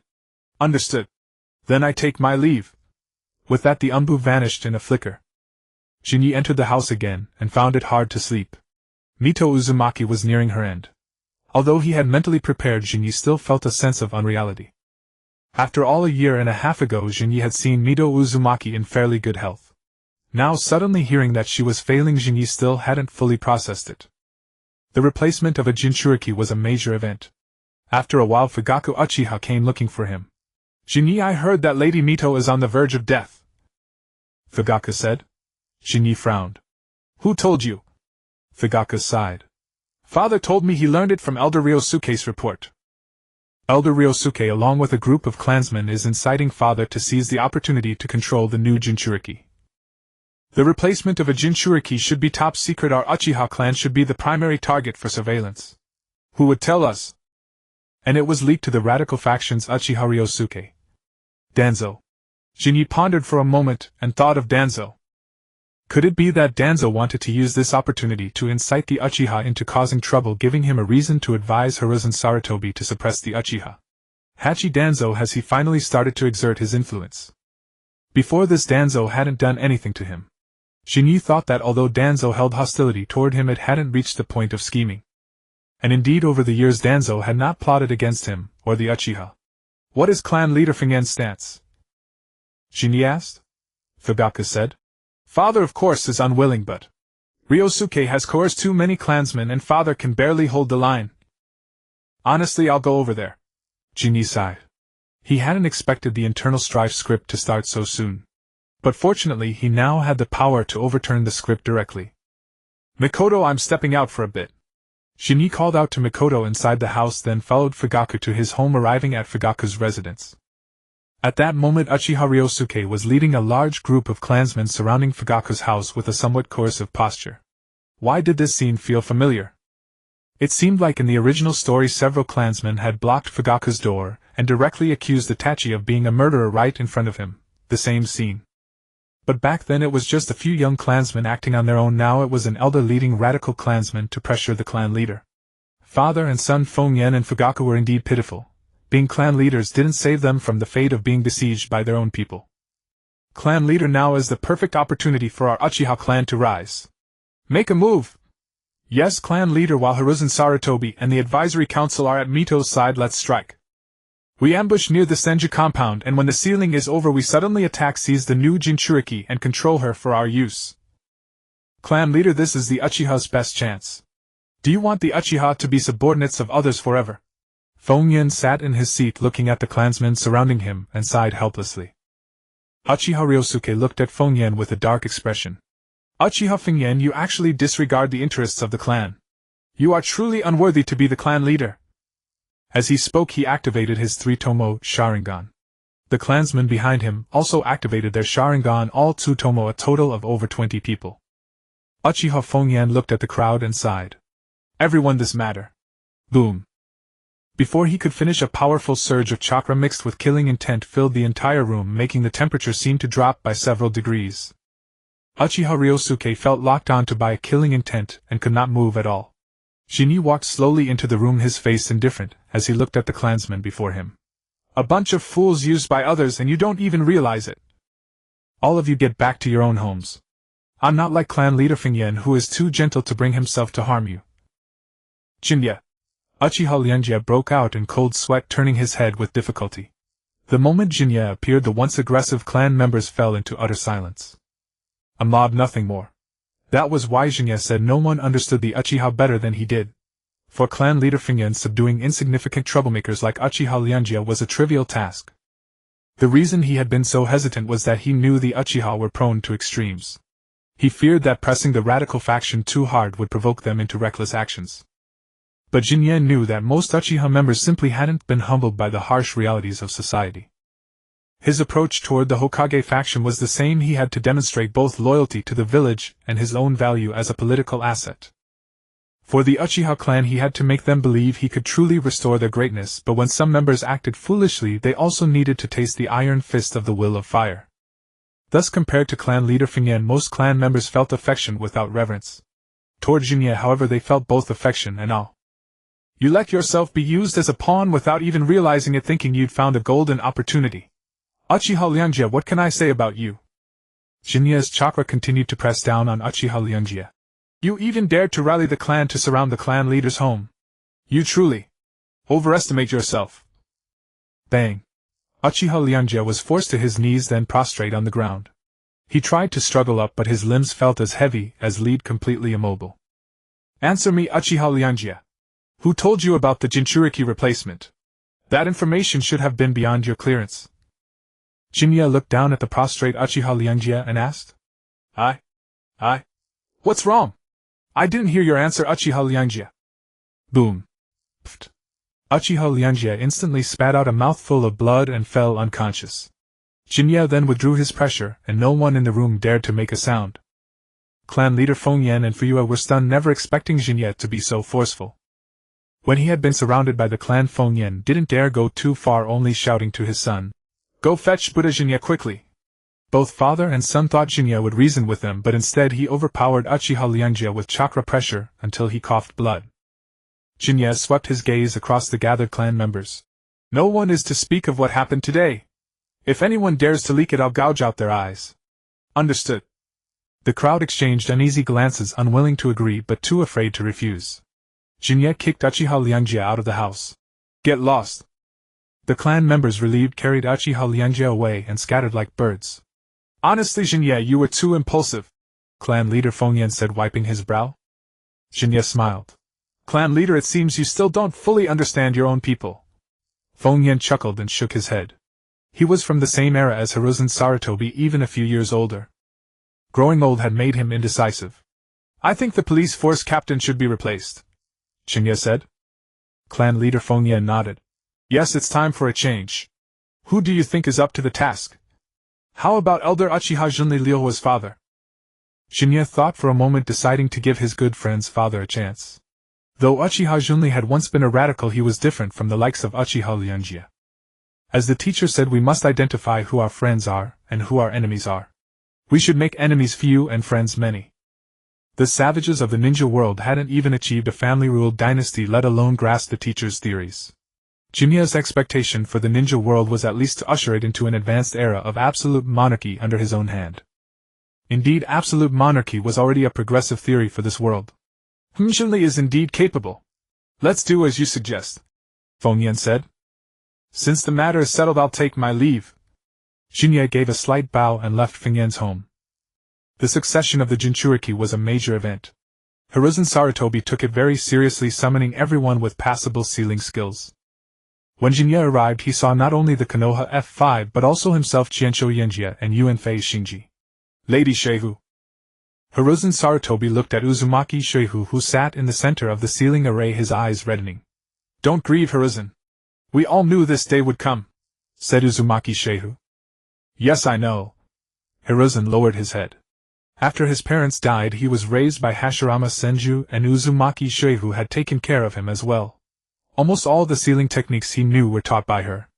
To him, she was undoubtedly like a mother. Others didn't share such intense emotions, but she was a respected elder of the village, and they too felt a sense of sorrow. The sealing process went smoothly, as the Uzumaki clan had a natural affinity for subduing tailed beasts. However, after the 9 tails was sealed inside Kushina, her chakra became extremely unstable. What's happening? Danzo exclaimed in alarm. Hiruzen maintained the sealing array and said, The 9 tails is attacking the incomplete seal, trying to break free. Shuhominyan said, No good. Kushina is too young and her sealing skills are far inferior to Lady Shehu's.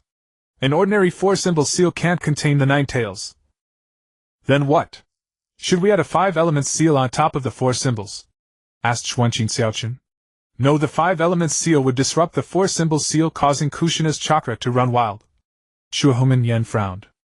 What about stacking 2 4-symbol seals to form an 8-trigram seal? Shin'ya suggested. Shuahuman Yen paused, then thought, "It's worth a try." Hiruzen, seeing Kushina's agony, frowned and said, "Yen, you and I will apply the seal. Shin'ya, use your Sharingan to temporarily intimidate the Ninetales." "What?" Hiruzen. Danzo was shocked. Xuanqing Xiaochun also frowned. "Hiruzen." Hiruzen looked at Jinye. "Jinye, Kushina is important to you, isn't she?" Jinye met Hiruzen's gaze, startled, then nodded. Hiruzen said, "Then I can trust you to use your Sharingan to suppress the Ninetales, temporarily giving your master and me a chance to finish the seal. Can you do it?" Jinye closed his eyes, then slowly opened them, revealing 3-tomoe in each eye. "Of course." In a dim room, Kushina's lower body was submerged in water. Before her stood a massive iron gate, behind which a pair of crimson eyes stared at her. This place. Kushina was startled. She recalled that she was about to inherit the Ninetales within Mito's body and become its Jinchuriki. As she pondered, bubbles began to rise from the water's surface. The bubbles coalesced, forming the massive head of a fox. Roar! A furious roar erupted, sending a tremendous pressure and killing intent crashing toward Kushina. "This is the Ninetales." Kushina's face was filled with terror. Though she had prepared herself, facing the mightiest of the tailed beasts head-on still overwhelmed her with its power. Her legs gave way and she was about to collapse. Then a warm embrace caught her. "Shin'ya!" Kushina blushed as she found herself in Shin'ya's arms. Shin'ya looked at her and smiled. That was nothing like you, bloody red pepper. Those eyes. Brat, you're from the Uchiha clan." Seeing Shin'ya appear, the fox's head spoke in human tongue, its voice unable to conceal its fury and bloodlust. Shin'ya sneered, reached out, grabbed the fox's head and tore it apart, causing the entire head to dissolve into bubbles. "Ninetales, let's have a chat," Shin'ya said to the iron gate. Moments later, the crimson eyes behind the gate reappeared, drawing closer. Then the Ninetales revealed its true form. A colossal fox with a vermilion coat, its 9 tails thrashing wildly. "Uchiha brat, what do you have to say?" The Ninetales scowled, staring fixedly at Shin'ya. Though Kushina's seal was not yet complete, it could not break free for the time being, especially with Shin'ya present. "Know your chakra. You're not from the Uchiha clan. No, the Sharingan can't be faked, and neither can your obvious in release. But why? Could you be a hybrid of Senju and Uchiha? No. Could it be the old man?" The Ninetales stared at Shin'ya, its mind momentarily short-circuiting as it began muttering to itself. "Stop thinking, Kurama. I'm not the reincarnation of that old man Hagoromo." Shin'ya sighed. "You. How do you know my name? And how do you know the old man's name?" The Ninetales was astonished. Shin'ya smiled. "You don't need to ask. Now can we talk?" The Ninetales looked at Shin'ya. "What do you want to talk about, brat?" Shin'ya glanced at Kushina in his arms. "This girl is your Jinchuriki. I hope you'll behave while inside her. Of course, I'll also persuade her not to place additional sealing jutsu on you as long as you don't cause trouble. You captured me without permission and now want me to obey. Don't get too ambitious, brat." The Ninetales' voice was filled with anger. Shin'ya said, "Don't you want to be free?" "What? Freedom. You can release me." Shin'ya looked at the Ninetales. "When the reincarnations of Indra and Ashura appear again, I'll find a way to set you free." As he spoke, Shin'ya fixed his gaze on the seal on the iron gate. Meanwhile, Hiruzen, Sarutobi, and Koharu Udatane had already completed the first layer of the 4-symbol seal. Only one more layer of the 4-symbol seal was needed to form the 8-trigram seal, creating a perfect seal. Under the perfect seal, not a shred of the Ninetales' chakra would leak out, and it would cause no harm to Kushina. "Why should I believe you?" The Ninetales sneered. Shin'ya chuckled. "You can't get out anyway, so why not give it a try? Maybe you'll hit it off with this girl and become a perfect Jinchuriki. What do you have to lose? Can your situation get any worse? No matter which direction things go, it's for the better, isn't it?" Humph. The Ninetales snorted, but its attitude had clearly softened. It seemed negotiation was possible. In truth, the Ninetales was the most easygoing of the 9-tailed beasts. Despite its immense power, its temperament was indeed the best. Seeing the slightly sundered Ninetales and the nearly completed 8-trigram seal on the iron gate, Shin'ya felt a twinge of guilt. Was it not right to deceive a fox like this? "Huh! What's this? You little brat, you dare trick me!" Suddenly the Ninetales erupted in fury. Within Kushina's inner world, an immense pressure descended upon the Ninetales, attempting to suppress it. Roar! The Ninetales howled, its chakra bursting forth. Seeing this, Shin'ya set Kushina down and dashed into the iron gate. He produced 3 talismans and placed them on the Nine-Tails' head and legs. Binding sealing array. Instantly a triangular barrier enveloped the Nine-Tails, pinning it down. Shin'ya quickly retreated from the iron gate to the position of the 8 trigrams seal. Sealing Jutsu reverse 4-symbol seal. He activated the technique reversing one of the 4-symbol seals. Thus the 2 4-symbol seals that formed the 8 trigrams seal became 1 forward and 1 reverse. The forward seal, the auspicious 4 trigram, maximized the suppression of the Nine-Tails, preventing it from causing trouble. The reverse seal, the inauspicious 4 trigram, filtered out the negative aspects of the Nine-Tails chakra, converting it into pure chakra for Kushina's body to absorb. Damn it! You treacherous brat, you deceived me! The Nine-Tails' roar echoed from within the iron gate. It had actually believed the brat's nonsense for a moment, allowing the seal to be completed outside. Not only that, but this naturally evil Uchiha brat had turned it into a mere power bank for that little girl. The humiliation was unbearable. Forgive me, Nine-Tails. Your power is too great. Without control it would be dangerous. So I had no choice, Shin'ya said, looking at the Nine-Tails. The Nine-Tails found the words painfully familiar, and was consumed by rage. Is that even a human thing to say? Do I have any means of resistance left? Damn, isn't Konoha's sealing jutsu a bit too overpowered? In terms of chakra strength, this brat is nothing, but he knows sealing techniques. Are all young Uchiha like this these days? The Uchiha already have stronger chakra than others in the Sharingan, a cheat that counters tailed beasts, and now they even learn sealing jutsu. The key point is you're dirty too. This naturally evil Uchiha brat has no martial virtue. He came to cheat and trick me, an old-timer over 1,000 years old. The underhandedness is off the charts. How can this be allowed to stand? Kushina fell asleep in Jinye's arms, and her once violent chakra had calmed down. An 8 trigram seal appeared on Kushina's abdomen, slightly different from the 8 trigram sealing in the original story. The auspicious 4 trigrams representing the 4-symbol seal were black, while the ominous 4 trigrams reversed by Jinye were white. Child, hand Kushina over to me. Mito Uzumaki was now very weak. Jinye carried Kushina to Mito Uzumaki, whose face was filled with affection. Over the years she had long regarded Kushina as her own granddaughter, just like Tsunade and Nawaki. Even due to her guilt over the fall of the Uzumaki clan, she sometimes favored Kushina even more. She placed her hand on Kushina's chest and said, "This is the last remaining chakra stored in my Ein seal. This is my gift to Kushina." As she spoke, a green diamond-shaped mark appeared on Kushina's forehead, then faded away. Mito Uzumaki began to age rapidly, her originally middle-aged appearance becoming shriveled and frail. "Lady Mito!" Hiruzen Sarutobi was shocked, and cried out, "Monkey, I entrust Konoha to you." Mito Uzumaki passed away, marking the end of the era of Hashirama Senju, and Tobirama Senju's contemporaries in Konoha. As the wife of the first Hokage, Mito Uzumaki held immense prestige in Konoha. Her death brought deep sorrow to the ninja and villagers of Konoha. The funeral was held at the Senju compound, attended by all idle ninja in the village and former members of the Senju clan. Her passing signified the formal arrival of Hiruzen Sarutobi's era. But Hiruzen Sarutobi could not be happy. He stood before Mito Uzumaki's tombstone. "Everyone is gone, Hiruzen." After the funeral, the council of advisors returned to the tombstone. Jinye followed, comforting Tsunade, Kushina, and Nawaki. In addition, Minato also stayed. Those who remained were both the present and future leadership of Konoha. Sigh. Suddenly I feel the pressure piling up. Hiruzen Sarutobi sighed, his voice trembling slightly. "Hiruzen, you should cheer up," said Homura Mitokado. Hiruzen Sarutobi lowered his head. "Everyone is gone, leaving everything to me and departing without a trace of nostalgia." TCH. Danzo's face flushed with anger, and he grabbed Hiruzen Sarutobi by the collar. "What are you so depressed about, third Hokage? Do you still look like a Hokage?" Danzo. Everyone was startled by Danzo's sudden outburst. "Don't forget, although the war is over, the 4 great nations and other opponents of Konoha have not abandoned their covetous desires for Konoha. Now is not the time for you to sink into sorrow and grief, Hiruzen." Danzo stared at Hiruzen Sarutobi, gnashing his teeth. Shush. With a few flickers, several Umbu appeared, carrying 2 injured young Umbu, interrupting everyone's emotions. "Lord Hokage, Lord Jinye, the Umbu from Kongren village have returned," the leading Umbu reported. "What? Kongren village? Hiruzen, what is going on?"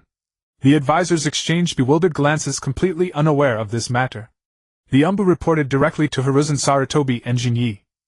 Hiruzen Sarutobi waved his hand, his expression turning serious. It seemed that something had happened at Konrin village, and he had no mood to grieve any longer. Jinyi looked at the two injured Umbu, frowning. You are subordinates of Aoyama Shushin, right? Where is he? Lord Jinyi, we were attacked at Konrin village by a monk. The enemy was very strong. Captain Aoyama held the rear with two senior comrades to allow us to escape. A monk. Any other intel? Appearance abilities, anything? Jinyi said. Yes, I sketched his likeness on the way. The young ninja produced a scroll. Jinyi unrolled the scroll and his heart clenched. He looked at the two young ninja. You too escaped from him. Aoyama Shushin held him off. The two young men hesitated, then nodded. Yes. What is it, Jinyi? Asked Hiruzen Sarutobi, approaching and looking at the monk on the scroll. Jinyi sighed.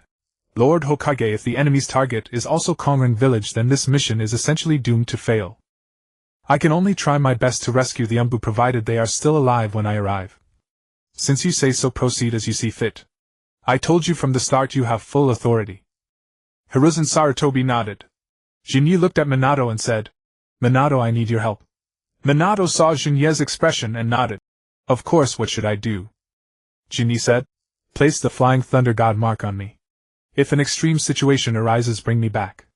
Wait, are you going alone? Homura Mitokado was startled and quickly said. Jinyi replied. Don't worry, master. Too many people would be too conspicuous. I'll go alone. If there's trouble, Minato can use the Flying Thunder God technique to bring me back. Having said that, Jinyi didn't delay and headed toward Konrin village. The portrait the two Umbu brought back had indeed startled Jinyi. The monk was none other than a monk who lived 1,000 years ago named Cicien. Of course, Cicien now had another identity, the host of Otsutsuki Ishiki. If it was truly Cicien, then Jinyi's presence would not make much difference. But how could Aoyama Shushin, a special jonin, hold off Cicien with two Umbu, allowing the two young ninja to escape? This piqued Jinyi's interest. After all, Cicien's appearance was decades later in the story. Jinyi couldn't be sure what state Cicien was in now. But no matter how weak he was, it shouldn't be possible for ninjas who weren't even jonin to hold him off. That said, Cicien didn't seem to be a villain with a particularly strong desire to kill. As long as someone posed no threat to him, he didn't seem to care if they escaped.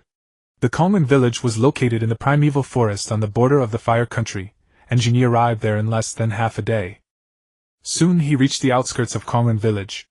From there, looking into the jungle, he could vaguely see the fortress of the village. He maximized his sensory ability and detected Aoyama Shushin's chakra inside the fortress. Very weak but still alive. As for the other two Umbu, they were likely dead. In addition, there was a particularly unfamiliar chakra. Very powerful but much weaker than what Jinyi had imagined. Cicien. What is going on? Deep within the fortress, Jishin reattached his dislocated arm. This body was too fragile. This was the fundamental reason he had refused to use Jishin's body for reincarnation for over a millennium. Even though after reincarnation he could unleash a portion of his strength, making him unrivaled in the current ninja world. However, if he couldn't find the most suitable karma seal, even if he regained his full power, he would only have a few days of life remaining. Glancing at Aoyama Shushin, who had lost consciousness beside him, Jishin ignored him. Dragging the corpses of two Umbu, he strode directly toward the fortress's interior. A few ninjas posed no real threat. The problem was that during the battle his body had malfunctioned, causing his consciousness to fall out of sync with Ishiki's. Whenever his consciousness and Jishin's body failed to achieve synchronization, Jishin's body would revert to its inherent fragility, becoming weak and vulnerable. Therefore, he now had to either find a flesh vessel perfectly compatible with his karma seal for immediate reincarnation, preferably of Otsutsuki lineage. However, the existing Otsutsuki descendants in the ninja world, whether Ashura's lineage, the Senju and Uzumaki clans, or Indra's descendants, the Uchiha clan, were not fully compatible with his karma seal. And those clans with only distant Otsutsuki connections, such as the Kagaya clan or the Yuki clan, were even less worthy of mention. If he could find a person who possessed both the bloodlines of Indra and Ashura, that would make an excellent vessel. Another method was to attempt absorbing the Zero Tails sealed within the Sorigekyo fortress. He intended to use the Zero Tails chakra to modify Jishin's body, enabling it to at least keep pace with his own consciousness. Legend had it that the Zero Tails was born from the darkness within people's hearts, and by the time they realized it was too late, for humans could never completely rid themselves of darkness. Thus it could only be sealed. Jishin, however, was unfazed. If it truly originated from the darkness in human hearts, the Zero Tails would have already wreaked havoc in the world, not be imprisoned here by mere Sorogekure ninjas. But regardless, the Zero Tails' unique chakra was worth a try. Shortly after Jishin left, Shin'ya arrived at the scene. Shushin. Shin'ya rushed over to check on Aoyama Shushin's condition. Fortunately, his injuries were not severe, just unconsciousness from overexerting chakra extraction. After a quick treatment, he activated the Flying Thunder God technique mark left on his shoulder by Minato. "How is it?" Minato asked as he appeared. Shin'ya handed Aoyama Shushin over to Minato and said, "Take him back first. The two Anbu are missing, alive or dead. I plan to go deeper. But don't worry. If something goes wrong, I'll contact you immediately, and you can use Flying Thunder God to take me away. There's something I need to confirm," Shin'ya said to Minato earnestly. "All right, be careful," Minato responded, then took Aoyama Shushin back to Konoha. He also knew that staying here would likely make him a burden to Shin'ya, not only failing to help but potentially distracting him. Following the unfamiliar chakra signature that resembled Jishin's, Shin'ya reached the depths of the fortress, and finally saw the chakra's origin. It was indeed Jishin who had already placed the two Anbu corpses in the center of a sealing technique. "Humph. I didn't expect someone on this planet to get this close to me before I noticed. Impressive." Jishin chuckled, glancing toward a pillar behind him. "Ah." Shin'ya, who had been hiding, sighed and stepped out. As expected, sneak attacks against a powerhouse like Jishin were of little use. "I should have completely suppressed my chakra. How did you detect me?" Shin'ya asked. Jishin replied, "Indeed, I must acknowledge your chakra control, not a single leak. In terms of chakra control alone, you surpass most of my clan members. But a seasoned warrior cannot rely solely on chakra to sense the outside world. The instinct honed through years of battle tells me danger is near." "Instinct? Huh." Shin'ya smiled wryly. "What is your purpose, young man of Earth?" Jishin asked. Shin'ya pointed behind him and said, "Those two are my comrades. May I take their bodies away? Everyone must pay the price for meddling with things they shouldn't, don't you think?" Jishin said with a smile. Shin'ya replied, "That may be true, but Sorogekure isn't your territory either. I'm not interested in what's sealed inside. I didn't send them here for that." "Opening the seal requires sacrifices," Jishin said. "Is that so?" Shin'ya closed his eyes slowly and sighed. Then his figure vanished instantly. Boom! A loud crash. Without warning, Shin'ya appeared before Jishin and threw a punch. Jishin leisurely raised his hand, blocking the blow. First gate open. Second gate open. Third gate open. Boom! Shin'ya's power suddenly surged, startling even Jishin. Then he saw Shin'ya's two Sharingan and felt a momentary daze. Fourth gate open. The next instant he was sent flying by Shin'ya's fist. Seizing the opportunity, Shin'ya grabbed the two Anbu corpses and moved them away from the sealing technique's center. Is this a death-like state? Jishin didn't kill them. After grabbing the two Anbu, Shin'ya discovered they still had extremely faint vital signs, though their chakra was completely sealed. Clutching the two Anbu, Shin'ya plunged into the forest.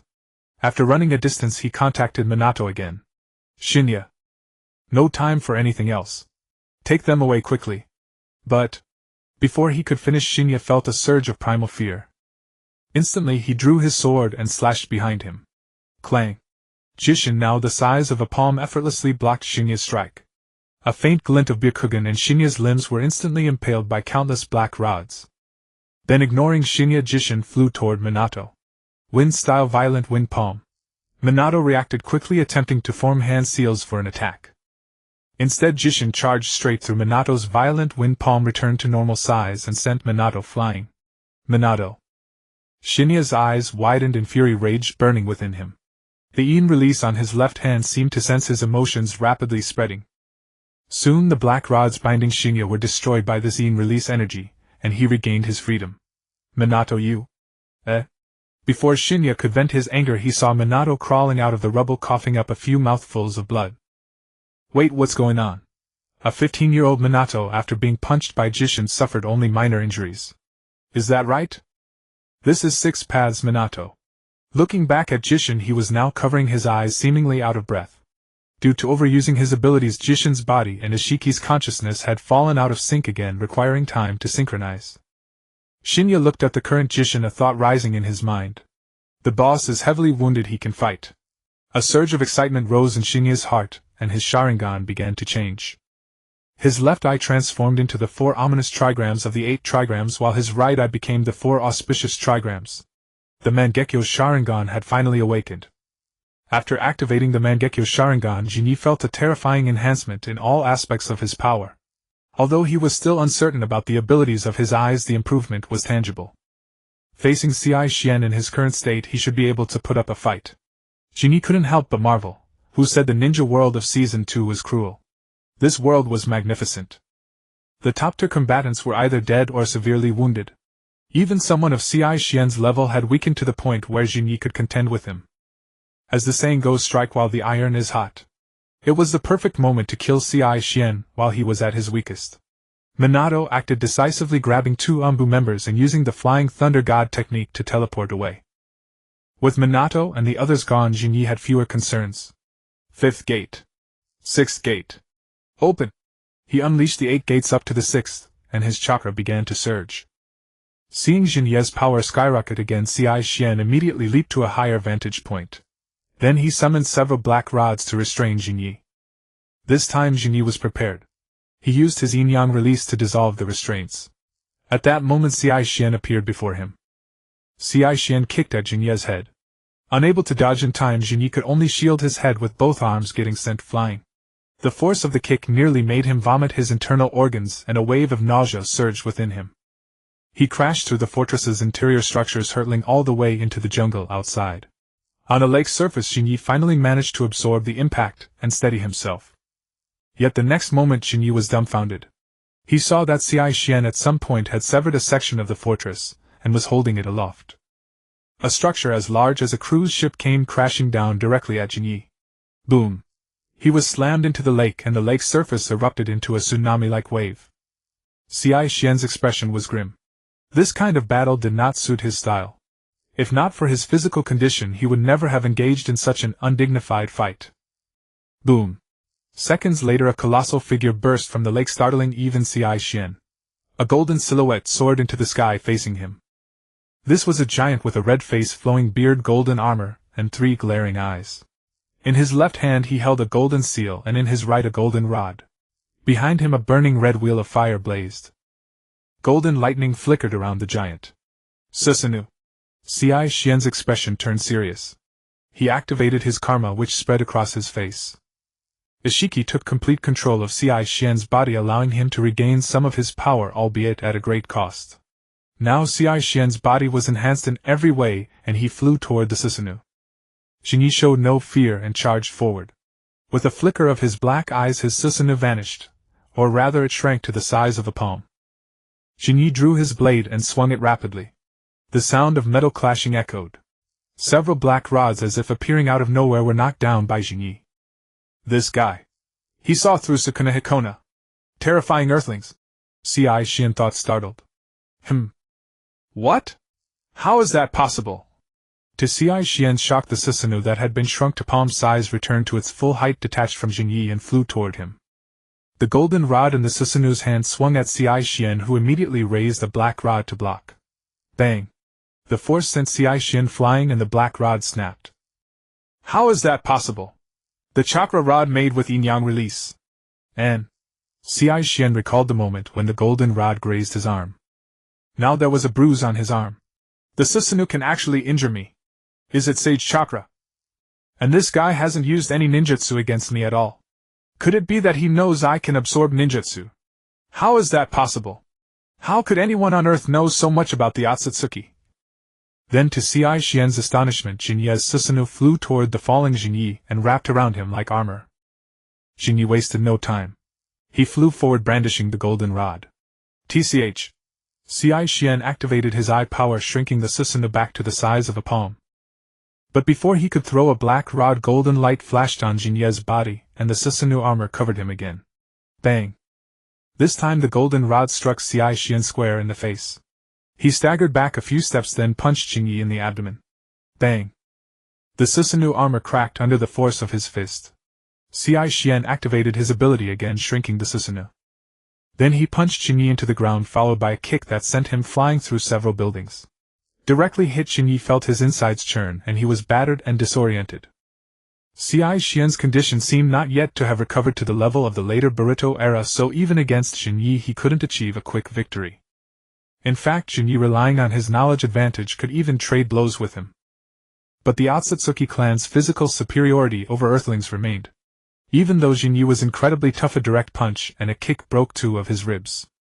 Shin'ya pressed his left hand against the broken ribs to prevent misalignment, and began healing with medical ninjutsu.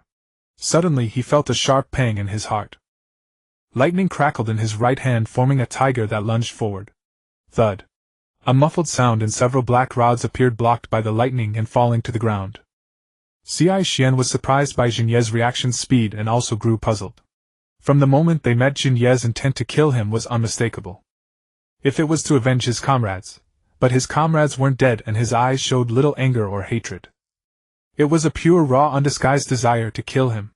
The lightning tiger didn't stop and charged straight at Cai Xian. Cai Xian extended his hand and the tiger seemed drawn toward his palm. The power of the karma activated, converting all of Jinye's lightning into pure chakra and absorbing it. What an interesting ability, to make the Susanoo leave its host and change size at will. I've never seen that in any Uchiha before. Is it the power of your eyes? Cai Xian asked curiously. Gritting his teeth, Jinye rose and said with a smile, "Who knows? Figure it out yourself." Cai Xian looked at him. "You seem to want to kill me." Jinye showed a slightly excited grin. "There's no room for aliens here, especially ones with ill intentions like you." "Aliens? You know quite a lot. In that case I can't let you leave." Cai Xian's expression turned serious, and killing intent filled his eyes. "Just what I wanted." At that moment Shinya's blood-red Mangekyo Sharingan instantly turned golden. Tiger-like stripes appeared on his cheeks, irregular as lightning. "Sage mode. How interesting." Jigen praised, then charged forward. Shin'ya showed no fear and met him head-on. Lightning crackled around Shinya's hand as he struck at Jigen. Jigen tilted his head to dodge, then deflected Shinya's fist. Failing with that strike, Shin'ya swung a roundhouse kick toward Jigen's chest. Jigen stepped back half a pace, caught Shinya's ankle and attempted to throw him away. Shin'ya leveraged the momentum to leap into the air, his other leg wrapped in lightning as he aimed a kick at Jigen's head. Thus advancing and retreating, they exchanged several blows in mere seconds.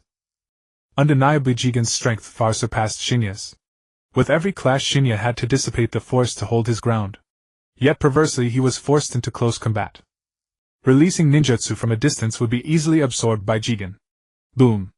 At last Shin'ya could not withstand the assault, and was sent flying by a punch. He crashed through several buildings before landing in the rubble. Pfft! Cough, cough! Shin'ya coughed up a pool of blood, but he had no time to catch his breath. Jigen was already charging at him. Lightning release, lightning beast tracking Fong. The lightning tiger reappeared, its gaping jaws lunging toward Jigen. Humph! You never learn. Jigen halted, raising his hand to absorb Shinya's jutsu. Shin'ya grinned. You like to absorb, don't you? Then have your fill. He then increased his chakra output. What? This brat figured out the weakness of the karma in just 2 encounters.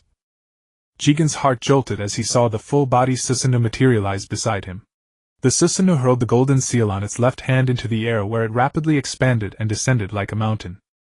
Boom! The spot where Jigen stood along with the surrounding buildings was instantly obliterated by the golden seal. Shin'ya did not rejoice. He knew Jigen possessed space-time ninjutsu. Though Jigen could not withstand such an attack head-on, he could still evade it. As expected, Jigen appeared behind Shin'ya the next moment. How perceptive to discover the weakness of this technique so quickly. However, as Jigen spoke, the karma markings on his body began to change and horns sprouted from his head. At that moment, Jigen's appearance already bore a resemblance to Ishiki Otsutsuki. This was the second stage of the karma. This farce ends here. Let me teach you how to fight, Jigen declared. Shin'ya wasted no time, immediately activating Susanoo to encase himself. Boom! Yet before Jigen's current power, the Susanoo was as fragile as paper and was shattered in an instant. Carried by the momentum of breaking the Susanoo, Jigen kicked Shin'ya flying. Then he hurled black rods, piercing Shin'ya's limbs and pinning him to the ground. Act! Shin'ya roared, enduring the pain as he pulled out his right hand. Lightning release, Crimson Imperial Lightning! A bolt of red lightning shot from Shin'ya's hand, hurtling toward Jigen. Fool, do you think I'll fall for the same trick twice? Jigen sneered, beginning to absorb the jutsu. But the next second he froze. The technique before him could not be absorbed. Thump. A dull sound white mist burst forth, and the ninjutsu transformed into a full-body Susanoo. Boom. The Susanoo seized Jigen's face and slammed him to the ground. Before Jigen could counter, the Susanoo kicked off the ground and began to fly low, dragging Jigen's face across the earth, scraping him along the ground. Pfft. At that moment Shin'ya pulled out all the black rods from his body, blood dripping onto the ground. Ignoring his injuries, he dashed straight toward Jigen. This was the best chance to kill Jigen. Even if he couldn't kill him, he could deplete the energy Jigen had accumulated over a millennium. Jigen's face scraped along the ground and he was astonished. Shin'ya's strength exceeded his expectations.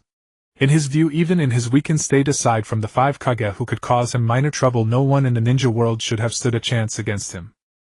Uchiha! How can that slut Kage's descendants possess such power? Jigen's fury grew. With a thought, he hurled several more black rods, piercing the Susanoo. The Susanoo shattered and Jigen tumbled across the ground before finally coming to a halt. Boom! The moment he rose, before he could steady himself, Shin'ya was already upon him, a lightning-wreathed kick slamming into his face. Jigen staggered back from the kick and Shin'ya pressed forward. Jigen threw more black rods, piercing Shin'ya's shoulders. Ra! Shin'ya bellowed as if feeling no pain and wrenched the black rods from his shoulders. Then, without slowing, he reached Jigen, grabbing his face. Pfft. The next second a black rod pierced Jigen's heart, blood gushing out. Pfft. Jigen coughed up blood, shock and disbelief in his eyes. Shin'ya fought with a madness that was terrifying. At first he had been testing, but later, disregarding his own injuries, his sole aim was to kill Jigen. Having been on Earth for so long, Jigen knew the Uchiha clan were all battle maniacs. But he had never imagined they could be this fanatical. Shin'ya was willing to suffer a loss of 10,000 to inflict 1,000 on his enemy. An earthling dared to trade blows with him, an Otsutsuki. How dare he? Even in my weakened state, I am no match for an ordinary earthling, am I? Sealing technique, self-binding curse. Stripe sealing formulas climbed onto Jigen's body. The combined effect of the black rods, the binding curse, and Shin'ya's lightning paralysis rendered Jigen immobile. Summoning jutsu. At that moment Shin'ya's blood dripped at Jigen's feet, rapidly spreading and writhing to form the summoning technique's pattern. Shin'ya immediately leaped outside the pattern and with a thought activated the technique. Sage Art 5 Fire Fan Flames. 5 fan-shaped plumes of fire burst from the pattern, flowing like lava, engulfing Jigen.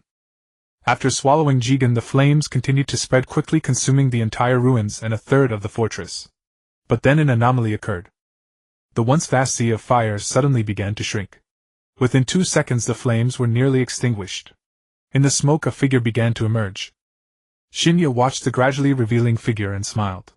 Finally showing yourself, Ishiki Otsutsuki. Oh.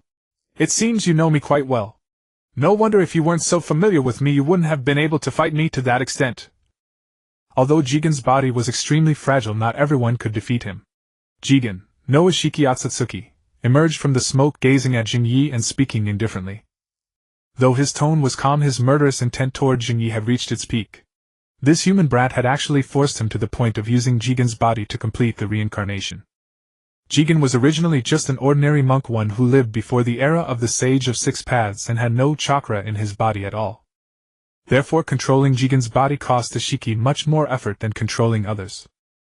Moreover, after reincarnating using Jigen's body, although his power had mostly recovered, this body simply could not withstand his own strength. In this state it could last at most 2 days. After 2 days this body's lifespan would end. He would either die with this body or find another host. Even if he found a new host and changed bodies, the energy he had accumulated over 1,000 years had been nearly exhausted by this battle. At this thought Ishiki's murderous intent grew even stronger. Now Jinyi had become the second person he wanted to kill. The first was still that bitch Kaguya Otsutsuki.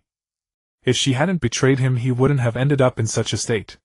Damn branch family, if only they had obediently sacrificed themselves to the divine tree and let him devour them, why did they dare to resist?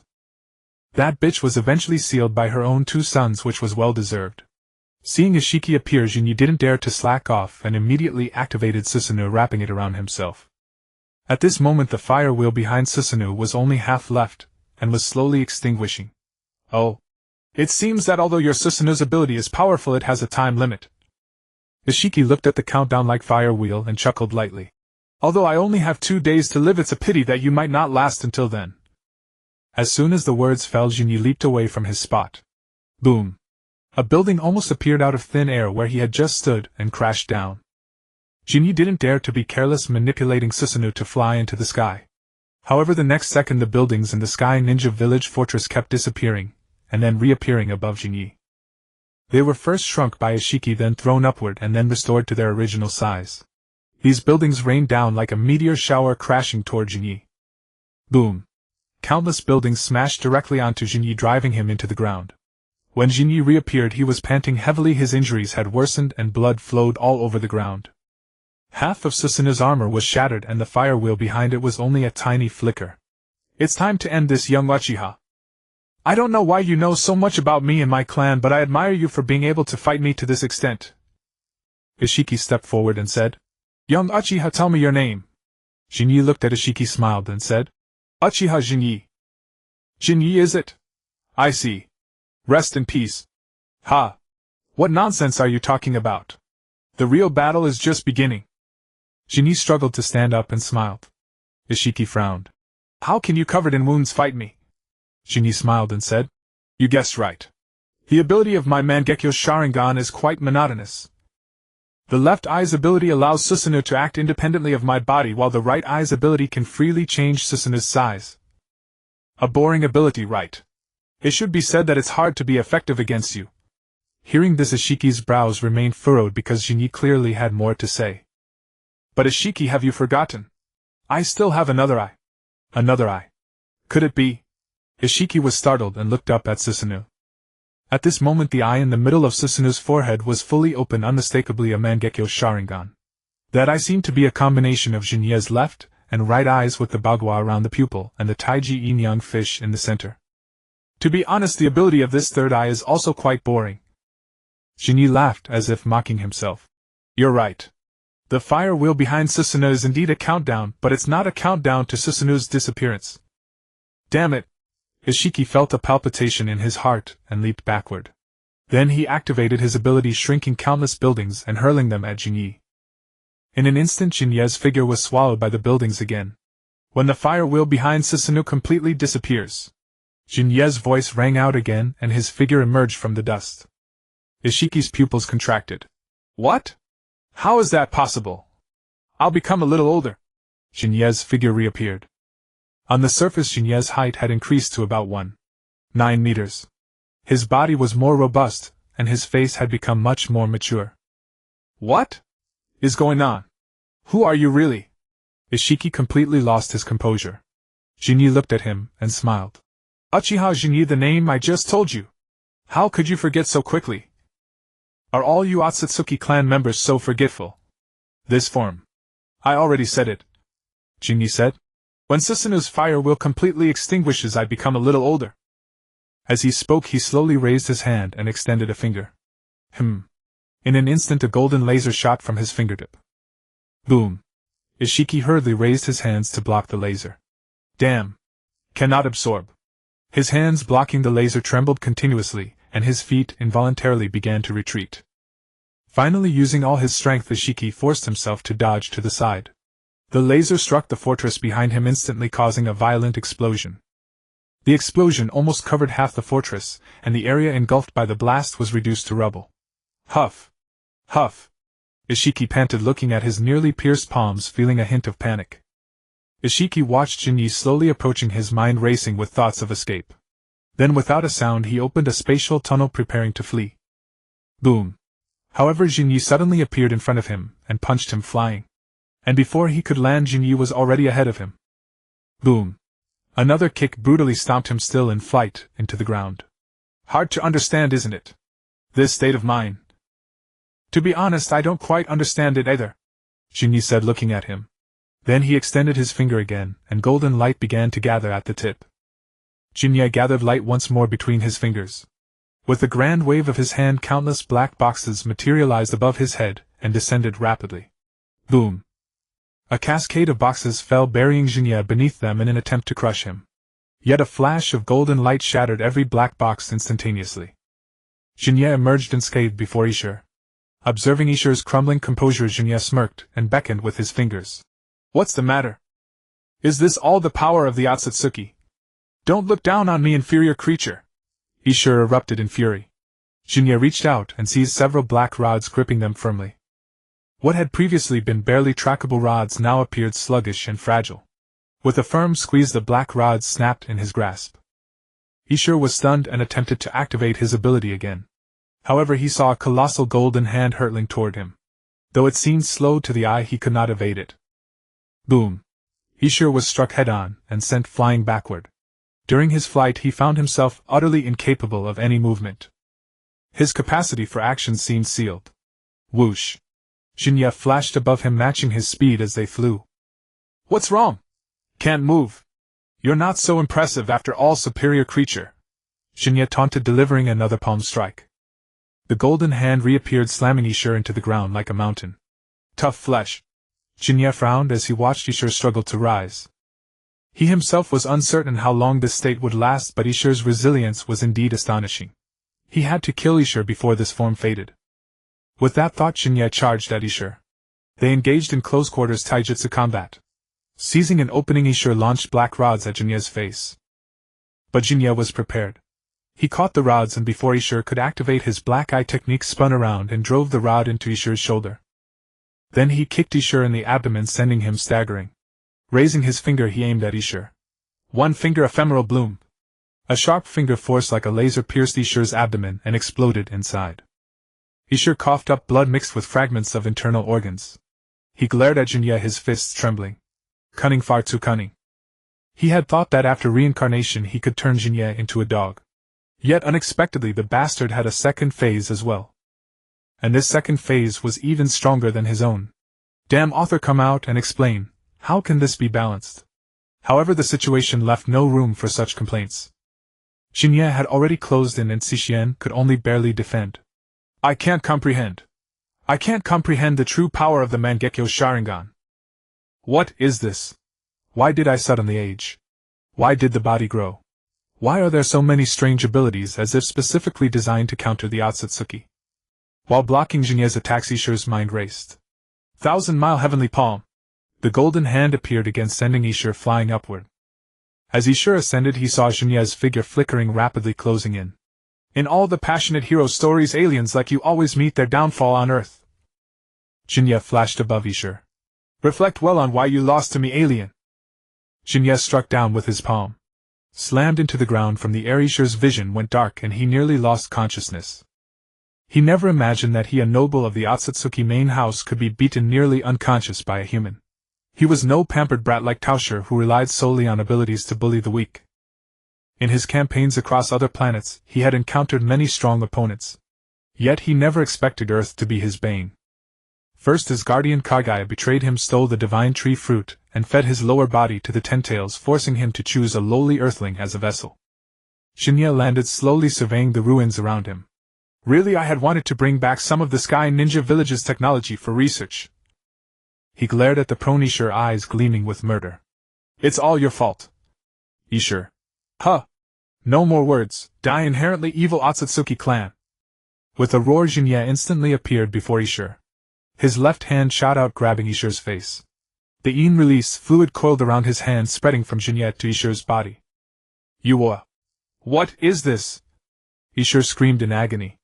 The Yin release fluid enveloped Ishur's body, much like Heiju covering Dai 2. One finger yellow millet dream. Shin'ya then tapped Ishur's various acupoints, sealing his meridians. Sealing technique, self-karma curse. Sealing technique, 4 symbol seal. Sealing technique, 5 elements seal. No, you. Ishur was speechless. If you want to kill, just kill. What's the meaning of this? I know that the Otsutsuki's karma essentially digitizes the body.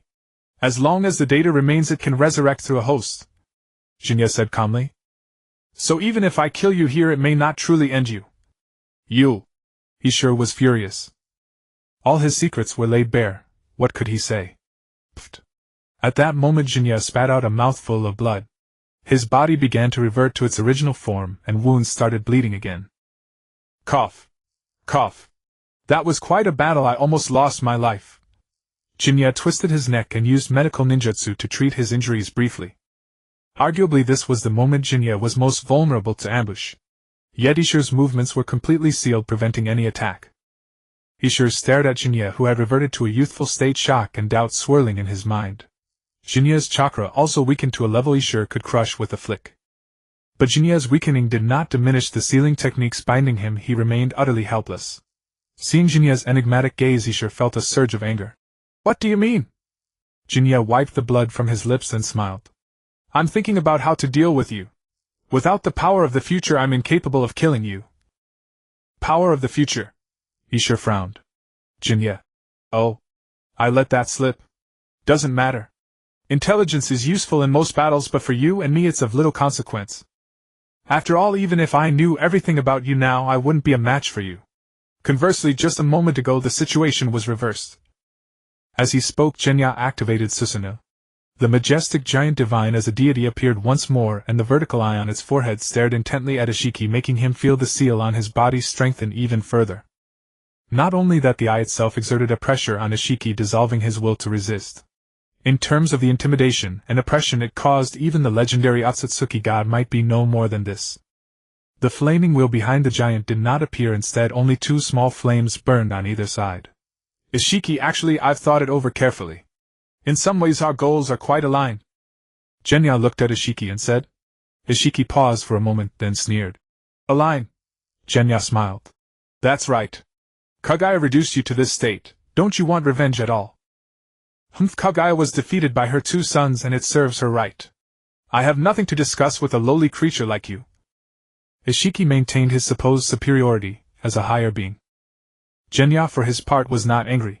He had to admit that among the Otsutsuki clan that had appeared in the Unburnable series, including the Otsutsuki Three Stooges, there were none who groveled or begged for mercy. In the ninja world there have always been people attempting to revive Kaguya, and it's only a matter of time. Moreover, I believe that to completely eliminate this threat we must ultimately defeat Kaguya directly. Don't dream, Earthling. Kaguya didn't just eat the fruit of the god tree, she swallowed the entire tree. Even I am no match for her. What makes you and the other lowly creatures on this planet think you can? Ishiki said disdainfully.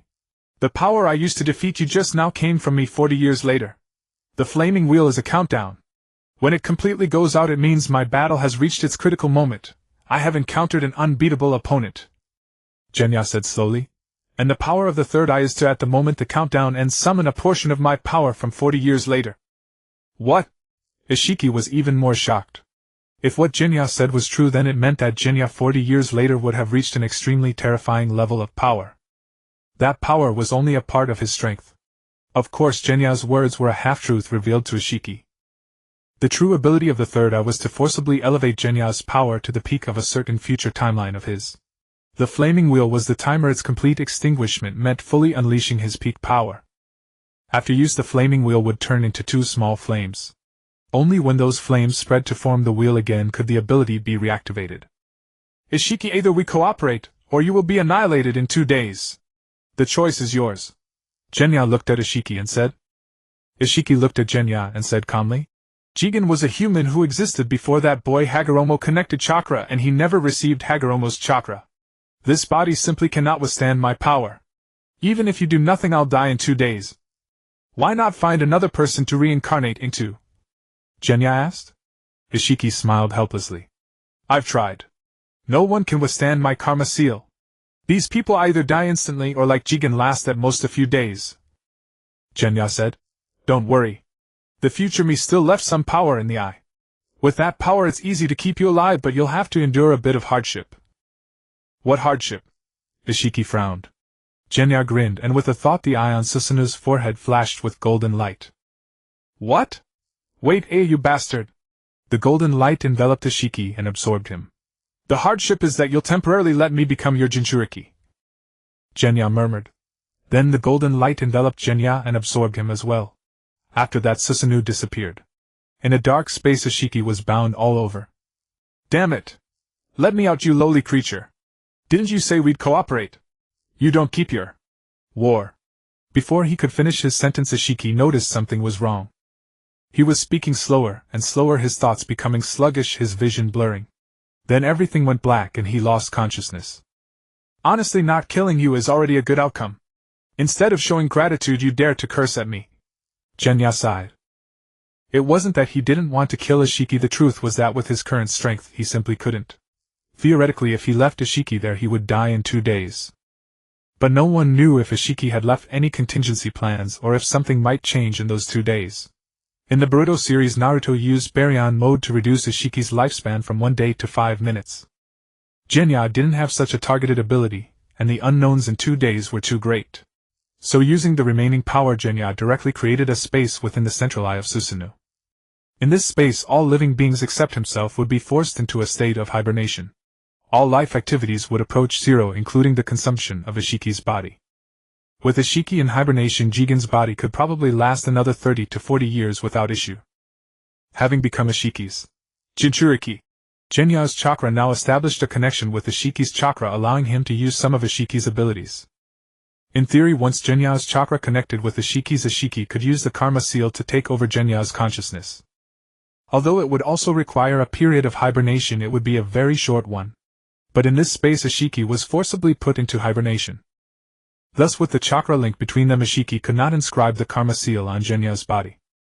In other words, this space allowed Genya to exploit a loophole. If Ishiki woke up he would likely take over Genya, but it was unlikely that Ishiki would wake up. Why is Ishiki's head so pointy? Simply put, it's like a one-way street becoming a dead end. Let me see, is this how the space ability works? Genya channeled his chakra and a dark red space portal appeared behind him. Ishiki's space ability was quite powerful. It could be called an enhanced version of the Flying Thunder God technique. It didn't require coordinates. As long as he could sense the target's chakra he could teleport. He could even grab people. Genya looked at the ruins of the former Hidden Sky village, now reduced to rubble, and sighed.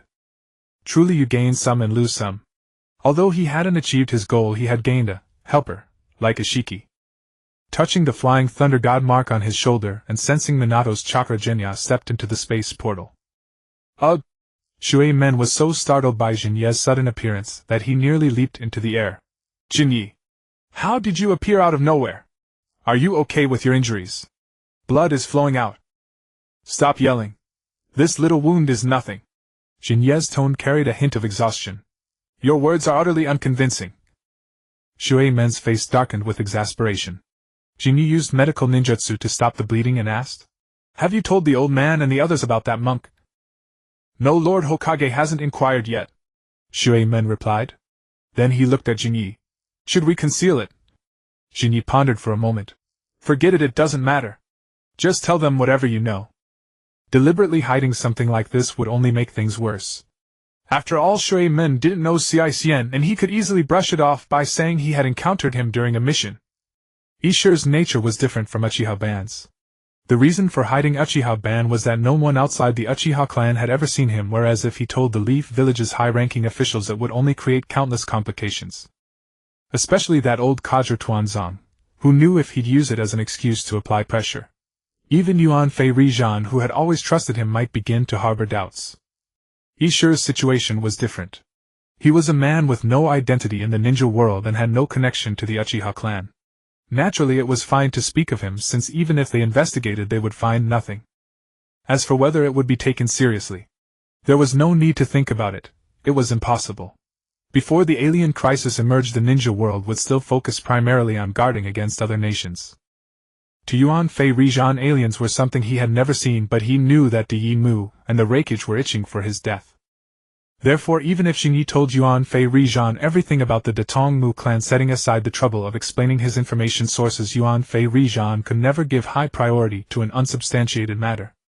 So although Xingyi told Shui Men to speak the truth, it was only what Shui Men had witnessed.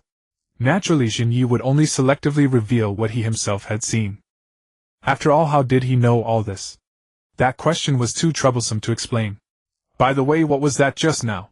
Shui Men asked. Xingyi activated his Mangekyo. Oh, that was the ability of my Mangekyo Sharingan. Nanny. Shui Men's lips twitched, a mix of emotions swirling in his heart.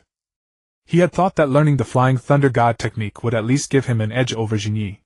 But he never expected Xingyi to have awakened the Mangekyo Sharingan, and with space-time abilities as well.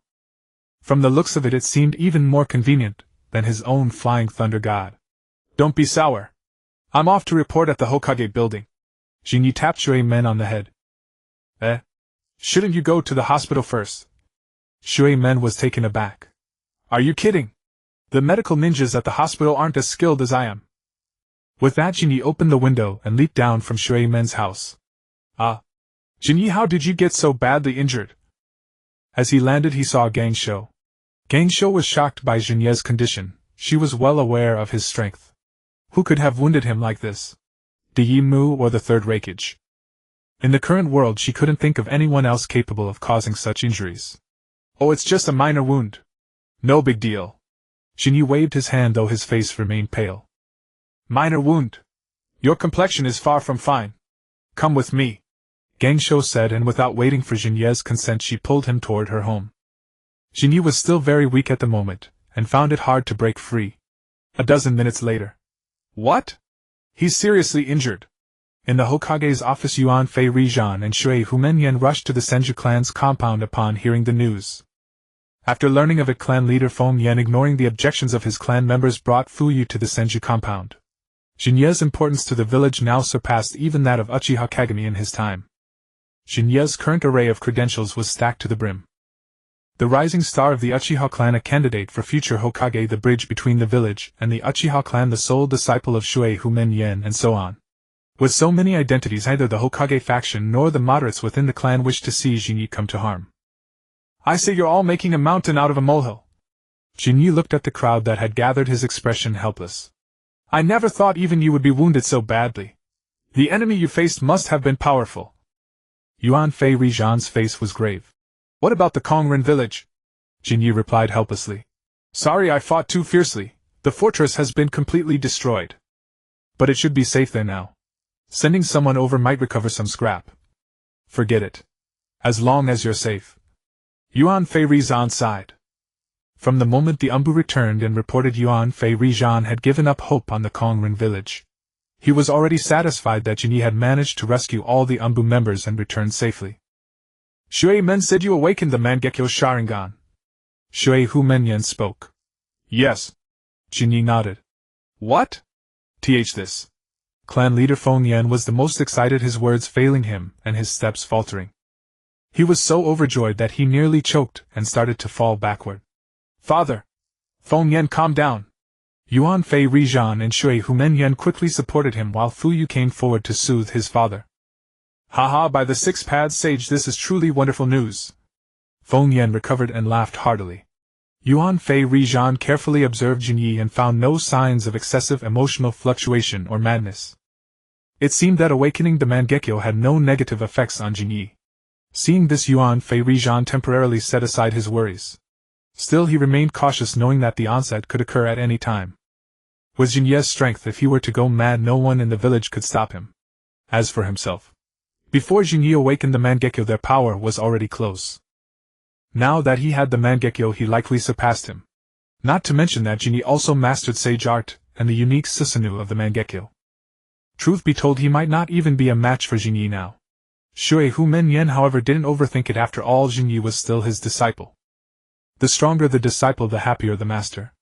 As for Jinye's psychological state, he wasn't worried at all.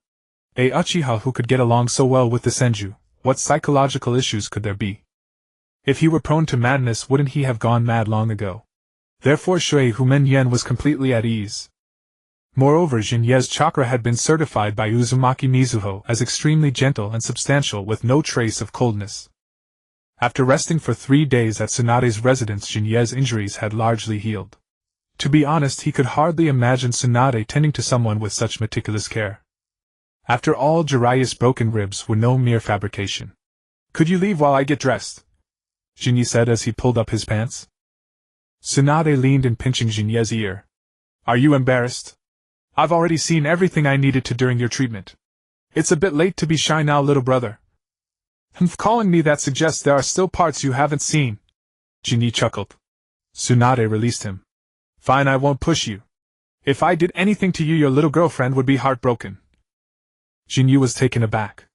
Little girlfriend? Which one do you mean? Looking for a beating. Tsunade's face darkened. Jinyi retorted. I'm not going to stand still and let you hit me. Don't underestimate humans, brat. Tsunade threw a punch. Jinyi caught Tsunade's wrist and pinned her against the wall. What? Tsunade was startled. Despite mentally preparing for Shin'ya's superior strength, she hadn't expected to be utterly defenseless. She had already anticipated that Shin'ya's strength surpassed hers, but she never imagined she would be completely powerless. Shin'ya held Tsunade's chin and leaned in.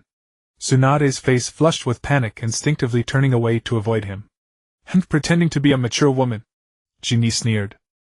An old maid trying to act tough and even daring to provoke him. Girls like Tsunade were actually quite easy to conquer. Although Shin'ya himself was an introverted, tongue-tied, and innocent young man, his past life's vast experience with media had equipped him with some skills to handle Tsunade. By adhering to the 12-word mantra, playing hard to get alternating distance, and retreating to advance, the princess of the Senju clan would soon fall completely. Unlike Mikoto or Kushina, Mikoto was a childhood friend with a pre-existing bond, and Kushina had the filter of a hero saving a damsel in distress. Tsunade was different. To achieve the feat of wooing her, he needed to take the initiative. "I'm off, big sister," Shin'ya said with a grin, emphasizing the word big. Tsunade breathed a sigh of relief as Shin'ya left, then fumed. "That brat daring to mess with me." He arrived at the side courtyard Kushina's room. After becoming a Jinchuriki, Kushina could no longer leave the Senju compound. This situation was similar to that of Mito Uzumaki. Kushina's own strength would have been enough for a Jonin exam in another 2 years, but becoming a Jinchuriki had essentially cut off that path. In the original story, it was only after Minato became a candidate for Hokage that Kushina's circumstances improved. In truth, the so-called house arrest might not be a form of protection for the Jinchuriki. The main issue was that the people of this world held an irrational and baseless hatred for Jinchuriki. Killer B, the adopted brother of the Raikage, was still assassinated by a former friend. This could no longer be dismissed as mere prejudice, it was almost like a curse. Although Kushina might not face such treatment in Konoha to avoid unnecessary trouble and maintain the Jinchuriki's emotional stability, this was an unavoidable measure. "Jinyi!" Kushina's gloomy face lit up at the sight of him. Jinyi smiled. "How are you feeling? Has the Nine Tails been causing trouble?" Kushina shook her head. "No, but it doesn't talk much. When I try to speak to it, it ignores me."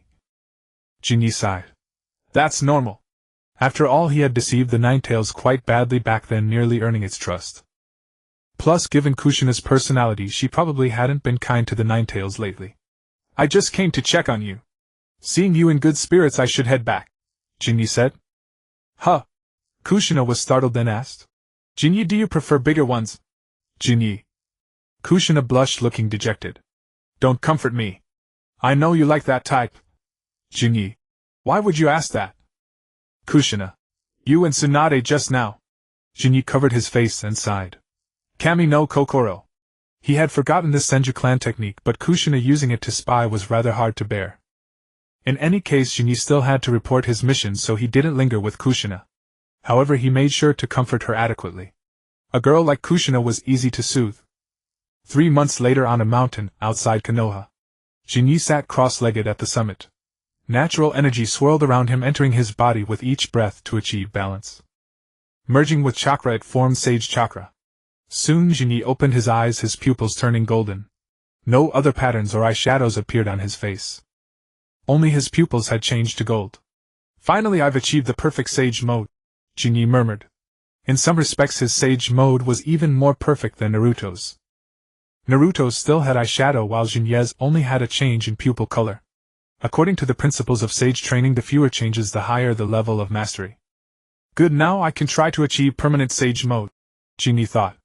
Permanent Sage mode essentially meant making his normal state a constant Sage mode. Or to make his body adapt to natural energy, allowing it to be used as effortlessly as an extension of himself rather than needing to synthesize Sage Chakra in advance and maintain the right ratio. However, according to the Great Elder, the highest realm was to completely assimilate chakra with natural energy, as they had done. Natural energy would then fully replace chakra as Jinye's power source. This process would take a long time. The stronger the chakra and the purer the Otsutsuki bloodline, the longer it would take. But Jinyi wasn't worried. He had a big heart, and was easygoing about such matters. Since the long-term goal was distant, he would focus on the short-term. Short-term goal: instant activation of Sage mode. Long-term goal: permanent Sage mode. Ultimate long-term goal: becoming a sage. Over the past 3 months, Jinyi had continuously trained in Sage techniques while deepening his connection with the Shiki's chakra. In his mind, the trait unity of heaven and man seemed to have changed. The purple text glowed with a faint orange light. As he grew, the orange light became more pronounced, now covering the purple text like cracks. The circulation of Sage Chakra acted as a catalyst, driving the transformation of the text. Meanwhile, Shin'ya's chakra began to boil uncontrollably, except for Ishiki, who remained dormant in his eyes. Age had its benefits. Such a commotion couldn't wake him. The surrounding area was whipped by gusts of wind pressure from Sage Chakra, even cracking the stones on the ground. The orange light grew more blinding, and the cracks continued to spread across the text. The process lasted for over 10 seconds before the fluctuations of Sage Chakra subsided. He he he ha ha ha ha ha ha ha. Shin'ya felt the changes in his body and could no longer contain his excitement, bursting into wild laughter. The talent in his mind had undergone a complete transformation. The orange glow was extremely prominent under his inner sight. Unity of Heaven and Man, Purple Divine Law 5 Dragons Orange. Shin'ya looked at the words, Divine Law 5 Dragons, which emanated a calming and soothing aura. The orange light was soft and profound, while the Sanskrit chanting echoing in his ears was extremely fierce. In a daze, Shin'ya felt all negative aspects within him swept away. This included the hidden injuries left in the corners of his body from years of training to temper it, as well as the subtle damage in his meridians. Under the interweaving of these two auras, everything began to heal. Even the cells that had withered from repeated use of medical ninjutsu on himself began to regain vitality. Indeed, even purple talents can grow, that's a good thing. Shin'ya sighed as he felt the changes in his body. When proficient in taijutsu, upgraded twice to become the Purple Six Secrets, reaching heaven, Shin'ya had already speculated whether purple talents could grow. Now it seemed they indeed could. But what was the principle behind the growth? The growth of the body? Or the perfection of the sage mode? Or was it because of Ishura's chakra? Divine Law 5 Dragons Orange. After long-term tempering, your body has reached an almost perfect state. Yin and Yang chakra can be freely converted between each other, becoming the source of power for executing ninjutsu. Note 1. The effect of unity of heaven and man still exists, and the connection between spirit and body is even stronger. Your 5 internal organs are also strengthened, forming a cycle of mutual generation among the 5 elements. Note 2. Most of the negative effects and costs of bloodline limits and secret techniques can be slowly eliminated by your body. Note 3. The 5 dragons represent the 5 elements. Your 5-element chakra, like the 5 elements, both counter and generate each other. Your chakra's restraining effect on others is enhanced, while others' restraint on you is weakened. Your different natured chakras generate each other, greatly reducing the difficulty of developing nature transformations, and greatly reducing the difficulty of fusing nature transformations. Shin'ya raised an eyebrow, looking at the 3 notes attached to Divine Law 5 Dragons. Then he couldn't help but complain inwardly, isn't this just merging the 2 talents' 5 elements, mutual generation and mind-gathering, return to origin into unity of heaven and man? Although he inwardly cursed that wretched author as a patchwork monster, Shin'ya had to admit that after unity of heaven and man evolved into Divine Law 5 Dragons, it was indeed unreasonably powerful. It could be described as an unadorned strength. Not only were the stats significantly boosted, but the mechanism was also completed. Most importantly, it reduced the difficulty of developing bloodline limits. Actually, originally Shin'ya had wanted to develop bloodline limits, and with his level of chakra nature transformation it was already not too difficult. He was also preparing to start. Now the difficulty had been reduced again, which stirred Shin'ya's heart. After thinking about the bloodline limits that appeared in the original work, Shin'ya began to try. The next second a red orb appeared in the palm of Shin'ya's hand. Around the orb there was faint chakra that seemed to be burning. This was Scorch Release, the signature of the Sunigekure ninja Yitsang in the original work. However, for Shin'ya now, the activity brought by fusing bloodline limits to stimulate cells was already negligible. As for Scorch Release, it was not a necessary attack method for Shin'ya's current strength.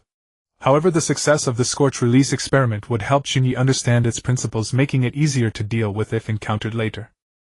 A surge in strength was a good thing, but the sense of loss of control it brought required time for Shin'ya to adapt. Power that cannot be controlled, no matter how strong, is false. Only the power that one can command like an extension of oneself is real. Fortunately, with Shin'ya's level, adapting to this power did not take long. Then Shin'ya looked at the second note.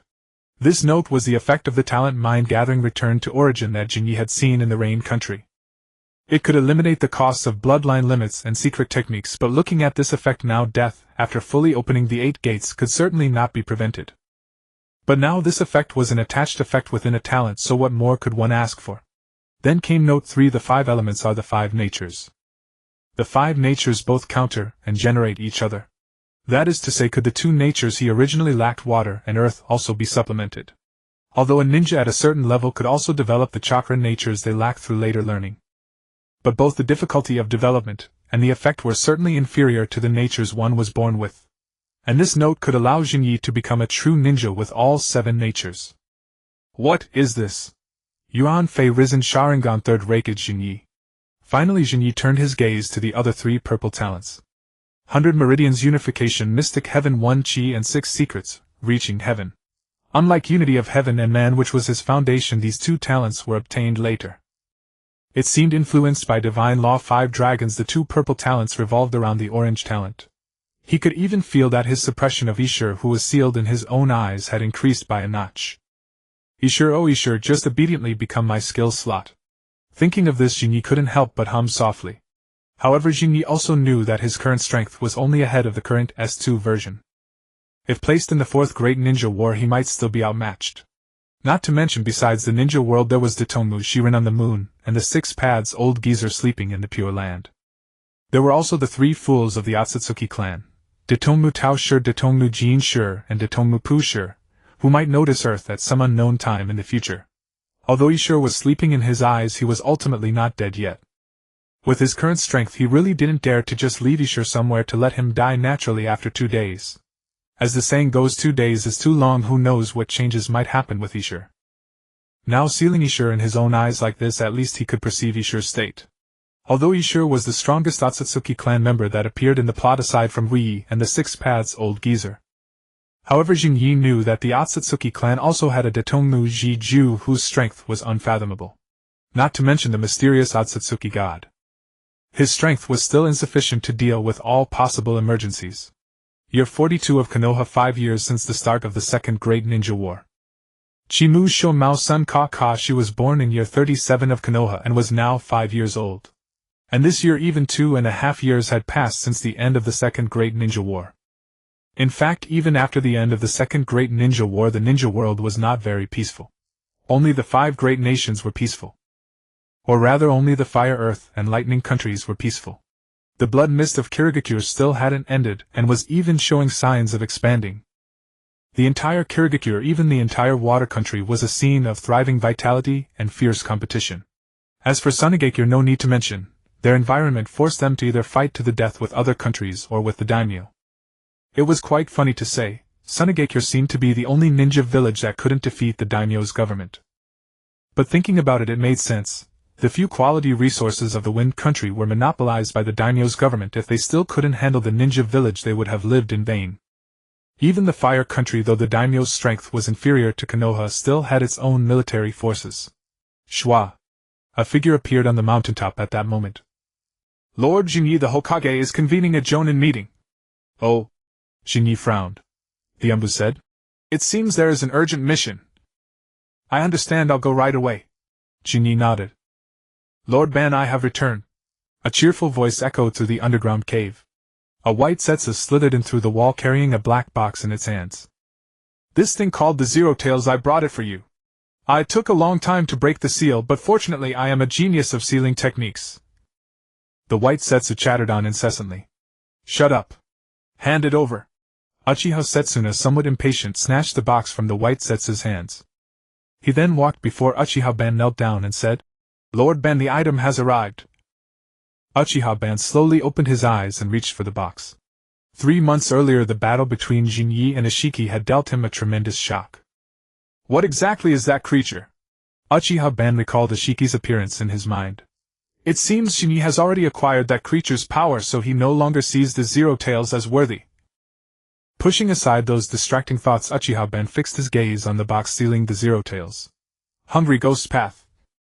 The Hungry Ghost Path began to directly absorb the chakra of the Zero Tails, and the chakra, along with a torrent of negative emotions, poured into Uchiha Ban's body. Although the claim that the Zero Tails is born from the darkness of the human heart was somewhat unrealistic, the chakra of the Zero Tails indeed contained a vast amount of negative cold emotions, its darkness no less than that of the Sharingan's chakra. Uchiha Ban's aged and withered body had already begun to recover somewhat. His eyes also started to change, with a faint purple light appearing in his blood-red Sharingan. Not enough. After a long while, Uchiha Ban stopped absorbing and said, Although my body has recovered somewhat, this thing is still insufficient to awaken the Rinnegan again. Perhaps we could try the 6 paths tools scattered across the ninja world, Uchiha Setsuna suggested. Uchiha Ban paused momentarily. Indeed, but many of the 6 paths tools are in the cloud hidden village. It might be impossible. No, there is still one in the grass hidden village, Uchiha Setsuna said. The box of bliss. Uchiha Ban mused thoughtfully. Meanwhile, in the leaf village. This meeting is of utmost importance. It concerns the peace among the frost, rice, and waterfall countries and must not go awry in any way. Hiruzen Sarutobi addressed the assembled jonin. Half a year ago, the 3 countries of Frost, Rice, and Waterfall had descended into a chaotic war over resource disputes and border conflicts. 1 month ago, the Fire Country daimyo intervened, mediating the conflicts and proposing trade cooperation with the 3 nations. They gladly accepted and expressed willingness to ally with the Fire Country. Alliances between nations also greatly benefit the hidden villages. It means that the villages can communicate through state relations, which is highly advantageous for spreading the will of fire. Hiruzen Sarutobi, whose perspective had been broadened by Jinyi, was extremely dedicated to this matter. Security for the daimyo had to be ensured, and the movements of hostile nations needed monitoring. Danzo Sarutobi Kokichi lead the route, and the ANBU of Sarutobi Kokichi's squad along with the Guardian Shinobi to escort the daimyo to the border for peace talks. Tsukumo Hatake lead your squad to monitor the hidden mist's movements. Jiraiya monitor the hidden sand. Orochimaru monitor the hidden rock. Minato Namikaze Nawaki lead 2 squads each to guard against the hidden cloud. Hiruzen Sarutobi swiftly made the deployments. Minato had also passed the Jonin exam 3 months prior, and officially became a Jonin. It could be said that excluding the personal strength of the Hokage himself, the current Leaf Village was at its strongest period since its founding. Indeed, even compared to later eras, it was the most prosperous.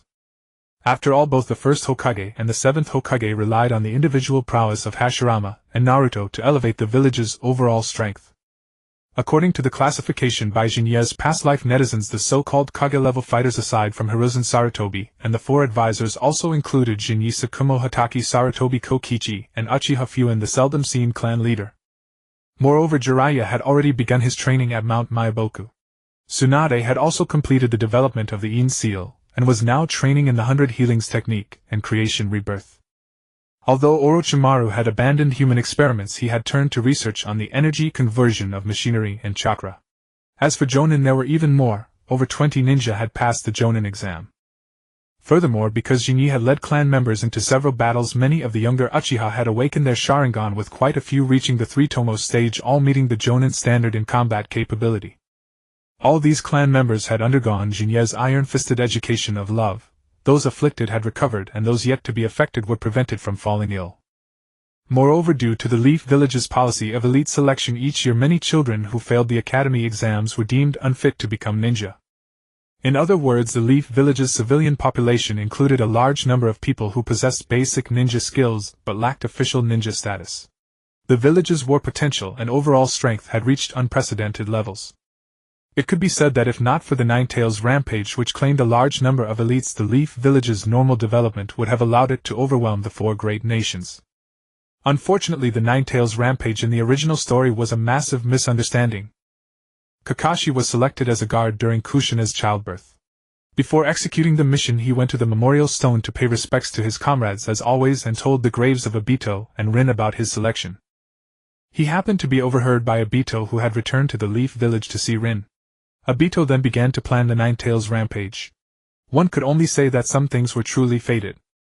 Nobody expected that Obito had survived, nobody expected that Obito's Mangekyo ability was Kamui, and even less did anyone expect that Obito happened to return to the Leaf Village and be at the memorial stone at that very moment. It could be said that such coincidences were not something anyone could have planned in advance. Not even the 6 Paths sage could have orchestrated it. 3rd Hokage. Seeing that he had not been assigned any mission, Jinyi felt somewhat speechless. "Why do you leave me in idleness?" Now that his strength had increased, he did not want to stay cooped up in the village resting. He still wanted to go out and cause trouble while earning merits. Of course, it was hard to say whether the battle-hungry nature deep in the Uchiha bloodline played a part. Jinya's strength has grown and he can no longer stay still, Hiruzen Sarutobi said with a chuckle, stroking his beard. He was grooming Jinyi as a future leader, not as a mere enforcer to be sent on every mission. The Leaf Village's future was at least an advisor with the potential to become Hokage. Sending him to guard the daimyo, what would that look like? Ha! The meeting room was suddenly filled with cheerful laughter. Shin'ya, you are now the village's trump card, we can't just send you out casually. Minato comforted him. TCH. Shin'ya propped his head on his hand and tapped the table with his fingers. Hiruzen Sarutobi smiled. Alright, if there's nothing else, the meeting is adjourned. Shin'ya, stay behind. Yes. Everyone accepted their orders and left to make preparations. Only Shin'ya and the few advisors remained in the meeting room. I know you're restless. There is indeed an important mission that requires you to make a trip. The seal of the Box of Bliss in the Land of Grass has loosened and they have sent us a request. Sarutobi Hiruzen handed the commission document to Shin'ya. Shin'ya took the commission. Just us. Impossible. They have sent requests for aid to all 5 great nations in Hanzo.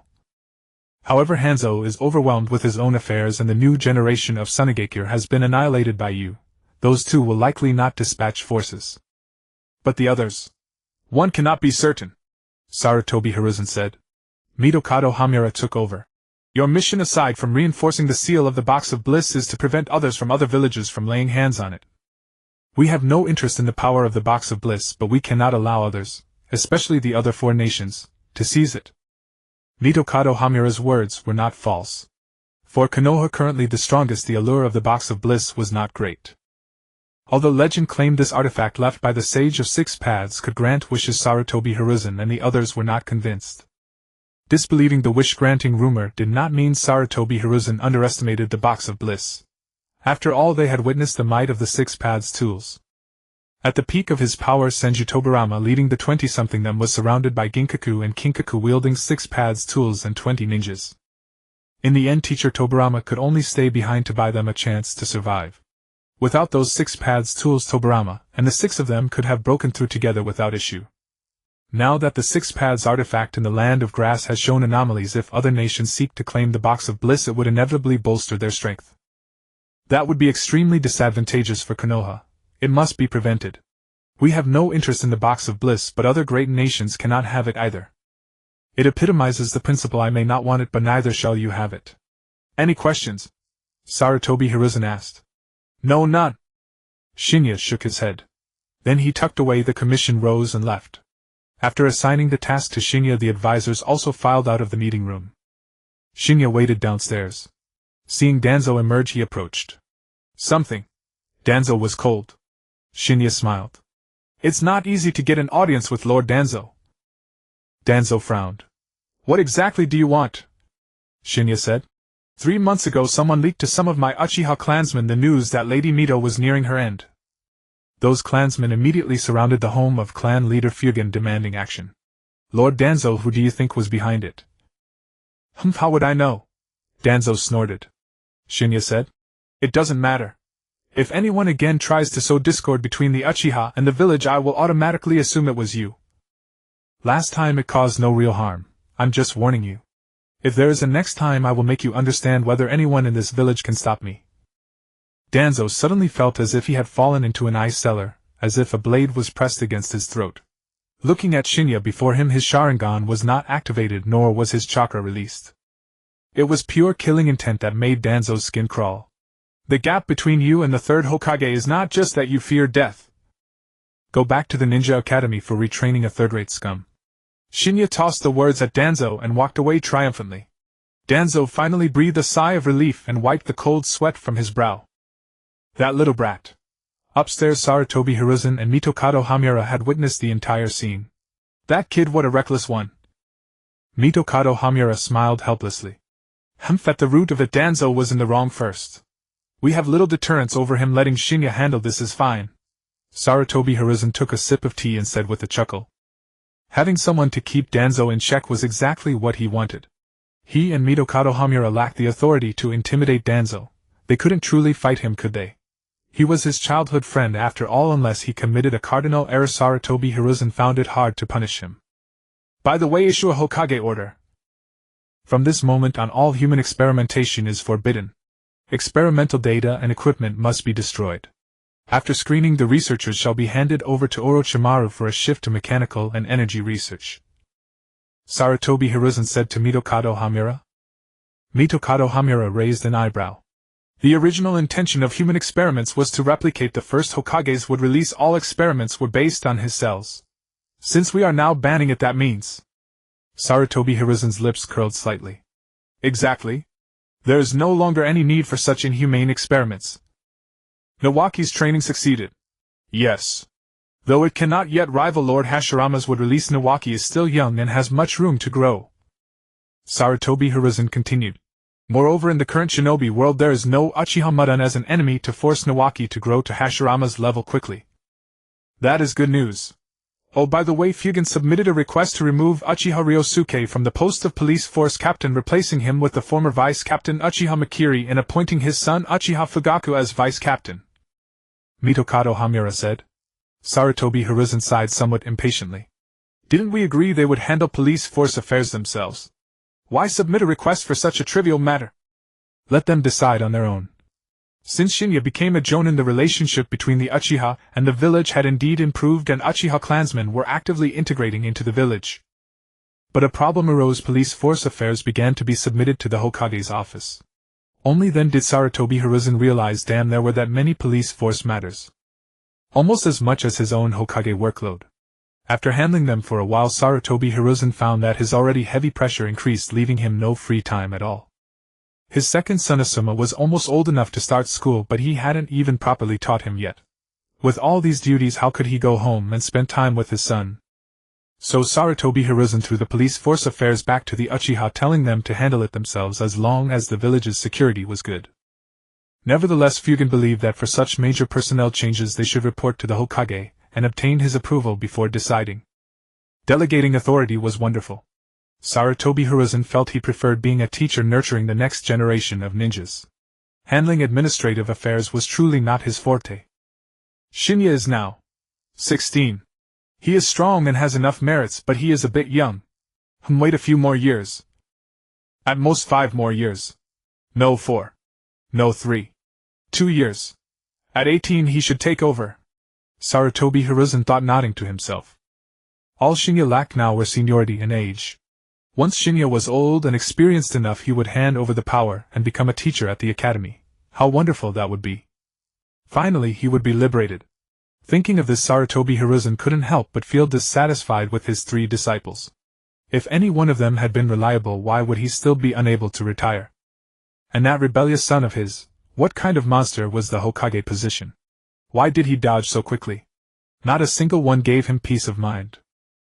The Grass Village. The Hozuki Castle, known as the most fortified prison in the ninja world, now lay in ruins.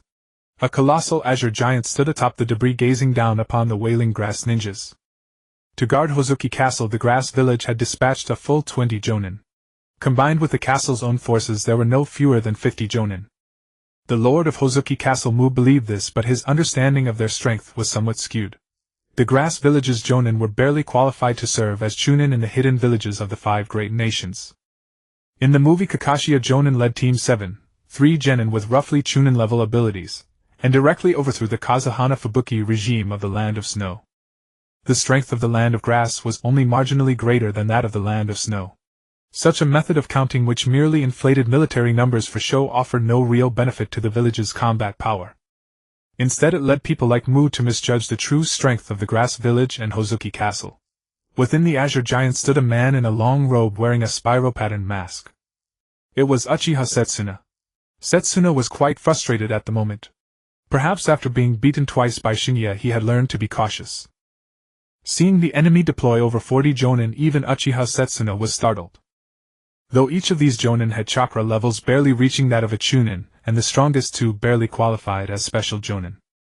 Only the Hozuki Castle Lord Mu, whose strength was worth a second glance, barely brushed the edge of Kage level, yet was still only marginally stronger than an ordinary jonin from the 5 great nations. Nevertheless, Uchiha Setsuna cautiously activated his Susanoo. After all, who knew if the Grass Village had any hidden cards? This was, after all, the place where the Box of Bliss was sealed, a 6 paths artifact. Surely those guarding it had some skill. What the hell is this? Muttered Setsuna. He then deactivated his Susanoo and walked toward Hozuki Castle. Mu, who had been planning to find an opportunity to counterattack, was frozen in fear upon seeing the three-tomoe Sharingan beneath the spiral mask. The Uchiha clan. Was this guy sent by Konoha? Mu wondered anxiously. The daimyo had sent a request for aid to Konoha, but why would Konoha's people attack them? Could they also be after the Box of Bliss? Mu thought. This is the Box of Bliss. It contains chakra fluctuations similar to the Gedo statue. How interesting. Uchiha Setsuna approached the Box of Bliss. Then he quickly formed hand seals. What is your name? Shin'ya looked at the red-haired girl before him and asked. Ayaka, the red-haired girl replied. Her arms and neck were covered in bite marks. It was easy to imagine the horrifying scene beneath her thin clothes. Not only bite marks but also whip scars, bloodstains, and various bruises. It was obvious what the Grass Village ninjas had done to her. He thought of Karen's mother in the original story, who had been drained of her chakra and killed by Grass Village ninjas. Shin'ya hadn't even reached Hozuki Castle yet, but he had already encountered a girl of the Uzumaki clan on the outskirts of the Grass Village. Could this girl be Karen's mother? Do you have any other family? Shin'ya asked. Ayaka's eyes dimmed.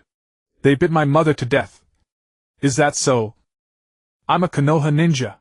Would you like to come back to Konoha with me? Shin'ya said. Ayaka's eyes regained some life. If I go to Konoha, will someone bite me to death like they did my mother? No. There are 2 of your clansmen in Konoha, you'll get along well, Shin'ya said. Really? Ayaka's question was redundant, as she could sense that Shin'ya meant her no harm. Shin'ya nodded, then split into 3 clones. The original rarely uses ordinary shadow clones anymore. Quite a rare occasion. Exactly. Usually he treats us like suicide bombs, cramming us with lightning release. Same here. The 3 shadow clones chattered incessantly. Shin'ya waved his hand impatiently. Enough, no more nonsense. I'll assign your tasks now. You 3 will be known as Hyo Shin'ya, Kai Shin'ya, and Bo Shin'ya. Bo Shin'ya negotiate with the daimyo. Kai Shin'ya head to Hozuki Castle and report back. Hyo Shin'ya take this child to Konoha and hand her over to Tsunade. We all have orders. What will the original do? Asked Bo Shin'ya. Shin'ya replied. Me. I'll rest here and await news. Ahahaha. We're all off to fight and the original just sits here, how comfortable. Kai Shin'ya laughed in anger. Shin'ya said calmly. I am the original, holding the power of life and death. Those who disobey orders. Is it not said that one can plan strategies within the command tent and win battles 1,000 miles away? Let there be no more grumbling, Brother Kai and Brother Bo. Hyo Shin'ya interjected. Humph. Though reluctant, Kai Shin'ya and Bo Shin'ya had to obey. Ayaka stared in amazement at the 3 Shin'yas who had appeared. The Grass Village truly had no jutsu of such a high caliber. At the same time, she felt a glimmer of hope that she might escape this hell. Then I'll be off. Take care, original. Hyo Shin'ya directly opened a space-time passage and stepped through with Ayaka. Say, original, why did old man Sarutobi want you to reinforce the seal on the Box of Bliss? Why didn't he just seize it? Asked Bo Shin'ya. For the sake of balance, said Shin'ya. Bo Shin'ya sneered. Balance? Konoha is the strongest right now. Why not just steamroll everything? Take advantage of the fact that old Madara isn't at his peak. You're the strongest in the current season. Sweep through and achieve unification. Shin'ya looked at Bo Shin'ya. And then? Yes, after the steamroll, what then? How do you fight aliens with a world left in ruins? Shin'ya said to him. The ninja world is different from our home. Although all countries speak similar languages, their geography, economy, and culture have never truly blended. There is no soil for so-called unification. If you force it, you'll face endless resistance from every nation. The whole of Konoha would be mired in ceaseless suppression of rebellions. That seems right, Bo Shin'ya said thoughtfully. So Hashirama Senju's path was correct. Shin'ya said. The path was right, but the institutional framework went astray and his approach was too conservative. After I become Hokage, I plan to install a figure akin to the Zhou Emperor, creating a nominal unification of the ninja world. Then in the name of this sovereign I will export my improved will of fire to other nations. On the economic front, I'll deepen trade between the Land of Fire and its neighbors. I can also invite young ninjas from other villages to study in Konoha, learning our advanced systems and culture. Jutsu. This path takes longer, but it does seem more stable. Bo Shin'ya nodded. Shin'ya smiled. It is easier to defeat bandits in the mountains than to conquer the thieves in one's heart. Forcing unification through military might to achieve superficial peace isn't difficult. The challenge is to make most people truly accept that peace from the heart, or at least not oppose it. This is the same path that Hiruzen Sarutobi now wishes to walk. To tread this path, the most crucial thing is to maintain the current delicate balance of the ninja world. The Box of Bliss is a 6 paths artifact of immense power. If the other 4 great nations seize it, the balance will surely be broken, harming his plans. As for Konoha seizing it, that would also invite hostility from other nations. After all, Konoha is already the strongest, possessing the 9 tails. What would Konoha want with the Box of Bliss? Remember the behavior of America, stationing troops everywhere and waging wars all over, is not advisable. Look how far America had fallen by the time we crossed over. Understood, said Shin'ya. Chaoren Village, Gaiden Castle. Lightning Lariat. Earth release, earth splitting palm. Boom. 2 figures intertwined and the ninja in red attire flew backward. Huangtu, the son of Dyemu, was currently fighting against Aloy, a jonin from Yunying village. However, due to the elemental disadvantage, Huangtu had been at a disadvantage. The enmity between Yunying and Yanyin had always existed, and it was a deep-seated hatred. Although they both disliked Muyi, they wished for each other's death even more. When Jie arrived, he saw the two engaged in a fierce fight. Originally intending to reveal himself, Jie instead found a tree branch to lie down on, watching the battle below with great interest. The ninjas from Yunyin and Yanyin had already appeared. I wonder if Shayin and Wuyin will send people too. Ha ha ha ha. Looks like fun, let me join in.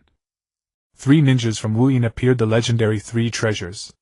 No 3 of the 7 ninja swordsmen of the Mist, Ziguishin, Hegwigi, Wuli Shenba, and Lisian Chuan. The original 2-way battle quickly turned into a 3-way melee. The 3 treasures used their numerical advantage to simultaneously hold off Huangtu and Tailui. Damn it, why are the Wuyin people here too? There's the land of fire between you. Isn't the land of fire and peace talks? Muye's alert level should be very high. Although Huangtu was in a critical situation, he couldn't help but complain. How could me or Muyi stop me? We came around by sea, ha ha ha ha. Ziguishin Hegwigi swung his jiaoji and laughed wildly. Man, absolutely man. Tailui couldn't help but mutter to himself. Although they did not share a border with the land of grass, fortunately they had many allies along the way, and he had borrowed passage from them. These 3 big brains from Wuyin actually came all the way around by sea, not bothered by the trouble. How could we from Shayin be left out of this? Scorch, release, overboil, kill. Boom. Luo Sha and Yi Tsang of Shayin arrived at the battlefield and directly joined the fray, turning the battle into a free-for-all. Jie on the tree was stunned. Don't you guys even say a word? Instant start. The 4 major ninja villages were locked in a chaotic battle, none willing to yield to the other. Don't underestimate the samurai of the land of iron, you bastards. The peace of the ninja world is protected by us. Young Sanchuan led a samurai unit and arrived, joining the battle. In an instant, blades clashed and various ninjutsu flew. To how many countries did the daimyo of Chaoren village send requests for aid? Uchiha Channa stood on the wall of Gaiden Castle watching the chaos outside and couldn't help but complain. None of those fighting below were truly there to help the land of grass seal the Box of Bliss. They all wanted to seize the Box of Bliss for their own use. Suddenly Uchiha Channa sensed something wrong. Didn't Muyi send anyone? If there was anyone in the entire ninja world who might genuinely want to seal the Box of Bliss, it could only be Muyi. Muyi did not need the Box of Bliss now, but they also did not want others to obtain it, so only Muyi could be genuinely interested in sealing it. Every other person without exception came to seize the Box of Bliss. Uchiha Channa was looking for Muye's ninjas, while Jie was also waiting for Uchiha Channa to appear. With his sensing ability, the entire movement of Gaiden Castle was under his control. Of course, that included Channa's presence. The reason he did not reveal himself was that he was waiting for Uchiha Channa to appear so he could respond accordingly. Mainly, he could sense that Uchiha Channa's chakra had become much stronger compared to when they last met, a difference like heaven and earth. It seemed that after so long without seeing him, Old Man still generously fed him white setsu. Uchiha Channa was almost becoming like a white setsu in shape. Fortunately, Uchiha Madara was also teaching him the development of Yin release. As his Yin release strengthened, it could counteract the assimilation by white setsu. So Channa, what will you do next? Shin'ya's lips curled slightly, eagerly anticipating Channa's move. The ninjas of Muyi are quite patient. Shin'ya, could it be you? Uchiha Channa was certain that Muye's people must have come, but they just hadn't shown themselves yet. Shin'ya, could it be you? Uchiha Channa was certain that Muye's people must have come, but they just hadn't shown themselves yet. As for whether it was really Shin'ya, his intuition told him it was possible. Uchiha Channa looked at the ninjas fighting below. Originally he planned to wait for them to continue fighting. But the number of people arriving was increasing, especially the reinforcement troops from Yunin, and Yunin came one after another. Outside the city it was a scene of thriving vitality and intense competition. The chaos outside the city prevented him from focusing on researching the seal, and more importantly the variables were growing. If he attracted the attention of the high-level combatants of the four great nations, his loss would outweigh his gain. With his current strength he was naturally not afraid of the high-level combatants of the four great nations unless it was Yuan Fei Risen, or Dayemu himself. Even if the third Hokage came, he had ways to deal with him. Only Dayemu and Yuan Fei Risen could make him cautious. He had witnessed both Dayemu's dust release and Yuan Fei Risen's sweeping attacks with his staff, which could clear a wide area. The reason he dared not let them continue was the fear that disturbing the high-level combatants would affect Lord Ban's plan. Thinking of this, he did not dare delay, and directly leaped from the city wall, his hands forming hand seals rapidly. Fire, release, flame, strike. Then he swung his palms rapidly, and a large number of fireballs flew out from his hands like meteors rushing towards the ninjas. From a distance they looked like fireballs, but as they approached the ninjas saw that the fireballs were clearly shaped like palms. The fireballs struck the ground, causing violent explosions. Countless fireballs landed, and the resulting shockwave directly blew away the ninjas in the melee. The weaker ninjas were burned to death on the spot. The entire battlefield was engulfed in flames from the explosions, turning into a sea of fire. Huff! Huff! In the sea of fire, Huang Tu erected an earth wall protecting himself and the ninjas from his village behind him, as well as Luo Sha and Yi Tsang of Sha'in. Thank you? Yi Tsang said to Huang Tu. Huang Tu replied calmly. Don't thank me. It seems we have a common enemy now. You two are strong. Keeping you alive gives us a better chance of winning. Huang Tu was indeed Dayemu's son. Earlier when he was caught up in the fight he was reckless, but once he calmed down he immediately made a judgment. The situation had changed. The enemy was no longer the ninjas from other nations but the current attacker. Therefore he immediately used Earth Release to protect his own ninjas and the nearest Yi Tsang and Luo Sha. Tailoi, relying on the speed of his ninja body techniques, dodged the fireballs and explosions. The three treasures were skilled in water release, so they could naturally protect themselves.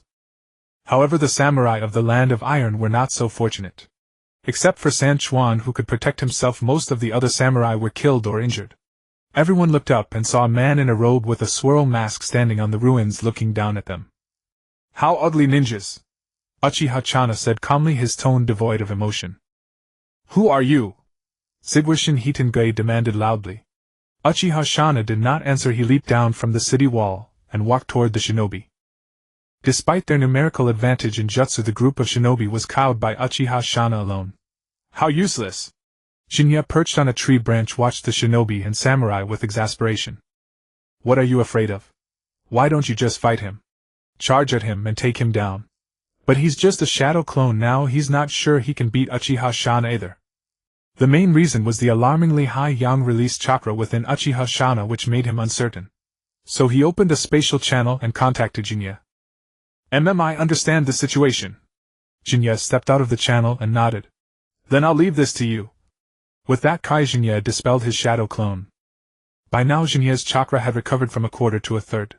It seems I need to find time to improve the shadow clone technique. Shin'ya mused. The equal chakra distribution feature was immensely advantageous in battle, as no hard method could distinguish a shadow clone from the original, only vast experience could tell them apart. How convincing could a shadow clone be? Even the eyes of the Otsutsuki clan couldn't see through the truth of a shadow clone. Because the essence of ninjutsu is chakra, as long as the chakra remains unchanged it can deceive the naked eye. However, such a jutsu becomes limited when used for reconnaissance. Only for negotiation and intelligence gathering, splitting chakra equally was wasteful. Therefore, upon returning, Shin'ya planned to develop a method to create a shadow clone with minimal chakra. Amid his thoughts, Biao Shin'ya sent news that he had delivered Ayaka to Konoha into Tsunade's hands, and Tsunade was taking her to meet Nagato and Kushina. This technique was incredibly convenient. Traveling no longer wasted time. With a thought, he dispelled Biao Shin'ya. Now Shin'ya's chakra returned to half of its full capacity. That's enough. Shin'ya nodded, then looked down at the battlefield below. At that moment, Troy of Kumogakure could no longer hold back. He activated his lightning release chakra mode and instantly appeared behind Uchiha Channa. Boom!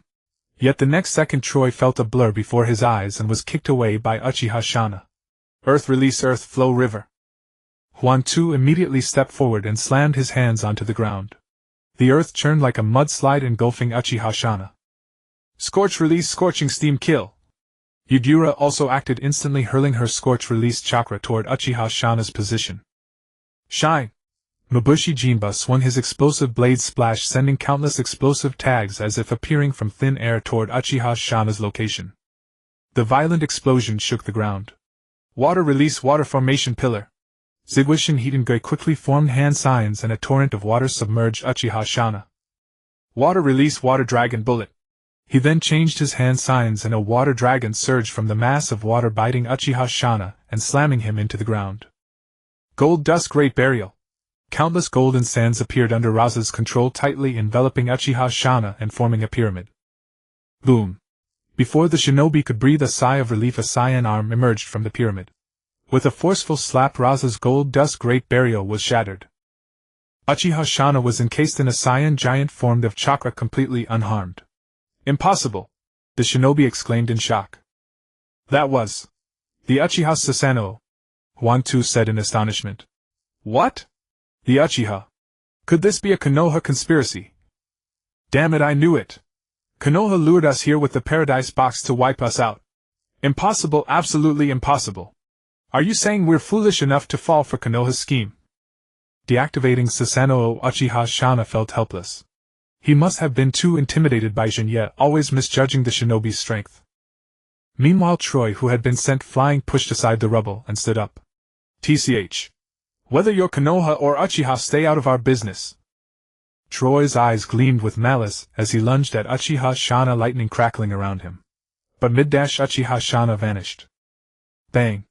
By the time Troy reacted, Uchiha Shin'ya had appeared before him and punched him in the stomach. The force of the blow shattered his lightning armor, nearly making Troy vomit his internal organs. However, Troy was resolute. Gritting through the pain in his abdomen, he punched back at Uchiha Shin'ya. Uchiha grabbed Troy's fist and his other hand ignited. Fire release, flame strike. Boom!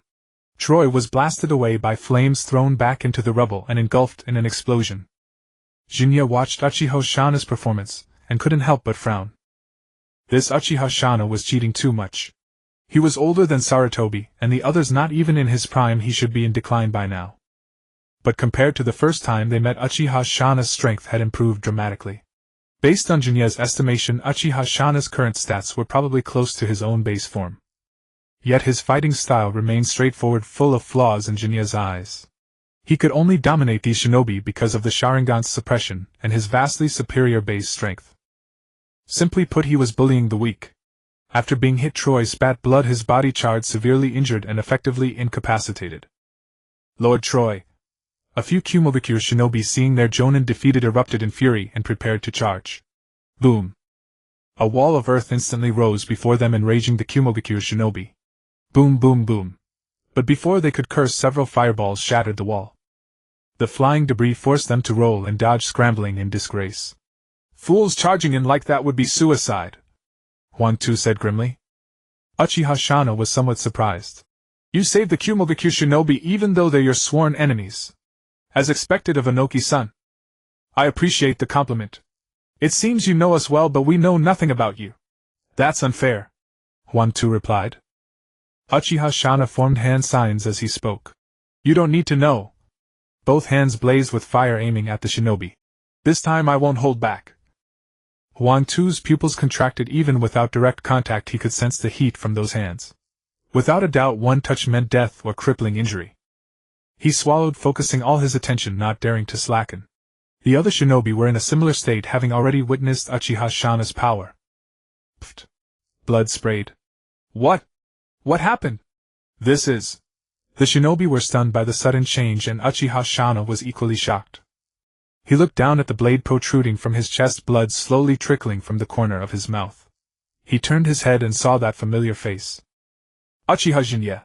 Uchiha Shin'ya gritted his teeth and uttered the name that had brought him so much misery. Shin'ya grinned, revealing a smile tinged with killing intent and excitement. Yo, you old bastard! Wood style insertion technique! Boom! From Uchiha Shin'ya's body a multitude of wooden spikes abruptly sprouted, forcing Shin'ya to draw his blade and retreat. Taking advantage of the moment, Shin'ya leaped to Telloai's side, grabbed him, and placed his hand on the latter's abdomen. Activating medical ninjutsu, he managed to stabilize his life for the time being. Uchiha Shin'ya reached out to touch the wound, his expression extremely solemn. Using wind release chakra to cut the wound, then attaching lightning release chakra to interfere with the white setsu's recovery, slowing down the healing ability. This brat. Uchiha Shin'ya. Huangtu looked at Shin'ya, his eyes somewhat complex. Although Shin'ya had schemed against him and the hidden stone many times, Huangtu bore no great hatred toward him. Instead, he felt a degree of admiration. A Uchiha clansman several years younger than himself had managed to leave him far behind. The lightning flashed Shin'ya. Luo Sha and Yetseng, seeing Shin'ya's gaze, felt a hint of fear. Shin'ya had nearly annihilated an entire generation of the hidden sand, becoming a psychological shadow for its ninja. Especially Elder Qiandai, who was said to have nightmares shouting for Shin'ya's death, even in her sleep. Many parents in the hidden sand village even used stories of Shin'ya to scare children who refused to sleep properly at night. This was truly the kind of figure that could stop a child's cry. Though Yetseng and Luo Sha were the cream of the new generation in the hidden sand, facing someone like Shin'ya who only appeared in horrific tales, they still felt a chill in their hearts. Ugh! Cough cough! Telloai regained consciousness at that moment, coughing up several mouthfuls of blood. Then he noticed Shin'ya beside him. He was one of the ninja who had accompanied the third Hokage to the peace talks with the Hidden Leaf, and naturally had witnessed the exchange between Shin'ya and the third Hokage. Although it had only been a probing encounter, it was enough to astonish him regarding Shin'ya's strength. Now several years had passed and Shin'ya's power was likely far greater than back then. Don't look at me like that. The Hidden Leaf and the Hidden Cloud are at least nominal allies for now. I don't know when your Hokage will tear up the alliance again, but rest assured, until the real break happens, I won't let an ally die. Alas. Who can blame me for being kind-hearted? Shin'ya teased. Telloai wanted to mock him, but on second thought. Shin'ya indeed had not killed many of the Hidden Cloud's people. One could even say that aside from the Hidden Sand, which he had devastated for sabotaging the peace talks between the Hidden Leaf and the Hidden Rain, Shin'ya had not killed many from the other three great nations. Due to the Hidden Mist's isolationist policy, Shin'ya had never even dealt with its ninja. As for the Hidden Cloud, back when Burubi led 20 ninja to the Land of Fire to seize Kushina, those 20 ninja were killed by Daoheng and Pai, so they couldn't be counted on Shin'ya's head. As for Burubi, although he had lost a hand and his seal had been reinforced, preventing him from mobilizing the Eight Tails chakra, and Shin'ya's 5 elements seal conflicted with the iron seal on Burubi's abdomen, making his own chakra chaotic and hard to control. And there was minor damage to some meridians inside Burubi's body. These factors combined drastically reduced Burubi's strength to the point that the third Hokage dared not assign him any missions. But in the end, Shin'ya hadn't killed him. Speaking of which, this scene, is it a prelude to the fourth great ninja war? Shin'ya, looking at Uchiha Shin'ya clutching his wound, remarked. The fourth. Shouldn't it be the third? Telloai retorted. Shin'ya's face darkened. Shut up.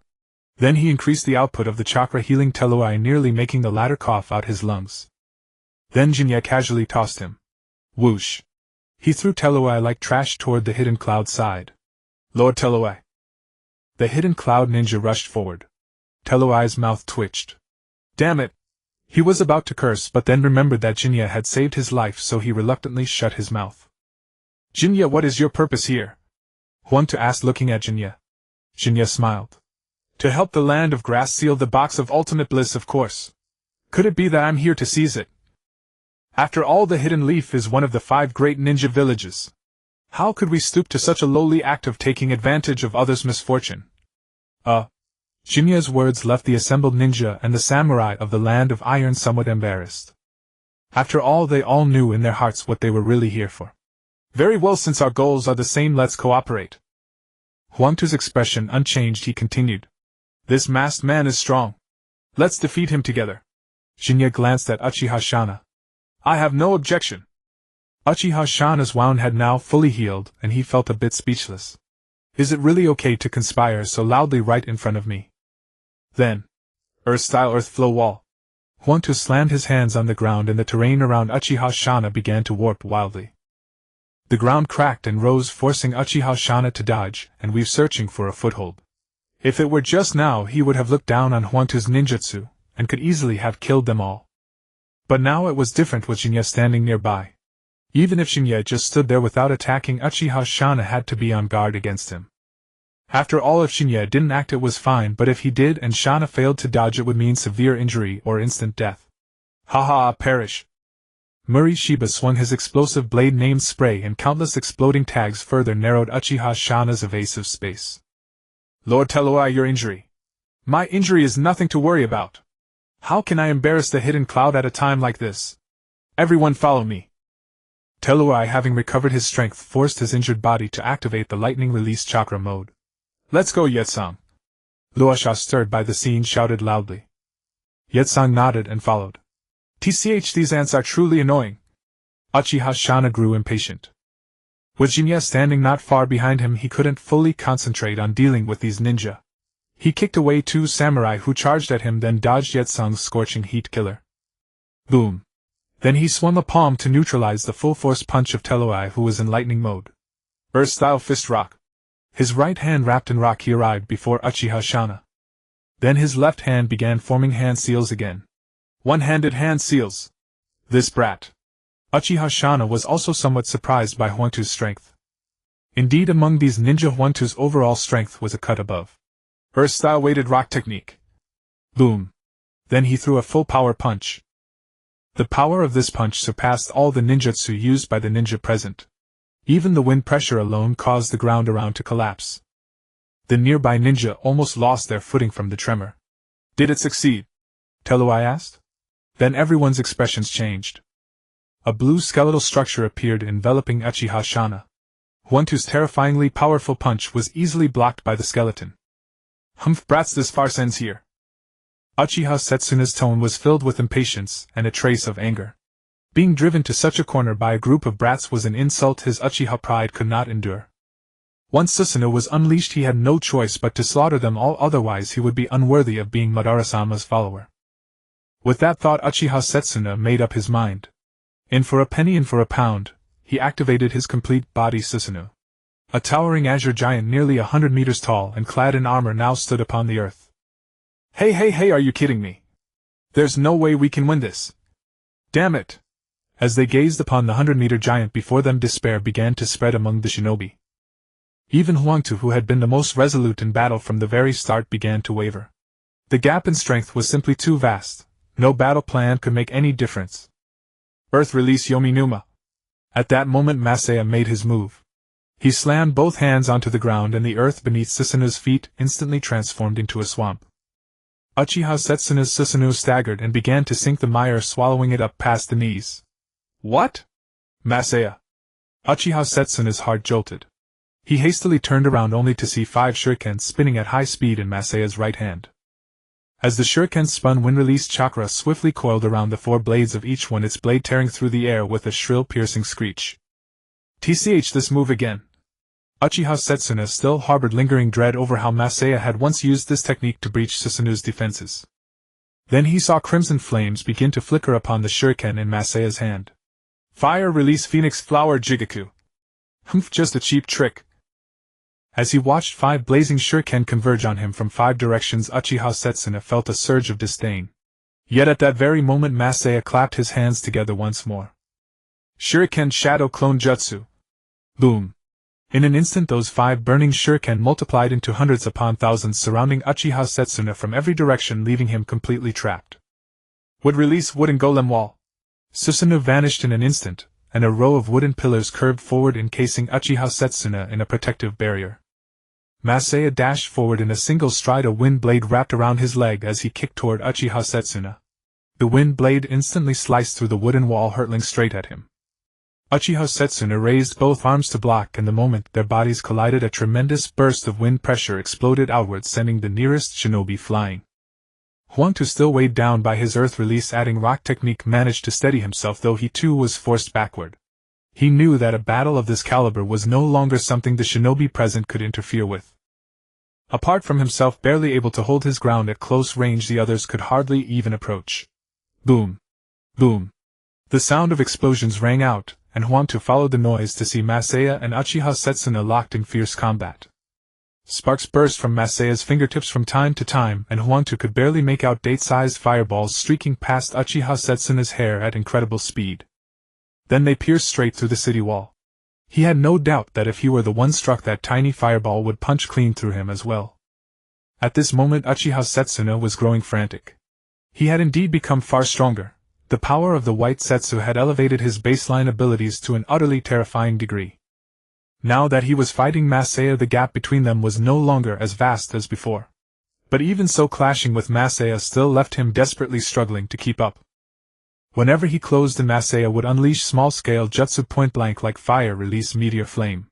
But if he pulled back to create distance, he dared not take the enormous devastating techniques head-on either. Unless he could strike first, and unleash his jutsu before Masaya made his move.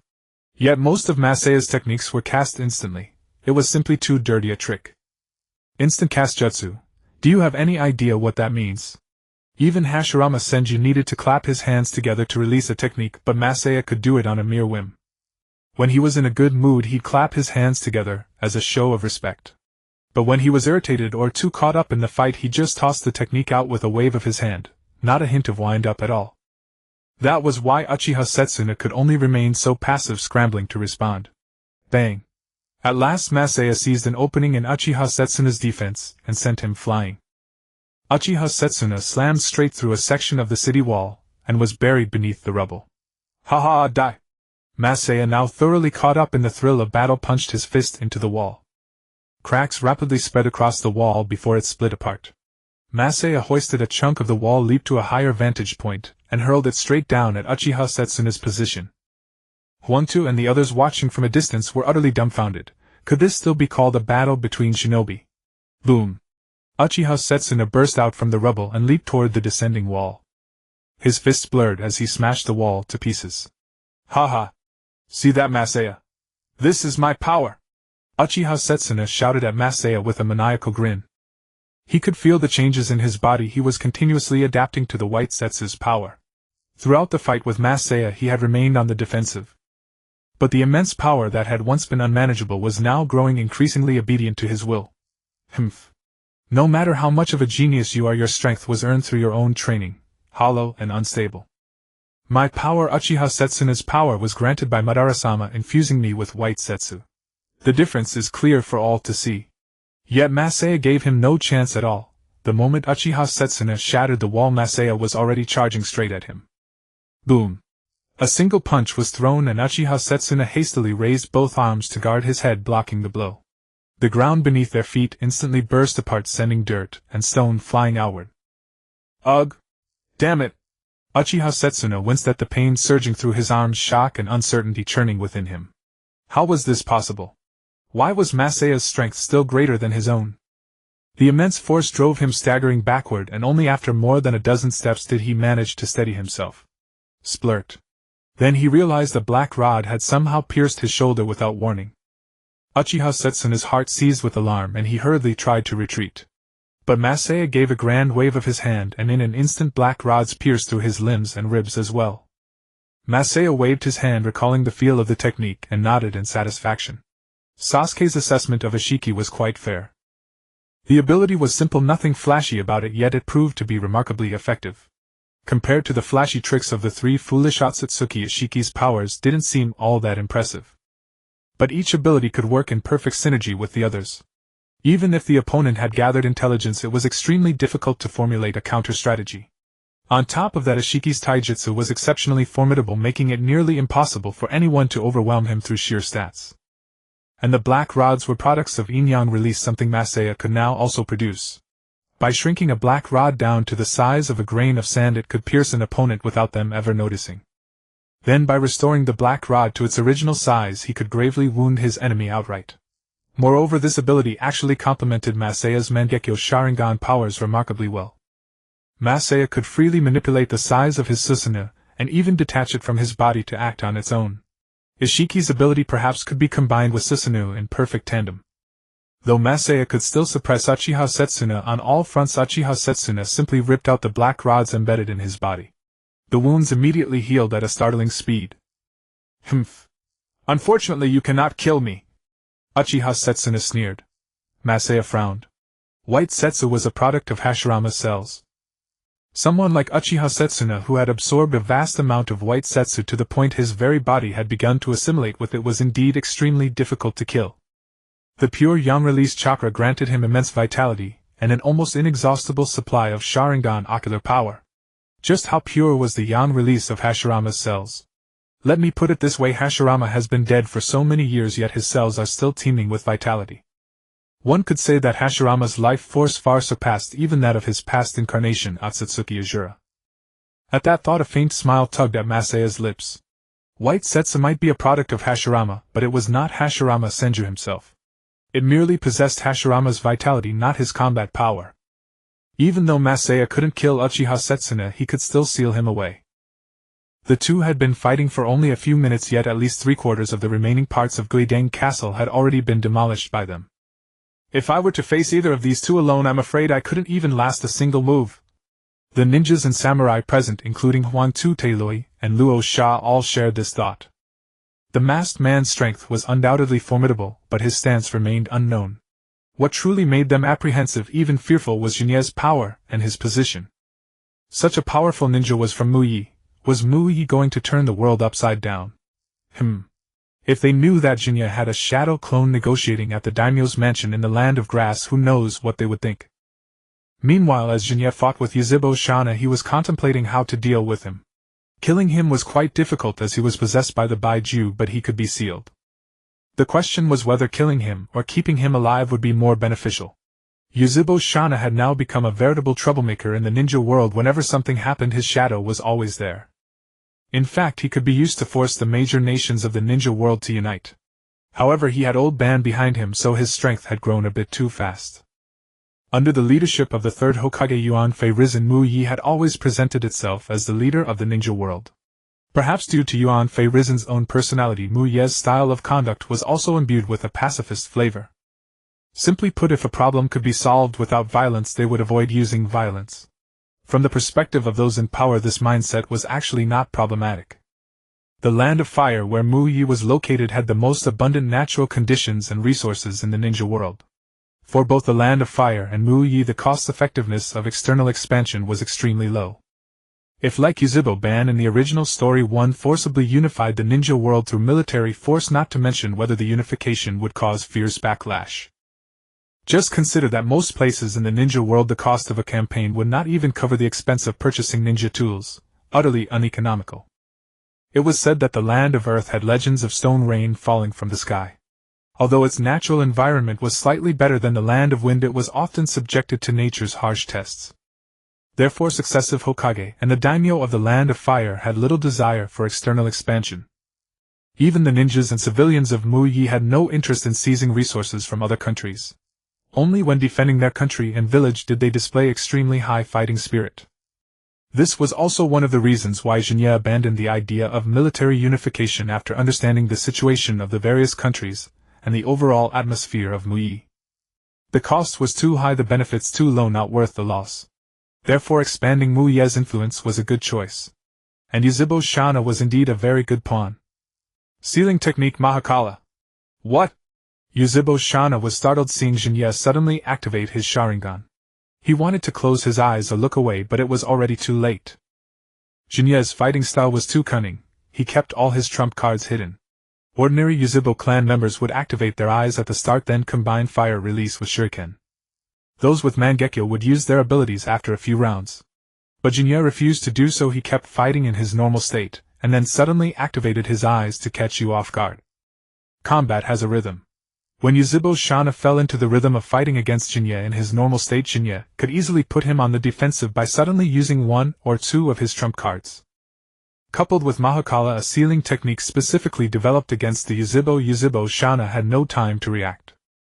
At that moment, the chakra on Yuzhibo Shana's body began to gather inward as if sealed with no further leakage. "Your chakra has been sealed by me," Jinye said with a faint smile. "Damn it!" Yuzhibo Shana gritted his teeth and glared at Jinye.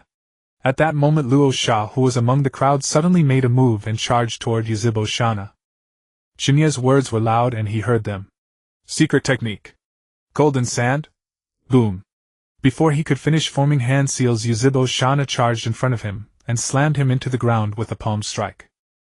TCH. Seeing that his palm strike did not kill Luo Sha nor even seriously injure him, Yuzhibo Shana knew that the fight could not continue today.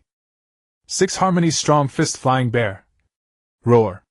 The fist wind howled and struck directly onto Yuzhibo Shana's body. Byuga. Yuzhibo Shana instantly spat blood and flew backward. You fell for it, Shin'ya. This is my escape route. I've won this battle of wits. Does this place look familiar to you? Under Shin'ya's speechless gaze, Yuzhibo Shana landed at a spot not far from the Jiao box, just entering the seal. Hee hee hee ha ha. Yuzhibo Shana laughed maniacally. A large amount of Baiju began to shed from his body and surged into the Jiao box. Oh no, the Jiao box! Huang Tu's face changed drastically as he hurried forward. However, Shin'ya directly blocked his path. Shin'ya. Huang Tu was puzzled at Shin'ya's action. Shin'ya smiled and said, Huang Tu, you haven't even seen the power of the Jiao box yet you're so desperate to obtain it. The legendary treasure left by the Six Paths Sage. Don't you want to witness what kind of power it possesses? Huang Tu's mouth twitched. Even fighting against Yuzhibo Shana in his normal state, all of them together couldn't win. Now letting him unseal the Jiao box would make the situation even more out of control. Surviving would be questionable, let alone witnessing it. As a large amount of Baiju surged into the Jiao box, the seal began to loosen and the entire Guidang castle trembled. The chakra within Yuzhibo Shana grew weaker and his pale skin regained some color. Yet even so, the chakra inside him remained terrifying. Shin'ya's eyes twitched at the sight. How many Baiju were there? This Yuzhibo Shana was truly ruthless, not even afraid of being assimilated by the Baiju through carelessness. It was worth noting that Mu Ye's Zhujian cell experiments had only recently been halted. Many ninjas from the Qianqiu clan itself had experienced severe rejection reactions after receiving Zhujian cells. Mild cases caused chakra disorder and reduced strength. Severe cases resulted in immediate death. On the contrary, Xingxu, the young master of the Qianqiu clan who had not received Zhujian cells, made rapid progress in developing wood release. Especially with the development of wood release, Xingxu's yang release level also increased and his water and earth nature transformations became extremely proficient.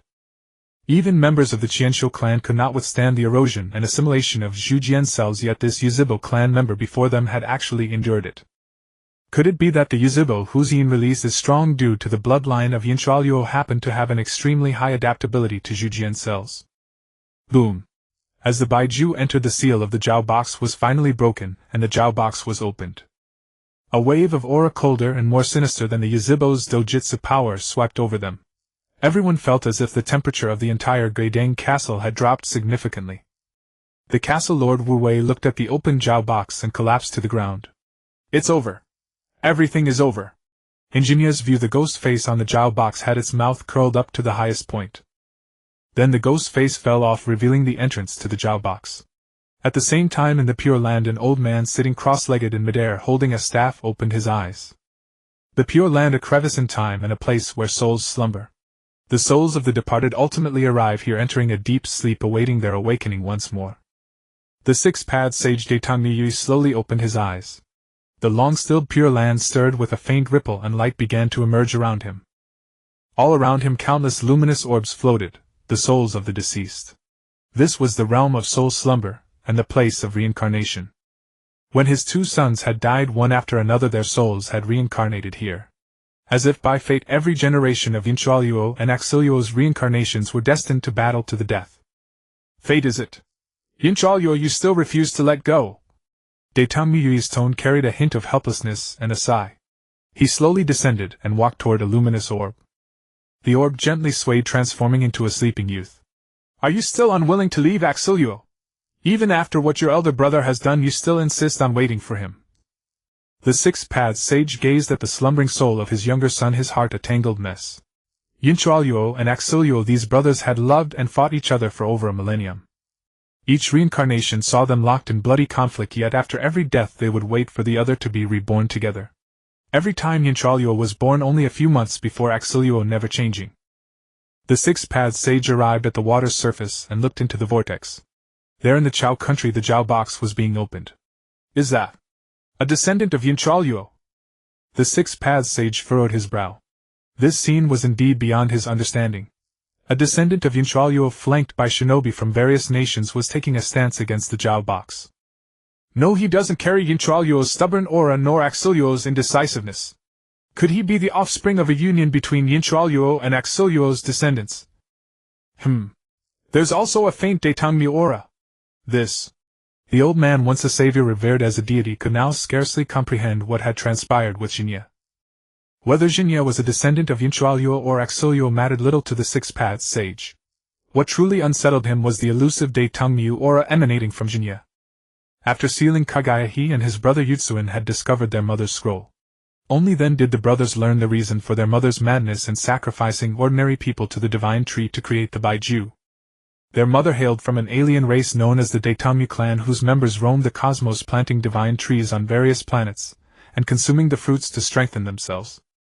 That fruit was the origin of the energy known as chakra. Kagaya had been wary of the Daitangmu clan in the universe, especially a name mentioned in the scroll.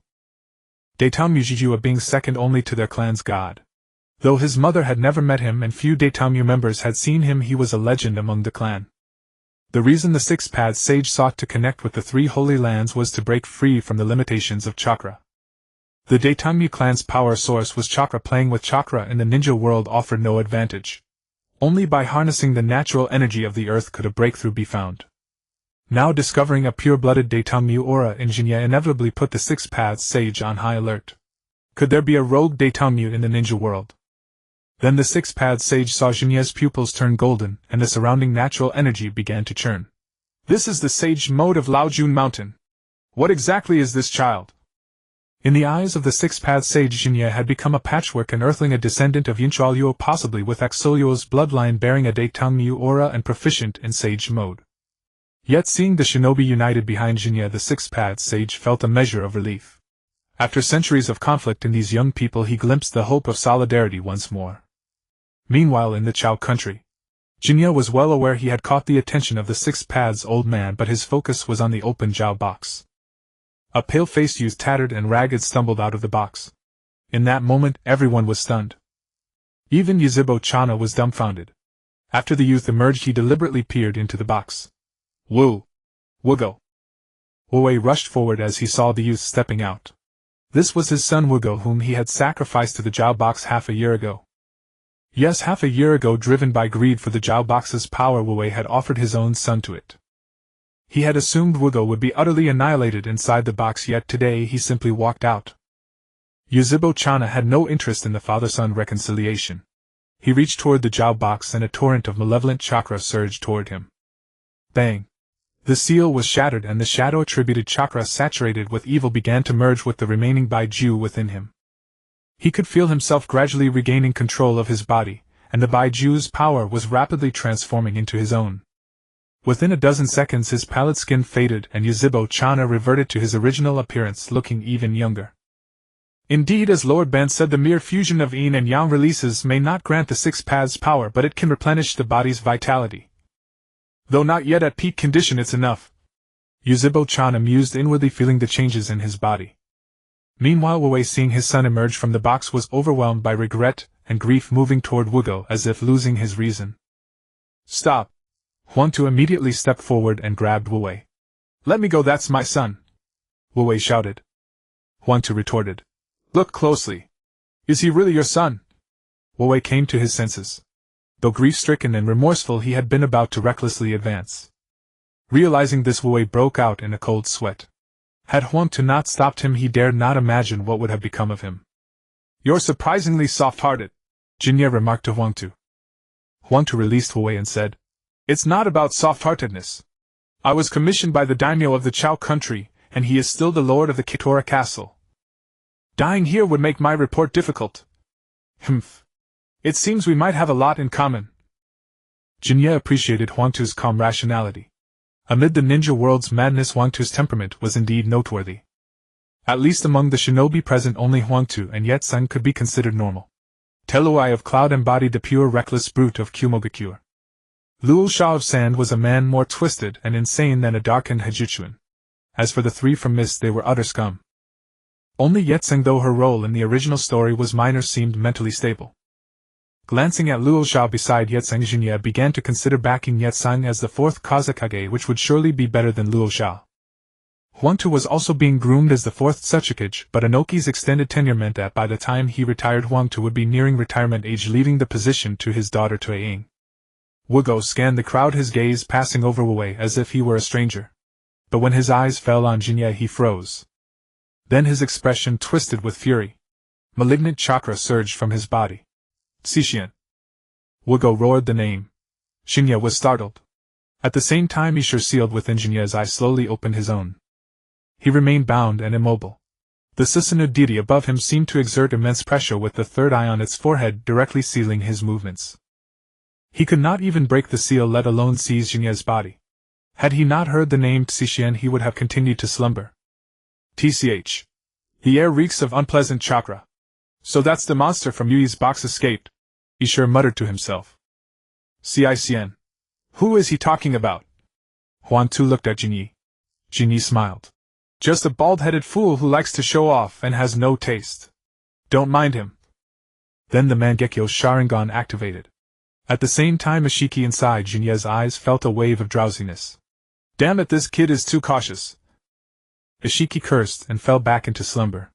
The moment Ashiki woke, Jinyi had already detected it.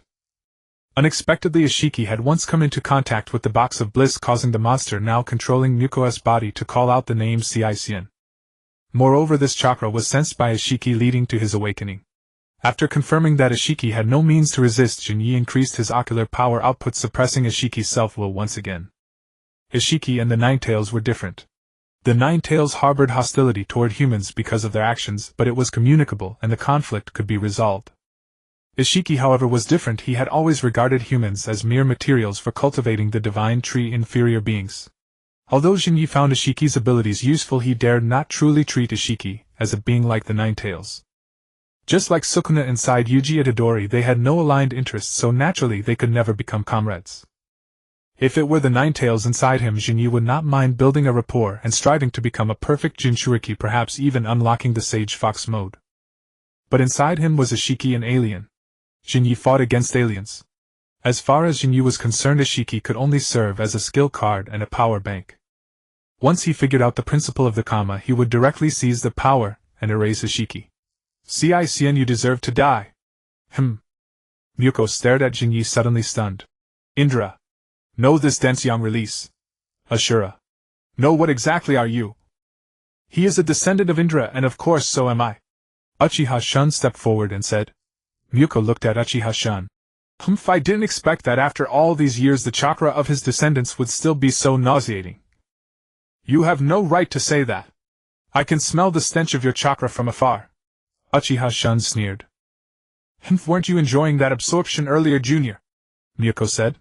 You also carry the scent of Ashura. Come to think of it. Muko turned to Jinyi. This guy's chakra isn't as revolting as yours. Uchiha Shun said. Let's get rid of them. I'll take you to meet Indra. Indra is already dead. Do you think I don't know that? Muko's eyes flashed with malice. Uchiha Shun said. To be precise, the reincarnate of this generation. With that he began forming hand seals. Fire, release great fire annihilation. Water, release water formation wall. Jishyung Sanbao then struck out brazenly, using water release to barely block Uchiha Shun's great fire annihilation. The water evaporated into a thick white mist shrouding the surroundings. Wind release Kamaitachi. Yugura quickly formed hand seals and used wind release to blow away all the steam. Her scorch release was a combination of fire and wind nature transformations, so her proficiency in both fire and wind nature transformations was extremely high. Muko had already leaped into the air, looking down at the ninjas. Fire release demon lanterns. Countless demonic heads made of flame appeared around Muko, surging toward the ninjas in a torrent. Damn, too many. Huangtu's face grew grim. Not only were there a large number of these demonic heads, but each one's chakra density was likely no less than the great fire annihilation Uchiha Shun had just used. Seeing this, Jinyi stepped forward. Then he clapped his hands together. Water release water dragon bullet. Boom. A water dragon burst from the ground, surging toward the sky with terrifying power. Wherever it passed, it swallowed all the flames. The dragon's head lunged toward Muko. To be able to use such a powerful water release, not bad. But useless. Muko said, striking a palm at the water dragon. Without even touching it, the water dragon was shattered. The shattered water dragon rained down like a torrential downpour. Shin'ya quickly struck a palm upward. Boom! Shin'ya's palm wind collided with the residual palm wind from Muko's shattered water dragon, instantly dispersing in all directions. The downpour from the water dragon's explosion was also blown away. Muko used the momentum to land on a high ground, looking at Shin'ya with interest. Shin'ya likewise sized up Muko, or more precisely the monster named Wu, that had taken over Muko's body. Such power! Huan too was utterly shocked after witnessing the entire exchange between Shin'ya and Muko. The strength Shin'ya displayed was likely no less than that of his own father. Shin'ya ignored Huan tu's thoughts and charged straight at Muko. Muko looked at Shin'ya, smiling. Oh! You dare come close to me. Instead of running, you come toward me. Interesting. Fire, release great fire, celestial prison. Countless flames flew from his hand like chains, surging toward Shin'ya, attempting to bind him. However, Shin'ya suddenly vanished. What? Muko was startled, then looked behind him. He saw a sesame seed-sized Shin'ya landing steadily at his feet. Shin'ya created several black rods and threw them at Muko's calf. Muko panicked and tried to jump away, but the black rods had already pierced into his calf. Shin'ya jumped onto a tree, returning to his normal size. To others it seemed as if Shin'ya had appeared out of thin air. Then he deactivated the ability on the black rods and the rods instantly returned to normal. Pfft. Muko's right leg was instantly pierced, blood gushing out. That is, Uchiha Shun with his Sharingan active had seen the entire exchange. He naturally also saw Shin'ya shrinking to the size of a sesame seed, and the black rods in his hand. The Mangekyo Sharingan's ability. That black rod is probably a creation of Yin-Yang release. I didn't expect this guy to have grown to this level. Uchiha Shun thought to himself. The ability to freely control the size of oneself and objects was indeed simple, but also extremely useful. Even knowing the intel, it was hard to counter. Shin'ya waved his hand again, and countless sesame seed-sized black rods rained down upon Muko. Muko had no choice but to dodge and weave through the rain, evading most of the black rods. Then Shin'ya waved his hand again, causing the black rods to return to normal size. The distance between the rods shrank, leaving Muko with no room to dodge. Fire, release celestial prison, flame sword. A burning sword appeared in Muko's hand, and he swung it, knocking down countless black rods. Pfft. But the next moment Muko's chest was pierced by a black rod. What? Muko spat blood, shocked. The black rod in his chest extended continuously all the way to Shin'ya's hand not far away. Looks like you haven't fully adapted to this body yet. You can't even use your own abilities, only Muko's ninjutsu. Shin'ya taunted. Although the Wu controlling Muko now possessed immense power, and the ninjutsu it used was far stronger than Muko's in life, even surpassing the current Hozuki Castle Lord Mui. However, Wu's own abilities had yet to be used. Clearly Wu seemed to be intentionally maintaining this body's form, limiting its own power. Restrict my own power. Shin'ya gazed at Wugo before him, well aware of the monstrous form that called itself Wu in the theatrical version. Its appearance and troublesome abilities were all too familiar. It possessed a malevolent perception that could read an enemy's attack intent. Yet Wugo before him seemed not to exhibit such power, instead employing the host's techniques. I see a tenacious young man indeed. Shin'ya suddenly enlightened, sighed, and lunged forward once more. Fourth gate, gate of pain, open. The instant he opened the fourth gate, Shin'ya's speed surged, blinding Wugo. Don't even think about it. Uchiha Setsuna, seeing this, prepared to rush in. Earth-style Earth Core. Boom. Huan Tu clapped his hands, and the ground beneath Uchiha Setsuna's feet shifted instantly, its speed startling even him. Scorch-style Overheat Kill. Before Uchiha Setsuna could react, Itsang appeared above, hurling her Scorch-style chakra at him. TCH. Playing petty tricks. Uchiha Setsuna sidestepped and kicked away the Scorch-style. Teiluoi leaped onto the high platform, throwing a shuriken at Uchiha Setsuna. Uchiha Setsuna, undaunted, knocked away the shuriken with a single palm strike. Humph, you fell for it. Teiluoi grinned, then produced a handful of shuriken covered in explosive tags, hurling them at Uchiha Setsuna. Startled, Uchiha Setsuna leaped off the platform. Teiluoi quickly formed hand seals, and the shuriken, as if imbued with consciousness, pursued him. Magnet-style Bloodline Limit. To think I'd witnessed 2 bloodline limits here. Uchiha Setsuna muttered as he jumped and dodged. Though absorbing the chakra from the Jiao box had improved his control over his body, having sacrificed too many white setsus had significantly weakened his power. For a time he couldn't overwhelm Huan Tuyi-tsang and Te Luo-yi. Though he held the advantage, he couldn't secure a swift victory. Meanwhile, Jinye's sudden burst left Wugo no time to evade. He grabbed Wugo's face and slammed him to the ground. Black runes appeared on his hands, spreading onto Wugo. Contract seal! Jinye pressed his hand against Wugo's abdomen and dragged a black monster out from within his body. The monster writhed frantically, trying to break free from Jinye's grip, even beginning to crawl onto his hand in an attempt to seize his body. Humph! Jinye flashed to the Jiao box and shoved it back inside. Summoning technique. Boom! The summoning technique conjured a teapot-shaped vessel, the sealing cauldron, an artifact carried by Ishiki. The cauldron consisted of a lid and a coffin. The sealing cauldron directly covered the Jiao box, and the lid fell to seal it shut.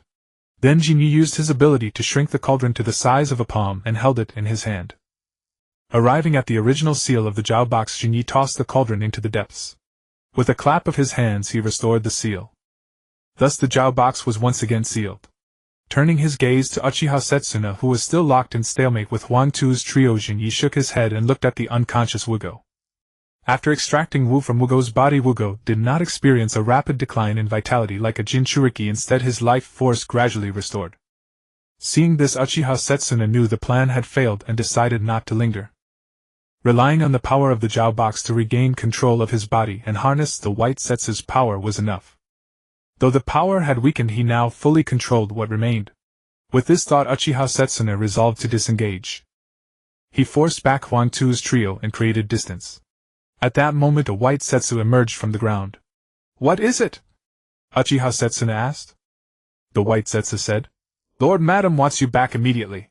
Something's wrong with Uchiha Kageme's Sharingan." "What?" Uchiha Setsuna was stunned. He had gone to great lengths to steal Uchiha Kageme's Sharingan after his death because Uchiha had awakened the Mangekyo Sharingan, and its ability would aid Madara's plan. Now Uchiha Kageme's Sharingan was malfunctioning and Uchiha Setsuna's heart sank. "Let's head back," he said. "Trying to flee?" Huan Tu roared. Uchiha Setsuna sneered. "Humph, how presumptuous! Do you think you juniors can stop me? How naive!" Meanwhile, in an underground cave in the land of rain, a white setsu stood in the center, forming hand seals, then slapped the ground. Reverse summoning technique. Bang! White smoke erupted, revealing the figures of Uchiha Setsuna and the white setsu. Uchiha Madara looked at Uchiha Setsuna. "It seems you've gained quite a bit." Uchiha Setsuna's eyes flickered with shame. "My apologies, Lord Madam. The Jiao box was sealed again by Jinye, so no matter. That you've mastered the white setsu's power is good news. I heard Uchiha Kageme's Sharingan is in trouble." "What happened?" Uchiha Setsuna asked. Uchiha Madara waved his hand and the Gedo statue behind him spat out a transparent container holding 2 eyeballs soaked in fluid. Uchiha Setsuna stepped forward to observe. One was a three-tomoe Sharingan, the other had turned gray, lifeless. It's Izanagi. Kageme's I activated Izanagi once," Uchiha Madara said calmly. Uchiha Setsuna exclaimed in shock. "But Uchiha Kageme is dead. How could he have cast that technique?" "Indeed. So the only way to accomplish this is to use that technique in conjunction," Uchiha Madara said. Uchiha Setsuna's heart shook. The reverse seal. A few minutes earlier, at the border of the Land of Fire, the site of the Four Nations Summit. Here the Land of Frost, Land of Rice, and Land of Waterfall were to accept mediation from the daimyo of the Land of Fire and sign a ceasefire. At the same time, the 3 nations would become allies of the Land of Fire, opening trade routes. Yet now the entire town was engulfed in flames, with countless civilians and shinobi dead or wounded. In the center of the town, 2 colossal figures rampaged wildly. Any knowledgeable shinobi would recognize them as the 2-tailed beasts of the Hidden Mist village, the 3 Tails and the 6 Tails. Danzo directed the shinobi to retreat while fighting, his brow furrowed. "Damn it! What's going on with Sakumo Hatake? Why no intelligence?" Danzo fumed. "Uncle Danzo!" Sarutobi Koki appeared beside Danzo in a few quick steps. "Where are the daimyos?" "They're safe. None of the daimyos were injured," Sarutobi Koki said. Danzo replied. "We need to lead them out of town." Sarutobi Koki nodded and began forming hand seals. Seeing this, Danzo also started. Fire-style fire dragon flame bullet. Wind-style vacuum great sphere. Danzo spat out a wind blade that expanded like a whirlwind. Sarutobi Koki's fire style entwined with Danzo's wind engulfing both tailed beasts. Roar! The searing pain enraged the two-tailed beasts, drawing their attention to Sarutobi Koki and Danzo. The two immediately split up, running in opposite directions. The Three Tails and Six Tails pursued, each of them following them out of the town. In the grass country at the Greydane Castle, Wugo slowly regained consciousness, surrounded by a crowd of shinobi. Who are you?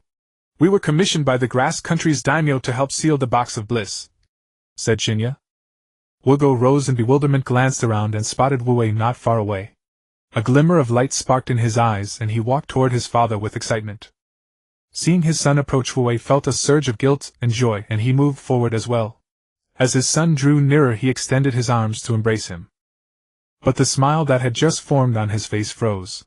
His hands remained suspended in midair. He looked down. A flaming sword pierced straight through his chest, held by Wugo. Farewell, father. Wugo's face was cold, devoid of any joy at seeing his father. What are you doing? The shinobi was shocked, and Huangtu moved to intervene. However, Shin'ya grabbed him. Wugo turned to Huangtu. What am I doing? As you can see, I killed him. He pulled out the heavenly prison fire sword, and Wu-Wei was instantly engulfed in flames. Ah! The screams echoed through the Greydane Castle, sending chills down the spines of the shinobi. Huangtu clenched his teeth and demanded. He is your father. Why did you kill your own father?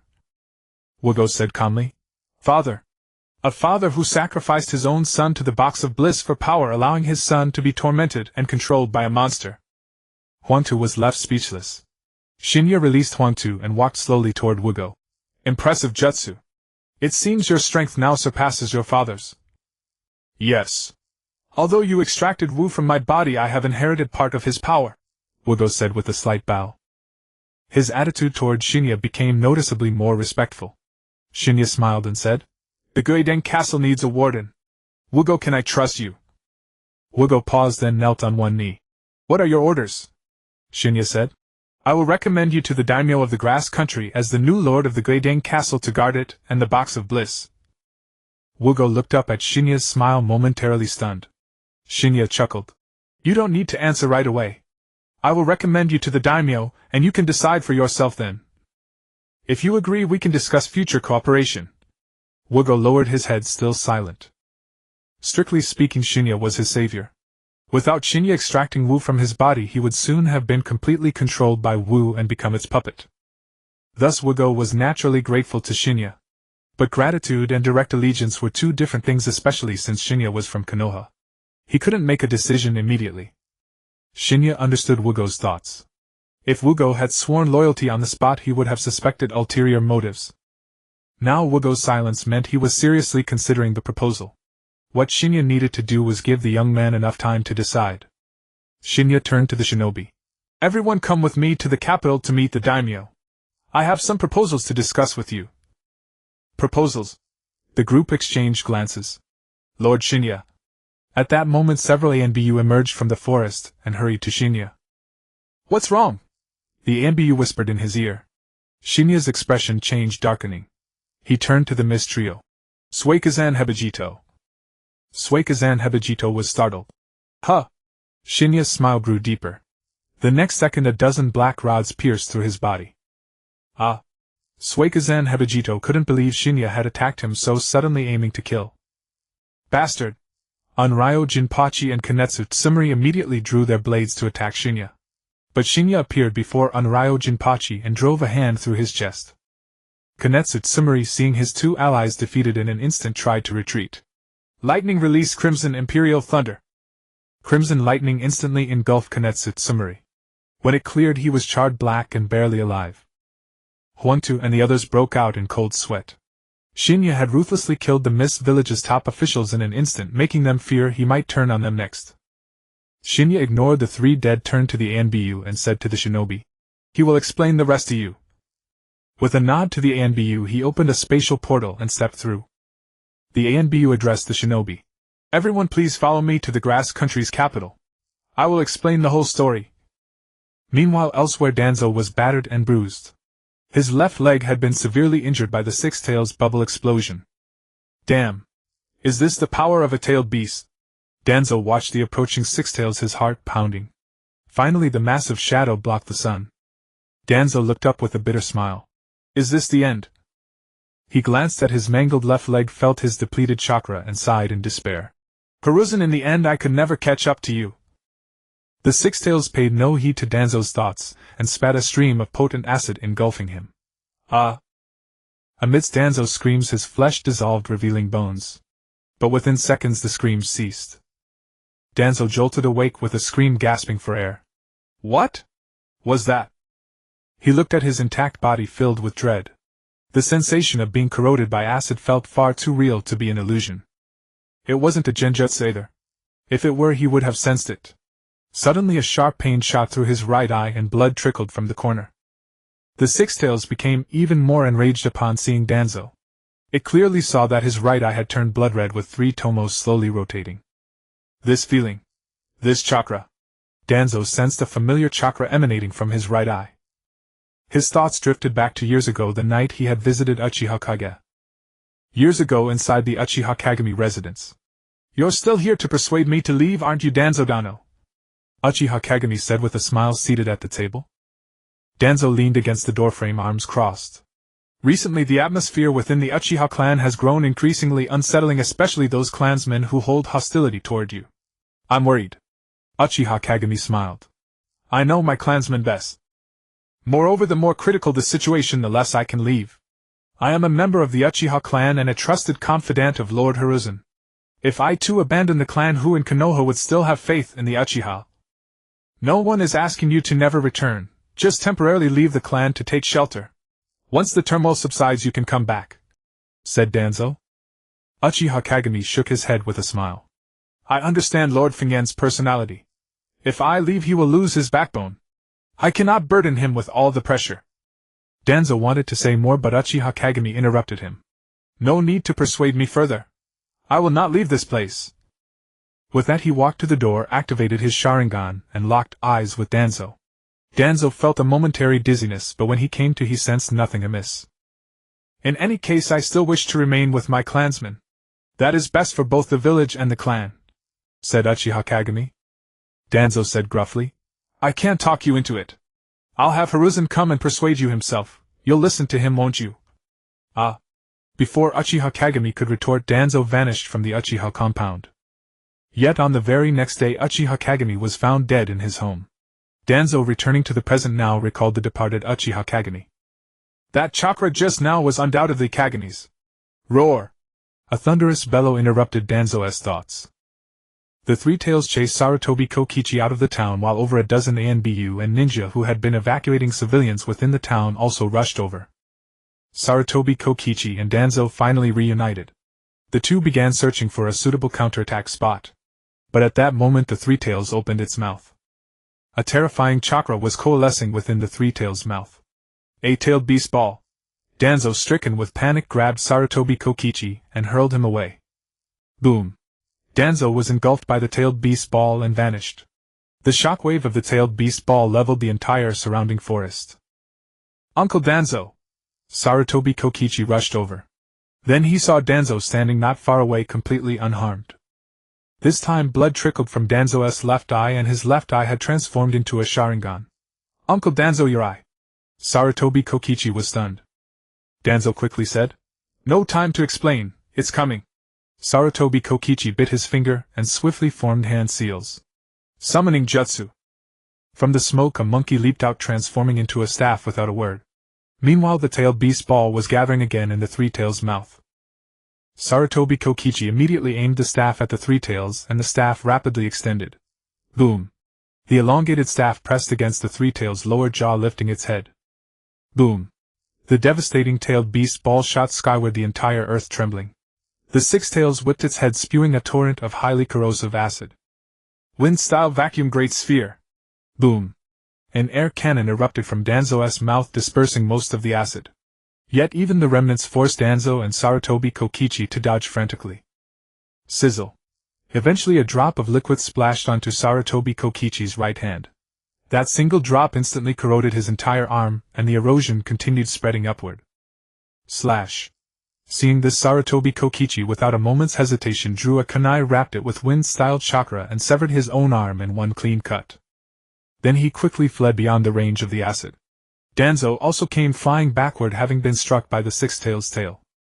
Though it was only a glancing blow, it broke 3 of his ribs. If even they were in such dire straits, the other ninja fared far worse. The six-tail's single burst of acid had claimed the lives of 7 or 8 out of every 10 ninja on the field. Those who survived were severely wounded. And now the three-tails began preparing a third-tailed beast's ball. That despair-inducing chakra extinguished Danzo's will to continue fighting. Sarutobi Kokichi had exhausted his chakra, lost an arm, and sustained other injuries. He was incapable of further combat. Danzo's own condition was similar. He had almost no chakra left. He said helplessly, "Forgive me, Kagami, for wasting your 2 rescues." Boom! The tailed beast ball blasted forth with an aura of annihilation, instantly engulfing the entire area. Where a lush forest once stood, only a massive crater remained. Danzo opened his eyes and found himself in midair. Turning his head, he saw that Shin'ya was carrying him as they landed. Nearby, several clones of Shin'ya were performing emergency treatment on Sarutobi Kokichi. Then a dozen more Shin'ya clones leaped out, retrieving all the Anbu and ninja within the tailed beast's ball's range. "You 2 rest here, leave the rest to me." Shin'ya stood before them. Sarutobi Kokichi, gritting through the pain, said, "Wait, Shin'ya, never mind us, the town still has." "Don't worry, the town is already taken care of," Shin'ya replied confidently.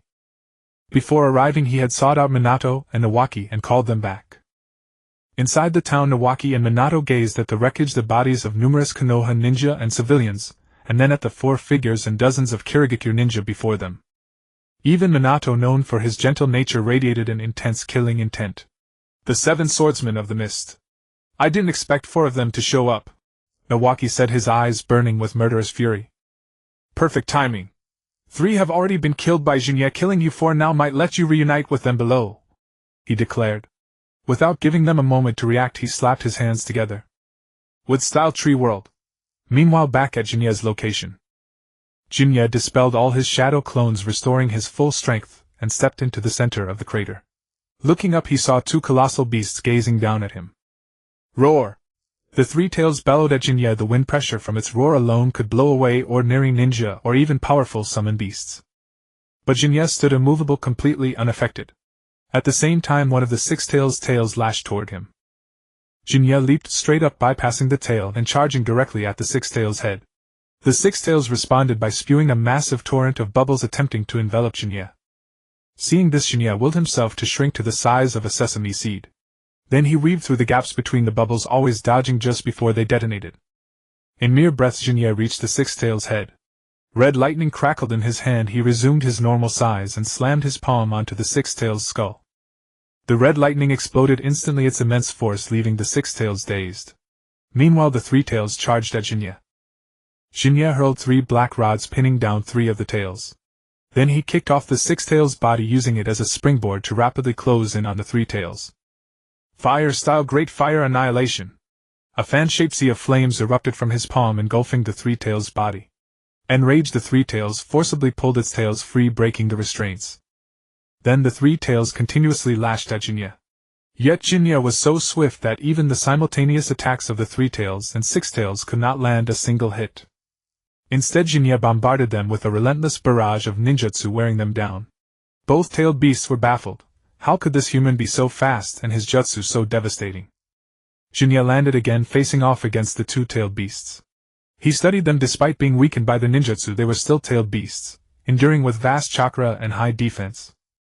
Their resilience was hardly affected. As expected of tailed beasts, Shin'ya sighed, then activated his Mangekyo Sharingan. "Looks like I'll have to resort to some rough measures." Boom! In an instant, Shin'ya was enveloped in golden light. A colossal armor-clad golden giant rose into the sky, its 3 eyes glaring at the 2-tailed beasts.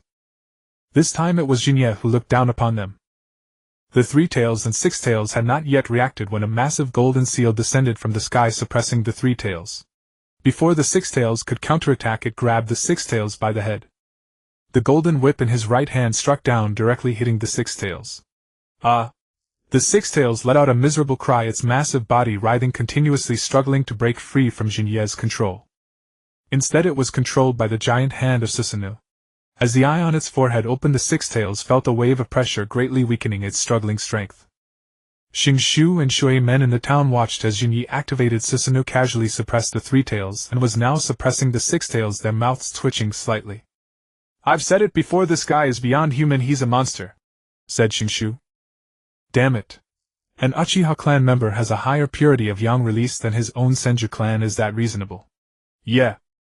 Shui men couldn't help but complain. Then he looked at the 4 gasping members of the 7 ninja swordsmen of the mist. Of the dozens of ninjas they brought, half were caught in Shinshu's would release advent of a world of flowering trees, and the other half were quickly killed by Shui men using Flying Thunder God after the technique. The 4 before them were much stronger, so they barely survived. "Are the guys from Konoha all monsters?" the 4 thought, unable to help complaining as they looked at Shinshu and Shui men. Shinshu looked at them. "What's wrong?" "Not planning to flee or fight back." "Then I won't hold back." As Shinshu formed hand seals, countless trees burst from the ground, growing wildly and surging toward the 4 of the 7 ninja swordsmen. "Damn it!" Until they were completely engulfed by the trees, they failed to mount an effective counterattack. Now this is a Konoha ninja's battle," Shinshu muttered to himself, then looked outside the city. "Jinyi, it's up to you next." Over on Jinya's side, the Six Tails, seeing itself caught by Jinyi, immediately opened its mouth to spew a tailed beast ball. Boom! The moment the tailed beast ball was fired, Susanoo's hand reached out and grabbed it. Then his right hand dropped the golden whip and grabbed the Six Tails. With his left hand he stuffed the tailed beast ball directly back into the Six Tails' mouth. Boom! The tailed beast ball exploded inside the Six Tails' mouth, leaving its body scorched black. As expected of a tailed beast, it doesn't die even from such an explosion, Jinyi thought to himself as he looked at the Six Tails. But that was fine. If it died, it would disrupt Jinye's plan for revenge against Kirigakure. From the situation when he arrived here, Jinyi already had a rough story framework in his mind. If it weren't for his own involvement, Shinshu and Shui men would certainly not have participated in this battle. Then Danzo would likely have become half Danzo in this battle, and Sarutobi Koki would also have been severely injured, leading to his lack of later appearances. In other words, this battle caused Konoha to lose 2 Kage-level combatants, and a large number of A and BU elites. Then Jinyi clapped his hands together, and Susanoo followed his movements. 2 fireballs behind him began to stir, turning into 2 flame ropes that instantly bound the 2-tailed beasts. Then the ground around the 2-tailed beasts surged, and large amounts of earth wrapped them into spheres. Sealing technique 4 symbol seal. Numerous runes appeared on the surface of the earth spheres, completely trapping the 2-tailed beasts inside. Then a glint flashed in Jinye's eyes, and the 2 spheres instantly shrank to the size of a palm, flying into Jinye's hands. Danzo and Sarutobi Koki watched the battle, both feeling a surreal sensation. 2-tailed beasts just taken care of by Jinyi like that. Danzo in particular felt a mix of emotions. He never expected that one day he would be saved by Jinyi. Jinyi slowly walked over to the 2, stepped forward to help Sarutobi Koki up. "Are you alright?" Sarutobi Koki looked at his severed arm and smiled bitterly. "I'm fine, won't die." Jinyi then looked at Danzo. "Counselor Danzo seems to be fine." "I was saved by an old friend," Danzo said, not angry at Jinye's barbed words but with some emotion. "Old friend?" Jinyi was stunned. Danzo closed his eyes and sighed. "Yes, an old friend who went through life and death together." Meanwhile, in the Rain Country, Uchiha Setsuna's face was so dark it could drip water. He looked at the pair of eyeballs that had lost their chakra in the container, and in a fit of rage crushed the container. "Uchiha Kagami, I never expected you to scheme so deeply even after death," Uchiha Setsuna said through gritted teeth. When he returned, one of his eyes was already blind, and then he watched helplessly as Uchiha Kagami's other eye activated Izanagi before going blind.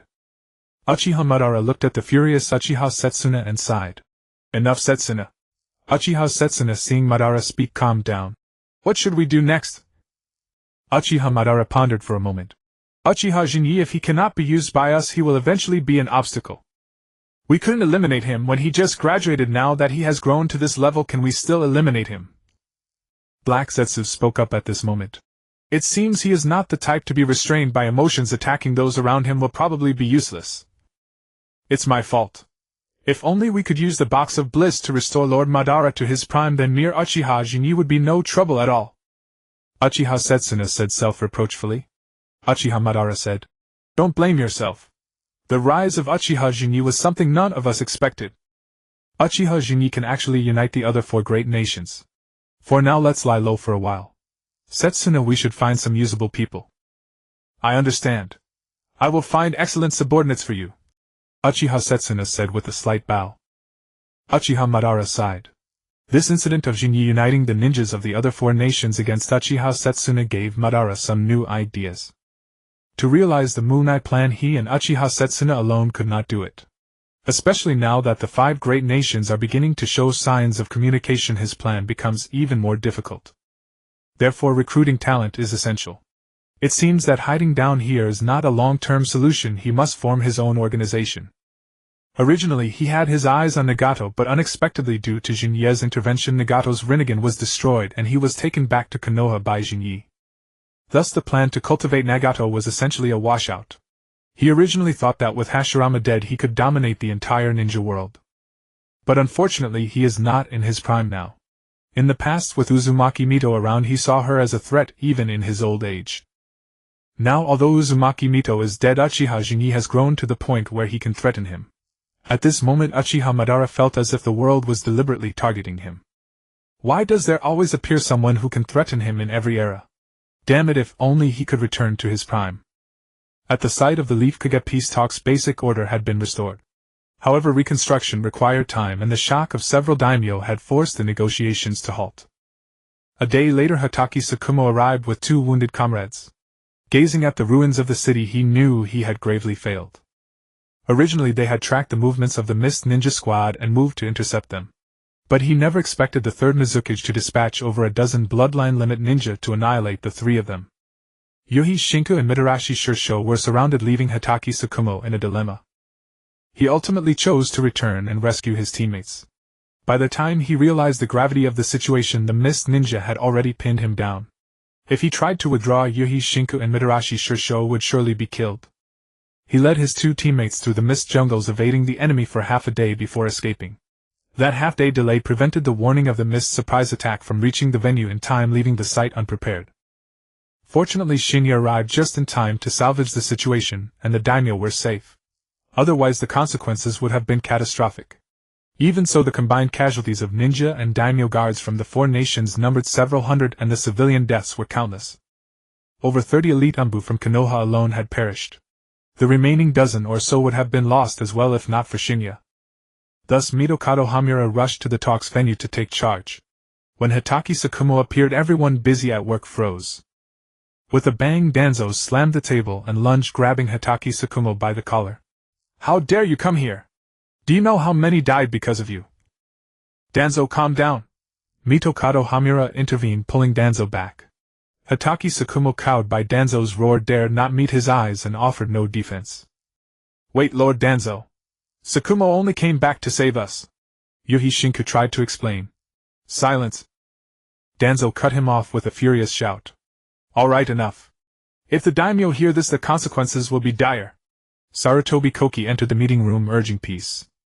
Hatake Tsukumo's eyes widened when he saw Sarutobi Koki. "Koki, you?" He stared at the empty right sleeve, words choking in his throat. "What's that look? It's just an arm. You don't think losing one arm makes you able to beat me, do you?" Sarutobi Koki teased. Hatake Tsukumo remained silent. He had known he had caused a disaster before arriving, but only now, seeing the scene with his own eyes, did he fully grasp the extent of the harm he had inflicted on the village. Sarutobi Koki stepped forward. "The Hokage's orders have arrived. I announce now regarding the true reason for the mist attack on the talks venue. No one is to disclose it to outsiders. If the daimyo demand accountability, the official reason is that the interception mission failed, the squad suffered heavy losses, and intelligence could not be relayed in time." "What?" This time everyone was shaken. Even Mitokado Homura had not expected Sarutobi Hiruzen to try to suppress the matter. Shin'ya was also somewhat surprised, not only by Hiruzen's attitude but more importantly because the White Fang incident had actually been triggered. Damn.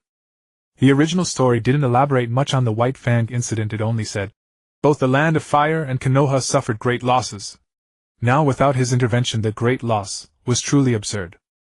It was foreseeable that if he hadn't brought Nawaki and Minato to support, then outside the city Danzo and Sarutobi Koki would have been at least severely injured if not crippled. Inside the city 4 of the 7 ninja swordsmen of the mist leading dozens of ninja would have wiped out the Umbu and daimyo guards who had been broken by the tailed beasts. The daimyo of several nations would likely have been doomed. This was no longer something that could be summed up as a great loss. The three smaller nations might have fallen into chaos following the death of their daimyo, and then been destroyed.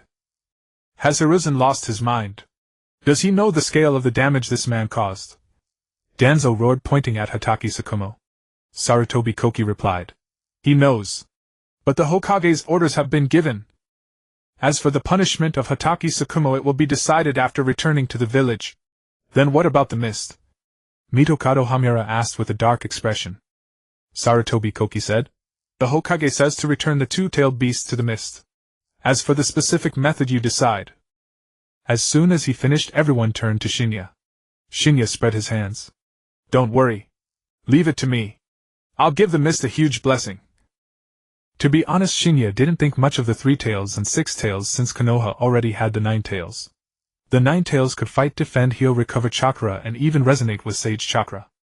What could the 3 tails and 6 tails do? One could swim, the other blow bubbles.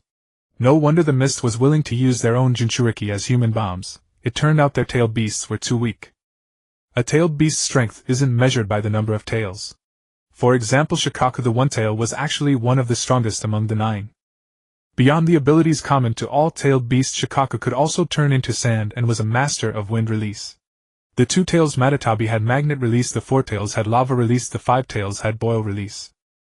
The 8 tails and 9 tails went without saying, their power was obvious. In contrast, the 3 tails and 6 tails seemed rather weak. The 6 tails at least had the ability to produce strong acid, but in the future the Mist Village would drive its own 6 tails Jinchuriki to defect to the Waterfall Village. After that, the Mist would be left with only the 3 tails, which had no special ability, and was not strong enough. If it had been any of the other tailed beasts, Shin'ya would have considered keeping them outright. But the 3 tails and 6 tails. Better let them bloom in the center of the Mist Village. Humph. Danzo couldn't listen any longer, and stormed out, slamming the door. Silence fell in the meeting room. Hatake Tsukumo hung his head, looking very uneasy. Then let's leave it at that for now. I'll go ask the daimyo about the resumption of talks. The rest of you assist in restoring order in the town, Mitokado Homura said. He then looked at Shin'ya. Shin'ya, you may act at any time. Shin'ya nodded. Understood. Mitokado Homura rose slowly. Yuhi Shinku and Mitarashi Shisho, both special jonin, come with me. I have some matters to ask you. Yes. Yuhi Shinku and Mitarashi Shisho were startled, then nodded. As Mitokado Homura left, the others also filed out of the room. Sarutobi Koki passed by Hatake Tsukumo, patting his shoulder. The 3rd Hokage asked me to tell you, go straight home when you return to the village. Don't show yourself for a while to avoid trouble from the daimyo. With that, he walked out of the meeting room. Hatake Tsukumo's guilt had reached its peak. His fist clenched, his teeth bit into his lip, drawing blood. Sarutobi Hiruzen's handling of him made it clear Konoha was determined to stonewall the daimyo and forcibly protect him. You really have a good attitude, brother Koki, Shin'ya remarked as he saw Sarutobi Koki emerge from the room. Sarutobi Koki blinked. Huh? Why do you say that? Shin'ya said. Losing a hand, it's a huge blow to one's combat ability. A profession like a ninja inevitably involves such extreme dangers. If you can't adjust your own mindset, it's hard to survive, Sarutobi Koki said. Then he looked at Shin'ya and smiled. But with your strength, you probably won't have to worry about such things. Saying that will make me arrogant. Shin'ya smiled back. By the way, Orochimaru's research has made considerable progress recently. How about considering a mechanical prosthetic that can release ninjutsu? Oh. Sarutobi Koki's eyes lit up. I'll have to talk to Orochimaru when we get back to the village. A mechanical arm, that should look pretty cool. You Konoha owe me an explanation. A matter of this importance, how could the hidden mist fight its way all the way here? Didn't you say you had sent people to monitor and intercept the mist? Where are they then? In a corner of the ruins, Mutsuhito, the daimyo of the Land of Fire, was haranguing a gathering of Konoha's high-ranking officials. As for being really angry, that wasn't quite the case. But having finally seized an opportunity to humble Konoha, he naturally wouldn't let it pass. Now, don't get so worked up, Lord Daimyo, Sarutobi Kokichi said coaxingly with a smile. This time we merely underestimated the hidden mist. The ninja we sent were far too weak, and we only dispatched 2 Tokubetsu jonin. Is that so? I've heard that the person Konoha sent to watch the hidden mist was the celebrated White Fan of Konoha. Mitsuhito narrowed his eyes and pressed the question in a low voice. Sarutobi Kokichi's expression did not change in the least as he kept smiling and said, I truly wonder where your lordship heard that. Konoha has never thought much of the hidden mist. Misjudging both their strength and their madness is indeed our responsibility. As for Hokage Tsukumo, he excels at wind release, so it was natural to have him guard against the hidden cloud. The third Hokage has already written to say that this time it was because he misjudged the hidden mist's strength that he sent only 2 Tokubetsu Jonin to keep watch. Once your lordship returns to the fire capital, he will personally come to your door to apologize. Are you treating me like a fool? Mitsuhito's tone sank and anger began to creep onto his face. Do you think a simple misjudgment can fob me off? Sarutobi Kokichi's smile withdrew. Then allow me to ask one question, Lord Daimyo. As far as I know, you were escorted on this journey by 3 of the 12 guardian ninja. Why then were they nowhere to be seen when the attack happened? Are you interrogating me? Sarutobi Kokichi said evenly. I am merely inquiring into the truth of the incident. Could your lordship have come to trust Konoha so deeply that the protection of the 12 guardian ninja is no longer necessary? Boom. Just as the 2 men were locked in confrontation, Shin'ya suddenly fell from the sky and smashed into the ground, sending dust billowing everywhere. Cough, cough, cough. What on earth is going on? The daimyo bellowed in fury. Shin'ya walked out from the dust, 2 men slung over his shoulders and one dangling from his hand.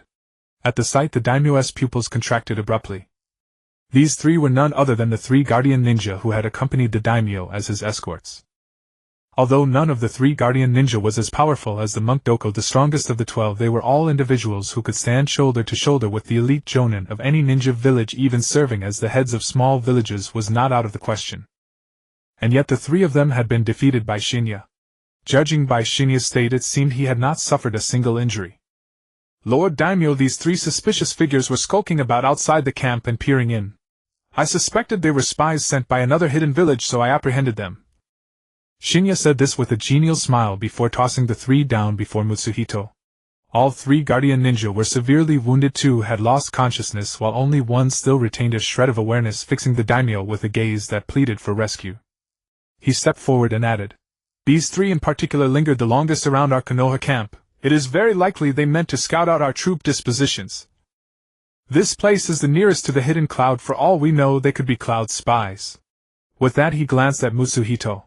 Catching the daimyo's dark expression, he assumed a look of sudden realization. Could it be that your lordship knows them? Were they dispatched by you? The daimyo listened to Shin'ya's pointed interrogation, the grimness in his gaze deepening. Then he looked at the 3 guardian ninja and said through clenched teeth, No. I've never seen them before. Jonin Sarutobi, I still have great trust in Konoha's ninja. MMGH. MMGH. The guardian ninja, who still had his wits, was suddenly seized with grief. He strained to open his mouth, desperate to speak, but his tongue had been ripped out, and no sound could emerge. Is that so? Then it seems they are unquestionably spies of the hidden cloud. Shin'ya waved a hand as he spoke. In an instant, black rods pierced through the 3 guardian ninja, and they breathed their last where they lay. The daimyo's face darkened and his hands clenched. But in the presence of Sarutobi Kokichi and Shin'ya, he did not dare to press matters too far. If it had been Sarutobi Hiruzen, he would at least have been more agreeable. On the surface, at least, Hiruzen treated the daimyo with respect. His son, however, was cut from a different cloth. Back before the Second Shinobi World War, he had already dared to threaten the daimyo to his face. Now there was Shin'ya, an even more chilling presence. He had butchered all 3 guardian ninja and forced the daimyo to deny that they had ever been his escort. At this point, Konoha's stance was perfectly clear. They were determined to shield Hokage Tsukumo. The daimyo's original intent to coerce Konoha into punishing Hokage Tsukumo had thus fallen flat. Oh, by the way, Brother Kokichi mentioned that you brought 3 guardian ninja on this journey. I found their bodies outside the city. It would seem they perished. Shin'ya said it with a smile. This time not only Mitsuhito but even Sarutobi Kokichi was taken aback. Still smiling, Shin'ya continued. Lord Daimyo, how would you like to have Konoha ninja fill the 3 vacant guardian ninja positions? What are you trying to do? At this point, Mitsuhito could no longer hold it together and demanded in a fierce voice. Shin'ya smiled. Now that vacancies exist among the 12 guardian ninja, the political and military strength of the daimyo's court has suffered. I believe Konoha, as your vassal, should share your worries and guard your person, nothing more. What do you think of 3 Konoha ninja taking over the 3 vacant seats of the 12 Guardian Ninja? The duty of the 12 Guardian Ninja was to protect the daimyo. In essence, they were the daimyo's personal bodyguards. The head of the 12 Guardian Ninja at present was Doko, the abbot of the Fire Temple. That man could not be touched for the time being, but as for the other Guardian Ninjas, Shin'ya planned to gradually replace them all with Konoha's men. Now that 3 had died, it was the perfect opening to fill the gaps with Konoha ninja. Doesn't this matter require the Hokage's approval? Mutsuhito's face remained dark, and he still tried to brush it aside. Shin'ya said with a smile. No need. As long as your lordship in the name of the daimyo directly conscripts 3 Konoha ninja into the Guardian Ninja, that will be enough. The Hokage understands the greater good and will consent. Once one became a jonin, one's initiative to benefit Konoha rose sharply. Shin'ya was no exception. To say that it was out of loyalty to Konoha or that he had been won over by the will of fire was not exactly wrong. But the most fundamental reason was that a jonin's interests were bound to the village.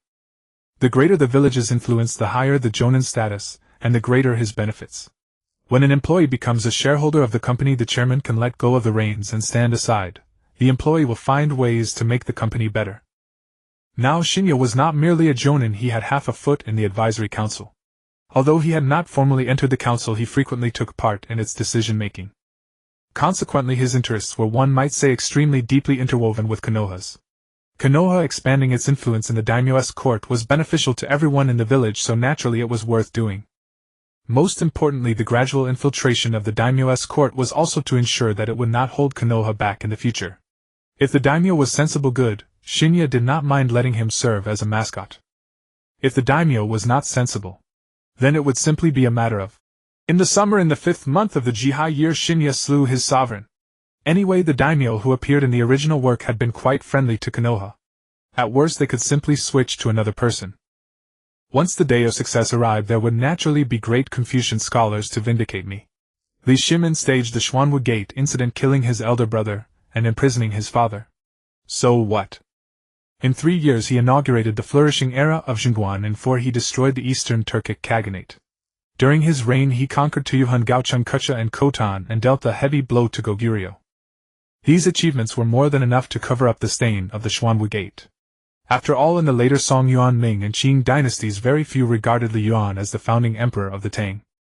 As long as you govern the country well, who cares how you came to power? If you govern it badly, even a rightful succession makes you a laughingstock. Right Fortress Ancestor. The Land of Water. The Hidden Mist Village. Geographically speaking, the Hidden Mist Village was uniquely blessed. It sat on an isolated island overseas, yet it was not far from the mainland. It could avoid being drawn into the great power wars of the continent, while remaining able to pressure the Land of Fire and the Land of Lightning at any time. If there was one shortcoming, it was that the island's natural resources were hardly abundant. Even so, that was far better than the godforsaken Hidden Sand. And politically, the Hidden Mist Village had one enormous advantage. The daimyo and the Mizukage were of one heart and one mind. What? You ask why the daimyo and the Mizukage were of one mind. Obviously. When that third Mizukage went berserk, he killed even his own people indiscriminately, let alone this daimyo, a man with no kinship to him and practically no power. An island nation standing apart overseas, always fond of stirring the pot everywhere. Hey, that's you. Little Britain, the not-so-united kingdom that's about to lose Northern Ireland. In a tavern, a few young men sat in a corner whispering. Alas, did you hear?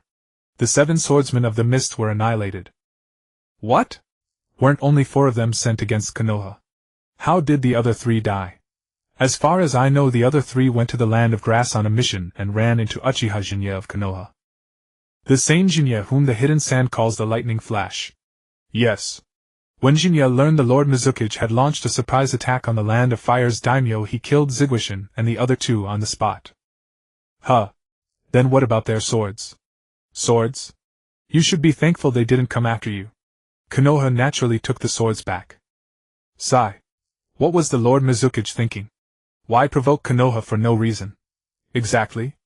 At home he has made a mess of everything, abroad he provokes powerful enemies. Sigh. The way I see it, the Land of Water is finished. Shh. Watch your tongue. Let's get out of here. With that, the men rose and prepared to leave the tavern. Stop. At that moment, several shinobi in umbu attire appeared and blocked their path. What's the matter? Asked the man at the front. An Umbu said, "Did you just say the land of water is doomed?" The man sneered. "I love the land of water. That's why I fear it will perish." "Oh." The Umbu pointed at the man's companions. "Did you hear him? Is that what he said? Gentlemen, we drink here every day. If you don't believe me, ask the owner. We're all good people." "Yes, yes, all good people," his companions chimed in. "I asked if you heard him." "Well, I did hear him. He said, take them away." Hearing this, several Umbu came forward to seize the man. "What are you doing? At least tell me where you're taking me. So you intend to resist arrest?" The man flew into a rage. "I'm telling you, I'm a shinobi. A shinobi. Betraying the village makes a shinobi's crime even graver. Take him away. No need for restraints. I won't run." Humphrey wouldn't get far anyway. As the group left, the tavern fell into silence. Shin'ya watched from the side, utterly dumbfounded. Was the Hidden Mist village really this absurd? He had been undercover in the Hidden Mist village for several hours. The reason he had not acted was mainly to gather intelligence. He was chiefly looking for whether there was any promising talent in the Hidden Mist village that could be nurtured into the new Mizukage. That's right, he was already considering propping up a puppet regime in the Hidden Mist village. After all, the Hidden Mist had attacked Konoha first, and the uproar of the Six Tails and the Three Tails had made the whole shinobi world aware of it. So it was perfectly reasonable for Konoha to retaliate, right? And after retaliating, it was equally reasonable to support a young man from the Hidden Mist village as Mizukage and help the village cast off the third Mizukage's tyranny. And to ensure the new Mizukage's orders could be implemented, it was reasonable for Konoha to station a small number of shinobi there, right? In short, before his retaliation had even begun, Shin'ya had already prepared a full one-stop service package for the Hidden Mist. The plan was named from the Blood Mist village to a puppet regime. He had long heard that the so-called Blood Mist policy had been initiated by the third Mizukage, but he had never had a concrete sense of it.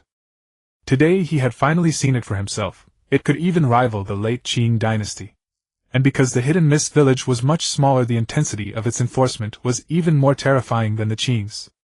Still, that man just now. Shin'ya recalled the young man who had been taken away. His features seemed vaguely familiar. "What's wrong?" Shingshu, who had followed him over, asked. Shin'ya shook his head. "Nothing. Let's go. Say, when are we going to make our move?" Shinshu asked impatiently. He was quite eager to take revenge on the Hidden Mist, almost unable to wait any longer. While in Konoha, Shinshu had been as loud and carefree as the rest of the Senju clan. When facing enemies, however, he was even more ruthless than the Uchiha. Shin'ya considered himself harsh, but even he found Shinshu's ruthlessness excessive. "Wait a little longer. I didn't come here just to cause destruction," Shin'ya said with a smile.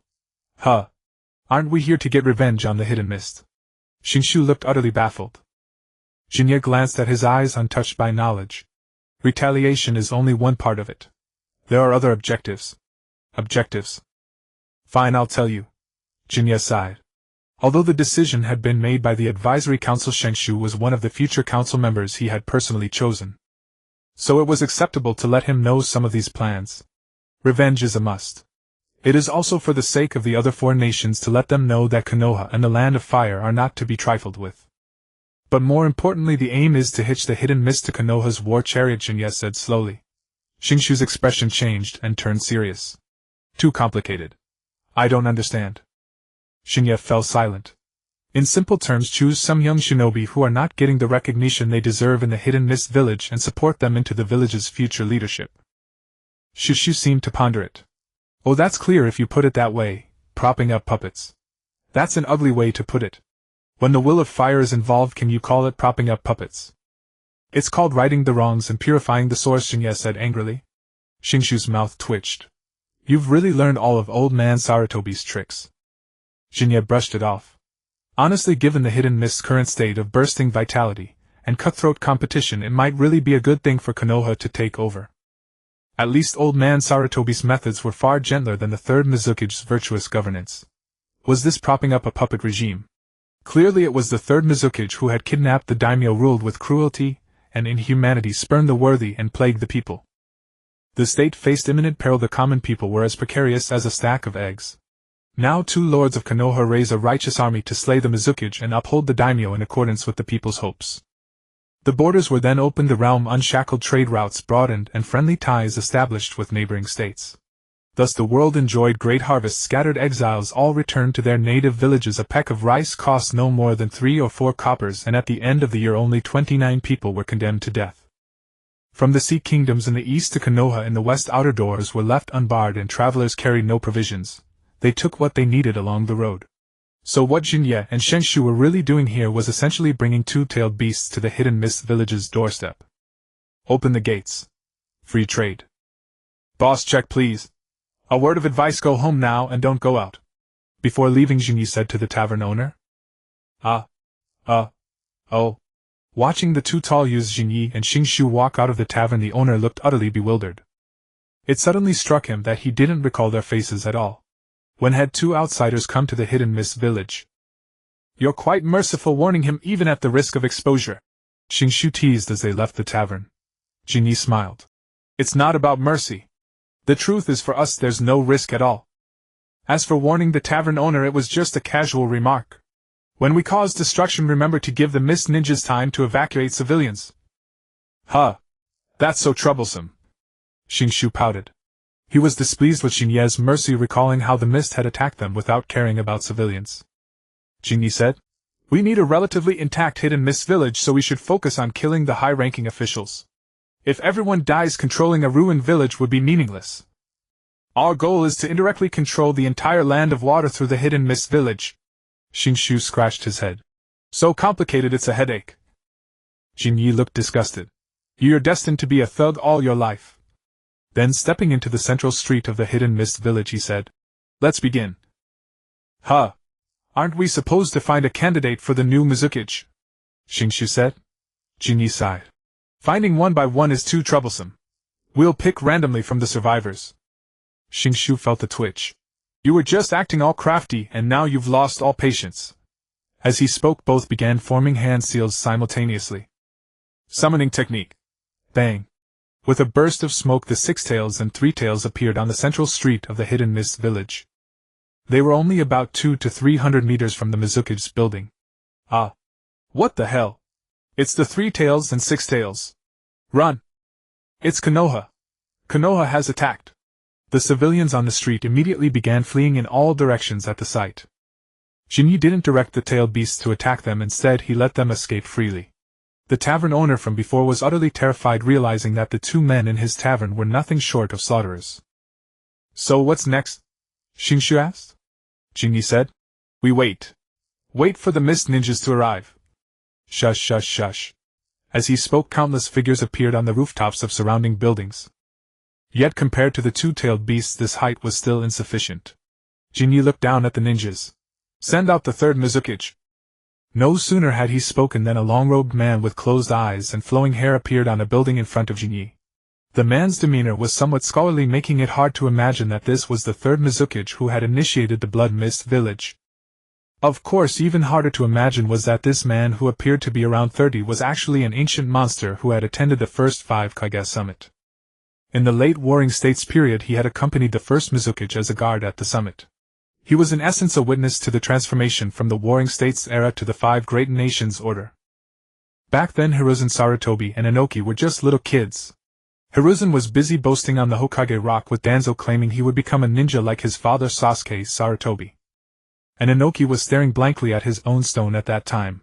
But this man had already witnessed the summit of the era's top figures. So this guy is the third Mizukage. He looks so young. Grandma Mito said he's only a few years younger than old man Tobarama. Shinshu remarked, somewhat surprised. Who are you and what are your intentions? The third Mizukage demanded. His voice was deep and righteous sounding.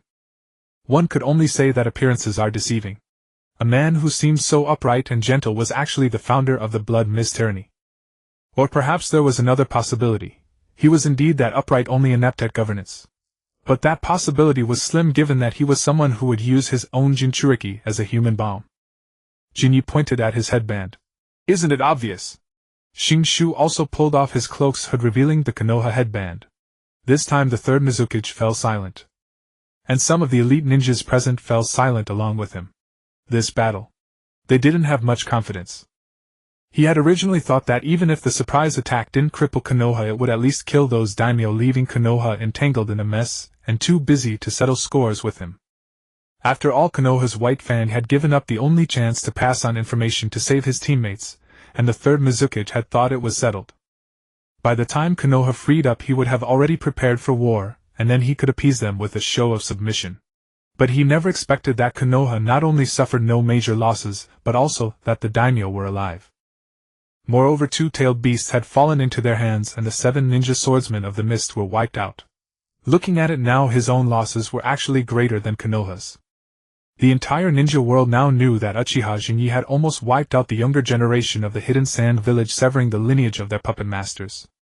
Some countries had even established an unwritten rule: if you encounter Konoha's lightning flash, you may abandon the mission without punishment. Such a figure had somehow infiltrated the hidden mist village, which inevitably stirred a hint of panic in him. And the youth beside him, even if he set aside the powerful chakra, he could sense the mere fact that the 3 tails obediently stayed under his feet was terrifying enough. What's more, he looked remarkably like the young master of the Senju clan who had disappeared years ago. Hadn't it been rumored that Shinshu had died from rejection during the wood release experiment? If Shinshu knew what the third Mizukage was thinking, he would probably rush up and slap him twice. Who spreads rumors like that? As the first Hokage's grandson needing to undergo a wood release experiment to use the technique, that's an insult. I developed it myself. While lost in thought, Jinyi stomped his foot, signaling the 6 tails to attack. The 6 tails directly spat a large amount of strong acid toward the third Mizukage's position. The liquid rained down like a deluge, covering almost every ninja present. "Mizukage-sama!" some ninjas shouted in concern. The third Mizukage sighed. To make a tailed beast obey so willingly, truly worthy of the Uchiha. But I am no ordinary man either. As he spoke, his hands began forming seals rapidly. Ice release, Ice Fang Storm. From his fingertips a vast amount of ice crystals emerged, instantly freezing the acid upon contact. Oh, ice release. Shinya's eyes lit up with interest. Because he saw the chakra flow when the third Mizukage activated ice release. The ice spread, freezing a large area of the ground and buildings, dropping the temperature in the entire region below zero. Oh, it's the Mizukage-sama's ice release. I never knew the Mizukage-sama could use the Ice Clan's ice release. It's magnificent. So cold. Truly, the Mizukage-sama's power is overwhelming. This battle. Maybe we can win. The third Mizukage's display instantly boosted the morale of the Mist Ninjas. The Mizukage shouted at Jinyi. You brat, the hidden Mist village is no fish that can be slaughtered at will. Jinyi gazed at the rallied Mist army, his Sharingan's 3-tomoes slowly rotating. Humph. Ice release. Jinyi smiled slightly. A truly fine bloodline limit. Then he pointed a finger at the third Mizukage. But now it's mine. Nanny. The Mist Ninjas had no time to rejoice before they saw ice crystals begin to gather at Shinya's fingertips. Then the crystals scattered like mist. Boom. Snow and ice blanketed the entire hidden mist village, but any ninja touched by the icy mist found their bodies frozen solid. How is this possible? Can he master all natures just by looking? The third Mizukage barely dodged the ice mist, yet still suffered multiple frostbites. Now he gazed at Shinya with a hint of fear. On the rain country battlefield, Shin'ya had predominantly used lightning and fire release, and occasionally wind release. In the grass country he had used earth release. Ice release was a combination of water and wind natures. Could it be that Shin'ya, like Hiruzen Sarutobi, was a ninja possessing all 5 basic natures? All 5 natures plus the Sharingan, an exceptional nature transformation. He could replicate Kekkai Genkai at will. This was utterly underhanded. He glanced at the ninjas around him. Apart from those evacuating civilians and monitoring the bloodline clans, at least 600 ninjas had been mobilized to resist. But at least half of them had died directly from Shinya's attack. Of the remaining half, nearly all had their bodies mostly frozen, immobilized, and unable to move. Aside from himself, only a dozen or so ninjas were still capable of action. During this time, not a single member of the Hozuki clan, the Ice clan, or any other bloodline clan had come to assist. Traitors! The third Mizukage's eyes burned with rage, his hatred for the bloodline clans deepening. He completely forgot how he had treated them. He himself was a member of the Ice clan, yet after his rise to power he had so thoroughly decimated the clan that few capable members remained. In fact, the various clans were on the verge of splitting apart. The Ice clan differed from other bloodline clans because Ice Release was a Kekkai Genkai formed from nature transformation. Thus the original Ice clan consisted of many small families, or even solitary Ice Release ninjas. Later, under the witness of the first Mizukage, most ice-released ninjas united to form the Ice Clan. The so-called Ice Clan was merely a collective term for ice release users in the Hidden Mist village. Before the clan's establishment, the third Mizukage had been a rogue ninja without a family. Lacking a foundation, he had insufficient control over the clan, so he resorted to oppressive measures. The predictable result was that the bloodline clans became estranged from him. Now, in the Hidden Mist village's moment of crisis, not a single bloodline clan member came to rescue him. Could it be that I was wrong? The third Mizukage finally began to reflect on his past actions. Was suppressing the major clans and promoting small families and commoners a mistake? Looking at the commoners he had elevated from small families and the lower ranks, those who in this critical moment were loyal but utterly useless, the third Mizukage finally began to reconsider his past deeds. Shin'ya was equally astonished. He had abandoned his original strategy of winning over the bloodline clans and chosen to engage directly. His goal was to kill a number of bloodline ninjas to instill fear. But he never expected that the bloodline clans of the Hidden Mist village would be so cooperative. Not a single one came to assist. Or perhaps the third Mizukage's benevolent policies were so unpopular that the bloodline clans wished for his death. That was fine. After killing the third Mizukage, winning over the bloodline clans wouldn't be too difficult. Installing a Mizukage friendly to Konoha would be a simple matter. Apart from sorrow, the third Mizukage now felt more fear of Shin'ya's strength. Even a mere attempt to use ice release had such terrifying power. It had not only covered nearly all the ninjas present but also blanketed almost the entire Hidden Mist village. Yet it had skillfully avoided the residential areas of civilians and bloodline clans. This demonstrated that Shin'ya possessed not only immense chakra reserves and extraordinarily high chakra quality, but also top-tier chakra control and perception abilities. Is there anything else you want to say? Shin'ya made the Six Tails lower its head, approaching the third Mizukage. The third Mizukage smiled bitterly. I never expected the younger generation to grow so rapidly. Just that. What a pity. Shin'ya leaped, landing beside Nawaki, and opened a space-time portal, stepping through with him. Roar. With Shin'ya's departure, the Three Tails and Six Tails erupted in fury. Nawaki's restraints and Shin'ya's genjutsu were undone, but the culprits who had controlled them were gone. They could only vent their rage on the humans before them. Damn it! Seeing the overwhelming deluge of corrosive liquid, the third Mizukage immediately released ice release to freeze it. However, this time without Shin'ya's control, the Six Tails attack was no longer a probe but a full-scale onslaught. The third Mizukage could barely protect himself. The ninjas around him were all consumed by the corrosive liquid. Meanwhile, the Three Tails' tails continuously smashed into the frozen ninjas, each blow shattering a dozen of them. The scene was even more horrific than the Nine Tails' rampage in Konoha. During that incident, Konoha's ninjas at least had a chance to fight back. Now Hidden Mist ninjas couldn't even resist. It was a one-sided massacre. Because the Hidden Mist ninjas were utterly defenseless, the massacre was brief, lasting less than 10 minutes. Several hundred people were slaughtered and the third Mizukage was gravely wounded. Roar!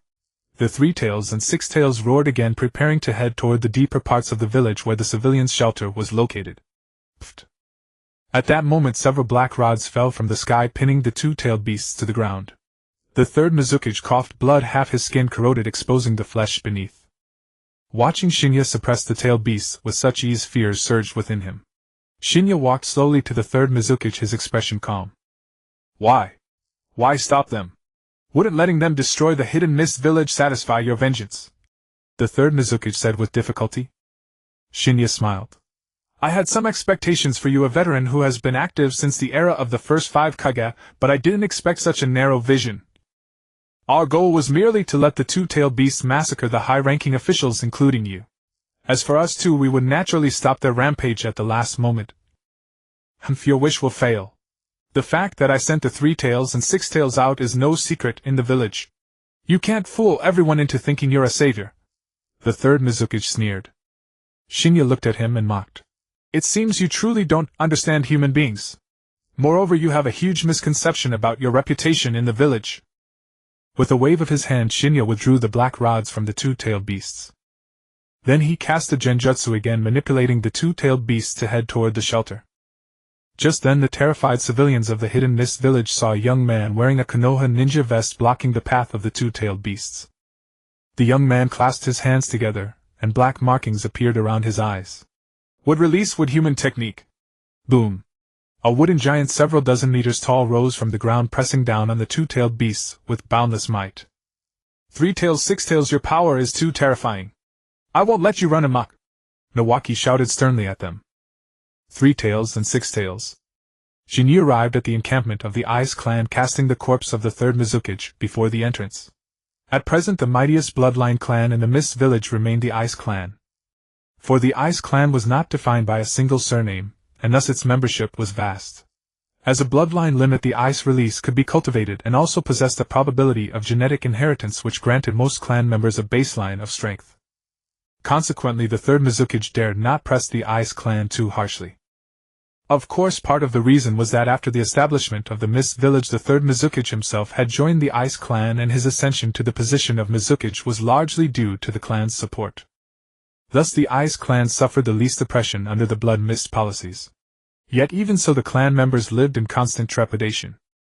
If the Ice clan, the least pressured, was in such a state, one could imagine the fate of other clans. Many bloodline families had their traditions directly severed and their members were forcibly disbanded. Therefore an irreconcilable hatred had long festered between the third Mizukage and the bloodline clans of the Mist. The third Mizukage's method of elevating minor clans and commoners was exceedingly crude. He simply placed ordinary ninjas in high positions without assessing their abilities or talents. After all, he was a formidable power, suppressing everything. No one within the village could overthrow the order. The Ninja Academy established under the second Mizukage had become a crucible of brutality under the third Mizukage's reign. Basic ninjutsu. A complete ninja system. None of that existed. The will of water was even more unthinkable. The will of fire was already a far advanced ideology in the shinobi world, and though the will of earth was even more nebulous than the will of fire, it at least provided a theoretical framework.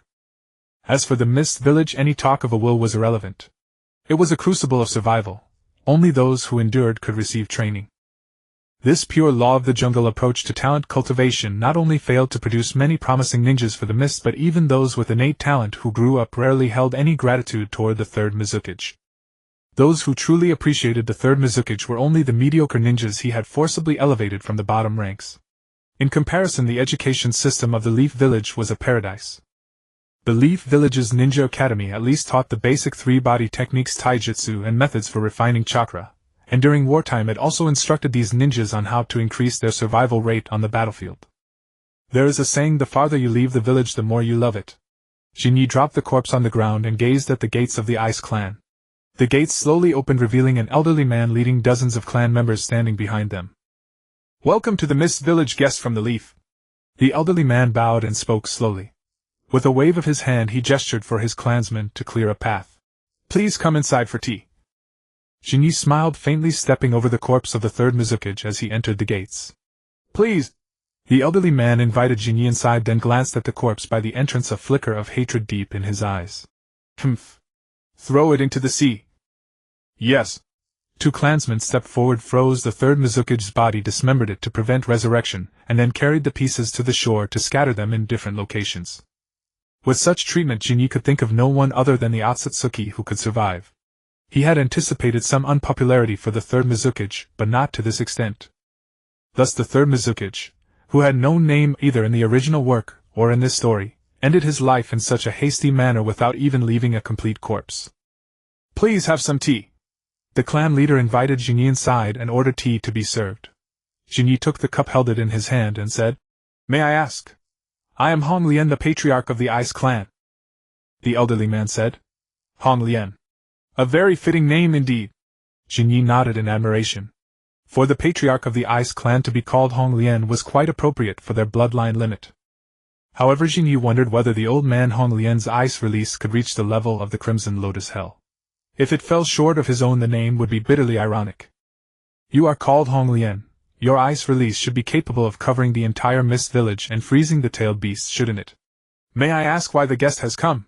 Surely it cannot be merely revenge against the Mist Village," Hong Lian said with a smile. Shin'ya curled his lips. "Why not? Your Mist Village broke the peace negotiations, attacked the Fire Country daimyo, and caused heavy casualties among the Leaf ninjas. Should I not retaliate? If that were truly the case, you would not be so restrained, you would have unleashed a massacre.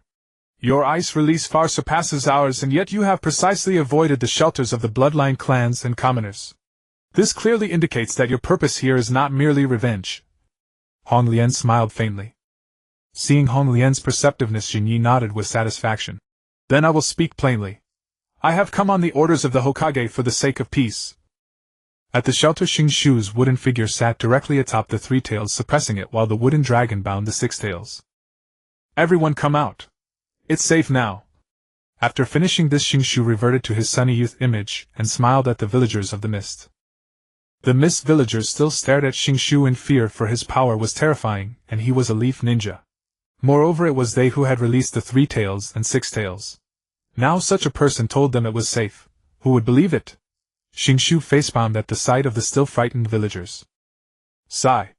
Indeed, smooth talk is not my forte. Xing Shu scratched his head, took out a brocade pouch from his pocket, and muttered. Jin Yi, this guy going on about a brilliant plan, will it work? Though lacking confidence, he still opened the pouch. Seeing the note inside, Xing Shu froze. After a few seconds he came to his senses and shouted. Everyone, the third Mizukage has been killed by us. Murmurs erupted among the crowd. The villagers and the ninjas guarding the shelter began whispering among themselves. Soon the discussion grew louder. Many people now looked at Xing Shu with kinder eyes, and he could certainly feel it. The third Mizukage was so unpopular. Xing Shu scratched his head, utterly bewildered. You really killed the Mizukage? No, the third Mizukage, a ninja wearing a Chunin vest said. Xing Shu quickly replied. Of course it's true. The third Mizukage was dismembered and not even a corpse remains. Ah. Really? I don't think he's lying. He has no reason to deceive us. A hero, a hero. Xing Shu's lips twitched. He had imagined the Mist Village to be abstract, but not this abstract. At that moment the Chunin looked at Xing Shu and pleaded. Please save Xingyu. Xing Shu was baffled. Xingyu.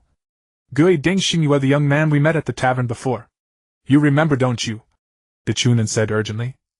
Xing Shu then realized that this Chunin was the same youth he and Jin Yi had encountered in the tavern, who was taken away by the Anbu. Gui Deng.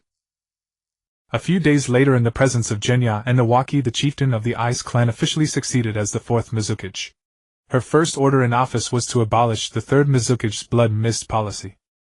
At the same time, she reformed the Ninja Academy, completely abolishing the culling-style teaching methods that had pitted students against one another. Following the model of Konoha's Ninja Academy, the school now taught chakra refinement, basic ninjutsu, taijutsu, and other fundamental ninja skills. Although these were all fundamentals, their strength lay in a complete system. In fact, the new academy curriculum was virtually identical to Konoha's, except that it had one additional course. The Will of Water. A political education course was indispensable to a mature regime. It was a vital means of strengthening cohesion. Kirigakure was now a loose handful of sand.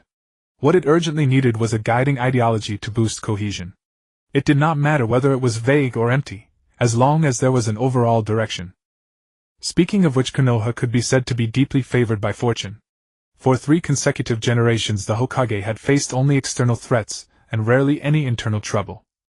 The Uchiha clan, the only internal trouble that could be called a hidden threat, had now been largely resolved thanks to Genya's existence. Of course, whether the Hokage line was powerful because there was no internal discord, or there was no internal discord because it was powerful, was beyond knowing. In short, what Genya wanted was first to free Kirigakure from a situation resembling a united kingdom, that was neither great nor united and was fast losing its Northern Ireland. To solve this problem, one more decree was needed: abolish the Land of Water's isolationist policy, and begin building connections with Konoha. At the same time, the Mizukage would persuade the daimyo of the Land of Water to establish trade and cultural exchange with the Land of Fire. Guren, the chieftain of the Ice clan, would serve as Mizukage, while the advisory council would be formed by elders from the Hozuki and Kagaya clans. At the same time, promising youths from the village's clans and civilian families were promoted as candidates for the advisory council. Among the younger generation, in addition to the youth named Hozuki Shogetsu, a civilian-born young ninja named Ao also entered Guren's sight. With Genya's consent, Guren also made Ao one of the advisory council candidates. Unfortunately, Ao's chakra natures were water and lightning without wind. Otherwise, Guren would have helped him develop ice release, giving the Ice clan another gifted junior. After finishing all this, Genya resealed the 3 tails and 6 tails into the sealing pot, and prepared to leave Kirigakure. He intended to find another place to seal those 2-tailed beasts until suitable Jinchuriki could be found. The treatment of Jinchuriki certainly could not follow the original Kirigakure's approach, which had driven Uchiha all the way to defection. Just as Kirigakure was getting back on track, the other powers of the ninja world each had different reactions. In Iwagakure. Damn it! Why does that blasted monkey always have such good luck? Anoki flung the intelligence report to the ground in a rage. The two-tailed beasts had not caused much damage before Genya directly sealed them. This made Anoki loudly decry the unfairness. Why did Konoha's geniuses come in endless waves? Even leeks did not grow that fast. Now calm down, old man. What do you think of Genya's proposal in the land of grass? Kitsuchi asked. Anoki snapped. Denied. I won't fall for that. Kitsuchi spread his hands. But if the 5 great nations send people to help Muku guard the box of ultimate bliss, won't that also prevent others from seizing it? Humph. You are too naive, boy. Anoki gave a cold snort. That brat Genya's thoughts are far more complicated than you imagine. Whenever Konoha ninja come into contact with the ninja of the other 4 nations, they are sure to instill the so-called will of fire into them. Uchiha Genya wants to use the will of fire to erode our will of earth and split us apart from within. The will of fire eroding the will of earth. Kitsuchi was taken aback. If the will of fire really can defeat the will of earth, doesn't that mean the will of earth truly is inferior to the will of fire? What nonsense! Anoki was so angry his beard stood on end. After he calmed down, he sighed. As expected of Konoha. Since the village's founding, no era has lacked genius ninja. Sarutobi Hiruzen. Under Sarutobi Hiruzen, besides his 4 advisors from the same generation, Hatake Sakumo, Jiraiya Tsunade, Orochimaru, and Uchiha Fugaku were all pillars of the village. The newer generation of ninja was also beginning to shine, such as Nawaki, grandson of the first Hokage, and the civilian genius Namikaze Minato, who had mastered the legendary Flying Thunder God technique. Beyond that, the heirs of various ninja clans like the Inoshikacho were all exceptionally gifted. And among these people none was more dazzling than Uchiha Genya. He was so dazzling that even veterans like Hatake Sakumo could not overshadow his light. Yet it was not his strength or talent that made Anoki take him seriously.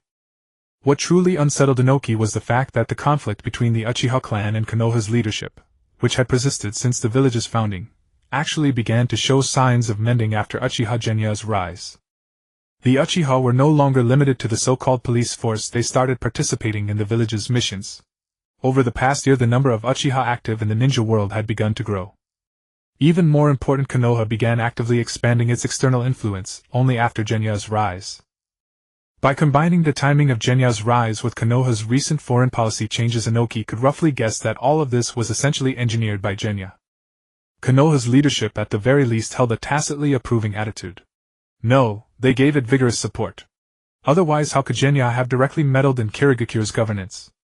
Unfortunately, Iwa was too far from Kiri, with the entire land of fire lying in between. It was already hard enough to gather intelligence, expecting anything more was impossible. Anoki let out a sigh. If only all these geniuses belonged to Iwa. At the thought of his own village, he could not help but sigh again. His son Kitsuchi was strong and talented, yet he could never touch the threshold of dust release. But then he thought of the others, Kari, Mahira, Oishi, Akatsuchi. Though they were all gifted, none could match Kitsuchi. The 2 Jinchuriki, Rashi and Han, disliked his governing style. Unless the village was in danger, they normally spent their time wandering far away. You bastards simply cannot understand why I do this. I have poured so much effort into uniting Iwagakure. Anoki cursed the 2 Jinchuriki inwardly. With so few geniuses in the village, the only option was to make up for it with quantity. Expanding the number of ninja and complementing it with a complete ninja education system would at least preserve the lower bound of overall strength. At full mobilization, Iwagakure could field 20 to 30,000 troops without issue. However, compared with Konoha's reserve of talent, that was still woefully insufficient. What Anoki did not know was that although his intelligence on Konoha had already made him think very highly of it, he was still underestimating Konoha's true strength. Although Konoha had only a little over 1,000 registered ninja and every deployment was only a few hundred strong.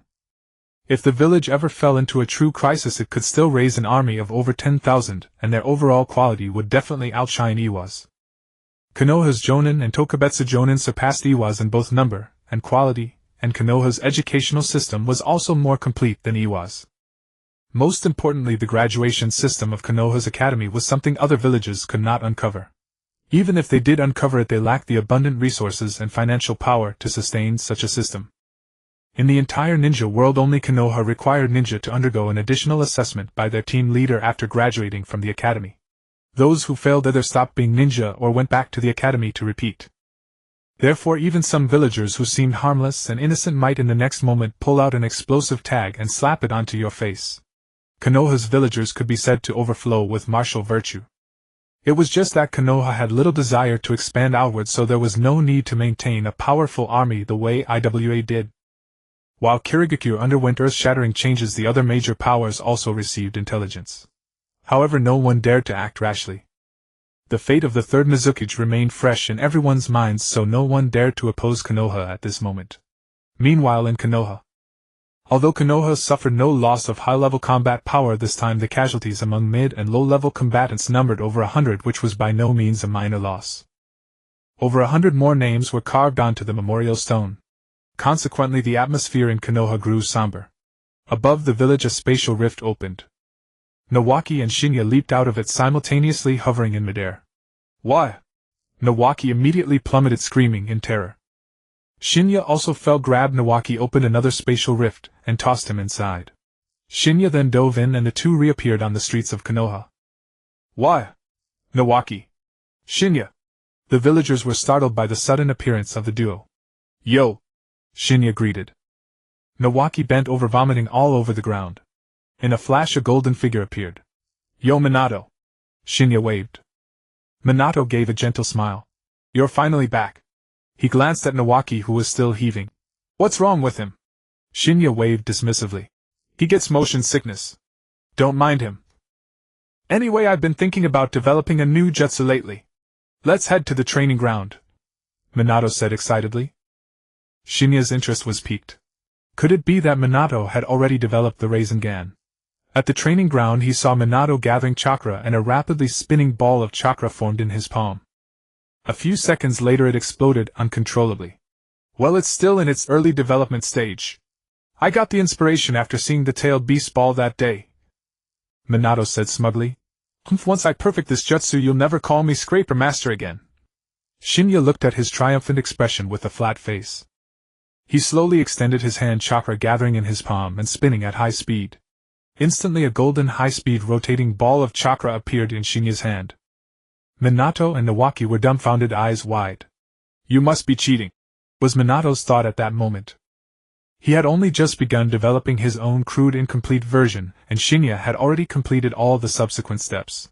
Your technique is excellent, but now it's mine, Shin'ya said with a grin. Minato immediately lunged over, hugging Shin'ya's leg. Master, please take me as your disciple. It's possible, but the naming rights for this jutsu go to me, Shin'ya stated. Minato looked reluctant. But I've already thought of a name. I was going to call it Super Spiral Burst Zero. Rasengan. Shin'ya interrupted directly. Hey, wait, Shin'ya, I said this jutsu is called Rasengan. Shin'ya's face even carried a hint of murderous intent, forcing Minato to shut up immediately. Minato was good in every way except for his naming sense. Minato felt utterly dejected, thinking his friend would appreciate his artistic naming style. It seemed that few people truly understood him. Ignoring Minato, who was lost in his own art, Shin'ya examined the Rasengan in his hand. Then he looked at a nearby tree. Shin'ya extended his hand and aimed the Rasengan at it. Bang! The Rasengan shot out like a cannonball, instantly shredding the tree's trunk and piercing through several more trees before dissipating. You! Minato and Nawaki were stunned. Minato's original idea was that the Rasengan's immense power combined with his flying thunder god could decapitate high-level enemy ninjas on the battlefield. But in Shin'ya's hands, how had the Rasengan become a long-range jutsu? Extreme shape transformation to enhance power, what a brilliant idea! Shin'ya nodded in approval at Minato. Minato was taken aback. Was that my original idea? His concept for the jutsu had only reached the level of mimicking the tailed beast ball. Shin'ya thought for a moment and said, Minato, what do you think about adding nature transformation to the Rasengan? Minato sighed. Don't joke. The jutsu is already extremely difficult with pure shape transformation, let alone nature. Transform. Asian. You. To his shock, he saw Shin'ya form another Rasengan, which rapidly changed from gold to blue. The high-speed spinning Rasengan seemed to slice through the air, emitting a piercing roar. That's Wind release nature transformation. He added wind release nature transformation. Minato was astounded. Nawaki was also shocked. Wind release Rasengan. The Rasengan jutsu ran through the entire Naruto manga. The technique was indeed versatile, even Momoshiki praised it. In the original story, Minato developed it after encountering Rashi and Han during the Third Shinobi World War, witnessing the tailed beast ball for inspiration, and then spent 3 years perfecting it. But now Minato had witnessed the tailed beast ball earlier, and the inspiration came likewise. Coupled with Shinya's nickname Master Minato teasing him for lacking powerful offensive techniques, Minato was driven by a competitive spirit. After returning to the village, Minato devoted all his energy to developing the Rasengan, advancing the project by at least 4 or 5 years, and within less than half a month it had already taken shape. Shinya thought of this and concentrated again. The wind-release Rasengan extended outward, forming sharp blades that spun at high speed like a shuriken. Amazing! Nawaki exclaimed. Minato immediately said, "Since the original is called Rasengan, let's call this one Rasen Shuriken." Shinya smiled, walked to the lake and said, "No, I have a new name for this technique. I'll call it." He then tossed it toward the lake. The wind blade spun at high speed, instantly cleaving the lake open, revealing the bottom. A few seconds later the lake slowly returned to normal. Nawaki and Minato were dumbfounded. If this jutsu hit a person, it would surely tear them apart. Nawaki suddenly felt that his wind release wasn't so impressive anymore. "Coach, I want to learn wind release. This technique shall be called 8 points light wheel." Shinya looked at the effect with satisfaction. Minato was speechless. "Your naming sense isn't much better than mine." Shinya glared at him with murderous intent. Minato backed away. "What? What are you doing?" Shinya said coldly. "How dare you mock my naming ability? Are you prepared?" "Huh! Die, Minato! Rasengan!" Boom! After a brief playtime with Nawaki and Minato, an ANBU arrived to notify Shinya of an emergency meeting. "Emergency meeting?" Shinya was taken aback. "Yes, an emergency meeting convened by the Hokage and the 4 advisors with your attendance, as well as Lord Orochimaru, Lady Tsunade, and Lord Jiraiya," the ANBU stated. Shinya frowned. This meeting, aside from the Hokage and the advisory council, included only those with close ties to the higher-ups. "Understood." Shinya nodded. After the ANBU withdrew, he informed Nawaki, and Minato then vanished from the training ground with a shunshin. Upon arriving at the meeting room, Shinya found he was the last to arrive. "Apologies for my lateness," he said. "I've been watching you teach Minato that jutsu for quite a while," Jiraiya teased. Shinya glanced at Sarutobi Hiruzen. Ahem. Hiruzen's face reddened slightly as he pulled out a cloth to cover the crystal ball. "But seriously, you're amazing. You completed the latter part of the process just by observing it once," Jiraiya marveled. Orochimaru smiled. "Shinya-kun has quite a few fascinating ideas. If not for some of your concepts, my development of mechanical prosthetics might not have progressed so quickly." He then turned to Hiruzen. "Sensei, it won't be long before Yukihiko can use a mechanical arm." Hiruzen nodded, his expression visibly relaxing. Danzo remained sullen, clearly in a foul mood. "Tell me, Shinya-kun, have you been here so long without noticing me at all?" Tsunade directly sidled up to Shinya, wrapping an arm around him. "Not caring about me is one thing, but Kushina talks about you every day, and the first thing you do when you return is study jutsu with Jiraiya's student. That's too much." "Well, calm down, Tsunade. I haven't even gone back to see Mikoto yet. It's just that I ran into Minato right after I arrived." Shinya smiled and gently extricated himself from her embrace. After all, this was a public setting. "By the way, how's the little girl from the Uzumaki clan I brought back?" Shinya asked. Tsunade replied. "Don't worry, she's doing well. She gets along with Nagato." "Good. Both of them have suffered, they should be able to warm each other's hearts." Shinya nodded with a sigh. Having someone of the same clan in Konoha would likely bring some solace to Nagato. "Ahem, enough chit-chat," Hiruzen said sternly. "Since everyone is here, let the meeting begin." He then glanced at Mitokado Homura. Homura nodded. "This meeting convened by the Advisory Council for a select group of informed jonin is to discuss how to handle the matter of Hatake Tsukumo, who unilaterally abandoned a mission resulting in the collapse of peace talks, the deaths of over 100 shinobi and ANBU, and the near assassination of the daimyo of 4 nations. We must also add that this led to the crippling of ANBU jonin Sarutobi Yukihiko." Danzo said, his tone dark and venomous, as if he wished to kill Tsukumo. "Given such severe consequences, there's little to debate. I believe execution is warranted, Orochimaru stated flatly. Orochimaru. Jiraiya's face darkened. Brother Tsukumo has rendered such great service. To execute him for a single mistake is utterly unreasonable. But you are well aware of the dire consequences of this single mistake, Jiraiya. Orochimaru countered. Jiraiya. Even so, execution is too harsh. He is not only a meritorious figure but also a jonin, an important asset to Konoha. Besides, Brother Tsukumo has been reflecting on his actions in seclusion these past few days. I believe he will not repeat such an error. Jiraiya, the issue is not whether Tsukumo will repeat it. The point is that if we fail to impose severe punishment now, future shinobi may also abandon missions under the excuse of saving comrades. How will we conduct missions then? When such serious consequences have occurred and we still do not execute him, what will we do if even graver outcomes arise? Orochimaru said. You're exaggerating, Orochimaru. Tsunade couldn't help interjecting. Tsukumo abandoned the mission only to save his teammates. That's a special circumstance. Orochimaru smiled faintly. Since when have you become so merciful? Back in the land of rain, didn't you say that casualties are inevitable in war? Missions are the same. This doesn't match your usual style. You looking for a fight? Tsunade slammed the table in fury. Shin'ya watched the three argue, feeling somewhat helpless. None of these three were fit to be Hokage, not even advisors. Orochimaru was too cold and rational. Although he hadn't yet become as twisted as in the original story, his thinking was already veering toward extremes. Jiraiya was overly merciful and Tsunade was too impulsive. 2 words and she'd explode. If he ever became Hokage, none of them would make it into the advisory council. Jiraiya could go search for his child of prophecy, Orochimaru could stay in his lab doing research. As for Tsunade, by then she'd probably be home raising kids. As for the advisory council candidates, Ryohwa, Nawaki, Minato, Fugaku. Shin'ya, what are your thoughts? Hiruzen stopped the three from quarreling and turned to Shin'ya. Shin'ya snapped back to attention. By common sense, this matter does warrant severe punishment, but we must also consider the impact. When we were at the negotiation site, the daimyo already held us accountable, but Brother Yukihiko and I managed to suppress it. Punishing Tsukumo is certainly possible.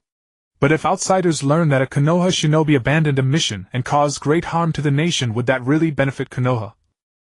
So you're suggesting we not punish Tsukumo? Danzo, who had been glowering, finally spoke. Shin'ya said. It's best to avoid public punishment. Putting this matter in the open would severely damage Konoha's image. My suggestion is to strictly forbid discussion of this incident and publicly claim that we misjudged the missed strength leading to insufficient deployment. That would still have some impact, but it's better than the negative fallout from an admitted mission abandonment.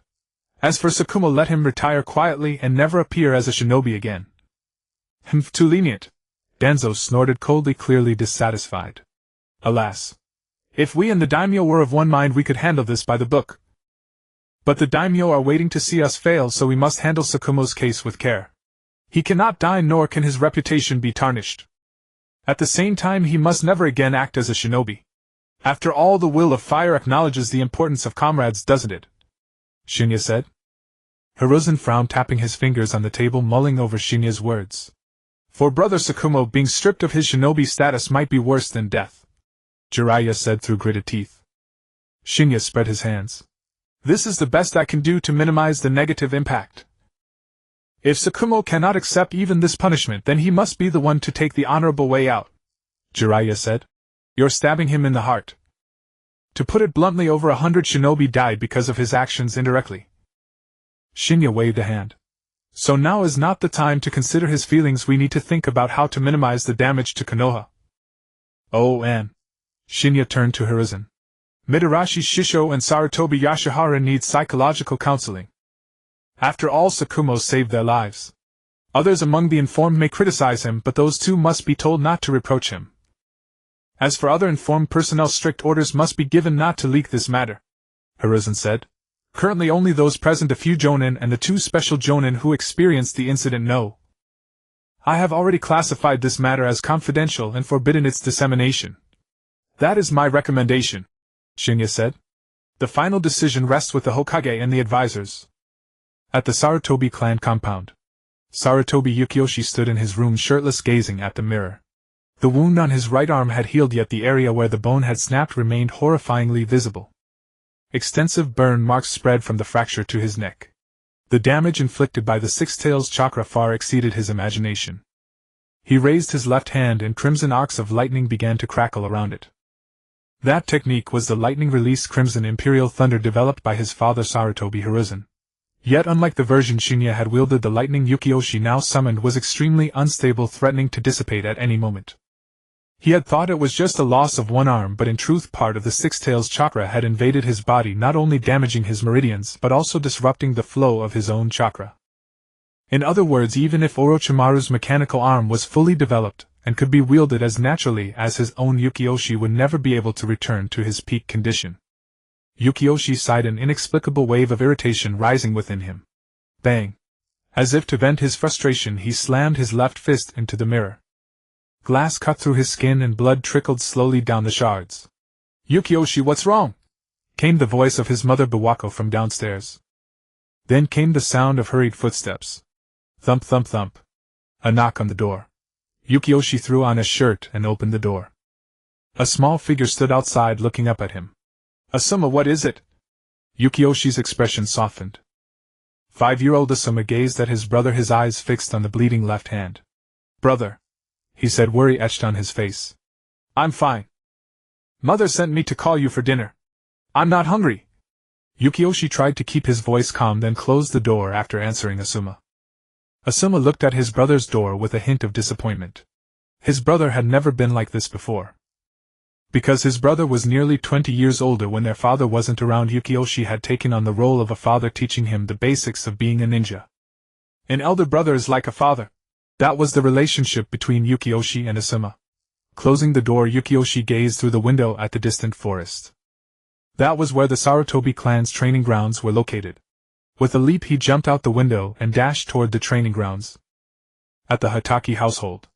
It was a standalone small courtyard, not as grand as the Uchiha's mansion, but still a rare high-quality residence. The Hokage clan had always been small in number, with a single heir per generation. Thus, unlike the large clans, they didn't need an expansive estate. This home held only Hokage Tsukumo and his son Kakashi. Tsukumo wiped his short sword white fang and his gaze fell upon a photo on the table. The photo showed a family of 3. The husband was of course Hokage Tsukumo. The woman was his late wife, who held a baby Kakashi in her arms. Tsukumo's wife had once been a ninja as well, but she passed away less than a year after giving birth to Kakashi. "Yuko, if you were still here, you could tell me whether I did the right thing." These days Tsukumo had been enduring the torment of his conscience. He had always believed in the will of fire since childhood, that comrades in the village were more important than anything else, and that those who abandoned comrades for a mission were worse than trash. But Midarashi Shursho and Yuhi Shinku were his comrades. Were the ninjas killed by the Three Tails and Six Tails not comrades as well?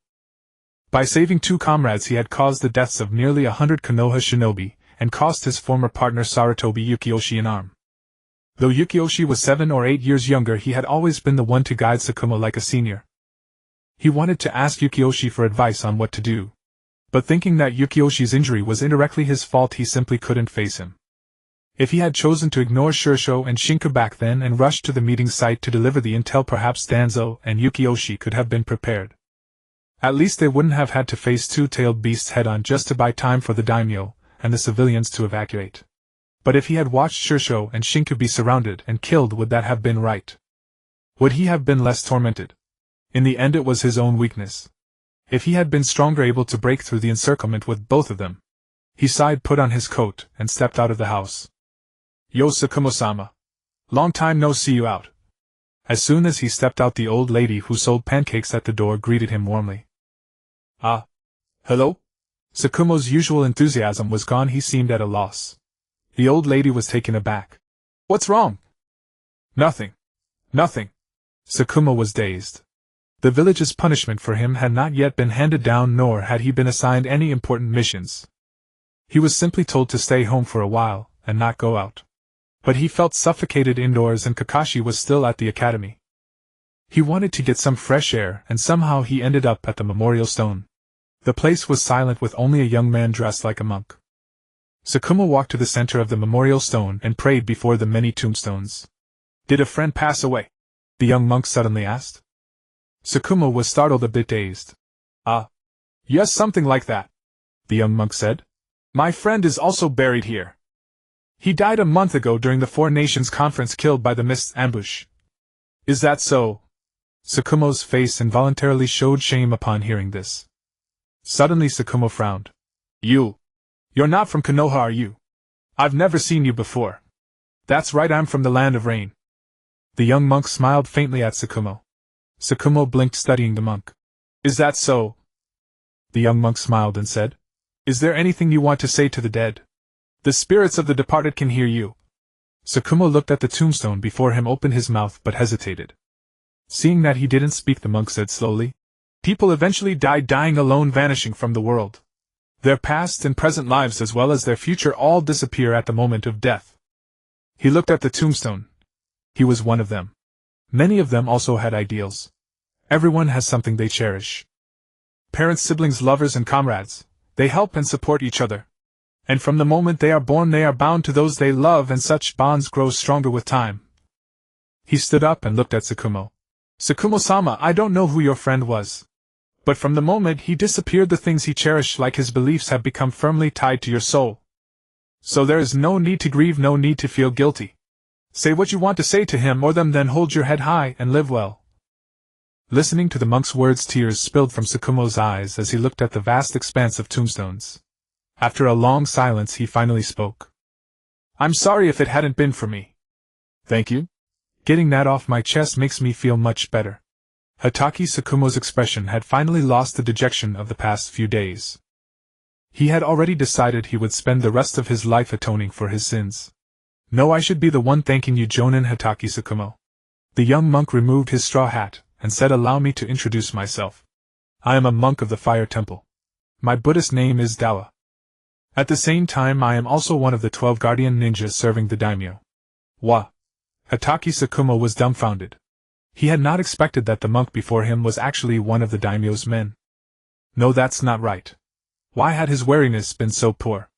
By all rights, he should have been extremely cautious when faced with a stranger like this. Oh. You noticed.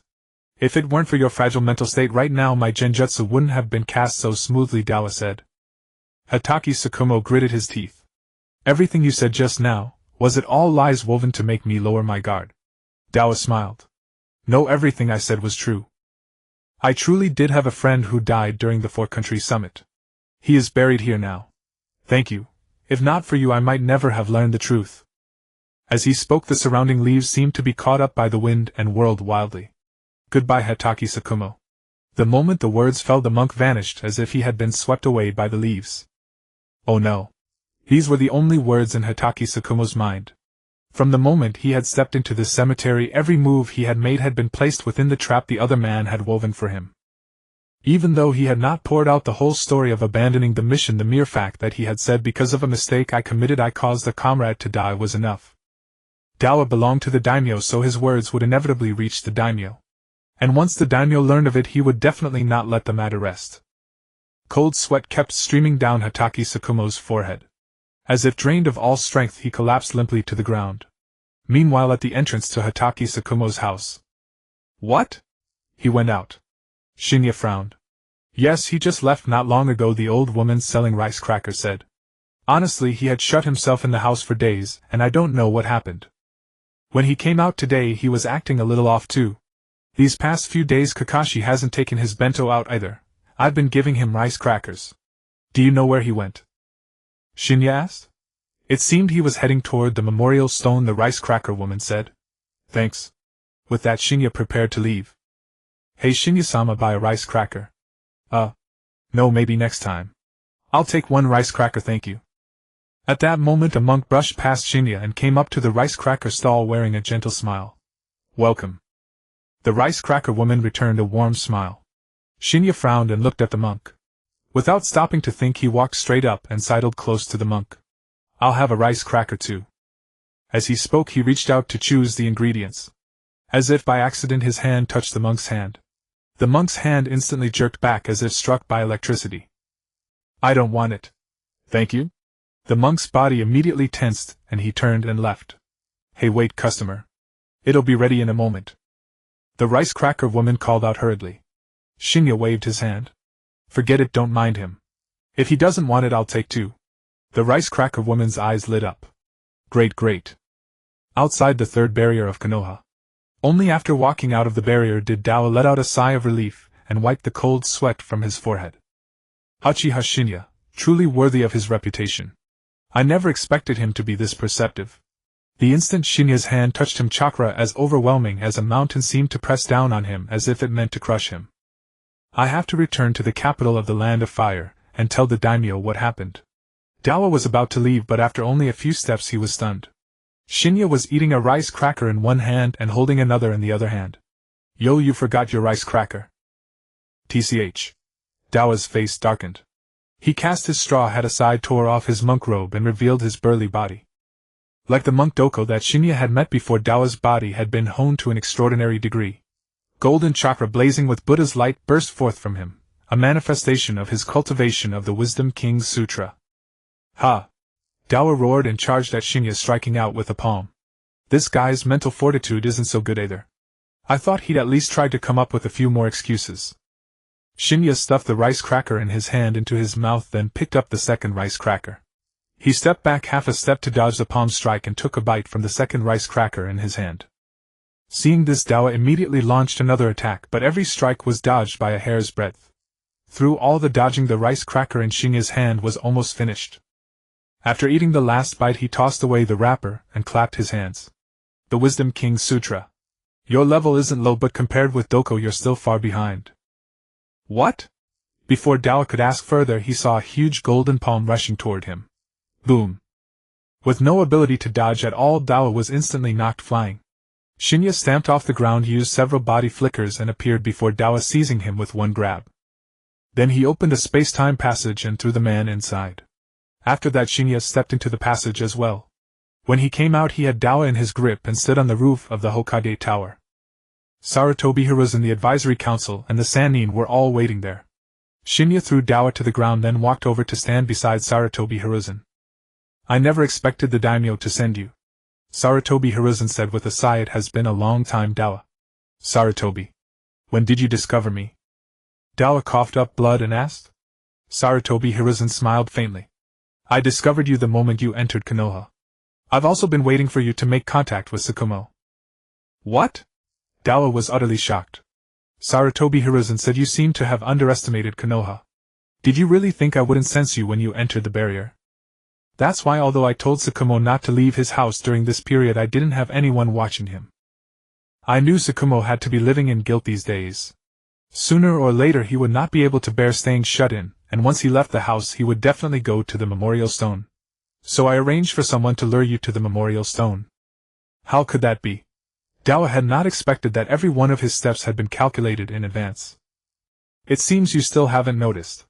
From the moment you entered Konoha and started gathering information about Hatake Tsukumo, every villager you came into contact with was played by root. Danzo said coldly. Not entirely, at least the old woman selling pancakes in front of Shuomao's place is not, Xingyi said with a grin. Tuan Zhang's face darkened. Shut up. This is also thanks to the special system of my itself. A large portion of the graduates from the Ninja Academy each year fail the exams and cannot become ninja.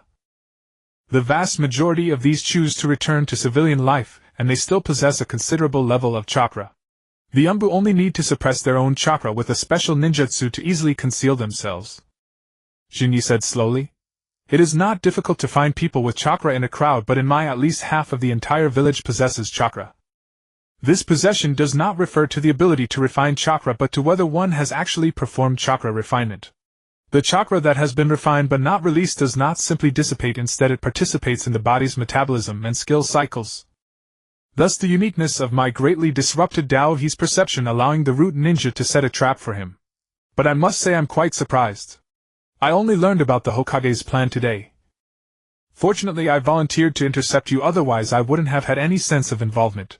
Xingyi taunted. Damn it! Go to hell, Yuan Fei Risen! Dao He suddenly burst into golden light and lunged at Yuan Fei Risen. Humph! Yuan Fei Risen snorted coldly, instantly erupting his chakra, stirring up a tremendous wind pressure. These wind pressures seemed to possess a will of their own, converging directly to press down on Dao He. Dao He's forward charge came to an abrupt halt, unable to advance an inch. Then Yuan Fei Risen's eyes widened. Boom! A powerful chakra mixed with the wind raged toward Dao He. The railing on the top floor of the Hokage building was instantly destroyed by the pressure and cracks appeared on the ground. The three ninja all raised their arms to shield themselves, feeling a bit alarmed by the power Yuan Fei Risen had just unleashed. At this time Jiraiya had basically completed his Sage Mode training, Orochimaru's research had made new progress, and Tsunade had also begun her Seal training. But even so they still appeared somewhat immature in front of Yuan Fei Risen. They had all coincidentally thought that they might have already surpassed their teacher Yuan Fei. Tuan Zhang, Zhuanqin Xiaochun and Chiodao Tsufeng all stepped back a few paces to avoid being caught up. The only two on the scene who were unaffected were Shuahuman Yan and Jinyi the master and disciple. Shuahuman Yan's strength was inherently not inferior to Yuan Fei Risen, so naturally he was not affected by this power. As for Jinyi, even in his pure normal state he had already surpassed Yuan Fei Risen. Perhaps it would take some effort to completely defeat him, but he had indeed surpassed him. 16 years old, surpassing the third Hokage in his prime. This speed. It's barely acceptable, not as good as Naruto and Sasuke. Dao He vomited a large amount of blood again and fell to his knees. Why? Why shield such a sinner? Dao He's tone was filled with disbelief. Why go to such lengths for a Chimushuamao? A sinner. Yuan Fei Risen sighed, thinking of his own eldest son who had been disabled. He now had very complicated feelings toward Chimushuamao. It would be a lie to say there was not a trace of resentment. But he also had to admit that this resentment was far from enough to make him disregard Mai's interests and seek revenge on him. As for anger, Tuan Zhang's anger was probably even greater than his own. Yuan Fei Risen extended his hand, his palm already wrapped in scorching red light. I'm sorry. If it were the old me, I would not have had the heart to kill you. But now, Yuan Fei Risen said, his eyes turning cold and ruthless. The once formidable ninja hero who overpowered the four Kages seemed to have returned at this moment. Is this really okay? If we kill him, won't the daimyo investigate? Orochimaru looked at Dao He's charred corpse and said, he clearly came in secret. Even if it was the daimyo's order, it couldn't have been an open command. If the daimyo presses, just say he was a spy, Jinyi said. Yuan Fei Risen's face darkened. No, throw his corpse outside the daimyo's mansion. Huh.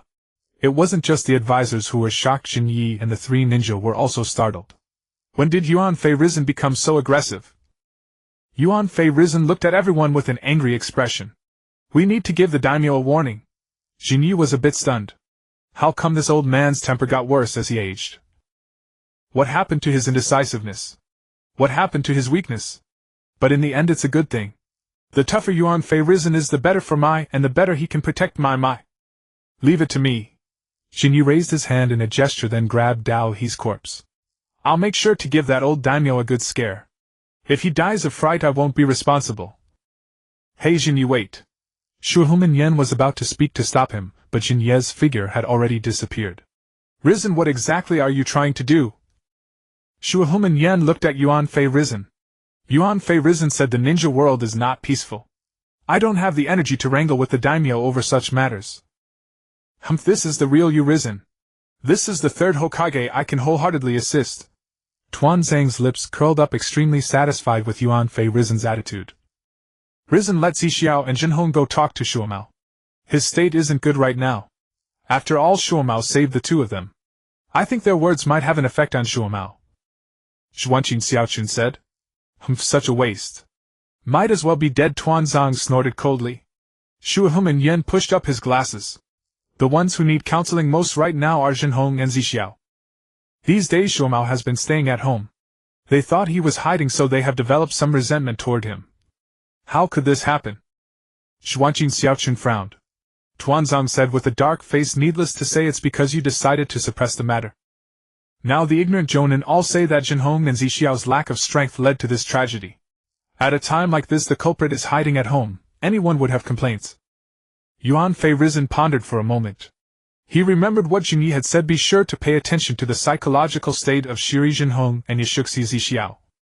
After a long time he looked up at the portraits of the first and second Hokage. Sigh. Let Shiri Jinhong and Yashuxi Zixiao come to my office. After finally mustering the resolve to be tough, now he had to return to dealing with the trivial matters of his subordinates. Day after day he really couldn't get any peace. Yuan Fei Risen now had the idea of simply finding a reason to abdicate and let Xinyi take over. Still wait until 18. Can't wait any longer. If he waits any longer he'll lose all his hair. But strictly speaking, Shiri Jinhong and Yashuxi Zixia were taking the blame for Chimu Shuoma. It's normal for them to have complaints. If they aren't appeased it really won't do. Within the Huiji do inside the Daming Fu. Who goes there? How dare you? Quick summon the guardian ninja. The daimyo's personal guards were wounded and slain by Xingyi, unable to even delay him. Within minutes Xingyi reached the daimyo's bedchamber. Pushing open the door he found the daimyo trembling under the protection of a few warriors. Xingyi strode in and cast Dao He's corpse before the daimyo Murin. What? What do you want? The daimyo demanded sternly. Yet it was plain to all that this was nothing but bluster. Long time no see, your lordship. Xingyi greeted with a smile. Uchiha Xin'ya. You remember my name. I am truly honored. What are you doing here? The daimyo demanded. Xingyi chuckled. Why not first see if you recognize this man? The daimyo fixed his gaze on the charred corpse and his pupils involuntarily contracted. Sarutobi Hiruzen had been considerate enough to leave the face intact, allowing the daimyo to identify Dao He. How dare you? This man was skulking around the memorial stone in Konoha. After interrogation he confessed to being a spy from Kumogakure. Xingyi cut off the daimyo's accusation, then looked at him. What? Do you know him? The daimyo, meeting Xingyi's gentle smile, forcibly swallowed the rest of his words. Since he's a Kumogakure spy, just deal with him yourselves. Why come to me? The daimyo said, composing himself. Xingyi scratched his head. Hey, that's what I thought, but this fellow claimed to be from the Huiji temple. Naturally we couldn't believe that. The Hokage cut him down on the spot. Oh, by the way, he actually had two underlings, one tall, one short. Advisor Danzo sliced the tall one in one stroke, making him shorter than the short one. And the short one? Scared to death on the spot. That last part was of course fabricated by Xingyi to frighten the daimyo. Clearly the daimyo was terrified. He dared not admit that Dao He was his man, completely disavowing any connection. This was exactly what Xingyi wanted, to gradually alienate the daimyo from his subordinates. He had already abandoned 4 guardian ninjas, severely undermining his authority. The daimyo seethed with resentment, cursed Konoha shinobi, cursed Sarutobi Hiruzen. I am the son of heaven of the fire country, yet he dares to order me about like a servant. The Hokage hopes that from now on Konoha and the Daming Fu will work together in harmony. If cooperation proves unsatisfactory, I will come to see you again. Rest assured no one can undermine the trust and friendship between Konoha and the Daming Fu, not even you. Xingyi smiled. The daimyo stammered. You. Damn, what kind of talk was that? But the daimyo dared not voice it, for his life was in the other's hands. Why didn't the daimyo summon the guardian ninja? Because after betraying 3 of them he could no longer guarantee absolute trust in his remaining guards. Of course now Dao He had become the 4th guardian ninja. Who knew whether the guards had communicated among themselves? If they had, what would they think? Especially the monk Daohun. If he learned that his junior brother had been sent to spy on Konoha and was killed, would he still obey the daimyo's commands? The monks of the Huiji temple had never been entirely obedient to the daimyo. Though not as independent as Konoha, they were not easily commanded either. The guardian ninja he could fully command were the 3 that Xingyi had killed. Konoha, the Hitaki clan. Kakashi, what's this? Hitaki Tsukumo paused, seeing Kakashi return disheveled and dejected as if struck by some blow. Kakashi walked up to his father, his gaze growing resolute. Father, I've decided not to graduate early. Please intensify my training. Why suddenly? Yes, I won't graduate early. I'll stay in school until I defeat Uchiha Obito again. Pfft. Hitaki Tsukumo nearly spat out his tea. Who? Defeat whom? Uchiha Obito. Wasn't he the class loser? During today's practical training, Obito threw a handful of sand at me.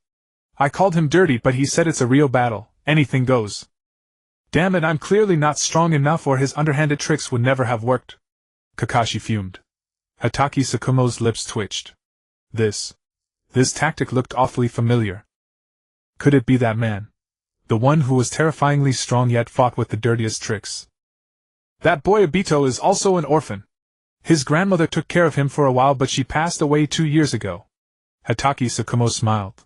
Shared suffering, I suppose. Xingyi is truly suited to be Hokage. As for me, how disgraceful I am. Still, Obito had been improving rapidly. 2 months had passed since the Daohi incident. During that time, Sarutobi Shinku and Mitarashi Shursui had come to thank him for saving their lives. Their gratitude seemed genuine. Yet just a few days ago he had clearly sensed their resentment. Without a doubt the Hokage must have counseled them, and they in turn came to counsel him. Sigh.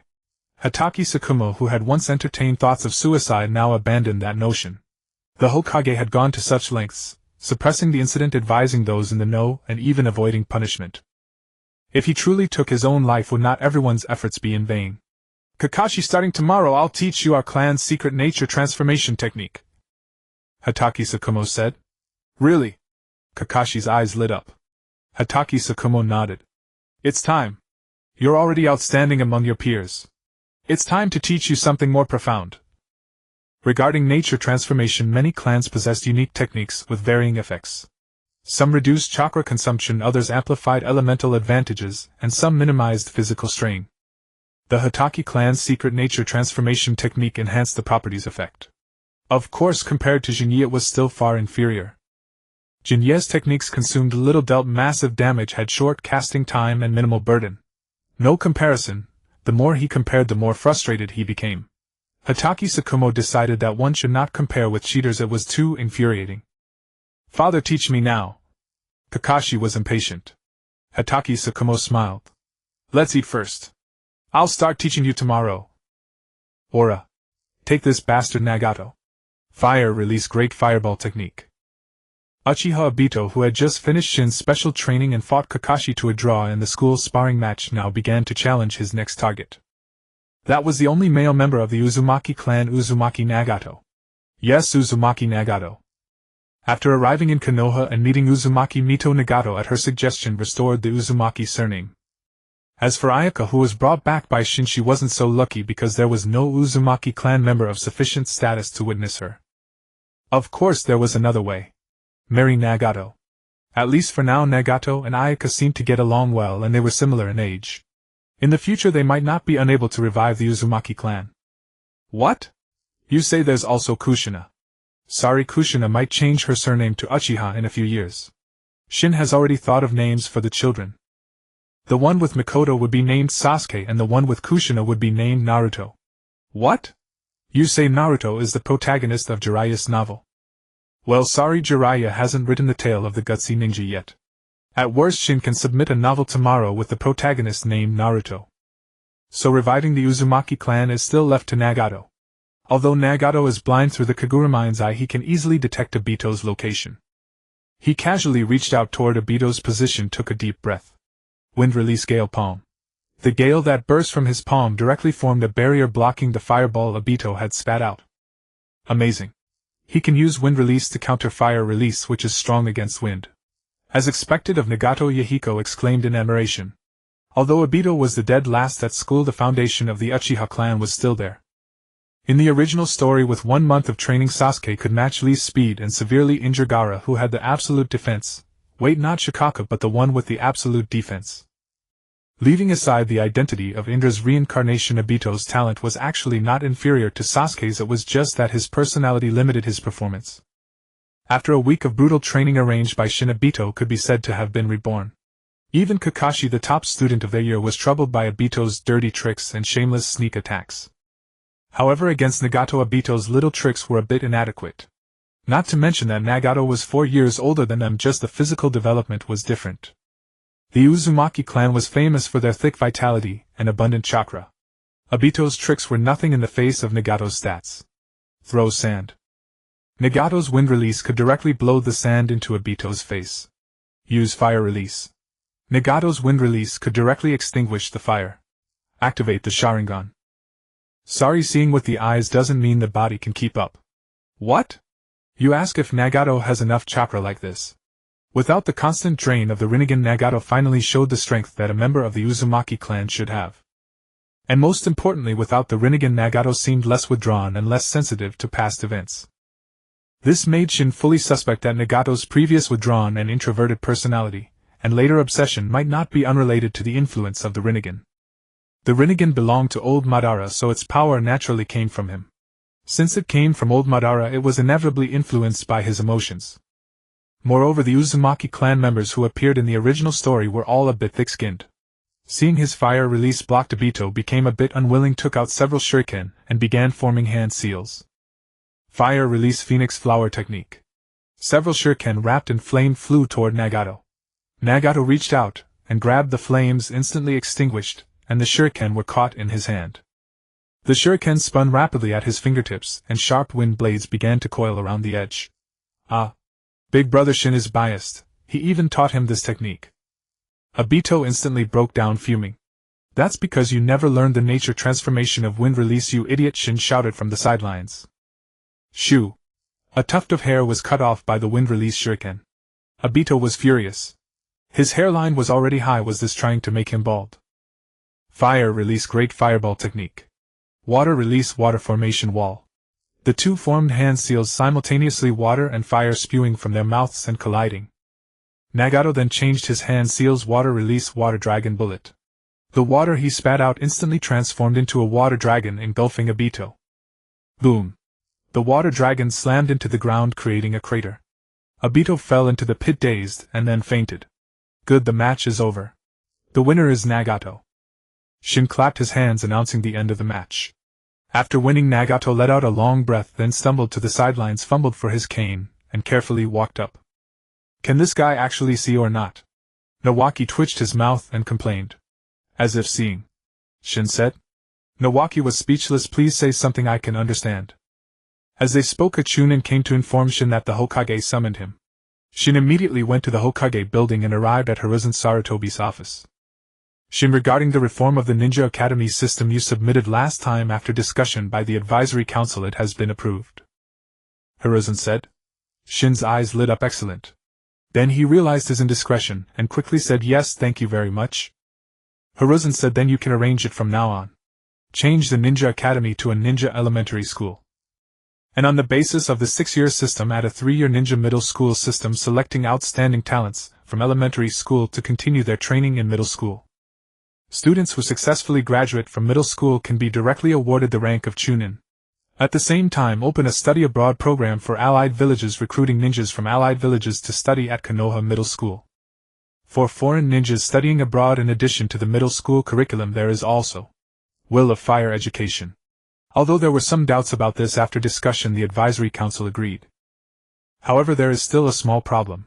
Shin was taken aback. Hiruzen said, adding a new school system and recruiting foreign ninjas while the school is free education. This raises a problem. Where does the extra money come from? Well, all problems eventually come back to this most basic issue. Where does the money come from? Konoha's fiscal revenue mainly comes from two sources. One is accepting mission commissions from various countries, using mission fees to subsidize finances. The other is the annual allocation from the daimyo's mansion. Thinking of this, Shin's eyes lit up, and he looked at Hiruzen. And Hiruzen's expression was exactly the same as Shin's. Clearly they had the same idea. Hiruzen clapped his hands and an umbu appeared before him. Called Danzo? Yes. In the land of fire, Konohagakure. In Orochimaru's laboratory, Sarutobi Kokichi had just installed the prototype mechanical arm that Orochimaru crafted for him. Sarutobi Kokichi clenched his fist. Though it was still different from a real arm, at least it was functional. Yet the damage to his meridians remained incurable. Sarutobi Kokichi's chaotic chakra stemmed from the injury to his channels, and the interference of the Six-Tails chakra, not from his lack of proficiency.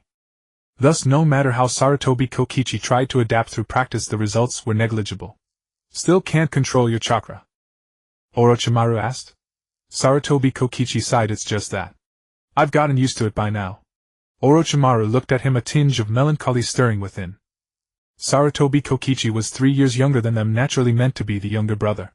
Yet, in their interactions he displayed an extraordinarily mature demeanor, often making Orochimaru seem like the elder brother. Thus, seeing Sarutobi Kokichi now in such a despondent state, Orochimaru felt a deep sense of regret. Originally, even if he never succeeded, the Hokage Sarutobi Kokichi would have been a true pillar of strength. Follow me, Orochimaru said. Sarutobi Kokichi. Orochimaru slowly formed hand seals and a door materialized on the lab wall, revealing a hidden chamber.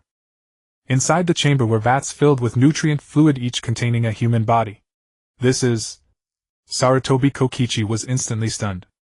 Don't worry, these weren't captured recently.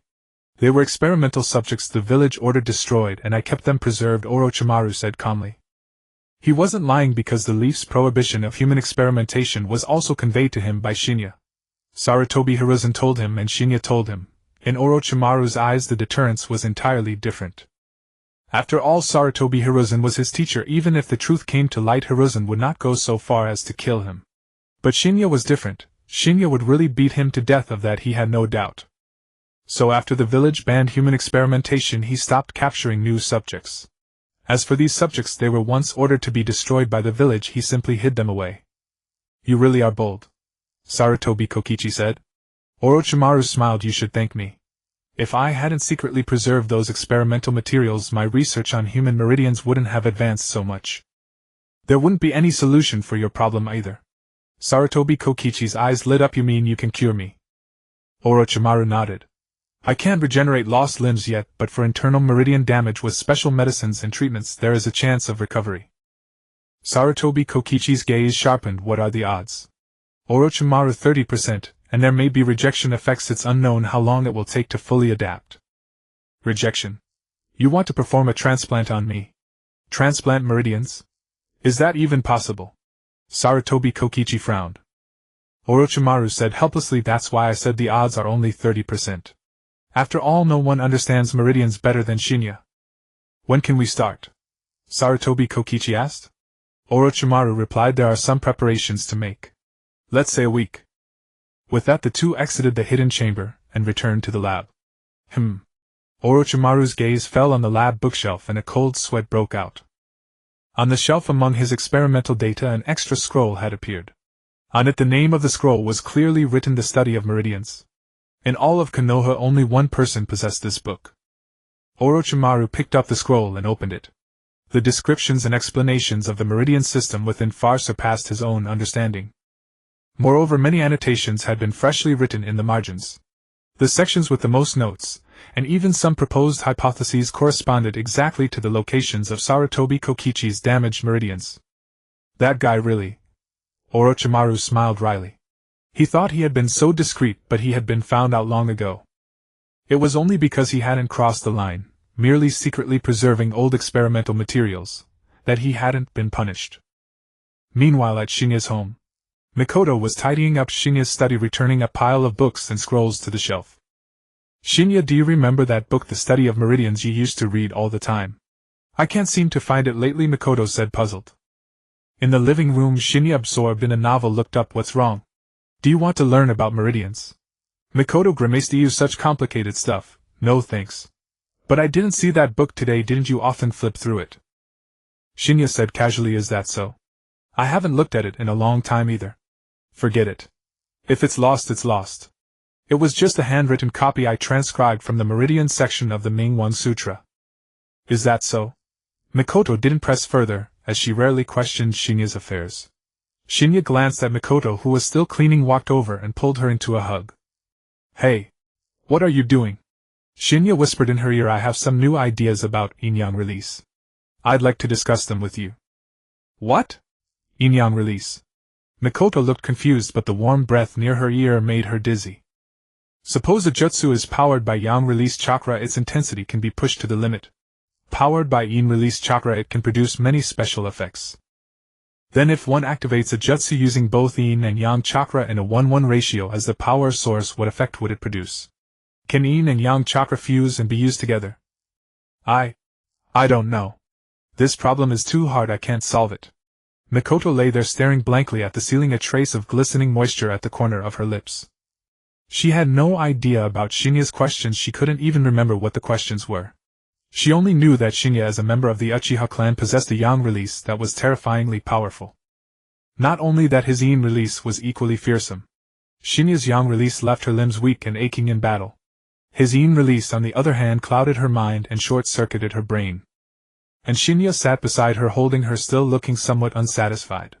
After tidying up the study briefly, he carried Mitokado back to the bedroom. Sleeping on the study floor, after all, could easily lead to catching a cold. Even for a shinobi, one must pay attention to life habits. Ahem. It's all your fault. You don't know how to restrain yourself during training and now chakra is everywhere. Michin wiped herself looking resentful. Shin'ya scratched his head and smiled. Sorry, but there's a reason. I haven't had a well-matched fight in a long time, so I'm a bit excited. Stop it, Michin said irritably.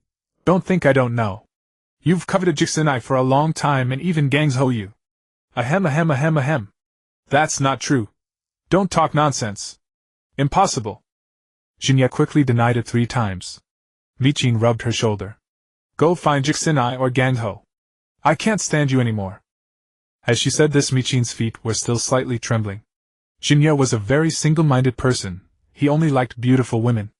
Although Michin was still young now, her later peak of virtuousness was already overflowing. Most importantly, he discovered that Michin was a hidden master.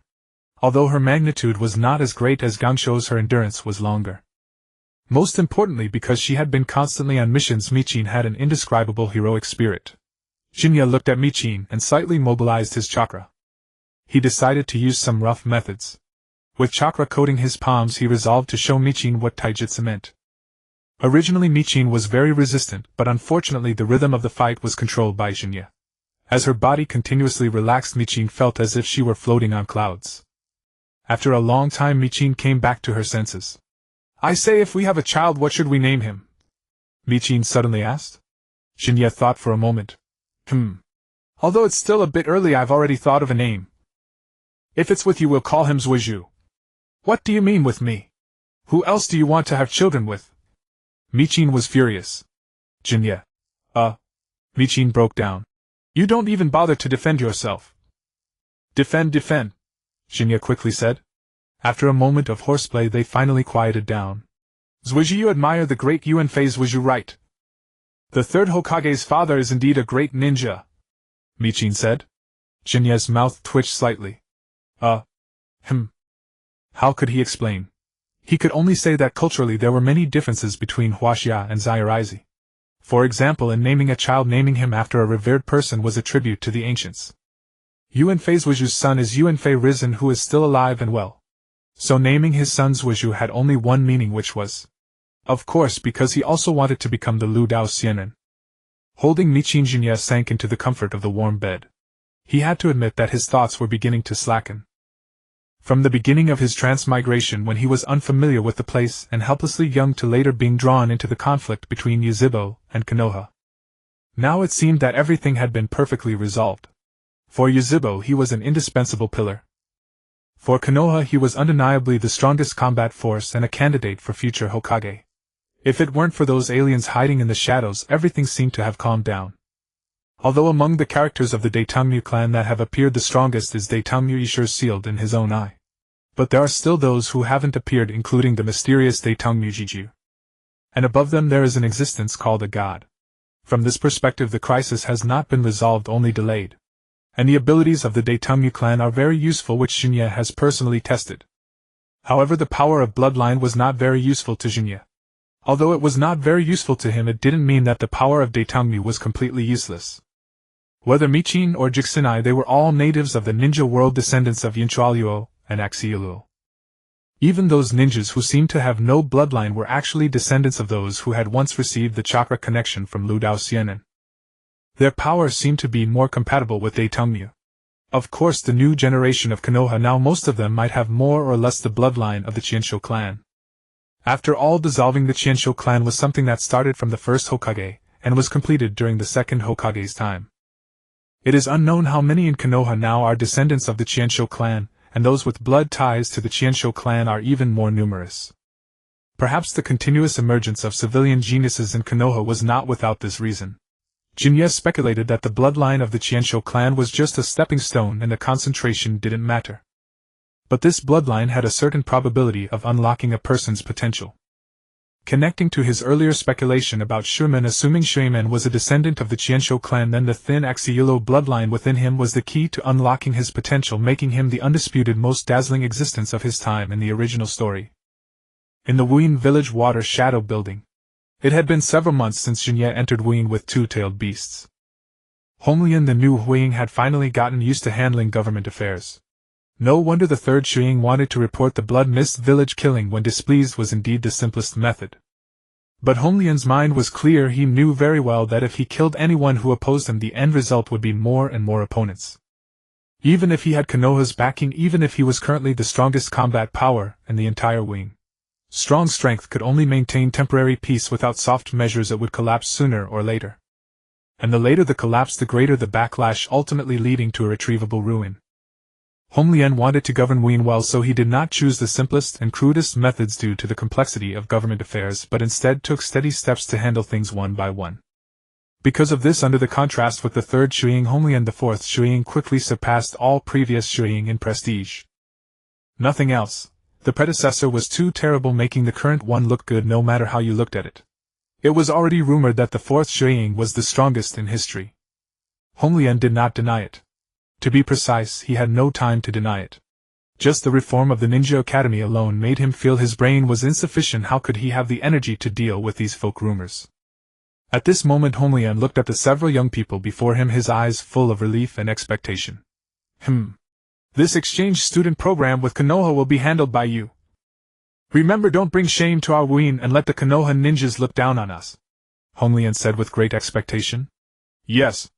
Honglian nodded. Go look spirited, don't lose face.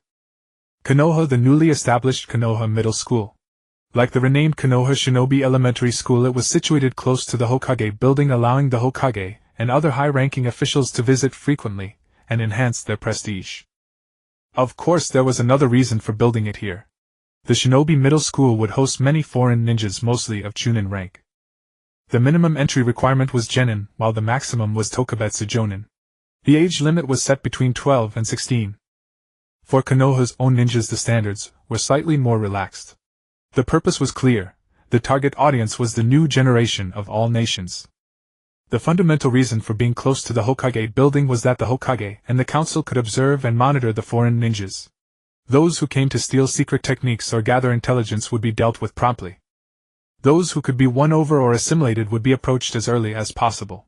Konoha Shinobi Middle School was headed by Hiruzen Sarutobi as its principal, while Jinyi, who had proposed the school, served as vice principal and teacher of the Will of Fire theory. Danzo, who had secured funding from the daimyo, was also awarded the position of vice principal. Hiruzen Sarutobi granted him the authority to select suitable candidates for the route within the school. Of course, the candidates he selected had to pass the council's review before entering route. The oldest students in the school were 16, and Jinyi as vice principal and teacher was also only 16. However, given Jinyi's reputation, no one dared to underestimate him. If you dared to laugh at him for being a teacher at 16, you'd have to see if his Susanoo was big enough or whether his fire release could actually burn people to death. What? You don't want to learn the will of fire? Then teacher Jinyi would be very considerate and offer you a lesson in ninja taijutsu. In short, it was all about winning people over with virtue and reason. Confucius traveled through the states relying on benevolence and knowledge, as well as his nearly 2-meter height, muscular build, and his 3,000 disciples and 72 sages. If you refused to be reformed by the will of fire, and yet didn't want to die, that would be quite troubling. The Shinobi Middle School was not large, only slightly bigger than the Shinobi Elementary School. Jinyi planned to build a Shinobi University later, specifically for elites above Chunin rank. If he expanded the scale too much now, there wouldn't be enough room for flexibility when building the university.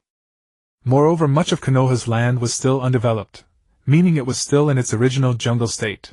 For example, Training Ground 44, the Forest of Death. The Shinobi School offered 4 courses: Basic Ninjutsu Taijutsu, the 5 nature transformations, and the Will of Fire. Basic Ninjutsu referred to E-rank techniques like the 3 basic techniques and the escape technique. Though they were only E-rank, many small countries lacked these courses entirely. Their ninja training was limited to using kunai to stab people. Thus, even these basic ninjutsu that Konoha ninjas looked down upon were nothing less than secret martial arts manuals for small country ninjas. And now Konoha was offering such secret manuals to these outsiders for study. What a great kindness! There are no 2 suns in the sky. My heart knows only one sun, and that is Lord Hokage. As for taijutsu, it was naturally the basics, but Konoha's taijutsu techniques were generally superior to those of other villages, and the training methods were more systematic. As for the 5 nature transformations, they came with requirements. Basic ninjutsu taijutsu and the 3 basic techniques were all entry-level courses, but the 5 nature transformations were not. To study the 5 nature transformations, one had to first complete the basic skills of the Will of Fire and pass an assessment set by the school leadership. including Jinyi, that covered not only basic skills but also the understanding of the will of fire. Only then could one enter the 5 transformations class to cultivate. Moreover, each person could choose at most 2 transformations with strict limits on both quantity and nature. Yet even so, the young ninjas who came to study were absolutely envious. It must be noted that even the basic D-rank 5 transformations were scarce in their villages, and only the higher-ups could learn them. To say something laughable, the Kirigakure village had fewer water release techniques than Konoha. Kirigakure's strength relied entirely on its bloodline clans. The third Mizukage's blood mist policy caused the bloodline clans to become estranged, which gave Jinyi the opportunity to tie Kirigakure to Konoha's ship. Now Konoha had reached an understanding with Hong Lian of Kirigakure. Konoha would help train their regular water release ninjas, and these ninjas upon returning to Kirigakure would indirectly expand the influence of the will of fire. Nurturing silently and subtly, this was the true kingly way. The reason the old man chose Jinyi as the teacher of the will of fire was that he believed Jinyi's ability to persuade had already surpassed his own. After all, Jinyi had dabbled in platforms like Jihu in his past life. As a self-proclaimed expert in the political discussion circle, his political acumen couldn't compare with that of true politicians. However, it was more than enough to persuade these half-grown kids from a paper world. And so, with the school as its vessel, the community of shared future for the will of fire centered on Konoha began to plant its first seed. Although among the other 4 great nations only Kirigakure participated, the other 3 had agreed in name but sent no one. The small nations around Konoha, except for the Land of Rain, came flocking. Today was the grand opening ceremony of Konoha Middle School. Hiruzen Sarutobi, as the current Hokage and the first principal, personally attended the ceremony. "Now please let Lord Third Hokage address us." Hiruzen Sarutobi, wearing the Hokage robe, walked to the center of the podium and picked up the microphone. Ahem. He looked at the group of young people below, feeling deeply gratified. "Young lads, immerse yourselves in the baptism of the will of fire. Today, I am very happy to see you all here. As the third Hokage, I am also the first principal of this middle school. I hope you all understand the original intention of our founding of this school." Jinyi felt a headache listening to Hiruzen's speech, which was full of déjà vu. "Next, let me introduce the teachers of Konoha Shinobi Middle School. First, our vice principal and teacher of the will of fire, Uchiha Jinyi." Jinyi stood up and gave a slight bow to the audience. The youths below were all very curious as they looked at this boy who was only a few years older than them, or even exactly their age. During the Second Shinobi World War, and the years that followed, Jinyi's deeds had become thunderous in the shinobi world. Lightning Flash Jinyi first came to prominence in the battle against the Wagakure. His true fame skyrocketed when he with 8 others annihilated a generation of Sunigakure ninjas. That was a truly terrifying battle. Defeating Chiyo alone was nothing. What truly terrified people was that Chiyo had led at least several hundred ninjas, including almost all of Sunigakure's elite puppeteers. But Jinyi killed them all. Chiyo and Ebizo barely escaped with their lives. Then came the events in the Land of Grass, where he intimidated the assembled ninjas, sealed the Sanbai and Rokubi, and entered Kirigakure with Nawaki to kill the third Mizukage. These stories, while inspiring fear, also made the young ninjas from various nations admire Jinyi. Human nature is inherently inclined to admire strength to a greater or lesser extent.